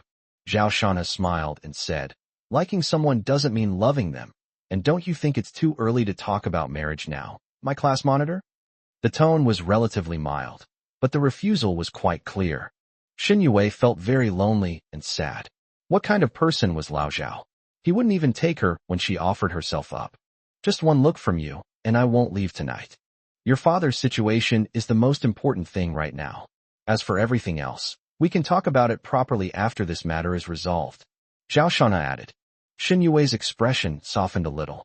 She was already quite old, and if she didn't get married soon, she would become an old maid. Having finally reunited with Zhao Shanha, she naturally didn't want to give up. After pausing for a moment, she said, Old Zhao, I'll file a lawsuit in court tomorrow. Wait for my news. The two chatted for a while longer before Zhao Shanha told her to go back and prepare the materials for the lawsuit. Shen Yue reluctantly got up and slowly left. Wait, your bag. Zhao Shanha stopped Shen Yue, handed her small bag, and said with a smile, You can't be forgetful. Shen Yue was disappointed. She forced a smile and left. Zhao Shanha held a delicate media player in his hand and gently twirled it. Old squad leader, don't let me down. Jiang Wan said. It seems that all her elaborate dressing up was a waste of time. Sigh, Sister Xiaowan, you also think I'm as strong as an ox. It seems that exercising every day isn't a waste of time. Zhao Shanha gave an irrelevant answer and even stretched out his arm in a fitness enthusiast pose. Jiang Wan scoffed. Someone like you, I'd say 70-30. 73, that's not that exaggerated. 82 is more reasonable. You get 80, I get 2e. Zhao Shanha was very self-aware and spoke tactfully. In fact, even 10 of them wouldn't be a match for Sister Xiaowan. Jiang Wan said, What are you thinking? What I mean is, if I use 7/10 of my strength, you'll crack in 3 seconds. Zhao Shanha immediately covered his face, feeling utterly defeated. However, being a proud man, he said, 30 years east of the river, 30 years west of the river. Sister Xiaowan, don't be arrogant. I'm going through a second growth spurt and need to exercise more. Hearing his shameless words, Jiang Wan was speechless. Zhao Shanha kept his word and immediately went to the gym with great enthusiasm, starting to work out diligently. Kneeling push-ups, pull-ups, dumbbell, and barbell exercises. In short, he did not neglect any kind of strength training. Soon he was panting heavily and covered in sweat. At this moment, Su Liuli walked in, looking at him in astonishment. Husband, what are you doing? Zhao Shanha immediately became alert. Why are you here again? We can't let her have another chance. Su Liuli said with dissatisfaction. I came this afternoon, but I can't get in without my fingerprint. Why weren't you home this afternoon? It's a personal matter, Zhao Shanha said with a straight face and no expression. Su Liuli looked at her suspiciously and said, You're not going to cause trouble again, are you? I told you not to make a fuss and to stay home quietly. Why don't you listen? The thought of Zhao Shanha threatening Tian Bin gave her a headache. He's clearly very smart. So why did he make a foolish mistake at this crucial moment? She didn't want Zhao Shanha to cause trouble outside. Ideally, he would stay the same as before, find an easy job, live a simple life between home and work, and obediently and quietly wait for him to come home. That would be so great. Mind your own business. If I tell you not to go out, will you agree? You'll say it's for socializing, for business, blah blah blah. You'll have a million reasons, but I don't want to argue with you. From now on, don't interfere in my affairs, and I won't interfere in yours either. Zhao Shanha took a deep breath and did 10 more pull-ups in a row, but he felt very tired. His lungs felt like they were on fire, so he had to sit down and rest to relieve his fatigue. Su Liuli sighed, feeling her husband was too naive. Exhausted, she said, If I didn't take care of you, your Luanha group would have to be renamed by now. Besides me, who else can you rely on to save you? Sister Luan is very capable, but this society isn't just about fighting and killing. Even if she could take on 100 people, what good would it do? It's Lin Ruoxi. Oh, she's already back in Beijing. I don't know Ning Wanxiu well. I heard her family is quite wealthy, but would she be willing to help you? So you're using your body to help me, all for my own good? Zhao Shanha said calmly. How many times do I have to tell you before you believe me? I didn't sell my body. It was just a normal exchange of benefits, a cooperative relationship. Su Yuli said angrily. Just then, her phone rang, and she picked it up without thinking. Upon seeing the caller ID, she glanced at Zhao Shanha, turned and left the gym before answering the call. Zhao Shanha, with his sharp eyes, spotted the character Hao, the same Hawk as in Qin Hao. Okay, I know, does it have to be tomorrow? Su Liuli's voice was intermittent and unclear, so Zhao Shana shook his head with a cold smile. They're already divorced, so even if Su Liuli gets married tomorrow, it's none of his business. Chapter 135, Su Liuli versus Jiang Wan. Honey, I'm going to take a shower. Do you want to come with me? Outside, Su Liuli finished her phone call and called out to Zhao Shanha. Zhao Shanha completely ignored her, which made Su Liuli feel bored. What kind of attitude is that? She had eaten her fill yesterday, so she didn't insist. She made a comment and then went to the bathroom on the second floor. After Zhao Shanha finished his workout, Jiang Wan gave him a massage and acupuncture as usual. But today, her expression was somewhat serious as she asked, Shanha, do you feel anything unusual in your calf? No sensation, just like before. What's wrong? I'm a little worried. Jiang Wan pointed to a spot just below his knee, her tone full of worry. There was an unusual black spot there, which looked like a bruise. Zhao Shanha glanced at it. His pupils contracted slightly, and he immediately smiled and said, I thought something was wrong, but it's no big deal. No matter what happens, he doesn't want Sister Xiaowan to worry. Upon hearing this, Jiang Wan didn't say anything more, but she began to feel anxious, wondering why her master hadn't returned yet. Zhao Shanha took the initiative to start a conversation with Jiang Wan, deliberately avoiding the topic of her legs. As we were chatting, a phone call suddenly came in. Zhao Shanha picked up his phone and saw that it was Wanchio's classmate, so he answered. Old Zhao, the ideas you provided in those case files were really useful. I heard that one cold case is almost solved. You're amazing. Ning Wanchio's voice was excited. Solving any of those unsolved cases would be a great achievement.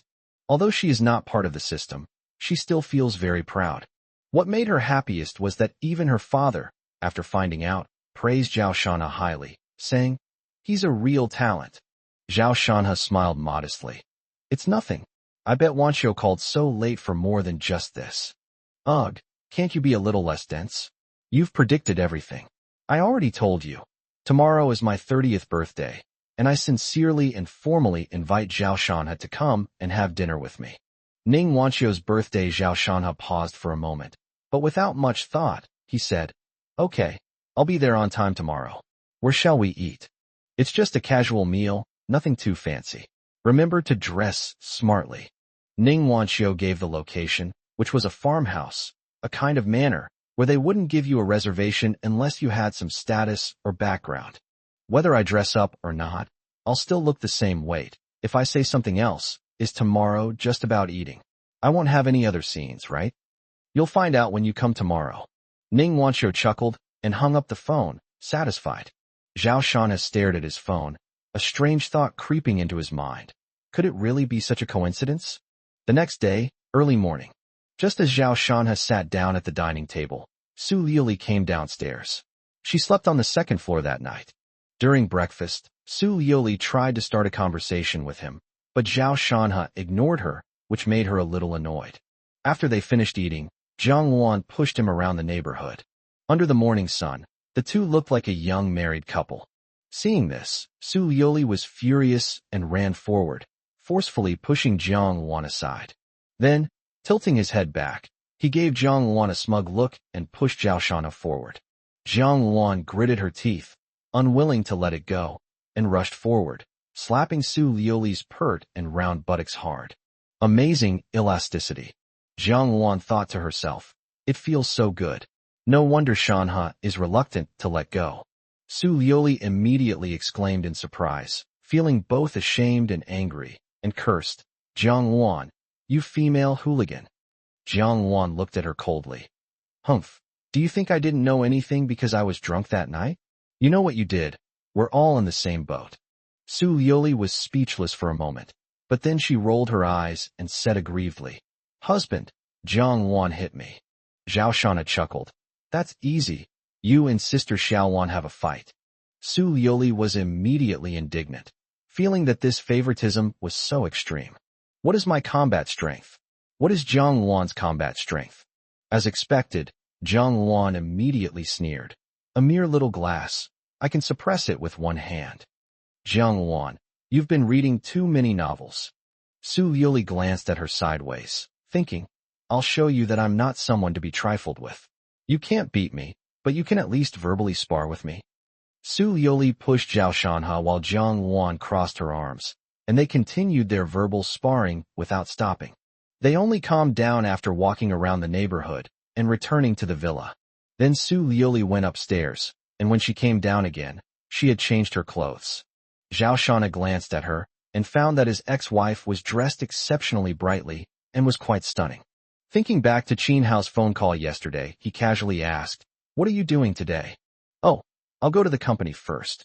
There's a party at home tonight," Su Liuli said naturally. "He's lying again." Zhao Shanha smiled gently and said, "I have a dinner engagement tonight. Why don't you come with me?" Su Liuli was somewhat surprised. Her husband had actually invited her? "It's a pity I had something to do today, otherwise I would definitely have readily agreed." Then Su Liuli frowned and said, "You never listen to me. What's so great about going to a dinner party? Just cancel it. I don't have time today, but I'll go out for a big meal with you tomorrow. If you don't want to go, then forget it." Zhao Shanha said calmly, without saying anything more. Su Liuli was about to ask him to cancel the dinner invitation, but seeing that he didn't want to talk, she kept quiet, changed into her high heels, and left. Afternoon. Jiang Wan was pushing Zhao Shanha in his wheelchair, preparing to leave, when she saw Xin Yue at the door. Xin Yue stared wide-eyed, clearly amazed by Zhao Shanha's dignified and charming demeanor in his formal attire. Her heart pounded. "Old Zhao, I filed a lawsuit against Tianbin. The court has accepted it, and the hearing is in 3 days." It took her a while to come to her senses and remember the important matter, so she spoke in a low voice. Zhao Shanha nodded. "Very good. Everything will be settled in 3 days. But is our current evidence enough?" Xin Yue's tone was somewhat worried, fearing that the greater the hope, the greater the disappointment. Zhao Shanha's eyes flashed, and he revealed to her, "That girl from back then is still alive. I know where she is." "What?" Xin Yue looked up in shock and quickly asked, "Old Zhao, are you sure? This is no joke." Zhao Shanha laughed and said, "Of course, she will be there on the day of the trial." That's good, Xin Yue murmured. "Okay, it's a friend's birthday. I have to go over there. I won't be home tonight." Zhao Shanha glanced at his watch and said. Xin Yue was stunned for a moment. For her, this was not good news. Ning Wanxiu arranged a private car, and Zhao Shanha had the driver stop at the entrance of the residential area, where Jiang Wan pushed him over. Xin Yue said, "I'll push Lao Zhao." Unfortunately, her voice wasn't loud, and Jiang Wan seemed not to hear her. With her hands firmly gripping the armrests of the wheelchair, Xin Yue had no choice but to give up. After dropping the two off at the entrance of the residential area, Xin Yue watched the car drive away before letting out a disappointed sigh and revealing a bitter smile. Chapter 136. Su Liuli is in a panic. "Sir, you must be someone of extraordinary status." Inside the car, even the driver was somewhat amazed and offered casual compliments. Respect the clothes before the person. This saying, originally a satirical proverb, has now become a rule in this society. Zhao Shanha sighed, then smiled amiably. "Brother, my leg was broken, and my wife ran off with that man. How could I have any extraordinary status?" The driver's face stiffened, then he focused on driving and dared not say a word. Few men in this world could withstand such a short sentence, yet this guy could still laugh. He's a tough guy?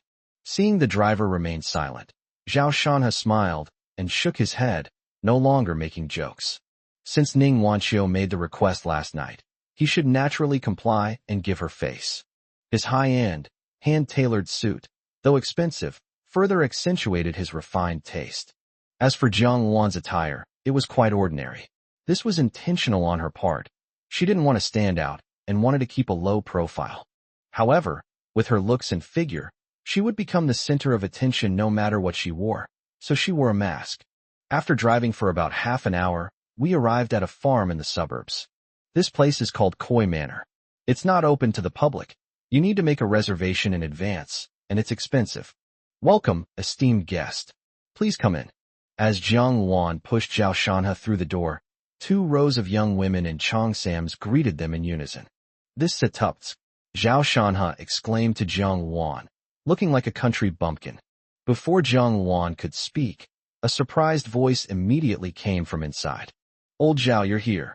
Ning Wanxiu, dressed in her finest attire, ran out from inside, accompanied by several young people, all looking at Zhao Shanhe with surprise. Wow, old Zhao, you look really handsome today. Ning Wanxiu looked him up and down, her eyes sparkling. He was so handsome, no wonder she had her eye on him. At this moment, many eyes turned to look. Those present were all prominent figures in Tian who knew Ning Wanxiu's identity and were all wondering who the man in the wheelchair was. Hey, you're acting like you're just meeting me. Hurry up and go inside. I feel like a monkey in a circus, Zhao Shanhe said. Ning Wanxiu smiled mysteriously, squatted down, and whispered in Zhao Shanhe's ear. Come with me first. I'll take you to meet my dad. Zhao Shanhe was taken aback, not expecting this turn of events. Ning Wanxiu's father is the second in command of Tianan City. Although it is the provincial capital and the provincial party committee is located in Tiannan, this status is very extraordinary, and ordinary people can never see it. Moreover, the key point is that being led by Ning Wanxiu makes Zhao Shanhe feel like a son-in-law meeting his father-in-law, which makes him very uncomfortable. However, Ning Wanxiu didn't care about all that, and tried to pull him inside. Suddenly, a commotion broke out, drawing the attention of many people. Zhao Shanhe also subconsciously turned his head and looked towards the door. Qin Hao walked calmly into the farm, where a stunningly beautiful figure linked arms with him, a faint smile playing on her lips, captivating everyone and becoming the undisputed center of attention. If taking photos weren't strictly prohibited in this setting, someone would have already taken out their phone to record this scene. This stunningly beautiful woman was none other than Su Liuli. Zhao Shanhe watched quietly, a look of relief appearing on his face. Su Liuli's beautiful eyes swept across the crowd, but she suddenly spotted a figure sitting in a wheelchair in the crowd, and the smile on her face vanished in an instant. The arm, however, was pulled out as if electrocuted. Qin Hao was puzzled and turned his head to ask, but saw Su Liuli's slightly panicked expression.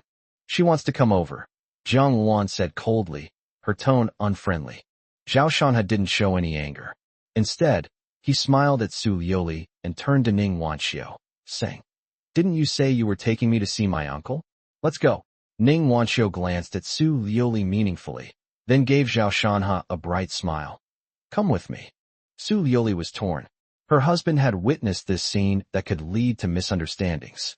She wanted to talk to him and tell him not to misunderstand, and that she would explain it to him when they got home. But as soon as he took a step, Zhao Shanhe disappeared into the crowd. Recalling her husband's relieved smile just now, she felt a pang in her heart, as if a piece of her soul had been emptied, leaving her feeling lost. He was also very annoyed, wondering why he hadn't thought that tonight's dinner party was also a casual meal for the mayor's daughter. That woman just now looked like Ning Wanxiu, right? Why is she here? Wait, the mayor's surname is Ning, isn't it? Seriously? With your background, what makes you think you could be interested in my husband? Immediately, Su Liuli felt even more uncomfortable. The threat posed by Wanxiu rose sharply in her mind, reaching the level of Xiaolin, regardless of his remorseful and distressed ex-wife. On the other side, Ning Wanxiu led the two of them through the long corridor. This area was clearly the back area. There were only a few people there, and it was very quiet. Zhao Shanhe said, I just saw many high-ranking officials and wealthy people. Is it all right to hold this kind of birthday party? Ning Wanxiu said, Hee, Lao Zhao, don't worry. This place has never publicly quoted prices. In fact, today's meal is almost at cost price, only a few hundred yuan per table. Moreover, none of the guests bring gifts. It's just a simple meal. You guys are really cunning. Zhao Shanhe sighed and said, Why didn't you tell me in advance? I didn't even have time to prepare a gift. This little thing is just a token of my appreciation. Please accept it. He took an exquisite wooden puppet out of his pocket. It was only the size of a fist, but its head took up 2/3 of it. Although its face was chibi style, it was exactly the same as Ning Wanxiu's, and it was laughing heartily, looking extremely cute. He spent several hours last night carving this out from a single piece of wood. Ning Wanxiu's eyes lit up with surprise when she saw the Q version puppet. She took it and said happily, Old Zhao, this is the best gift I've ever received. But what I want more is yourself. Jiang Wan smiled slightly and subconsciously put her right hand into her pocket. Zhao Shana teased, deliberately misinterpreting Ning Wanqiu's meaning. Wow, you want me? Your true colors are showing. You really are like a wolf at 30. You can't expect anything good to come out of your mouth. Ning Wanqiu said, her face flushed. Although she had the same thought in her mind, it was too blatant for her to say it out loud. After Zhao Shanha's witty banter, Ning Wanqiu finally didn't ask him for another one, which relieved him. After all, the gift given to Sister Xiaowan must be unique. Ning Wanqiu led him through many twists and turns, and soon they arrived at a study. Zhao Shana saw a middle-aged man standing at the door. Ning Wanqiu introduced him. This is Uncle Zhou, my father's secretary. Hello, Secretary Zhou. Zhao Shanha extended his hand and shook hands with the other party. Zhou Yu smiled and nodded. Hello, Xiao Zhao, please go in quickly. Ning's city is inside. The group then entered the study. From the corner, a man emerged. He saw Ning Wanqiu and Zhao Shanha's intimate interaction, and his eyes flashed with resentment. Chapter 137 Wanqiu needs close protection. In the study, Ning Jinbang was on the phone, his expression serious, occasionally uttering an "uh-huh." Upon seeing his daughter bring Zhao Shanha in, he nodded to Zhao Shanha and then gestured to his secretary to have them sit down. Old Zhao, have a seat for a while. My dad's on the phone, and it won't be over in 10 minutes. Ning Wanqiu said. Secretary Zhou smiled wryly, and seeing that it was none of his business, he turned and left. I understand the situation you described. This matter needs to be handled seriously. Send me a copy of the results later. Ning Jinbang said, and then hung up the phone. Ning Wanqiu couldn't wait to introduce him. Dad, this is Zhao Shanha. I brought him to you. Then, Ning Jinbang looked him over, opened a pack of cigarettes, and tossed one to Zhao Shanha. Zhao Shanha wasn't intimidated at all. To him, there was no difference between a mayor and an ordinary person, and he was already a superior person himself.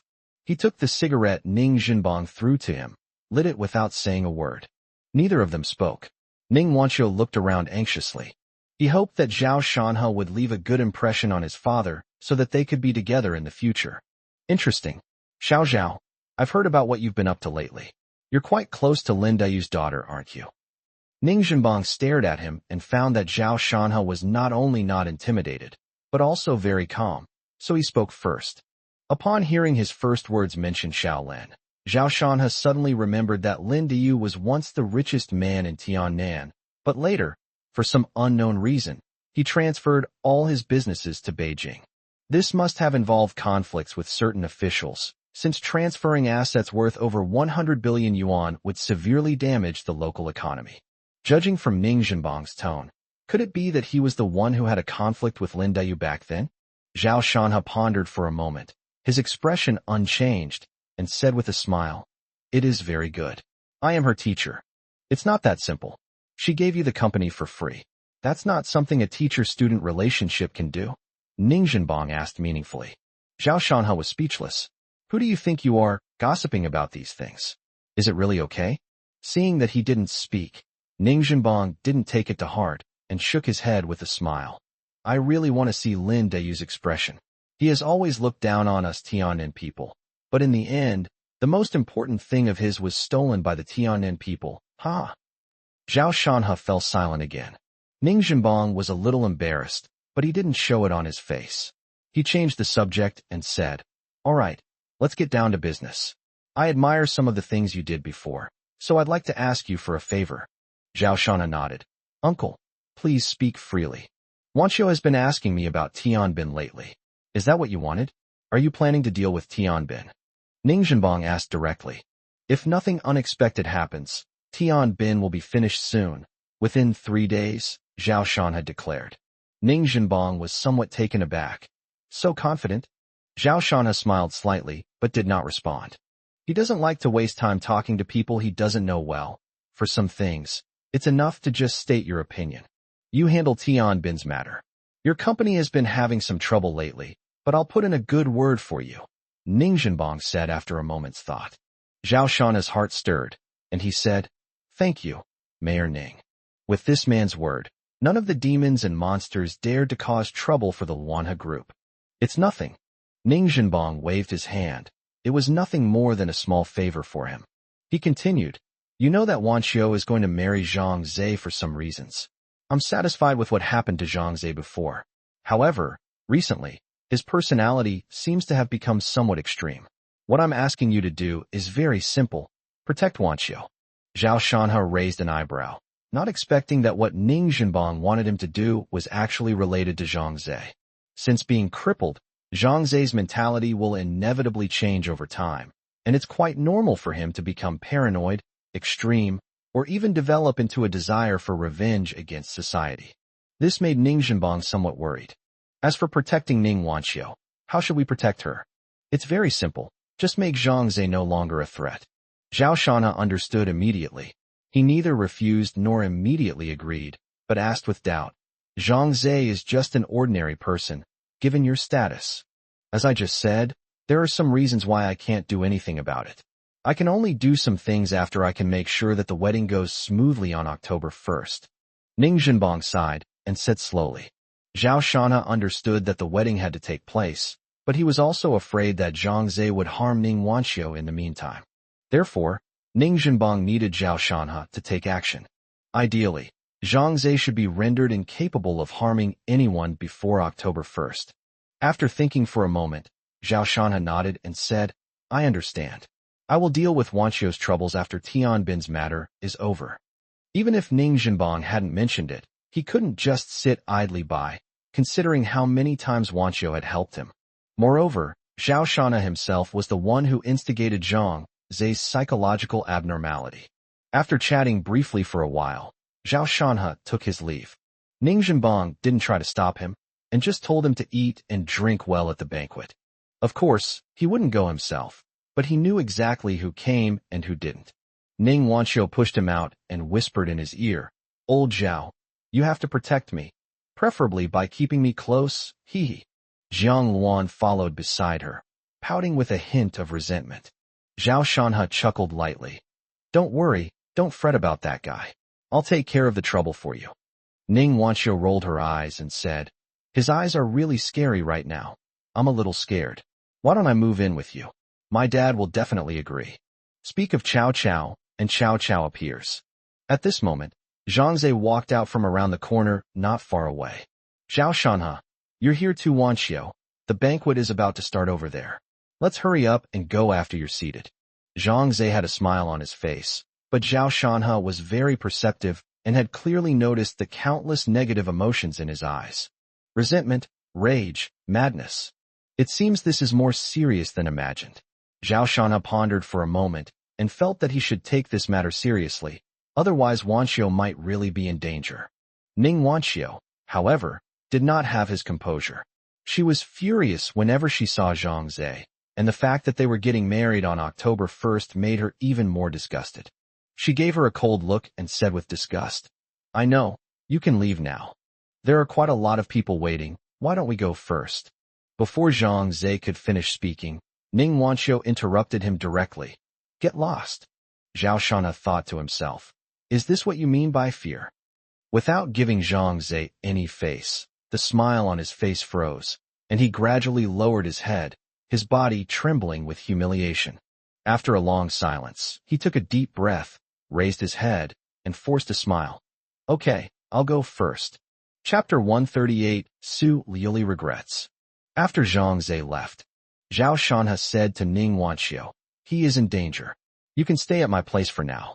Upon hearing this, Ning Wanxiu was overjoyed. It seemed that Zhang Zhe wasn't entirely useless after all. The two walked and talked, and soon arrived at the banquet hall. By this time, the place was packed with people. Almost all the well-known wealthy businessmen and high-ranking officials in Tiannan had come, and even those who were unable to come sent representatives. As Ning Wanxiu arrived, everyone's attention turned to her. Ning Wanxiu pushed Zhao Shanhe, completely disregarding the gazes of so many people. She leaned down and whispered in Zhao Shanhe's ear, her intimate manner making it clear to anyone that their relationship was not simple. Who is this guy? Wasn't it said that the Ning family's daughter was getting married in October? Most people didn't recognize Zhao Shanhe, so they asked the people around them in hushed tones. Why worry about this? Even married couples can get divorced, so it's normal for someone who's not married to date whomever they want. But if this guy really wins the heart of the Ning family's daughter, he's bound to take off.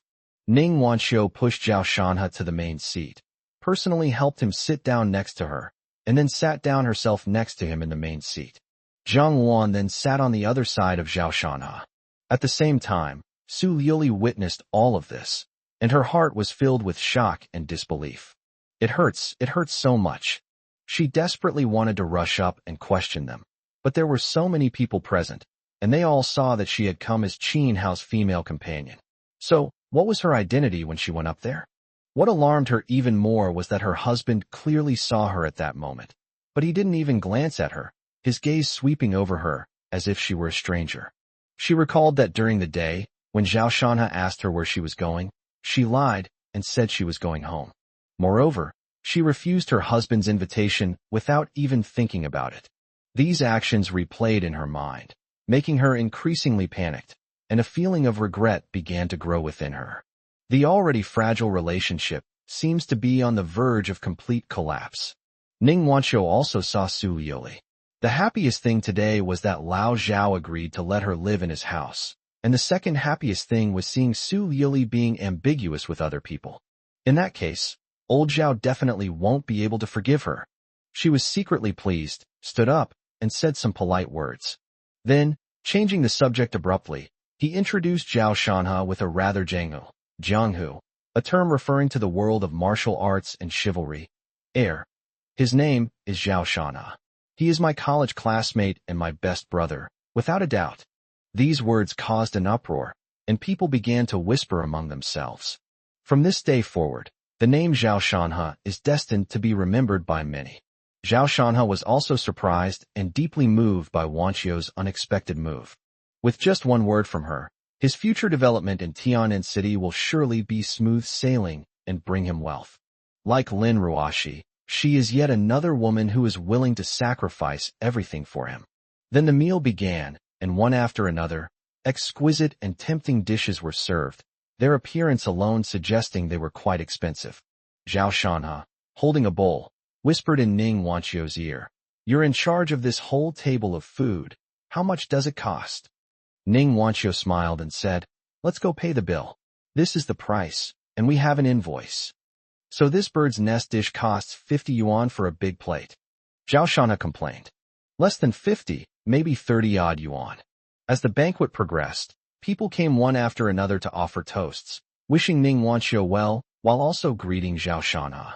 In just a short while, he had collected a thick stack of business cards, as well as notes handed to him by some secretaries.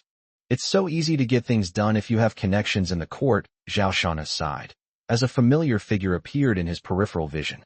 "Happy birthday, Miss Ning." Su Liuli smiled and offered a toast. Ning Wanxiu didn't refuse, picked up her glass, clinked it against hers, and said meaningfully, "President Su, may you be happy too. If you try to steal my husband, I'm not happy at all." Su Liuli was filled with mixed feelings. Ning Wanxiu was not Shun Yue. She wouldn't be so easy to deal with. Of course, the most important issue right now is not Ning Wanxiu, but Zhao Shanhe himself. Almost a minute has passed since she arrived, and Zhao Shanhe hasn't even looked up, as if she were a complete stranger. Suppressing her inner turmoil, Su Liuli said to Zhao Shanhe, "What a coincidence." 1 second, 2 seconds, Zhao Shanhe ignored him. This made Su Liuli increasingly panicked. In her desperation, she said again, "Honey, don't be angry. Today's events were all a misunderstanding. I'll explain to you when we get back, okay?"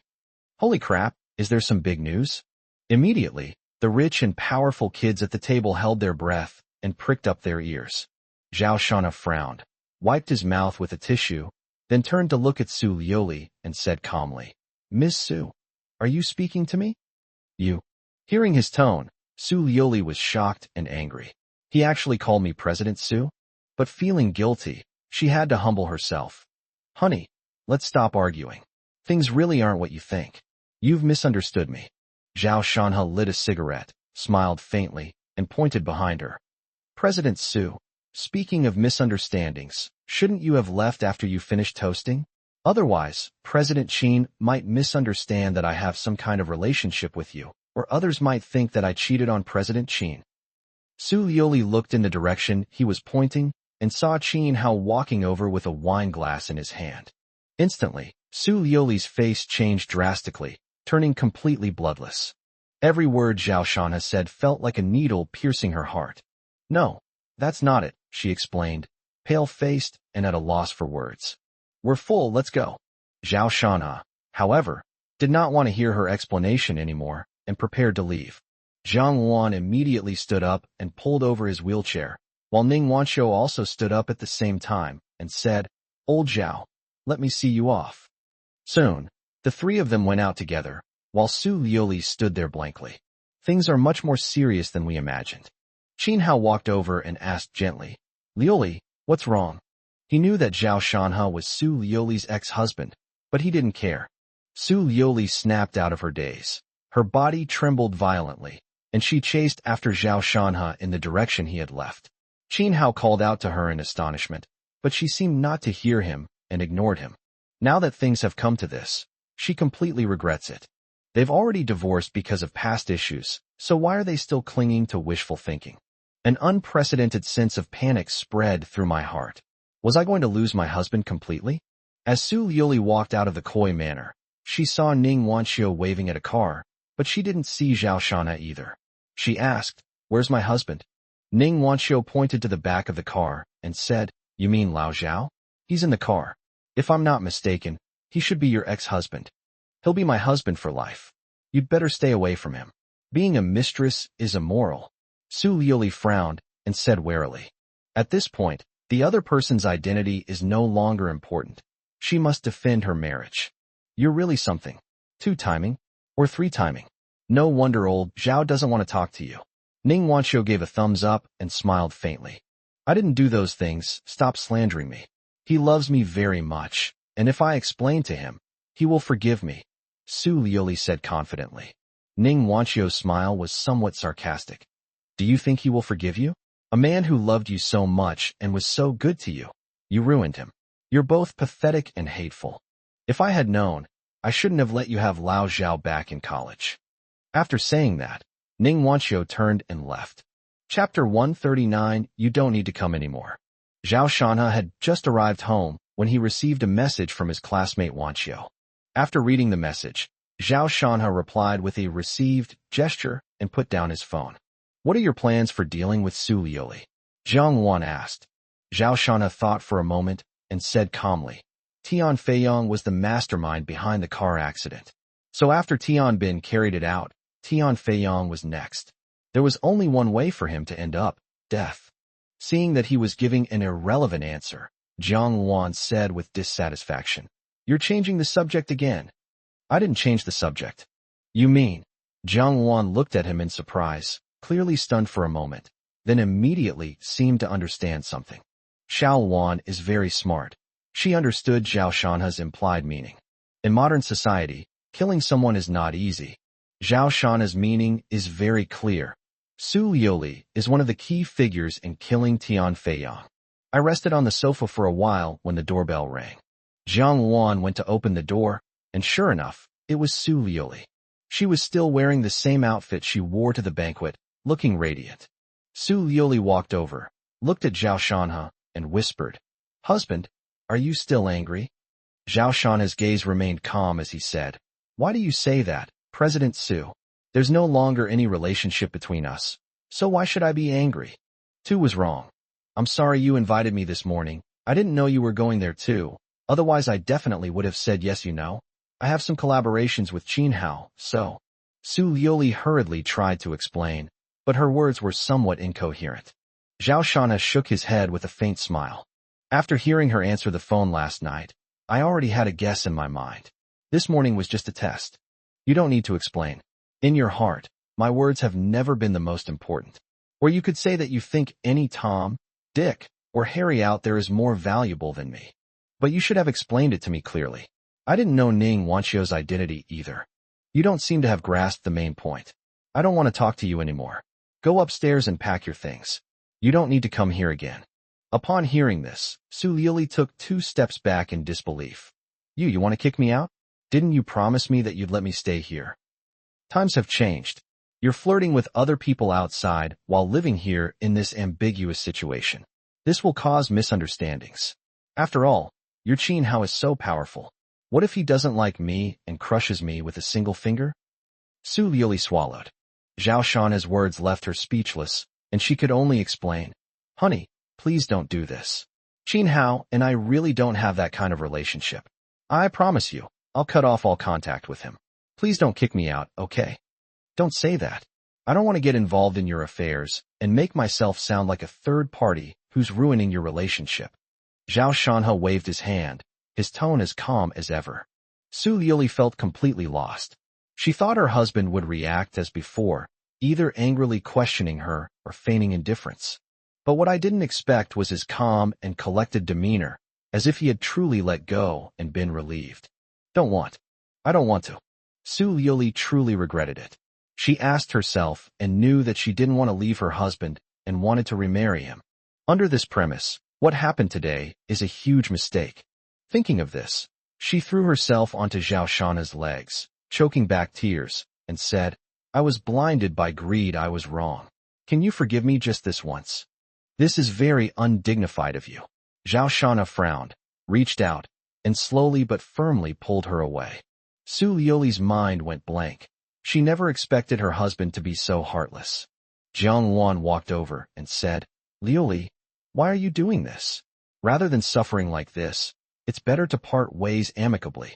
She rarely gets involved in a relationship, but she couldn't help but speak up now. Jiang Wan helped Su Liuli sit down beside her and said, "Actually, you didn't do anything wrong. You two have no relationship anymore after the divorce. You can choose Qin Hao or Xiao Jun. Shanha can't control you. Similarly, Shanha can choose Lin Ruoxi and Ning Wanqiu. This is everyone's freedom." Zhao Shanha listened, but something felt off. Su Liuli used, but I used and instead? What do you mean? I can have them all. After hearing this, Su Liuli felt uneasy. She couldn't help but feel sad when she thought about how Ning Wanqiu and Zhao Shanha had been so intimate earlier. So this is what it feels like. Even though her husband and Ning Wanqiu have no relationship now, seeing that scene still broke her heart. She bit her lip lightly, learning to put herself in someone else's shoes for the first time. Su Liuli remained silent for a long time before saying in a hoarse voice, "Tian Bin has been sued. Did you do that?" "Yes, his time is running out." Zhao Shanha did not deny it. Su Liuli shook her head with a wry smile. "So, you have your own rhythm. You've been in control of the situation all along. It's because I don't trust you." Zhao Shanha said, "It's late. You should go back and rest. Don't come over unless it's absolutely necessary. I don't want to see your messy affairs anymore. They're just annoying. Sister Xiaowan, see her out."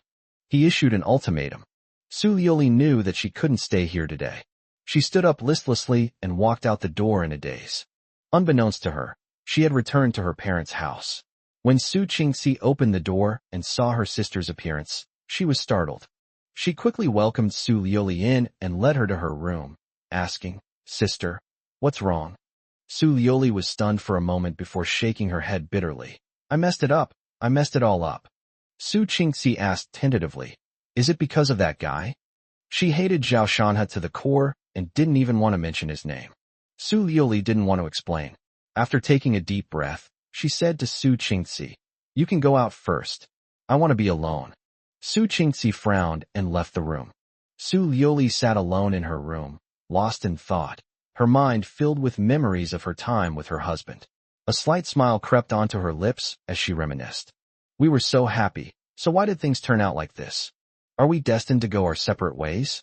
At this moment, Su Liuli felt a chill and a deep sense of powerlessness. Given her husband's current attitude towards her, let alone remarrying, even living under the same roof would be difficult. Zhao Shanha was stubborn as a mule, but Su Liuli also had a strong will. She felt even more that she couldn't live without her husband. So she won't give up. She'll find a way to get his forgiveness. On the other side, Su Qingxi returned to her room, gritting her teeth as she thought of the despicable Zhao Shanha. Then she made up her mind, took out her phone and sent a message. A reply came shortly afterward. Su Qingxi couldn't wait to click and take a look. Chapter 140 Betrayal. The Tian family. The atmosphere was eerie, unusually quiet. Tian Bin's face was grim. He had actually been sued, and in the most crucial case at that. Just then, someone who had just finished a phone call said to Tian Bin, "Mr. Tian, we've found out. The other party doesn't have any conclusive evidence. They only suspect that the source of your funds at the time was the 2 million from that case. But now that so much time has passed, it's impossible to obtain evidence, so it's unlikely that the case will be reopened." Upon hearing this, Tian Bin finally breathed a sigh of relief. Tian Feiyong offered his guess, saying, "This might have been done by Zhao Shanha. He always manages to do things that are unexpected." Tian Bin's face was cold and murderous as he said, "It's Zhao Shanha again.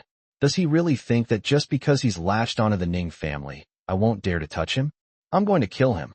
The thought of his eldest son being imprisoned and destined for life filled him with uncontrollable rage. What was even more unexpected was that Zhao Shanha would set his sights on this case. This was a matter of life and death for him, a violation of his bottom line. Tian Feiyong frowned.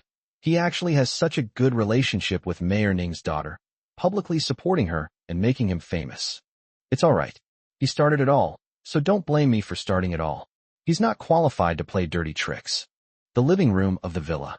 Jiang Luan was massaging Zhao Shanha's calves, while Zhao Shanha was busy making arrangements. To ensure everything goes smoothly after the trial, Tian Bin must be dealt with decisively, leaving him no chance of survival. After finalizing the arrangements, he put down his phone, put his hands behind his head, and comfortably leaned back on the sofa. A short while later, the doorbell rang again. This time, it was Ning Wanqiu who came. She came in carrying a pink suitcase and said excitedly, "Old Zhao, where's your room? I'll put my things in there." "Hey, you've gone too far.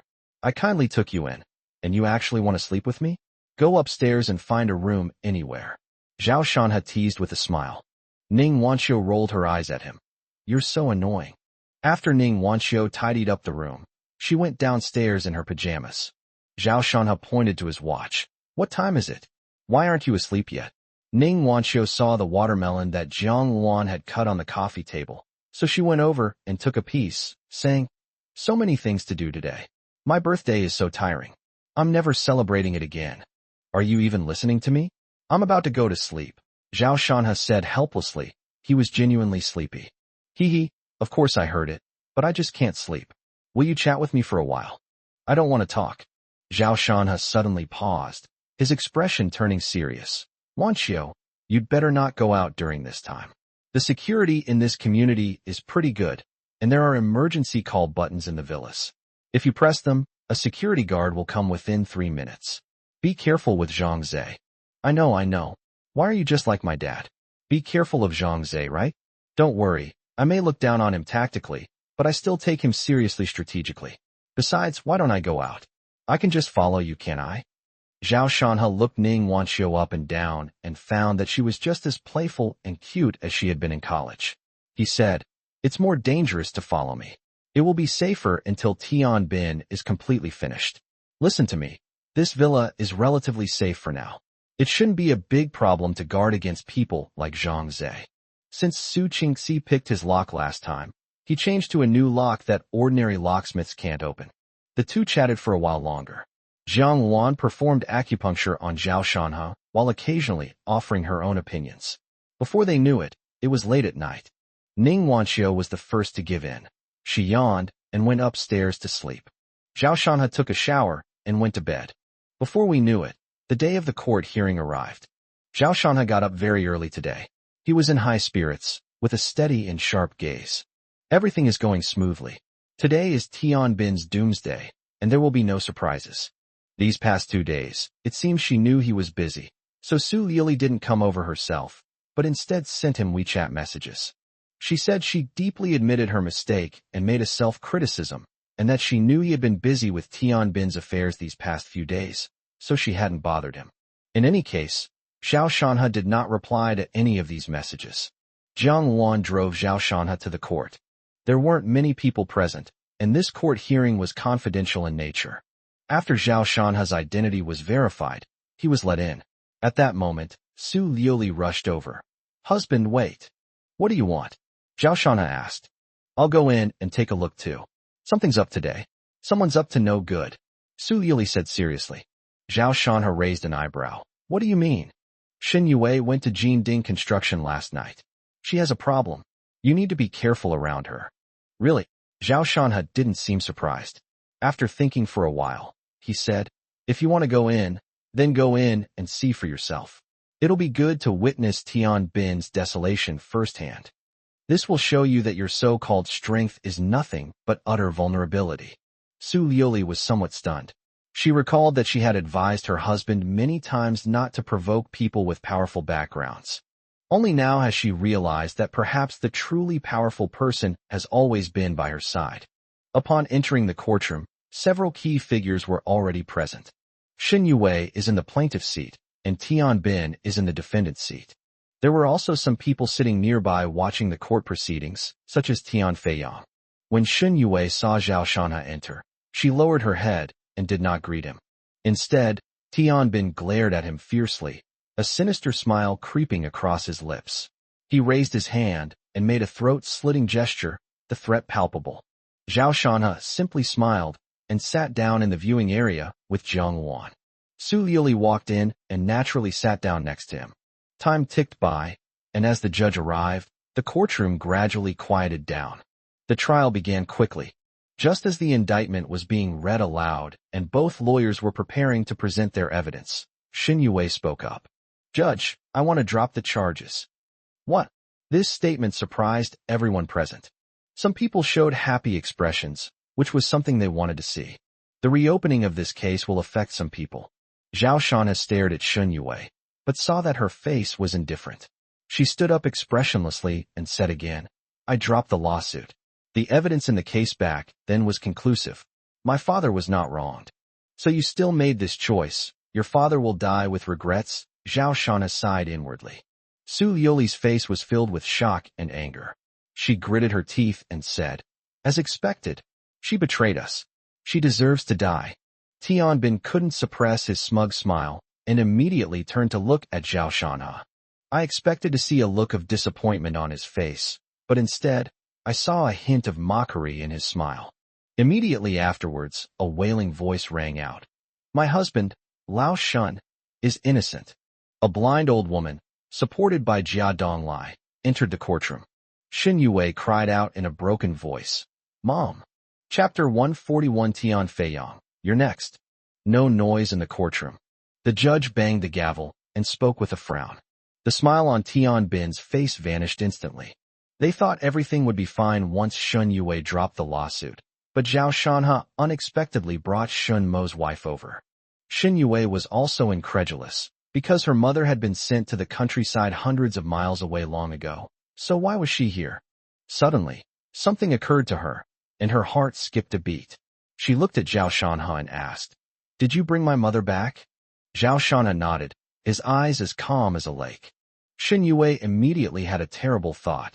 Zhao Shanhe might have known all along that she would betray him and had made preparations in advance.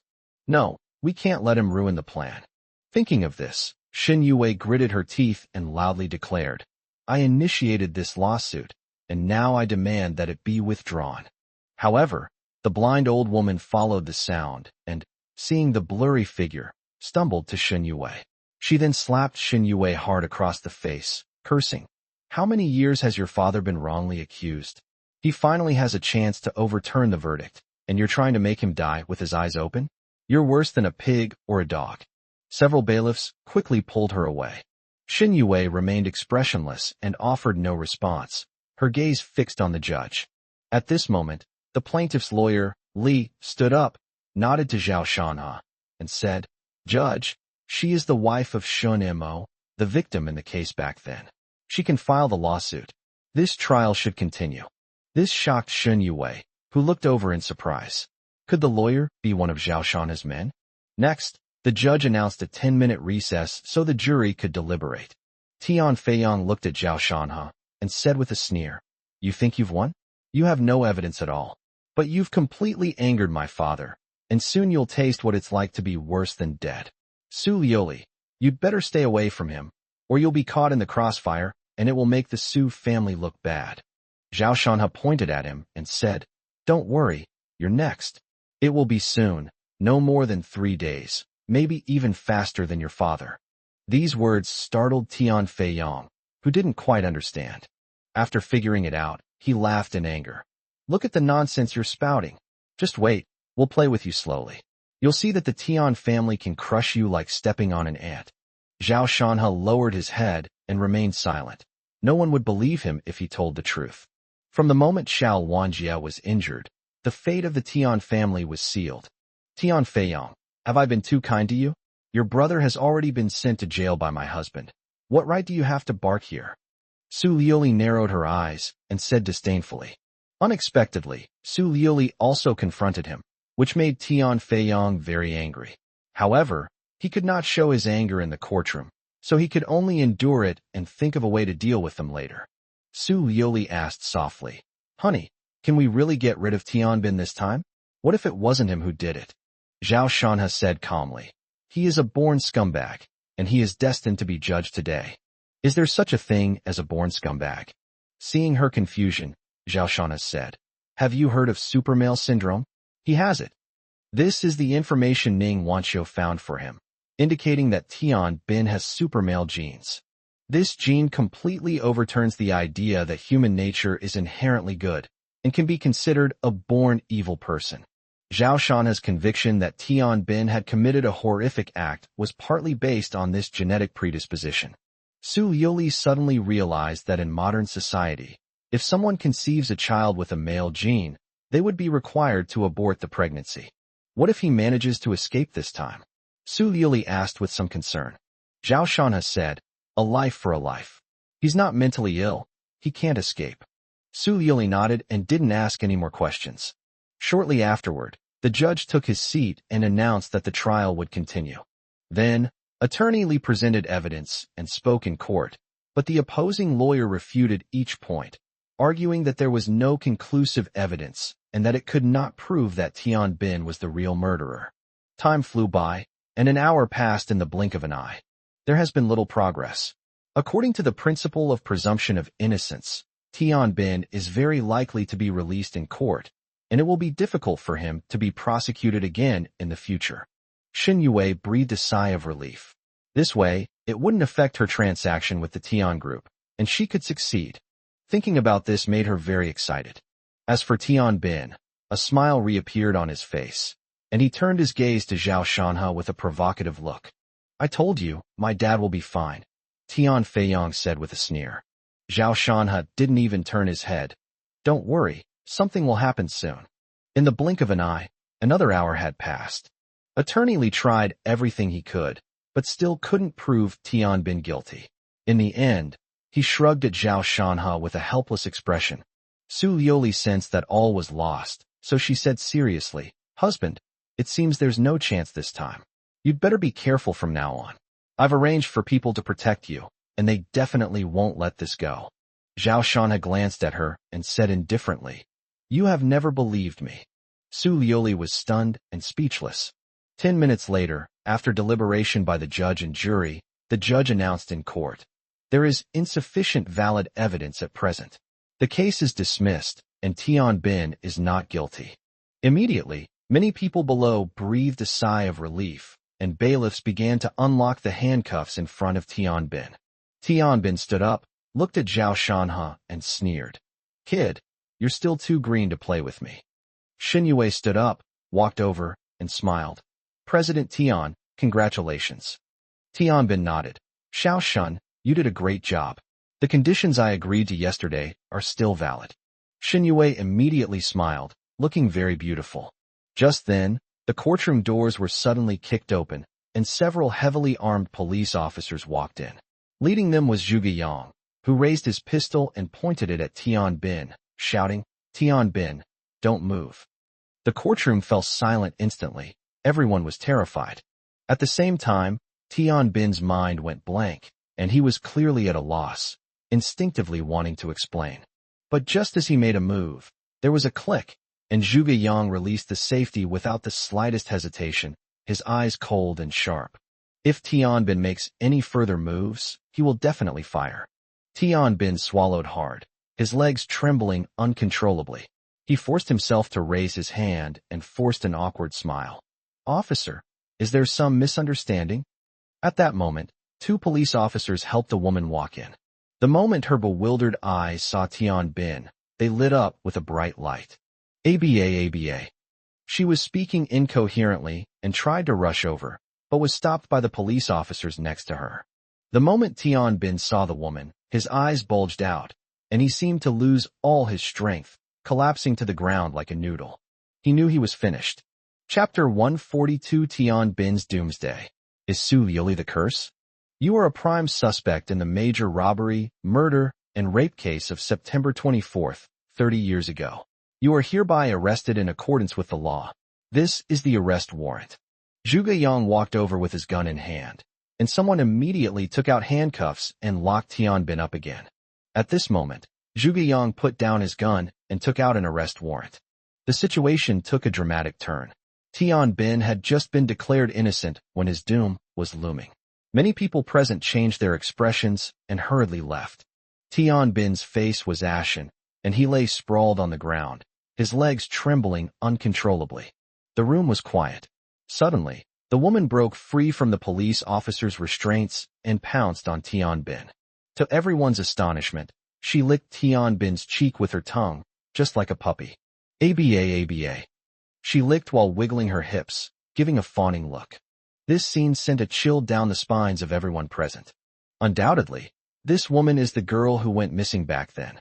Judging from her current behavior, it is not hard to see what she went through during her imprisonment by Tian Bin. They have almost lost their basic personality. You could say they were kept in captivity. Zhao Shanhe pointed at the stunned Xin Yue and said, "You disregarded your father's injustice and made a deal with this devil to help him escape legal punishment. You are despicable." Xin Yue snapped out of her daze and screamed, "You haven't experienced my life. What right do you have to judge me? From childhood to adulthood, because my father is a murderer, I've suffered so much unfair treatment, so much abuse and accusations. Don't stand on your moral high ground. Shut up. I can't be bothered to listen to your nonsense." Zhao Shanhe waved his hand impatiently to interrupt her. Then he said to her, "If you can't go on living, you can choose to die. Don't stay here complaining and blaming others, harming yourself and others." Xin Yue hadn't expected Zhao Shanhe to be so cold-hearted. His gaze was chilling. Then she thought of Zhao Shanhe's wealth, and fear gripped her. She said, Old Zhao, I was forced into this. Please don't blame me, okay?"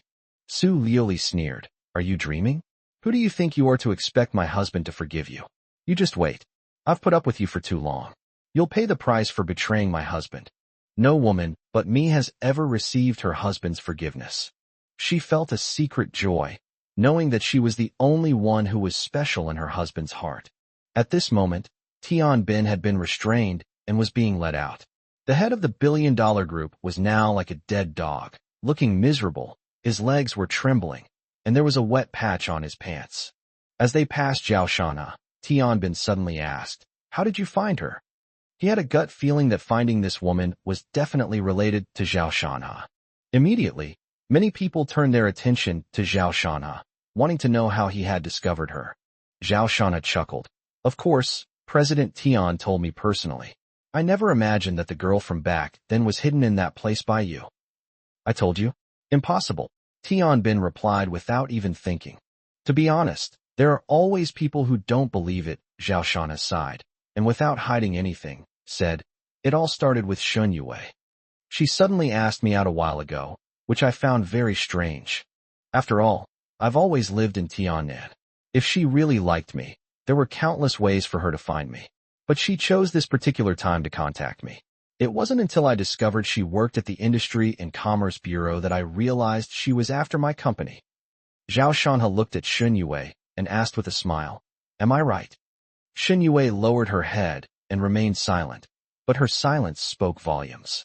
Zhao Shanhe glanced at Su Liuli as if casually, and continued, "So it's not surprising that a woman who's after money would do anything. What does her father's injustice matter? Of course, that's beside the point. When I said I was going to deal with Tian Bin, she seemed quite surprised. Because she knew that Tian Bin was of noble status and subconsciously did not want to offend him. After all, a multi-billion-dollar group is a ceiling-level status in the eyes of ordinary people.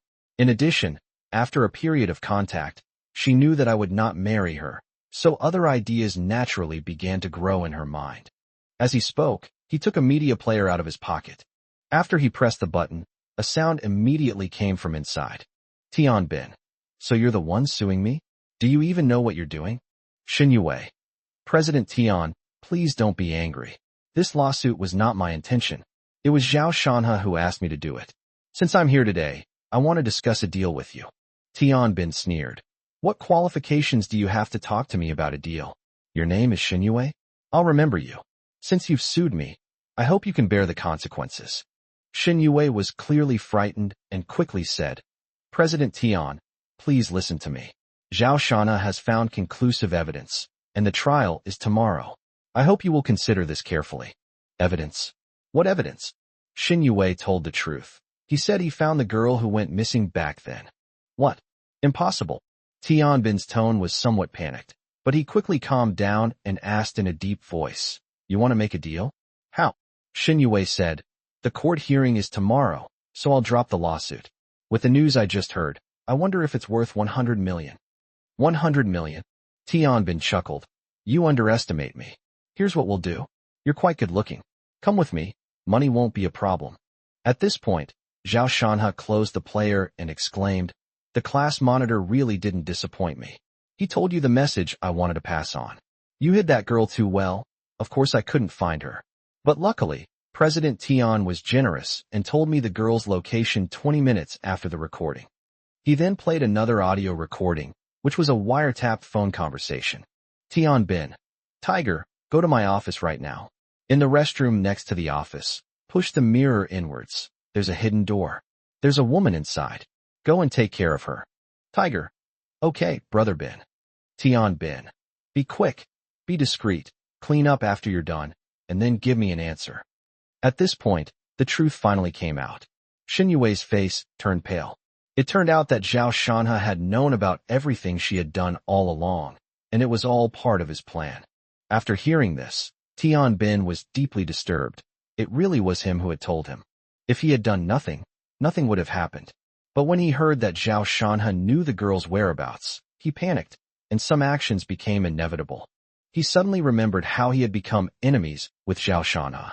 The scenes from that time replayed in his mind, finally settling on a woman's face.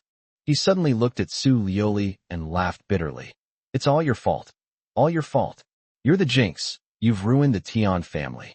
Su Lioli frowned, her face tense. A demon like you should be shot. What nonsense are you spouting here?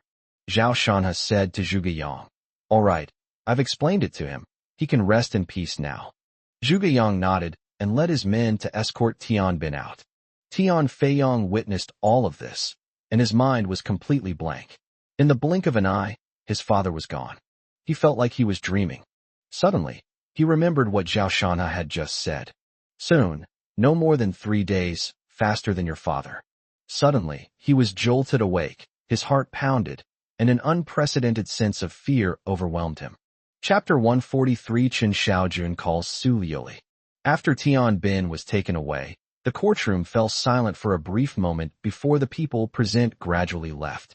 Given the circumstances surrounding the murder case from years ago, Tian Bin had no choice but to be executed.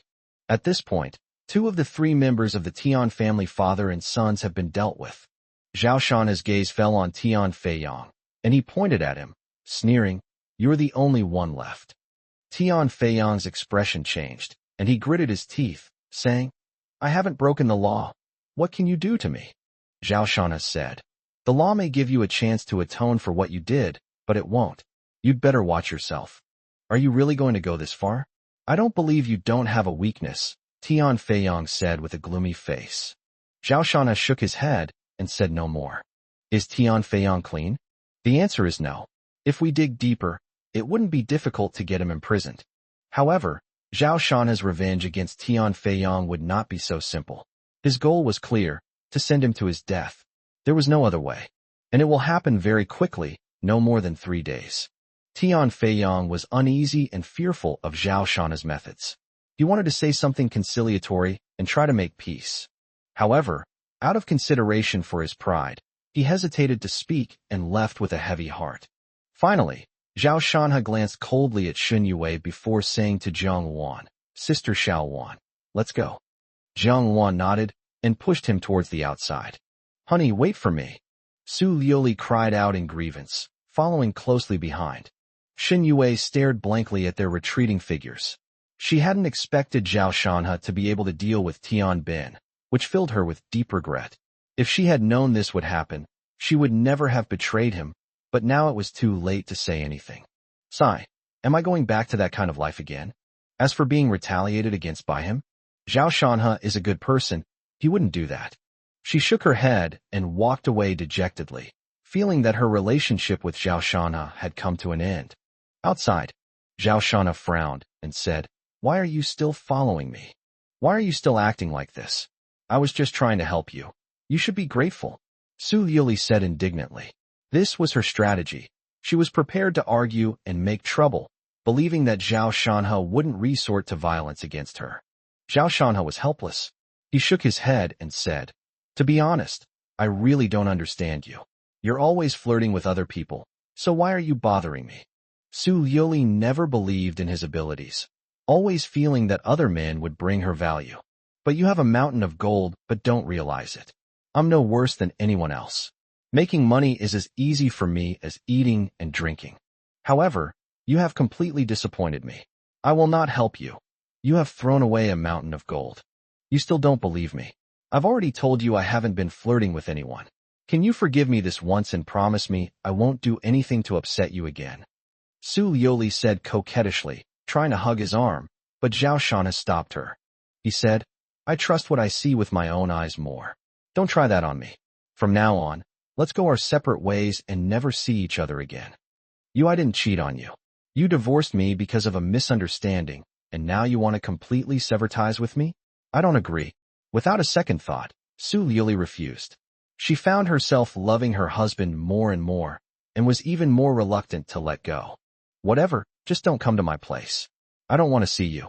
After Zhao Shanhe finished speaking, he asked Zhang Wan to help him into the car. Su Liuli wanted to squeeze in, but Zhang Wan hadn't unlocked the car, so she couldn't open the door and was at a loss. In the end, she could only watch helplessly as Zhang Wan drove away, and she stomped her foot in frustration. Upon arriving home, Zhao Shanhe immediately got out of the car, sat in his wheelchair, and rushed into the villa. Zhang Wan called out to him, Slow down, don't fall. Zhao Shanhe held back for a long time, not having time to pay attention to Sister Xiao Wan. His face was tense, and the wheels of his wheelchair were almost sparking. Once in the bathroom, after the water started flowing, he let out a long sigh of relief and showed a look of enjoyment. That feels so good. Zhang Wan walked in, feeling somewhat amused and exasperated. Being lame is inconvenient. Otherwise you could just relieve yourself on the roadside. Zhao Shanhe muttered to himself, and Zhang Wan, hearing this, said, Mind your manners. Mr. Zhao, you need to maintain a good image when you're out and about. Hey, if someone sees this, it will only make me look even more robust and imposing. Zhao Shanhe said with a meaningful chuckle as he came out of the bathroom. Zhang Wan blushed as she thought of something and cursed, You scoundrel. Zhao Shanhe stated confidently, I'm just stating the facts. Pa, I can't be bothered with you. I'm going to cook. Zhang Wan changed into loose-fitting clothes, her large figure trembling and faintly visible beneath the cool fabric. Zhao Shanhe thought to himself, Sister Xiao Wan, you're trying to seduce me into committing a crime.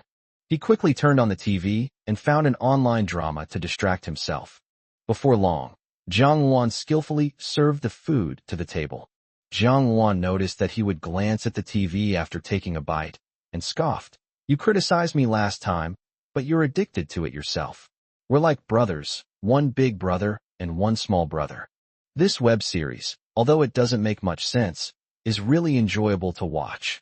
Alright, I'll ask you. What are your plans after you deal with Tian Feiyang?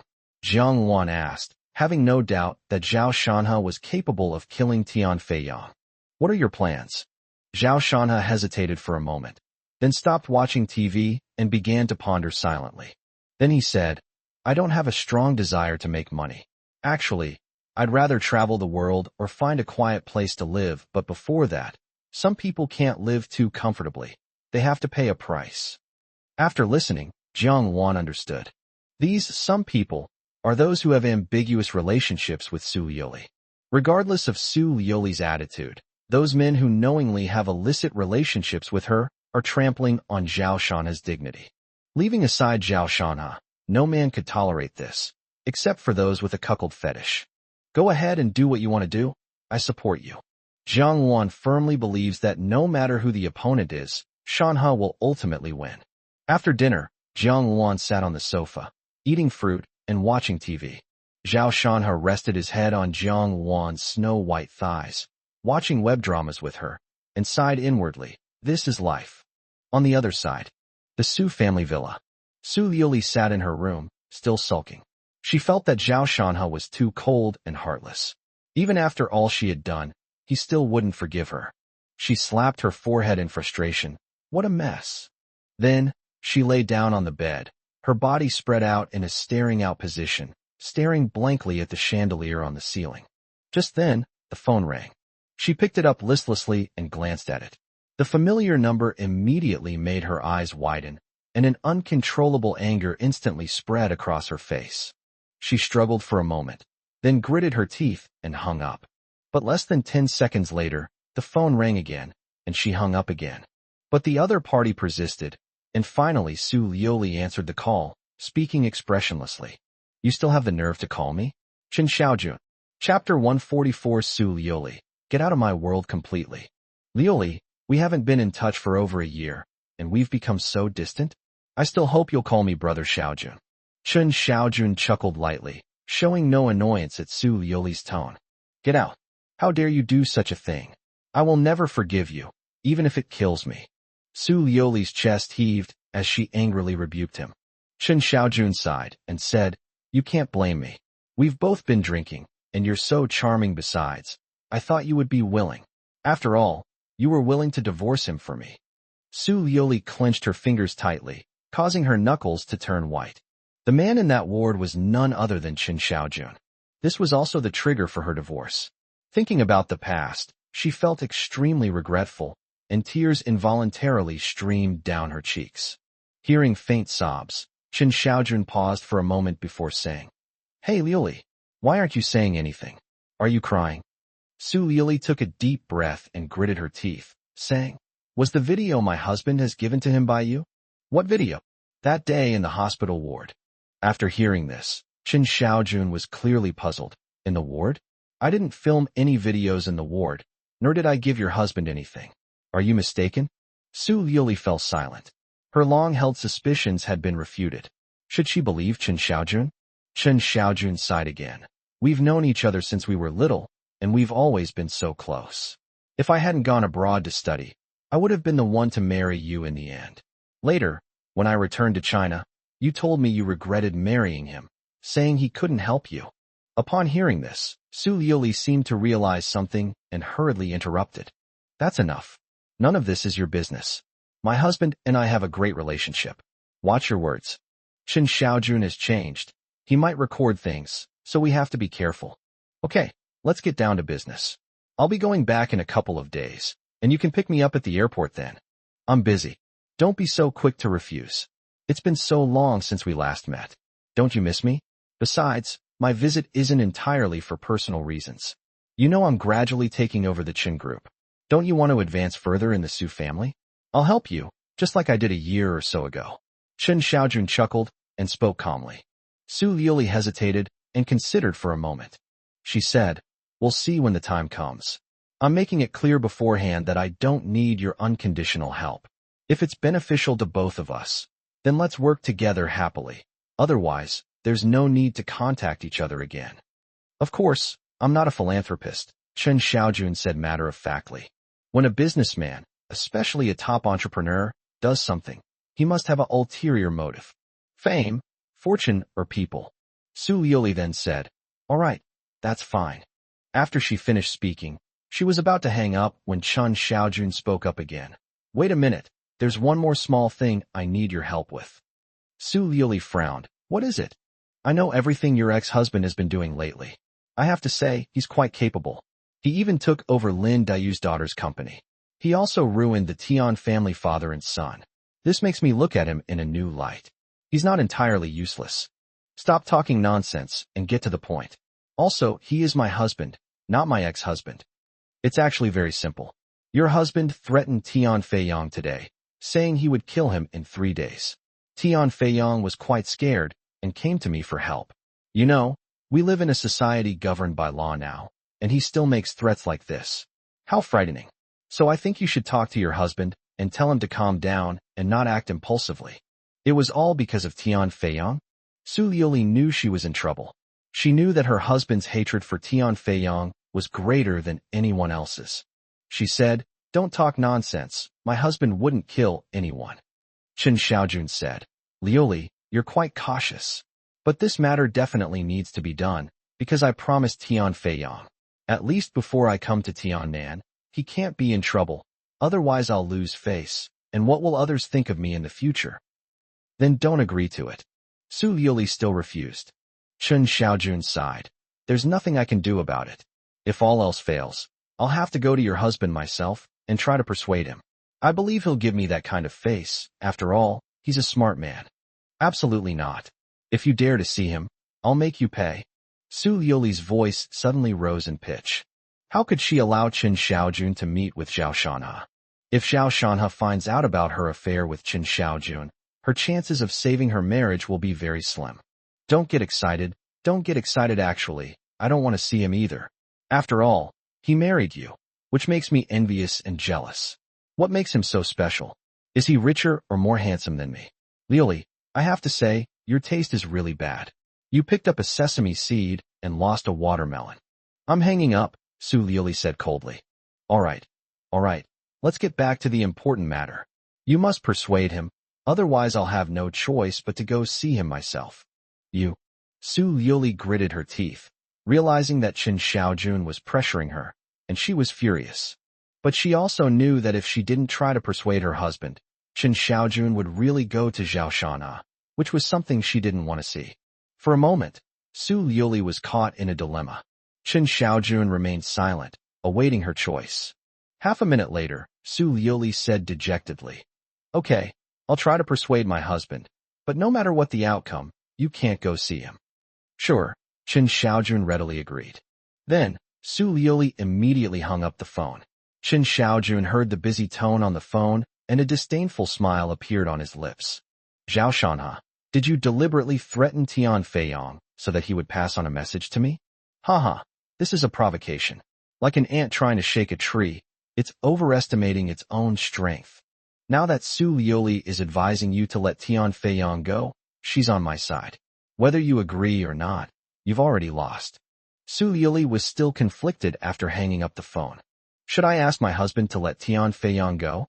This is an attempt to make him let go of his life or death feud. He'll definitely be furious."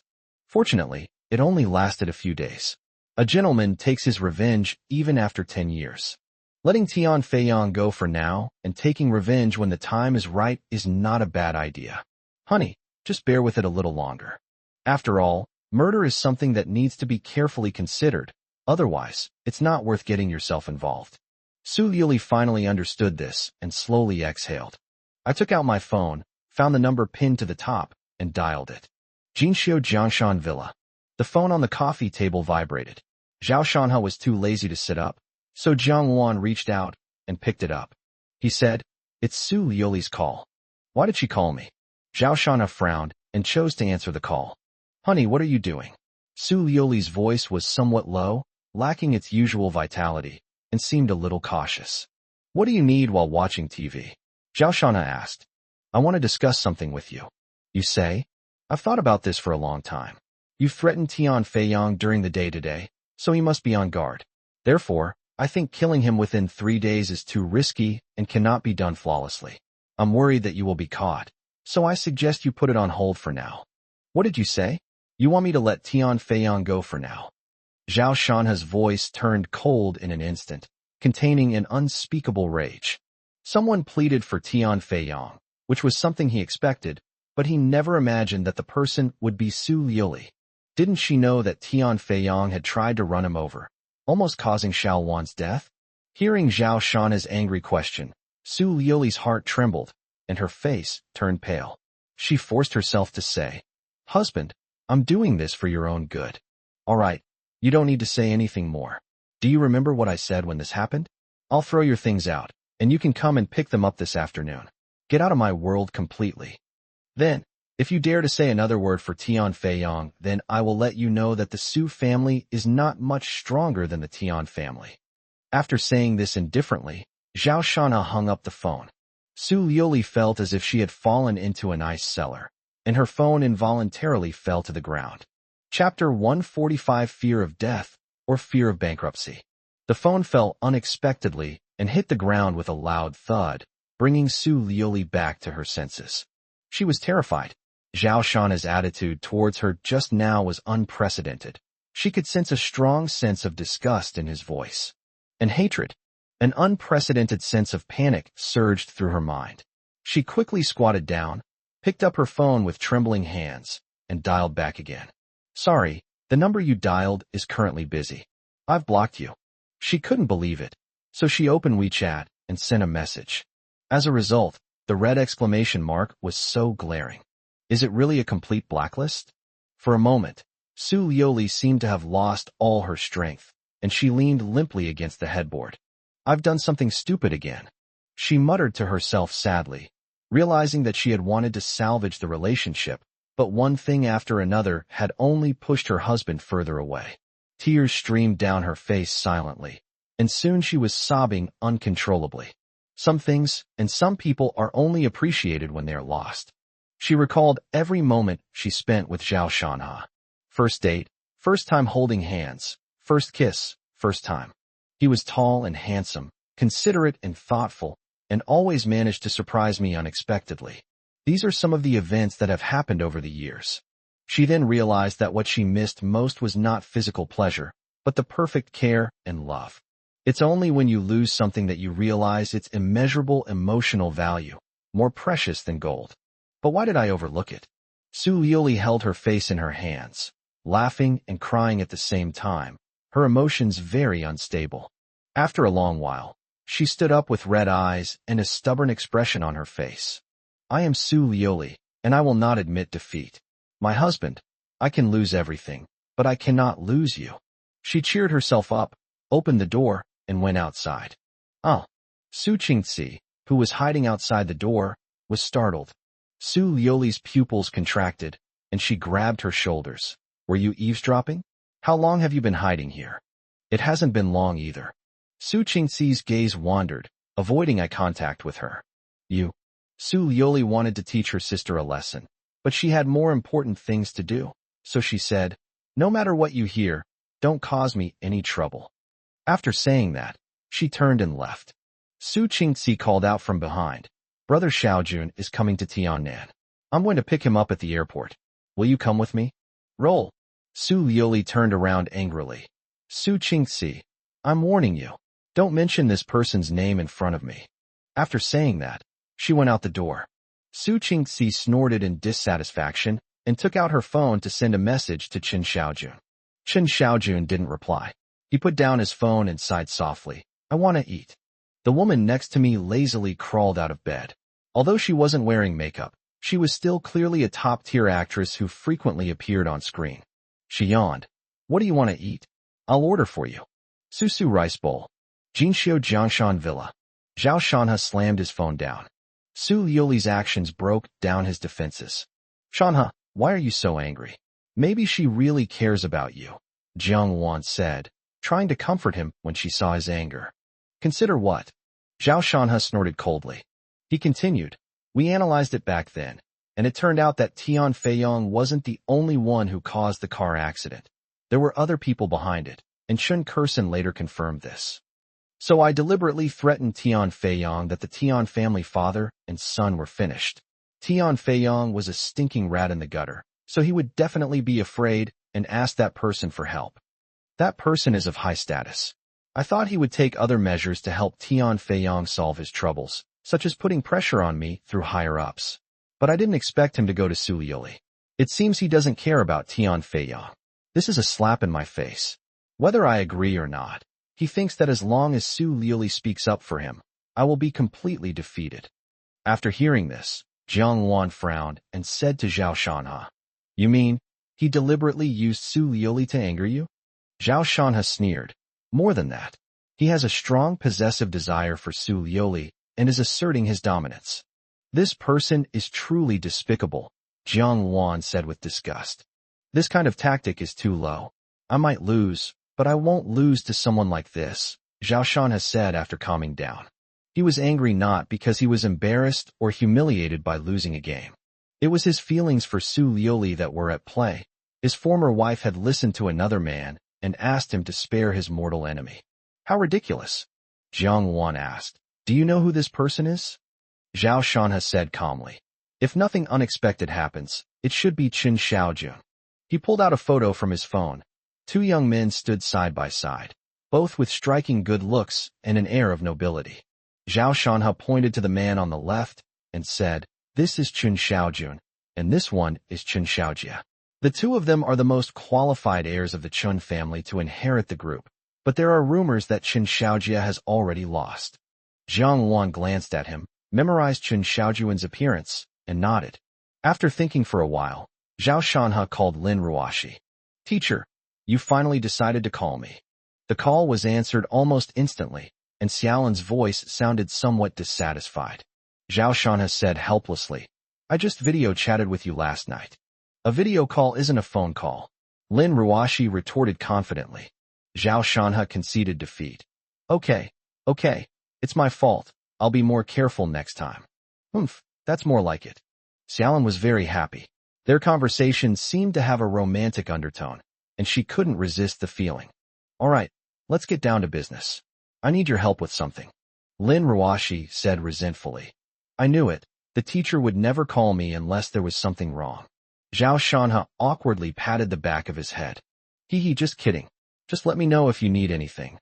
Lin Ruoshi laughed and said. Zhao Shanha asked, Do you know Chen Xiaojun? I know this person. He worked with my dad before, but I'm not familiar with him, Lin Ruoshi said. Could you get his private phone number? That's easy. Give me 5 minutes, and I'll send it to you on WeChat later. 3 minutes later, a number was sent to Zhao Shanha's mobile phone. Then, without hesitation, he dialed the number. A short while later, a slightly magnetic voice rang out. Who is it? Zhao Shanha's pupils contracted.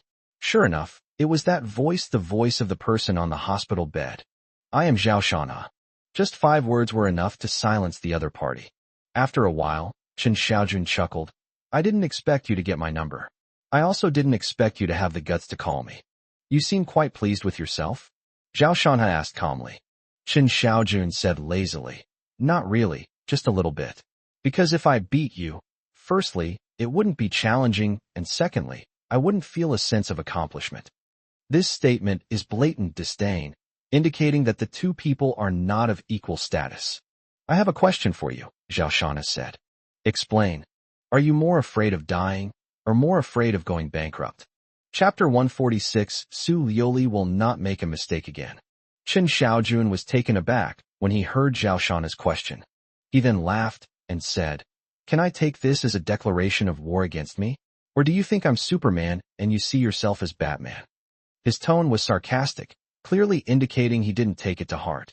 What he didn't know was that Zhao Shanha had a special quality. He always kept his word. Zhao Shanha shook his head. If you don't answer, I'll choose for you. Then, he hung up the phone. There's not much to say to someone who's destined to die. Chen Xiaojun put down his phone, shook his head and muttered to himself, What kind of Tom, Dick, and Harry dares to bark at me? Do they really think there's something special? In the afternoon, Zhao Shanha hired a housekeeping company to pack up all of Su Liuli's belongings and throw them at the door. When Su Liuli arrived, her previously composed mindset crumbled again. Her heart was broken, and she said through tears, There are many clothes here that you bought for me, including our matching outfits. How could you bear to throw them away? Zhao Shanha gave her a disgusted look. Don't disgust me. Get out of here once you're done packing. Husband, watch your form of address, Jiang Wan said coldly. Su Liuli's face turned pale again. She tried to think of many words to say along the way, but to no avail. Because Zhao Shanha didn't want to talk to her, he wouldn't even let her in the door and told her to throw her things out, so he threw them all out. She was heartbroken and choked out. "Husband, how can you forgive me?" Seeing that she didn't change her form of address, Jiang Wan pouted, feeling helpless. Zhao Shanhe was about to enter when he heard this and turned around, sneering. "Forgive you? It's not impossible. Aren't you speaking up for Tian Feiyang? Go kill him, and I'll forgive you." Su Liuli suddenly opened her eyes wide. Zhao Shanhe looked at her sharply and mockingly, and continued, "You can't do it, can you? You can't forgive me either." After saying that, he and Jiang Wan went into the villa. Su Liuli stood there, looking lost and dejected. "My husband actually wants me to kill someone? Murderers should pay with their lives. Does my husband want me to die?" Thinking of this, she felt unsteady on her feet and swayed precariously. Her heart ached so much she could hardly breathe, so she quickly grabbed a tree nearby to help her feel a little better and prevent herself from collapsing. "Husband, do you really hate me that much?" She gave a bitter smile, her face blurred with tears. Suddenly, she froze. "Even if my husband hates me, he wouldn't want me to die? Kill Tian Feiyang? Wait, my husband seems to have said something like that today." Instantly, Su Liuli seemed to gain strength. She looked at the villa and murmured to herself, "Husband, I understand what you mean. I won't make the same mistake again this time." Then, she made several phone calls and drove away. Inside the villa, Jiang Wan stood by the window and said to Zhao Shanhe, "She's gone. She seems to have something to do."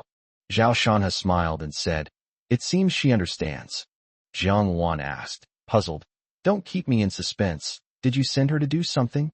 As I said before, Su Liuli was part of the plan to kill Tian Feiyang. "You really want her to kill Tian Feiyang? This, are you planning to send Su Liuli in there?" Jiang Wan asked in surprise. "That's still putting it mildly. If caught, the crime of intentional homicide would most likely result in execution." Zhao Shanhe shook his head. "I told her what to do before. She'll be fine." Jiang Wan finally breathed a sigh of relief. In her heart, Su Liuli was hateful, but not deserving of death. And deep down, I didn't want the land to become so cruel. Thankfully, it was just a false alarm. In the evening, Wanshou came over. These past few days, she's gone out during the day when she has things to do, but she still comes back here to sleep at night. As soon as she pushed the door open, she exclaimed in surprise, "Why are there so many boxes outside?" "Don't worry about Su Liuli," Zhao Shanhe said without looking up. Ning Wanshou was overjoyed and ran over to squeeze next to him. "You and her have completely broken up? Are you going to kick her out?" Zhao Shanhe kept his head down. "Isn't it obvious?" Seeing that he was distracted, Ning Wanshou glanced at his phone and angrily snatched it away. "Someone is talking to you. Can't you be a little nicer?" Zhao Shanhe wailed. "My qualifying matches. You newbie, let me teach you how to play." As Ning Wanshou spoke, her fair fingers flew across the screen, and the game character moved with incredible fluidity under her control. Her various dazzling maneuvers made Zhao Shanhe exclaim in admiration, "Wanshou is awesome." Finally, as the opponent's crystal shattered, the words "advancement successful" appeared in the game, and Zhao Shanhe was overjoyed. Ning Wanshou turned off her phone screen and glanced at him sideways. "Old Zhao, I've noticed you have a new hobby every day. Is that so?" Zhao Shanhe asked in return. "Yes, I am. I was watching TV the other day, and now I'm hooked on games." Ning Wanshou snorted and said with dissatisfaction, "Are you like this with women too? Sigh, you really are a scumbag." "Where do you get all this drama from?" Zhao Shanhe was embarrassed, thinking that Wanshou was love-struck. Just then, Jiang Wan poked her head out of the kitchen doorway and said, "It'll be ready soon. Let's eat." Whoosh. Lunch is served. I'm starving. I skipped lunch specifically to eat Sister Xiaowan's cooking. Ning Wanshou cheered and stood up impatiently. Zhao Shanhe thought to himself, "You're already 30, and Sister Xiaowan isn't even as old as you." The three of them finished dinner chatting and laughing, and then snuggled up on the sofa to watch TV. It was cheerful and heartwarming. On the other hand, the atmosphere was completely different. Shen Yue dragged her tired body out of the elevator and took out her keys to open the door. I found the house was completely dark, with no lights on. Feeling irritated, she called out, "Mom, why don't you turn on the light?"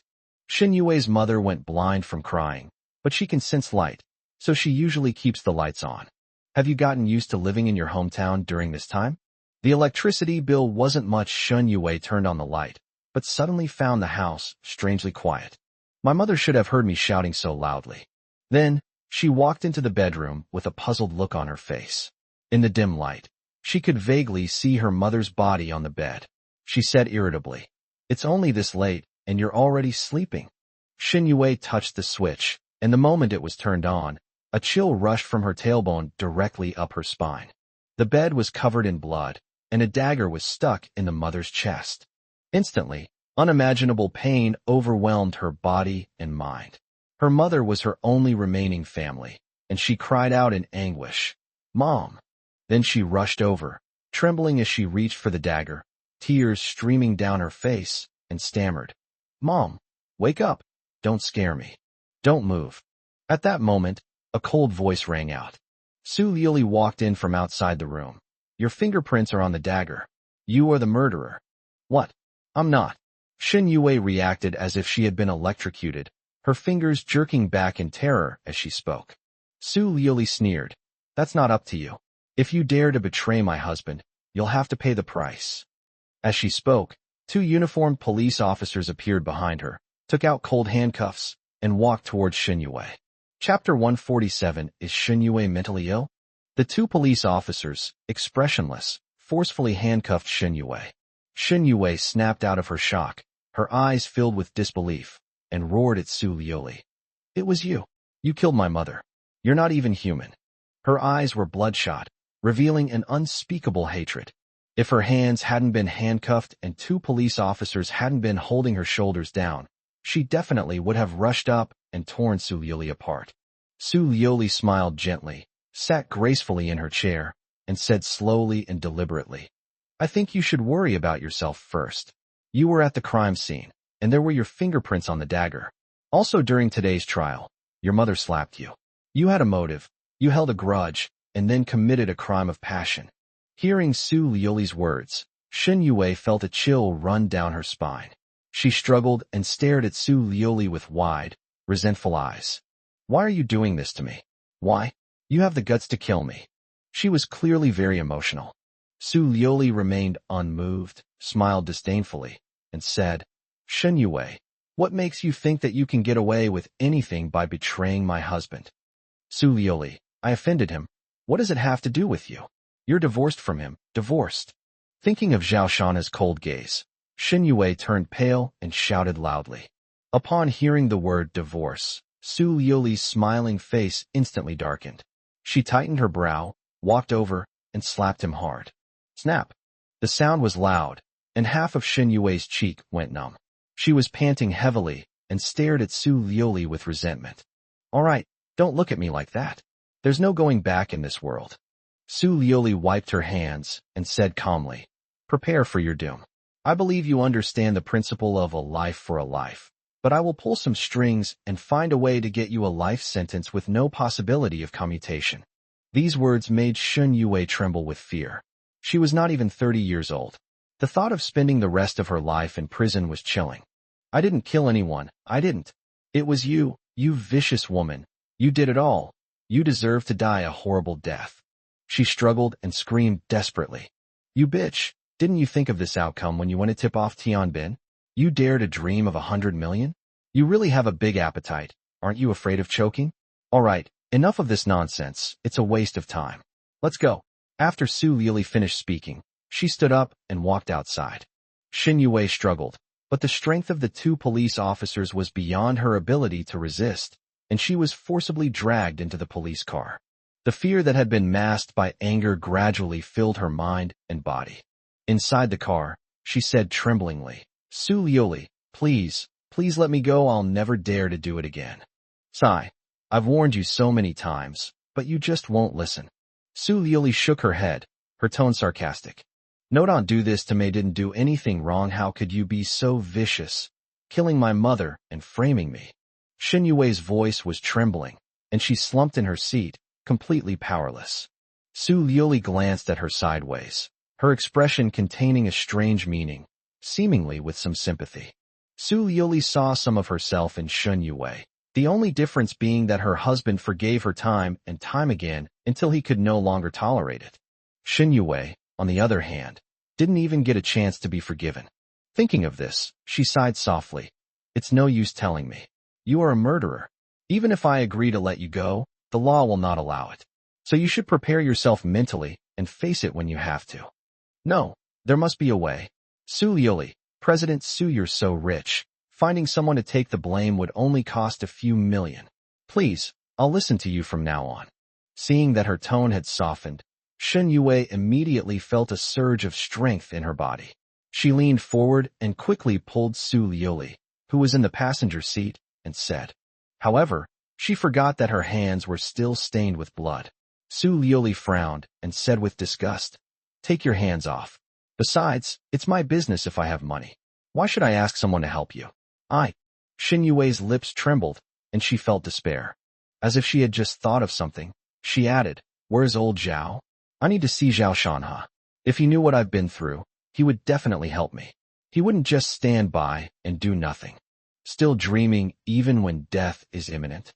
Su Liuli said coldly, My husband doesn't even want to see me. Why would he want to see you? Are you still asleep? All right, we've arrived at the police station. Su Liuli didn't waste any more words. After the police car stopped, she got out of the car. Shen Yue was helped out of the car by 2 police officers. Her body was limp as a noodle, and she looked utterly desperate. This is the police station parking lot. A middle-aged man saw Su Liuli, walked up to her, and whispered, Liuli, take it easy, don't cause any trouble. Su Liuli nodded. I know, third uncle. I was just trying to scare her. Next, Shen Yue was taken to a closed interrogation room. Speak. A police officer spoke indifferently, holding a notebook, ready to take notes. Shen Yue was startled and quickly shouted, It wasn't me. I didn't kill anyone. I've been framed. Snap. Another officer slammed his hand on the table and said coldly, Don't resist. Confess your crimes honestly, and we'll try to get you a lighter sentence. Shen Yue was so frightened that she couldn't speak. Only then did she realize that there was no way out. She leaned limply against the interrogation chair, her eyes vacant and lifeless. One of the officers seemed to be preparing to try a different approach to the interrogation. He lit a cigarette, sighed, and said, Everyone has moments of impulsiveness. You're still so young, you're not entirely without a chance. If you confess properly, you might be out in 15 or 20 years. But if you resist, then you'll only face death. After all, in China, apart from the mentally ill, no one is exempt from criminal punishment. As Shen Yue listened, a deep self-mockery appeared on her face. 10 years, 20 years? What's the point of coming out then? This is the best time of my life. At that moment, she suddenly froze, as if grasping at a straw, and said in a frenzied manner, I'm mentally ill. I'm having an episode. Don't be unreasonable. A police officer frowned and slammed his hand on the table. But Shen Yue knew this was her last chance, so she didn't answer. She was crying and laughing at the same time, and she seemed to be doing it all. The 2 officers exchanged a helpless glance and said, What do we do? What else can we do? Go to a mental hospital for an evaluation, and the doctors will know whether she's faking it or not. With that, the 2 men untied the interrogation chair, supported the feigning mad Shen Yue, and returned to the police car, driving towards Tiannan Mental Hospital. In the shadows, Su Liuli smiled faintly, stepped on the gas, and the sports car roared off. 20 minutes later, she was the first to arrive at the mental hospital. A doctor in a white coat saw her, walked over, and called out, President Su. Su Liuli nodded and said calmly, Do as I told you before. Chapter 148 Use your life to make my husband forgive me. Next, the 2 police officers led Shen Yue into a room with many instruments, and then came out. One of them wiped the sweat from his forehead and respectfully greeted Su Liuli as she approached. President Su. Su Liuli nodded and smiled. You acted well. Thank you for your hard work. You can go back now. She was already stunningly beautiful, but her smile at that moment was even more mesmerizing. One of them stared at her, somewhat mesmerized, until another pulled him away, at which point he snapped out of it and quickly left. Then, Su Liuli peered through the window at the appraisal site inside. 2 doctors were responsible for conducting a psychiatric evaluation on Shen Yue. They asked her all sorts of questions, and Shen Yue answered them all fluently with a smile. She knew it was her last chance, so without thinking, She said whatever came to mind. For example, the idea that pasta should be mixed with number 42 concrete, or that the length of a screw directly affects the torque of an excavator. These words just came out of his mouth. In short, it was all serious nonsense. At the same time, she also attacked the doctor who was observing her closely, her expression shifting between a grin and a wailing cry. It lasted a full hour. The identification process had just ended, and Shun Yue waited anxiously. A short while later, Su Liuli pushed open the door and came in, which surprised Shun Yue. Didn't she leave? Holding a medical report, Su Liuli sighed softly. A severely mentally ill patient with serious violent tendencies TSK. You're really amazing. If you actually succeeded in the diagnosis, you're the first person in China to do so.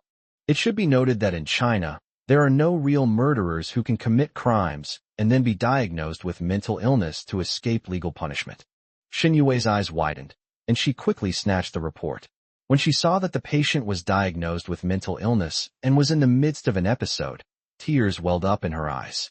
This is tears of joy, a path to survival found amidst despair. With this expert report, one can be exempted from criminal punishment. The entire identification process was recorded. I must say, you acted so convincingly that I almost suspected you were genuinely mentally ill, Su Yuli said. Shin Yue composed herself and said through gritted teeth, You wanted to get me sentenced, but your wishful thinking failed. You killed my mother, didn't you? Su Liuli frowned and said, What nonsense are you spouting? Do you want to hear what you're saying? Shin Yue was extremely agitated. She pointed at Su Liuli and said, You are the real murderer. You will not have a good end. Just then, her cell phone rang in her pocket. When Shin Yue saw the caller ID, her pupils contracted, and she answered the call with trembling hands. Yue, please come back soon. Some bastard splattered so much blood on my bed, and there's a knife hilt there too. Shin Yue's mother spoke quickly, her voice sounding quite frightened. Mom, are you all right? Thank goodness, Mom. Mother is not dead. Shin Yue was completely excited. Today's ups and downs felt like going from hell to heaven. She hung up the phone and looked at Su Liuli angrily, saying, You did all this. You wanted to scare me. Did you think it was fun? Sai, you actually found out. Su Liuli said. Shin Yue sneered. What a disgusting sense of humor. Get out of my way, I'm leaving. All she wants to do right now is go home. Having been tense all this time, now that I can finally relax, all I feel is a deep sense of fatigue. Su Liuli said calmly. Leave? I'm afraid you can't leave. What's the meaning? Shin Yue said warily. How could you be so naive as to think that I wasted all this time just to tease you? Most of what happened tonight was fake, but there's one thing that's real. Su Liuli looked at Shin Yue with sharp eyes and said. Shin Yue's heart, which had just been at ease, jumped again.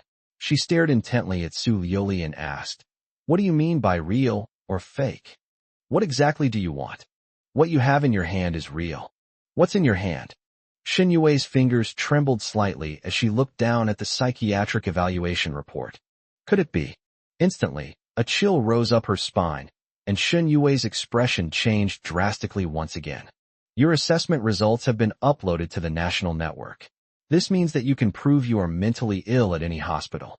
Unfortunately, how can a severely mentally ill patient with a serious tendency towards violence be allowed to enter society? Stay here. I've paid for 20 years' worth of fees up front, so you can focus on your recovery until you become a true mental patient. After Su Liuli finished speaking, a cold smile appeared on her lips, and she turned and left.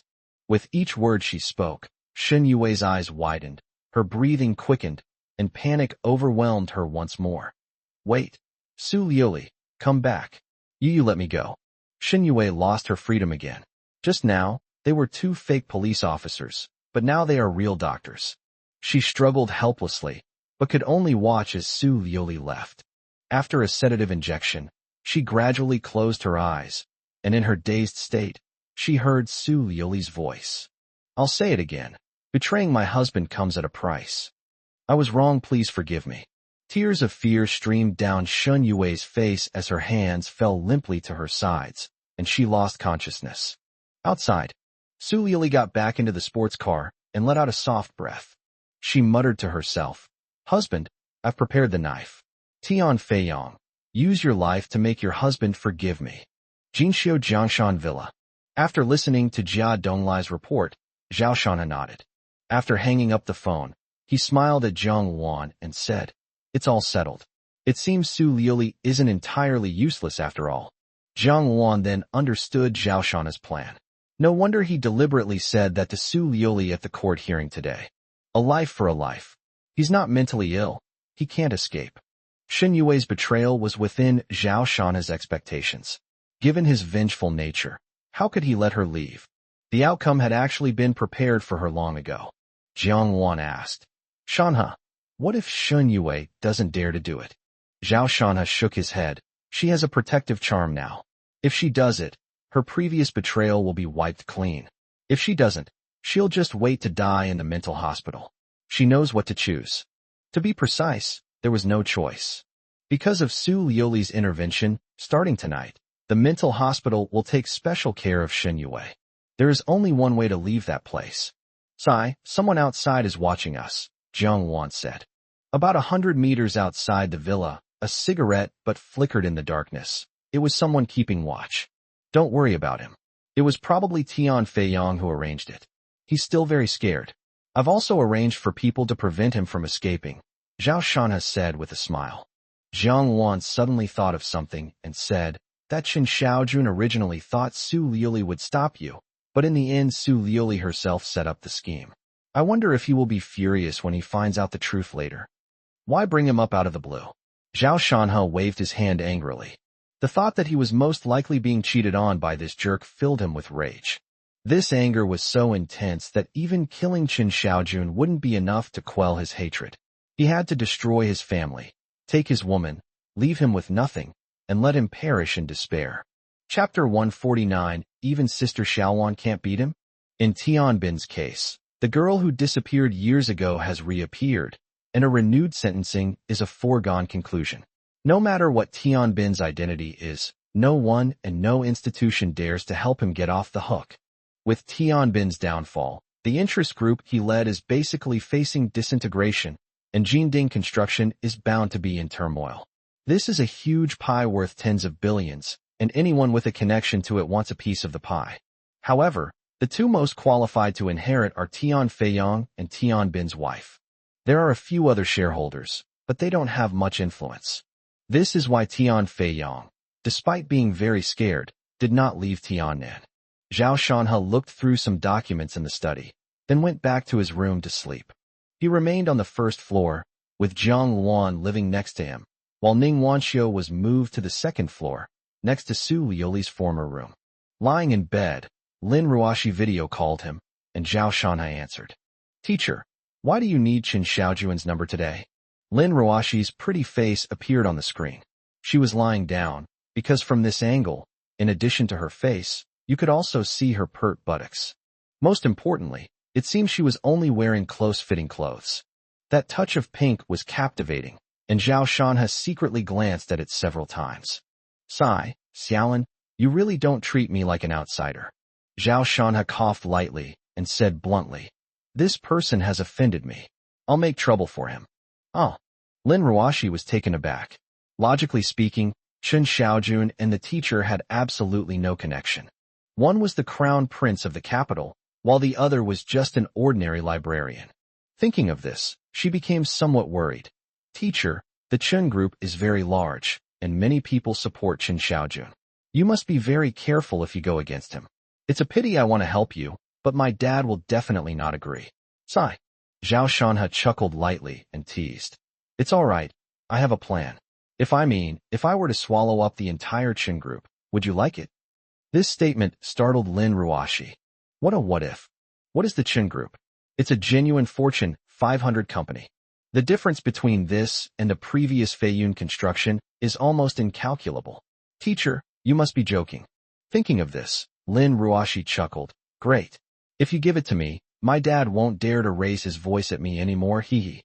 When the time comes, I'm going to marry my teacher. Who dares to stop me?" Xiao Lin fell into a reverie. Zhao Shanha thought to himself, "Little Lin doesn't believe me, thinking I'm just talking big, but I'm serious. If you give me your company, I'll give you one in return." That's called reciprocating kindness. Although it sounds like a fantasy, he didn't explain, but asked, "How's life in the capital?" "Not good. My mom is bored and drags me shopping every day." "Then why aren't you going?" "It would be even worse if I didn't go. She'd start trying to introduce me to potential partners, as if she'd be afraid I'd waste her family's rice if I didn't get married." Lin Ruashi complained, her resentment running high. Zhao Shana stayed with Lin Ruashi for half an hour before hanging up the video call. Lin Ruashi did most of the talking, and he listened, occasionally offering his own opinions. This became almost a nightly routine, but Zhao Shanhe wasn't impatient. He knew that Xiao Lin was genuinely trying to help him. Zhao Shanhe scrolled through some short videos, then put down his phone and went to sleep. She soon fell into a deep sleep. He was woken up in the middle of the night by the urge to urinate. He got into his wheelchair and went to the bathroom by himself, being careful not to make any noise that would wake up Xiao Wan. When he got to the bathroom and turned on the light, he heard a scream, which startled him. When Zhao Shanhe looked up, he saw Ning Wanxiu sitting on the toilet with a flushed face. He quickly turned his head to the side. "Hey, isn't there a toilet upstairs?" "The toilet seems to be broken. There's no water," Ning Wanxiu said, but she didn't kick him out. Soon the sound of flowing water could be heard, inspiring many thoughts. None of them treat me like an outsider. After Ning Wanxiu finished, she walked over and cupped Zhao Shanhe's face in her hands. "Tell me honestly, did you pee just now?" "Absolutely not," Zhao Shanhe said righteously. However, that dazzling white image in my mind lingered, and I couldn't shake it off. "Pa, I don't believe it." Ning Wanxiu glanced down and smiled meaningfully. "Oh, I was holding my pee, don't misunderstand," Zhao Shanhe quickly explained. Ning Wanxiu's eyes darted around, wanting to test him. She lifted her nightgown up. Zhao Shanhe's heart skipped a beat, and he quickly pushed her out, saying, "I need to go to the toilet. It's so late. You should go to sleep." After saying that, he locked the bathroom door. Ning Wanxiu stomped her foot in dissatisfaction outside. Ugh, all talk and no action. A night passed. Ning Wanxiu had something to do, so she went out after breakfast. Zhao Shanhe told her to be careful. He planned to deal with Zhang Zhe after resolving Tian Feiyang's matter, as Zhang Zhe was an unstable factor who might cause trouble at any time. Fortunately, Zhang Zhe was just an ordinary person, and there were many ways to deal with him. Nothing much happened that day, except that the people watching him outside hadn't left yet, but Zhao Shanhe didn't care. Su Liuli's luggage was still in the courtyard outside. She didn't come to get it, and Zhao Shanhe didn't care, pretending not to see it. In the afternoon, Zhang Wan pushed Zhao Shanhe in a wheelchair to cool off in the courtyard. Suddenly she looked out of the courtyard, her face turning serious. Outside the courtyard stood a young man with an expressionless face. Despite the hot weather, he was wearing a hat and wrapped himself up tightly. He was carrying a large bag and was watching them. Zhao Shanhe narrowed his eyes. This expressionless young man gave him a feeling that he was up to no good. "Shanhe, go inside first, lock the door, and call the police. This person is not simple." Zhang Wan spoke softly, her expression more solemn than ever before. This made Zhao Shanhe gasp. Who on earth was this person who made Sister Xiaowan feel threatened? Could it be that Chen Xiaojun sent them?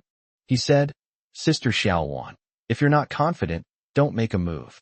But Zhang Wan didn't answer again. Instead, she took a few steps, shielded Zhao Shanhe behind her, and stared coldly at the young man. "I'll kill him. If you don't care, I can let you go." The young man spoke to Zhang Wan in a hoarse voice. Zhang Wan said disdainfully, "Come on then, I want to see what you're really made of." The young man gave a cold smile. "You are no match for me. You will die. Stop talking nonsense." Zhang Wan was under a lot of pressure, so she didn't dare to be careless and took the initiative to strike first. Her movements were as swift as lightning, like a dragon soaring through the air. She leaped up, spun slightly in the air, and then delivered a powerful kick to the young man. This time, she used all her strength. However, facing this powerful and incredibly sharp kick, the young man remained calm, neither dodging nor flinching, and delivered an accurate elbow strike to Zhang Wan's thigh. Zhang Wan's expression changed, and she instantly lost her strength, falling to the ground and taking a few steps backward. Zhao Shanhe's face darkened. Even Sister Xiaowan couldn't beat him? He knew he was in big trouble. Chapter 150, Treatment begins. Zhao Shanha knew better than anyone that Sister Xiaowan's strength and skills had reached a level that was difficult for ordinary people to achieve. That kick was a fatal blow to ordinary people and even some experts. It could be considered a killing technique. But this young man easily defused the situation. Jiang Wan's face was grim, and she made a gesture of leaving with her right hand behind her back. From the test just now, she already knew that she was no match for this person. Now she just wants Shanha to leave as soon as possible, and she tries to buy as much time as possible. However, she was also pessimistic, because the person in front of her was too strong.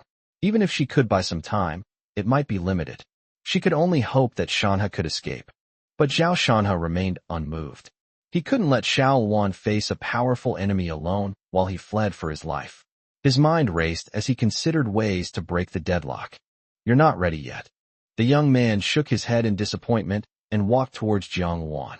Every step Jiang Wan took filled her with immense pressure, and she quickly said to Zhao Shanha, "Hurry up and go."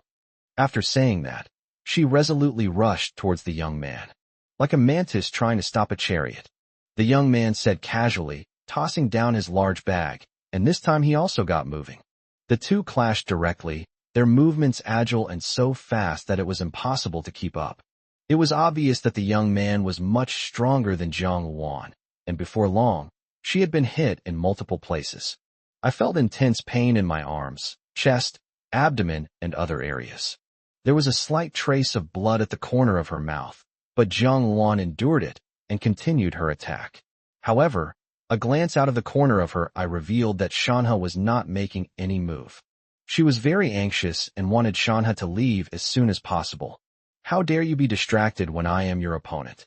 The young man spoke coldly, then flung Jiang Wan's arms away and delivered a powerful punch to her chest, causing her to stagger back several steps. Jiang Wan clutched her chest, panting heavily. A person's physical strength is limited, and after giving it her all, she had already exhausted most of her energy in just a few minutes. In contrast, the young man remained calm and composed. He beckoned with his finger and said casually, "Continue." Jiang Wan glanced at Zhao Shanha, her face resolute, and charged forward again without hesitation, this time almost recklessly. She played with almost no defense, focusing entirely on offense, and this style of play allowed her to hit several young men. However, the results were not good. Instead, it caused her to suffer even more injuries, and her physical strength was almost at its limit. After being repelled once again, Jiang Wan's face was pale. She looked at Zhao Shanha and said bitterly, "Shanha, I'm sorry, I'm so useless. I'm no match for him. You should find a way to escape and don't worry about me anymore." The young man, seemingly unmoved by the scene, calmly said, "If you can't defeat me, then he won't survive." Jiang Wan was struck dumb, her eyes turning fierce. For the sake of her country, she was determined to fight to the death. Just as she was about to rush forward again, a hand grabbed her. "It is Zhao Shanha." Jiang Wan turned her head and looked at him anxiously, saying, "This is no joke. You have to listen to me now and leave immediately." "Don't worry, we'll all be fine." Zhao Shanha smiled slightly, showing no concern on his face. Jiang Wan was stunned. This person was too strong. She didn't even have the confidence to fight to the point of mutual destruction. Where did Shanha get the confidence? The young man also spoke casually. "I wonder who gave you that confidence." Zhao Shanha looked over, his emotions slightly agitated, and said, "Of course it's you, Aunt Yang." Jiang Wan looked up in shock. Young man. After a moment of silence, Yang Yuner took off her hat, pulled off the silicone headgear, revealing a bewitching face. Her voice also returned to its original tone as she said with dissatisfaction, "You little rascal, you feel sorry for your little Waner?" She was about to test Jiang Wan's limits when Zhao Shanha stopped her. Jiang Wan's eyes widened, and she rushed forward with overwhelming joy, hugging Yang Yuner tightly and exclaiming, "Master, you're back." Yang Yuner patted her back and felt her shoulder was slightly damp. She sighed, "Little Waner, you're not a child anymore. Why do you still cry so easily?" Jiang Wan choked up, "I'm happy." "All right, let's go in first," Zhao Shanha said. Then, Jiang Luan quickly ran over to take Yang Yun'er's bag, and the three of them entered the villa. How did you recognize me?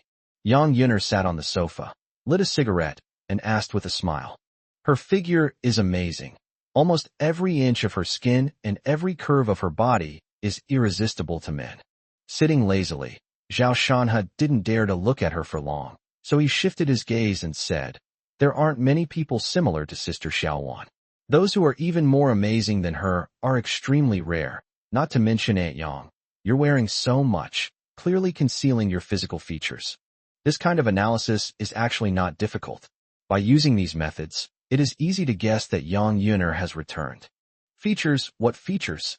Yang Yun'er gave a light, flirtatious laugh, her body swaying forward, causing Zhao Shanhe's gaze to flicker. Seeing that Shanhe was being teased, Jiang Luan quickly said, Hey, master, have you eaten? I'll cook for you. Right, I forgot about that. Sister Xiaowan, hurry up and cook. Zhao Shanhe added. However, Yang Yun'er gently shook her head. After finishing a cigarette, her expression turned serious. She got up, squatted down in front of Zhao Shanhe, and said, Don't rush to eat. Let me take a look first. As she spoke, she lifted Zhao Shanhe's trouser leg, and Jiang Luan and Zhao Shanhe both held their breath, waiting nervously. As she pulled up her trouser leg, the slightly dark bruises below her knees made Yang Yun'er frown. Jiang Luan's heart skipped a beat, and she asked anxiously, Master, is there any problem? Yang Yun'er gave her a disapproving look. What problem could there be? You're so impulsive. Then, she pinched Zhao Shanhe's leg, observed it for nearly 10 minutes, and then let out a soft breath and said, It's all right. I'm not late. Zhao Shanhe immediately became excited. Aunt Yang, you mean? Yang Yun'er nodded and smiled. There's still hope. Really? That's wonderful. Jiang Luan exclaimed excitedly, waving her arms and legs. Let's not delay. Let's start the treatment now. Do you have a bathtub at home? Yang Yun'er stood up and asked. If we don't have a bathtub, will a bathtub work? Zhao Shanhe replied. Can. Then, Yang Yun'er took out a lot of medicinal herbs from the package. Zhao Shanhe recognized several of them. They were all extremely precious top-grade Chinese medicinal herbs. In the end, Yang Yun'er prepared 2 portions of medicinal herbs. Pushing Zhao Shanhe into the bathroom, after running hot water, she pointed to the bathtub and said, Take off your clothes and lie down in there. Oh, what nonsense, stop dawdling, Yang Yun'er said dismissively. Zhao Shanhe thought so too, and with a determined heart, he lay down in the bathtub. Yang Yun'er didn't blink the entire time, thinking to herself, it seems those medicinal herbs from back then weren't wasted after all. Then she squatted down and began to put in the first batch of prepared medicinal herbs little by little. Next, you'll need to soak for about an hour. You need to stay calm and composed and avoid any emotional fluctuations, otherwise wait, what's going on? Zhao Shanhe was embarrassed, extremely embarrassed. Yang Yun'er was so beautiful, and she had a unique fragrance that made him restless. You've got some good qualities, kid. Zhao Shanhe lowered his head. There was no way to explain it. This won't do. After thinking for a while, Yang Yun'er called out to the outside. Xiao Wan'er, come in here. With the help of the two, Zhao Shanhe began treatment for his legs. Chapter 151, The Domineering Yang Yun'er. Zhao Shanhe soaked in the bathtub, the medicine being absorbed little by little through his pores. Yang Yun'er watched quietly, a gentle look appearing in her eyes. Ever since she parted ways with her senior brother years ago, only Xiao Shanhe and Xiao Wan'er could bring her warmth. Jiang Luan walked over, her face flushed red as if it were about to bleed, and she didn't dare to look at Zhao Shanhe at all. Thinking to myself, this is what my master asked me to do, and I can't refuse. Shanhe, why don't you refuse? Zhao Shanhe was too embarrassed to look up. He thought to himself, this is not my fault. It was Aunt Yang's request, and I couldn't refuse. Why didn't you refuse, Sister Xiaowan? Once the medicine in the bathtub had been mostly absorbed, Yang Yun'er told Zhao Shanhe to get up. She then mixed another portion of the medicinal herbs into a paste and applied it to his calves. About 5 minutes later, Zhao Shanhe's eyes widened as his calves, which had been completely numb, suddenly began to feel numb and itchy. What's wrong? Jiang Luan asked quickly when she saw the change in his expression. Zhao Shanhe said, it itches terribly. Yang Yuner said seriously. This is normal. Bone growth is not a simple matter. You must bear with it and absolutely cannot touch it. This situation will last for many days. Will it last for many days? Zhao Shanha's expression changed. He was already unbearably itchy. If it continued for many days, would it be impossible for him to live? Don't worry so much. I mean, a full recovery will take quite a while, but this condition will occur every day, but it won't last too long. After hearing Aunt Yang's words, Zhao Shanha felt a little relieved. At this moment, he clenched his fists and endured the discomfort in his calves. This numb and itchy feeling is worse than death, but at least you have sensation, and that is hope. No matter how uncomfortable it was, he would endure it. It took a good half-hour for the numbness and itching to gradually subside, and Zhao Shanha was drenched in sweat as if he had been pulled out of the water. He gasped for breath and smiled slightly. I finally made it through. Great, Yang Yuner praised. Zhao Shanha was speechless. I'm not a child anymore. Why are you praising me?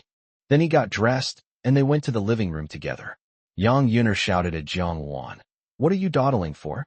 Hurry up and cook. We're starving.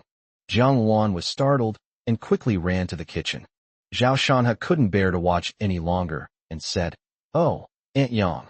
Sister Xiaowan has been working very hard too. Are your legs numb or your hands sore? You've worked hard you. Zhao Shanha are so biased. Yang Yuner said with a sneer, her face full of contempt. Zhao Shanha remained silent upon hearing this. TCH, look at your cowardly appearance. If it weren't for my help, you little thing would have delayed Xiao Waner for who knows how long. My poor disciple, Yang Yuner muttered. Soon after, Jiang Wan brought out the food. Yang Yuner ate it, praising it highly, saying that all she had eaten abroad over the years was pig swill. She has very picky tastes, which is the fundamental reason why both Jiang Wan and Zhao Shanha are excellent cooks. Moreover, she eats a lot. Zhao Shanha couldn't understand how Aunt Yang managed to stuff so much food into her stomach. Her slender waist didn't look like that of a glutton at all. Hey, what kind of look is that? Yang Yuner was very perceptive and immediately became angry, slamming her chopsticks on the table. You too. Finish everything in the rice cooker. If I find you wasting a single grain of rice, humph. Hearing her threatening sneer, Jiang Wan, who hadn't even swallowed the rice in her mouth, puffed out her cheeks and opened her innocent eyes wide. What does this have to do with me? Zhao Shanha was terrified and hurriedly asked, Sister Xiaowan, how much rice did you put in? There's still half a pot left, Jiang Wan confessed truthfully. Zhao Shanha looked utterly dejected. Fortunately, Ning Wanqiu's arrival saved him from the predicament. Ning Wanqiu walked in and, noticing a stranger, asked in surprise, Old Zhao, who is this lady? Zhao Shanha didn't know Yang Yuner's actual age, but she looked to be in her early 30s at most. Zhao Shanha explained, she is Aunt Yang, a member of the family. Upon seeing that it was Zhao Shanha's family, Ning Wanqiu quickly composed herself and respectfully greeted them. Hello, Aunt Yang. My name is Ning Wanqiu, and I'm Shanha University's best friend. Yang Yuner could tell at a glance that Zhao Shanha and Ning Wanqiu had a special relationship, so she smiled and said, Hello Wanqiu, haven't you eaten yet? Come and eat with us. Ning Wanqiu had originally planned to freeload a meal, so she didn't refuse. She changed her shoes and ran to the dining table. The group ate while chatting and laughing. Suddenly, there was a loud knocking on the door. Jiang Wan immediately frowned. She walked to the door, looked through the peephole, and said, There are two people. The one banging on the door is an old woman, and Zhang Zhe is behind her. Ning Wanqiu was stunned and said incredulously, Could it be Zhang Zhe and his mother? Yang Yuner didn't understand, so Zhao Shanha briefly explained his grudge against Zhang Zhe. Bang bang bang. Seeing that no one opened the door, the cold-faced old woman continued to bang on it. Open the door, Zhao Shanha said. Jiang Wan opened the door, and Zhang Zhe's mother immediately rushed in. After looking around, she pointed at Zhao Shanha and sneered. So, it was you who seduced my daughter-in-law, wasn't it? Don't you have any shame? Everyone, come and see. This man clearly knows my daughter-in-law is a married woman, yet he shamelessly acts as a male mistress. Shut up. Ning Wanqiu's face turned extremely ugly, as if she had stepped in dog poop. In her mind, rural women were all simple and kind, But Zhang Zhe's mother had completely overturned that impression. Since the other party was an elder, she couldn't say anything too harsh. She suppressed her anger and said, "Aunt Zhou, he is my classmate. Please take Zhang Zhe back first, and we can talk about it later. Don't make a fool of yourself in front of others." Zhang Zhe's mother immediately said, "Wan Xiao, it's not that I'm criticizing you, but you're already engaged. You should stay home and take care of your husband and children, and try to give birth to a healthy baby boy as soon as possible. What kind of behavior is it for you to dress up like that and show your face in public every day? Xiaoza, go and take your wife back home. I'll teach this male slut a lesson.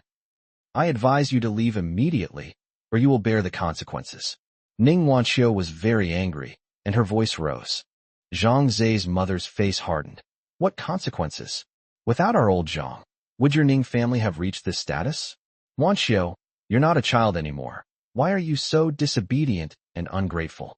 Xiaozhe, what are you dawdling for? Take her away right now." With his mother's support, Zhang Zhe became bolder and stepped forward, trying to pull Ning Wanxiu back. At this moment, Yang Yuner stood up. Without saying a word, she stepped forward and kicked Zhang Zhe hard in the chest. "Oh!" Zhang Zhe let out a scream as he was kicked 2 meters away, clutching his stomach and rolling around in pain, tears streaming down his face. Zhang Zhe's mother was stunned and screamed, "How dare you hit someone?"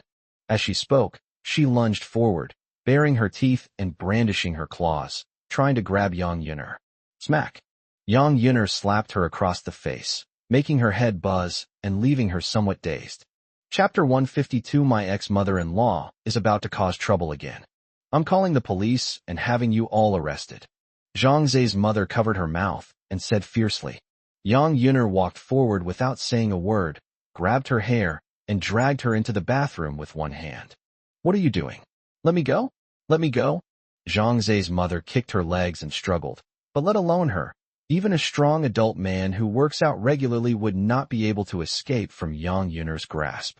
After entering the bathroom, Yang Yuner directly pushed her head into the bathtub. Instantly, unimaginable terror overwhelmed Zhang Zhe's mother.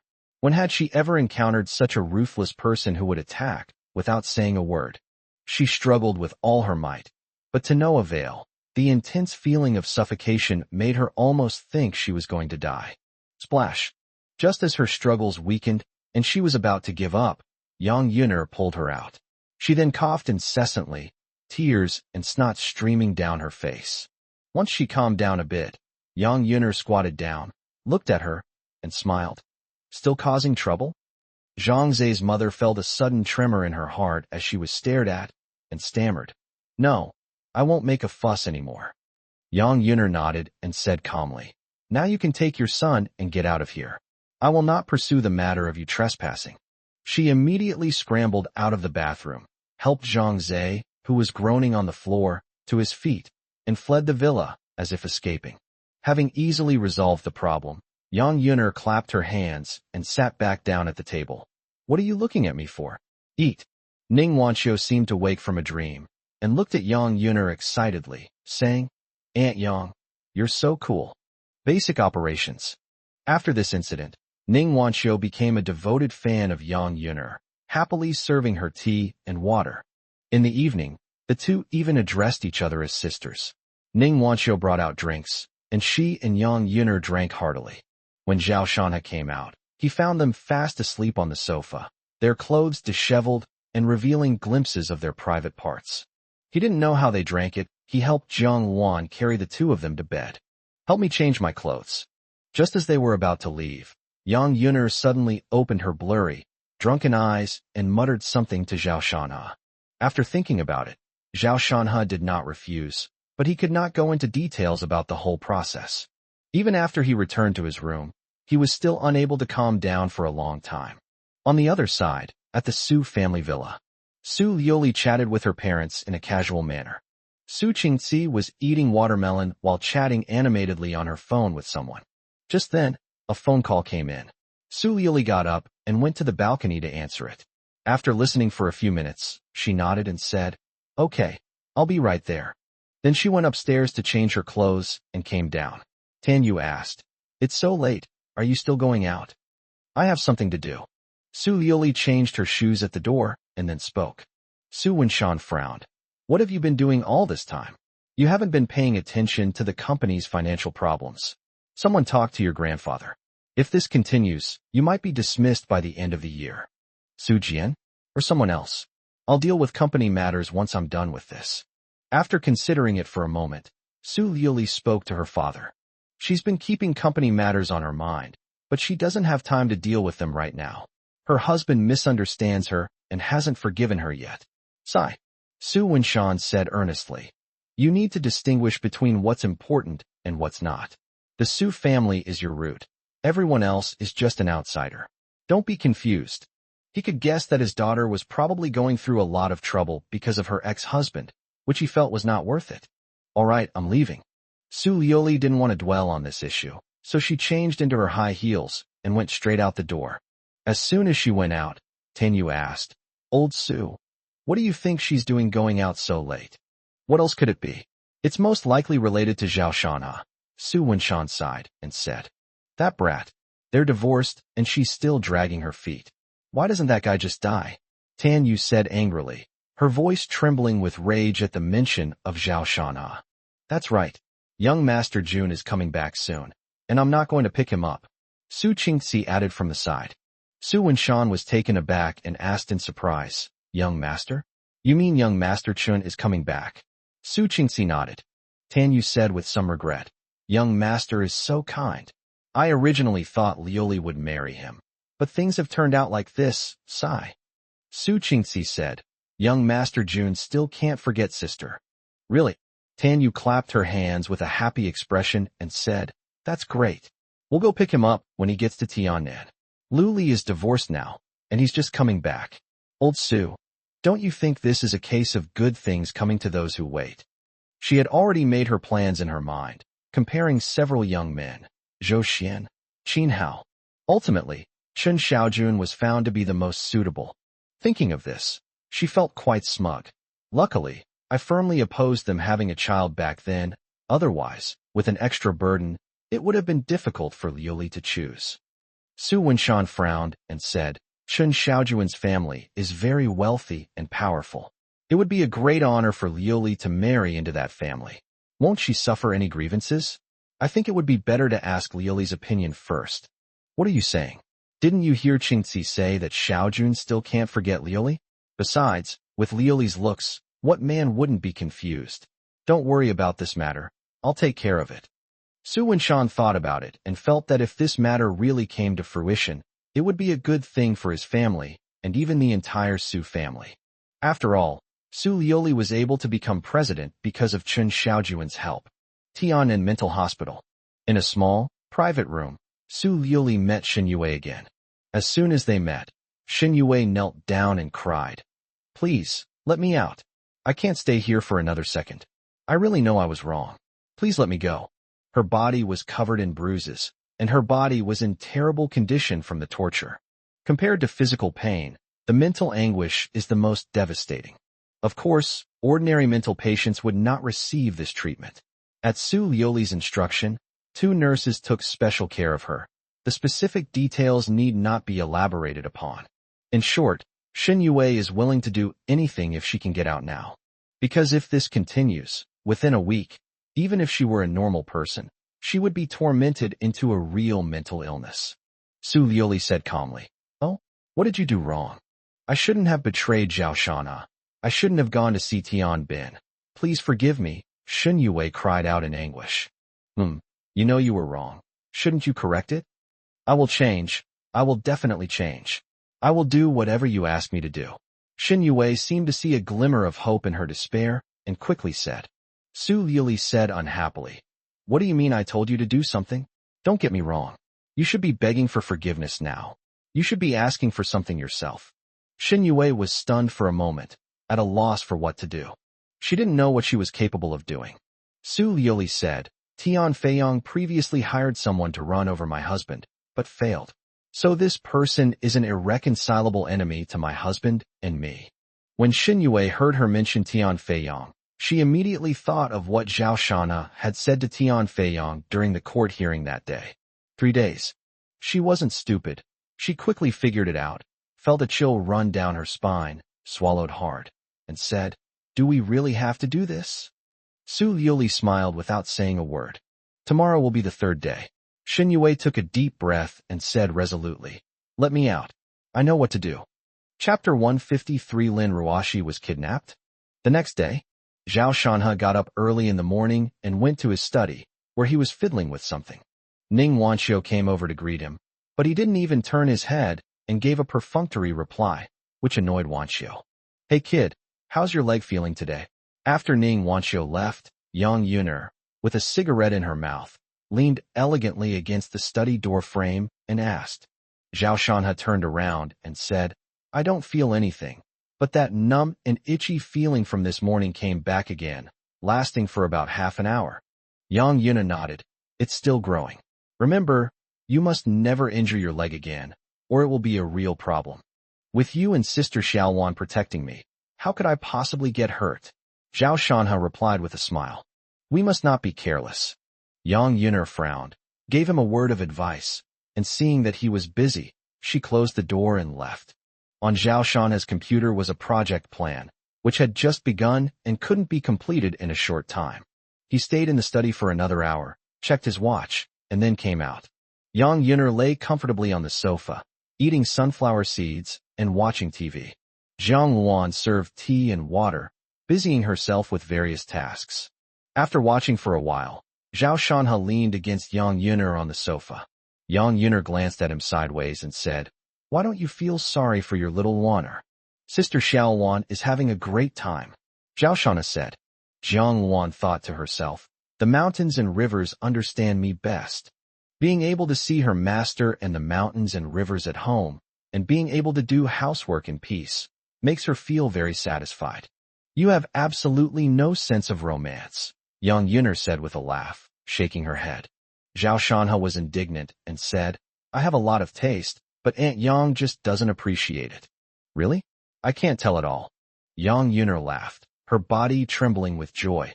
"I'll believe you when you let me experience your romance." Zhao Shanhe turned his head and was immediately struck by that heavy, infuriating curve, rendering him speechless. "This isn't romance, it's clearly." Just then, a video call came in, with the contact name Xiaolin. Zhao Shanhe found it strange. Lin Ruashi usually wouldn't contact him during the day. Yang Yuner saw this and sneered. "The little wildcat outside is looking for you, answer it." Zhao Shanhe was embarrassed. "She's still a young girl. Aunt Yang, don't talk nonsense." Yang Yuner was dismissive and ignored him. Zhao Shanhe clicked to connect, but the image that appeared was not Lin Ruashi's beautiful face, but a dark-faced man with a face full of scars. Zhao Shanhe's expression changed. Xiaolin had been kidnapped?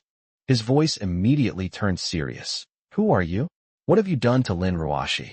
Name your price, but whatever you do, don't hurt her." Upon hearing this, the dark-faced man's expression darkened even further.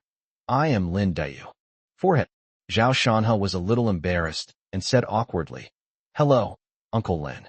He had heard of Lin Dayu's name, but had never met him in person, which led to this misunderstanding. Lin Dayu nodded, his expression softening. He had sensed the worry in Zhao Shanhe's tone, which made him feel relieved. Then he stared at Zhao Shanhe and said bluntly, "Ruashi asked me for Chun Xiaojuan's number. Is it because of you?" Zhao Shanhe nodded, making no attempt to hide anything. Lin Dayu frowned. "I've heard some things. It seems you and Chun Xiaojun don't get along. But I'd like to ask you, what's your relationship with him like, and is there any possibility of reconciliation?" "It's unlikely that they can reconcile," Zhao Shanhe admitted. The car accident had Chun Xiaojuan's involvement, and coupled with the hatred of having his wife stolen, how could they possibly reconcile? There is no other option but to fight to the death. Lin Dayu was silent for a moment, then said, "This is very troublesome. The Chun group is much larger than you think. You can't shake it. Ruashi gave you the company, and I don't want her hard work to be wasted. Take my advice. No hatred is too deep to let go of. If you are willing to reconcile, I can act as a mediator and plead for you." Zhao Shanhe shook his head and said seriously, "Uncle Lin, I am very grateful that you are willing to speak on my behalf. But my matter with Chun Xiaojun is not something that others can interfere with." What a hothead. Lin Dayu had a headache. He was about to say something when he heard a noise behind him. He turned around and glanced at it, his expression changing slightly. Ruashi is here. I won't talk to you anymore. If you have any problems that you can't solve, you can contact me. Lin Dayu quickly spoke, reciting a number, his private phone number. Zhao Shanha nodded his thanks. Lin Dayu clenched his fist again and said fiercely, "Remember, don't tell Ruashi about me contacting you. Otherwise, I'll turn against you." Then he hurriedly hung up the video call.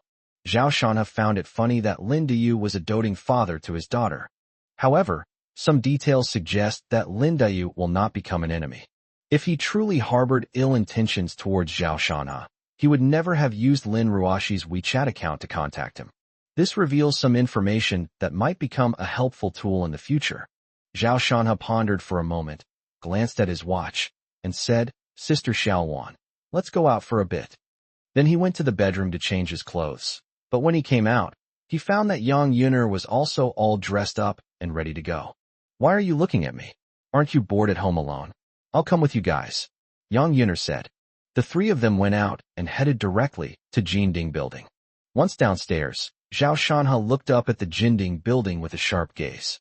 Today had to be Tian Feiyang's day of death. He could never forget the way Xiao Wan was thrown into the air when she was hit, the heart-wrenching pain she felt. Sitting in his office, Tian Feiyang felt much more at ease after receiving Chen Xiaojuan's reply.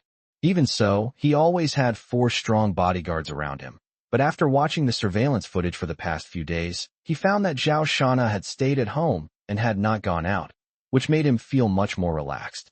If it weren't for that terrifying woman, what would you be? Tian Feiyang cursed through gritted teeth, for Jiang Wan had easily taken down a group of people that day, making him extremely wary. "Mr. Tian, please approve the OA document sent by the Human Resources Department." His assistant came over and said to him. Tian Feiyang nodded. His father went in, and he was temporarily managing the company, having been dealing with work-related matters these past few days. Shortly after, his assistant came in again and whispered something to him. Tian Feiyang was somewhat surprised. "It's her? Let her come over." 3 minutes later, a woman with a somber expression walked into the office. She was beautiful, but her face was bruised and she looked pitiful. "What's wrong with you?" Tian Feiyang asked casually, leaning back on the sofa. Xin Yue said with a resentful expression, "It was Zhao Shanha. Because in the courtroom, he felt that I had betrayed him, so he tortured me like this." Tian Feiyang had met this woman before. He had originally intended to help his father get out of trouble, but he failed and ended up offending Zhao Shanha. He smiled and shook his head. "Zhao Shanha is only good at bullying women like you," Xin Yue said excitedly. "President Tian, I'm desperate. You have to help me." "Why should I help you? Or rather, what value do you have?" "2M Zhao Shanha's high school classmate. I know a lot about him." Chapter 154. Su Liuli is very stubborn. Tian Feiyang's eyes lit up, and he sat up straight. "If we could know Zhao Shanha's past, we might be able to find his weaknesses." Thinking of this, he said, "I can help you. What were the conditions my dad gave you back then?" Xin Yue was stunned for a moment, then hesitated and said, He asked me to be his woman. I'll offer you the same terms." Tian Feiyang smiled slightly and quietly slid his chair back a little. Xin Yue's eyes seemed to struggle a little, but she took a deep breath, slowly walked over, and sat in his lap.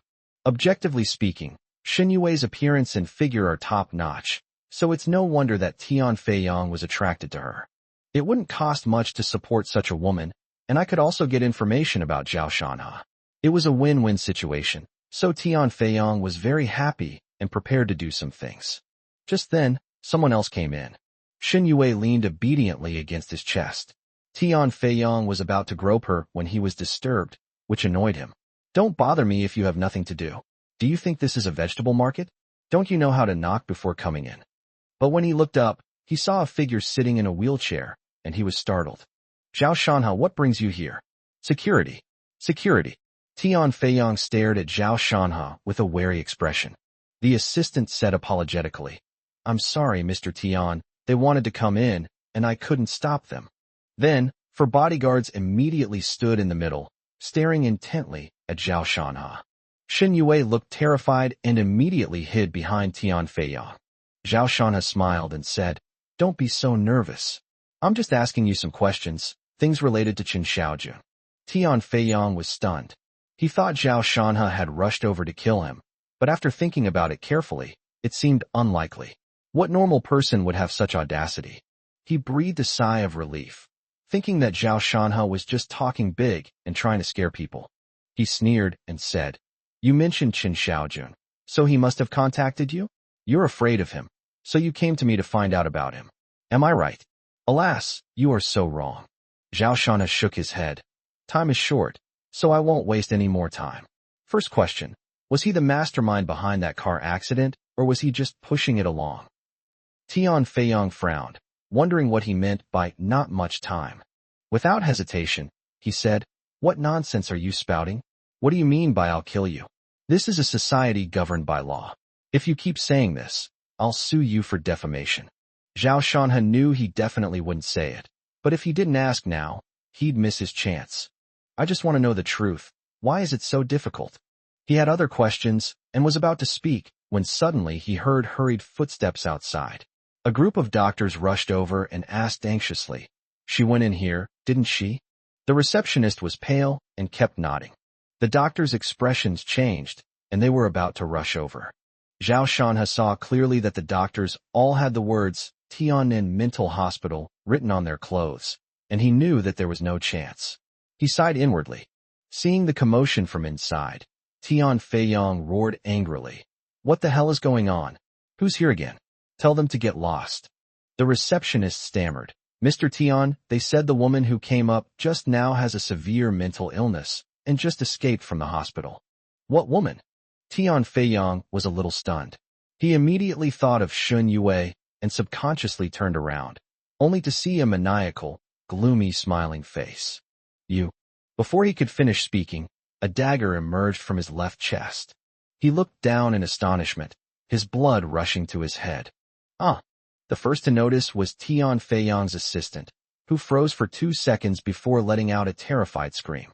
The office immediately descended into chaos. Shin Yue laughed and talked nonsense, like a madwoman. A group of doctors rushed over to restrain her. As blood gushed out, Tian Feiyang's strength rapidly diminished, his body went limp, and he slid off the chair to the ground. That knife pierced the heart. Even at the hospital entrance, death would be certain. On his deathbed, Tian Feiyang's gaze suddenly turned to Zhao Shanhe, meeting his cold eyes. Tian Feiyang instantly realized that Zhao Shanhe was the one who did this. He really does keep his word. "You're not going to spare a single member of the Tian family?" Filled with regret and hatred, he mustered his last strength and said, "Your wife slept with Qin Xiaojun." The Jinding building was in chaos, and Zhao Shanhe left the scene. Tian Feiyang's last words were extremely insulting, and Zhao Shanhe even wanted to drag him out and whip his corpse. Jiang Wan comforted her. "No, he's just trying to annoy you." Yang Yuner chuckled, "Who knows?" Jiang Wan gently nudged her, sounding slightly annoyed. Yang Yuner was very dissatisfied. "Fine, you only protect your lover and forget about your master, right?" Zhao Shanhe was actually in a good mood. He had already prepared himself for some things, so he laughed and said, "You two stop fooling around. He's just talking nonsense. There's no need to let it affect your mood." The three of them returned to the villa together. There was a figure standing outside. "It's Su Liuli. Honey, can you believe me now? I didn't ask you to let him go. I hate him, and I avenged you. You have to forgive me." Su Liuli watched them get out of the car, then walked over and spoke directly. Zhao Shanhe said helplessly, "Does it matter whether I forgive you or not? We're already divorced." "Of course it's important." Su Liuli said it as a matter of course. At this moment, she noticed Yang Yuner, and her eyes immediately flashed with hostility. Who is she? Just as Zhao Shanhe was about to introduce them, Yang Yuner suddenly leaned down, hugged him, kissed him on the cheek, and chuckled. "What do you think?" Su Liuli suddenly opened her eyes wide, and blood rushed to her head without her even thinking. Zhao Shanhe frowned and explained, "Stop joking around. She's Aunt Yang in public." Su Liuli stopped in her tracks. She knew the director of the orphanage was beautiful, but she hadn't expected her to be so pretty and look so young. Like a vixen, Su Liuli snorted, giving Yang Yuner a cold look. Jiang Wan saw this and thought to herself, Shanha is still worried about Su Liuli getting hurt. I know what you did. Let's just let it go and not mention it again, Zhao Shanha said to Su Liuli. After saying that, Zhang Luan pushed him and went inside with Yang Yuner. Su Liuli didn't move and said seriously, you promised me that as long as I do it, you will forgive me. Zhao Shanha stopped, turned around and sighed. What exactly do you want? Su Liuli pointed to the villa. This is also my home. I want to move in. Zhao Shanha was annoyed by his unreasonable ex-wife and didn't want to deal with her, saying indifferently, there's no need for that. After saying that, the three of them entered the villa. 1 hour later, Zhang Luan opened the door and saw Su Liuli still stubbornly standing in the same spot, motionless. She said, come in. At least this time, Su Liuli genuinely did something for the country, without any ulterior motives. Without saying a word, Su Liuli carried her suitcase upstairs step by step with difficulty. Zhang Luan couldn't stand it, so she went over to help her. Su Liuli said softly, Sister Xiaowan, thank you. Yang Yuner, however, did not indulge her and said calmly, Xiaowaner, you are not allowed to help her. Let her do it herself. Chapter 155, Su Liuli versus Yang Yuner. You. Su Liuli glared at her, while Yang Yuner smiled disdainfully, raising her head slightly to reveal her snow-white neck. Looking at her husband and seeing that he was unmoved, Su Liuli took a deep breath and held back. More than 10 minutes later, Zhang Luan came downstairs. When Yang Yuner saw Zhao Shanha go to take a bath, she scolded him. You're letting a wolf into the house. Aren't you afraid they'll rekindle their old flame? The mountains and rivers will not. Zhang Luan smiled.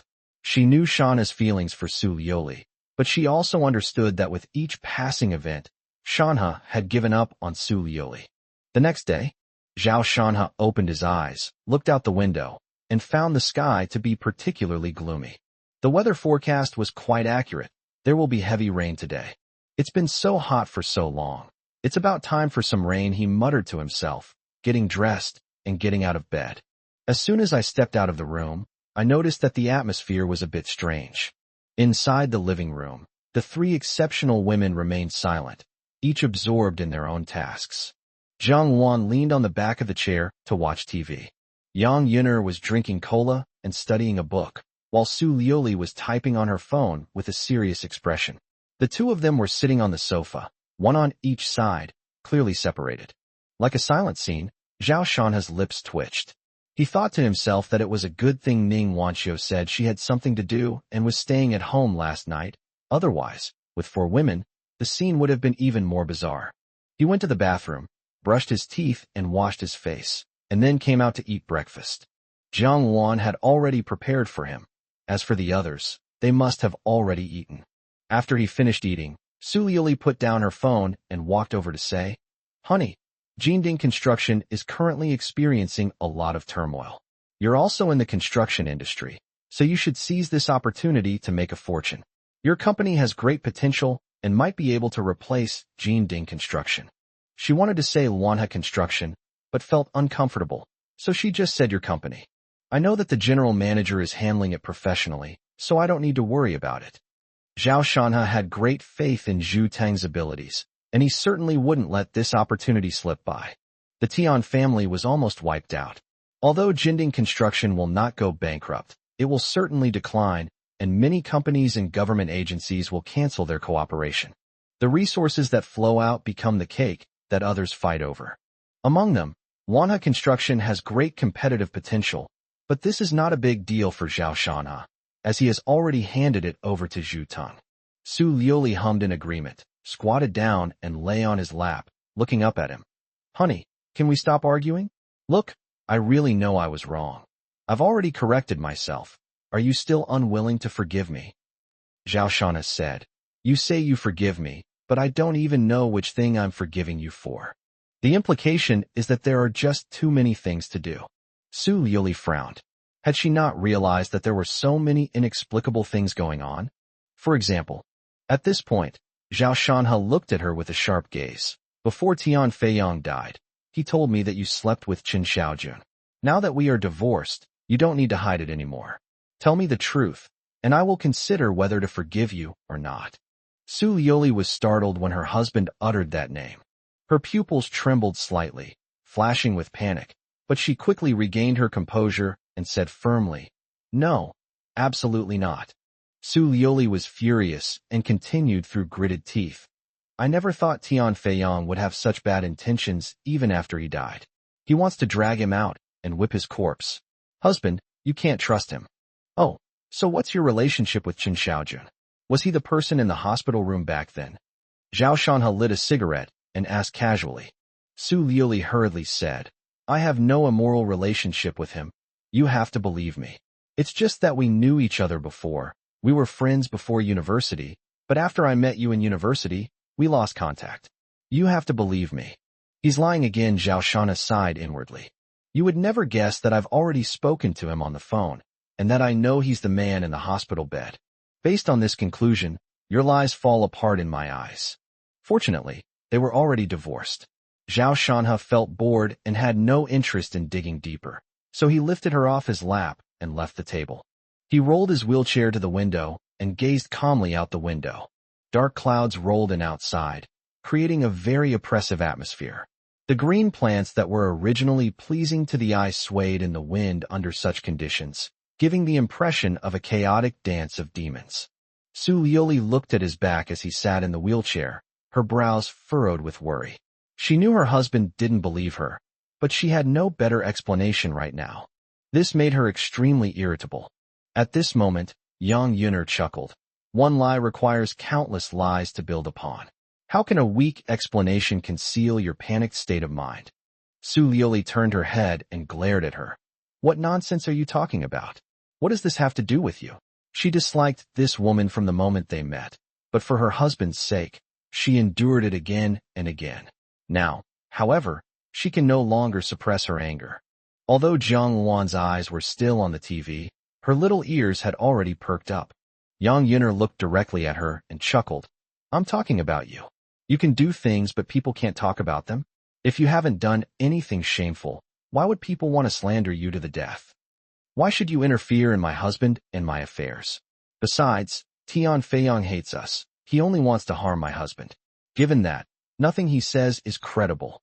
Su Lioli stared at the alluring woman on the sofa and retorted angrily. "Oh, if his last words can't be trusted, then whose words can be trusted? Can your words be trusted? As far as I know, you've told countless lies, making Xiaoshan utterly disappointed in you."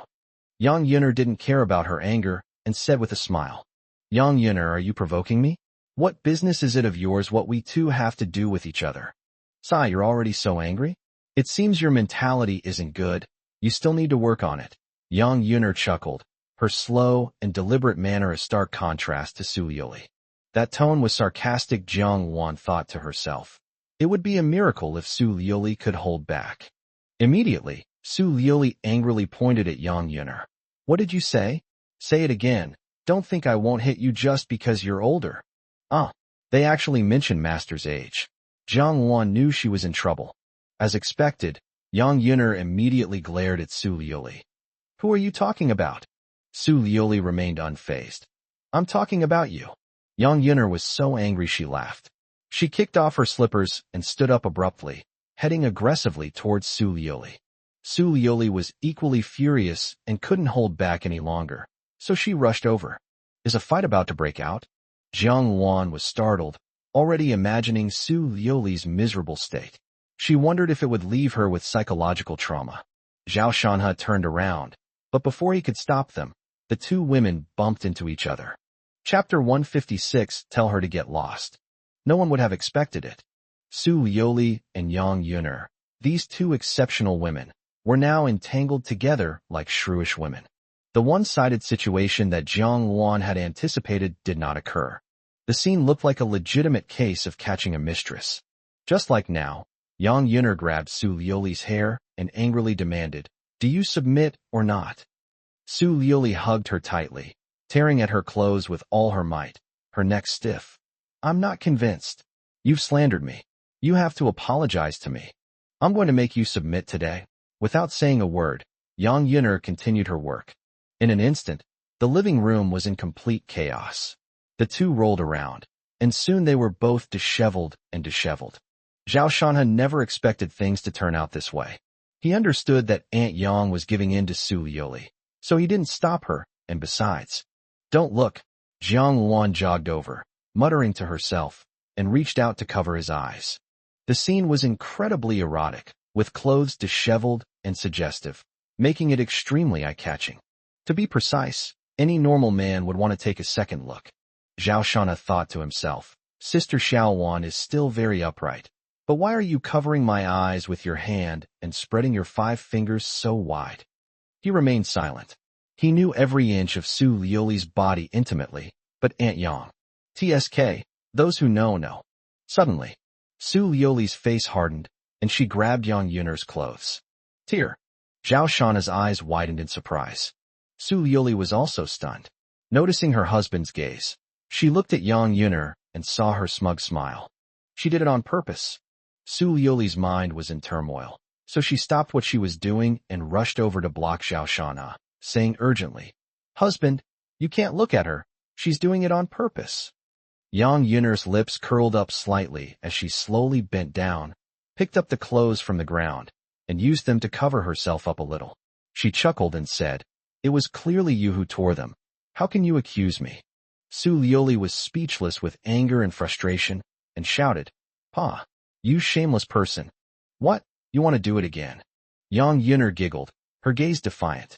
Su Liuli was wary and knew she wouldn't give her another chance to openly seduce her husband, so she snorted and didn't reply.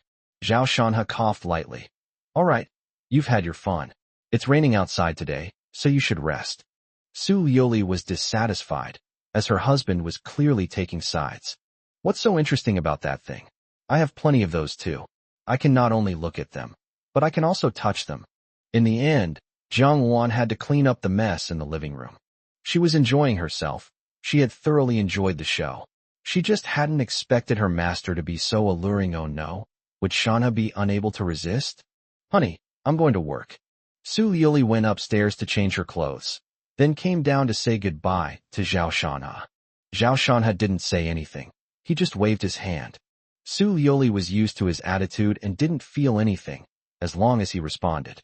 She dreaded that indifferent, cold, and unfamiliar gaze. She never wanted to experience it again. Stepping out of the villa and getting into the car with an umbrella, Su Liuli thought to herself, "Luckily, I pulled back from the brink this time regarding Tian Feiyang. I made the right choice and didn't push my husband any further." After Su Liuli left, Zhao Shanha went into the study.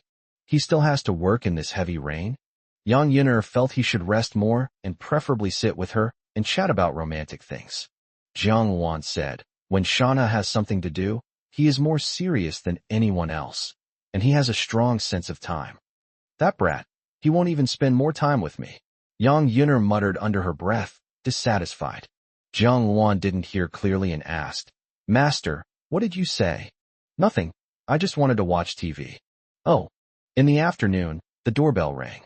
Jiang Wan went to open the door and found that Zhuge Yang and several police officers had entered. "Where's the teacher? Is she home?" Zhuge Yang asked in a low voice, and Jiang Wan pointed to the study. At this moment, Zhao Shanha heard the commotion and came out of the study, saying, "Yangzi, what is it?" "Teacher, let's go inside and talk," Zhuge Yang said with a somewhat solemn expression. Zhao Shanha nodded and led Zhuge Yang into the study, while the other officers waited outside. "Is it about Tian Feiyang?" Zhao Shanha asked. "Yes." Zhuge Yang nodded and said, "After evaluation, it was determined that Shen Yue was in a period of illness when she killed Zhuge Yang and was completely incapacitated. She was found not guilty and will not bear criminal responsibility. She will be sent to a mental hospital for compulsory treatment. However, we received a report that the teacher was present at the time. Some people suspect that you helped Shen Yue escape from the mental hospital and instigated and used her to murder Tian Feiyang. Is the report filed by Qin Xiaojun?" Zhao Shanha laughed, unconcerned. "You want to summon me for questioning?" Zhuge Yang sighed. "That's how it is according to the rules." "Then let's go," Zhao Shanha said casually. Zhuge Yang hesitated for a moment, then asked, "Teacher, tell me, is this really unrelated to you?" He was in a state of confusion. If it really involved Zhao Shanha, he didn't know what choice to make from his perspective. Zhao Shanha gave him a deep look and said, "Just do your job well. Don't overthink it. Just do what needs to be done." Even if he didn't do it, and even if Su Liuli didn't get involved, but he set it up himself, it would only be more foolproof and no one would be able to find any fault with it. Upon hearing this, Zhuge Yang felt slightly relieved and stood up, saying, "Thank you for going, teacher." "It's all right." Zhao Shanha smiled and waved. Next, they left the study. After briefly explaining the situation, Jiang Luan pushed Zhao Shanha out the door. Yang Yin'er knew they would be safe, so she didn't follow. We arrived at the municipal bureau.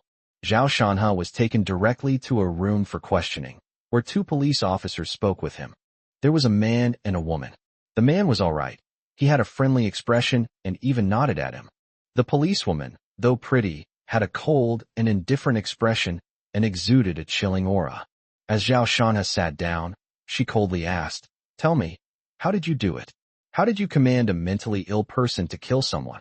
Zhao Shanha looked up at her, but didn't say anything. "What kind of attitude is this? I'm warning you, straighten up and answer all my questions," the policewoman said angrily, her face stern. Zhao Shanha asked the male police officer next to him, "What's the nature of my visit this time?" The male officer was taken aback for a moment, then immediately said, "Summon him to assist in the investigation." "Does she think I'm a criminal suspect? I don't like her. Tell her to get lost, or I refuse to cooperate." Zhao Shanha pointed at the policewoman and said calmly. Chapter 157 Two Choices. Zhao Shanha speaks very directly and is quite blunt. This caused the aloof policewoman's expression to change, a dangerous glint appearing in her eyes. "What did you say? Say it again if you dare."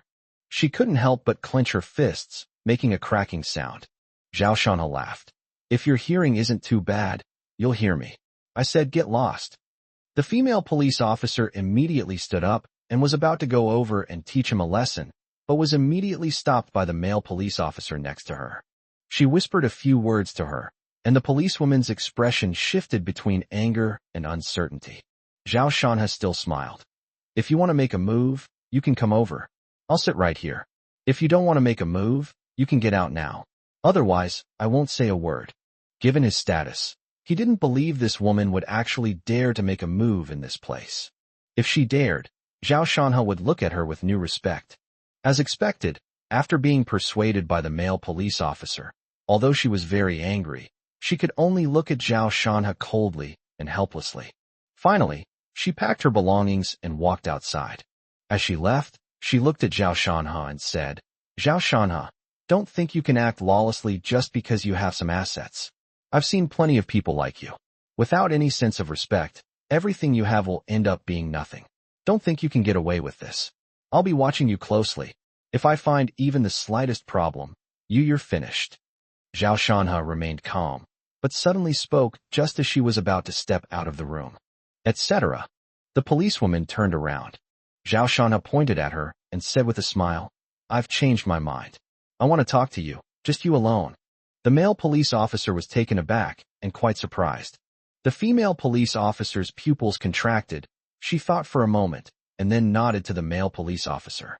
3 minutes later, only Zhao Shanha and the policewoman remained in the small interrogation room. At this moment, the policewoman looked at Zhao Shanha coldly, holding a document and a pen in her hand. "Name: Zhao Shanha. Gender: Before that, I suggest you turn this off first, and then bring me my cigarettes. Thank you." Zhao Shanha pointed to the recorder not far away and said. The policewoman, completely losing her patience, snapped. "Zhao Shanha, don't try to cause trouble here. Do you think this is your home?" Zhao Shanha shook his head helplessly. He began speaking to himself. "I'm doing this for your own good. This matter has to start with Tian Bin's health. You know, I found the evidence of his crimes, and at the same time, I also know a little-known fact. He has superandrogens, also known as superandrogynous syndrome. As we all know, superandrogens are infertile, so Tian Feiyun and Tian Feiyang are naturally not his children. He should be fully aware of this, but given his personality, how could he willingly raise someone else's son?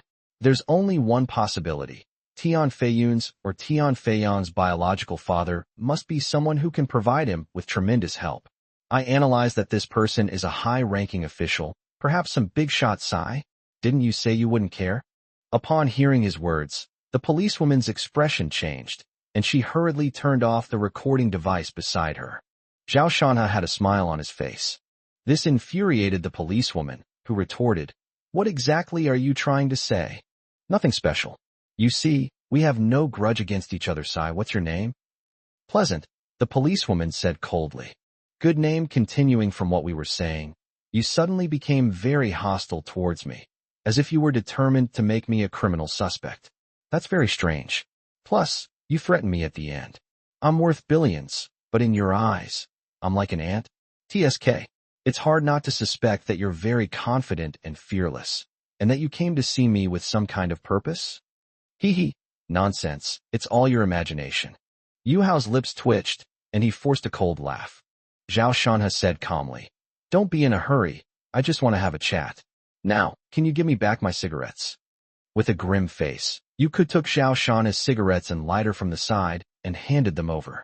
Zhao Shanha lit one and chuckled. "For times." "What for times?"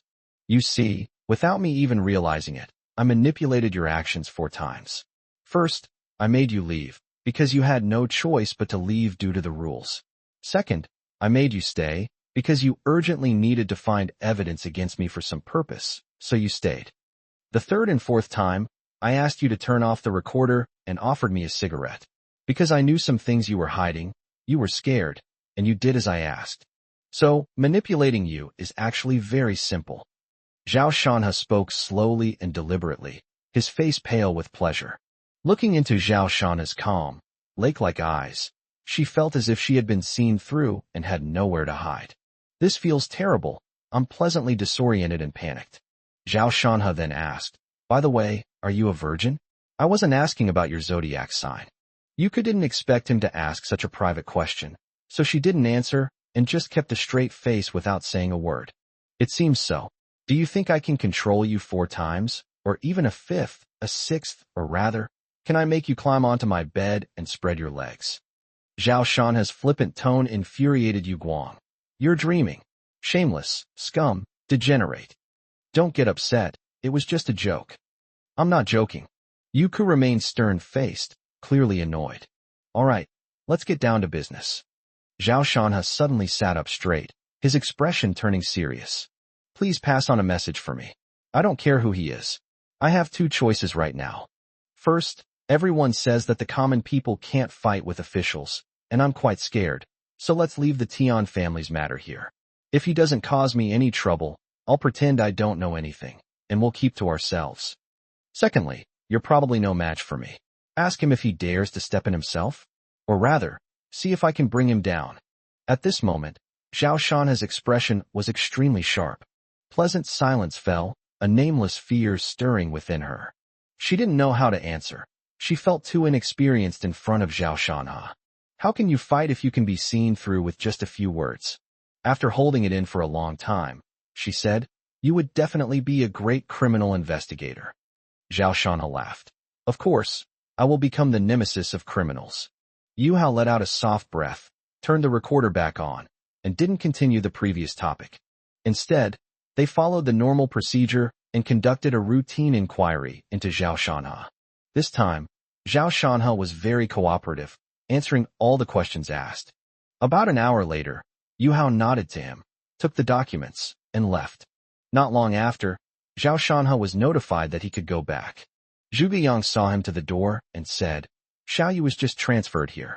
Her superiors arranged for her to question you, but I didn't know anything about it." He also knew that Yu Ku and Zhao Shanha had a falling out inside. Zhao Shanha nodded in understanding. Chapter 158 Su Liuli is in trouble. Zhao Shanha returned home in the afternoon. The rain outside hasn't stopped, and it doesn't look like it will stop anytime soon. With nothing to do, he sat by the window watching the rain.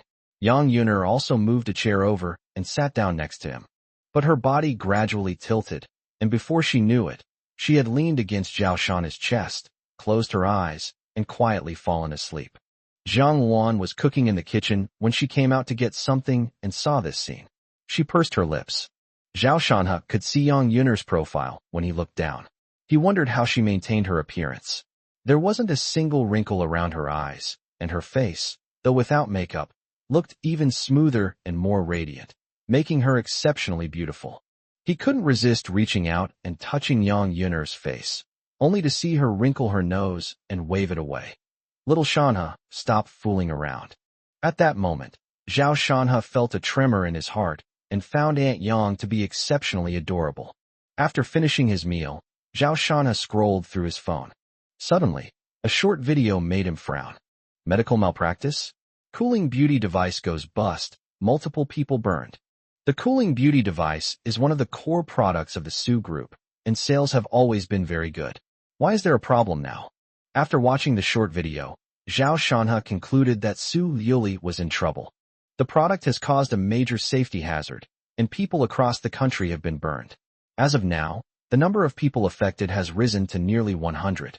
Jiang Luan noticed his expression and leaned closer to look, asking in surprise, Shanha, has the Su Group offended someone? This product falls under the category of medical devices.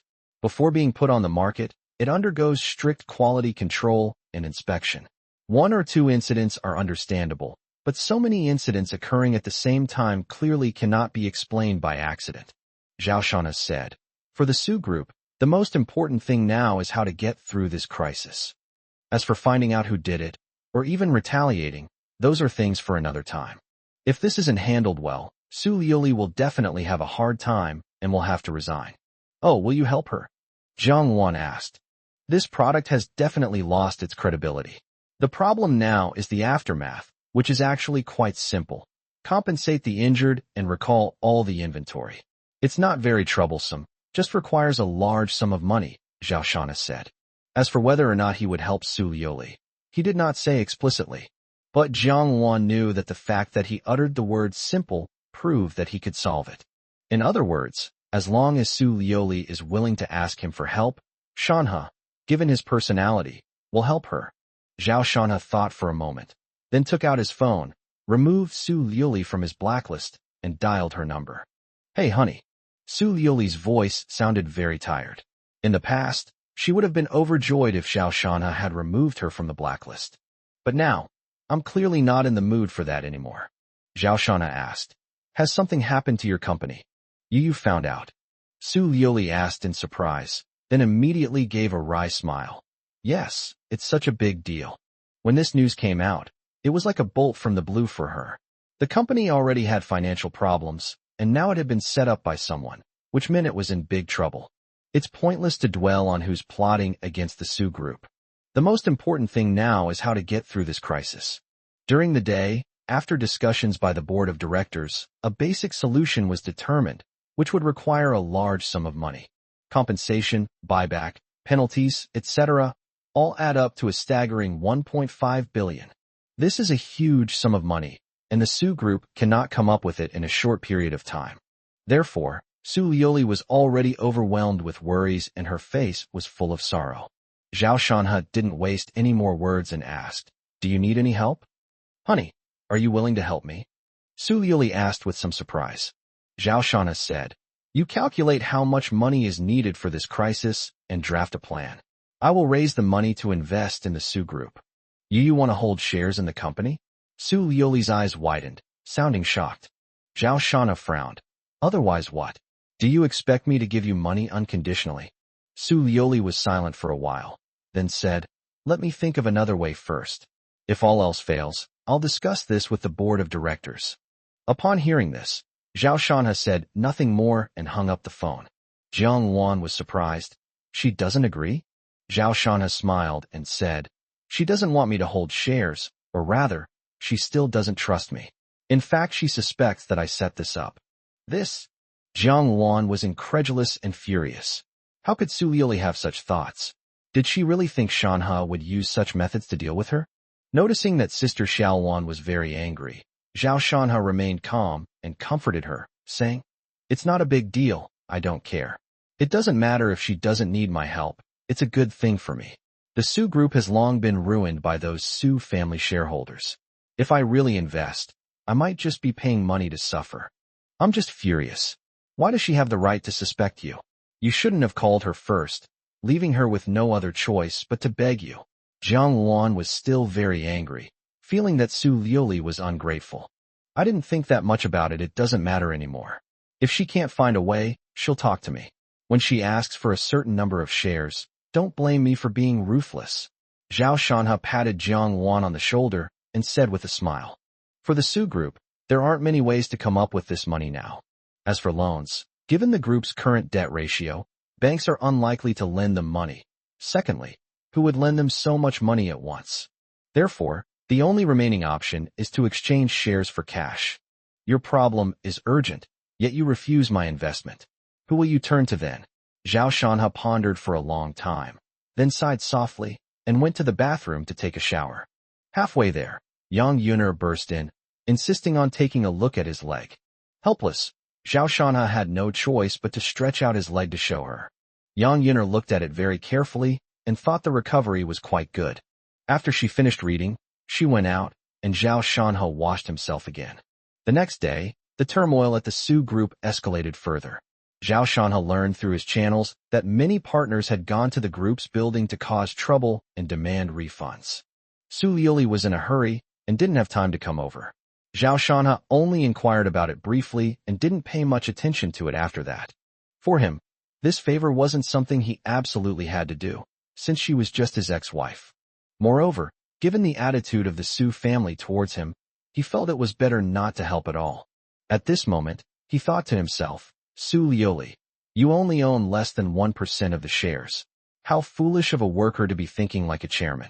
Of course, this is understandable, given that it is a family business. The majority of the shares in the Su family are held by Su Liuli's grandfather. When he passes away, these shares will naturally be inherited by his sons. For example, Su Wenshan currently holds 8% of the shares, and after inheriting them, his shareholding will reach at least 20%. The reason Su Liuli is so attentive is ultimately due to these reasons. It could even be said that her position as president could influence her future share of inheritance to some extent, so she cannot afford to lose this position. Chapter 159 Chen Xiaojun arrives. For 3 consecutive days, the situation did not improve. At this moment, the entire Su family was gathered at the Su family villa, including the eldest uncle Su Xianshan and the third uncle Su Zhongshan, who worked at the municipal bureau. Su Xianshan frowned and said, the situation is not optimistic, and the situation is becoming increasingly difficult to control. What did Grandpa say? Su Liuli asked.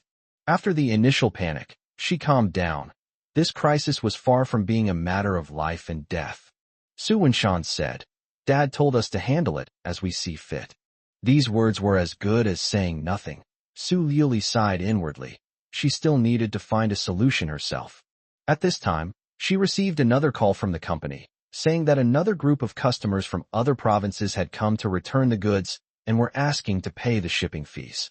Su Liuli instructed her subordinates to stall for time, arrange hotel accommodation, and reply that she would handle it as soon as possible before hanging up the phone. At this moment, she thought of her husband. In fact, she was very happy that her husband was willing to help her. But things weren't that simple. First, she fully understood Zhao Shanha's intelligence. If she gave him the shares, given her husband's attitude towards the Su family, it was hard to say whether the Su group would still be under the Su family name someday. Secondly, even if she agreed, it would be impossible for her to pass the board's approval. She knows her family members very well, but if it were outsiders, she might consider selling her shares. But Zhao Shanha, Su Liuli was deep in thought, and Su Qingzi, seeing this, comforted her. Sister, I don't think this matter is necessarily too difficult. As long as someone helps you, you will be able to get through it. She made a pointed remark, but Su Liuli only glanced at her and ignored her. Tan Yu snorted coldly. Where is Zhao Shanha? Isn't he rich now? You've gotten into such a big mess. Does he really not care? When her mother asked, Su Liuli quickly explained, he asked and is willing to help me. All right then. Before she could finish speaking, Tan Yu interrupted her, saying, hurry up and make him transfer the money over and send those people away, otherwise this will never end and will only annoy people. He has conditions. He wants company shares. Upon hearing this, everyone was shocked, and Tan Yu almost jumped up. She said, what? Has he gone mad? Why should we give him shares in our Su family company? He's a wolf in sheep's clothing. Get him out of here. Su Xianshan sneered, His foxtail is showing. He wants shares in our company. Does he deserve them? As expected, Su Liuli didn't say anything more and began to consider other solutions. It was afternoon. With her eldest uncle and third uncle gone, Su Liuli pondered alone. Tanyu walked over and said, Liuli, staying at home won't give you any ideas. Go out for a walk. Maybe you'll find a solution. Su Liuli didn't even look up. This is an artistic creation. How can you find inspiration and come up with solutions just by going out? Sis, it's so stuffy at home. Just listen to Mom. Let's go out for a walk and get some fresh air. Su Qingxi also came over to persuade her and directly reached out to pull her up. Su Liuli had no choice but to follow the two out. It must be said that the air quality outside has indeed improved a lot after the rain. Su Qingxi drove, and Su Liuli sat in the passenger seat, feeling drowsy as the natural breeze blew in. After the accident, she hadn't slept well for several days and was very tired. Listening to soft music, she fell asleep without realizing it. Sis, wake up. Su Liuli opened her eyes as Su Qingxi shook her. Looking around, she was astonished to find that she had arrived at the airport. She asked, what are you doing here? Where's Mom? Su Qingxi pointed in one direction. Over there. Su Liuli got out of the car, looked over, and her face instantly turned ashen. Tanyu was holding a man's hand, talking to him, and a wide smile kept spreading across her face. The man noticed Su Liuli's gaze, looked over, and smiled. Liuli, long time no see. Chen Xiaojun. Su Liuli's pupils contracted, and she squeezed out a name through gritted teeth. Then, she glared at Su Qingxi. Is this what you call relaxing? What do you mean by tricking me into coming here? Sis, I just wanted to surprise you. You said you didn't want to see him, but you definitely wanted to, right? Don't be shy. He was your ideal man. If he hadn't gone abroad, he would be my brother-in-law. And when he came back a couple of years ago, weren't you very happy? Su Qingxi shut up. Su Liuli was furious. There were some things she didn't want to mention, or even recall. If you don't want to talk, then don't talk. Why be so fierce? Su Qingxi muttered something, and when she saw Chen Xiaojun walking towards her, she ran over to him with a bright smile on her pretty face. Young master, it's been a long time. Chen Xiaojun smiled and nodded, saying to Su Qingxi, it hasn't been that long. For the past year or so, I've been unable to leave the capital because of family matters. Upon seeing this, Su Liuli immediately got into the driver's seat and started the engine. Chen Xiaojun quickly came over and knocked on the car window. Liuli, we can talk about it later. Once some misunderstandings are cleared up, everything will be fine. Misunderstanding? What misunderstanding? Su Liuli was filled with resentment, her face as cold as ice. She didn't say a word, nor did she even turn her head to look at him. She started the car directly. Tanyu, who had been all smiles, immediately became furious upon seeing her daughter's attitude. She took 2 steps to the car and said with a stern face, Su Liuli, if you want to leave, try running over me if you dare. Su Liuli was determined to leave, so she rolled down the car window and said directly, Mom, is there any point in you doing this? How dare you talk to me like that? Xiao Jun came all this way. Is this how you treat her? If others find out, they'll say our Su family is ill-mannered. Anyway, I'm telling you, you dare to leave today? Tanyu said fiercely, berating Su Liuli. Su Liuli laughed in exasperation. I can't argue with you, and I'm too lazy to bother with you. After saying that, she immediately shifted into reverse, and the car began to reverse. Tanyu was stunned. She forgot that the car could not only move forward but also reverse. She quickly gave her youngest daughter a look, telling her to stand behind her. However, Su Qingxi, standing next to Chen Xiaojun, shook her head repeatedly. I wouldn't dare. My sister would really dare to hit me if she went crazy. Su Liuli's personality is actually quite stubborn and persistent, something Su Qingxi has experienced before, and she still feels somewhat afraid of her. Just as Su Liuli was about to leave, Chen Xiaojun called out, Liuli, you really misunderstood me. Actually, I wasn't planning to come today, but I knew you were in trouble, so I came. I can help you. Su Liuli's expression was indifferent. She didn't even glance at him before driving away from the parking lot. Chen Xiaojun frowned, took out his phone and sent a voice message. Liuli, we've known each other for so long. Can you trust me one more time? I genuinely want to help you, and I also want to explain those things that caused us to misunderstand. That brat. She not only left, but she also drove the car away. Tanyu stomped her foot angrily. 5 minutes later, the car drove back again. Su Liuli said coldly, "Get in the car." Chapter 160. Yang Yuner. Since being rejected by Su Liuli, Zhao Shana has not contacted her again. Instead, he was in his study working on a business plan related to another industry he was about to enter. With the decline of Jinding architecture, Manhwa architecture is about to usher in a period of rapid development. However, this industry has a very long cycle, and Manhwa Group can not only do construction. Moreover, if it wants to deal with the Chun Group, whose industries are spread all over the country, the current Manhwa Group is too weak and needs to develop rapidly. In this world, money can solve most problems. To defeat Qin Shaojun commercially, he must have enough assets. After all, if you say you'll ruin his family, you have to keep your word. You can't skip a single step. After working in his study for half a day, he stretched and shut down his computer. When Zhao Shanha came out of the study, he found Yang Yuner sitting in the living room. He asked curiously, "Aunt Yang, where is Sister Xiaowan? We're out working, but we don't get tired of being together every day." Yang Yuner, who was studying a book on traditional Chinese medicine, looked up at him and said disdainfully. Zhao Shana thought to himself, how could he get tired of it? Even if he stayed with Sister Xiaowan for the rest of his life, he would never get tired of it. "Oh, Aunt Yang, what book are you reading?" He rolled his wheelchair over and sat down next to Yang Yuner to ask. Yang Yuner didn't even look up. "Do you think the injury on your leg can be healed so easily?" Zhao Shana nodded. Ever since he met Yang Yuner, he had noticed that she often read obscure and difficult books. Perhaps her amazing abilities were related to these books. Actually, you should also study it. There are many mysterious things buried in China's 5,000 years of history that need to be discovered and studied carefully. "I think I'll pass. I don't have that ability." Yang Yuner shook her head, thinking Zhao Shanha was too lazy and unambitious.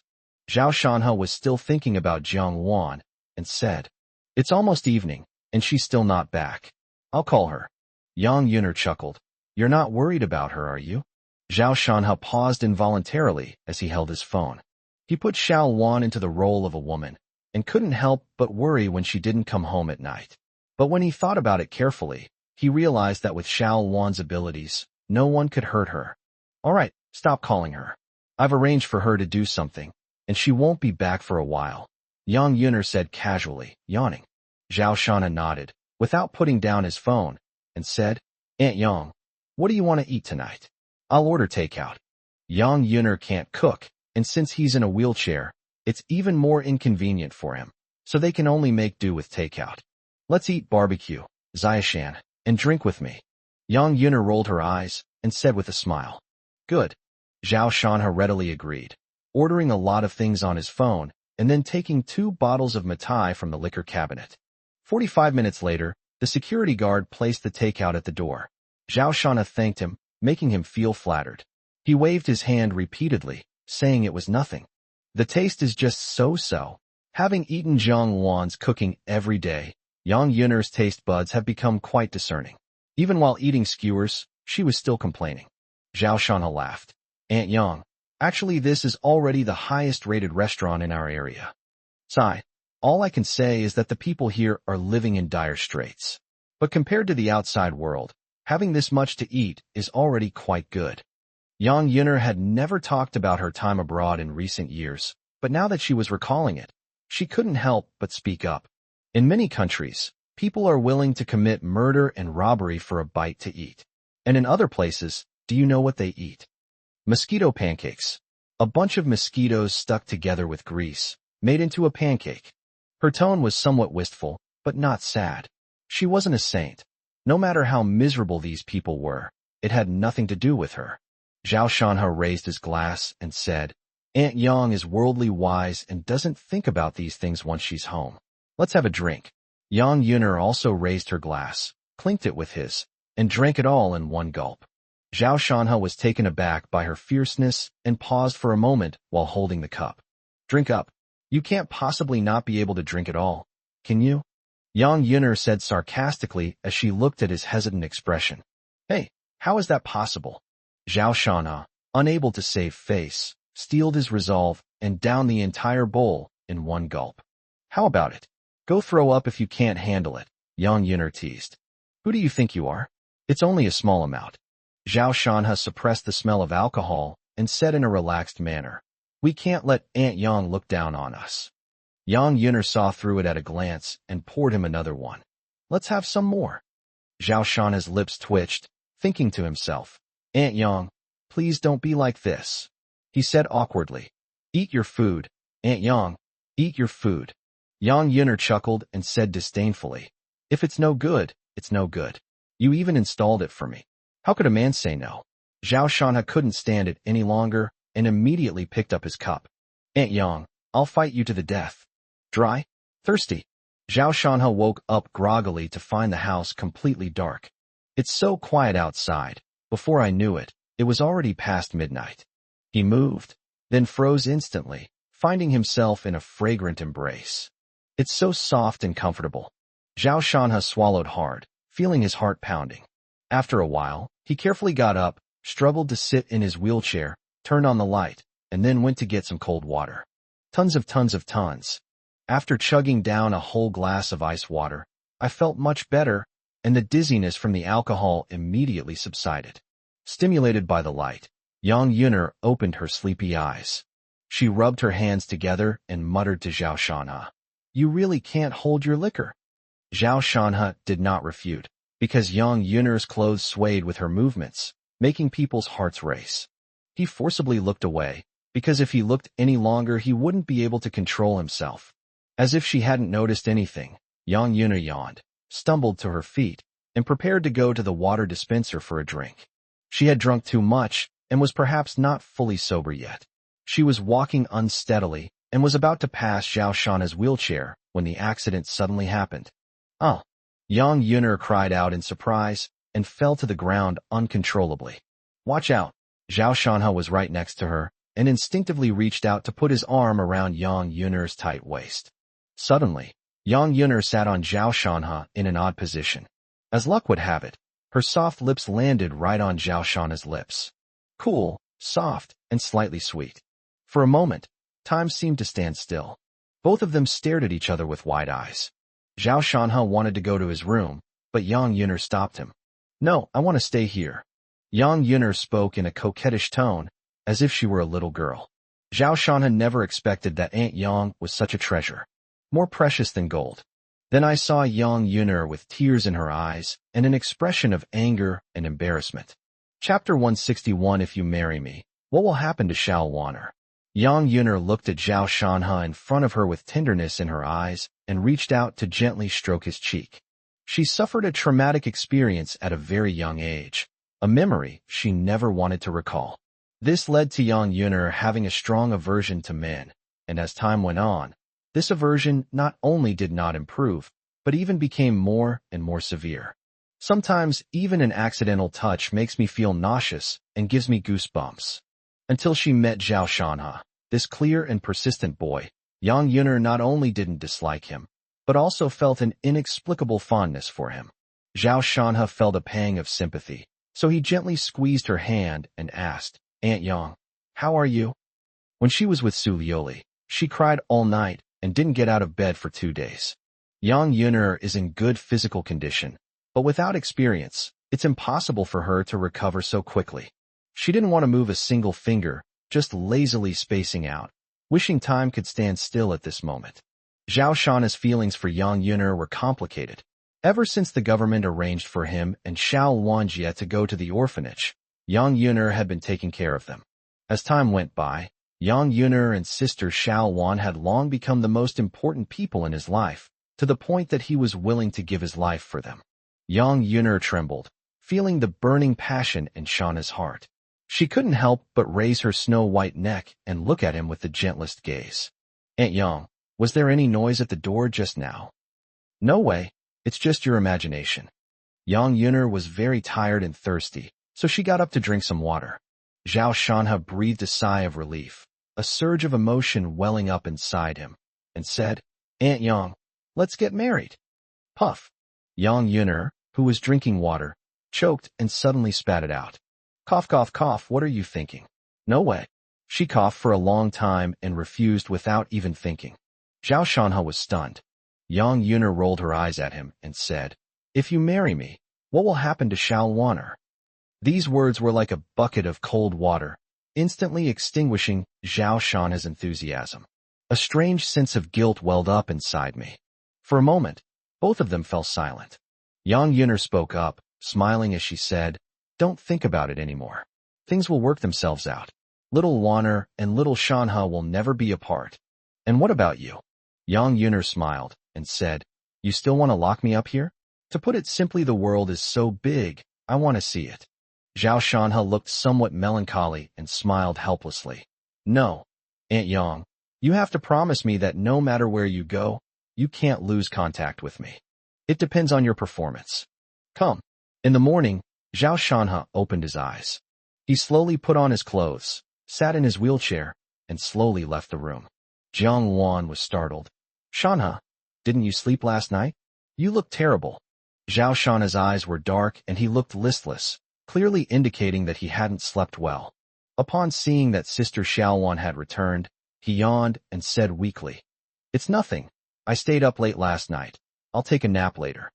Jiang Wan breathed a sigh of relief, then came over and pushed him into the bathroom, squeezing toothpaste onto his toothbrush. "You don't work so hard that you forget to eat and sleep. You should rest when you need to, okay?" "Well."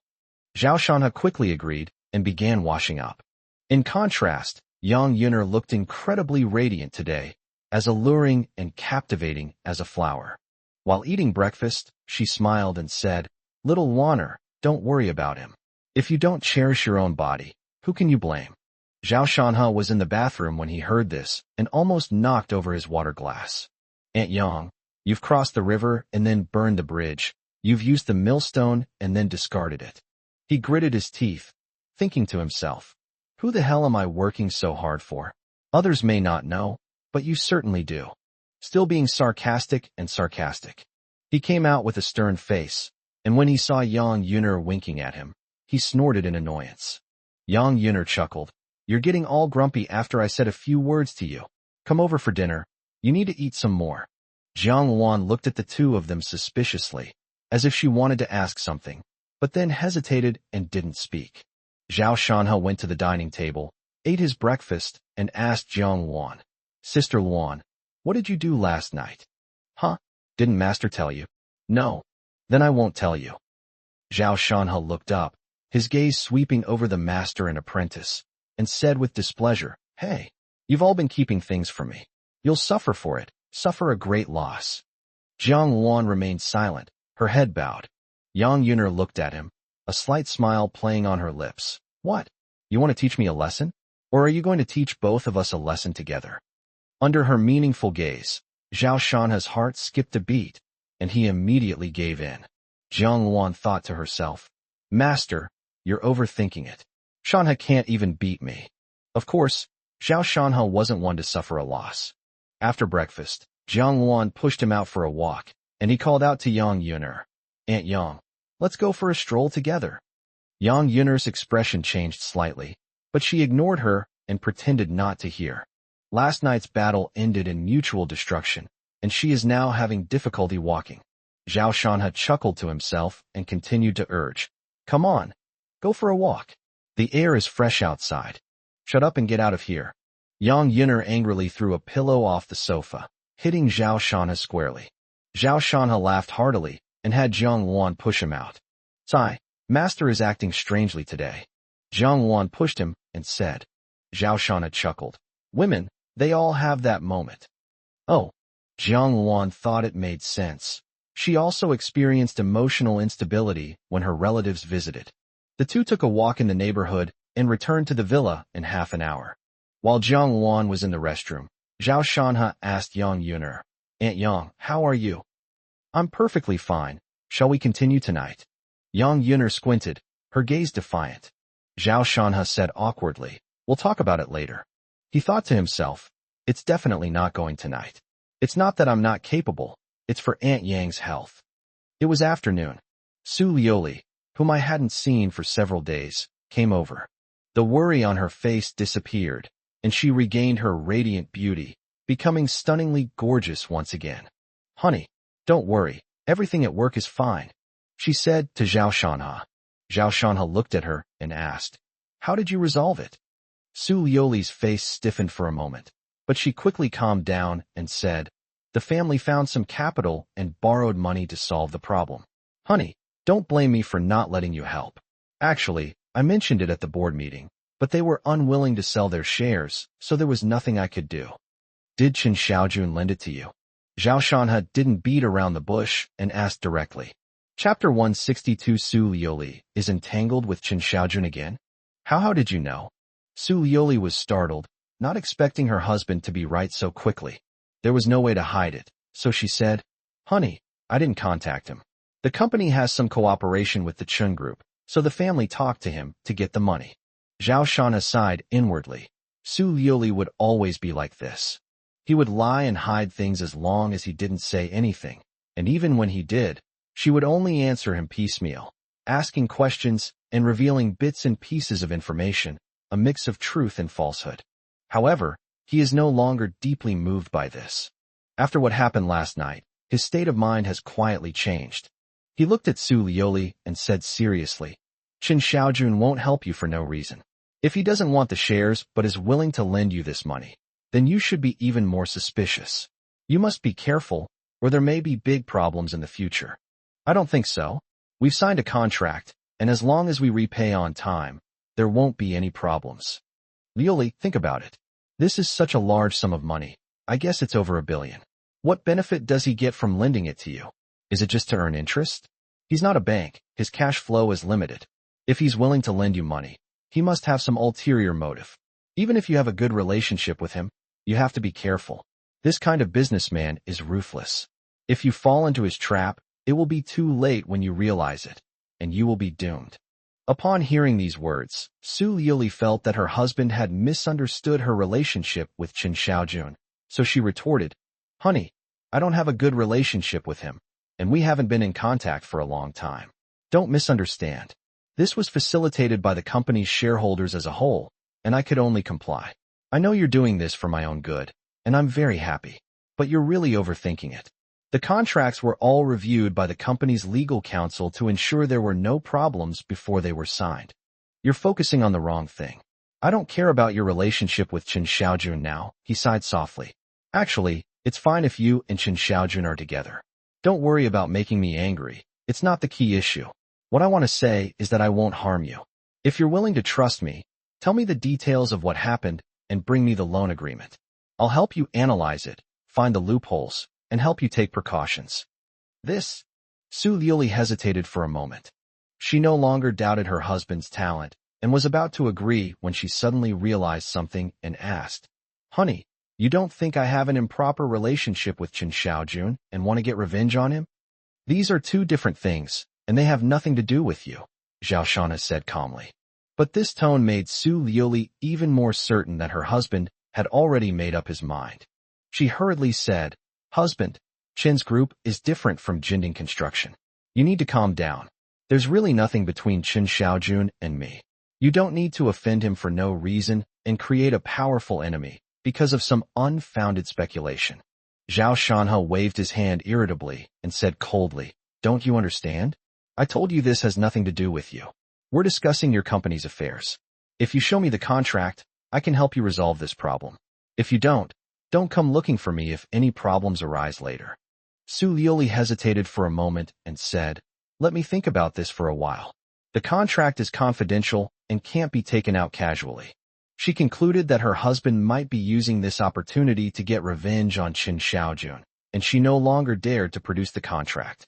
She feared that even if there were no problems, her husband might make suggestions that would harm both of them due to his personal emotions. Actually, what she was thinking was very simple. The company was the company, and she accepted Qin Xiaojun's help only because of the company, without any personal factors involved. This is about separating public and private matters, something she felt her husband couldn't do. Although Su Liuli did not explicitly refuse, Zhao Shanha understood her choice and said nothing more. "I'm only reminding you out of consideration for our years of marriage. I've already done more than enough. If you suffer a great loss in the future, I'll be able to feel at ease. Thinking of this, Zhao Shanha picked up his phone and started scrolling through short videos. Su Yuli frowned. In business, she didn't think she had done anything wrong. Was her husband unhappy because of her collaboration with Qin Xiaojun? She said, "Honey, there's nothing between Qin Xiaojun and me, and I won't be with him. You're my only man, I swear." Zhao Shanha waved his hand dismissively. Whatever. Seeing that he didn't want to talk, Su Yuli sighed and went upstairs. Jiang Luan walked over and said somewhat angrily, "She's gotten involved with Qin Xiaojun again?" Yang Yun'er frowned as well. Zhao Shanha was so outstanding. If it weren't for Xiao Wan'er, I wouldn't have left. I didn't expect you to get such a good deal, but you don't know how to cherish it. This is the fearlessness of those who are favored. Some people love, but cannot have, while others are indifferent. Fortunately, you ultimately chose the wrong path. Xiaoshan and Xiao Wan'er are a match made in heaven. You were merely a passerby in his life. Seeing that Xiao Wan was angry, Zhao Shanha comforted her. "It's okay. I'm divorced from her. She'll eventually get married." Jiang Luan said in a muffled voice, "I still can't marry Qin Xiaojun." Zhao Shanha said calmly, "That's no longer important. If she really marries Qin Xiaojun, it might be the biggest mistake she'll ever make. After all, when the nest is overturned, no egg remains unbroken. He wants to destroy Qin Xiaojun. If you stand with him, you will become his enemy."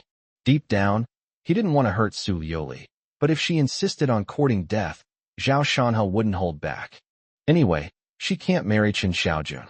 If that day ever comes, I'll sabotage the wedding, Jiang Luan said stubbornly. In her view, Su Yoli was once a member of Shanha, and if she were to marry Qin Xiaojun openly, it would be an insult to Shanha. Zhao Shanha tapped her forehead and said with a helpless smile, "You." Then, he took out his tablet and showed her a clothing design. "How about this dress?" Jiang Luan was indeed drawn to it, and exclaimed in surprise, "So beautiful. Is this a school uniform?" "Yes." Zhao Shanha nodded. Yang Yun'er noticed this and came over to take a look. "Are you planning to go into the clothing industry?" Zhao Shanha smiled and said, "Clothing, food, housing, and transportation are the foundation of society.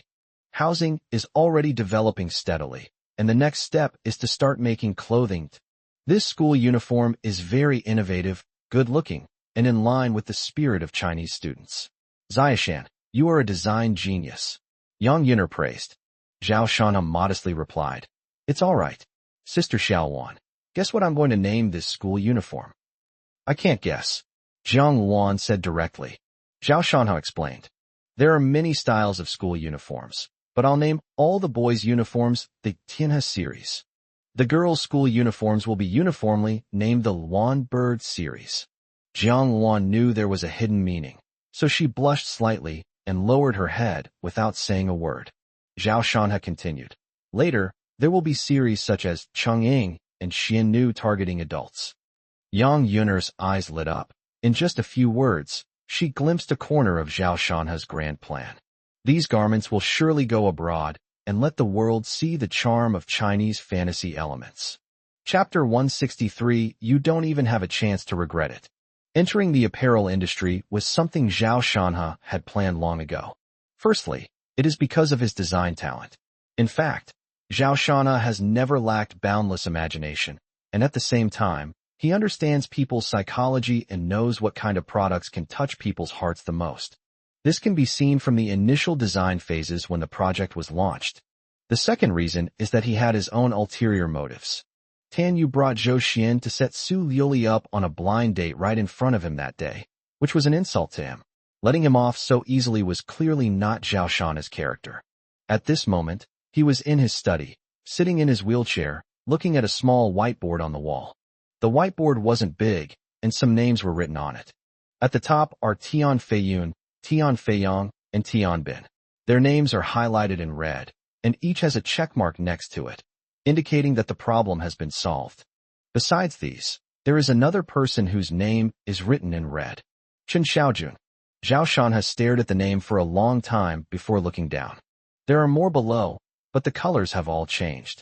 Zhou Xian, Qin Hao. These two names are marked with orange notes. There are also 3 question marks in orange, which represent a name. We had a brief confrontation at the Municipal Bureau a few days ago, and we don't know who he is yet, so we're using question marks to represent him. Next, continue. The name then turned green. Su Wenshan, Tan Yu, Su Qingxi, Yu Ku, Zhang Zhe. There are about a dozen names here. After reading it, Zhao Shanhe took out a green marker from the box next to him. As he picked up his pen to write, Su Lu, he paused after writing just 2 words, a strange struggle appearing in his eyes. Finally, he put down his pen and erased the 2 words. Looking at the name Zhou Xian, he muttered to himself, "You're next." The next day, Zhao Shanhe dialed Ning Wanqiu's number. "Old Zhao, what's up?" Wanqiu answered quickly and said happily. Zhao Shanhe said, "I would like to visit your father and see when he has time. My dad is right next to me. You can just talk to him." After Wanqiu finished speaking, she handed the phone directly to Ning Zhenbang. "I am Ning Zhenbang." Before Ning Zhenbang could refuse, his daughter shoved the phone into his hand, and he answered it with a wry smile. During this time, he heard about Zhang Zhe's attempt to snatch Ning Wanqiu with that shrew, which was ultimately resolved easily, allowing Ning Wanqiu to stay safely there, which put him at ease. Therefore, his tone was very polite. After thinking for a moment, Zhao Shanhe directly shared his thoughts over the phone. He told Ning Zhenbang that he was planning to enter the clothing industry. With September 1st approaching, he offered to provide all schools in Tian'an City with school uniforms designed by Manhwa Clothing Design free of charge, and hoped that Ning Zhenbang could hold a symposium to invite all school leaders to participate. Upon hearing his request, Ning Zhenbang immediately frowned. He felt that Zhao Shanhe was trying to get him to endorse him and use his connections. The free offer is just a smokescreen. There will definitely be something to charge for later. He hesitated and did not agree immediately. Zhao Shanhe knew perfectly well what was going on, so he asked if he could find time to visit and talk in person. This time, Ning Zhenbang did not refuse, but said that he was a bit busy recently and asked him to contact him in a while. "Hang up the phone," Jiang Wan said. "Shanhe, why don't we go directly to Wanqiu's house to visit him?" Zhao Shanhe shook his head. "He's targeting me. Zhang Zhe's troubles haven't been resolved, so he won't help me." He and Ning Wanqiu had a good relationship, but Ning Zhenbang would not treat him specially because of that. These were 2 separate matters. Mayor Ning, relatively speaking, clearly distinguishes between public and private matters. If you want Ning Zhenbang to help, you have to offer something in return. Clearly, resolving Zhang Zhe's problem would put Ning Zhenbang's mind at ease, so he had no reason not to help. No time is just an excuse. It's all about social etiquette in China. After putting down his phone, Zhao Shanhe stopped thinking about it. He already had a plan for Zhang Zhe, which he was preparing to implement soon. At that moment, he looked up and saw Su Liuli walking down. Her outfit was eye-catching and showcased her outstanding looks. Zhao Shanhe glanced at it once and then looked away. Su Liuli walked over, wanting to snuggle into his arms, but he refused, making her feel a little wronged. "Honey, do you hate me that much? You won't even hug me anymore? You used to love hugging me the most." "That's because I never suspected you of cheating before." Zhao Shanhe's expression remained calm. No matter how beautiful Su Liuli was, he was unmoved now. "Letting you live here is already the limit. Don't push your luck." Su Liuli was furious. She had thought that she had done something for her husband and avenged him, and that their relationship would return to what it was before. However, the company's affairs led to Chen Xiaojuan's appearance, which caused her husband to misunderstand again. Even after explaining, her husband was not very likely to believe her. Thinking of this, she bit her lip and said, "I thought about it last night, and you're right, honey. I'll print out a copy of the loan agreement and show it to you." "No need, that was just a gut feeling. Chen Xiaojun wouldn't harm you." Zhao Shanhe responded indifferently, scrolling through short videos on his phone. "Giving you one chance is enough. Do you really think I want to get involved in the mess that is your Su family's?" Su Liuli's eyes trembled slightly, and she said again, "Chen Xiaojun and I only have a simple working relationship, so I will definitely be wary of him. Only you will help me unconditionally, and I know all of this." Jiang Wan, carrying a watering can full of water, was about to go to the yard to water the flowers when she sneered as she passed by. "Your actions don't quite match your thoughts. I feel like the person you're wary of is Shanhe." I'm not guarding against him. Su Lili got up, chased after Jiang Wan into the courtyard, and said, "You've misunderstood me too. I'm the president of the Su group, and I can't handle things entirely according to my personal preferences. Many times I'm not in control of my own destiny, and you should understand me." Jiang Wan stared at her. "For a long time, you have always been the most important person in Shauna's heart. He would even give up everything for you. This time your company is in trouble, and Shauna's original intention was to help you solve the problem, but your actions have clearly chilled his heart. How can he understand you now? Shauna's abilities are far greater than you imagine. His capabilities are incomparable to those like Qin Xiaojun. This is my last piece of advice to you. Do not do anything wrong that might anger him. Otherwise, when he really reaches his breaking point, you won't even have a chance to regret it." Su Lioli was stunned for a moment, thinking to herself, "So my husband still cares about me. He's angry because of my relationship with Qin Xiaojun." This alerted her, making her realize that her husband must be planning something. "How are you going to deal with Qin Xiaojun?" Su Lioli frowned. "Sigh. Honey, I know you're very smart, but your career is just starting out, while the Chun group is already a behemoth that's hard to look up to. You need to stay calm." She wanted to offer some advice, but didn't know where to begin, which left her feeling conflicted. Seeing Su Lioli's expression, Jiang Wan could guess what she was thinking, so she shook her head. "If you're still considering this at this point, if I were you, I would stand firmly by the side of the mountains and rivers, no matter what the other side is, even if it's a flood or a beast." Chapter 164. Su Lioli and Zhao Shanhe will be completely separated. After hesitating for a moment, Su Lioli said, "Sister Xiaowan, you should advise him that living a good life now is the most important thing. After all, his health." "Shut up." Jiang Wan rebuked him directly, her expression revealing a hint of anger. "How dare you mention his body? Who broke his leg? Do I need to repeat myself? Ever since you started having illicit affairs with other men, how much has Shanhe suffered because of you? Physically and mentally, can you even count how many times you've hurt him? If you wanted to harm him, congratulations on your success. But you say you love him. I'm sorry, I haven't felt that." If it weren't for the fear of Shauna's wrath, Jiang Wan wouldn't have just been talking. She would have wanted to teach Su Lioli a lesson long ago. Faced with Jiang Wan's accusations, Su Lioli quickly explained, "I didn't. It was all an accident. He's my husband, the person I love most, and I certainly wouldn't want him to get hurt in the slightest." Jiang Wan sneered. "A woman's mouth is a liar's mouth. Su Lioli, you're a liar. You keep saying you love him. So why, after 5 years of marriage, are you unwilling to have even one child for him? Does getting married and having children make you more precious than other women? Shanhe is a very traditional man. If you tell him beforehand, let's see if he's still willing to marry you." Su Lioli held a different view and retorted, "I'm willing to have his child. I believe that one must be successful in their career before raising a child. Because of this, I didn't take care of his feelings, and I admit my mistake. In fact, the thing I regret most now is not having a baby with him. If we had children, we wouldn't have gotten a divorce." Su Lioli said firmly, "As long as he's willing, I'm willing to have his child right now." Hearing what she said, Jiang Wan glanced at her disdainfully. "Have a child? Don't even think about it. The Zhao family doesn't need your promiscuous bloodline." "You?" Su Lioli was furious. "Jiang Wan, do you have to say that to me? How could I be promiscuous? Did you see it with your own eyes or what? If it's proven that you really cheated, do you think you'd still be here? So you're calling me promiscuous just because you suspect me? I didn't cheat on you. Those are all slanders." "Oh, why is no one slandering me?" Jiang Wan said sarcastically. Her looks are in no way inferior to Su Lioli's, so the same tactics she used to deal with Lin Ruoxi won't work. These words left Su Lioli unsure how to respond, and she frowned. It was truly disheartening to know that her husband had a childhood sweetheart who wasn't even related to her by blood. She felt somewhat discouraged. If she had known things would turn out this way, she would never have let Jiang Wan take care of her husband, even if it meant taking leave herself. Unfortunately, there's no going back. What has happened can never be changed. We're both women, and I know you may still love the mountains and rivers, but it's not pure.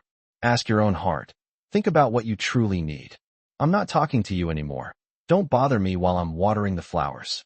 Jiang Wan said to Su Lioli, then lowered her head and began to concentrate on watering the flowers. The courtyard in the villa was beautifully cultivated with a profusion of flowers. Su Lioli didn't leave and asked again, Jiang Luan, tell me, what are you planning to do about Qin Xiaojun? What? You've come to me to gather information so you can tip him off. You're talking nonsense. How could I do such a thing? Qin Xiaojun and I are not even close. You could say we're enemies. I would never betray my husband. I just want to know his plans so that I can cooperate with him when the time comes. Jiang Luan saw through it at a glance and said, the premise is that it cannot affect the interests of the Su family, right? This? Haha. Given that the Su group has chosen to borrow money from Qin Xiaojun, even if you genuinely want to help Shauna, you might end up doing things that harm Shauna because of the Su family and the company. Don't tell me I don't know Shauna's plans. Even if I did, I wouldn't tell you, Jiang Luan said. I don't know Shauna's plans. You can ask him yourself. My husband would never tell me. Su Lioli already knew the outcome, but she still shook her head in disappointment. She didn't say anything more, went inside to change into high heels, and drove away. She returned to her parents' house with a serious expression. When Su Qingxi saw her, she said, look at you. You went to his place to spend the night again. I really don't know what's so good about him. He's not even 1/10,000th as good as Xiao Jun. Su Lioli glared at her. If you don't understand, don't talk nonsense. If you like Qin Xiaojun, go and be with him yourself. Don't play matchmaker like your mother. I was just having an objective discussion, and you got angry? Are you on your period? Su Qingxi said, dissatisfied. Objective my foot. You're judging people with prejudice. I can't even be bothered to point it out. I'm just asking you. Aren't you afraid of your brother-in-law? Su Qingxi really wanted to say, who does Zhao Shanhe think he is? I'm not afraid of him. But when I think of that figure in a wheelchair, I find it hard to say it. She felt strange. When Zhao Shanhe was healthy, she always looked down on him and even dared to curse him to his face. However, as his legs were crippled and his deeds were exposed, especially after he suffered several losses, Su Qingxi inexplicably developed a sense of fear towards him.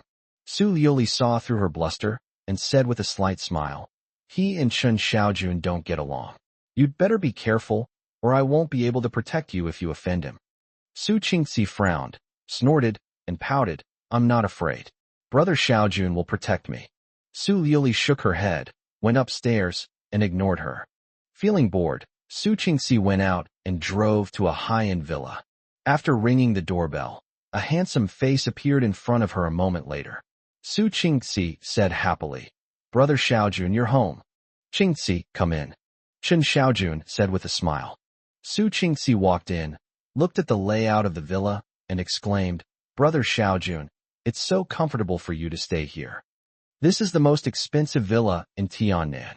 Any one of them is worth more than 100 million. Qin Xiaojun smiled lightly and did not reply. Su Qingxi sat down on the sofa and said, Brother Xiaojun, my sister still can't bear to part with her ex-husband. It seems you don't have a chance. Qin Xiaojun's eyes flashed, and his expression instantly turned to astonishment. He said, no way, she said she would marry me. Did my sister really say that? Su Qingxi's eyes widened, and she became excited. Qin Xiaojun's expression turned somewhat dejected. He took out his phone, seemingly watching a video, and muttered to himself in despair. Could she be lying to me? But we've already done it. He stopped abruptly, sighed deeply, and forced a smile as he said to Su Qingxi, I'll go cut some fruit for you. After saying that, he went into the kitchen, but left his phone on the coffee table. Su Qingxi's eyes darted around, and she cautiously picked up her phone, only to be immediately taken aback. So you guys. After watching the video, she had an idea and quickly transferred it to her phone. I thought to myself, sister, you've already made your choice. What are you still hesitating about? Even though you're divorced, why are you still entangled? If I do this, you two will never be able to stay together and will break up completely. At the same time, it can also deal a deep blow to Zhao Shanhe. Thinking of this, Su Qingxi was very happy. In the kitchen, Qin Xiaojun was cutting fruit, a cold smile playing on his lips. Chapter 165 If you marry me, what will happen to your master? Bathroom. In the misty shower area, a beautiful figure was faintly visible against the glass. Yang Yun'er's voice trembled slightly. Mountains, Rivers and mountains, I'm afraid Xiao Wanner will hear. Zhao Shana said. Aunt Yang, don't make a sound, just bear with it. Yang Yun'er turned around and glared at him. She knew he was talking nonsense. Who could stand it? An hour passed. Zhang Wan was eating sunflower seeds outside when she glanced in the direction of the bathroom with a puzzled look. I vaguely heard a sound just now, but when I listened carefully, all I could hear was the sound of rushing water, and I couldn't make it out clearly. Without thinking much of it, she muttered, Master needs to treat Shauna's legs. Why does he have to go to the bathroom? He didn't even teach me. Zhang Wan couldn't help but recall the time she calmed Shauna down in the bathroom last time, and her cheeks flushed red with embarrassment. Suddenly, I felt a jolt.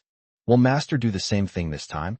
Suddenly, she felt a jolt of unease, unable to stay on the sofa any longer. She carefully stood up and tiptoed over. As she reached the bathroom door and pricked up her ears, the door suddenly opened, and a small, fair hand reached out and grabbed Zhang Wan's ear with lightning speed. Zhang Wan, what are you doing? Yang Yun'er glared at her and asked with a cold smile. Actually, she felt a chill run down her spine and her heart was pounding. She had no idea how long Zhang Wan had been eavesdropping. Zhang Wan winced in pain and immediately explained, Master, I didn't do anything. I saw you hadn't come out for a while, so I came to check. Her voice grew softer and softer. Yang Yun'er, who had been watching her expression intently, felt a sense of relief and waved her hand to let her go. Zhang Wan rubbed her ears, went inside, and pushed Zhao Shanho out. Shanha, how is your calf recovering?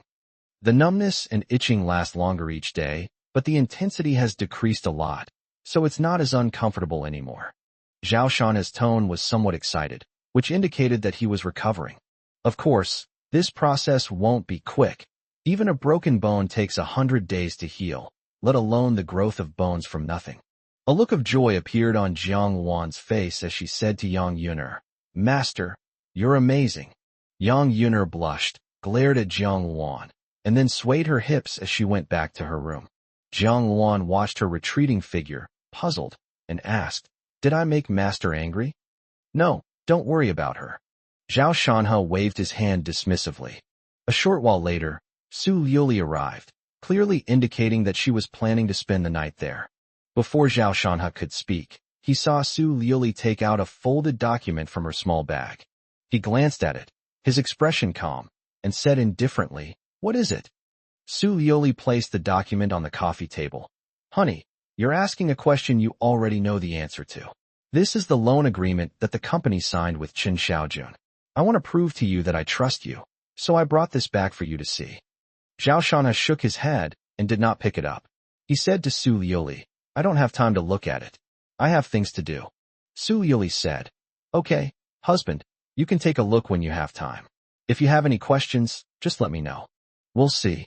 Seeing her husband's perfunctory attitude, Su Liuli was about to speak when the doorbell rang. She was closest, so she had to open the door. Outside were Zhu Teng and Jia Donglai, who were both stunned when they saw the incredibly beautiful Su Liuli. Jia Donglai, being adept at handling situations, immediately greeted her with a smile. Sister-in-law? It was General Manager Zhao who sent us over. Zhu Teng, who was older, asked, Is Mr. Zhao here? Su Liuli didn't know who these two people were, but being called sister-in-law made her quite happy, so she said, Did your husband send you over? Come in. After the two put on shoe covers, Zhao Shanha led them into the study. Su Liuli actually wanted to know what they were talking about, but Zhao Shanha clearly had no intention of telling her, so she had no choice but to go upstairs. Zhu Teng first reported on the company's work, stating that the company had recently been in contact with several projects and was making steady progress. However, a problem has arisen. There are not enough staff or office space available. Zhao Shanha said, This is one of the reasons why I called you here. The current company address can no longer meet our office needs. Mr. Zhu, could you please do me the trouble of finding an office location in the city center? I need at least 3 floors, each no less than 1,000 square meters. Is it that big? Zhu Teng asked in surprise. Luanha Construction is just 1 floor of it. The contract doesn't need to be too long. At the latest, I will complete the group's main building next year. Upon hearing Zhao Shanha's words, Zhu Teng realized that the construction industry was not Zhao Shanha's entire business. He nodded in agreement. The three chatted in the room for half an hour before Zhu Teng took his leave. Jia Donglai hadn't spoken until now, and seeing that only the two of them were left, he said, "Mr. Zhao, is there anything you need?" Zhao Shanha nodded and said, "I'm going to have you do some things. Make a note of this person." He found Zhang Zhe's photo on his phone and sent it to him via WeChat. Jia Donglai glanced at it and nodded. "Have someone follow him first." After giving instructions to Jia Donglai, Zhao Shanha waved him out. The house became quiet again. Yang Yuner and Su Liuli went back to their rooms, leaving only the two of them in the living room. Jiang Luan helped him to the sofa, fetched a bucket of water, and soaked his legs and feet in it. Then she took out silver needles from the room to give Zhao Shanha acupuncture. After soaking for a while, she lifted Zhao Shanha's legs and placed them on her own, gently massaging them, and said with a smile, "Shanha, I can't wait for the day you can stand up again. I'm not really looking forward to it. Oh, with Sister Xiaoluan by my side, what difference does it make whether I can stand up or not?" Zhao Shanha looked at her with gentle eyes. Jiang Luan's pretty face flushed slightly, a mixture of shyness and joy. Seeing that her ears were turning red, Zhao Shanha found it amusing and couldn't help but sit up and reach out to touch them. Jiang Luan trembled all over, her breathing becoming rapid and hot. She looked up at Zhao Shanha, her eyes glistening with tears, misty and dreamy. Then, Jiang Luan's fingers, which had been massaging her calves, began to wander, gradually moving upwards. Zhao Shanha felt the soft, boneless little hand, and his eyes widened slightly. However, he quickly regained his senses and hurriedly stopped Jiang Luan's actions. Jiang Luan was puzzled. He explained, "Sister Xiaoluan, we're not in a hurry." Over this period of time, he had long understood that he could not be separated from Sister Xiaoluan. "But we can't be so hasty. They have plenty of time." Jiang Luan understood his thoughts, so she held back, gently patted him, and said reproachfully, "You're so annoying. Being stuck in the middle is the most uncomfortable thing." Zhao Shanha chuckled and held her small hand. "Sister Xiaoluan, you said you'd marry me if I couldn't find a wife. Do you still stand by that promise?" Jiang Luan replied firmly, "Of course not." Zhao Shanha was stunned again. "Huh?" Jiang Luan lowered her head and whispered, "If you marry me, what will happen to my master? And more importantly, I'm a jinx. I can't marry you." Zhao Shanha was stunned for a moment. Then a flash of inspiration struck him, and he immediately understood. "The case is solved. It turns out you were the one eavesdropping that night." Chapter 166 Solid Evidence. "Heartbreaking." He probed, "Sister Xiaoluan, do you know everything?" Jiang Luan blinked her large, clear eyes and asked curiously, "What do you know?" Zhao Shanha frowned. He felt that Sister Xiaoluan was pretending to be stupid, but he couldn't find any evidence. At this moment, Jiang Luan began to perform acupuncture on him.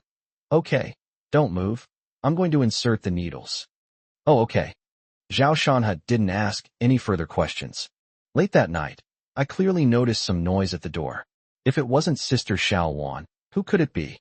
Or is it really just a hallucination? He was still thinking about this problem even after he went back to his room to sleep. "Oh well, whatever." Zhao Shanha muttered to himself, then buried his head and went to sleep. The next day, Zhao Shanha got up.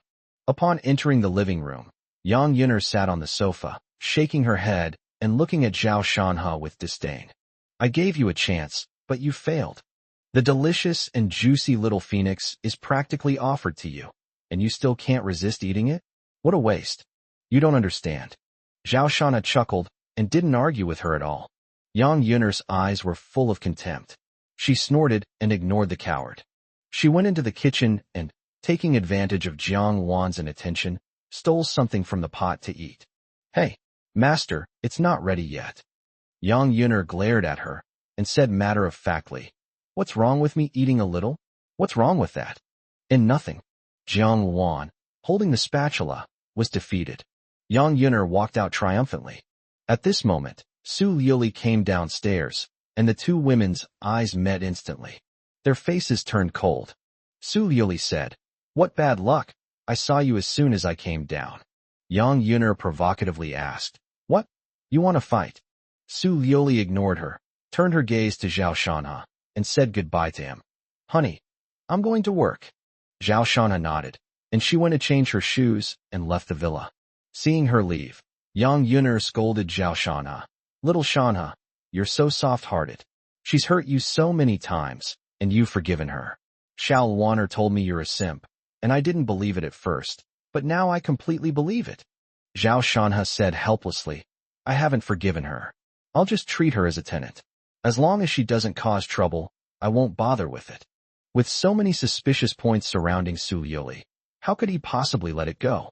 Moreover, the video from the hospital bed was enough to prove that the relationship between Su Liuli and Chen Xiaojun was more than just ambiguous. That's emotional detachment, a clear case of mental infidelity. You're just fooling yourself. Yang Yuner shook her head with a cold smile. It was afternoon. An unexpected person arrived at the villa. When Zhao Shanha saw her, he frowned and said, "What are you doing here?" Su Qingxi, dressed like a princess in a pink dress and white stockings, wearing canvas shoes, walked straight into the villa, looked around, and asked, "Hey, where's my sister? Is she here?" "She's not here. You can leave now." Zhao Shanha pointed to the door and gave them the order to leave. He didn't like Su Qingxi, and he had no use for her at the moment, so he didn't want to have any interaction with her. To everyone's surprise, Su Qingxi breathed a sigh of relief. "It's good that you're not here. Zhao Shanha, I came to see you today. There's something I want to talk to you about." This surprised Zhao Shanha. What was Su Qingxi up to? He chuckled softly. "What are we talking about? How I'll get you to the police station." "You?" Su Qingxi immediately got angry. This bastard was a chat genius, always bringing up the most sensitive topics and hitting her sore spot. She calmed herself down, a smile returning to her lips, and slowly sat down in the chair, saying, "Let's not talk about that today. I came here mainly to talk to you about my sister." "Then there's even less to talk about, Sister Xiaoluan. See the guest out." Zhao Shanha lit a cigarette and said indifferently. Zhang Luan immediately walked over and stared coldly at Su Qingxi.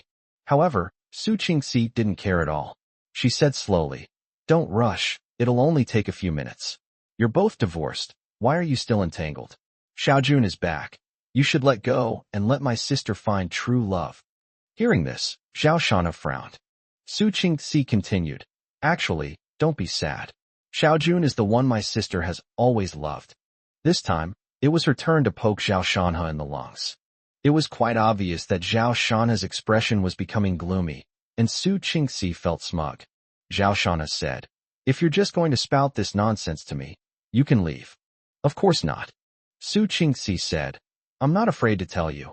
My sister has already had a relationship with brother Xiaojun, and she is willing to marry him. Now you are the biggest obstacle." Zhao Shanha's pupils contracted, and he said coldly, "What nonsense are you spouting? There are some things he doesn't want to think about or believe. Perhaps, as Yang Yuner just said, he's just deceiving himself and can't let go of Su Liuli in his heart." Zhao Shanha's emotional fluctuations made Su Qingxi even happier. Without hesitation, she immediately took out her phone and made a video call. "Don't think I'm lying to you. Watch it for yourself." She handed him the phone, and Zhao Shanha reached out, but his hand trembled inexplicably. Zhang Luan frowned and said seriously, "Shanha, think about it. You don't have to watch it." Zhao Shanha took a deep breath, his arms suddenly hardening as he took Su Qingxi's phone. "Reality must be faced eventually, and I will not run away from it." Open the video. It shows a hotel room. If Su Liuli saw this, she would realize that her husband had still managed to get hold of the video she had been trying to hide for so long. On the large bed in the room, Su Liuli, dressed in a pure white dress, lay there with a hazy look in her eyes, seemingly staring at the camera. She was half drunk and half awake, and her flushed cheeks looked indescribably alluring. Seeing this, Zhao Shanha's breathing became much heavier. He had seen this dress before. It was over a year ago when Su Liuli suddenly brought it back. At the time, he casually asked her about it, and Su Liuli said that she bought it while shopping with her best friend. The video continues. Su Liuli looked somewhat strange. Her body twisted slightly, and she murmured something that was difficult to hear clearly. Just then, a man's back appeared. He tilted his head slightly, glanced at the camera, and then walked towards Su Liuli. Zhao Shanha recognized the man from just a side profile. He was none other than Chun Xiaojun. Upon seeing this, Zhao Shanha unconsciously clenched his fists, and flames blazed in his eyes. But he suppressed his anger and continued watching. In the video, Chun Xiaojun frowned and looked toward the source of a sound he heard. At this moment, Zhao Shanha desperately wished someone could interrupt him. But in the end, it didn't happen. After a moment, Chun Xiaojun walked towards Su Liuli again, and unsurprisingly, he pressed down on Su Liuli. The two immediately embraced and kissed. To Zhao Shanha's utter despair, Su Liuli even reached out and wrapped her arms around Chun Xiaojun's neck. Next, everything that was going to happen happened. Zhao Shanha closed his eyes in anguish. It felt as if a hole had been torn open in his heart, like a resounding slap across his face. You say you don't care anymore once you're divorced, but how can you not care? Even with Zhao Shanha's heart as hard as iron, he could not withstand such a blow. Su Liuli, you bitch, you deceived me, humiliated me, and cheated on me. You always said you loved me, but you still cheated on me. Su Qingxi said, oh dear, don't be sad. You're all getting a divorce. Roll. Zhao Shanha's hoarse voice interrupted her directly. Su Qingxi continued, I told you to get lost, didn't you hear me? Su Qingxi was startled by his gaze. It was empty and terrifying, as if he disregarded everything. She didn't dare to provoke Zhao Shanha any further. Only after leaving the villa did she realize, my phone is still in his hands. Chapter 167 Desolation, Complete Loss of Husband. Zhao Shanha trembled as he turned his wheelchair and went to the window. The sun was blazing hot outside, but he felt as if he were in the dead of winter, his whole body shivering with cold. Su Liuli, how cruel you are. How dare you treat me like this? How could you say you love me while doing something so disgusting behind my back? What kind of filthy and ugly face is hidden beneath your beautiful skin? His heart was throbbing with pain. Before this, despite various doubts, Zhao Shanha had even divorced Su Liuli because of it. Even so, he still refused to believe that Su Liuli had truly and completely betrayed him. But reality gave him a resounding slap in the face. Haha, how ironic. Life played a cruel joke on him. Su Liuli, you're ruthless. The mountains and rivers are all gone. Jiang Luan walked over, gently hugged his head, and whispered words of comfort. Yang Yuner also came over, quietly squatted down, and without saying a word, took his hand, as if to give him strength. Sensing the presence of these two women, Zhao Shanha's eyes, which had been burning with rage, gradually calmed down. His trembling hands, which had been pounding with anger, also began to steady themselves. He forced a smile and said, Sister Xiaoluan, Aunt Yang, I'm fine now. It's just a green hat. What's wrong with wearing it? Chun Xiaojun, is it? If you get the chance, kidnap his wife for you and make him a cuckold. Yang Yuner didn't know how to comfort him, so she just said that. Jiang Luan chimed in. Tie up his mother too, and put two on her. Upon hearing this, Zhao Shanha couldn't help but say, why don't you just pack up all his women and send them over? It's not impossible. Let him be buried with a string of green hats in his coffin. Aunt Yang, you're really ruthless. It must be said that Zhao Shanha's emotions stabilized a lot after being teased by the two women. The first thing he did was call a housekeeping company and have all of Su Liuli's belongings removed. This time was different from the last. He directly had the housekeeping company unload the items at Su Liuli's parents' house. Soon, Su Liuli called. After one ring, he immediately hung up and blocked her number. Half an hour later, Su Liuli hurriedly entered the villa. Honey, I got a call from the housekeeping company. What are you doing? She was dissatisfied, but when she saw Zhao Shanha's bloodshot eyes and his icy expression, all her words caught in her throat, and she couldn't say anything more. She asked blankly, Honey, what's wrong with you? Zhao Shanha beckoned to her and said in a hoarse voice, Come here. Su Liuli, not understanding why, walked up to him. Snap. She was greeted with a sharp slap from her husband, so forceful that Su Liuli fell to the ground. She was stunned for a few seconds before covering her cheeks in disbelief and saying, Husband, you hit me? Snap. A cell phone was thrown in front of her, and Zhao Shanha, unusually, swore, Look at this, you bitch. You actually insulted me like that? Su Liuli's eyes widened. Her heart was broken. Suddenly, Her husband seemed like a complete stranger. Then, she turned her attention to her phone. Isn't this a Celadon phone? She picked it up and immediately saw a video play button. This is... Su Lioli was startled. This was clearly the same thing Tian Fei-yong had used to threaten her back then. She never expected that it would end up in her husband's hands after all this time. Instantly, her brows furrowed, but she remained relatively calm. After all, it's just a video without a beginning or end, so it's not impossible to explain. Honey, listen to me. You fucking finish reading it. She had barely opened her mouth when Zhao Shanha angrily interrupted her. Su Lioli had no choice but to start playing the video. She initially thought it was the same video from before, but as she watched the progress bar, she had a vague sense of foreboding. Then, when the video is halfway through playing, Su Lioli's mind went blank for a moment, and 3 words popped into her head. The sky has fallen.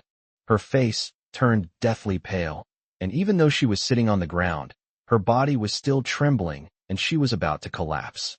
As the dress was peeled off, revealing her fair and tender body, she couldn't bear to look any longer and turned off her phone.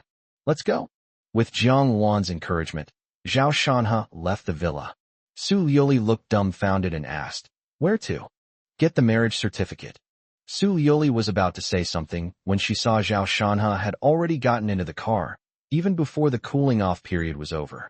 She closed her eyes in despair. "Does even saying one more word to me make you so disgusted? Aren't you going?" On the sofa, Yang Yuner said calmly. Su Lioli glanced at her, said nothing, slowly got up, and walked out of the villa. She knew that once this video was released, Zhao Shanha wouldn't believe any of her explanations, and there would be no more chances. Su Lioli silently started the car and drove towards the Civil Affairs Bureau. Tears blurred her vision without her realizing it. Her shoulders trembled as she sobbed silently. Even if you try your best to hide it, it's ultimately irreversible. She made such a fatal mistake that she wants her husband to forgive her, unless there's a way to undo what's already happened. Tell her not to go to the appointment that night. Tell her not to drink that night. Tell her to wake up the next morning not naked, without any red marks on her body, and without anything unusual.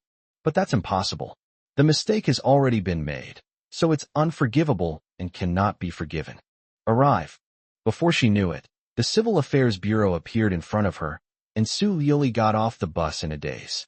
She saw her husband, who was sitting in the doorway with a cold expression. When their gazes swept over unintentionally, besides the intense disgust, there was also a hatred that had never been seen before. At this moment, Su Lioli felt as if her heart had been hollowed out. A sharp pain struck her. She clutched her chest, struggling to breathe. Seeing her distressed expression, Zhao Shanha showed no concern and instead walked into the Civil Affairs Bureau first. Su Lioli gave a bitter smile.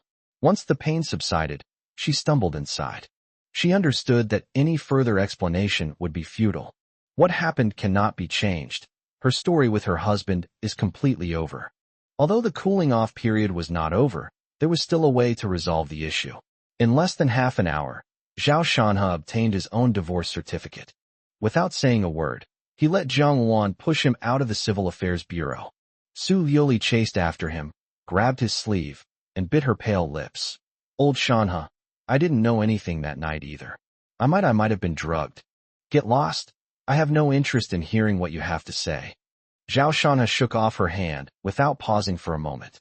"I know you won't forgive me, but I love you and I didn't take the initiative," Su Lioli said in a panic as she watched his back. "Not reporting it to the police and keeping it from me, that's taking the initiative." Zhao Shanha's words were concise and to the point. Su Lioli swayed precariously, a desolate smile on her face, and said, "I want to ask you a question. If I had chosen to confess to you back then, would you have forgiven me?" This time, Zhao Shanha paused for a moment and answered with only one word. Chapter 168, The First Meeting with Chen Xiaojun. "Honey, I'm so sorry." Once inside the car, Zhao Shanha seemed not to hear the desperate apology, or perhaps he did hear it, but chose not to respond. "He's gone. My husband is really gone." Su Lioli was distraught and didn't know how she got home. "Sister, what's wrong with you?" Su Qingxi asked when she noticed that her sister was not in a good mood. Su Lioli raised her head and, under the watchful eyes of everyone in the family, reached out and slapped Su Qingzi hard across the face. Su Qingzi was stunned. From childhood to adulthood, her older sister had never hit her. She covered her cheeks, looking at Su Liuli in disbelief. But when he saw his sister, he only said 3 words to her. "Get out of here."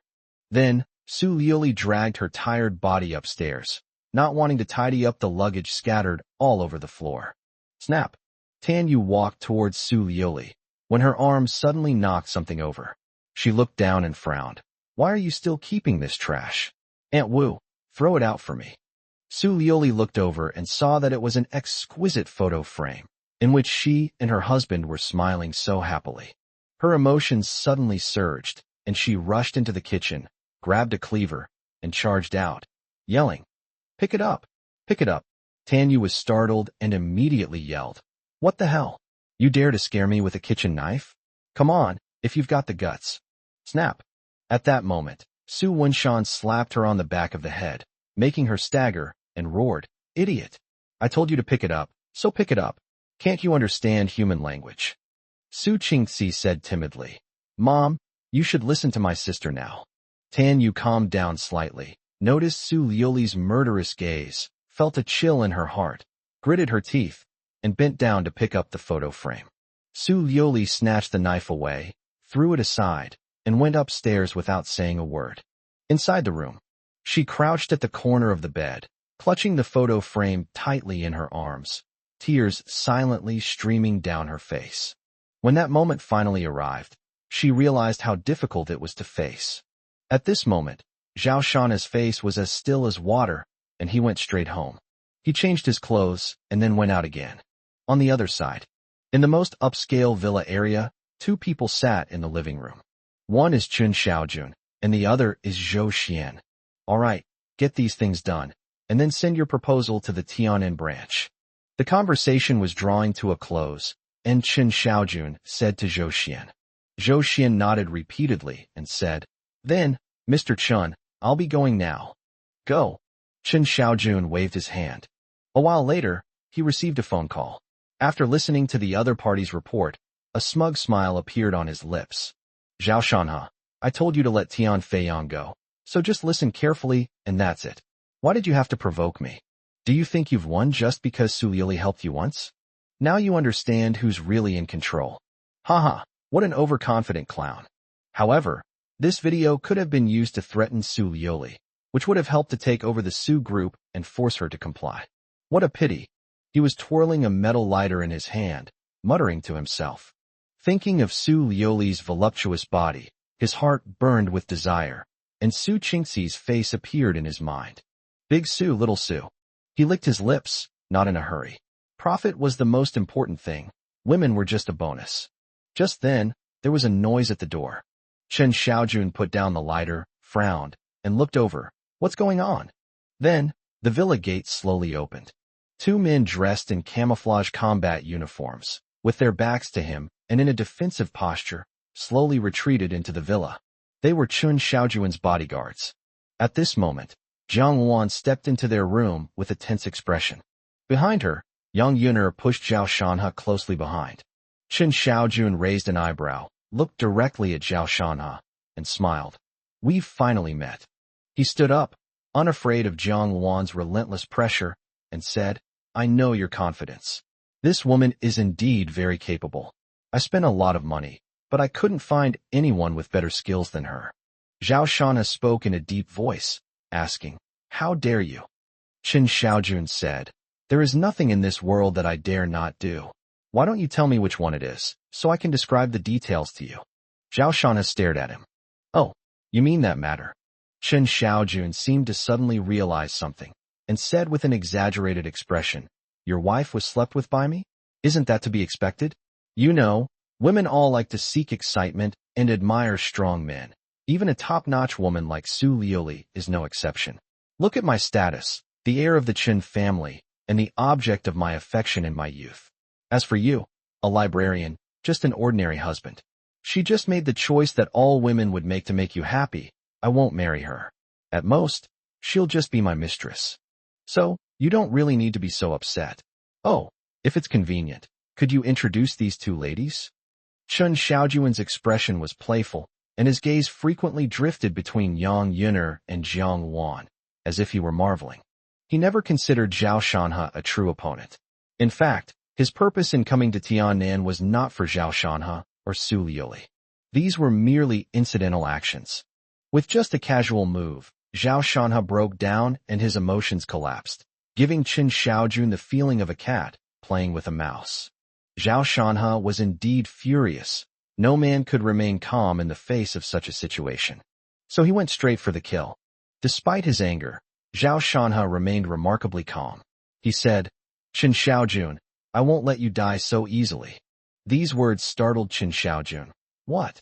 Zhao Shanhe offered no explanation, and at his signal, Jiang Wan made her move. She gave a soft shout, took long strides, and rushed towards the two bodyguards in the blink of an eye. The clash of fists and feet produced a dull thud, indicating that all three were highly skilled fighters. Despite being pushed back by Jiang Wan's offensive, the two bodyguards in camouflage combat uniforms managed to defend themselves flawlessly. It's no use. This woman's name is Jiang Wan, right? She is indeed very powerful, but she can hardly defeat these two. I advise you to leave quickly while she's exhausted. After all, hiding behind a woman isn't very honorable, Qin Xiaojun said with a light laugh. He casually cut out a cigar, lit it with a lighter, and did so with great elegance. These two experts were hard-won, and their annual salaries were in the tens of millions. Sure enough, with the protection of two bodyguards, Jiang Wan found it difficult to break through. In a one-on-one situation, she could finish the fight in a minute at most. However, with the two working together and restraining each other, it was difficult for Jiang Wan to defeat them quickly while protecting herself from injury. After a few minutes of fighting, both sides gradually exhausted their strength, making it even more difficult for Jiang Wan to take the lead in attacking. Feeling embarrassed, she bit her lip, gave a soft shout, and sped up, delivering a sharp kick to a bodyguard's shoulder. With a muffled thud, the bodyguard staggered a few steps, his face contorted in pain, and his shoulder began to swell visibly. At the same time, another bodyguard seized the opportunity and threw a punch. Jiang Wan realized this and could only nimbly dodge backward, giving up the opportunity to press her advantage. The two men stood together again, watching Jiang Wan warily. Clap, clap, clap. Qin Xiaojun, with a cigar in his mouth, suddenly clapped his hands and praised, "Excellent skills. Miss Jiang Wan, why don't you come with me? I'll give you anything you want."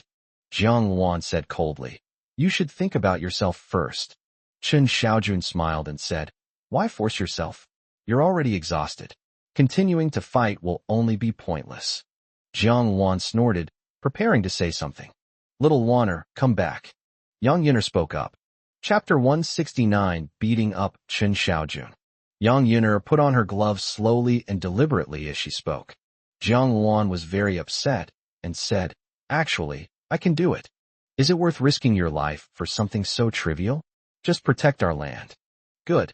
Jiang Wan walked dejectedly to Zhao Shanhe's side. Qin Xiaojun smiled and said, "It should have been done a long time ago." At this moment, Yang Yuner strode out gracefully with her long legs. Her figure was so alluring. Every inch of her body seemed to ignite a man's most primal desires. Qin Xiaojun focused his attention on her, and a strong possessiveness immediately surfaced in his eyes. Then, Yang Yuner smiled at him, her charm reaching its peak. Qin Xiaojun's heart skipped a beat, and he said meaningfully, "It seems there are still some smart people out there." Jiang Wan glanced at him disdainfully. Yang Yuner frowned. "You bastard, do you think I'm seducing you?" This made her feel nauseous, and then she glared sharply at the two bodyguards. Instantly, the two bodyguards felt their hair stand on end. It was a primal warning from their bodies, and their expressions changed drastically. Without wasting words, Yang Yuner gently tightened her gloves, and then her arm moved like lightning, her snow-white arm carrying unimaginable power, striking one of the bodyguards directly. The bodyguard's face turned horrified, and he made a defensive move without thinking. Click! A terrifying cracking sound rang out. Under Yang Yuner's punch, the bodyguard's defense was as fragile as paper, shattered with overwhelming force. His arm broke and bent in a bizarre position. Even though he was a top-tier bodyguard with astonishing willpower, he couldn't help but let out a painful groan. This scene terrified the other bodyguard.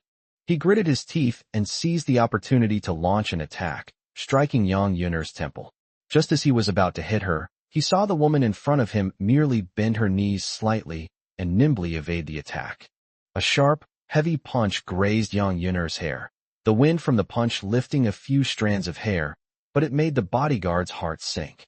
It may seem like a slight difference, but the bodyguard knew that this was because the other party didn't want to waste a single bit of energy, and it was a perfect judgment of the offensive. He was desperate. Why were there such perverts in this world? How could he possibly fight them? The bodyguard's punch missed its mark, and Yang Yun'er smiled gently at him, her beauty unparalleled, yet he dared not spare a thought to appreciate it.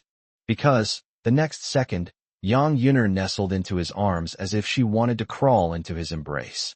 Click! The sharp elbow strike instantly broke his ribs, sending him flying 2 meters away, smashing the furniture into a mess. He lay on the ground, trying to struggle to his feet, but he was too weak to do so. 2 moves were all it took to take down 2 top-tier bodyguards. This is Yang Yun'er's strength. Chen Xiaojun opened his mouth in shock, his cigar falling to the ground. For the first time today, the situation had slipped out of his control. Yang Yun'er looked at him and smiled charmingly again. What were you trying to say to me just now?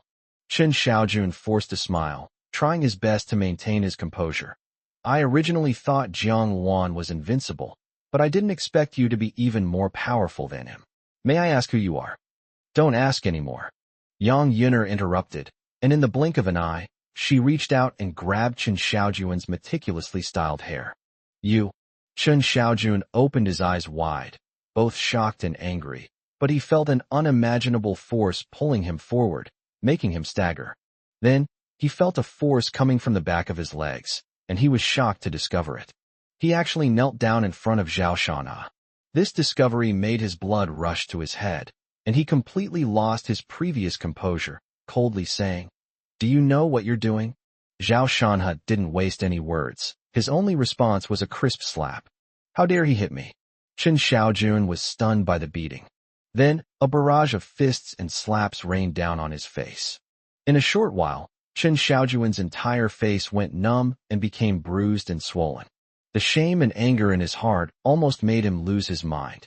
He roared and tried to get up, but Yang Yun'er kicked him to the ground. Zhao Shanha stopped hitting Chen Xiaojun until his face was covered in blood. He said, "Of course I know what I'm doing. Do you have a problem with that?" Chen Xiaojun's teeth were covered in blood. He raised his head and his eyes flashed with ferocity. "If you have the guts, kill me. Otherwise, I'll show you what regret is." Zhao Shanha lit a cigarette and asked, "How can you make me regret this?" Chen Xiaojun said, "The scene of you hitting me was recorded by the surveillance cameras. I am the heir of the Chen group. You dare to beat me like this. You are finished in Tiannan. No one can save you." Zhao Shanha looked up and, sure enough, found several cameras in the living room.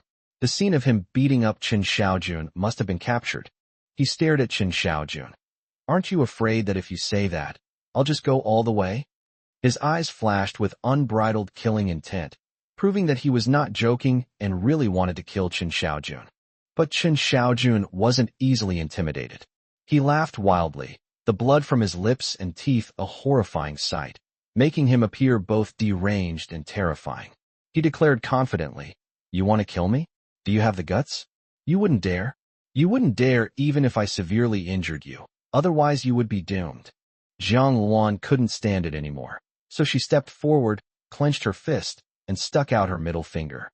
Zhao Shanha pulled her back, signaling to Sister Xiaowan not to act impulsively. Then he said to Chen Xiaojun, "I'm just here to collect interest today. I'll settle your accounts slowly. Hee.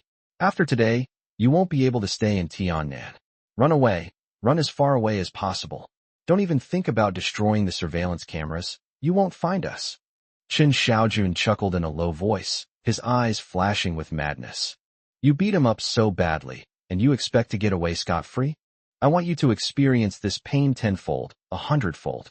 Zhao Shanha nodded and said to him, "I didn't intend to destroy the surveillance footage. In fact, I also filmed what just happened." As she spoke, Jiang Wan handed over her phone.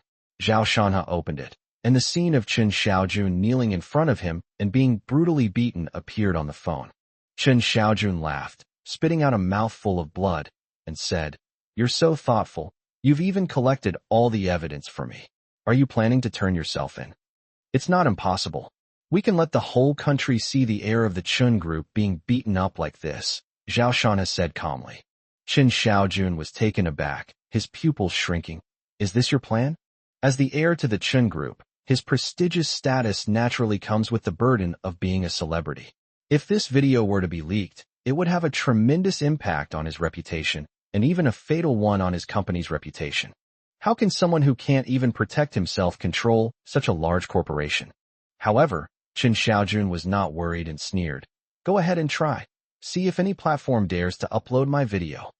If such a video that humiliates the heir of the Chun group is allowed to be released, it would be tantamount to making an enemy of the Chun group. Large platforms won't do that, which means that even if Zhao Shanha wanted to expose it, he wouldn't have the corresponding channels, and it would only spread in a small circle, without having a fatal impact. Moreover, once Chen Xiaojun gains his freedom, Zhao Shanha won't have much time left. Sigh, I really like your unruly attitude. I hope you keep it up." Zhao Shanha suddenly laughed. He bent down and patted Chen Xiaojuan's face, a gesture that was extremely humiliating. Chen Xiaojuan's eyes were bloodshot, his breathing was heavy, and he stared intently at Zhao Shanha. Then, Zhao Shanha threw out a photo and had Jiang Wan push him away, his voice coming softly. "Go call the police, I'll wait at home." "They've left?" Chen Xiaojun gritted his teeth and struggled to get up. He was about to explode inside. When had he ever suffered such humiliation? Zhao Shanha. He gritted his teeth, clenched his fists so tightly that his nails almost dug into his flesh. Chapter 170. Don't disappear from my world. The two bodyguards struggled to their feet, exchanged a glance, and both looked ashamed. "Mr. Chun, I'm really sorry. The other party is too formidable." Chen Xiaojuan's face was incredibly ferocious. The swelling and pain on his face were nothing compared to the humiliation in his heart, which almost drove him mad. He said, "Zhao Shanha, I will not let you get away with this. If you dare to hit me, be prepared to spend the rest of your life in jail. Moreover, simply going to jail isn't enough. I'll make you wish you were dead." Enraged, Chen Xiaojun wanted to call someone to arrest Zhao Shanha first. Suddenly noticing the photo on the ground, he thought for a moment and picked it up. It showed two people standing side by side. Chen Xiaojun was stunned for a moment. One of these two people is himself, and the other is Chen Xiaojuan's cousin, Chen Xiaojia. Is what he wants to show me Chen Xiaojia? As if he had just thought of something, his face suddenly darkened. There were still quite a few people in the company who supported Chen Xiaojia. If he got the video of himself being humiliated and beaten, what would he do? Chen Xiaojun calmed down. Zhao Shanha didn't have the ability to spread the video all over the country, but Chen Xiaojia definitely did. Moreover, Chen Xiaojia would spare no effort to sabotage anything he wanted to do, and if he got his hands on this video, he would definitely make a big deal out of it. Upon realizing this, Chen Xiaojun was so frustrated he almost vomited blood. Oh! He slammed his fist on the coffee table to vent his anger. He gritted his teeth. "Make a phone call." The bodyguard asked, "Should we call the police?" "What the hell? Call an ambulance." Chen Xiaojun felt dizzy. Zhao Shanha had beaten him too badly. His face was bruised and swollen. He couldn't face anyone without going to the hospital for treatment. What angered and humiliated him even more was the analysis of the current situation. That beating was for nothing. Back home, Zhao Shanha let out a long sigh of relief. He went to find Chen Xiaojun for no other purpose than to beat him up. What he really wanted to do was to do what he did to Zhang Zhe, castrate Chen Xiaojun, and make him suffer the consequences of his actions. Unfortunately, Chen Xiaojun is not someone like Zhang Zhe. If serious harm is done to him, it will cause a huge uproar that will be difficult to quell. Take it one step at a time. There's plenty of time later, Jiang Wan said, seeing through his thoughts. Having vented his anger, Zhao Shanha felt much better, and of course he wouldn't let Chen Xiaojun off the hook. As I just mentioned, today's payment is just interest. All the debts will be collected eventually. He nodded and took out the divorce certificate. Starting today, he officially bids farewell to marriage and returns to single life. Su Liuli's betrayal caused him great pain, but also a sense of relief. Jiang Wan pouted and quickly put the divorce certificate away. Oh, Sister Xiao Wan. Zhao Shanha reached out to stop her, but she was faster. Jiang Wan said, "Stop looking. I'll burn it for you." She was afraid that Zhao Shanha's sycophantic tendencies would take hold, so she took precautions in advance to prevent him from being reminded of her by seeing things. She had turned a blind eye before, but now that it's confirmed Su Liuli's infidelity, why keep her around? Get out of here, you filthy things. It's not like no one wants our land. Seeing her resolute expression, Zhao Shanha withdrew his hand and did not stop her. From now on, he and Su Liuli will go their separate ways and will never cross paths again. It could even be said that Zhao Shanha's decision not to seek revenge on Su Liuli was the last bit of love he had shown her. After that, life seemed to return to normal. 2 days passed in the blink of an eye. The three of them chatted happily about everyday life. During this time, the only one who felt something was strange was Jiang Wan. Her master frequently sent her out to do chores, which made her extremely resentful. Night. Yang Yuner said, "Xiao Waner, don't cook dinner tonight. Go to that grilled fish restaurant near Tian'an Second Bridge and get a takeout." "Here we go again." Jiang Wan pouted, unwilling to go. "It's too far there. It takes more than an hour to go back and forth. Let's order takeout." "Haven't you seen it on social media? Some delivery riders spit into food delivery containers. It's disgusting. Anyway, I don't want to go," Jiang Wan said sullenly. Yang Yuner glared at her. "You've gone against the grain. Are you going or not?" Jiang Wan had no choice but to get up, thinking to herself, "You're my master, and I'm letting you win. Definitely not because I can't beat you." Zhao Shanha, indifferent to the matter, pretended not to hear it. The phone suddenly rang. Zhao Shanha picked it up and saw that it was Jia Donglai, so he answered the call. After listening to Jia Donglai's report, he hung up the phone and said to Jiang Wan, "Sister Wan, don't rush out. Something's come up." Jiang Wan immediately returned with joy. The affairs of the land were the most important. As for her master, he had to step aside. She grabbed Shauna's arm and gave Yang Yuner a smug look. The fox borrows the tiger's power. Yang Yuner snorted coldly through her nostrils. "It's time to close the net on Zhang Zhe." Zhao Shanha changed his clothes, and Jiang Wan pushed him out the door. The sky outside was gradually darkening. The two had just left the villa when Jiang Wan suddenly stopped. Zhao Shanha also noticed the familiar figure squatting in the green belt. "It's Su Liuli." Upon seeing Zhao Shanha emerge, she stumbled over, sobbing, and said, "Husband." Zhao Shanha calmly interrupted, "Be mindful of your words." Su Liuli choked back tears. Mountains and rivers, I'm in so much pain. Can you give me another chance? I really regret it. Please don't leave me, okay?" These past 2 days, she has become extremely haggard and in great pain.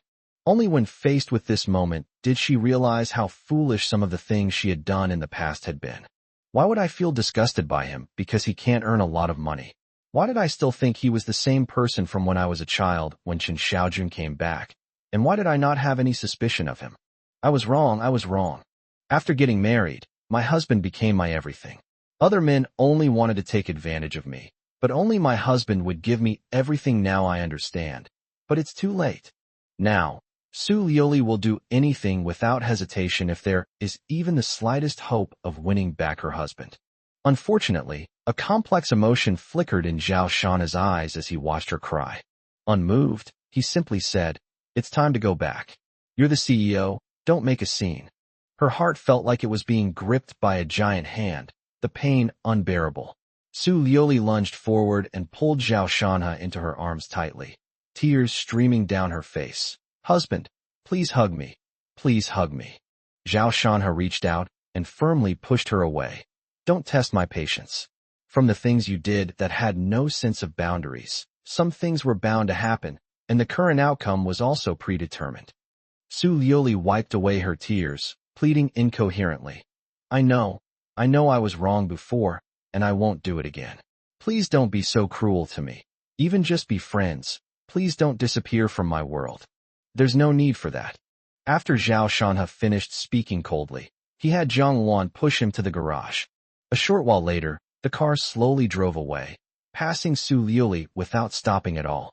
Su Yuli stood there, stunned, watching the car drive away. Chapter 171 I'm going to kill that beast. Night fell. Su Yuli drove aimlessly. Her expression was somewhat blank. Her perfect face resembled that of a delicate doll, devoid of any vitality. All the stories that happened between my husband and me over the years flashed through my mind. She now understands that true sadness is without tears. My husband was so good, yet I lost him. Then, her eyes turned fierce. Chen Xiaojun, why did you do such a thing? Before that night's experience, she had only suspected it, but had no concrete evidence, and when she questioned Chen Xiaojun, she only received vague answers. Therefore, she chose to break off all contact with Chen Xiaojun. But unexpectedly, a mistake that she would regret for the rest of her life actually happened, and even more unexpectedly, Chen Xiaojun actually took a picture of it. It's all because of you, Chen Xiaojun. Su Liuli rummaged through the car and found an eyebrow razor. She pinched it, and a look of madness appeared in her eyes. Immediately afterwards, he turned the steering wheel and sped towards Chen Xiaojun's villa. Before long, they arrived at the villa area. The security guards saw the luxury sports car, but didn't dare to stop it and let it pass directly. Squeak! She slammed on the brakes and stopped in front of the villa. Su Liuli gripped the knife tightly and walked straight toward the villa, but she found the villa door locked and the lights off inside. Sister, are you also looking for Brother Xiaojun? Su Liuli turned her head and saw Su Qingxi holding her phone, standing under a tree. Su Qingxi continued, I just called him. Brother Xiaojun accidentally bumped into something today and got a minor injury. He's in the hospital. I'm going to see him. Do you want to come with me, sister? A strange smile appeared on Su Liuli's lips. Look at him, all right. Sigh. I knew you still had feelings for him, sis. Let's go wait. Sis, what's that in your hand? Su Qingxi walked over happily, ready to pull Su Liuli along, but when she noticed the eyebrow razor, she exclaimed in surprise. I'm going to kill that beast. Su Liuli gritted her teeth. Don't worry about it. Just take me to whichever hospital he's in. Su Qingxi was startled, guessing what her sister was thinking, and quickly tried to dissuade her. Sister, you have to calm down. Calm down? How can I calm down? This is all you're doing. Your brother-in-law doesn't want me anymore. He doesn't want me anymore. Su Liuli shook off her sister's hand and yelled at her. Her eyes were red, and she was on the verge of a breakdown. Su Qingxi was somewhat frightened. At that moment, she seemed to realize that Zhao Shanhe was more important to her sister than she had imagined. If you won't take me, I'll go by myself. I'll find him. Su Liuli turned and left. Thinking of the terrible consequences, Su Qingxi rushed over and hugged her, saying in a tearful voice, Sister, I'm so sorry. Don't be impulsive. Think of Mom and Dad. Think of me and brother-in-law. Even if he wants revenge, he wouldn't want you to get hurt. Su Liuli's struggles gradually weakened, and finally the eyebrow razor in her hand quietly fell, and she lost her strength. She collapsed to the ground, covering her face and sobbing. On the other side, Jiang Luan drove Zhao Shanhe to a road corner and stopped. There was a lot of noise not far ahead, with a large crowd gathered. It looked like there had been a car accident.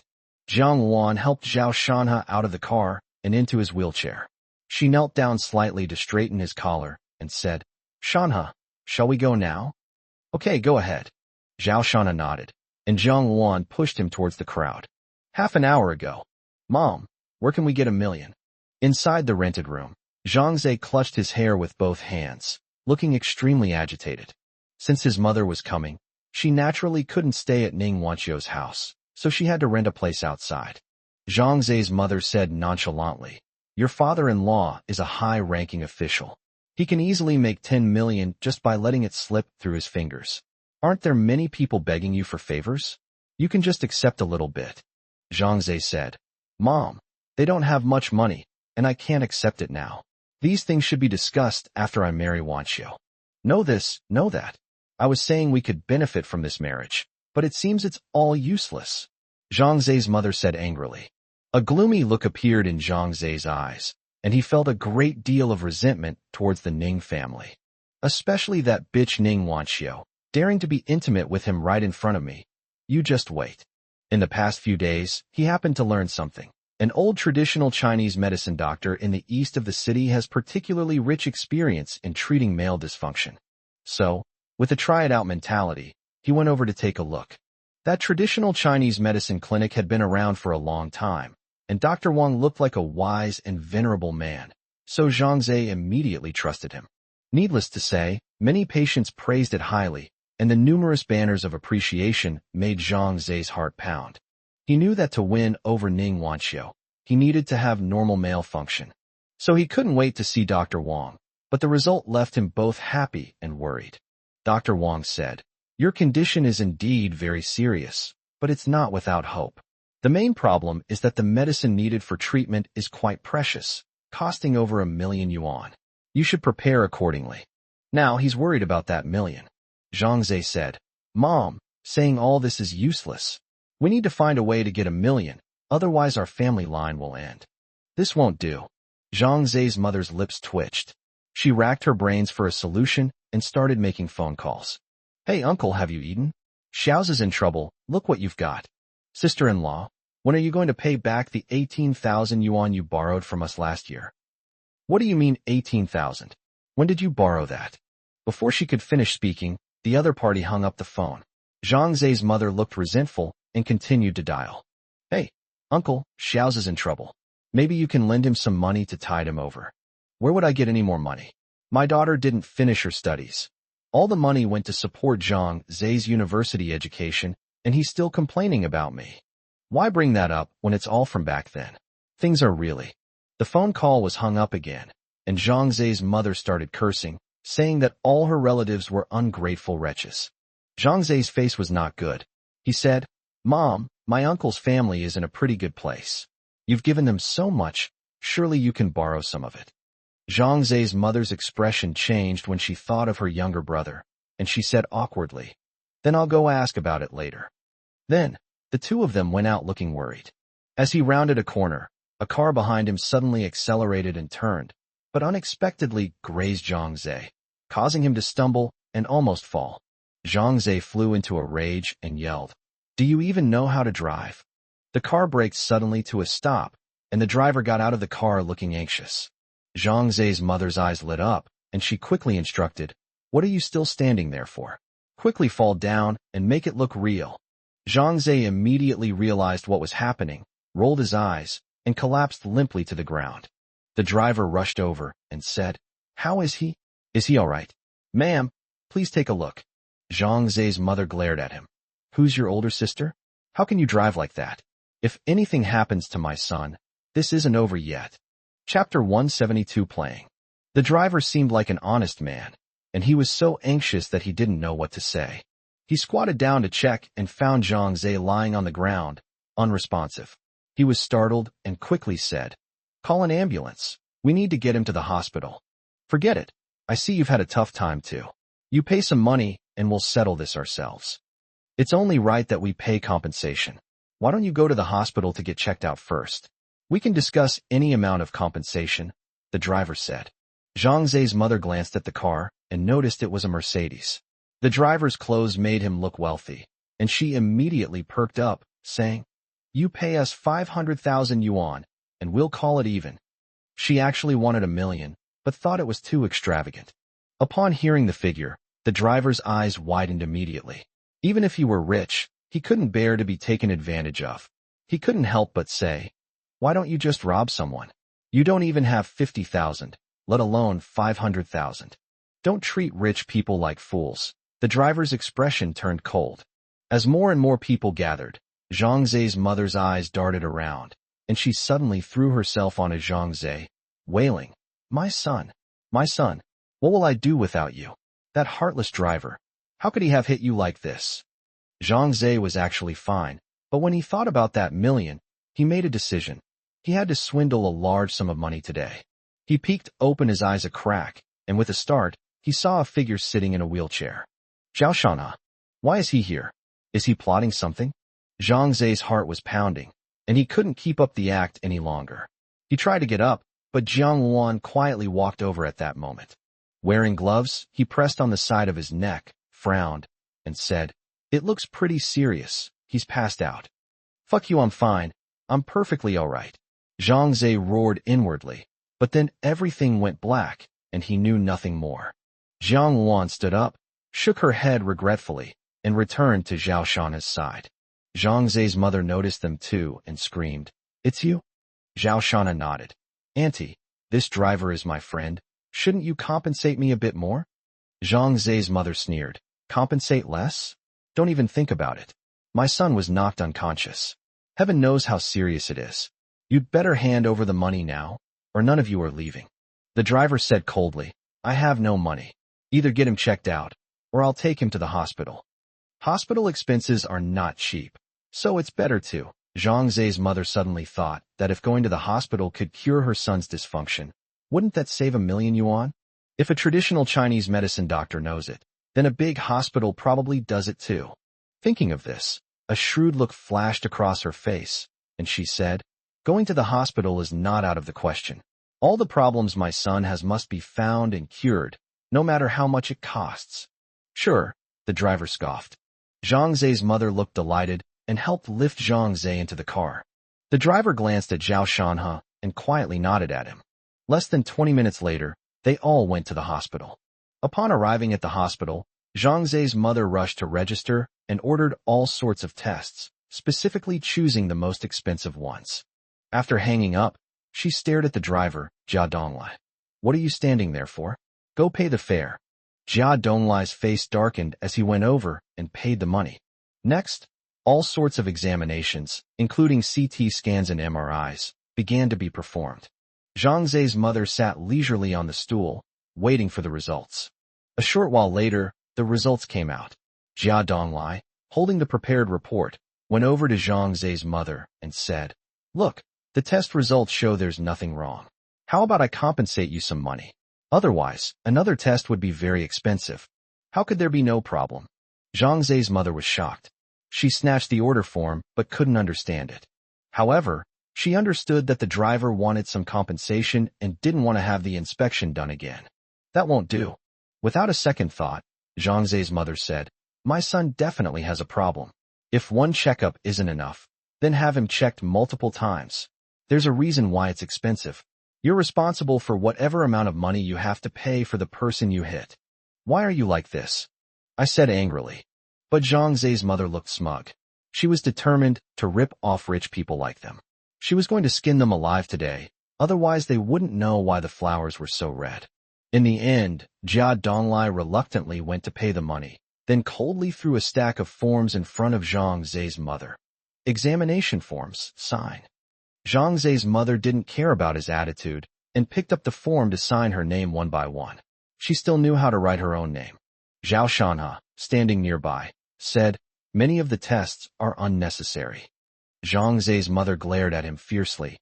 "What business is it of yours what my son's affairs are? Do you think I don't understand?" In their rural areas, hospitals often send staff to the villages to provide free medical consultations and measure blood pressure, among other things. At that time, all the villagers flocked there, wanting to be checked first. Moreover, with such a large hospital and such expensive facilities, how could it be anything but good? Then, Zhang Zhe was once again pushed into various instruments. This time, it took a very long time. Jia Donglai came over with the report and said, "Look, we still couldn't find anything wrong, proving he wasn't injured. Why don't we just let it go?" Faced with this situation, Zhang Zhe's mother lost face. She said angrily, "How could he not be injured? He fainted and hasn't woken up yet. I don't care, you continue to examine him. You have to pay whatever it costs." She knew in her heart that perhaps her son really didn't have any major problems, but she felt it would be a huge loss to just let it go like this. "I was thinking, since you're going to have to pay a lot of money for the checkup today, I'll ask for compensation when you can't take it anymore." Without saying a word, Jia Donglai went to pay the money and brought over an even bigger pile of forms. Zhang Zhe's mother signed the document without hesitation, glancing smugly at Zhao Shanha as she did so. Zhao Shanha responded with a faint smile. After signing the documents, Jia Donglai took Zhang Zhe back into the various examination rooms. Before I knew it, it was morning. Zhang Zhe's mother had been yawning for a long time.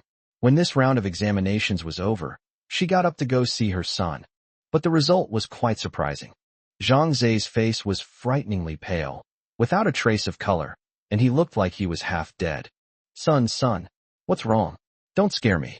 Zhang Zai's mother panicked and rushed over, crying and wailing. Zhang Zai weakly opened his eyes, but could not speak. Zhao Shanhe walked up to him and chuckled. Your mom signed another batch of forms for you.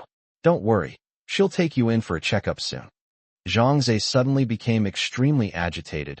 His body began to convulse, and white foam spilled from the corner of his mouth. This immediately caused a commotion. In the end, Zhang Zai was sent to the ICU. Zhao Shanhe paid a large sum of money for his medical expenses, which fulfilled his mother's wish. According to the doctor's diagnosis, Zhang Zai's body cells were deteriorating and he needed long-term treatment. In other words, he will have to stay in the hospital for a long time, and whether he will recover in the end is still unknown. It's all your fault. My son was fine before. Why don't you all just die? Zhang Zai's mother couldn't accept this result. She went crazy and hysterically yelled at Jia Donglai and Zhao Shanhe. You asked for it all yourself, didn't you? Zhao Shanhe glanced at her expressionlessly, then left the hospital, his voice trailing off. Zhang Zai's mother was stunned. As Jia Donglai left the hospital, he once again felt how terrifying the man in the wheelchair was. Chapter 173, let's each talk about our own things. Old Jia, assign 2 people to keep a close eye on him. Let me know immediately if anything unusual happens. Zhao Shanhe turned around, glanced at the hospital building, and spoke calmly. Jia Donglai replied, Yes, Mr. Zhao. He silently mourned for Zhang Zai and his mother, wondering why they had to offend President Zhao, of all people. After experiencing several incidents, he gained a deep understanding of Zhao Shanhe's methods. To put it bluntly, Mr. Zhao wants to take advantage of you, and you not only don't realize it, but you also happily hand him toilet paper. At the same time, he was also very fortunate. If he can get close to General Manager Zhao, who knows, he might one day bring glory to his ancestors in the Jia family. Just then, Jia Donglai's phone rang. He took 2 steps back and answered it. Before they could exchange more than a few words, a voice came from not far away. Dad, I'm here. Zhao Shanhe looked in the direction of the sound and saw a tall girl with a smile full of youthful energy. A smile appeared on Jia Donglai's face. He hung up the phone and waved to her. The girl jogged over, her eyes immediately falling on Zhao Shanhe in the wheelchair. She asked in surprise, Dad, who is this handsome guy? Jia Donglai's expression changed slightly, and he whispered a warning. Watch your words. He's General Manager Zhao, your father's boss.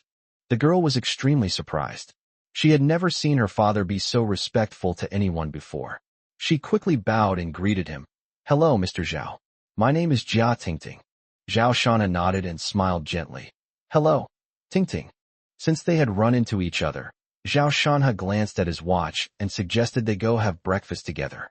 At a nearby breakfast shop, I learned from Jia Donglai that Jia Tingting is currently on summer vacation and will be a senior in college in September.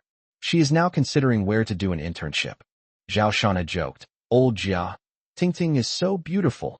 You've really produced a fine bamboo shoot from a bad one. Jia Tingting glanced at him secretly, then lowered her head with a slight blush. Jia Donglai laughed, scratching his head with a smug look on his face. His daughter had always been something he was proud of. Zhao Shanhe said, After graduation, we can arrange for you to join Manhwa group. Upon hearing this, Jia Donglai's eyes lit up. He knew Zhao Shanhe's blueprint. Manhwa construction alone was worth no less than 2 billion. The future scale of the Manhwa Group headquarters is probably unimaginable, not to mention that with President Zhao's word, his daughter's future is secured. Thank you, Mr. Zhao. Jia Donglai didn't say much, but sincerely thanked him. He kept the promise in mind and would see him again in the future. Jia Tingting was also very happy. She didn't want to work on her father's construction site at all.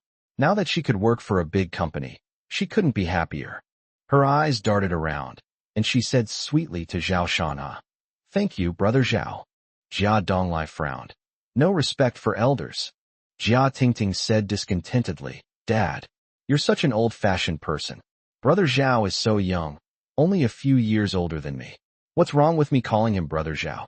Then, she looked at Zhao Shanhe and asked expectantly, Can I call you Brother Zhao? Zhao Shanhe waved his hand, not caring at all, and joked with her. Of course there's no problem. Your dad is so old-fashioned. You shouldn't listen to him. Old Jia was embarrassed, and Jia Tingting just kept giggling. After breakfast, Zhao Shanhe waved goodbye, and Jiang Wan pushed him away. Jia Tingting waved repeatedly until his figure disappeared from sight, then said regretfully, "Sigh. What a pity, I didn't get Brother Zhao's WeChat.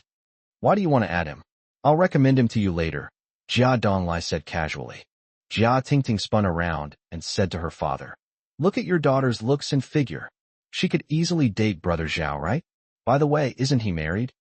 Cough, cough, cough. Old Jia, who had just lit a cigarette, choked on it. His eyes widened like a bull's. "What did you say?" "Sigh, you don't understand how lethal Brother Zhao is. Handsome, rich, and with such a gentle personality." Jia Tingting said, "I've thought about it. From now on, we'll each call each other by our own names. I'll call you Dad, and you can call me sister-in-law. I'll beat you to death, you unfilial wretch. Hey, Dad, let's talk this out. Don't resort to violence." Sitting in the car, Zhao Shanhe stared out the window, his expression momentarily dazed. Seeing the youthful and beautiful Jia Tingting, he couldn't help but think of Su Liuli. That year, he met Su Liuli on the university campus. At that time, Su Liuli was just as lively and pure, like a spotless flower. But gradually, she became willful, domineering, and forceful, and began to lie and conceal things. In the end, it got dirty. He shook his head, not wanting to recall any memories of Su Liuli. Not seeking revenge was the last vestige of dignity he could muster. "Stop thinking about it. Go home and sleep." Jiang Wan drove with one hand, grasped Zhao Shanhe's hand, and spoke. Given Shanhe's sycophantic nature, it will definitely take him time to get over Su Liuli's infidelity. Upon arriving at the villa, a large pillow was thrown at him, and Zhao Shanhe, unable to dodge it, was hit squarely. Then Yang Yuner said resentfully, "Fine. You still know how to come back? Don't you have any conscience? Leaving me alone at home. Aren't you worried at all? What if there were bad people? Don't do it again next time." "Bad guy?" Zhao Shanhe opened his eyes wide. "Aunt Yang, do you want to hear what you're saying? Are you afraid the other side will send out a reinforced company?" Not daring to offend her master, Jiang Wan pretended to be sleepy and yawned. "I haven't slept all night. I'm so sleepy. I'm going to bed." Then, both of them looked at her. Jiang Wan stood there, stunned. "What's wrong? What's wrong? Why are you all looking at me like that?" Zhao Shanhe said earnestly, "Sister Xiao Wan, you're not sleepy. Don't deceive yourself." Yang Yuner sneered. "If you're sleepy, go to sleep. What are you still standing here for?" Oh. Jiang Wan nodded quickly, gave Shanhe a look that said, "You figure it out," and ran into the room, closing the door tightly. Yang Yuner got up from the sofa and walked over barefoot. A black gauze dress covered her snow-white body, revealing her graceful curves. "Aunt Yang, let's talk this out," Zhao Shanhe said warily. "Hee. You think you can escape the first day of the month and the 15th? You escaped a calamity last night, but now, you can't escape it." Yang Yuner walked up to him, squatted down, looked up at him, and breathed on him. Zhao Shanhe lamented, "I didn't sleep all night. Why are you sleeping in the middle of the day?" When Zhao Shanhe saw those bright and gentle eyes, he couldn't help but reach out and wrap his arms around Yang Yuner's waist. Ugh, they're getting more and more brazen. Inside the room, Jiang Wan leaned against the door, muttering to herself, her fingers twisting together, appearing somewhat conflicted. Chapter 174, I gladly go. By the time Zhao Shanhe returned to his room, it was nearly noon. He hadn't slept all night and was a bit overworked, so he fell into a deep sleep as soon as his head hit the pillow. When I opened my eyes again, it was already evening.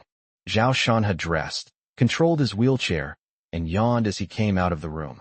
He sniffed the air and immediately smelled a delicious aroma, so he went straight to the kitchen. Jiang Wan was busy running around, the pot sizzling and emitting a fragrant aroma. Zhao Shanhe's appetite was whetted, and he wanted to sneak a taste. Jiang Wan noticed his movement and her face darkened. "What are you doing?" "Nothing." Zhao Shanhe awkwardly withdrew his hand. Yang Yuner, who was curled up on the sofa watching TV, burst out laughing. Jiang Wan said, "Go brush your teeth and wash your face quickly." Zhao Shanhe had no choice but to comply.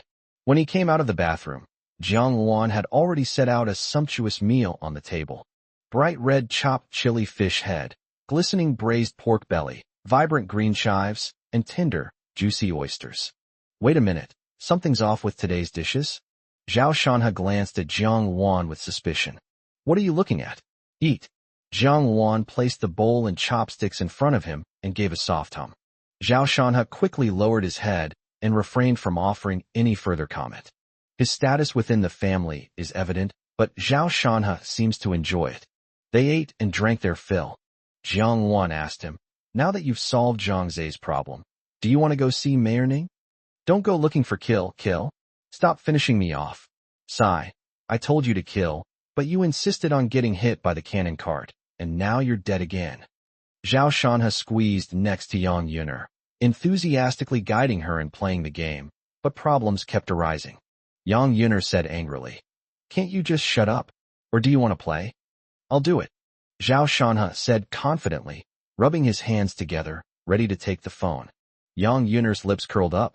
So what if I die once? Zhao Shanhe paused, then chuckled dryly. Never mind. I'm not really that keen on playing games anyway. Hey, Sister Xiaowan. What were you saying? Just kidding. With his silver rank and steady, albeit cautious, skill level, he'd probably be defeated by Aunt Yang in just one game. Yang Yuner rolled her eyes and muttered a few words, but Zhao Shanhe pretended not to hear her. Jiang Luan was both amused and annoyed. She said, didn't you say last time that Mayor Ning was targeting you? Now that the problem is solved, he should be meeting with you, right? When are we going to see him? Zhao Shanhe lit a cigarette and shook his head. I'm not looking for him. Jiang Luan asked, somewhat puzzled. If we don't look for him, won't your plans be delayed? Zhao Shanhe laughed and said, it's not that bad. Last time he rejected me. I still want to find him like a puppy. Don't I have any pride? This time, he will take the initiative to come to me. No sooner had he finished speaking than the cell phone on the coffee table rang. Jiang Luan picked it up and looked at it, saying, it's a call from Ning Wanxiu. Zhao Shanhe laughed. See, I guessed right. You think you're so smart. Jiang Luan rolled her eyes at him. Zhao Shanhe answered the phone. Hello, Wanxiu. Old Zhao, what are you doing? Have you missed me? We met just a few days ago. Hee, a day apart feels like 3 autumns. Come to think of it, it's been several years since we last saw each other. Sigh, Wanxiu has already turned 30. According to this logic, she should be turning 40 soon, right? Zhao Shanhe joked. Ning Wanxiu immediately flew into a rage. Your mouth is truly venomous. Basic operations. Ning Wanxiu really wanted to beat this foul-mouthed guy to death. She was annoyed for 2 seconds, but then she immediately laughed and said, Old Zhao, seriously, my dad knows about Zhang Zai. He wants you to come over to our house to talk. When are you free? They received news about Zhang Zai's situation this morning. Ning Wanxiu was undoubtedly the happiest, but Ning Zhenbang was also quite surprised. It was easy to make Zhang Zai lie down for a few months, but it was difficult to do so in a reasonable and legal way. Zhao Shanhe did a great job. There's absolutely nothing wrong with it. Zhang Zai underwent excessive testing, which damaged his bodily functions. The entire process was completely transparent. It was entirely the result of his greedy mother's actions, and he can be said to be reaping what he sowed. Ning Zhenbang already loathed Zhang Zai, and marrying off his daughter was purely out of necessity. To put it bluntly, it was all about politics. Zhao Shanhe directly solved a major worry for him, which made Ning Zhenbang very happy. Ning Zhenbang originally thought that Zhao Shanhe would be eager to visit him, but unexpectedly there was no news.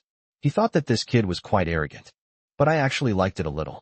Zhao Shanhe knew that having Ning Wanxiu inform him was already the limit, so he didn't put on airs and said, let's go the day after tomorrow, which is the weekend. Ning Wanxiu said happily, great. Come to my house for dinner and have a drink with my dad.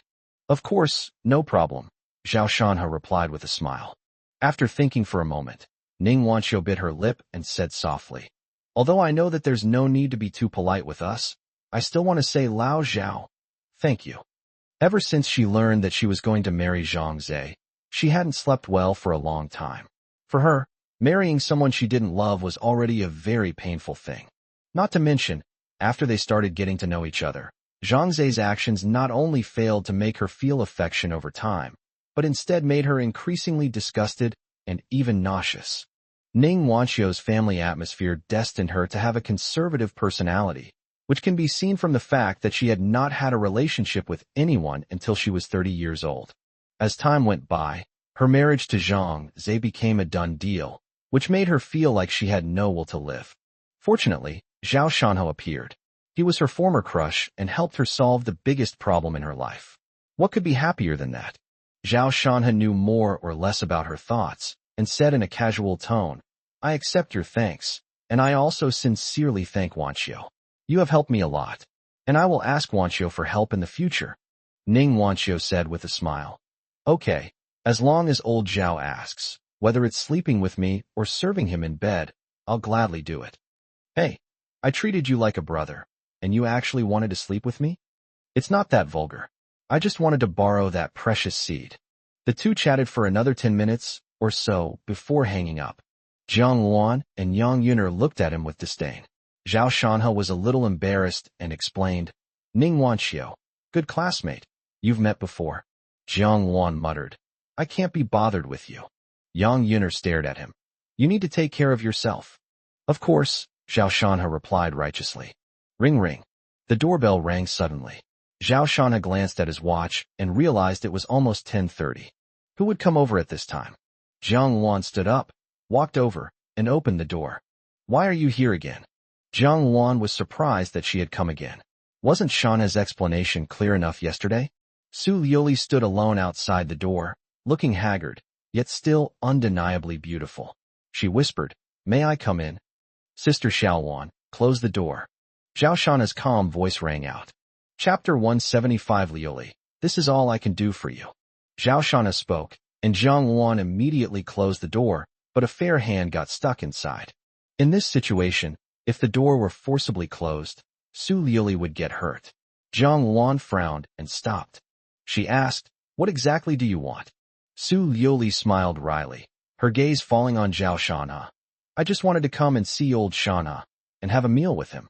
In fact, since the scandal broke, Zhao Shanhe has stopped listening to her explanations. She knew her husband wouldn't listen to any of her explanations, but she still couldn't help coming over. Su Liuli wanted to tell her husband that she truly knew she was wrong. She didn't ask for forgiveness, only had one small wish, that he wouldn't leave her completely. Even just having a meal would be fine. She has so much to say. That's her stubbornness. If once doesn't work, she'll try twice. She believed that as long as her husband had even a little bit of love for her, he would agree sooner or later. As in the past, she has made many mistakes, and her husband has always chosen to forgive her. For the past few days, she has been unable to sleep at night, and when she finally manages to fall asleep, she is awakened by nightmares. But reality was destined to disappoint her. Love wouldn't disappear, it would only turn into hate. Zhao Shanhe arrived in a wheelchair, staring at Su Liuli expressionlessly. Su Liuli was somewhat hopeful, hoping that he would speak, even if it was just a question. But Zhao Shanhe simply reached out and pried her fingers off the door one by one, throwing them out the door and uttering a single word, "Get out." Bang! The villa gate slammed shut, and Su Liuli stood there, stunned. At that moment, she felt her husband's disgust. Words cannot describe the feeling of being torn apart. She stood there stunned for a long time before turning around blankly and walking out of the residential area. Without driving, she wandered aimlessly through the streets. "Hey beautiful, what's wrong? Do you want me to take you home?" Just then, a Mercedes pulled up beside her. The window rolled down, and a young man wearing sunglasses, with one hand on the steering wheel, spoke to Su Liuli. Su Liuli seemed not to hear him, and continued walking forward without even glancing at him. As she walked, the car followed her slowly. "This beauty is so cold," the young man frowned, wanting to leave, but also somewhat reluctant. He had never seen a beauty of this caliber before. With his heart pounding, a wicked thought naturally crossed his mind. Thinking this, he slammed on the brakes, jumped out of the car, and shouted, "It's just a fight. Is it really necessary to run away from home? Let's go home." As she spoke, she reached out to grab Su Liuli's arm. But at that moment, Su Liuli turned her gaze directly to him, filled with indescribable hatred. "Yua!" The young man was startled and immediately let out a piercing scream. He raised his hand, and saw that it was covered in blood. Su Liuli's voice was like ice. "You filthy thing, don't touch me, get out of here." The young man then noticed that the stunning beauty before him was holding a small eyebrow razor stained with blood. "Are you crazy? Come home with me right now." But he did not give up. The pain only fueled his ferocity. Taking advantage of his physical strength, he tried to rush up and subdue her. Just then, a tremendous force came from my waist. The young man screamed as he was kicked into the nearby bushes. "Liuli, what are you doing here?" A surprised voice rang out, and Su Liuli looked in the direction of the sound. I spotted a familiar figure. It was Chin Kursen. The one who made the move was a black woman, wearing a leather jacket, and she was very agile. The young man struggled to get up when the black woman suddenly kicked him between the legs. With a muffled thud, the young man trembled violently, then rolled his eyes back and fainted. After doing all that, Heimei walked up behind Chin Kursen. Chin Kursen was shocked to see Su Liuli's haggard appearance. She went over, took Su Liuli's hand, and asked, "What happened?" "My husband doesn't want me anymore." Su Liuli looked at Chin Kursen and said bitterly. Chin Kursen saw the eyebrow razor in her hand, snatched it away, and threw it away, saying, "Things have been going well lately, haven't they? You told me the other day that you and he got back together. It's all my fault, I deserve it." Su Liuli shook her head repeatedly and hugged her, crying. Seeing her heartbroken state, Chin Kursen was somewhat bewildered. "Is he that important? Chin Xiaojun is back, isn't he? You can go find him." Su Liuli suddenly looked up, her eyes filled with resentment. "Don't mention that scumbag." Chin Kursen quickly said, "I won't mention it, I won't mention it." After crying for a while, Su Liuli calmed down a bit, looked at the young man lying in the grass, and asked, "Kursen, is it okay to treat him like this?" Chin Kursen said dismissively, "This kind of person has only himself to blame. It's no big deal. Okay, I'll be going now." After saying that, Su Liuli walked forward again. She didn't want to talk to anyone right now. She just wanted to walk alone. Chin Kursen watched her retreating figure and frowned. Based on her understanding of Zhao Shanha, this man shouldn't be so heartless. Could it be that something happened that she doesn't know about? However, today's chance encounter gave her a new understanding of Su Liuli. After thinking for a moment, she took out her phone and made a call. "Brother, let's just forget about Su Liuli. We can't handle it." The other party was surprised and said, "What? You were taken down by that good-for-nothing?" "No, you were wrong before. Her relationship with Chin Xiaojun isn't what we thought. Simply put, Chin Xiaojun has no chance." "This is interesting. I'm more interested in this woman now." Chin Kursen didn't expect Chin Xiaojie to answer like that, so she explained, "Chin Xiaojun has no chance at all, and you don't need to. Kursen, you don't think I just want to steal what's his, do you? Don't you think that if I could win over the woman he's been longing for but can't have, it would be a bigger blow to him?" Chin Xiaojie interrupted her and said slowly and deliberately. Chin Kursen sighed inwardly, inexplicably thinking of Zhao Shanha, wondering if her brother's choice was right or wrong, but she still replied, "Okay, I understand what you mean. All right, let's not talk about that woman. You have to be careful of Chin Xiaojun in Tiannan. He's a very cunning man. It's best to have Sophia protect you every step of the way," Chin Xiaojie warned seriously. Chin Kursen glanced at the dark-skinned girl next to her, nodded, and said, "I know." After hanging up the phone, she looked into the distance. Su Liuli's figure had already walked quite far away. She said a few simple words to the black girl next to her, and the black girl silently ran forward. In a very short time, she quietly approached Su Liuli. Immediately afterwards, before Su Liuli could react, the woman with the dark skin lightly tapped the back of her head. Immediately, Su Liuli collapsed limply and was held by Heimei. Next, Chin Kursen drove to Zhao Shanha's villa. After placing Su Liuli at the door, Heimei knocked once and left immediately. Chin Kursen thought to herself, "Liuli, this is all I can do for you." Chapter 176. Please don't disturb my life. The sudden knocking on the door brought a moment of silence to the villa. Jiang Wan got up helplessly, muttering, "Why is this going on and on tonight?"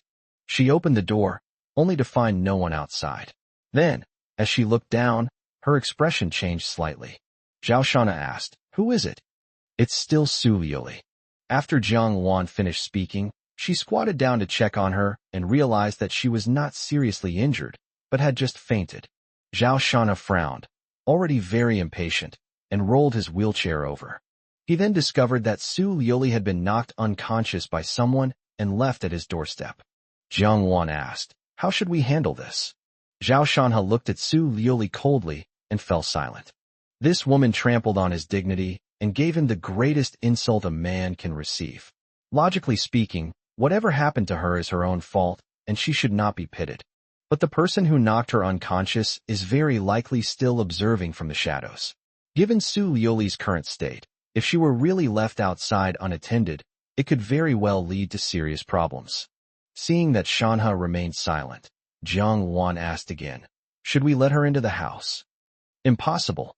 Zhao Shanha gave a firm reply, then thought for a moment before saying, "Let's go and take her to her home. This is the most suitable method at present." So Jiang Wan went to the garage and drove the car out. She placed Su Liuli in the back seat, while Zhao Shanha sat in the passenger seat, and drove towards Su Liuli's parents' villa. Throughout the journey, Zhao Shanha pondered who had knocked Su Liuli unconscious and what their purpose was. "This matter is strange, and he can't figure it out."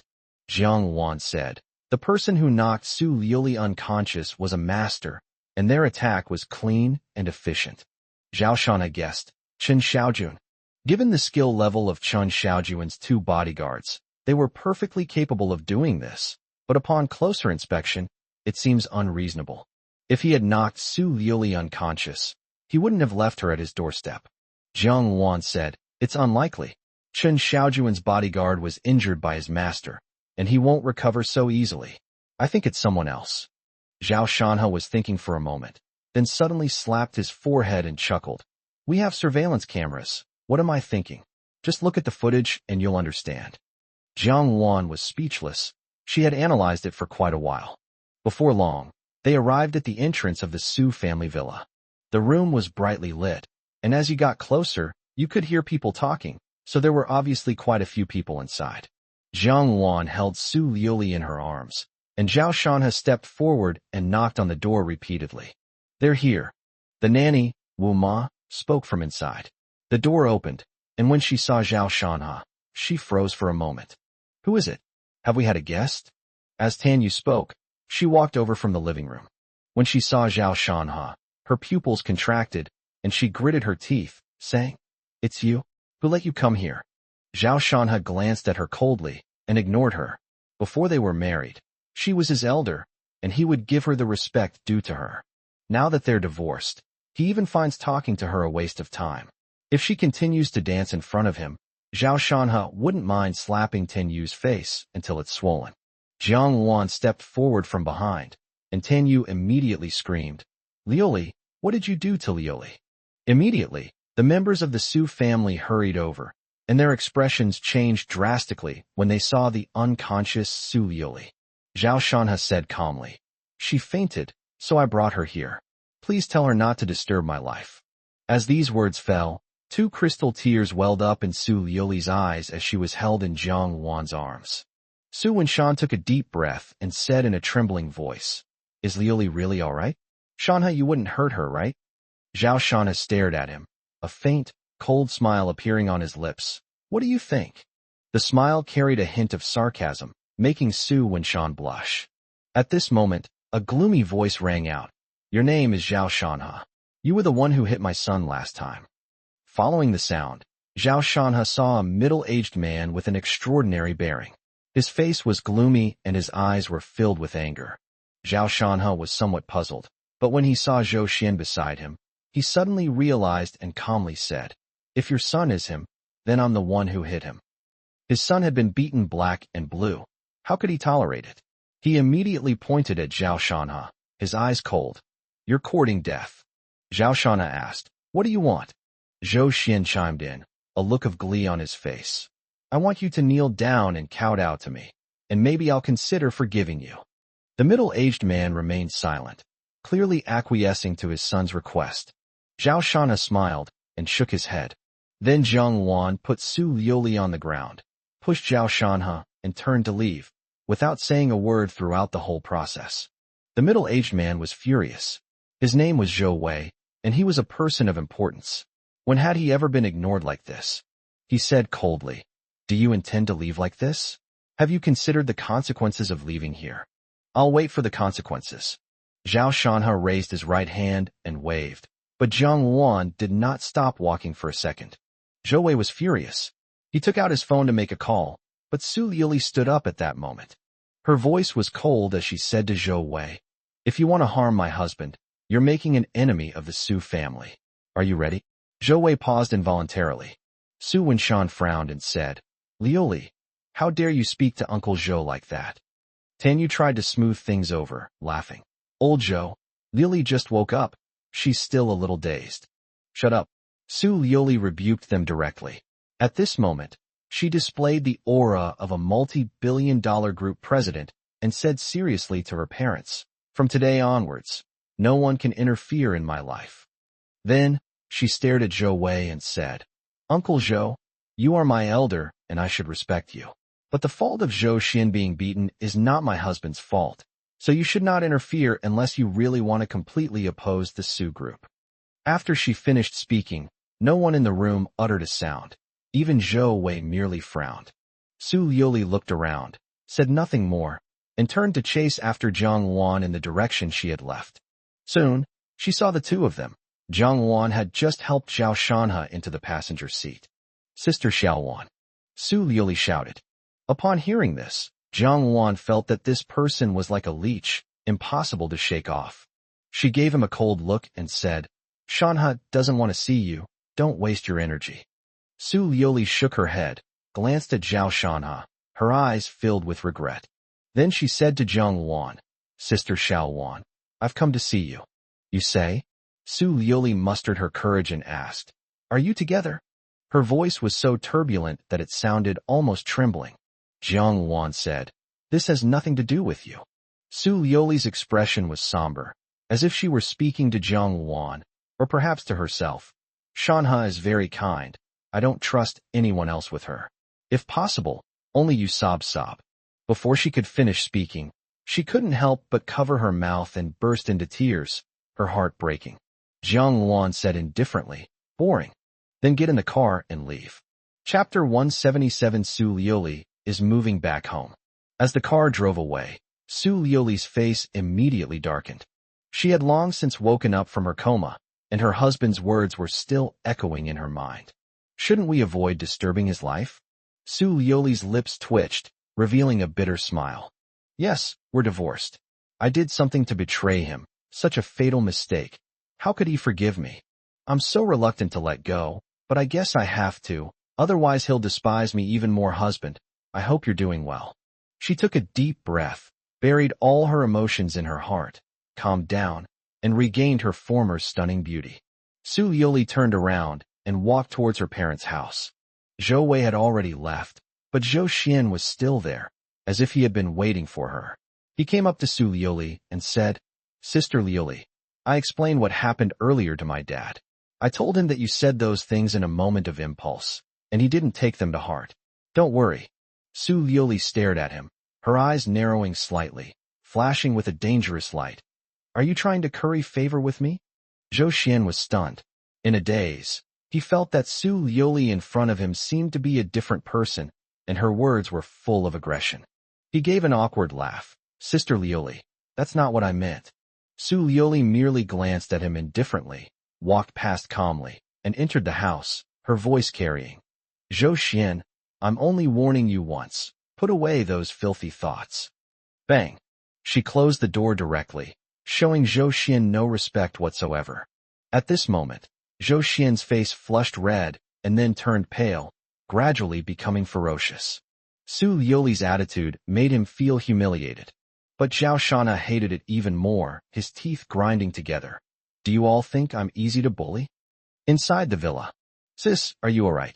Su Qingxi walked over, looked her up and down, and asked with concern. Su Liuli shook her head and said, "It's nothing. I haven't been sleeping well these past few days, so I fell asleep in the car." She didn't want to say much about being knocked unconscious. When she woke up in Jiang Wan's arms, she understood that it was Ko Xin who did it. Tan Yu sneered. "Looks like they've grown wings, and now they don't take us seriously at all."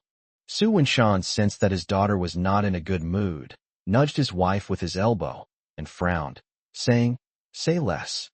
"Dad, Mom, my husband and I have completely broken up, just as you wished. I don't want to talk about the past anymore." Su Lioli walked up to her parents, her expression extremely calm. "But from now on, you don't need to be so concerned about my life. I will move out and live in the Yujiang villa." That was her and her husband's former home, filled with many memories and still carrying his scent. Tan Yu retorted indignantly, "You little brat, we're all doing this for you. How can you be so ungrateful?" Su Lioli's smile held a hint of sarcasm. She shook her head, offering no explanation, and instead said to Su Wenshan, "Dad, Su Jian's shares exceed mine. He plans to compete for the CEO position before the end of the year. You must transfer a portion of your shares to me. It doesn't need to be too much, 5% will suffice." Su Wenshan was already semi-retired, so upon hearing his daughter's request, he didn't refuse. "Okay, I'll go to the company tomorrow to handle this. Now that you and Shanha have registered your marriage, what about Qin Xiaojun?" Su Lioli was silent for a moment, then smiled slightly. "He is a business partner of the company. Just continue to cooperate and let things take their course. You don't need to worry about anything else." Hearing this, Su Wenshan and Tan Yu both breathed a sigh of relief. They were also afraid that their daughter might act impulsively and anger Qin Xiaojun, which could lead to a breakdown in the partnership and potentially result in them being held accountable by the board of directors. After Su Lioli finished speaking, she turned and went upstairs. She thought to herself, "Qin Xiaojun, how can you still have the face to appear in Tiannan after doing such a thing to me? Your husband might not be a match for you, but with me in tow, I wonder if that's enough." On the way back, Jiang Luan gritted her teeth and snorted. How dare that piece of trash make such a request?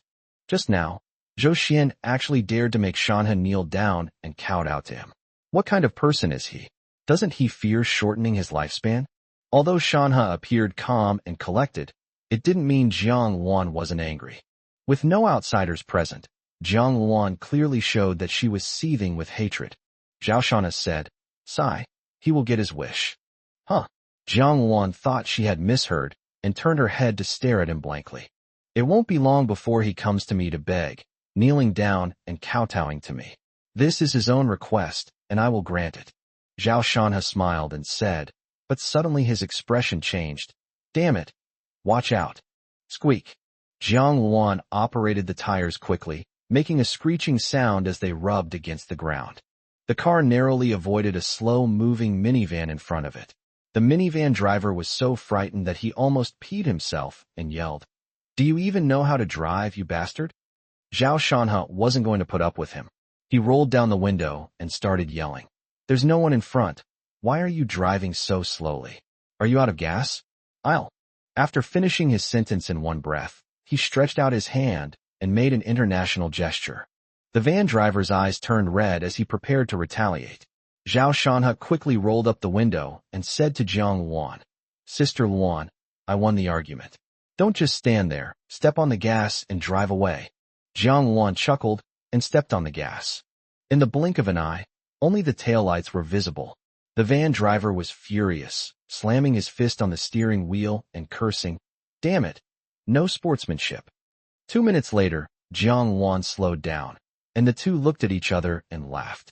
Zhao Shanha said, "You need to keep your eyes on the road while driving. I suggest you retake the 4th part of the driving test. I'll pay for the registration fee for you. Get lost. Who told you to speak so breathlessly and deliberately keep us in suspense?" Jiang Luan reached out and slapped him without even looking at him, clearly annoyed. Zhao Shanha opened the car window and said, "Sigh, the moon is so round tonight." The two returned home shortly afterward. As soon as Jiang Luan entered, she ran to the study. "I'll go get the computer and check the surveillance footage." Yang Yuner asked curiously, "What's wrong with this girl? She's all flustered." "It's nothing. By the way, Aunt Yang, you're still awake." Zhao Shanha chuckled and changed the subject. "We're waiting for you to come back. Is something wrong?" When Yang Yuner saw Jiang Luan take out her computer, she asked her about it. Zhao Shanha nodded. "Let's see who dumped Su Lioli at their doorstep tonight."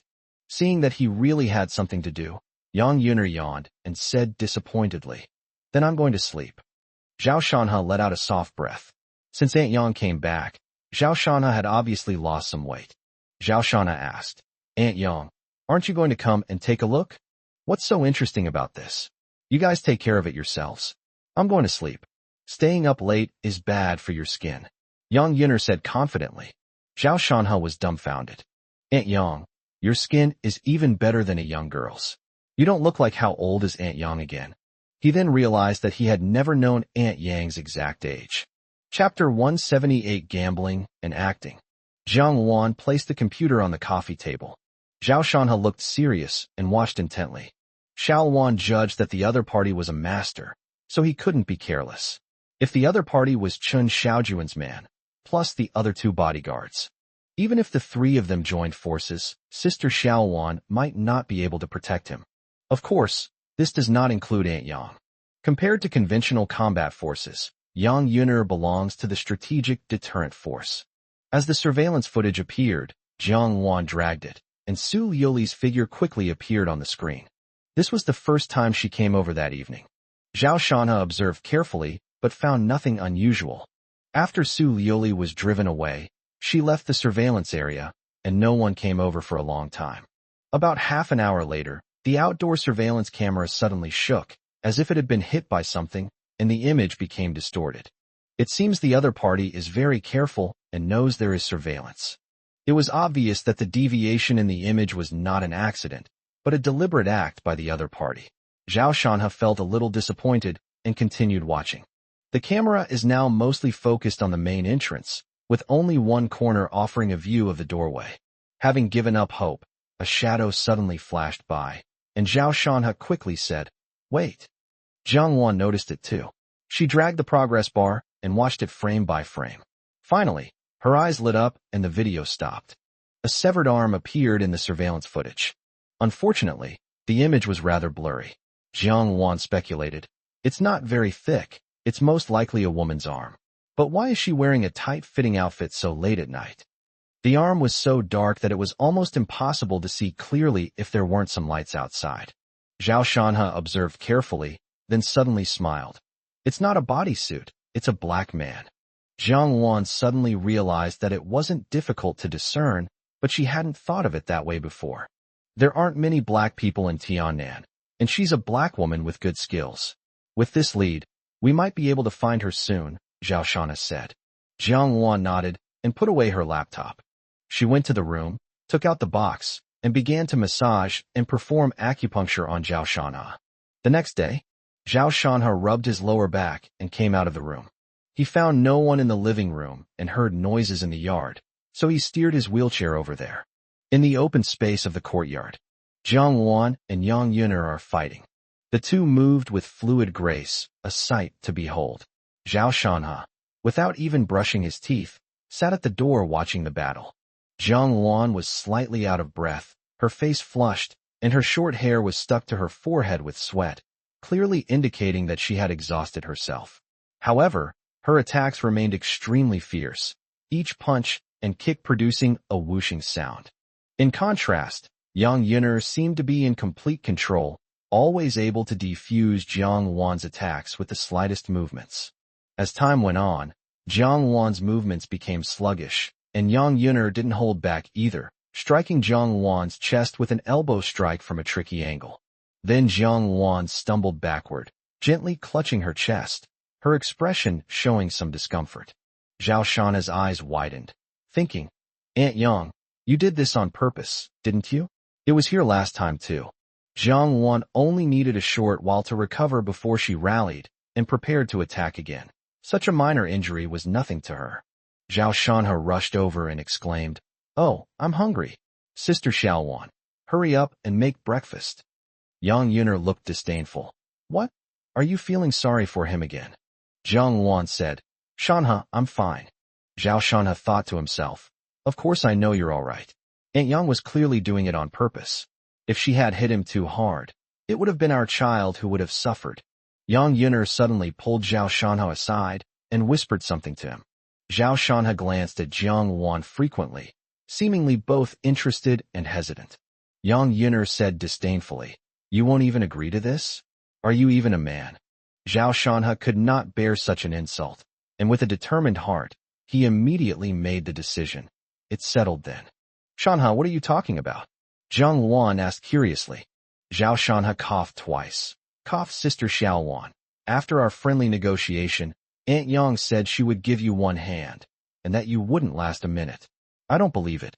Zhang Wan suddenly realized and nodded seriously. If Master gives me one hand, I can definitely hold on for a minute. Shanhe, I won't let you down. Soon, she got into position and charged at Yang Yuner again. Zhao Shanhe stared wide-eyed, watching nervously. This was a high-stakes gamble. He had placed a huge bet. To his relief, Sister Xiao Wan looked very confident, which made him feel that he had a great chance of winning. But, in his blind spot, Jiang Wan was intently engaged in a battle of wits when Yang Yuner suddenly glared at her, giving her a warning look. Jiang Wan's heart skipped a beat, and she immediately understood her master's meaning. Alas, I'm sorry, Master is an elder after all, and I must respect her as a result. Jiang Wan began to lose strength, her movements became slow, and she was cleanly and neatly defeated by Yang Yuner. Zhao Shanhe sighed, never expecting that in this high-level game, both master and apprentice were playing him. Little Wanner, you've already done very well. At your age, I wouldn't be much better than you. Go make breakfast. Yang Yuner looked at Jiang Wan with gentle eyes and encouraged her. What a touching scene of master and disciple affection. Zhao Shanhe was so moved, he almost cried. Then, Yang Yuner turned her gaze to Zhao Shanhe, her expression softening further, and said in a serious tone, Little Shanhe, 18. Oh my God.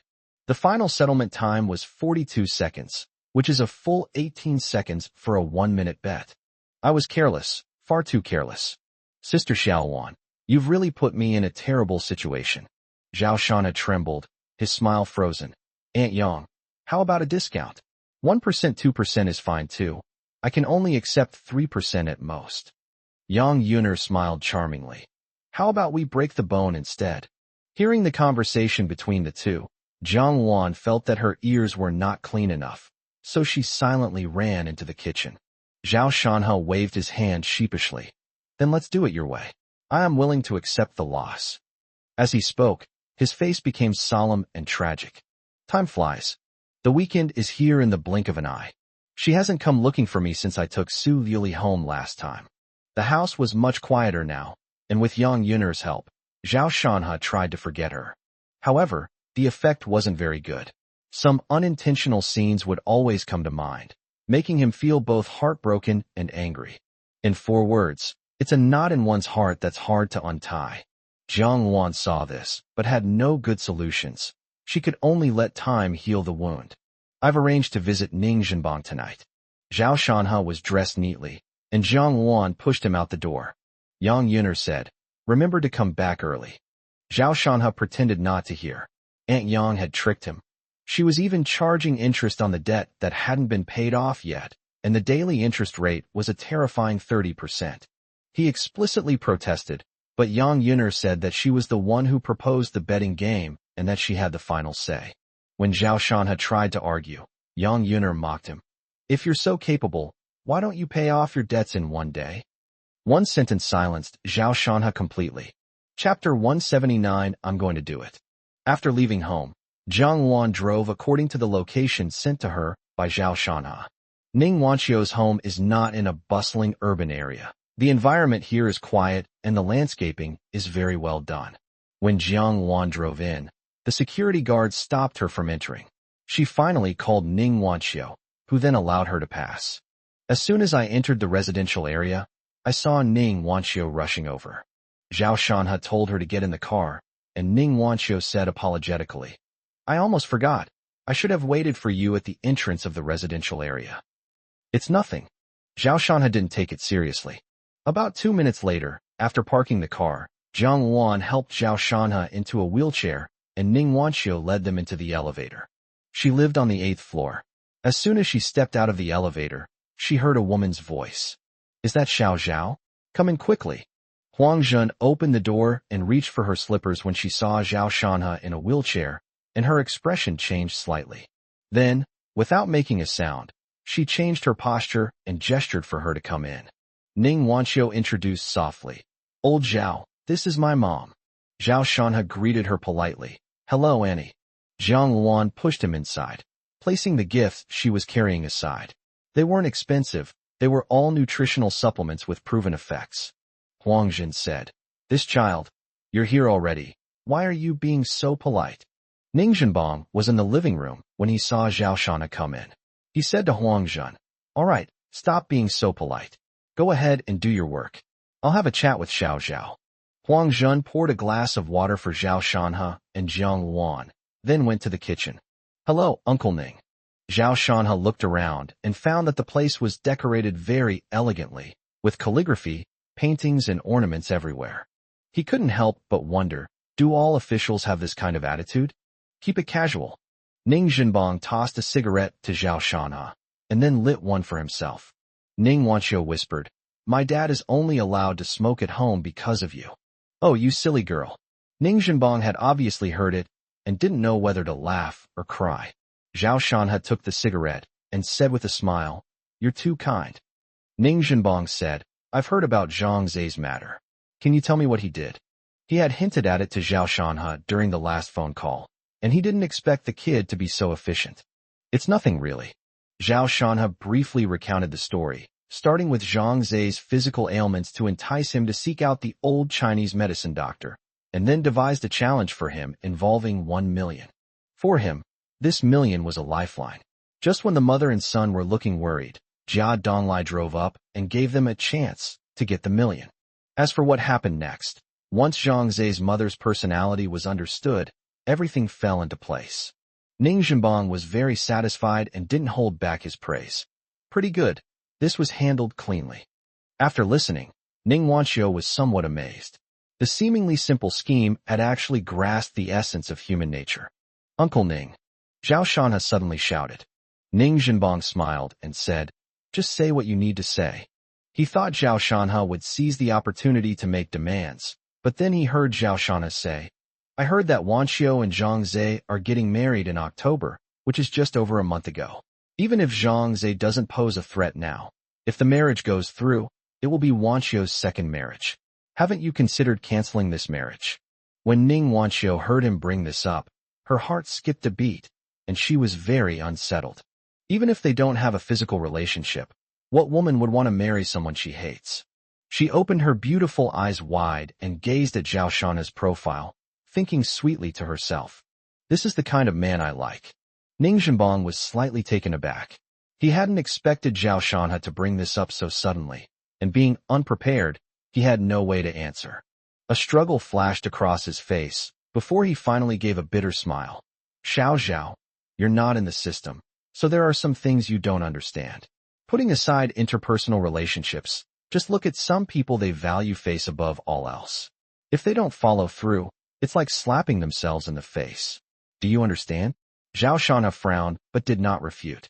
He guessed that the person who arranged the marriage between Ning Wanqiu and Zhang Zai must currently be in a very high position, a truly important figure. Even Ning Zhenbong dared not offend him.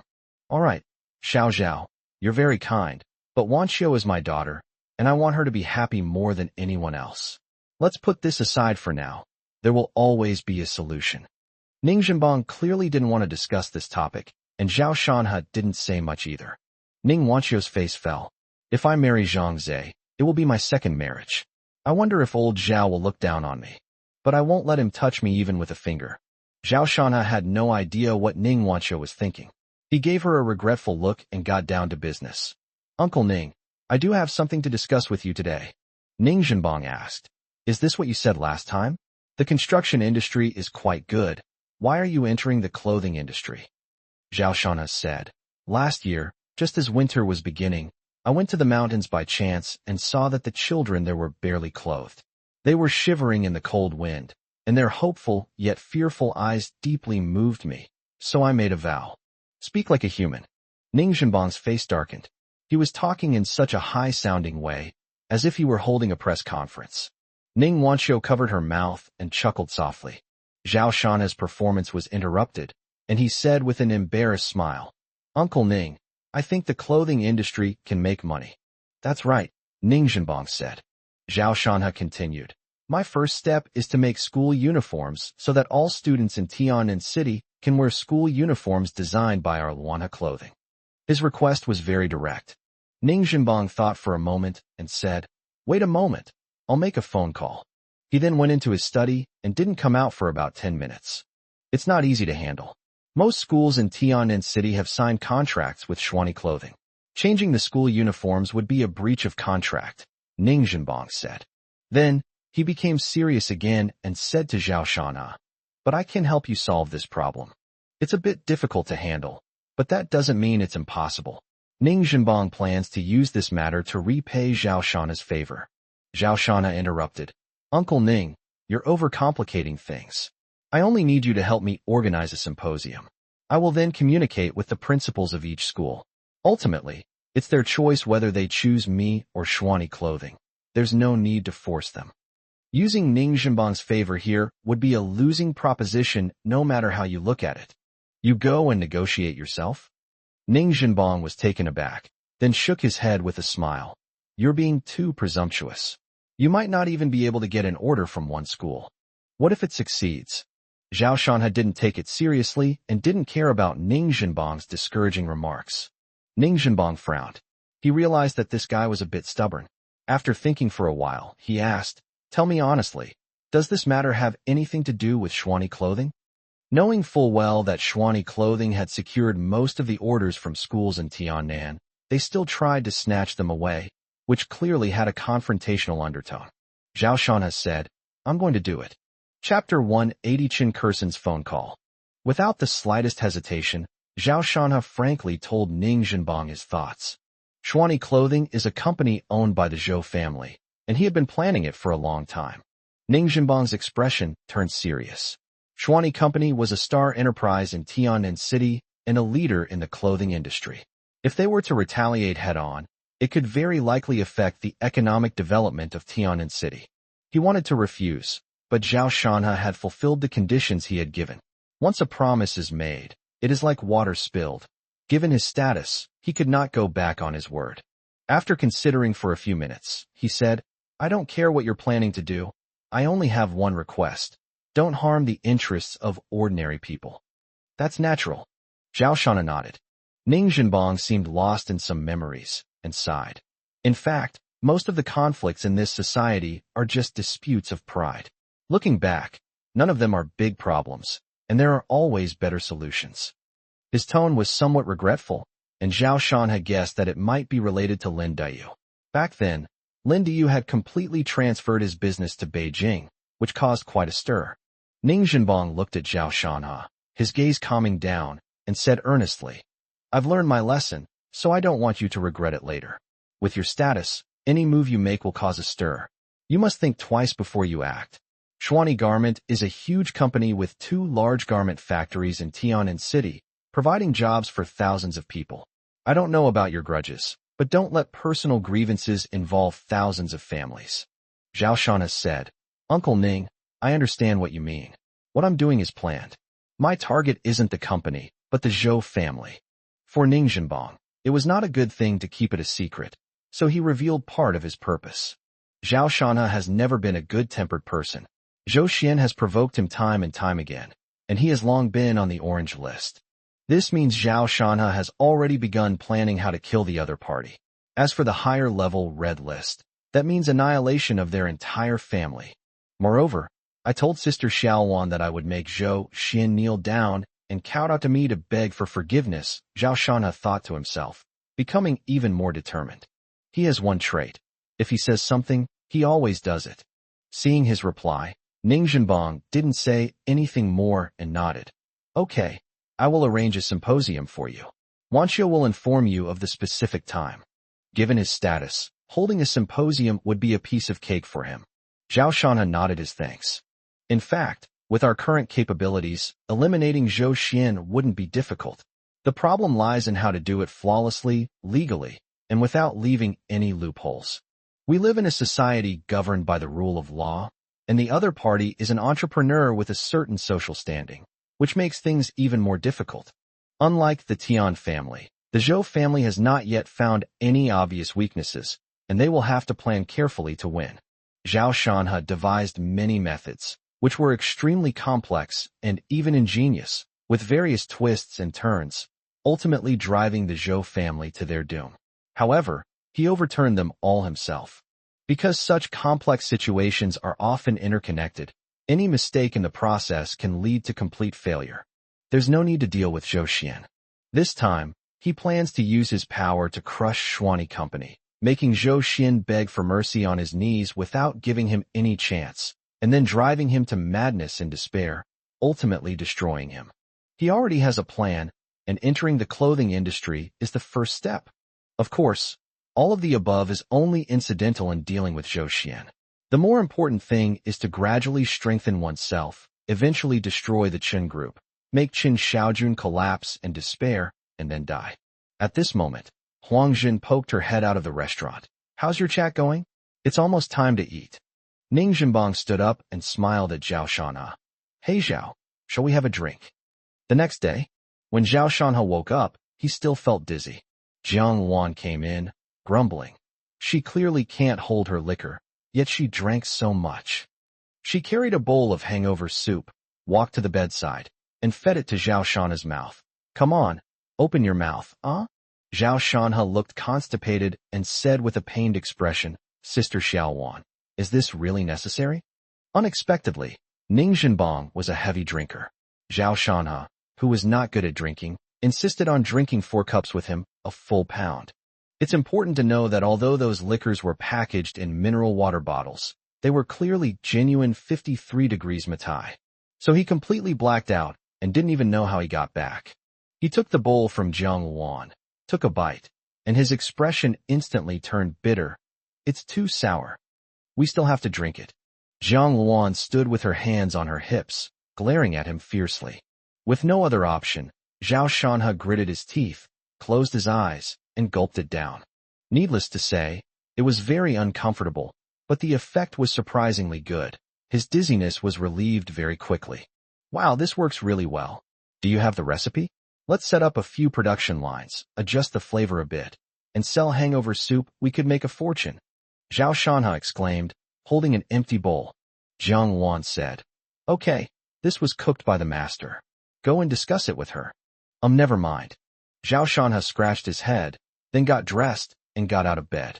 At this stage, he had to reduce his communication with Aunt Yang. That old woman is no good. Now she's completely let herself go. I can't give her another chance, Zhao Shanhe thought to himself as he maneuvered his wheelchair to the bathroom to wash up. When he checked in the morning, he found that the inventory he had painstakingly accumulated had been cleared out again. She didn't even spare him when he had blackouts, which shows how terrifying Aunt Yang was. After finishing breakfast, a phone call came in, and Zhao Shanhe was somewhat surprised when he saw it. The sun must have risen in the west. Why is Chun Kursin calling me again? Is she looking for a scolding? He answered the call and said casually, Wrong number?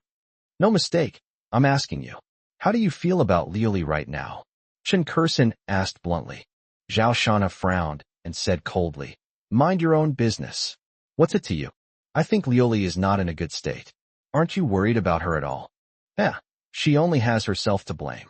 Zhao Shanhe's tone was devoid of any pity, and Chun Kursin hesitated, saying, There might be a misunderstanding between you two. Some things aren't what you think. There's no misunderstanding. Zhao Shanhe interrupted irritably, saying, Chun Kursin, don't you think you're acting strangely? Weren't you single-mindedly trying to give her to some man before? Are you and Qin Xiaojun in cahoots? Then you'd better be careful, or you'll be doomed together with him. Unless you castrate him now, then you'll have a sliver of hope. You can't expect anything good to come out of a dog's mouth.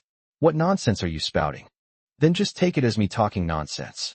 Chun Kursin let out a soft breath and said, Fine, since you don't care about Liuli at all, then no matter who she ends up with, I hope you won't have any complaints or do anything irrational. Otherwise, she paused for a moment, then continued, You may have some strength now, but in my opinion, it won't be difficult for me to take you down. Is this a threat to me?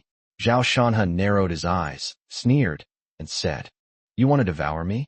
Do you even have the guts? Chapter 181 The company encounters a minor trouble. Zhao Shanhe's words had a double meaning, and Chen Kursin understood. You are utterly shameless. Chen Kursin cursed loudly and hung up the phone in utter shame and indignation. Hearing the busy tone on the phone, Zhao Shanha expressionlessly put away his phone, a hint of gloom flashing in his eyes. What was the meaning behind Chen Kursin's phone call? It seemed she was acting as an intermediary for Su Liuli, trying to persuade the two to reconcile, but then inexplicably warned him afterwards. The differences before and after are significant, with some disconnects and contradictions.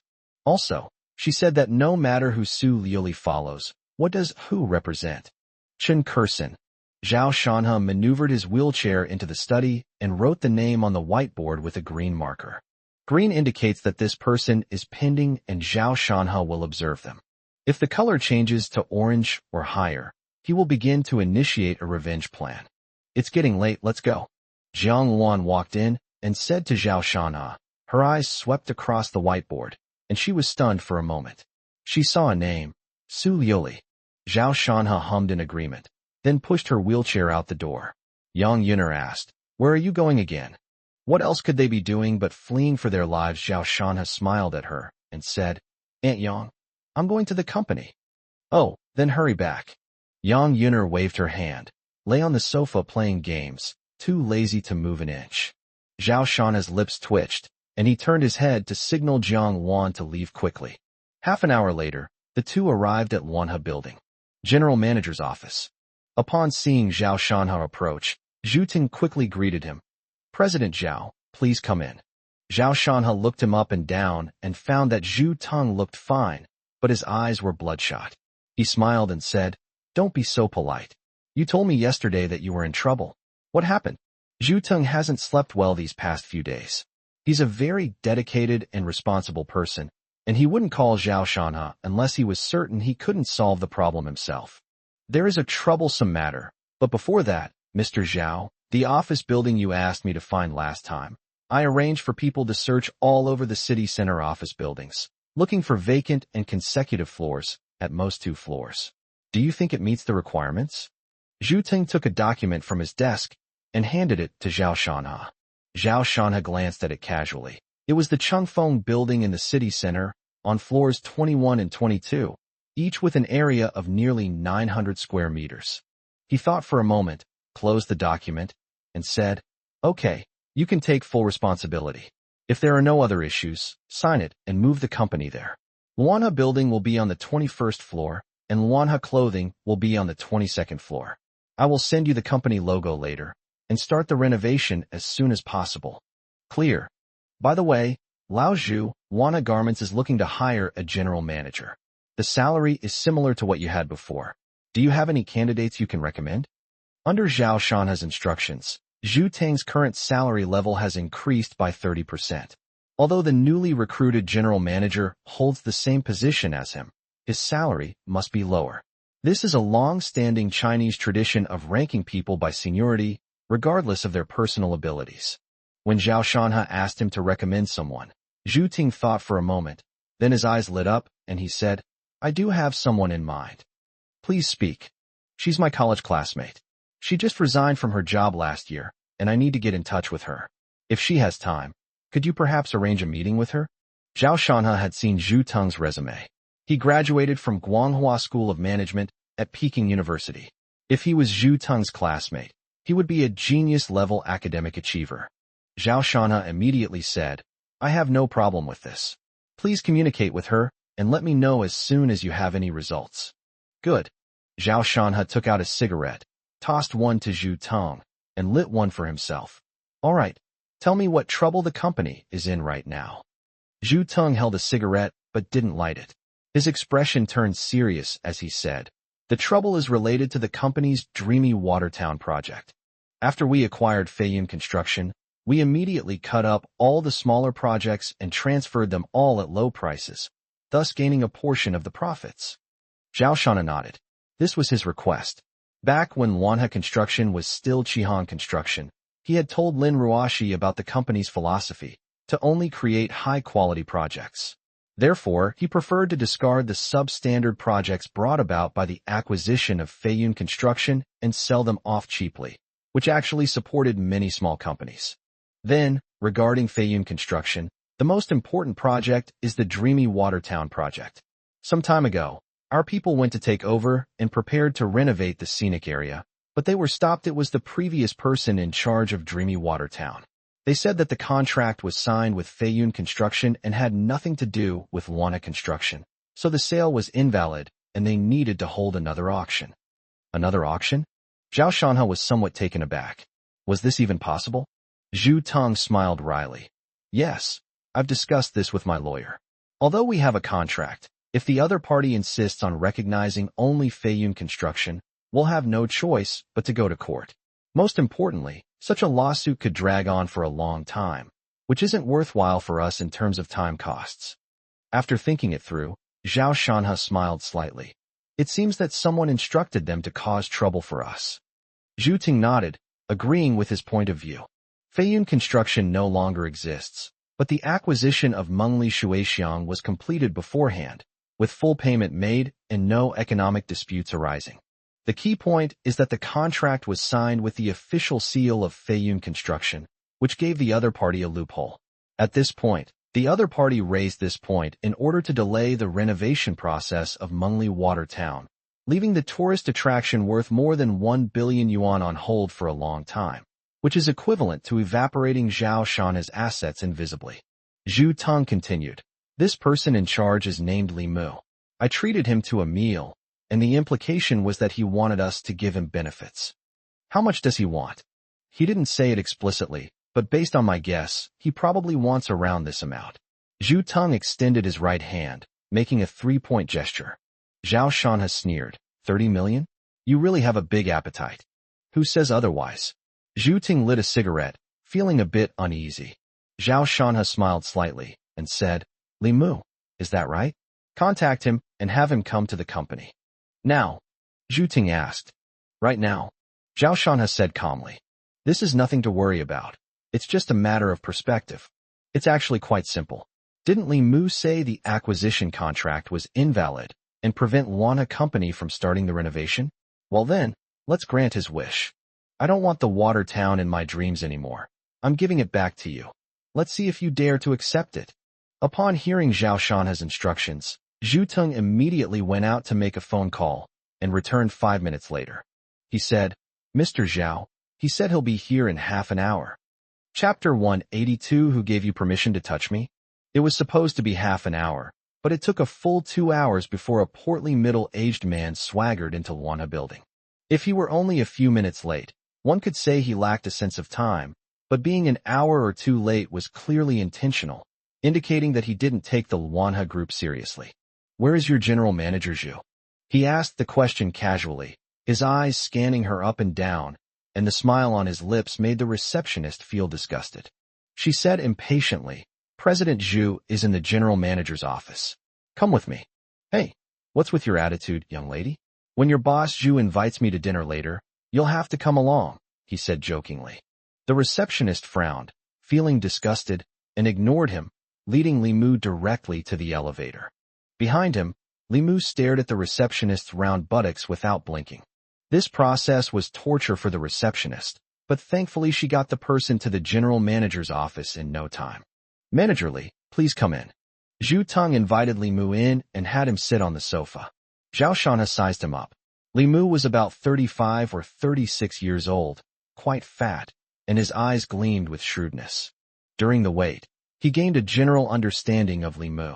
The Dreamy Watertown project was previously owned by a relatively large domestic tourism group, and Li Mu was the company manager in charge of the project. President Zhu, I wonder what brings you here? Let me make it clear beforehand that the decision regarding the last matter was made by headquarters. Even if you plead on my behalf, it might not be of any use. So if it's about your plans to enter the scenic area for renovations, there's no need to waste each other's time.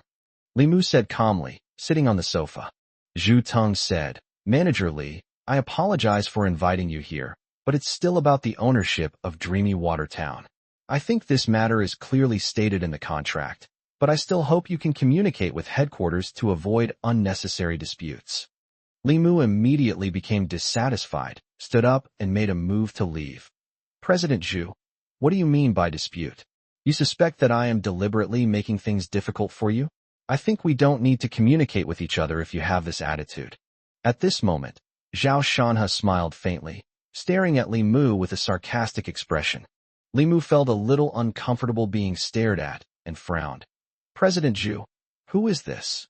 Mr. Zhao, the chairman of Manhwa Construction. Zhu Tung introduced. Li Mu's pupils contracted. He hadn't expected that this man, who looked so young, would actually be the chairman of Manhwa Construction. So it's General Manager Zhao. No wonder you have such an impressive presence. Li Mu said calmly, his tone somewhat sarcastic.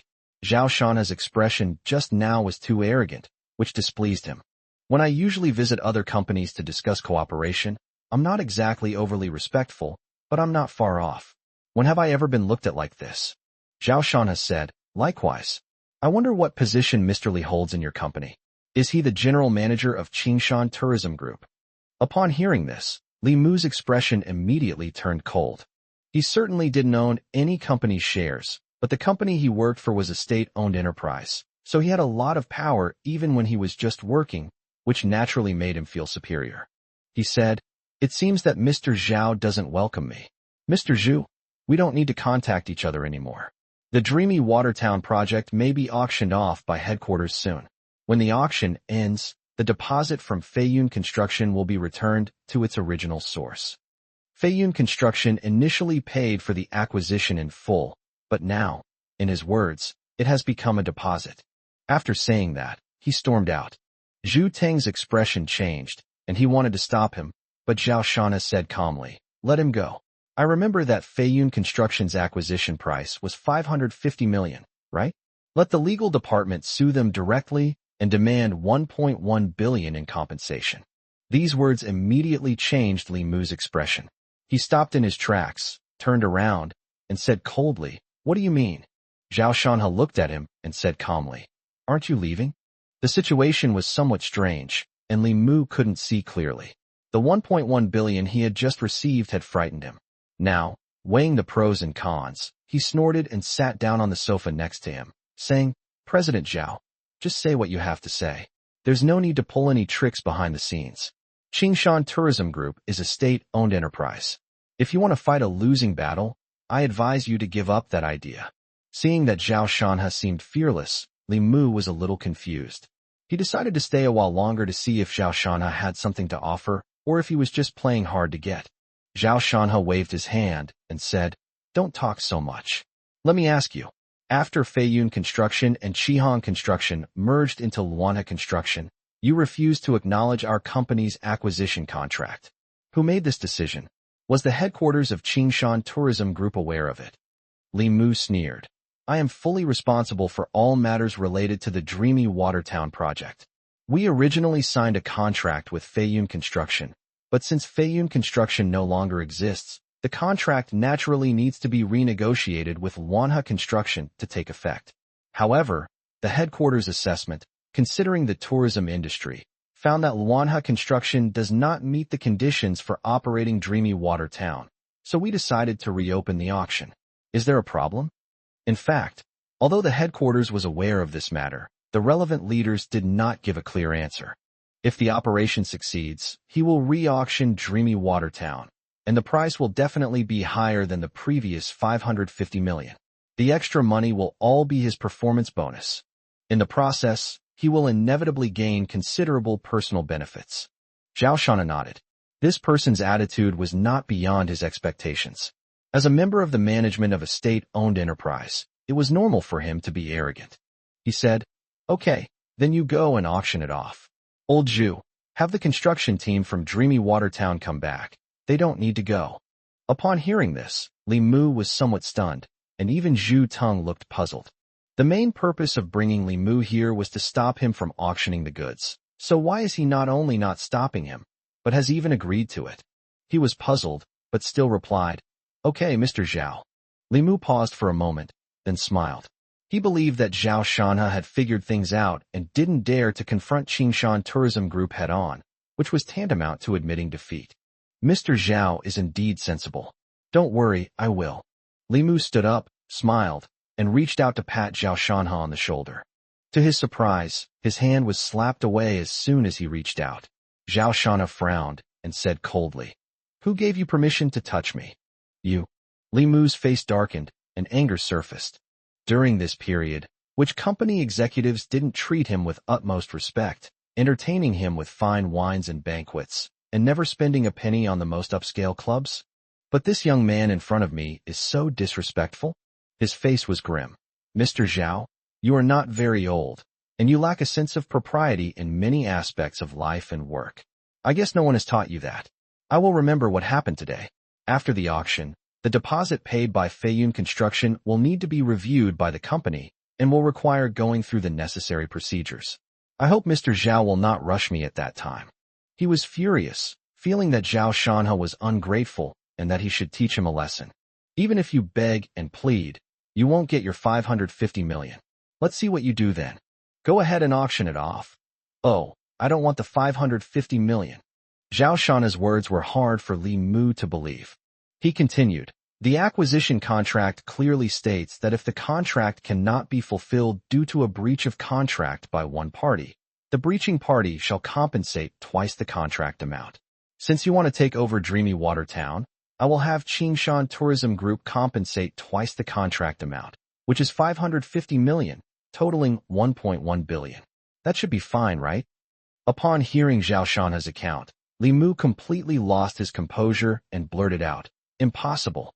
What do you mean I've claimed the Dream Water Town as my own? It was originally ours." Zhao Shanhe smiled and said, "I don't want to argue with you about this. I just want to know whether your state-owned enterprise is bigger or the contract law is bigger." Chapter 183, Human Relationships. Li Mu's pupils contracted, but he quickly smiled faintly again. "You almost tricked me. Comparing these two, I can tell you definitively that contract law is superior. However, ultimately, it's people who apply the law similarly. Let me ask you, Mr. Zhao, do you think your power is greater or the power of the state-owned enterprise leader?" Li Mu's words were cruel, but they hit the nail on the head. The law is undoubtedly authoritative and just, but in practice, it ultimately depends on people. In China, understanding human relationships and social customs is a skill. Zhao Shanhe's gaze remained calm as he looked at Li Mu's confident demeanor, a disdainful smile playing on his lips. "First of all, I agree with your point of view. If I were to file a lawsuit, there would likely be many twists and turns along the way." Li Mu sneered, thinking to himself, "Trouble? You're bound to lose. You're still too green to play with me." He said, "Looks like you're not so stupid after all. Good thing you know this. You're sensible." "Shut up. Don't interrupt me." Zhao Shanhe was annoyed by people interrupting him, so he frowned and waved his hand. Then he continued, "I'm not that greedy. 1.1 billion is too much. I can't spend it all, so I want someone else to spend some for me. I'll have the relevant leaders spend it for me. 100 million should be enough, right?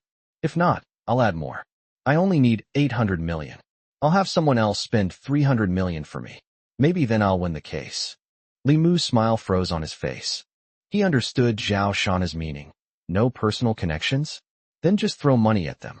Hundreds of millions of dollars can't even buy a personal connection? What? You're saying that if the leaders of Qingshan Tourism Group take money to do things, wouldn't that be betraying their own interests and harming their own? Stop joking. Even the highest-ranking leaders are just there to collect their salaries. So what if he lost 1.1 billion? It wasn't his own money, so why should he care?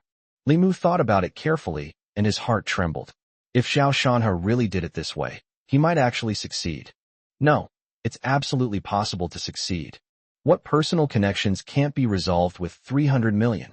Fine beads of sweat appeared on his forehead, and the thought of this possibility sent chills down his spine. Zhao Shanhe continued with a smile. "Suppose I sue and win. Qingshan Tourism Group will have to compensate me 1.1 billion. Guess who will be responsible for this? Or what the consequences will be for you?" Li Mu opened his eyes wide, so much so that his pupils dilated. The consequences were predictable. As the person in charge of the Dreamy Water Town project, he was put in a huge mess. He would be accused of violating contract law, damaging state-owned assets, and even some fabricated charges. He might end up spending his life in jail. Thinking of this, he wiped the sweat from his forehead, forced a smile, and said, You've taken all this too lightly. You should know that nothing is ever smooth sailing. Unbeknownst to him, his tone had softened considerably, a stark contrast to his previous assertiveness. Even though Zhao Shanhe was in a wheelchair at the moment, he still felt looked down upon while standing. Zhao Shanhe tapped the armrest of the wheelchair lightly with his right index finger, the sound seeming to pierce Li Mu's heart. He said calmly, "You're talking nonsense again. As long as you have enough money, most things in this world can be solved.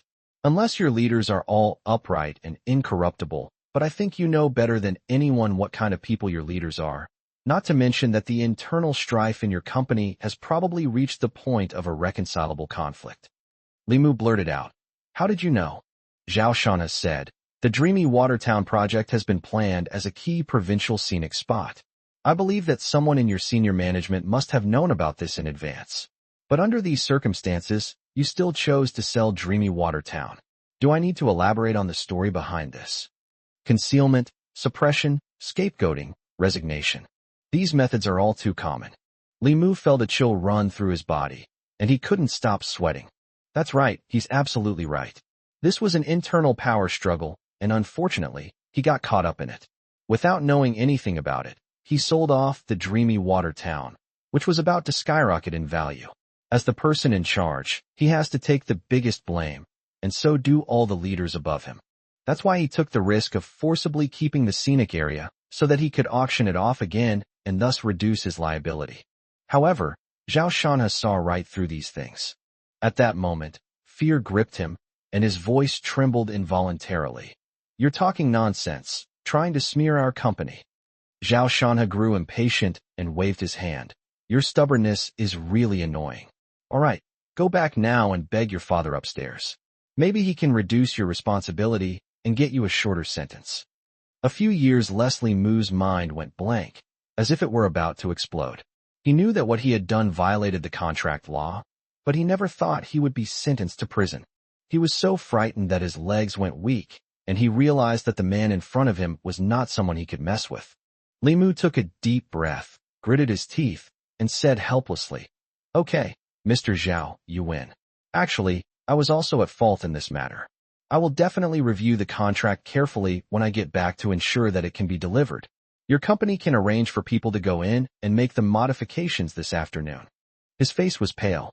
After weighing the pros and cons, he had no choice but to return the project to Zhao Shanhe. However, he would still bear responsibility, and it was highly likely that he would resign. Although he was extremely reluctant to leave his job, he had no other choice than to go to jail.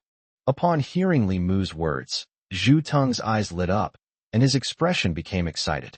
After Li Mu finished speaking, he turned and walked outside. Zhao Shanhe said calmly, "Are you just going to leave like this?" Li Mu's back stiffened, and he forced back his anger, saying, "What else do you want?"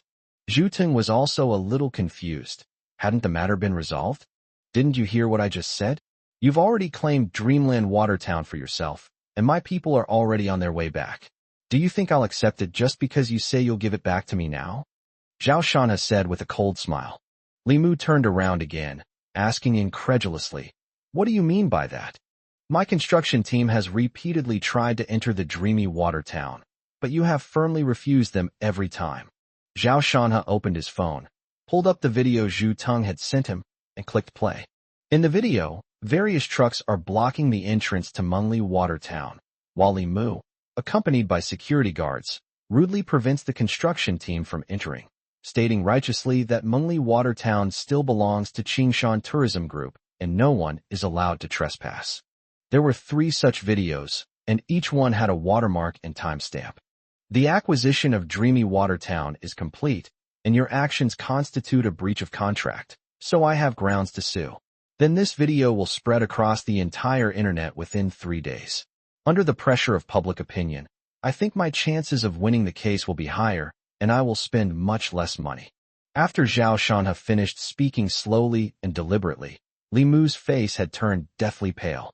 He asked, trembling, "Are you really going to mess with me? What do you think?" Thump.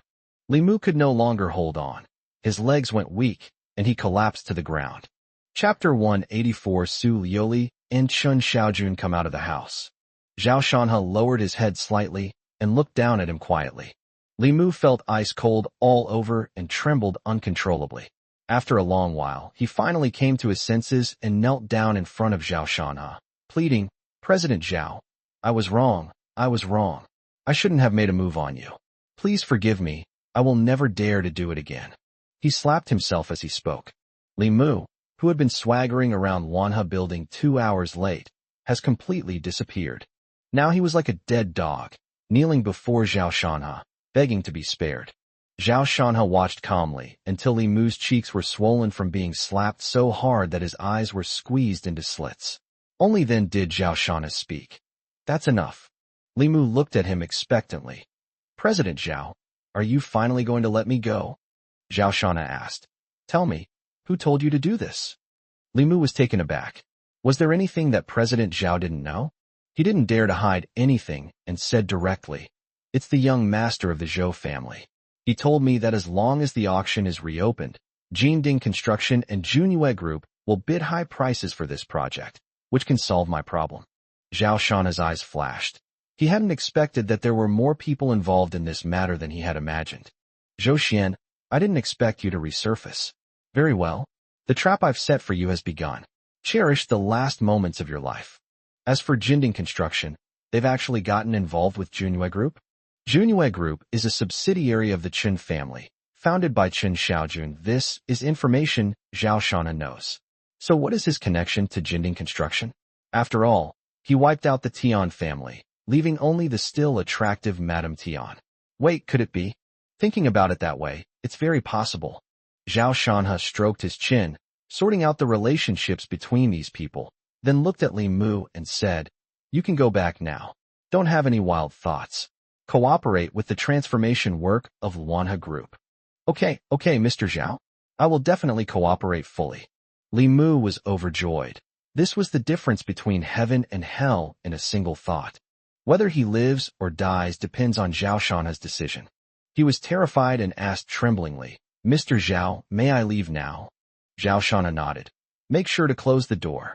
Li Mu then got up, carefully walked out, and quietly closed the office door, not daring to make a sound. Seeing him leave, Zhu Tung asked, "President Zhao, are we just going to let him go like that?" Zhao Shanha laughed and said, "If we were to actually file a lawsuit, it would take a lot of time and energy, and it wouldn't be worth it, so there's no need for it. As for Li Mu, he's just a nobody, why bother with him?" After listening, Zhu Tung could only smile bitterly. The little guy that Boss Zhao mentioned had brought him a lot of trouble. The method is not complicated, but Zhu Tung is not the chairman. He does not have the right to give up Dreamy Water Town. All he can do is protect the company's interests, negotiate with the other party, and try to get the project back. Simply put, it's about having different perspectives on a problem, which leads to different solutions.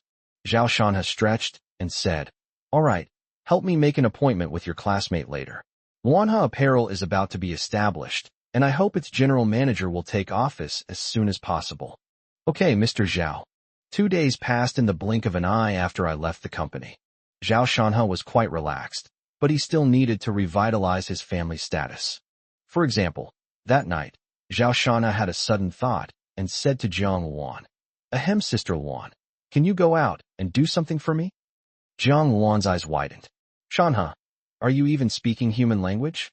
She crossed her arms and refused. "I'm not going." Yang Yuna yawned and said lazily, "Yes, just ignore him." Zhao Shanha said awkwardly, "I was just joking, don't mind it." Both women looked at him at the same time, their eyes filled with disdain. Zhao Shanha felt as if his thoughts had been read, and he was a little embarrassed. But then he thought, why should Aunt Yang be able to speak so confidently, while I have to be timid and hesitant? Then he felt he was right, glanced at the two of them with disdain, and snorted coldly. Yang Yuner narrowed her long eyes slightly, and said calmly, "Little Wanner, he doesn't recognize the difference between the two kings and dares to give us attitude." Zhao Shanha's heart skipped a beat. He suddenly remembered these two women. Any one of their 4 hands could easily pin him to the ground. His expression changed. "Sister Xiaoluan, you need to calm down." Jiang Luan dared not disobey her master's orders, so she walked over and whispered, "Shanha, just bear with it." "Sister Xiaoluan, you've betrayed me," Zhao Shanha wailed inwardly. watching as Jiang Wan's clutches drew ever closer. Just then, the phone rang abruptly. The three of them looked in the direction of the sound and found that it was Yang Yuner's phone call. She found it a little strange, picked up the phone and answered casually. "Who is this?" "Excuse me, are you Dean Yang?" Yang Yuner was even more puzzled. She said, "Yes, I am." "That's great, it really is you. I'm Dang Junfeng." Yang Yuner thought for a moment and said with some surprise, "It's Xiao Dang." "That's great. You still remember me. To be honest, I've been trying to contact you, but your number was always out of service. I just wanted to give it a try today, and I didn't expect it to connect." Yang Yuner frowned, then relaxed and smiled. "Xiao Dang, you're so thoughtful. How's life these days? Thank you for your guidance. I haven't caused any trouble for society.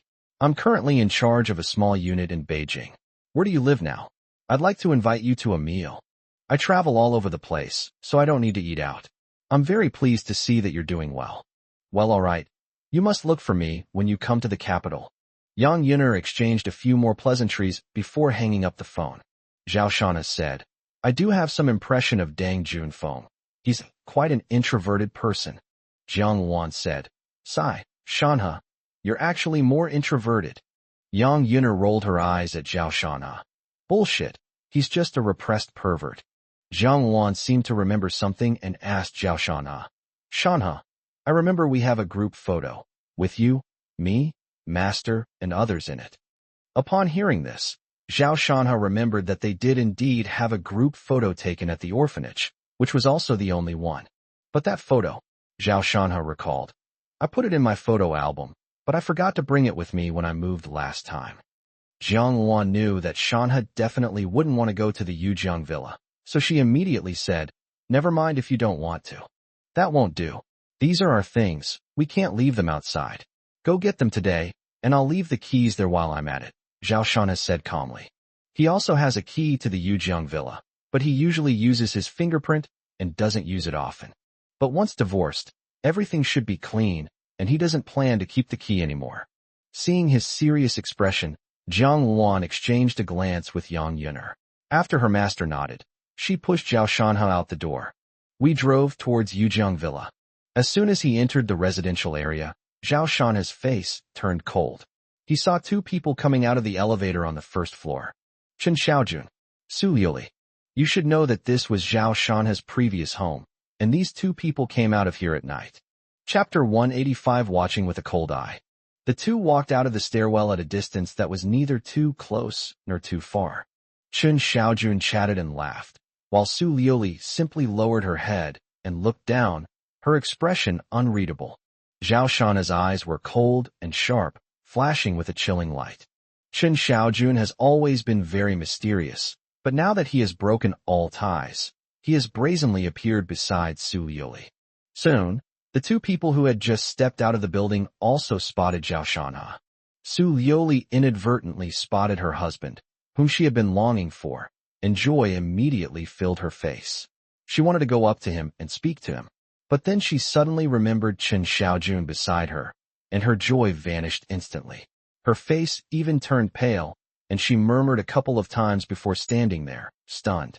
When Chen Xiaojun saw Zhao Shanha, a gloomy look flashed across his eyes, but he quickly smiled. He stepped forward, took out a cigarette, and offered one to Zhao Shanha. "What a coincidence! You have something to discuss with Liuli." The scars on his face had not completely faded, and there were still some bruises, but he seemed to have completely forgotten about it. At this moment, when facing Zhao Shanha, a faint smile appeared on his face. It looked like a meeting between friends. Zhao Shanha naturally refused the cigarette, stared at him for a few seconds, and then said to Jiang Wan, "Let's go." He was just considering whether to beat him up again, but last time it was a surprise attack, and Chen Xiaojun couldn't possibly be unprepared, so there would be an unexpected accident. After analyzing the situation, Zhao Shanha decided to hold off on taking action for the time being. Jiang Wan pushed him forward, passing by Chen Xiaojun. Chen Xiaojun smiled faintly. "Zhao Shanha, I will take good care of Liuli. You don't need to worry. You're asking for it." Before Zhao Shanha could speak, Jiang Wan moved. She slightly turned her body, raised one leg straight up, and kicked Chen Xiaojun in the face with a clean and neat motion. Immediately, Chun Xiaojun groaned and fell to the ground, blood gushing from his nose. If you keep talking nonsense, I'll tear you apart. Jiang Wan stared at him and said coldly. Chun Xiaojun was kicked in the face, his cheeks covered in blood and grime, looking quite miserable, but he actually laughed. The bloodstains on his white teeth gave his smile a touch of madness. Ha! Zhao Shanha, I slept with your wife. Are you even a man? Go ahead and kill me if you dare. Jiang Wan's pupils contracted, and her right hand involuntarily clenched into a fist, her middle finger sticking out. At this moment, Zhao Shanha pulled her back and said in a deep voice, All right, let's go. Jiang Wan took a deep breath, calmed herself down, and without lingering, pushed Zhao Shanha directly toward the elevator. During this process, they naturally passed by Su Liuli, who was standing still. The two of them didn't even glance at her, and just walked past her. This all happened so fast that Su Liuli didn't realize what was happening until the elevator started moving upwards. She glanced at Chun Xiaojun, who was slumped on the ground, then turned and ran towards another elevator. Regardless of whether her husband would listen or not, she needed to explain what had happened tonight. At the same time, a person ran over from not far away. Chun Xiaojun picked up a tissue, wiped the blood from his nose, and asked coldly, Did you see that? The newcomer said in a deep voice, We've filmed everything. These thugs must be brought to justice. Chun Xiaojun nodded. Thank you for your help, Officer Zhang. Since the last incident, Chun Xiaojun has contacted the police station and requested that plainclothes officers be assigned to protect him. Given his status, the Tiannan Police Department naturally took him very seriously and assigned him officers that very day, including one with a firearm. Officer Zhang had just drawn his weapon, and if Jiang Wan dared to continue attacking, things would get out of control. Unfortunately, Zhao Shanha was not provoked. Let's go catch them. Chun Xiaojun stood up, patted the dirt off his clothes, and walked towards the elevator. 10th floor. As usual, I verified my fingerprint, and with a click, the door opened. Zhao Shanha frowned. Hadn't she deleted her fingerprints yet? However, she didn't want to dwell on these details. Jiang Wan pushed him inside, and everything that came into view was extremely familiar. After all, she had lived here for 5 years. However, things have changed. Zhao Shanha went into what used to be the master bedroom. The furnishings were exactly the same as before. Even the positions of the bedside table and photo frames were exactly the same. Inside, he and Su Liuli were all smiles, like a perfect couple, but Zhao Shanha felt no emotion at all. Ironically, the room was clean and the air was fresh, but there were signs that someone had slept on the bed. During their marriage, it was common for Su Liuli to not come home overnight. Even when he was hospitalized due to a leg injury, Su Liuli did not come home once, which caused the furniture to gather dust. Now that they're divorced, she's not going to her parents' house anymore, but instead living in this house. Or perhaps she's already living with Chun Xiaojun. Zhao Shanha didn't want to think about this matter. Chun Xiaojun was destined to die. If Su Liuli was with him, Zhao Shanha wouldn't have any hesitation. Years of friendship have been worn away by repeated betrayals. Inside a small box were many photo albums. Zhao Shanha found the photo in one of the albums and didn't look at the other things again. The two came out of the bedroom and found that Su Liuli had also come in. Zhao Shanha placed the key on the coffee table and prepared to leave. When Su Liuli saw the photo in his hand, a bitter feeling welled up inside her. So he didn't come to see me. He came to pick up something. She took 2 steps closer, feeling her husband's breath, and said, Honey, tonight, he and I. Shut up. Zhao Shanha didn't want to listen and interrupted directly. Don't talk to me about these strange things. I have nothing to do with you, and you are free to do whatever you want. He looked at her coldly, with obvious aloofness. With each word he spoke, Su Liuli's face paled a little more, and her heart ached as if being pricked by needles. Honey, whether you listen or not, I still want to say that things between him and me aren't what you think, today. Jiang Wan interrupted her with a cold laugh. All right, have you said enough? Su Liuli, who do you think would believe a woman like you who lies so habitually? I'm sure you've heard the story of the boy who cried wolf. I don't need to repeat it to you. Why bother telling her all this? Zhao Shanha expressed his dissatisfaction to Jiang Wan, saying that he did not want to communicate with Su Liuli in any way anymore, and asked Jiang Wan to push him away. Since that video was leaked, it was already the best outcome for him and Su Liuli to part ways amicably, and this was not just because of Chen Xiaojuan's misdeeds. More importantly, it was because Su Liuli lacked a sense of boundaries, repeatedly giving Chen Xiaojun opportunities. In other words, even if it wasn't Chen Xiaojun, perhaps it would have been Zhang Xiaojun, Li Xiaojun ultimately leading to a grave mistake and becoming a lifelong disgrace for Zhao Shanhe. Zhang Luan opened the door, preparing to push Shanhe out. At this moment, Chen Xiaojun led his men in. Officer Zhang took out his police ID and said in a deep voice, "You are suspected of intentional assault. Please come with me." Zhao Shanhe frowned slightly. Chen Xiaojun had indeed made preparations. Chen Xiaojun said coldly, "I never imagined that there would be such lawless thugs in Tian'an City, committing violence in broad daylight. Please punish them severely." Officer Zhang took out handcuffs and said to Zhang Luan, "Your actions have been recorded by the body camera. Don't resist. This kind of thing can be a big deal or a small deal. In fact, fights among ordinary people are very common. Police officers usually try to mediate, but to handcuff someone like this is an overreaction." Zhao Shanhe naturally wouldn't let Zhang Luan be taken away, so he took out his phone to call Zhuge Yang. "If all else fails, Ning Zhenbang will be there to back you up." Officer Zhang frowned and walked towards Zhang Luan, intending to handcuff her first. Zhang Luan's pupils contracted as she stared at Officer Zhang, her body poised to strike. Chen Xiaojun, seeing this, smiled mockingly. He knew Zhang Luan's strength all too well, and he also knew that she would not be taken away so easily. If she really resisted arrest, things would get interesting. "Stop." At the critical moment, Su Liuli walked over and stopped Officer Zhang. Chapter 186, Even if she dies in front of me, I will not get back together. "Madam, she assaulted someone in public, and the evidence is conclusive. Are you going to cover it up?" Officer Zhang frowned and asked in a deep voice. Chen Xiaojun said, "Liuli, she hit me. You shouldn't interfere. Don't worry. I know you still have feelings for your ex-husband.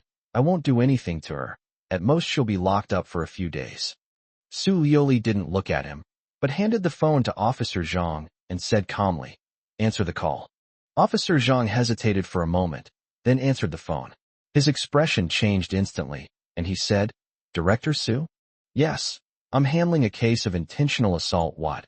Mediation will suffice? But she injured the person under my protection. The extent of the injury needs to be examined." "Minor injury? Maybe. Oh, okay. Okay, got it." Then, Officer Zhang returned the phone to Su Liuli and shook his head at Chen Xiaojun. Seeing this, Chen Xiaojuan's face darkened again. He looked at Su Liuli and asked, "Why did you do this? Do I need to ask your permission for anything I do? Don't get me wrong, we're just cooperating." Su Liuli's gaze was sharp, and she spoke without hesitation. Officer Zhang coughed lightly, put away the handcuffs, and said, "No matter what happens, hitting people is unacceptable." Chen Xiaojun snorted. He had lost face tonight, and had no right to stay there. He left with a cold face. Officer Zhang also left, leaving only 3 people in the living room. Su Liuli looked at Zhao Shanhe and said, "Husband, I called my third uncle. This matter has been resolved. Sister Xiaowan is fine. Thanks." Zhao Shanhe uttered 2 words calmly. "Don't you have anything else to say to me?" "No." Zhao Shanhe uttered 2 words, and then had Zhang Luan push him out the door. Su Liuli chased after her, but Zhang Luan said without turning her head, "President Su, please wait. Don't let people gossip." Her steps came to an abrupt halt, and Su Liuli could only watch as the elevator doors closed. Her heart ached, and even though many days had passed, Su Liuli still felt terrible. She closed the front door and saw the key on the coffee table, with her and her husband's pictures on the keychain. Su Liuli walked over, picked it up, and placed it against her chest, as if that would make her feel a little better. "I didn't lie to you." Tears streamed down her fair, smooth cheeks as she choked back sobs and murmured to herself. Then, she took out her phone, opened WeChat, and directly tapped the pinned chat box. "Honey, I saw you today. You're still as handsome as ever." "Husband, you've misunderstood me. Chen Xiaojun and I aren't like that. He did something horrible to me. How could I possibly choose to be with him? In fact, I won't be with anyone but you. Honey, he somehow found out I live here and came over today to talk to me about work. but I didn't want him to come into our house, so I told him I was going out to eat. We went downstairs together, but I didn't expect to run into you. Honey, you must be wondering why I'm still involved with him. Listen to me. I'm going to find his weakness, find his flaws, and then I'll tell you, with our combined strength, we can definitely take him down. Honey, I miss you so much. If only I could see you every day, but you hate me so much, I don't know when I'll see you again. Honey, I wish we could have a baby together, then I wouldn't feel so bad.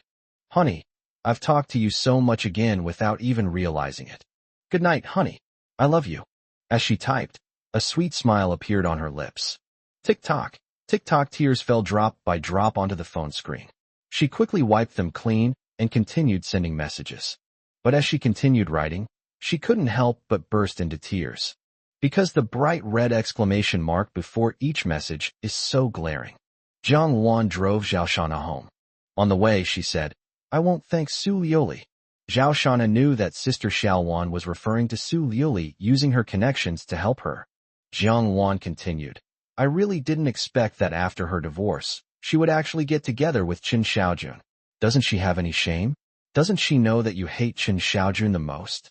She was very angry and spoke with great emotion.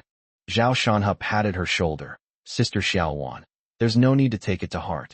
I've divorced Su Liuli, and we're completely cut off from each other. We have no relationship whatsoever. Even if she goes after Qin Xiaojun, or even if she goes after Qin Xiaojun's father, it's none of our business.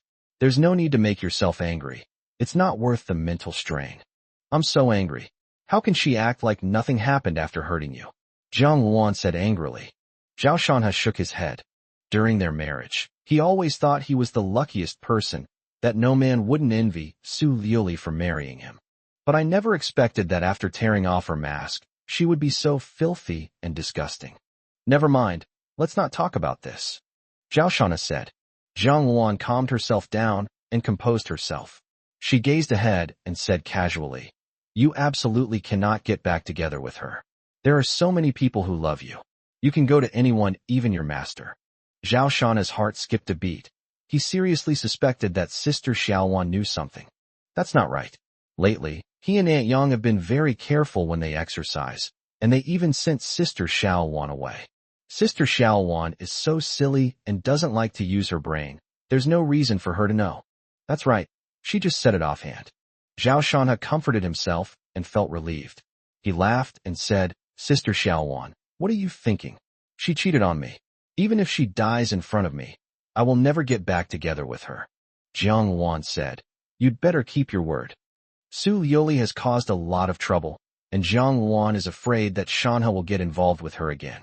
It has to be said that Shanha is extremely intelligent and good at everything, but his sycophantic personality is a real headache. Definitely. Zhao Shanha confidently stated that he opened the window, put his arm up, and felt very comfortable feeling the night breeze. Suddenly, his expression changed.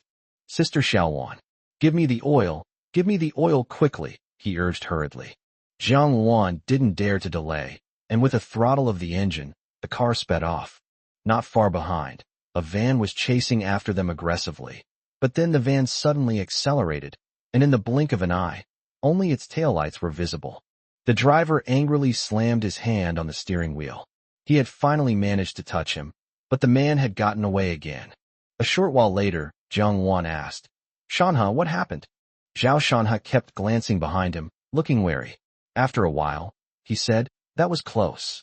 I just saw that van from last time. Jiang Wan's expression was strange. Is that all? Zhao Shanha nodded seriously. Jiang Wan shook her head helplessly. A short while later, they returned home, and Jiang Wan told Yang Yun'er about what had happened that day. After hearing this, Yang Yun'er was also furious and regretted giving Shanha to Su Liuli for so many years. Just then, Zhu Teng called. Mr. Zhao, my classmate said he can come to Tiannan tomorrow. What are your plans? Okay, have her come over tomorrow. I'd like to meet her. Chapter 187 General Manager of Manhwa Apparel. After hanging up the phone, Zhao Shanha still felt a sense of anticipation. Finding a capable manager is not easy, but Zhu Teng gave him an unexpected surprise. Shanha, where's that photo?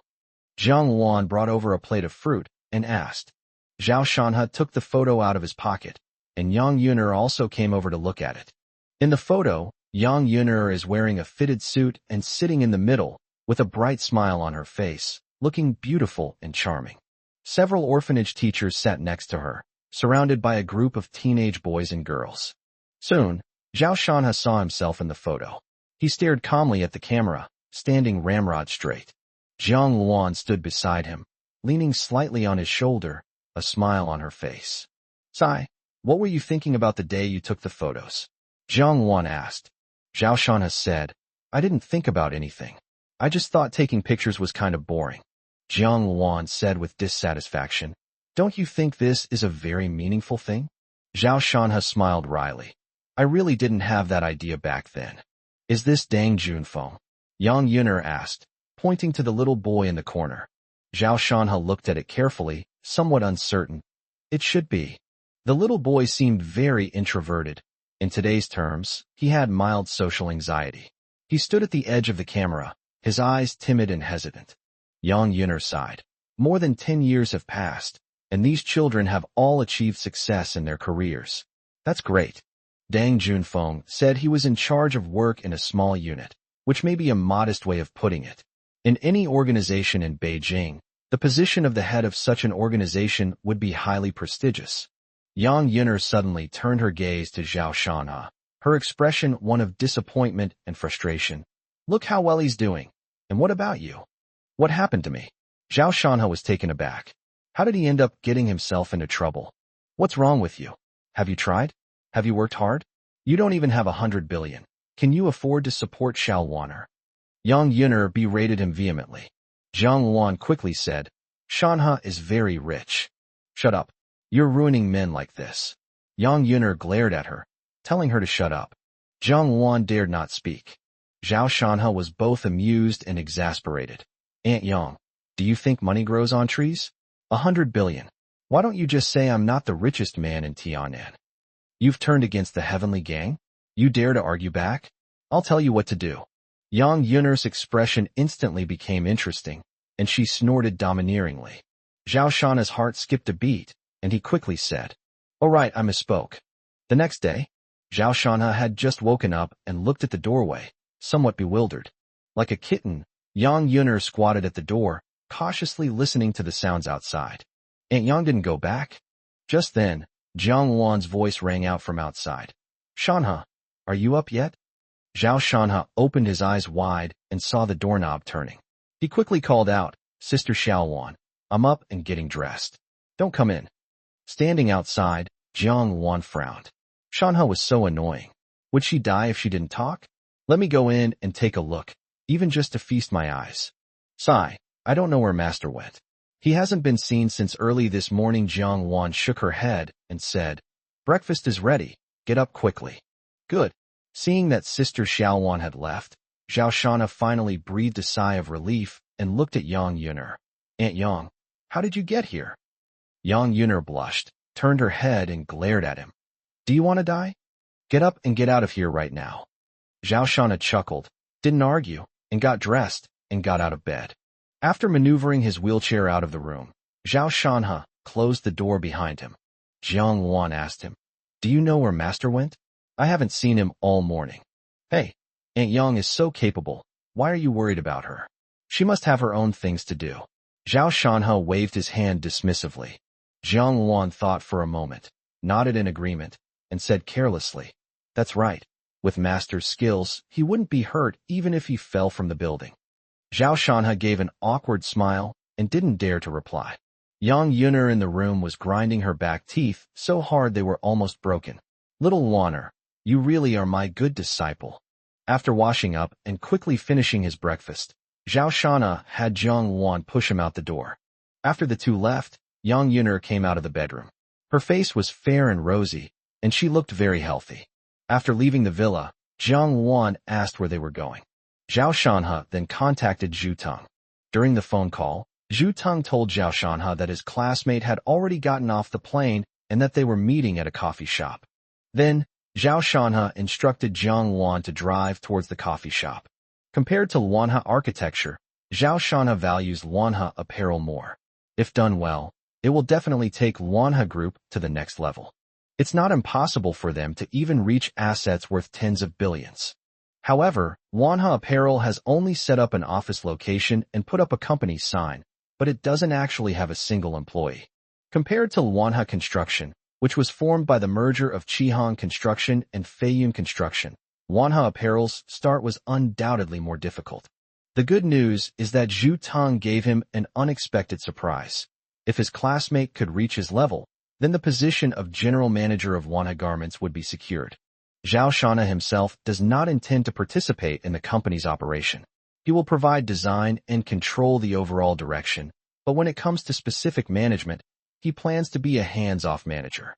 Of course, to ensure the stability of the company's organizational structure, he will provide a certain amount of equity incentives to the group's senior management and key elites in the future. 15 minutes later, Zhao Shanha checked his watch. It was 9:30, and the agreed time was 10 o'clock. He had Zhang Wan push him inside and found a seat by the window. "Excuse me, sir, madam, what would you like to order?" A waitress approached with a menu, a sweet smile on her face. Zhao Shanha said, "Thank you. We are waiting for our friends. We'll order later." "Okay." After the waiter left, Zhao Shanha looked out the window at the bustling traffic and waited quietly. He was never lacking in patience. Even when he harbored deep hatred for Qin Xiaojun, he could still control his emotions when there was no way to inflict fatal damage on him. About 20 minutes later, a woman in a trench coat walked into the coffee shop. She glanced around briefly, then walked straight towards Zhao Shanha, sat down opposite him, and extended her hand. "Hello, Mr. Zhao. I am Wen Xinru." Zhao Shanha reached out and shook her hand. Wen Xinru waved to the waiter. "Plain water, 3 glasses, please." A smile appeared on Zhao Shanha's lips. He was very satisfied with Wen Xinru's decisive and efficient personality. Chapter 188. Welcome to Manhwa Group. Alright, let's get down to business. Has Mr. Zhao reviewed my resume? Wen Xinru stared at Zhao Shanha and said decisively. She was in her 40s and not particularly stunning in appearance, but she had a sharp and decisive quality that made her seem straightforward and cool. Zhao Shanha placed his hands on the table, interlaced his fingers, and smiled.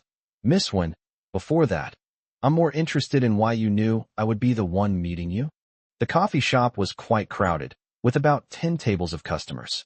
However, when Shinru came in, she was able to spot Zhao Shanha accurately with just a glance, which surprised Zhao Shanha.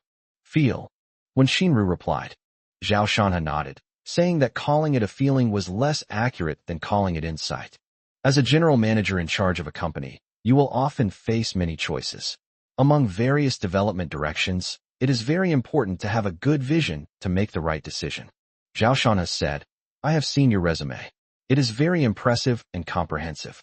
Personally speaking, I cannot find anyone with a more outstanding resume than yours at the moment." When Shinru graduated from Guanghua School of Management and has held important positions in several large companies, all of which are described in the resume Zhu Ting gave her. When Shinru smiled slightly, "President Zhao, you flatter me." Zhao Shanha asked, "Did Manager Zhu tell you about my company information?" "Not at the moment," when Shinru said. Zhao Shanha knew perfectly well that Manhwa Apparel had just been established, and if Zhu Tong explained things clearly to Wen Shinru, she probably wouldn't come. "I think I should introduce myself. I'm planning to establish a clothing brand, and the reason I invited you here is to appoint you as the general manager of this clothing company," Zhao Shanha said bluntly. Wen Shinru frowned slightly after hearing this. "Preparations?" In other words, President Zhao only plans to establish a company. As Zhao Shanha had anticipated, she said, "It is indeed newly established, but it will become the leading force in Tiannan's garment industry within a year." When Shinru was taken aback, then smiled faintly. "Isn't President Zhao being a little too confident?" No wonder she said that. Anyone who heard it would think it was a fantasy. As the provincial capital, Tiannan has hundreds of clothing companies, large and small. What gives you the audacity to say something like that when you've just started your company? When Shinru was already disappointed with this meeting. Instead of answering directly, Zhao Shanha asked in return, "What are your thoughts on the company where Manager Zhu works?" "You mean the architecture along the Luan River?" "Yes." When Shinru nodded, "I know, I've analyzed it too." Zhao Shanha lit a cigarette and said, "Tell me about it." When Shinru frowned, she didn't like men smoking in front of her. She said, its predecessor was Chihan Construction. It was only after it merged with Feiyun Construction that it became the Manhwa Construction we know today. Why is it determined that its predecessor was Chihan Construction? After all, Chihan Construction and Feiyun Construction were merged. Couldn't its predecessor have been Feiyun Construction? Feiyun Construction? That's impossible. When Shinru smiled lightly, somewhat disdainfully, before the merger, Chihan Construction was at its peak, while Feiyun Construction was just barely surviving. It's called a merger, but if you analyze it carefully, it's clearly an absorption. Zhao Shana nodded and said, your analysis is very correct. After all, the operations before Chihan Construction were very impressive. Being able to demolish and rebuild a nursing home that had been topped out is a kind of courage that not everyone has.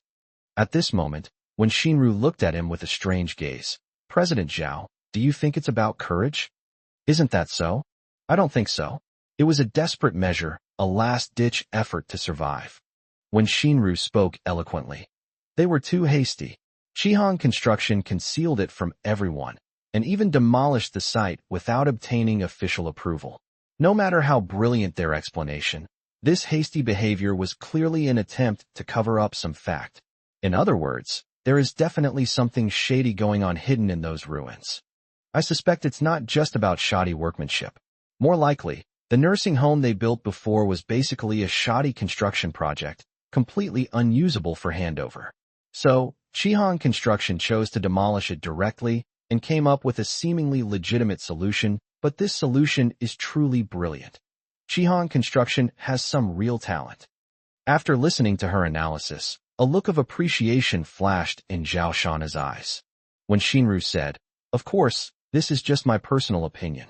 Your insights are very unique, Zhao Shana praised. Mr. Zhao, you flatter me. It's a pleasure to meet you. I think I should go now. She speaks very directly and without any hesitation. I should introduce myself, Zhao Shana said with a smile. When Shinru, who had just stood up, looked at him with a puzzled expression.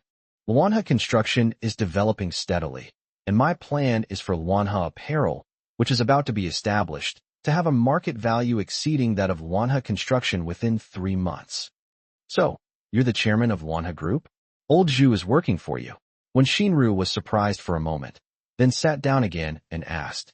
Zhao Shana said, in the future, we will all become partners, including you, Ms. Wan. Partners, does that mean we'll be allocated equity? When Shinru pondered seriously, and Zhao Shanha didn't urge her. About 10 minutes later, when Shinru asked, Mr. Zhao, did I pass today's interview? Zhao Shanha smiled and extended his hand. Luanha Group welcomes you. President 1. Next, the two discussed the salary and finally agreed that it would be at the same level as Zhu Teng's previous salary. When Shinru asked, now that the company is in its early stages, what aspects are lacking? We're missing everything except you. Well, at least we've got the office space sorted out, Zhao Shanha said truthfully.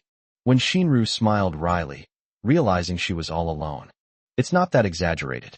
We can first go to Lao Zhu's place and transfer some people over. You can discuss the specifics yourselves. Then contact a headhunting company to recruit and get the company's organizational structure up and running as soon as possible.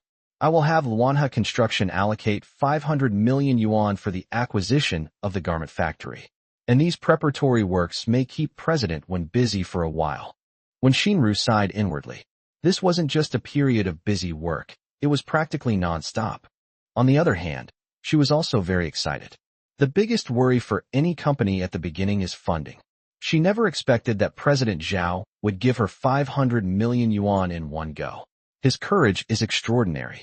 Zhao Shanha didn't actually have that much money, but he could get a loan of 1 billion yuan from the bank by using the Dreamy Watertown project as collateral.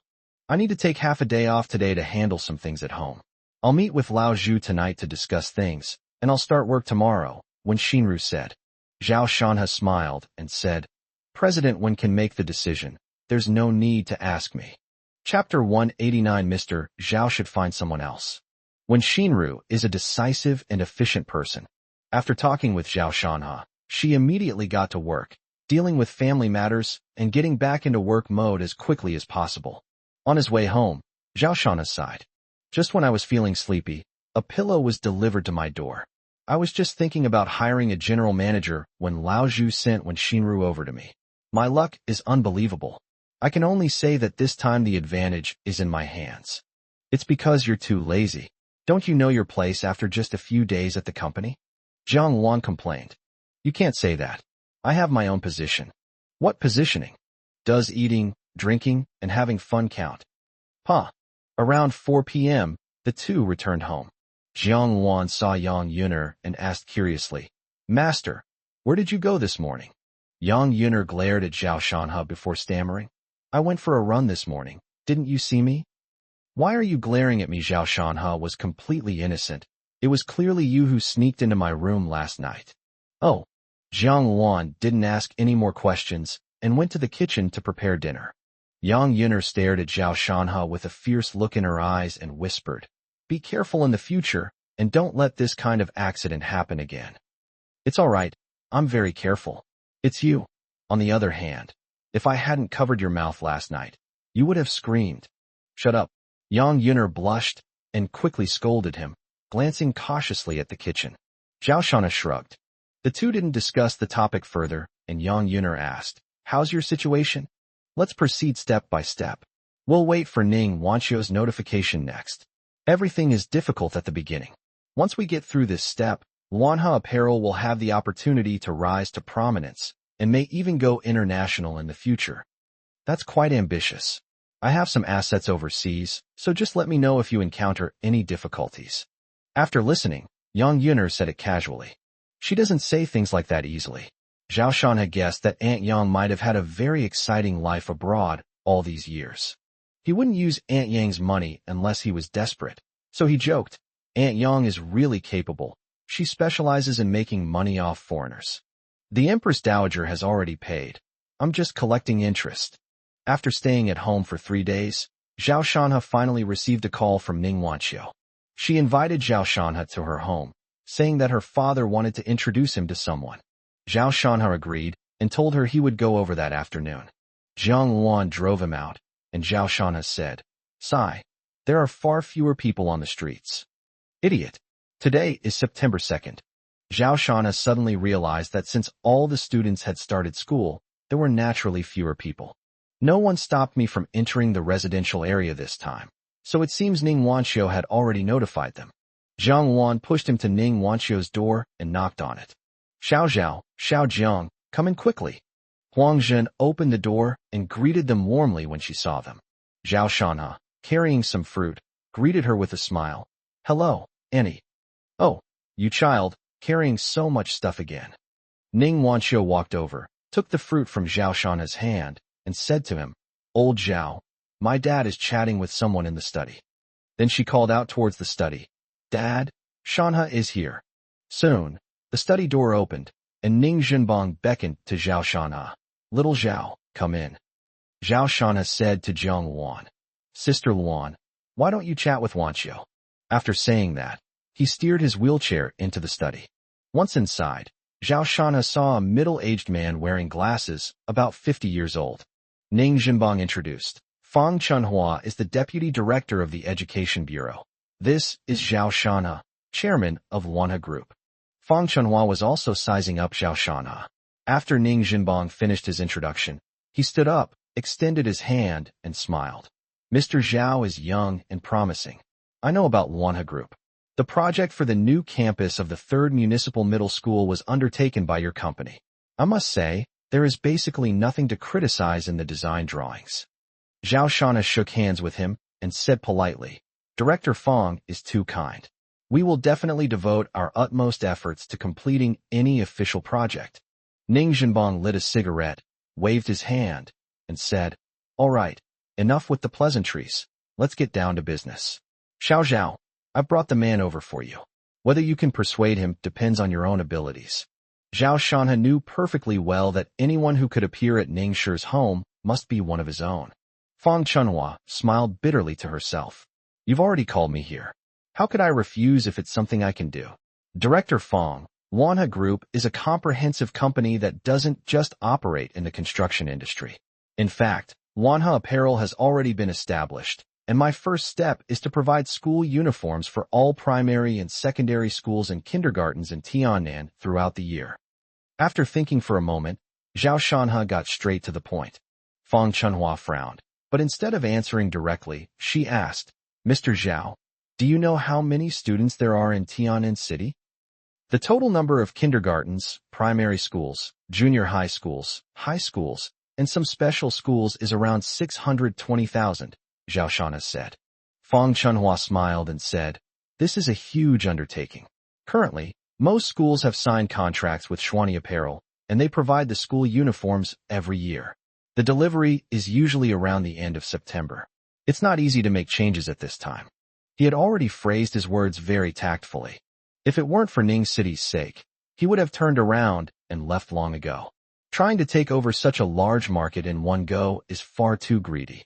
Zhao Shanhe was not discouraged and calmly asked, I wonder how many years Deputy Director Fang has been in this position. He emphasized the word deputy, which caused Fang Chunhua's expression to change slightly. Seeing that Ning Zhenbang remained silent, Fang Chunhua suppressed her displeasure and said in a deep voice, this seems to have nothing to do with what we are going to talk about. Of course it's related, and it's very relevant. Zhao Shanhe smiled slightly and continued. Director Fang has been in this position for quite some time now. In a few more years, it will probably be impossible for him to take charge of the Education Bureau. If you want to make a change, now is the last chance, or even the only chance. What does President Zhao mean?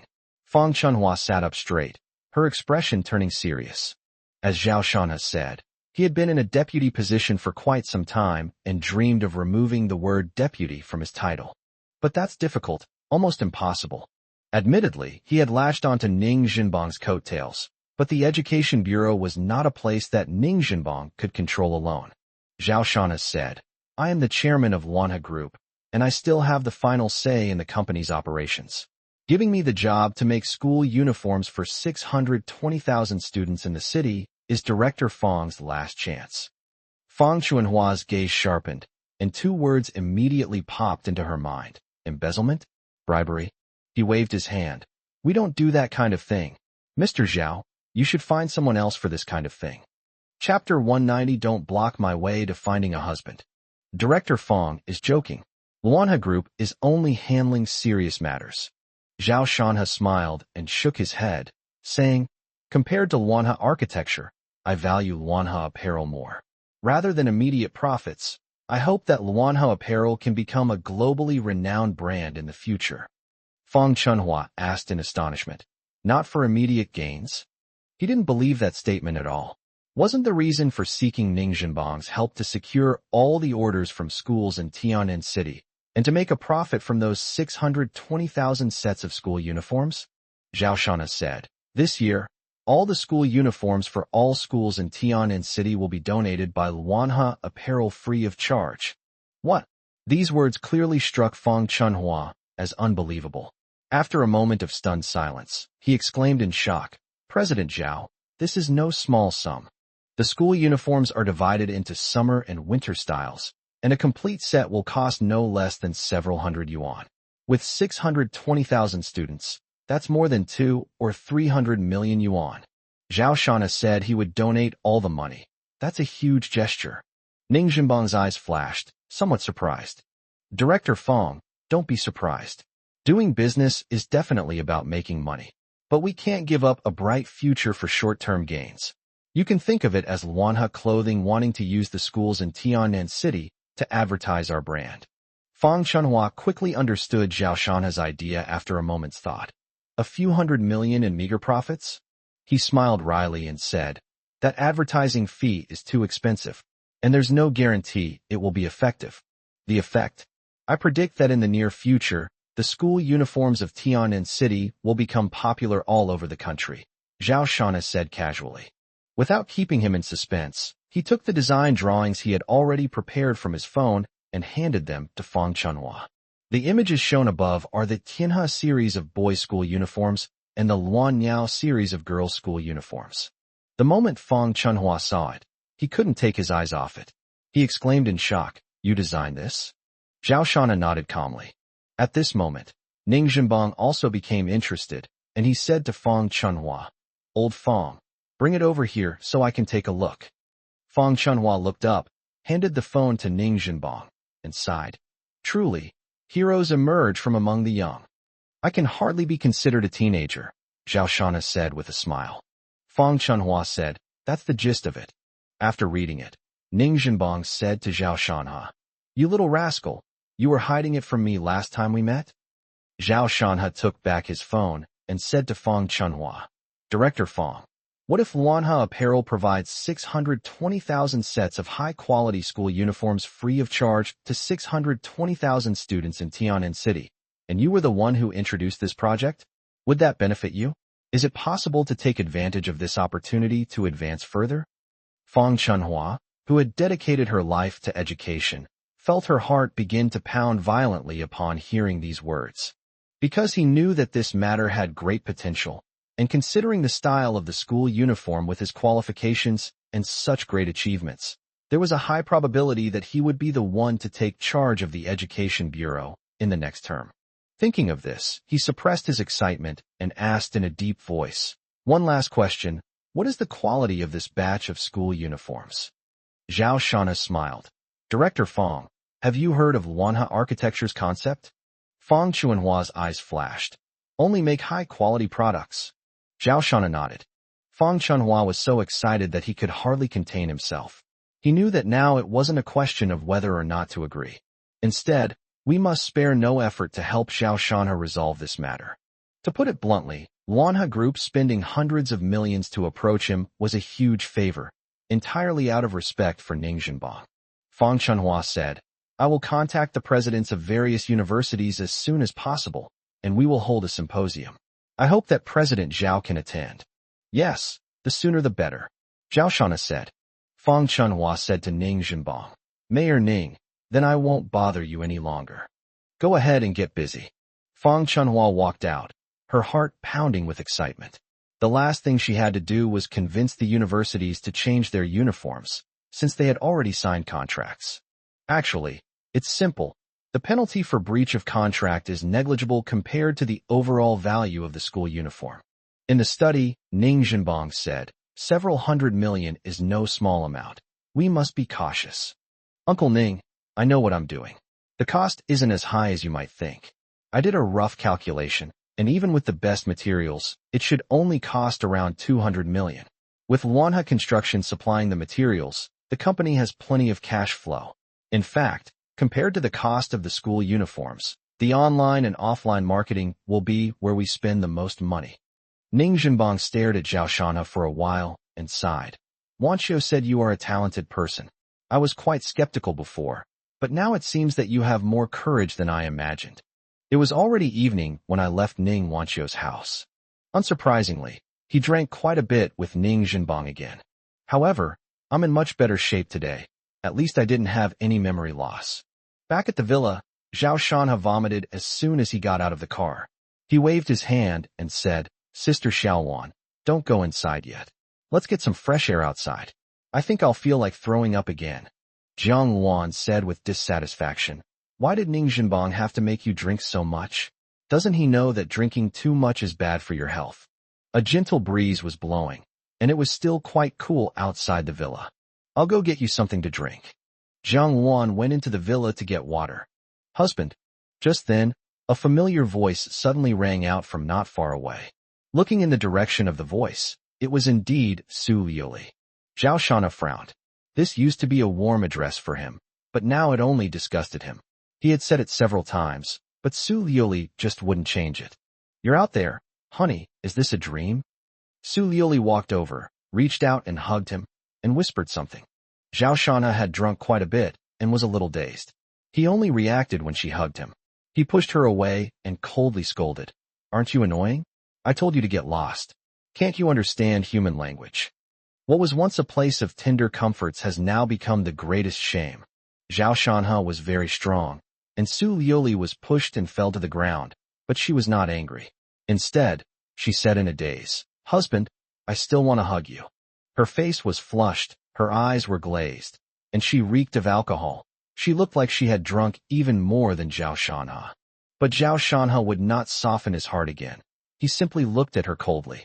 You really are a persistent ghost.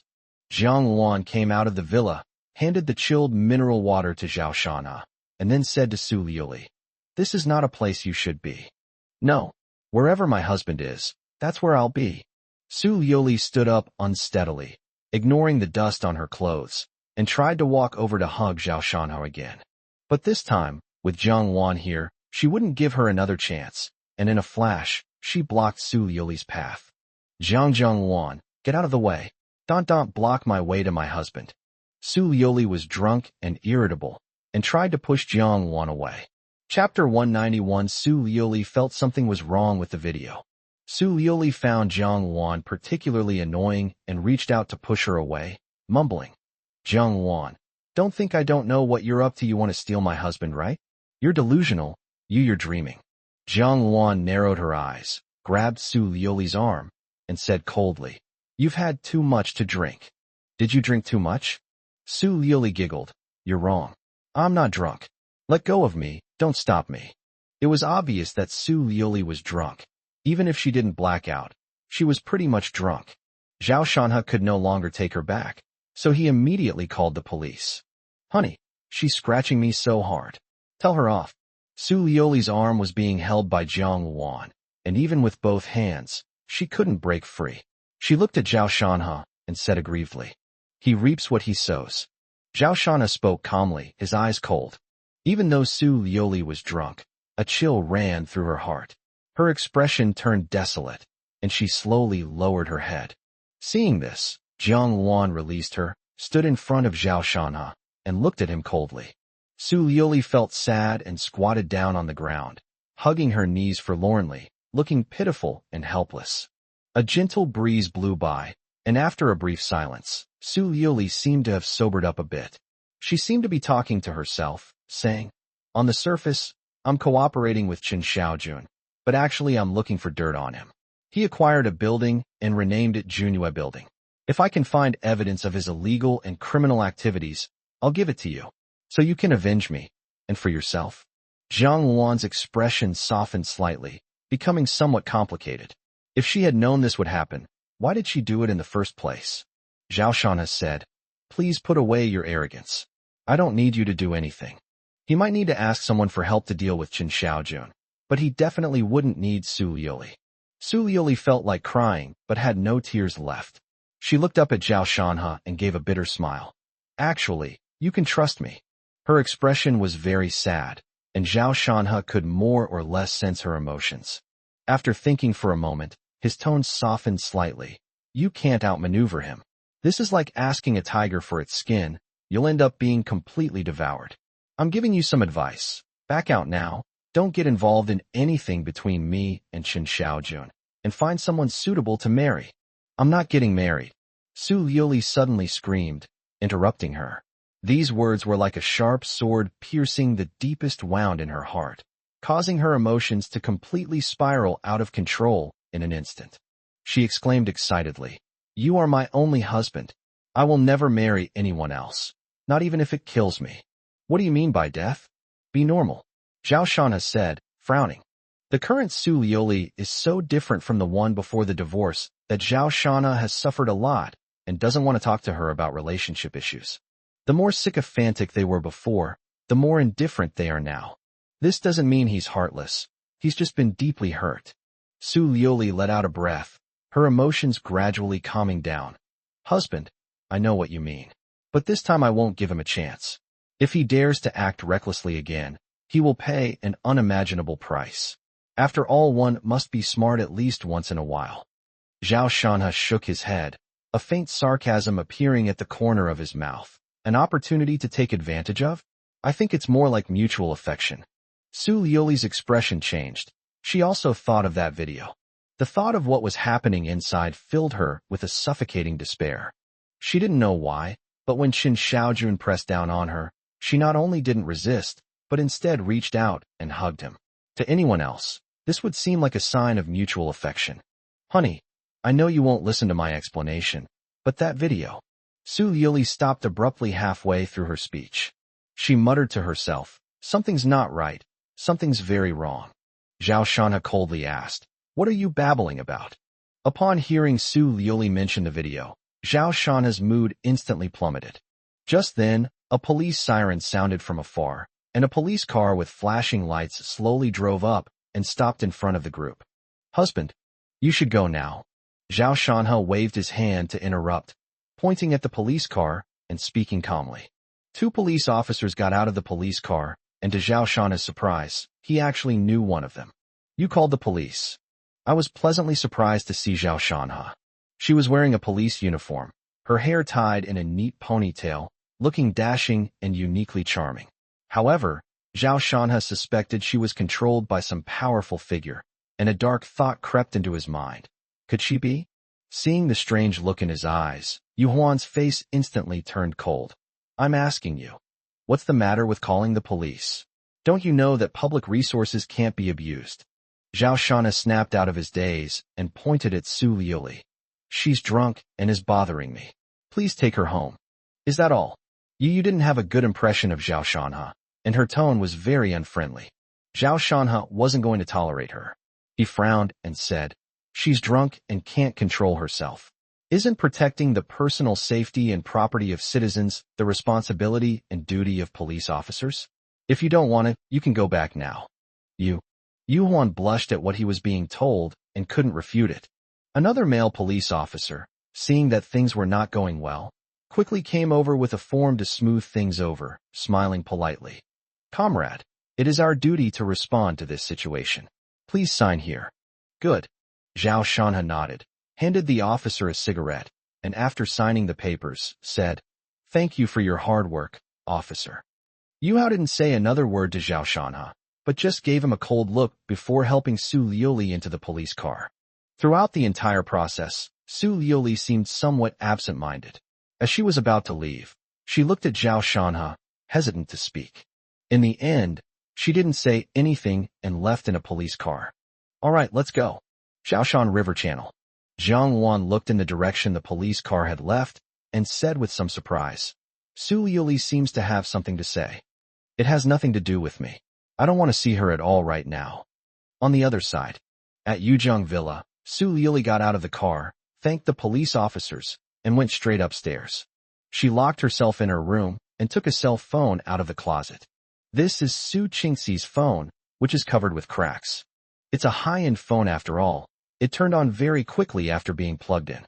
Su Liuli took a deep breath, found the nightmarish video, and clicked on it with trembling hands. Before, she felt like the sky was falling and wondered how she could possibly finish watching the video. But this time, she watched it intently, her emotions running high. When Su Liuli saw that Chen Xiaojun hadn't fully pressed down on her yet, but she in the video couldn't wait to reach out and kiss him, her pupils suddenly contracted. She couldn't help but mutter to herself, "How could I possibly take the initiative?" With that thought, her eyes hardened. "I won't do that." In other words, the woman in the video isn't me. Chapter 192. The woman in the video is not me. Su Liuli suppressed her nausea and watched carefully. The more I looked at her, the more something seemed off, because the woman in the video wait. Her reaction in the video was far too exaggerated. You know your own body best. Next, she watched the video several times in a row, her eyes becoming brighter and more expressive. She was almost certain that the woman in the video was not herself. The turning point is when Chen Xiaojun was walking towards the big bed. He was interrupted by a sound and stopped. Before that point, it was definitely him, but after that, it must have been someone else. In other words, their plan was unsuccessful. The answer thrilled her, but her face quickly fell back down. Even so, Su Liuli could hardly prove her innocence. It was true that she went to the appointment, that she drank with Chen Xiaojun, and even the marks on her body when she woke up the next day were real. She took a deep breath, took out her phone, and opened the pinned chat window. "Honey, I discovered something today. Honey, I didn't let Chen Xiaojun get his way. The woman in that video isn't me because I would never take the initiative to kiss him. Honey, if you knew, could you forgive me just one more time?" She put down her phone, her expression still forlorn, yet tinged with a glimmer of hope. She could confirm that the video was spliced together, but she couldn't find any flaws. For Chen Xiaojun, setting up an identical scene and even recreating all the details was very simple. Then, By finding a top expert to splice it together, it could be completely indistinguishable from the real thing. If the video were given to professionals for analysis, a conclusion might be reached, but Su Liuli knew she couldn't do that. Whether it's true or false, the woman in the video is ultimately herself. If it gets out, not only will her reputation be ruined, but her husband will also bear the shame for the rest of his life. Therefore, the breakthrough point still lies with Qin Xiaojun, as he is currently the only one who knows what happened that day. Thinking of this, Su Liuli felt an unprecedented urgency to bring down Qin Xiaojun. Ding dong. Just then, the doorbell rang. Su Liuli wiped away her tears, stood up, and walked to the door. Through the peephole, she saw that her parents had arrived. She opened the door and said, "Dad, Mom, what brings you here?" "We were worried because he hasn't gone home for so many days, so we came to check on him," Tinyu said, walking in with Su Wenshan. She noticed the house was a bit messy, obviously hadn't been cleaned for a few days, and said, "Look at you. You live here and you don't even know how to tidy up. Look at the mess the house is in. Don't stay here, move back tomorrow." "I'm fine." As Su Liuli spoke, she led her parents to sit on the sofa and poured them 2 glasses of water. Su Wenshan saw a photo of his daughter's wedding on the wall and sighed. "Liuli, haven't you moved on yet?" Su Liuli shook her head silently. Tan Yu held the teacup, her heart filled with anger. "My daughter is such a disappointment. Even after the divorce, she can't forget that damn guy. Zhao Shana, are you my daughter's nemesis?" Su Wenshan smelled the alcohol on Su Liuli and saw the tear stains on her cheeks. He felt heartbroken and said, "Girl, there is no hurdle in life that cannot be overcome." Hearing this, Su Liuli choked up, "But I just can't get over it. Is that kid really that good? I don't know. I just miss him so much that I can't sleep. I know he hates me, but I can't help but go to him. Just seeing him makes me feel a little better, but he's getting colder and colder to me. I'm so afraid he'll forget me. I'm really so scared." Su Liuli sat on the sofa, tears streaming down her face. Su Wenshan sighed, his eyes reddening, and patted his daughter's shoulder. He comforted her, saying, "If 2 people are destined to be together, no matter what twists and turns they encounter along the way, they will eventually be together. Zhao Shana isn't actually that bad. Daughter, you have good taste." Su Liuli looked at her father. "Dad, haven't you always looked down on him?" Su Wenshan laughed and said, "The Zhao Shanha of the past had no ambition whatsoever. He was nothing like a man. I think any father would look down on a son-in-law like that." "What are you saying? You're even speaking up for him? Don't you think he's harmed your daughter enough?" Tenyu couldn't stand it anymore. She was furious at the thought of Zhao Shanha, and now her husband was even siding with Zhao Shanha in his words. How could she tolerate this? She had been humiliated several times, and last time she was even slapped by the woman next to Zhao Shanha. Although she swallowed her anger, she could never forget it, and if given the chance, she would definitely take revenge. Tanyu continued, "Liuli, you should get along well with Xiaoxian. In my opinion, he is far superior to that cripple. You will definitely not suffer if you marry him." Originally, Tanyu planned to matchmake Qin Xiaojun, but Su Liuli's attitude was too firm, and she would get angry whenever Qin Xiaojun was mentioned. So Tanyu had to settle for second best and choose Zhou Xian. Su Wenshan frowned and said, "Why did you bring up Zhou Xian again? You didn't do something behind my back again, did you?" Su Liuli stopped crying and calmed down. "Mom, what do you mean?" Seeing that both of them were looking at her, Tanyu hesitated. "Hurry up and tell me." Su Liuli's voice grew louder and more serious. Tanyu didn't look into her eyes, her gaze somewhat unfocused. She said, "Why are you shouting so loudly? Xiao Xian just gave me a little gift and asked me to say some nice things to you. Nothing else." "What gift?" "A beauty salon." Upon hearing this, Su Wenshan's expression changed. "Tanyu, are you crazy? You really accept anything? You just accept such a valuable thing like that?" "Su Wenshan, what do you mean? It's just a beauty salon. Why are you getting so worked up? Besides, I really like Xiao Xian. After we get engaged, he'll take care of us in our old age. What's wrong with that?" Su Liuli's pupils contracted, and she suddenly stood up.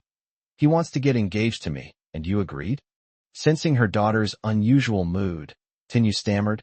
She didn't completely agree.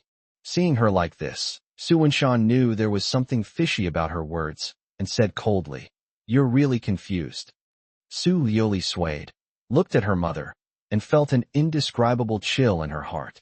Tanyu didn't think she was wrong. She said earnestly, "Liuli, Mom is ultimately thinking about your lifelong happiness. You don't understand now, but you will definitely understand Mom's good intentions in the future." Su Liuli didn't answer, but walked to the door and opened it. "You can go now." "Sai, are you trying to kick me out?" Tanyu asked incredulously. Su Liuli looked at her coldly. "You can handle the things you promised Zhou Xian yourself. If you can't, you can get engaged to him. Don't drag me into this. Now get out of here." She was thoroughly annoyed, and the fact that she wasn't swearing was already a sign of her trying her best to restrain herself. Tanyu was about to say something when Su Wenshan pulled her outside, saying, "All right, look at what you've done. Is this what you call human resources?" At the door, Su Wenshan said to Su Liuli, "Girl, don't overthink things. Get a good night's sleep. Tomorrow will be a new beginning." Su Liuli nodded gently. As she walked out of the residential compound, Tanyu said with a look of dissatisfaction, "I'm her mother. How could she treat me like this? She's so unfilial." Su Wenshan said irritably, "You're really being ridiculous. You're only satisfied when your daughter cuts ties with you, aren't you? If you hadn't stopped us, we would already have 2 grandchildren." Seeing that her husband was also criticizing her, Tanyu didn't know what to say. She just thought to herself that Zhou Xian's matter needed to be considered carefully. Chapter 193. Chen Xiaojun is going to use methods against Su Qingxi. The next day, "How's it going?" Inside the villa, Chen Xiaojun held his phone and asked casually, "She has already accepted the beauty salon and agreed to my conditions. I have recorded the conversation." "Not bad. Next, you can urge her to get engaged, but Su Liuli won't agree. Then, when you propose cooperation, she will agree," Chen Xiaojun said calmly. "Okay, I'd like to ask. I can't think of any way this cooperation would harm the Su group. In the long run, it would definitely be very profitable.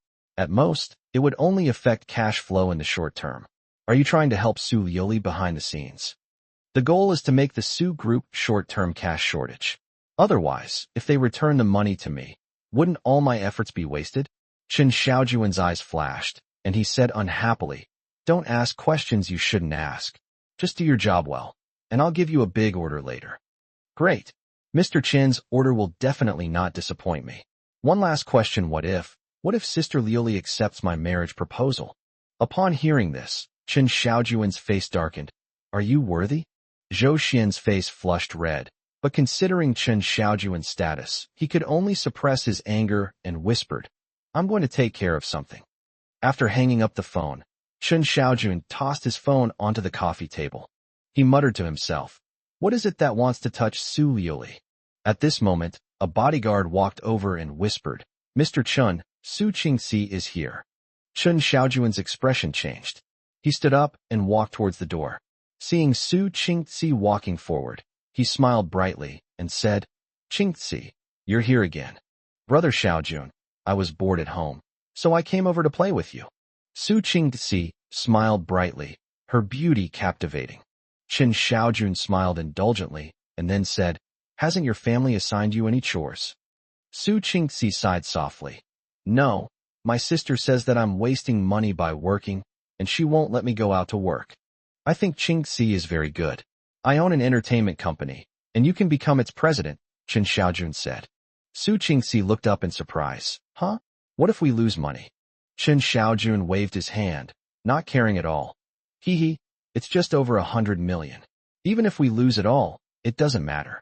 The main thing is to help you accumulate experience." Su Qingxi was deeply moved.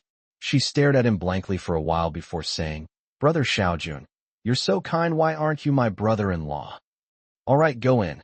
Chen Xiaojun smiled slightly and walked into the villa, glancing at Su Qingxi out of the corner of his eye. "My heart is burning with excitement. Su rice bowl. Unfortunately, if we take down Xiao Su, then Su will be completely out of the game. So we must take down Su first. Let's wait a bit longer. Once we take over the Su group according to plan, we won't have to worry about Su Liuli not giving in. Qingxi, what would you like to drink?" "Yogurt, please."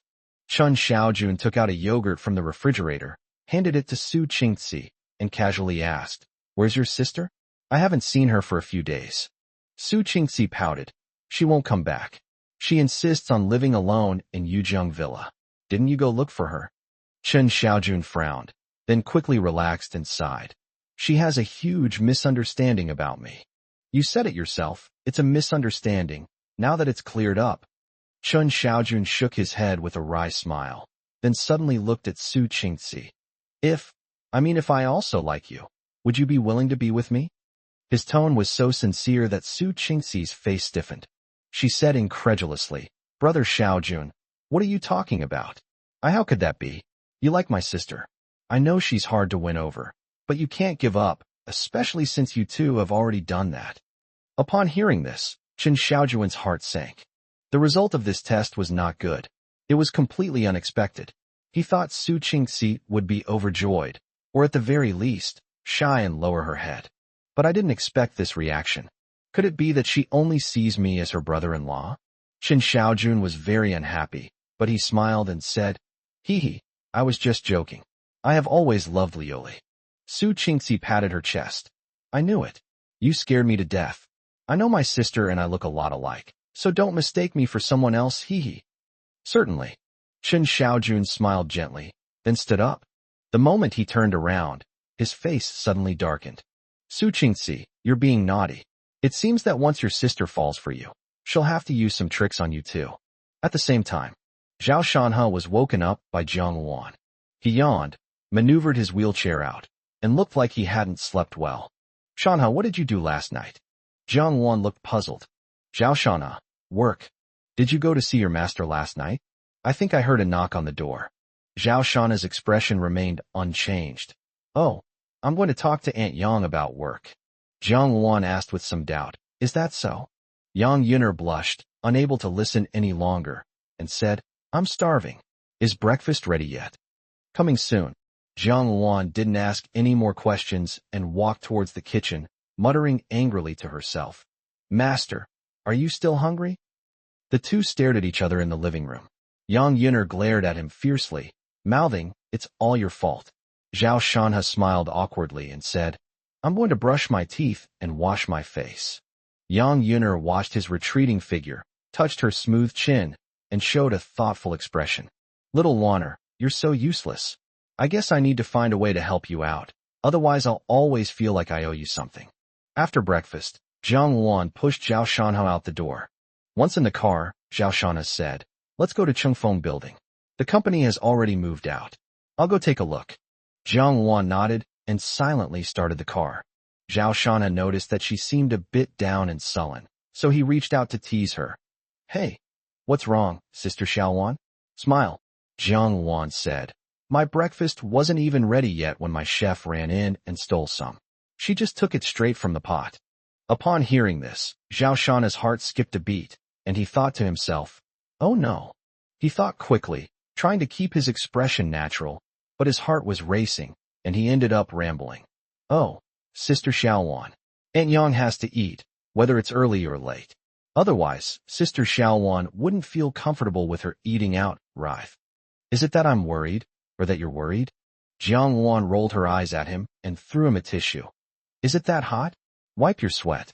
Zhao Shanhe chuckled dryly, then wiped his forehead with a tissue and realized he was sweating profusely. Jiang Wan sighed, feeling somewhat aggrieved. "I'm not blaming my master. After all, the three of us depend on each other for survival, so she definitely gets a share when I cook. But she can't steal food. It wouldn't be a problem if she told me." "Yes, I think what Sister Xiaowan said makes a lot of sense," Zhao Shanhe said righteously. "When I get back, I will definitely give Aunt Yang a stern warning and never allow her to steal food again." "No." Jiang Wan refused outright. Seeing Zhao Shanhe looking at her strangely, she said, "I was just venting. You can't tell Master." Zhao Shanhe was stunned for a moment, feeling a little strange. Little Luan was completely controlled by Aunt Yang? The situation at home feels like the big fish eat the small fish, and the small fish eat the shrimp. So who is the big fish, who is the small fish, and who is the shrimp? Chapter 194. When Shinru is a treasure. When the two arrived at Chengfeng Building, it was not yet 10 o'clock. After taking the elevator, they arrived at the 21st floor. Zhao Shanhe looked up and realized that this was Wanha building. As soon as he walked in, the pretty receptionist paused slightly when she saw him, then immediately flashed a sweet smile. Hello, Mr. Zhao. Your name is Huang Yu? How's it working here? Zhao Shanhe remembered her and nodded and smiled at her. Huang Yu was overjoyed and said, It feels great. Okay, I'll just take a look. After Zhao Shanhe finished speaking, he went inside. After he left, several employees ran over to ask him something, and Huang Yu excitedly said, I didn't expect the chairman to still remember me. The woman in business attire next to him joked, Now that you're the chairman's wife, don't forget about us, your girlfriends. Hey, you dare to mock me? I'll tear your mouth apart. Huang Yu was extremely embarrassed. The chairman's wife? She didn't even dare to think about it. In the general manager's office, Zhu Teng saw Zhao Shanhe and stood up to greet him. General Manager Zhao, you've arrived. Old Zhu, this environment is great. Zhao Shanhe looked around his office and smiled. Zhu Teng also smiled and said, The facilities here are quite complete. With a little renovation, we can start working here.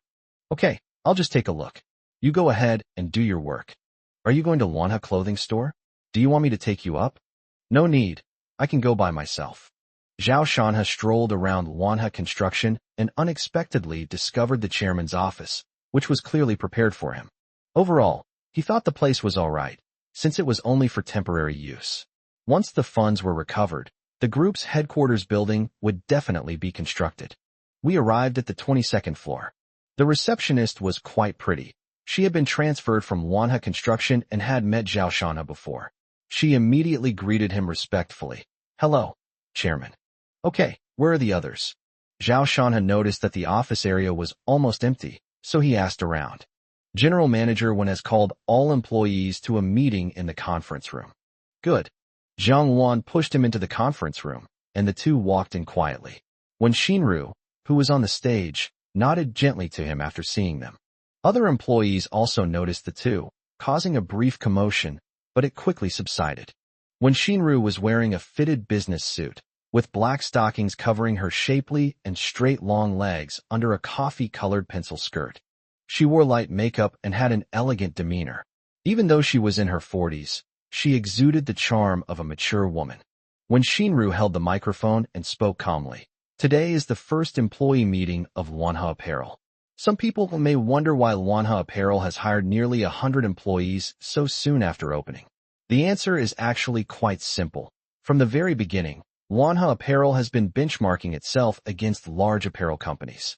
We don't take the path of starting from 0 to 1.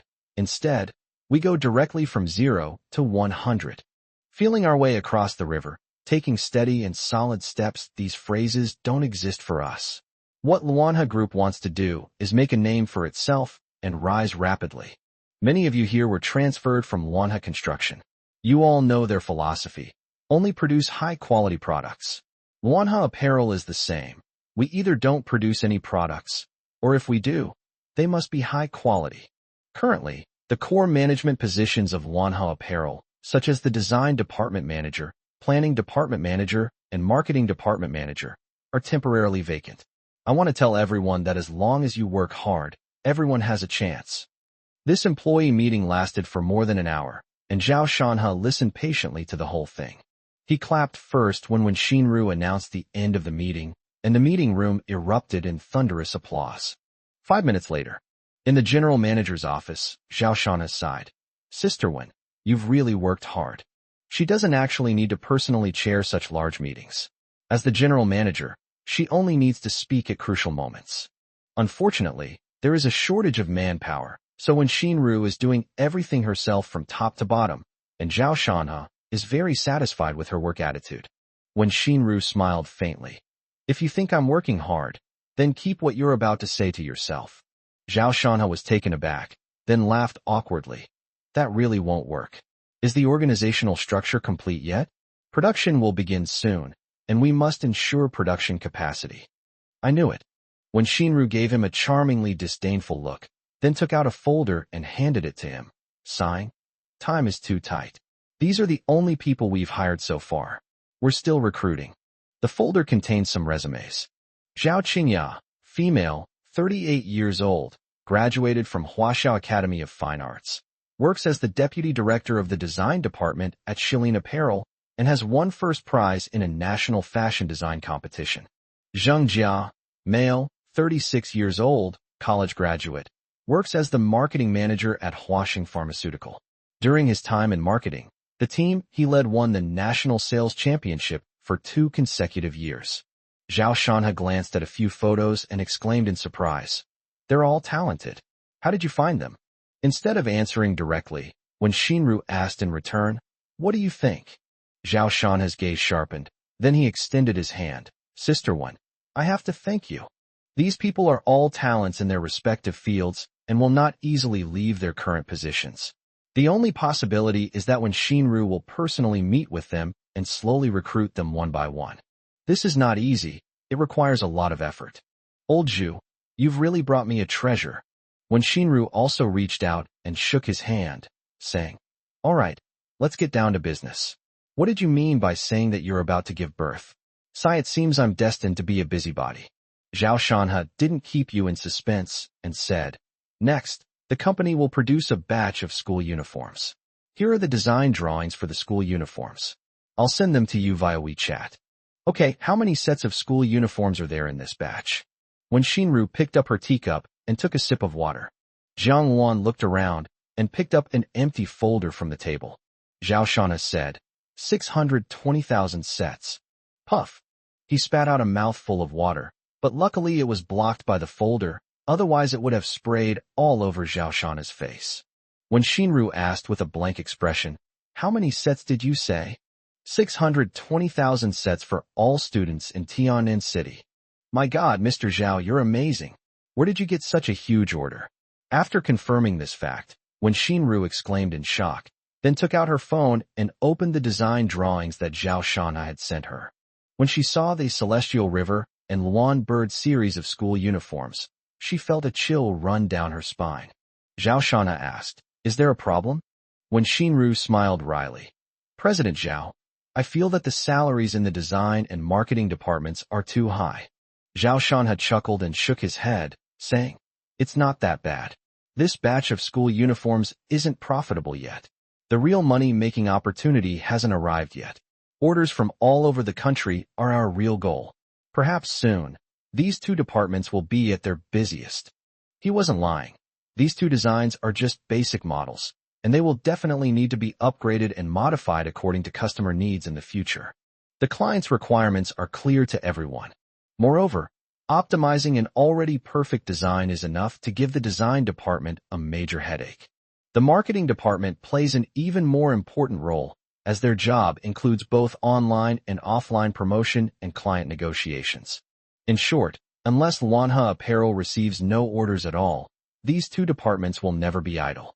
When Xinru understood what he meant and said seriously, "So far, I have only negotiated with 1 garment factory, and we are still in communication. For such a large quantity, we need to hire a contract manufacturer," Zhao Shanha said. "So you need to think of a way to produce a batch of samples first. I need them soon." Chapter 195. Su Liuli is going to marry me.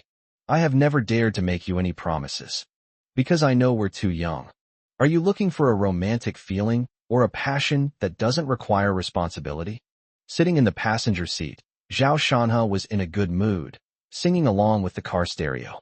There are no techniques involved, only emotions. Jiang Luan stared intently ahead, gripping the steering wheel with such force that her knuckles turned white. Sitting in the back row, when Xinru felt a little suffocated, she gritted her teeth and asked Jiang Luan, "Miss Jiang, how long has Mr. Zhao had these symptoms?" Jiang Luan said expressionlessly, "It's innate." Zhao Shanha, his emotions interrupted, said with dissatisfaction, "It's because you don't know how to appreciate it. Another day, during the company team building event, I'll make sure you all witness the charisma of the god of song."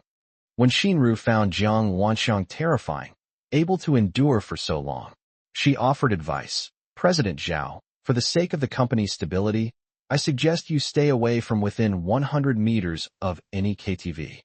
Zhao Shanha couldn't understand it. He thought he sang quite well, but he didn't expect these people to be so ungrateful. He thought to himself, "I don't know if it's your taste that's flawed, or if I'm just not in the right mood today." Sigh. After discussing things with Wen Xinru in the office for several hours, I realized that I hadn't eaten lunch. When Zhao Shanha saw that it was already past 2 o'clock, he said he would treat her to a meal. Wen Xinru agreed without much thought. But on the way here, she regretted it terribly. Just then, Wen Xinru's phone rang. She picked it up and frowned immediately. After thinking for a few seconds, she answered the phone and said calmly, "What is it?" She didn't know what the other person said, but she angrily retorted, "Don't drag you into this to ask me for money." "Another 500,000? Are you crazy? Don't you know how much gambling debt I've paid off for you? Why didn't they cut your hand off? You need 500,000? Fine. As long as you agree to the divorce and give me custody of Yu, I'll give you 1 million in one lump sum. Don't give me that nonsense. If it weren't for Yu, do you think I would still be able to stay with you?" This was the first time Zhao Shanha had seen Wen Xinru angry, and he guessed that the person who called must be her husband. It seems every family has its own troubles. After hanging up the phone, Wen Xinru wiped the tears from the corners of her eyes and said to Zhao Shanha, "It's just a small matter at home. I hope you'll forgive me, Mr. Zhao." Zhao Shanha turned to look at her and asked, "Do you need 2 days off?" "Need not." Wen Xinru said, "It won't affect my work." Zhao Shanha nodded and sighed softly. The trivial matters of family life are all small things, but they are the most troublesome. Compared to deals that often involve hundreds of millions, a mere 500,000 is nothing at all. When Xinru's mood turned negative as a result, and she said to herself resolutely, "This time, I am definitely going to divorce him." She had had enough of being wronged. With her abilities, she could easily have a happy and fulfilling life, but she made far too many concessions for her family. But now it seems that everything he did over the years was of no value, and that person still shows no remorse. For her family and children, when Xinru sacrificed more than 10 years of her youth. In the second half of her life, she decided to live for herself. Zhao Shanha sensed her emotions and felt a certain degree of empathy for her.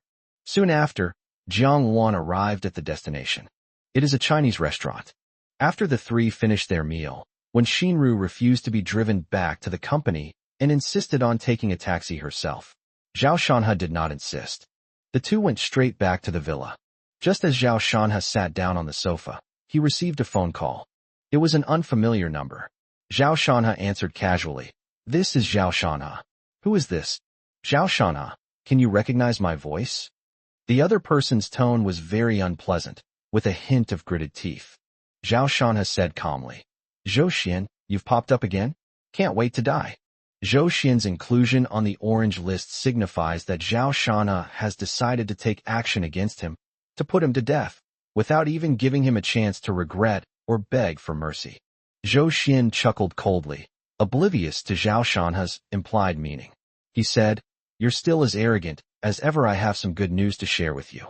The Su family has agreed to let Su Liuli marry me, and we'll be engaged soon. Do you think I should invite you over for a celebratory drink?" Having been beaten twice by Zhao Shanha was a humiliation that Zhou Xian could never forget, and he wanted to get it all back. Zhao Shanha remained calm. "This has nothing to do with me." "It's okay?" "Ha ha ha ha, of course it's okay. Su Liuli is already your ex-wife. I'll enjoy her beauty from now on. Her face, her breasts, her hips, her legs, tsk. It's so exciting. Don't worry, she'll definitely say I'm better than you in bed. I'll record it and let you hear it. What do you think?" With Chun Xiaojun coveting her, Zhou Xian knew his chances of having Su Liuli were extremely slim, so he verbally humiliated Zhao Shanha to the extreme.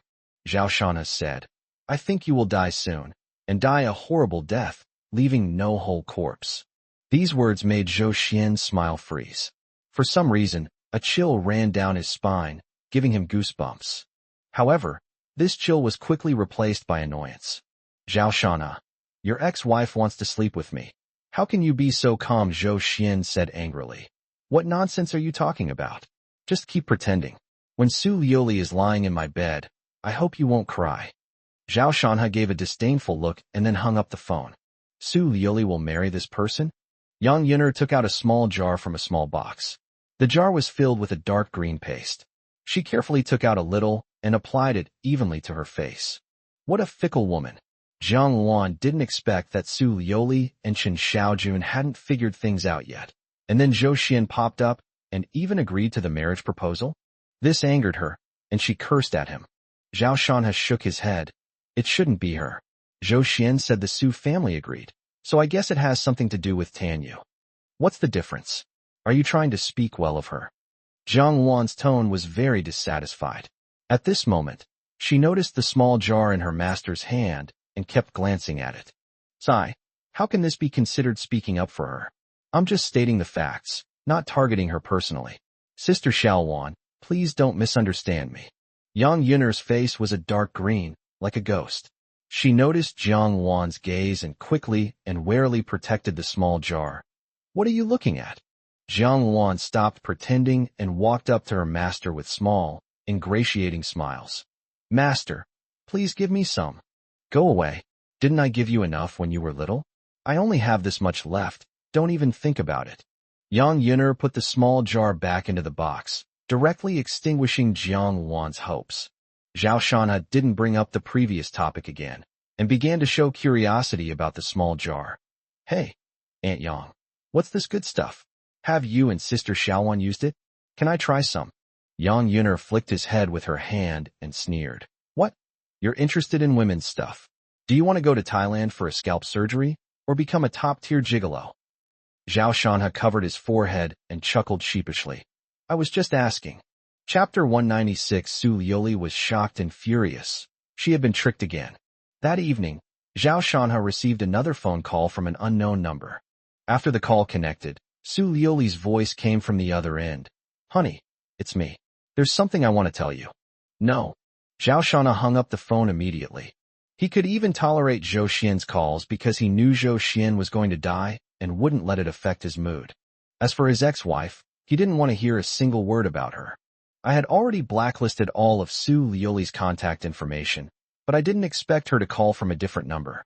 Zhao Shanha casually added this number to his blacklist as well. Su Liuli didn't sleep well all night. Thinking about what happened last night, she felt heartbroken. She called her husband using her backup number, intending to tell him about the questionable video, but to her surprise, her husband didn't want to hear her voice at all. She stared at the photo frame on the bedside table for a long time before letting out a desolate sigh. Then, she got dressed, washed up, and went to work with dark circles under her eyes. Upon arriving at the Su building, they were surprised to find a truck parked in front of it. There was a large crowd of onlookers, and the security personnel had already gone over to negotiate. After thinking for a moment, Su Liuli parked her car and walked over. Her looks are so stunning that she becomes the center of attention the moment she appears, drawing the attention of most people. The noisy scene quieted down considerably, and many employees of the Su group immediately greeted Su Liuli respectfully. President Su. The crowd parted to make way for her, and Su Liuli walked to the middle and asked, What's going on? Sister Liuli. At that moment, a voice came from the crowd, making Su Liuli look over.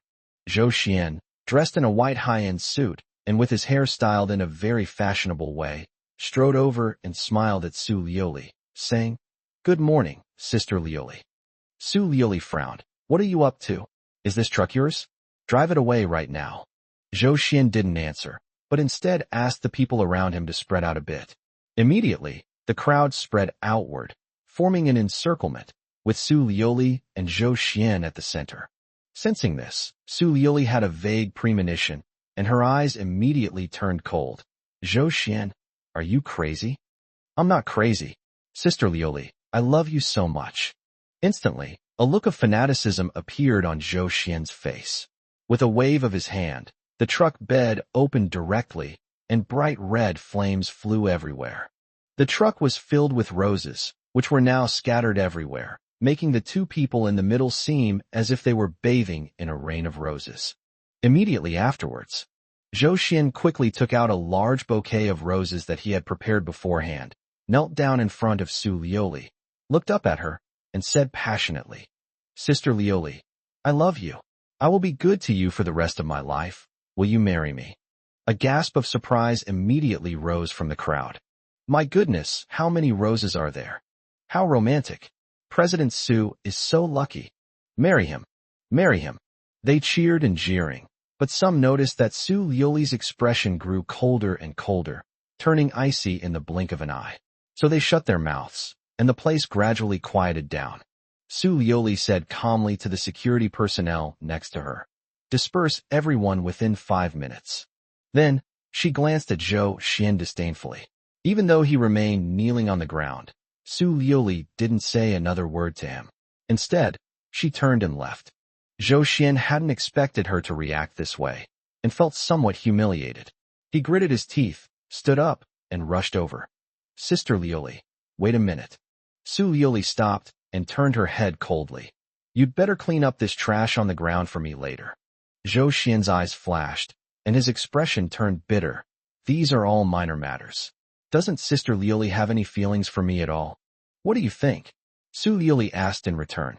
"But Aunt Tan has already agreed to our engagement, and she has accepted the engagement gift." Zhou Xian's eyes were red, and he looked like he was about to break down. Su Lioli sneered. "Then go find her and make her marry you." Zhou Xian became excited. "No, I love you. I want to marry you. Sister Lioli, do you want Aunt Tan to go back on her word?" As he spoke, he opened a video. Inside was the conversation between Zhou Xian and Tan Yu. When Zhou Xian offered to give Tan Yu a beauty salon worth nearly 20 million yuan, she was overjoyed and agreed to their engagement without much thought. After reading it, Su Lioli's face showed undisguised anger. "What sins did I commit to deserve such a mother?" She gritted her teeth and said, "My mother will transfer the beauty salon to you. As for the engagement, don't even think about it." To everyone's surprise, Zhou Xian simply shook his head. "What I give away can never be taken back. That would be an insult to me." "Take it or leave it," Su Lioli said decisively, not caring whether she felt humiliated or not. Zhou Xian fell silent. He lowered his head and pondered for a moment. Then his voice grew dejected. "Do I really have no hope at all?" Su Lioli no longer wanted to answer the question. She was considering how to handle the aftermath. If the video were to be leaked, her family would lose all face.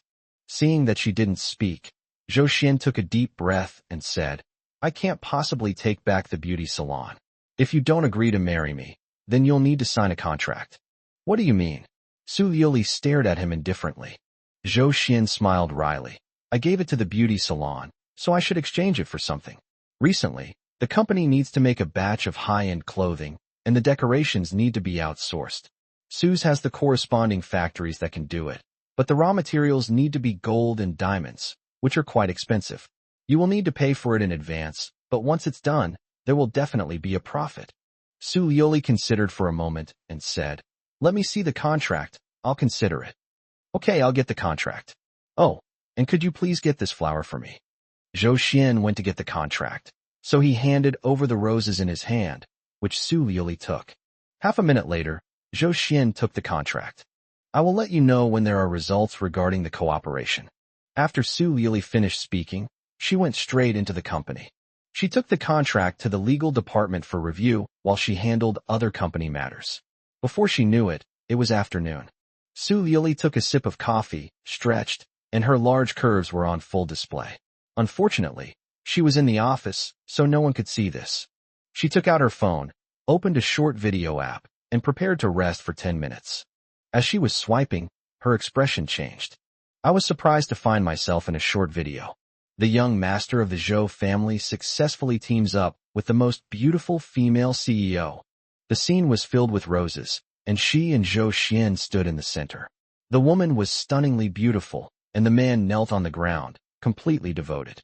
Even more terrifying, the later pictures even included a clip of her accepting the bouquet of roses from Zhou Xian. This is enough to suggest that Zhou Xian has successfully proposed. What angered and horrified Su Lioli even more was that the video went viral, with likes and comments skyrocketing and becoming impossible to suppress. She stood up abruptly and squeezed out 2 words through gritted teeth. "Zhou Xian. I prayed in my heart that my husband would never see this video." She walked straight out of the office and made 2 phone calls. A short while later, 5 or 6 burly men appeared downstairs in an SUV. Su Lioli said coldly, "Come with me." Half an hour later, she found Zhou Xian. Zhou Xian smiled and said, "Sister Lioli, how did you find the contract? What about our collaboration?" Given the call, Su Lioli interrupted her directly. Immediately, 6 burly men rushed towards Zhou Xian. Chapter 197. Su Liuli, are you a dog? Before Zhou Xian could react, he was punched to the ground. He was both shocked and furious, and roared, "What are you doing? Are you looking to die?" Unfortunately, the group of burly men wouldn't obey his orders and surrounded him, punching and kicking him. It only stopped when Su Liuli waved her hand. At this moment, Zhou Xian was in a very miserable state. His white suit was covered with footprints and dust. His face was bruised and blood was flowing. Su Liuli looked at him coldly. "Do you think you're so smart?" Zhou Xian gritted his teeth and remained silent, while Su Liuli curled her lip in disdain and took out her phone to send a video call to Jiang Wan. On the other side, Zhao Shana spent his days idly at home, so he naturally had time to watch short videos, which is why he saw what happened that morning. Jiang Wan clenched her fists and said angrily. Sure enough, she actually agreed to the proposal. Zhao Shanha lit a cigarette, scrolled through several related videos, and laughed. Clumsy. It's not clumsy, it's despicable, Jiang Wan said angrily. Zhao Shanha shook his head. I'm not referring to Su Liuli. I'm talking about Zhou Xian. It's obvious that this whole thing was orchestrated by Zhou Xian himself, just to annoy me. It's just too childish. Is that so? Jiang Wan asked, frowning. Zhao Shanha said calmly. Even if Su Liuli had to choose, she would choose Qin Xiaojun. But the fact that she was tricked like this shows that she hasn't improved at all over the years. She's still a fool. Just then, Jiang Wan's phone rang. It was a WeChat video call. She clicked on it, smiled, and said, That idiot called me on video. Zhao Shanha. After thinking for a moment, he said, Answer it. Jiang Wan nodded, and after the call connected, Su Liuli's face appeared on the screen. Sister Luan, where is my husband? Jiang Wan snorted coldly. Your husband isn't here. Su Liuli gritted her teeth so hard they almost broke. She said, I have important business to discuss with my husband, not to harass him. Jiang Wan noticed that the video feed was brightly lit, indicating that it was taken outdoors, and sneered. What important thing do you have to do? Sigh. You're not going to invite Shanha to your wedding, are you? The Zhou family's young master, and the most beautiful female CEO, TSK. How much money should we give as a wedding gift? Name your amount, and I'll transfer it to you. Husband saw it after all. Su Liuli's face darkened. Jiang Wan, do you have to be so sarcastic? I made this call to explain this matter. I don't want my husband to misunderstand me. How could I possibly accept Zhou Xian's marriage proposal? Oh, so you didn't agree to Zhou Xian's request, then you'll agree to someone else, like Qin Xiaojun? Jiang Wan asked slowly and deliberately, hitting Su Liuli's sore spot. Su Liuli was furious. She shouted angrily, Pa, Jiang Wan, you're slandering me. She was in immense pain. She had an indelible stain on her reputation, and she was practically nailed to the pillar of shame by her husband. What did Jiang Wan mean by mocking her? I knew you had ulterior motives and wanted to steal my husband, so I shouldn't have let you come back. If it weren't for that damn Tian Feiyong threatening me, forcing me to cooperate with Tian Feiyun, how could I have let you come back to take care of your husband? Su Liuli regrets it every day. But then she thinks, just you wait, the woman in the video isn't me. When I get my husband's forgiveness, let's see what little Jiang Wan can do against me. Jiang Wan scoffed. It's already filthy. Why would it be afraid of being smeared? These words made Su Liuli tremble with anger, causing the screen to shake. She tried to calm herself down. I don't want to argue with you. Give the phone to your husband. I have something important to tell him. Jiang Wan pursed her lips and handed the phone to Zhao Shanha. When the man she had been longing for appeared on the screen, Su Liuli's expression softened, and a look of joy appeared on her face. Husband, you say? Zhao Shanha spoke calmly. Su Liuli said with some grievance. Honey, you saw the video from earlier today, right? That was Zhou Xian plotting against me. Don't misunderstand. Zhao Shanha's expression remained unchanged. This was something he had guessed. He said, Is this what you mean by important? Forgive my bluntness, but this only proves how stupid you are. Of course not. Su Liuli rolled her eyes, switched the video feed, and said, Honey, look. He dared to scheme against me and make you misunderstand me, so I beat him up. Zhao Shanha was surprised when he saw what was happening on the screen. Zhou Xian was being held down by two burly men, his head drooping. He was filthy and looked extremely miserable, with blood flowing from his head, his face bruised and swollen, indicating he had been badly beaten. Zhao Shanhe was somewhat bewildered. He remembered that when he beat up Zhou Xian, Su Liuli tried her best to stop him. How come she did it herself now? Ignoring the consequences and failing to weigh the pros and cons. Zhou Xian, my husband is watching you. Say hello to him. Su Liuli stepped forward and said coldly to Zhou Xian. Suddenly, Zhou Xian raised his head, his eyes bloodshot, almost overwhelmed by humiliation. Zhao Shanhe smiled gently at him, raised his hand and waved, saying, Young Master Zhou, hello. What happened to you like this? Zhou Xian clenched his fists tightly, his body trembling with anger. He practically spat out through clenched teeth. Zhao Shanhe, don't be arrogant. Zhao Shanhe laughed. You didn't sound like this when you called me yesterday. Su Liuli's eyes widened in surprise. Husband, what did you say? He called you? What does he want? Zhao Shanhe said. He said if you agree to marry him, he can sleep with you right away. What? Su Liuli could hardly believe her ears. The road to winning over her husband was already fraught with difficulties, and yet someone was digging a pit for her. Seeing Su Liuli's expression, Zhou Xian's face changed. Sister Liuli, it's all a misunderstanding. Go to hell. Beat him. Beat him hard. Su Liuli shouted, and the burly men immediately began a new round of beatings on Zhou Xian. She felt both angry and relieved. She was angry that Zhou Xian still dared to do such a thing after she had warned him, but she was relieved that she had taken remedial action in time after the incident. Otherwise her husband would have misunderstood her again. Thinking of this, she turned the video around and said, Honey, now you believe me, right? Zhao Shanhe had been watching Zhou Xian's miserable wailing with great interest, but when the scene suddenly shifted to his ex-wife's pretty face, he felt utterly bored. Sigh. I never cared anyway. Even if you marry him, it's your own business. How could you not care? Su Liuli said disappointedly. Zhao Shanhe waved his hand and said, I felt pretty good about you beating up Zhou Xian. So here's a reminder. Zhou Xian wouldn't have gone to such lengths just to annoy me. He probably has other motives. Just be careful. Upon hearing this, Su Liuli's eyes lit up. Her husband still cared about her. She said, What? What did you say? I didn't hear you. Zhao Shanhe frowned, sensing that Su Liuli was about to cause trouble again. Just then, they faintly heard the sound of police sirens from across the street. Su Liuli quickly said, Honey, I didn't hear what happened just now. I'll come find you to talk to you later. The police are here. I need to take care of things here. But, after saying that, she hurriedly hung up the phone. Zhao Shanhe was speechless. Was this ex-wife born in the year of the dog? Is it really necessary to fawn over someone just because you have the chance? Chapter 198 No Cheating? What a joke. Zhao Shanhe shook his head and handed the phone to Jiang Wan. He laughed and said, This Zhou Xian really asked for trouble. He didn't have many days left to live, but he still had to jump out and court death. Yesterday, Zhou Xian called to humiliate him. Although Zhao Shanhe didn't argue with him, he felt quite satisfied seeing him get beaten up today. He deserves it. This is already too good for him.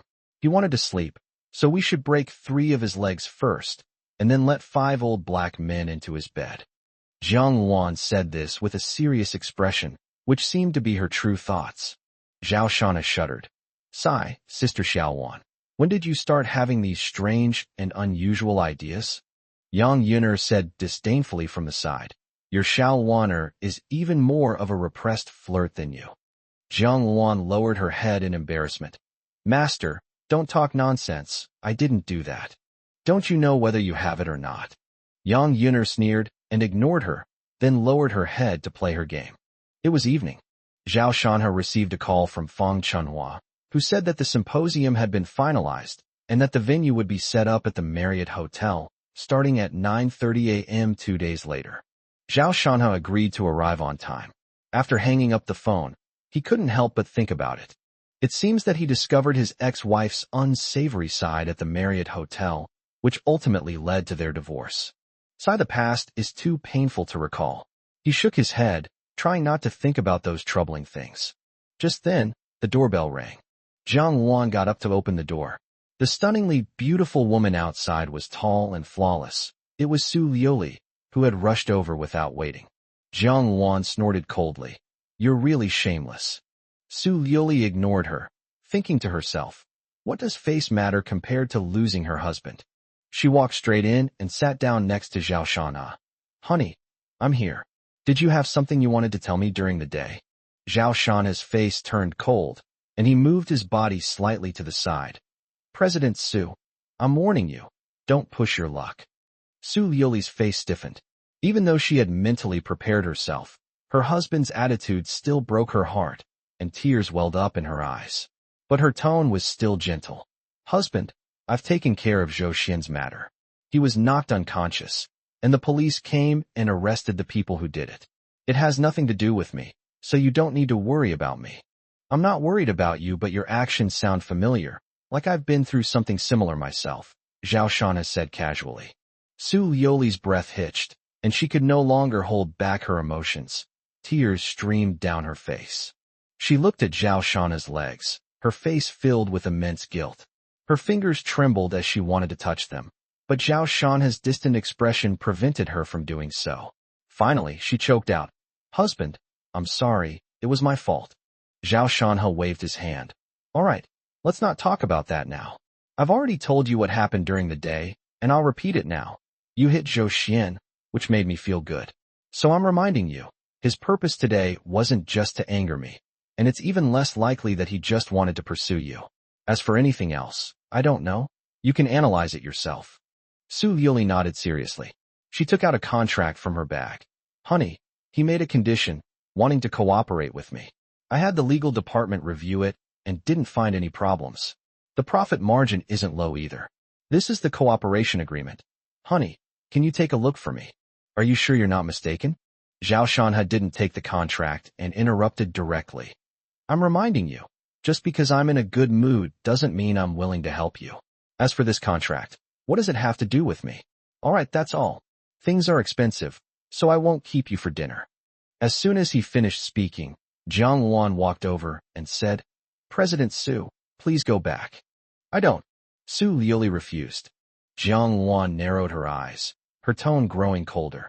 Do you really think I wouldn't dare to lay a hand on you? Even if you beat me to death, I won't leave now. I have more important things to say to my husband, Su Liuli said stubbornly, looking at Jiang Wan without any fear. Upon hearing this, a dangerous glint flashed in Jiang Wan's eyes. Zhao Shana said, Tell me what you have to say, and then I'll leave. Su Liuli was silent for a while before mustering her courage, taking a deep breath, and saying, Honey, that video is fake. Zhao Shana's pupils shrank instantly, and he looked at her coldly. What do you mean? That video is a disgrace to her husband, which is why he looks so fierce now. Su Liuli was a little uneasy. She said, I've analyzed it. The woman in that video isn't me. It was spliced together by Qin Xiaojun. I didn't cheat on him. After saying that, she looked nervously at her husband. Zhao Shanhe stared at her for a full 30 seconds before speaking. You said the woman in that video wasn't you? Then how do you explain that you didn't refute it after the video was exposed? Obviously that means that at the time, there might have been some traces that you yourself believed you had already lost your virginity. 2. Su Liuli seemed to have been seen through, and was speechless. Under Zhao Shanhe's gaze, she dared not hide it any longer, and said in a somewhat broken voice, When I woke up this morning, I wasn't wearing any clothes. As expected, Zhao Shanhe closed his eyes in pain. A few seconds later, he said calmly, So, your claim that you didn't cheat was just a joke. No. Su Liuli shook her head repeatedly, somewhat incoherently. She said, What I want to tell you is that the woman is not me. Qin Xiaojun had someone else piece me together. This is enough to prove that there is something else going on in this whole thing. He didn't succeed. Is it possible that he's trying to play me? Zhao Shanhe's lips curled into a chilling smile. He did it, but deliberately misled me with a fake video.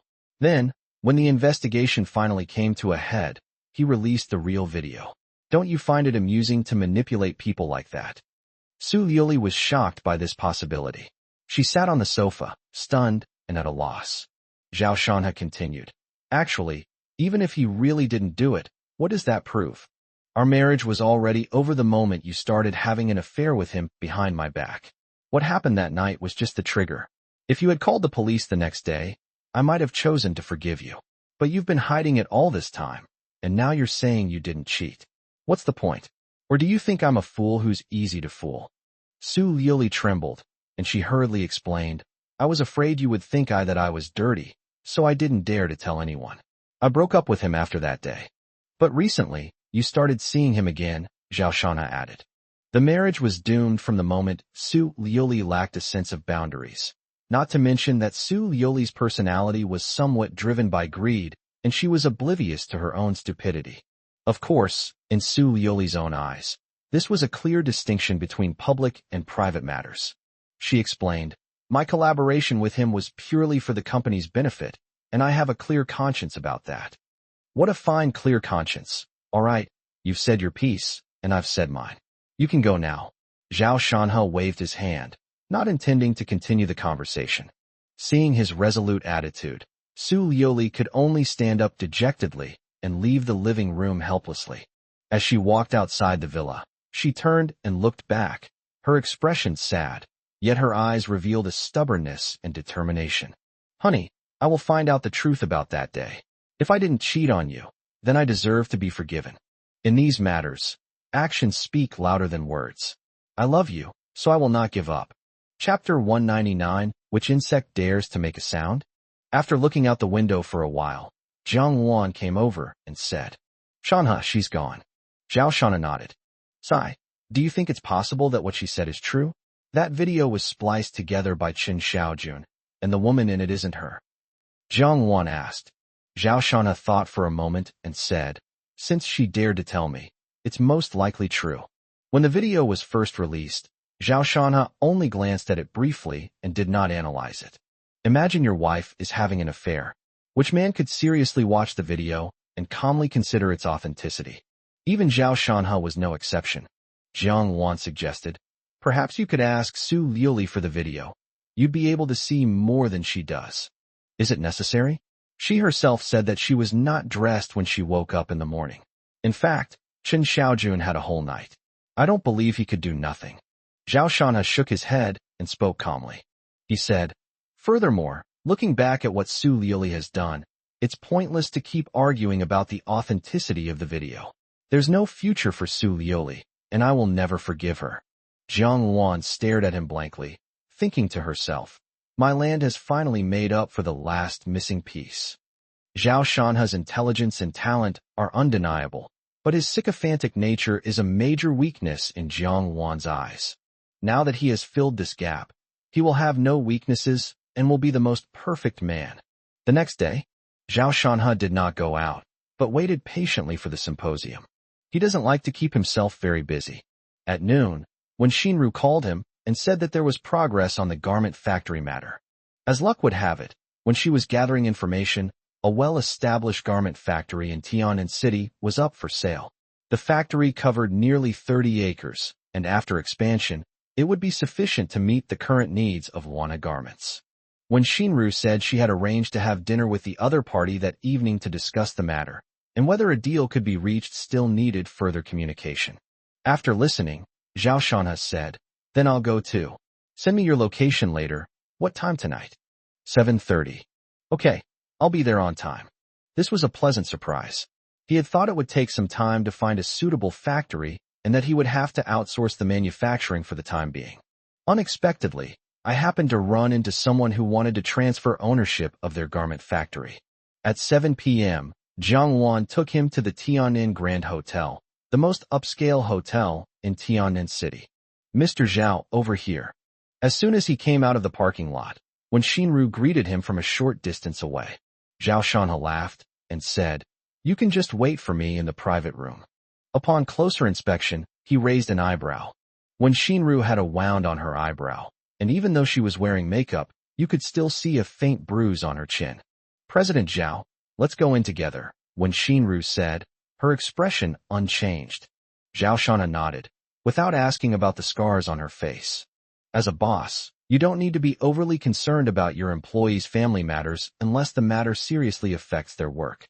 The three of them entered the hotel and went into a private room on the 3rd floor. As soon as I went in, I found that there were already 2 people inside. A middle-aged man, about 50 years old, was dressed in very high-end clothes, while the other woman was about 20 years old and quite pretty. It's obvious at a glance that this is a boss and secretary relationship. When Shinru introduced, "This is General Manager Zhou of Shiza Garment Factory, and this is Chairman Zhao of Wanha Group. I didn't expect Mr. Zhao to be so young. It's a pleasure to meet you." When Zhou Jun saw Zhao Shanha in a wheelchair, a hint of surprise flashed in his eyes. He then stood up with a big smile and extended his hand. Zhao Shanha reached out and shook hands with him, smiling politely. "Hello, Mr. Zhou." After they were both seated, when Shinru asked Zhao Shanha for his opinion, this time it's Zhao Shanha understood her unspoken meaning and said, "You can take full responsibility." Seeing this, Zhou Jun exclaimed, "It seems that General Manager Zhao is also a person who doesn't fuss over details." When Shinru didn't mince words and got straight to the point, "President Zhou, the main reason I invited you here today is to talk about your garment factory in the south of the city.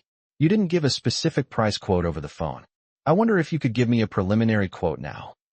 Zhou Jun's expression remained unchanged, and he said with a smile, "President Wen, there's no rush with the factory matters. How about we order some food first, and I'll have a couple of drinks with you, and we can talk later?" When Shinru frowned slightly, then immediately relaxed and smiled. "Of course." From Zhou Jun's words, she sensed something unusual. Tonight's dinner party might be about to take an unexpected turn. Zhao Shanha glanced indifferently at the doorway. When Shinru called over a waiter, and Zhou Jun took the initiative to order food, saying, "President Zhao, President Wen, this meal is on me again. It's not cheap to eat here. A single meal can easily cost tens of thousands of yuan." After Zhou Jun finished ordering, his secretary took out a pack of cigarettes and tossed one to Zhao Shanha, laughing. "The clothing industry isn't doing well these days. Mr. Zhao, you're at the peak of your career in construction. Why are you suddenly thinking about getting into clothing?" Zhao Shanha took the cigarette, lit it, and said, "I want to challenge my weakness." Haha, Mr. Zhao is really interesting. The group chatted casually, but the atmosphere was somewhat strange, and Zhou Jun kept glancing at his watch. Zhao Shanha asked directly, "I noticed that President Zhou seems a bit distracted. Is he waiting for someone?" Forehead. His question came as a surprise, making Zhou Jun a little embarrassed. He then said, "It's like this. This afternoon, someone else contacted me wanting to buy my factory. Since we've already arranged to meet, let's sit down and have a good chat." At that moment, the door to the private room was pushed open. Zhou Jun looked up and quickly stood up to greet him, saying, "Oh, he's here, Mr. Zhou from Xuani Apparel. Zhao Shanha, what are you doing here?" The person who came in was Zhou Xian's father, Zhou Wei. His expression was originally calm, but the moment he saw Zhao Shanha, his face darkened. Zhou Jun was taken aback, looked around a few times, and said, "You two know each other." With his experience, he could naturally tell that the two people didn't get along, which made him happy, as it meant that the price was negotiable. Zhao Shanha said indifferently, "Buy the factory. What are you going to do with the factory? Aren't you in the construction business? What? You're not satisfied with what you have, so you're trying to scavenge for food from someone else's bowl." Zhou Wei sat down and said with a sneer. Zhao Shanha said, "Since you're so concerned about me, Mr. Zhou, why don't you go to the hospital and check on your son? You speak without thinking. Didn't anyone teach you the lesson that words can cause trouble?" Zhou Wei's pupils contracted, and he rebuked him coldly. Upon learning yesterday that his son had been beaten by Su Liuli, he was furious and immediately went to cause trouble for the Su family. It took 2 hours to resolve the matter, but Zhao Shanha brought it up now, which immediately angered him. Then, he said to Zhou Jun, "All right, I'm not going to waste my breath on you. 60 million, give me the factory." Zhou Jun frowned. 60 million was clearly not up to his expectations. His ideal price was 100 million. Seeing that he didn't speak, Zhou Wei pointed at Zhao Shanha and sneered, "You don't really think this stinking toad has the ability to compete with me, do you?" Jiang Wan's eyes instantly turned cold, and Zhao Shanha patted her, signaling her not to be angry. Then he said, 65 million. Zhou Wei's expression changed, a chill appearing on his face. "You actually dare to compete with me? Do you think the Su family can protect you? You stinking toad." Zhao Shanha smiled calmly, looking directly at him. "A toad? If I don't speak first when spring comes, which insect will dare to utter a sound?" Chapter 200. to make Su Liuli and Zhao Shanha break up completely. Hearing Zhao Shanha's offer, Zhou Jun breathed a sigh of relief. He really didn't have the confidence to confront Zhou Wei head-on. After all, in terms of wealth, Zhou Shuani Group was the big brother in Tian'an City and even had a reputation in the country. In other words, Zhou Jun and Zhou Wei are not even in the same league. A single word from Zhou Wei could make it impossible for Zhou Jun to move an inch in Tian'an. This is not an exaggeration. Given Zhou Wei's status, there are countless people who want to curry favor with him. Now that Zhao Shanha is competing with him, he can shift his focus and is no longer worried. Zhou Wei said calmly, "She's a garment factory is an old factory built many years ago. Most of the equipment inside needs to be improved or even replaced. Only that piece of land still has some value. It's worth 66 million. If you dare to raise the price, I advise you to consider the consequences." Zhao Shanha raised an eyebrow. "Are you threatening me?" He was about to speak when Shinru smiled slightly and said, 70 million. Zhou Wei was surprised that not only Zhao Shanha, but also someone else dared to speak up, and his gaze immediately shifted to them. "Who are you?" "Hello, General Manager of Manhwa Apparel, Mr. Zhou." Shinru gave a polite smile. This made Zhou Wei's eyes turn dangerous, and he said, "Very well, I'll remember you." Shinru's expression changed slightly, but she did not show any fear. Instead, she said, "Is President Zhou threatening me?" Zhao Shanha was somewhat surprised. He hadn't expected Shinru to dare to confront him so directly under these circumstances. She must know Zhou Wei's identity. It took a lot of courage. He didn't want Shinru to be in danger, so he said sarcastically, "President Zhou, if you don't have money, then you can leave." Sure enough, those words instantly turned Zhou Wei's hatred back. He stared coldly at Zhao Shanha. 75 million. 76 million. No sooner had he finished speaking than Zhao Shanha's price followed suit. It wasn't much, but it was clearly an insult. This made Zhou Wei stare at him for a full 10 seconds before he sneered and pointed at him, saying, "Good, good. It seems that young people these days are becoming more and more principled. Fine. You win. I hope you keep winning." Zhao Shanha nodded and said earnestly, "I will." Zhou Wei said no more, his gloomy gaze sweeping around, causing Shinru and Zhou Jun to tremble at the same time. Then Zhou Wei turned around and left. Zhou Jun's face showed struggle as he raised his hand and called out, "President Zhou, wait." Unfortunately, all he got in response was a loud bang.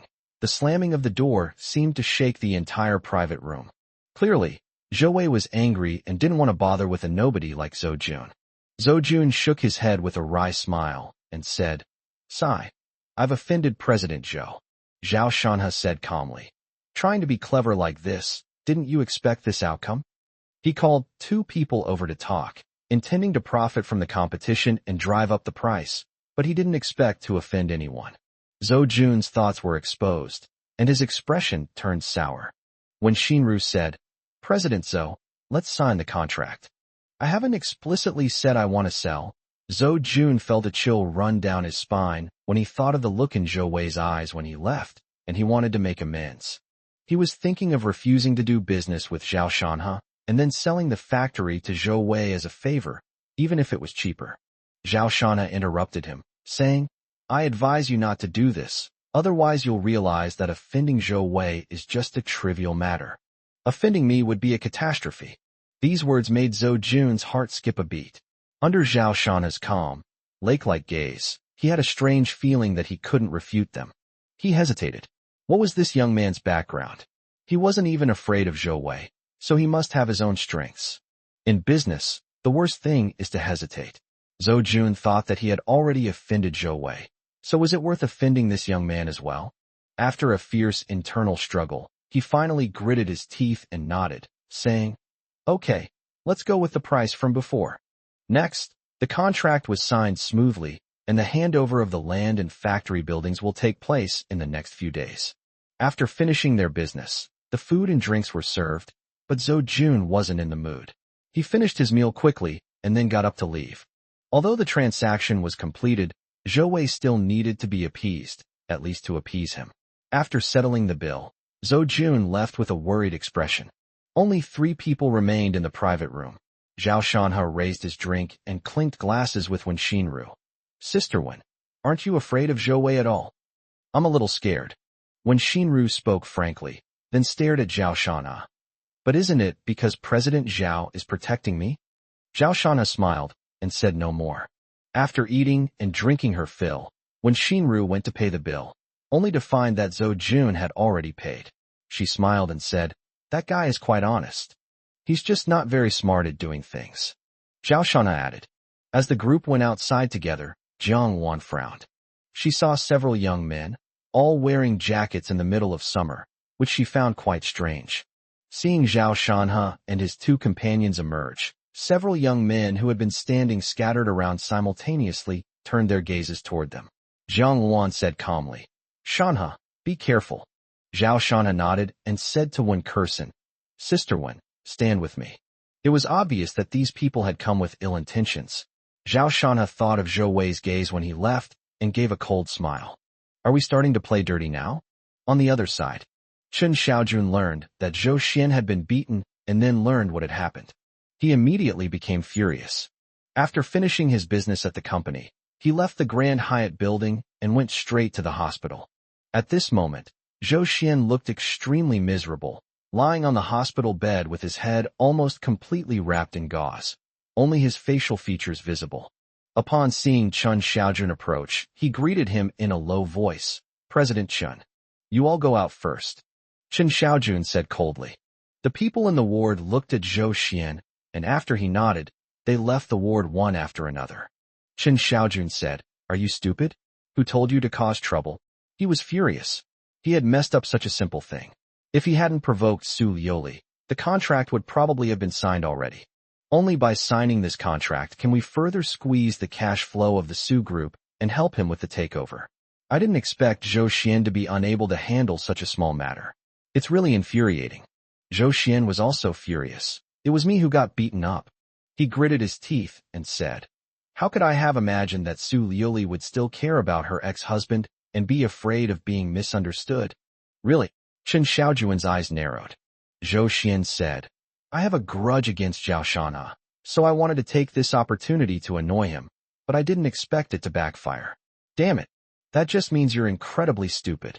Chen Xiaojun rebuked him without any politeness. With such low-level tactics, what do you think you can do to him? It's even affecting important matters. You're really more trouble than you're worth. If it weren't for Zhou Xian's miserable state, he would have even wanted to beat him up. Zhou Xian asked, So what do we do next? These words made Chen Xiaojun ponder. He also deeply hated Zhao Shanhe, but until he found a way to deal with that seductive woman, he couldn't effectively harm her. But this incident made him realize that Su Liuli's feelings for Zhao Shanhe seemed to be deeper than he had imagined.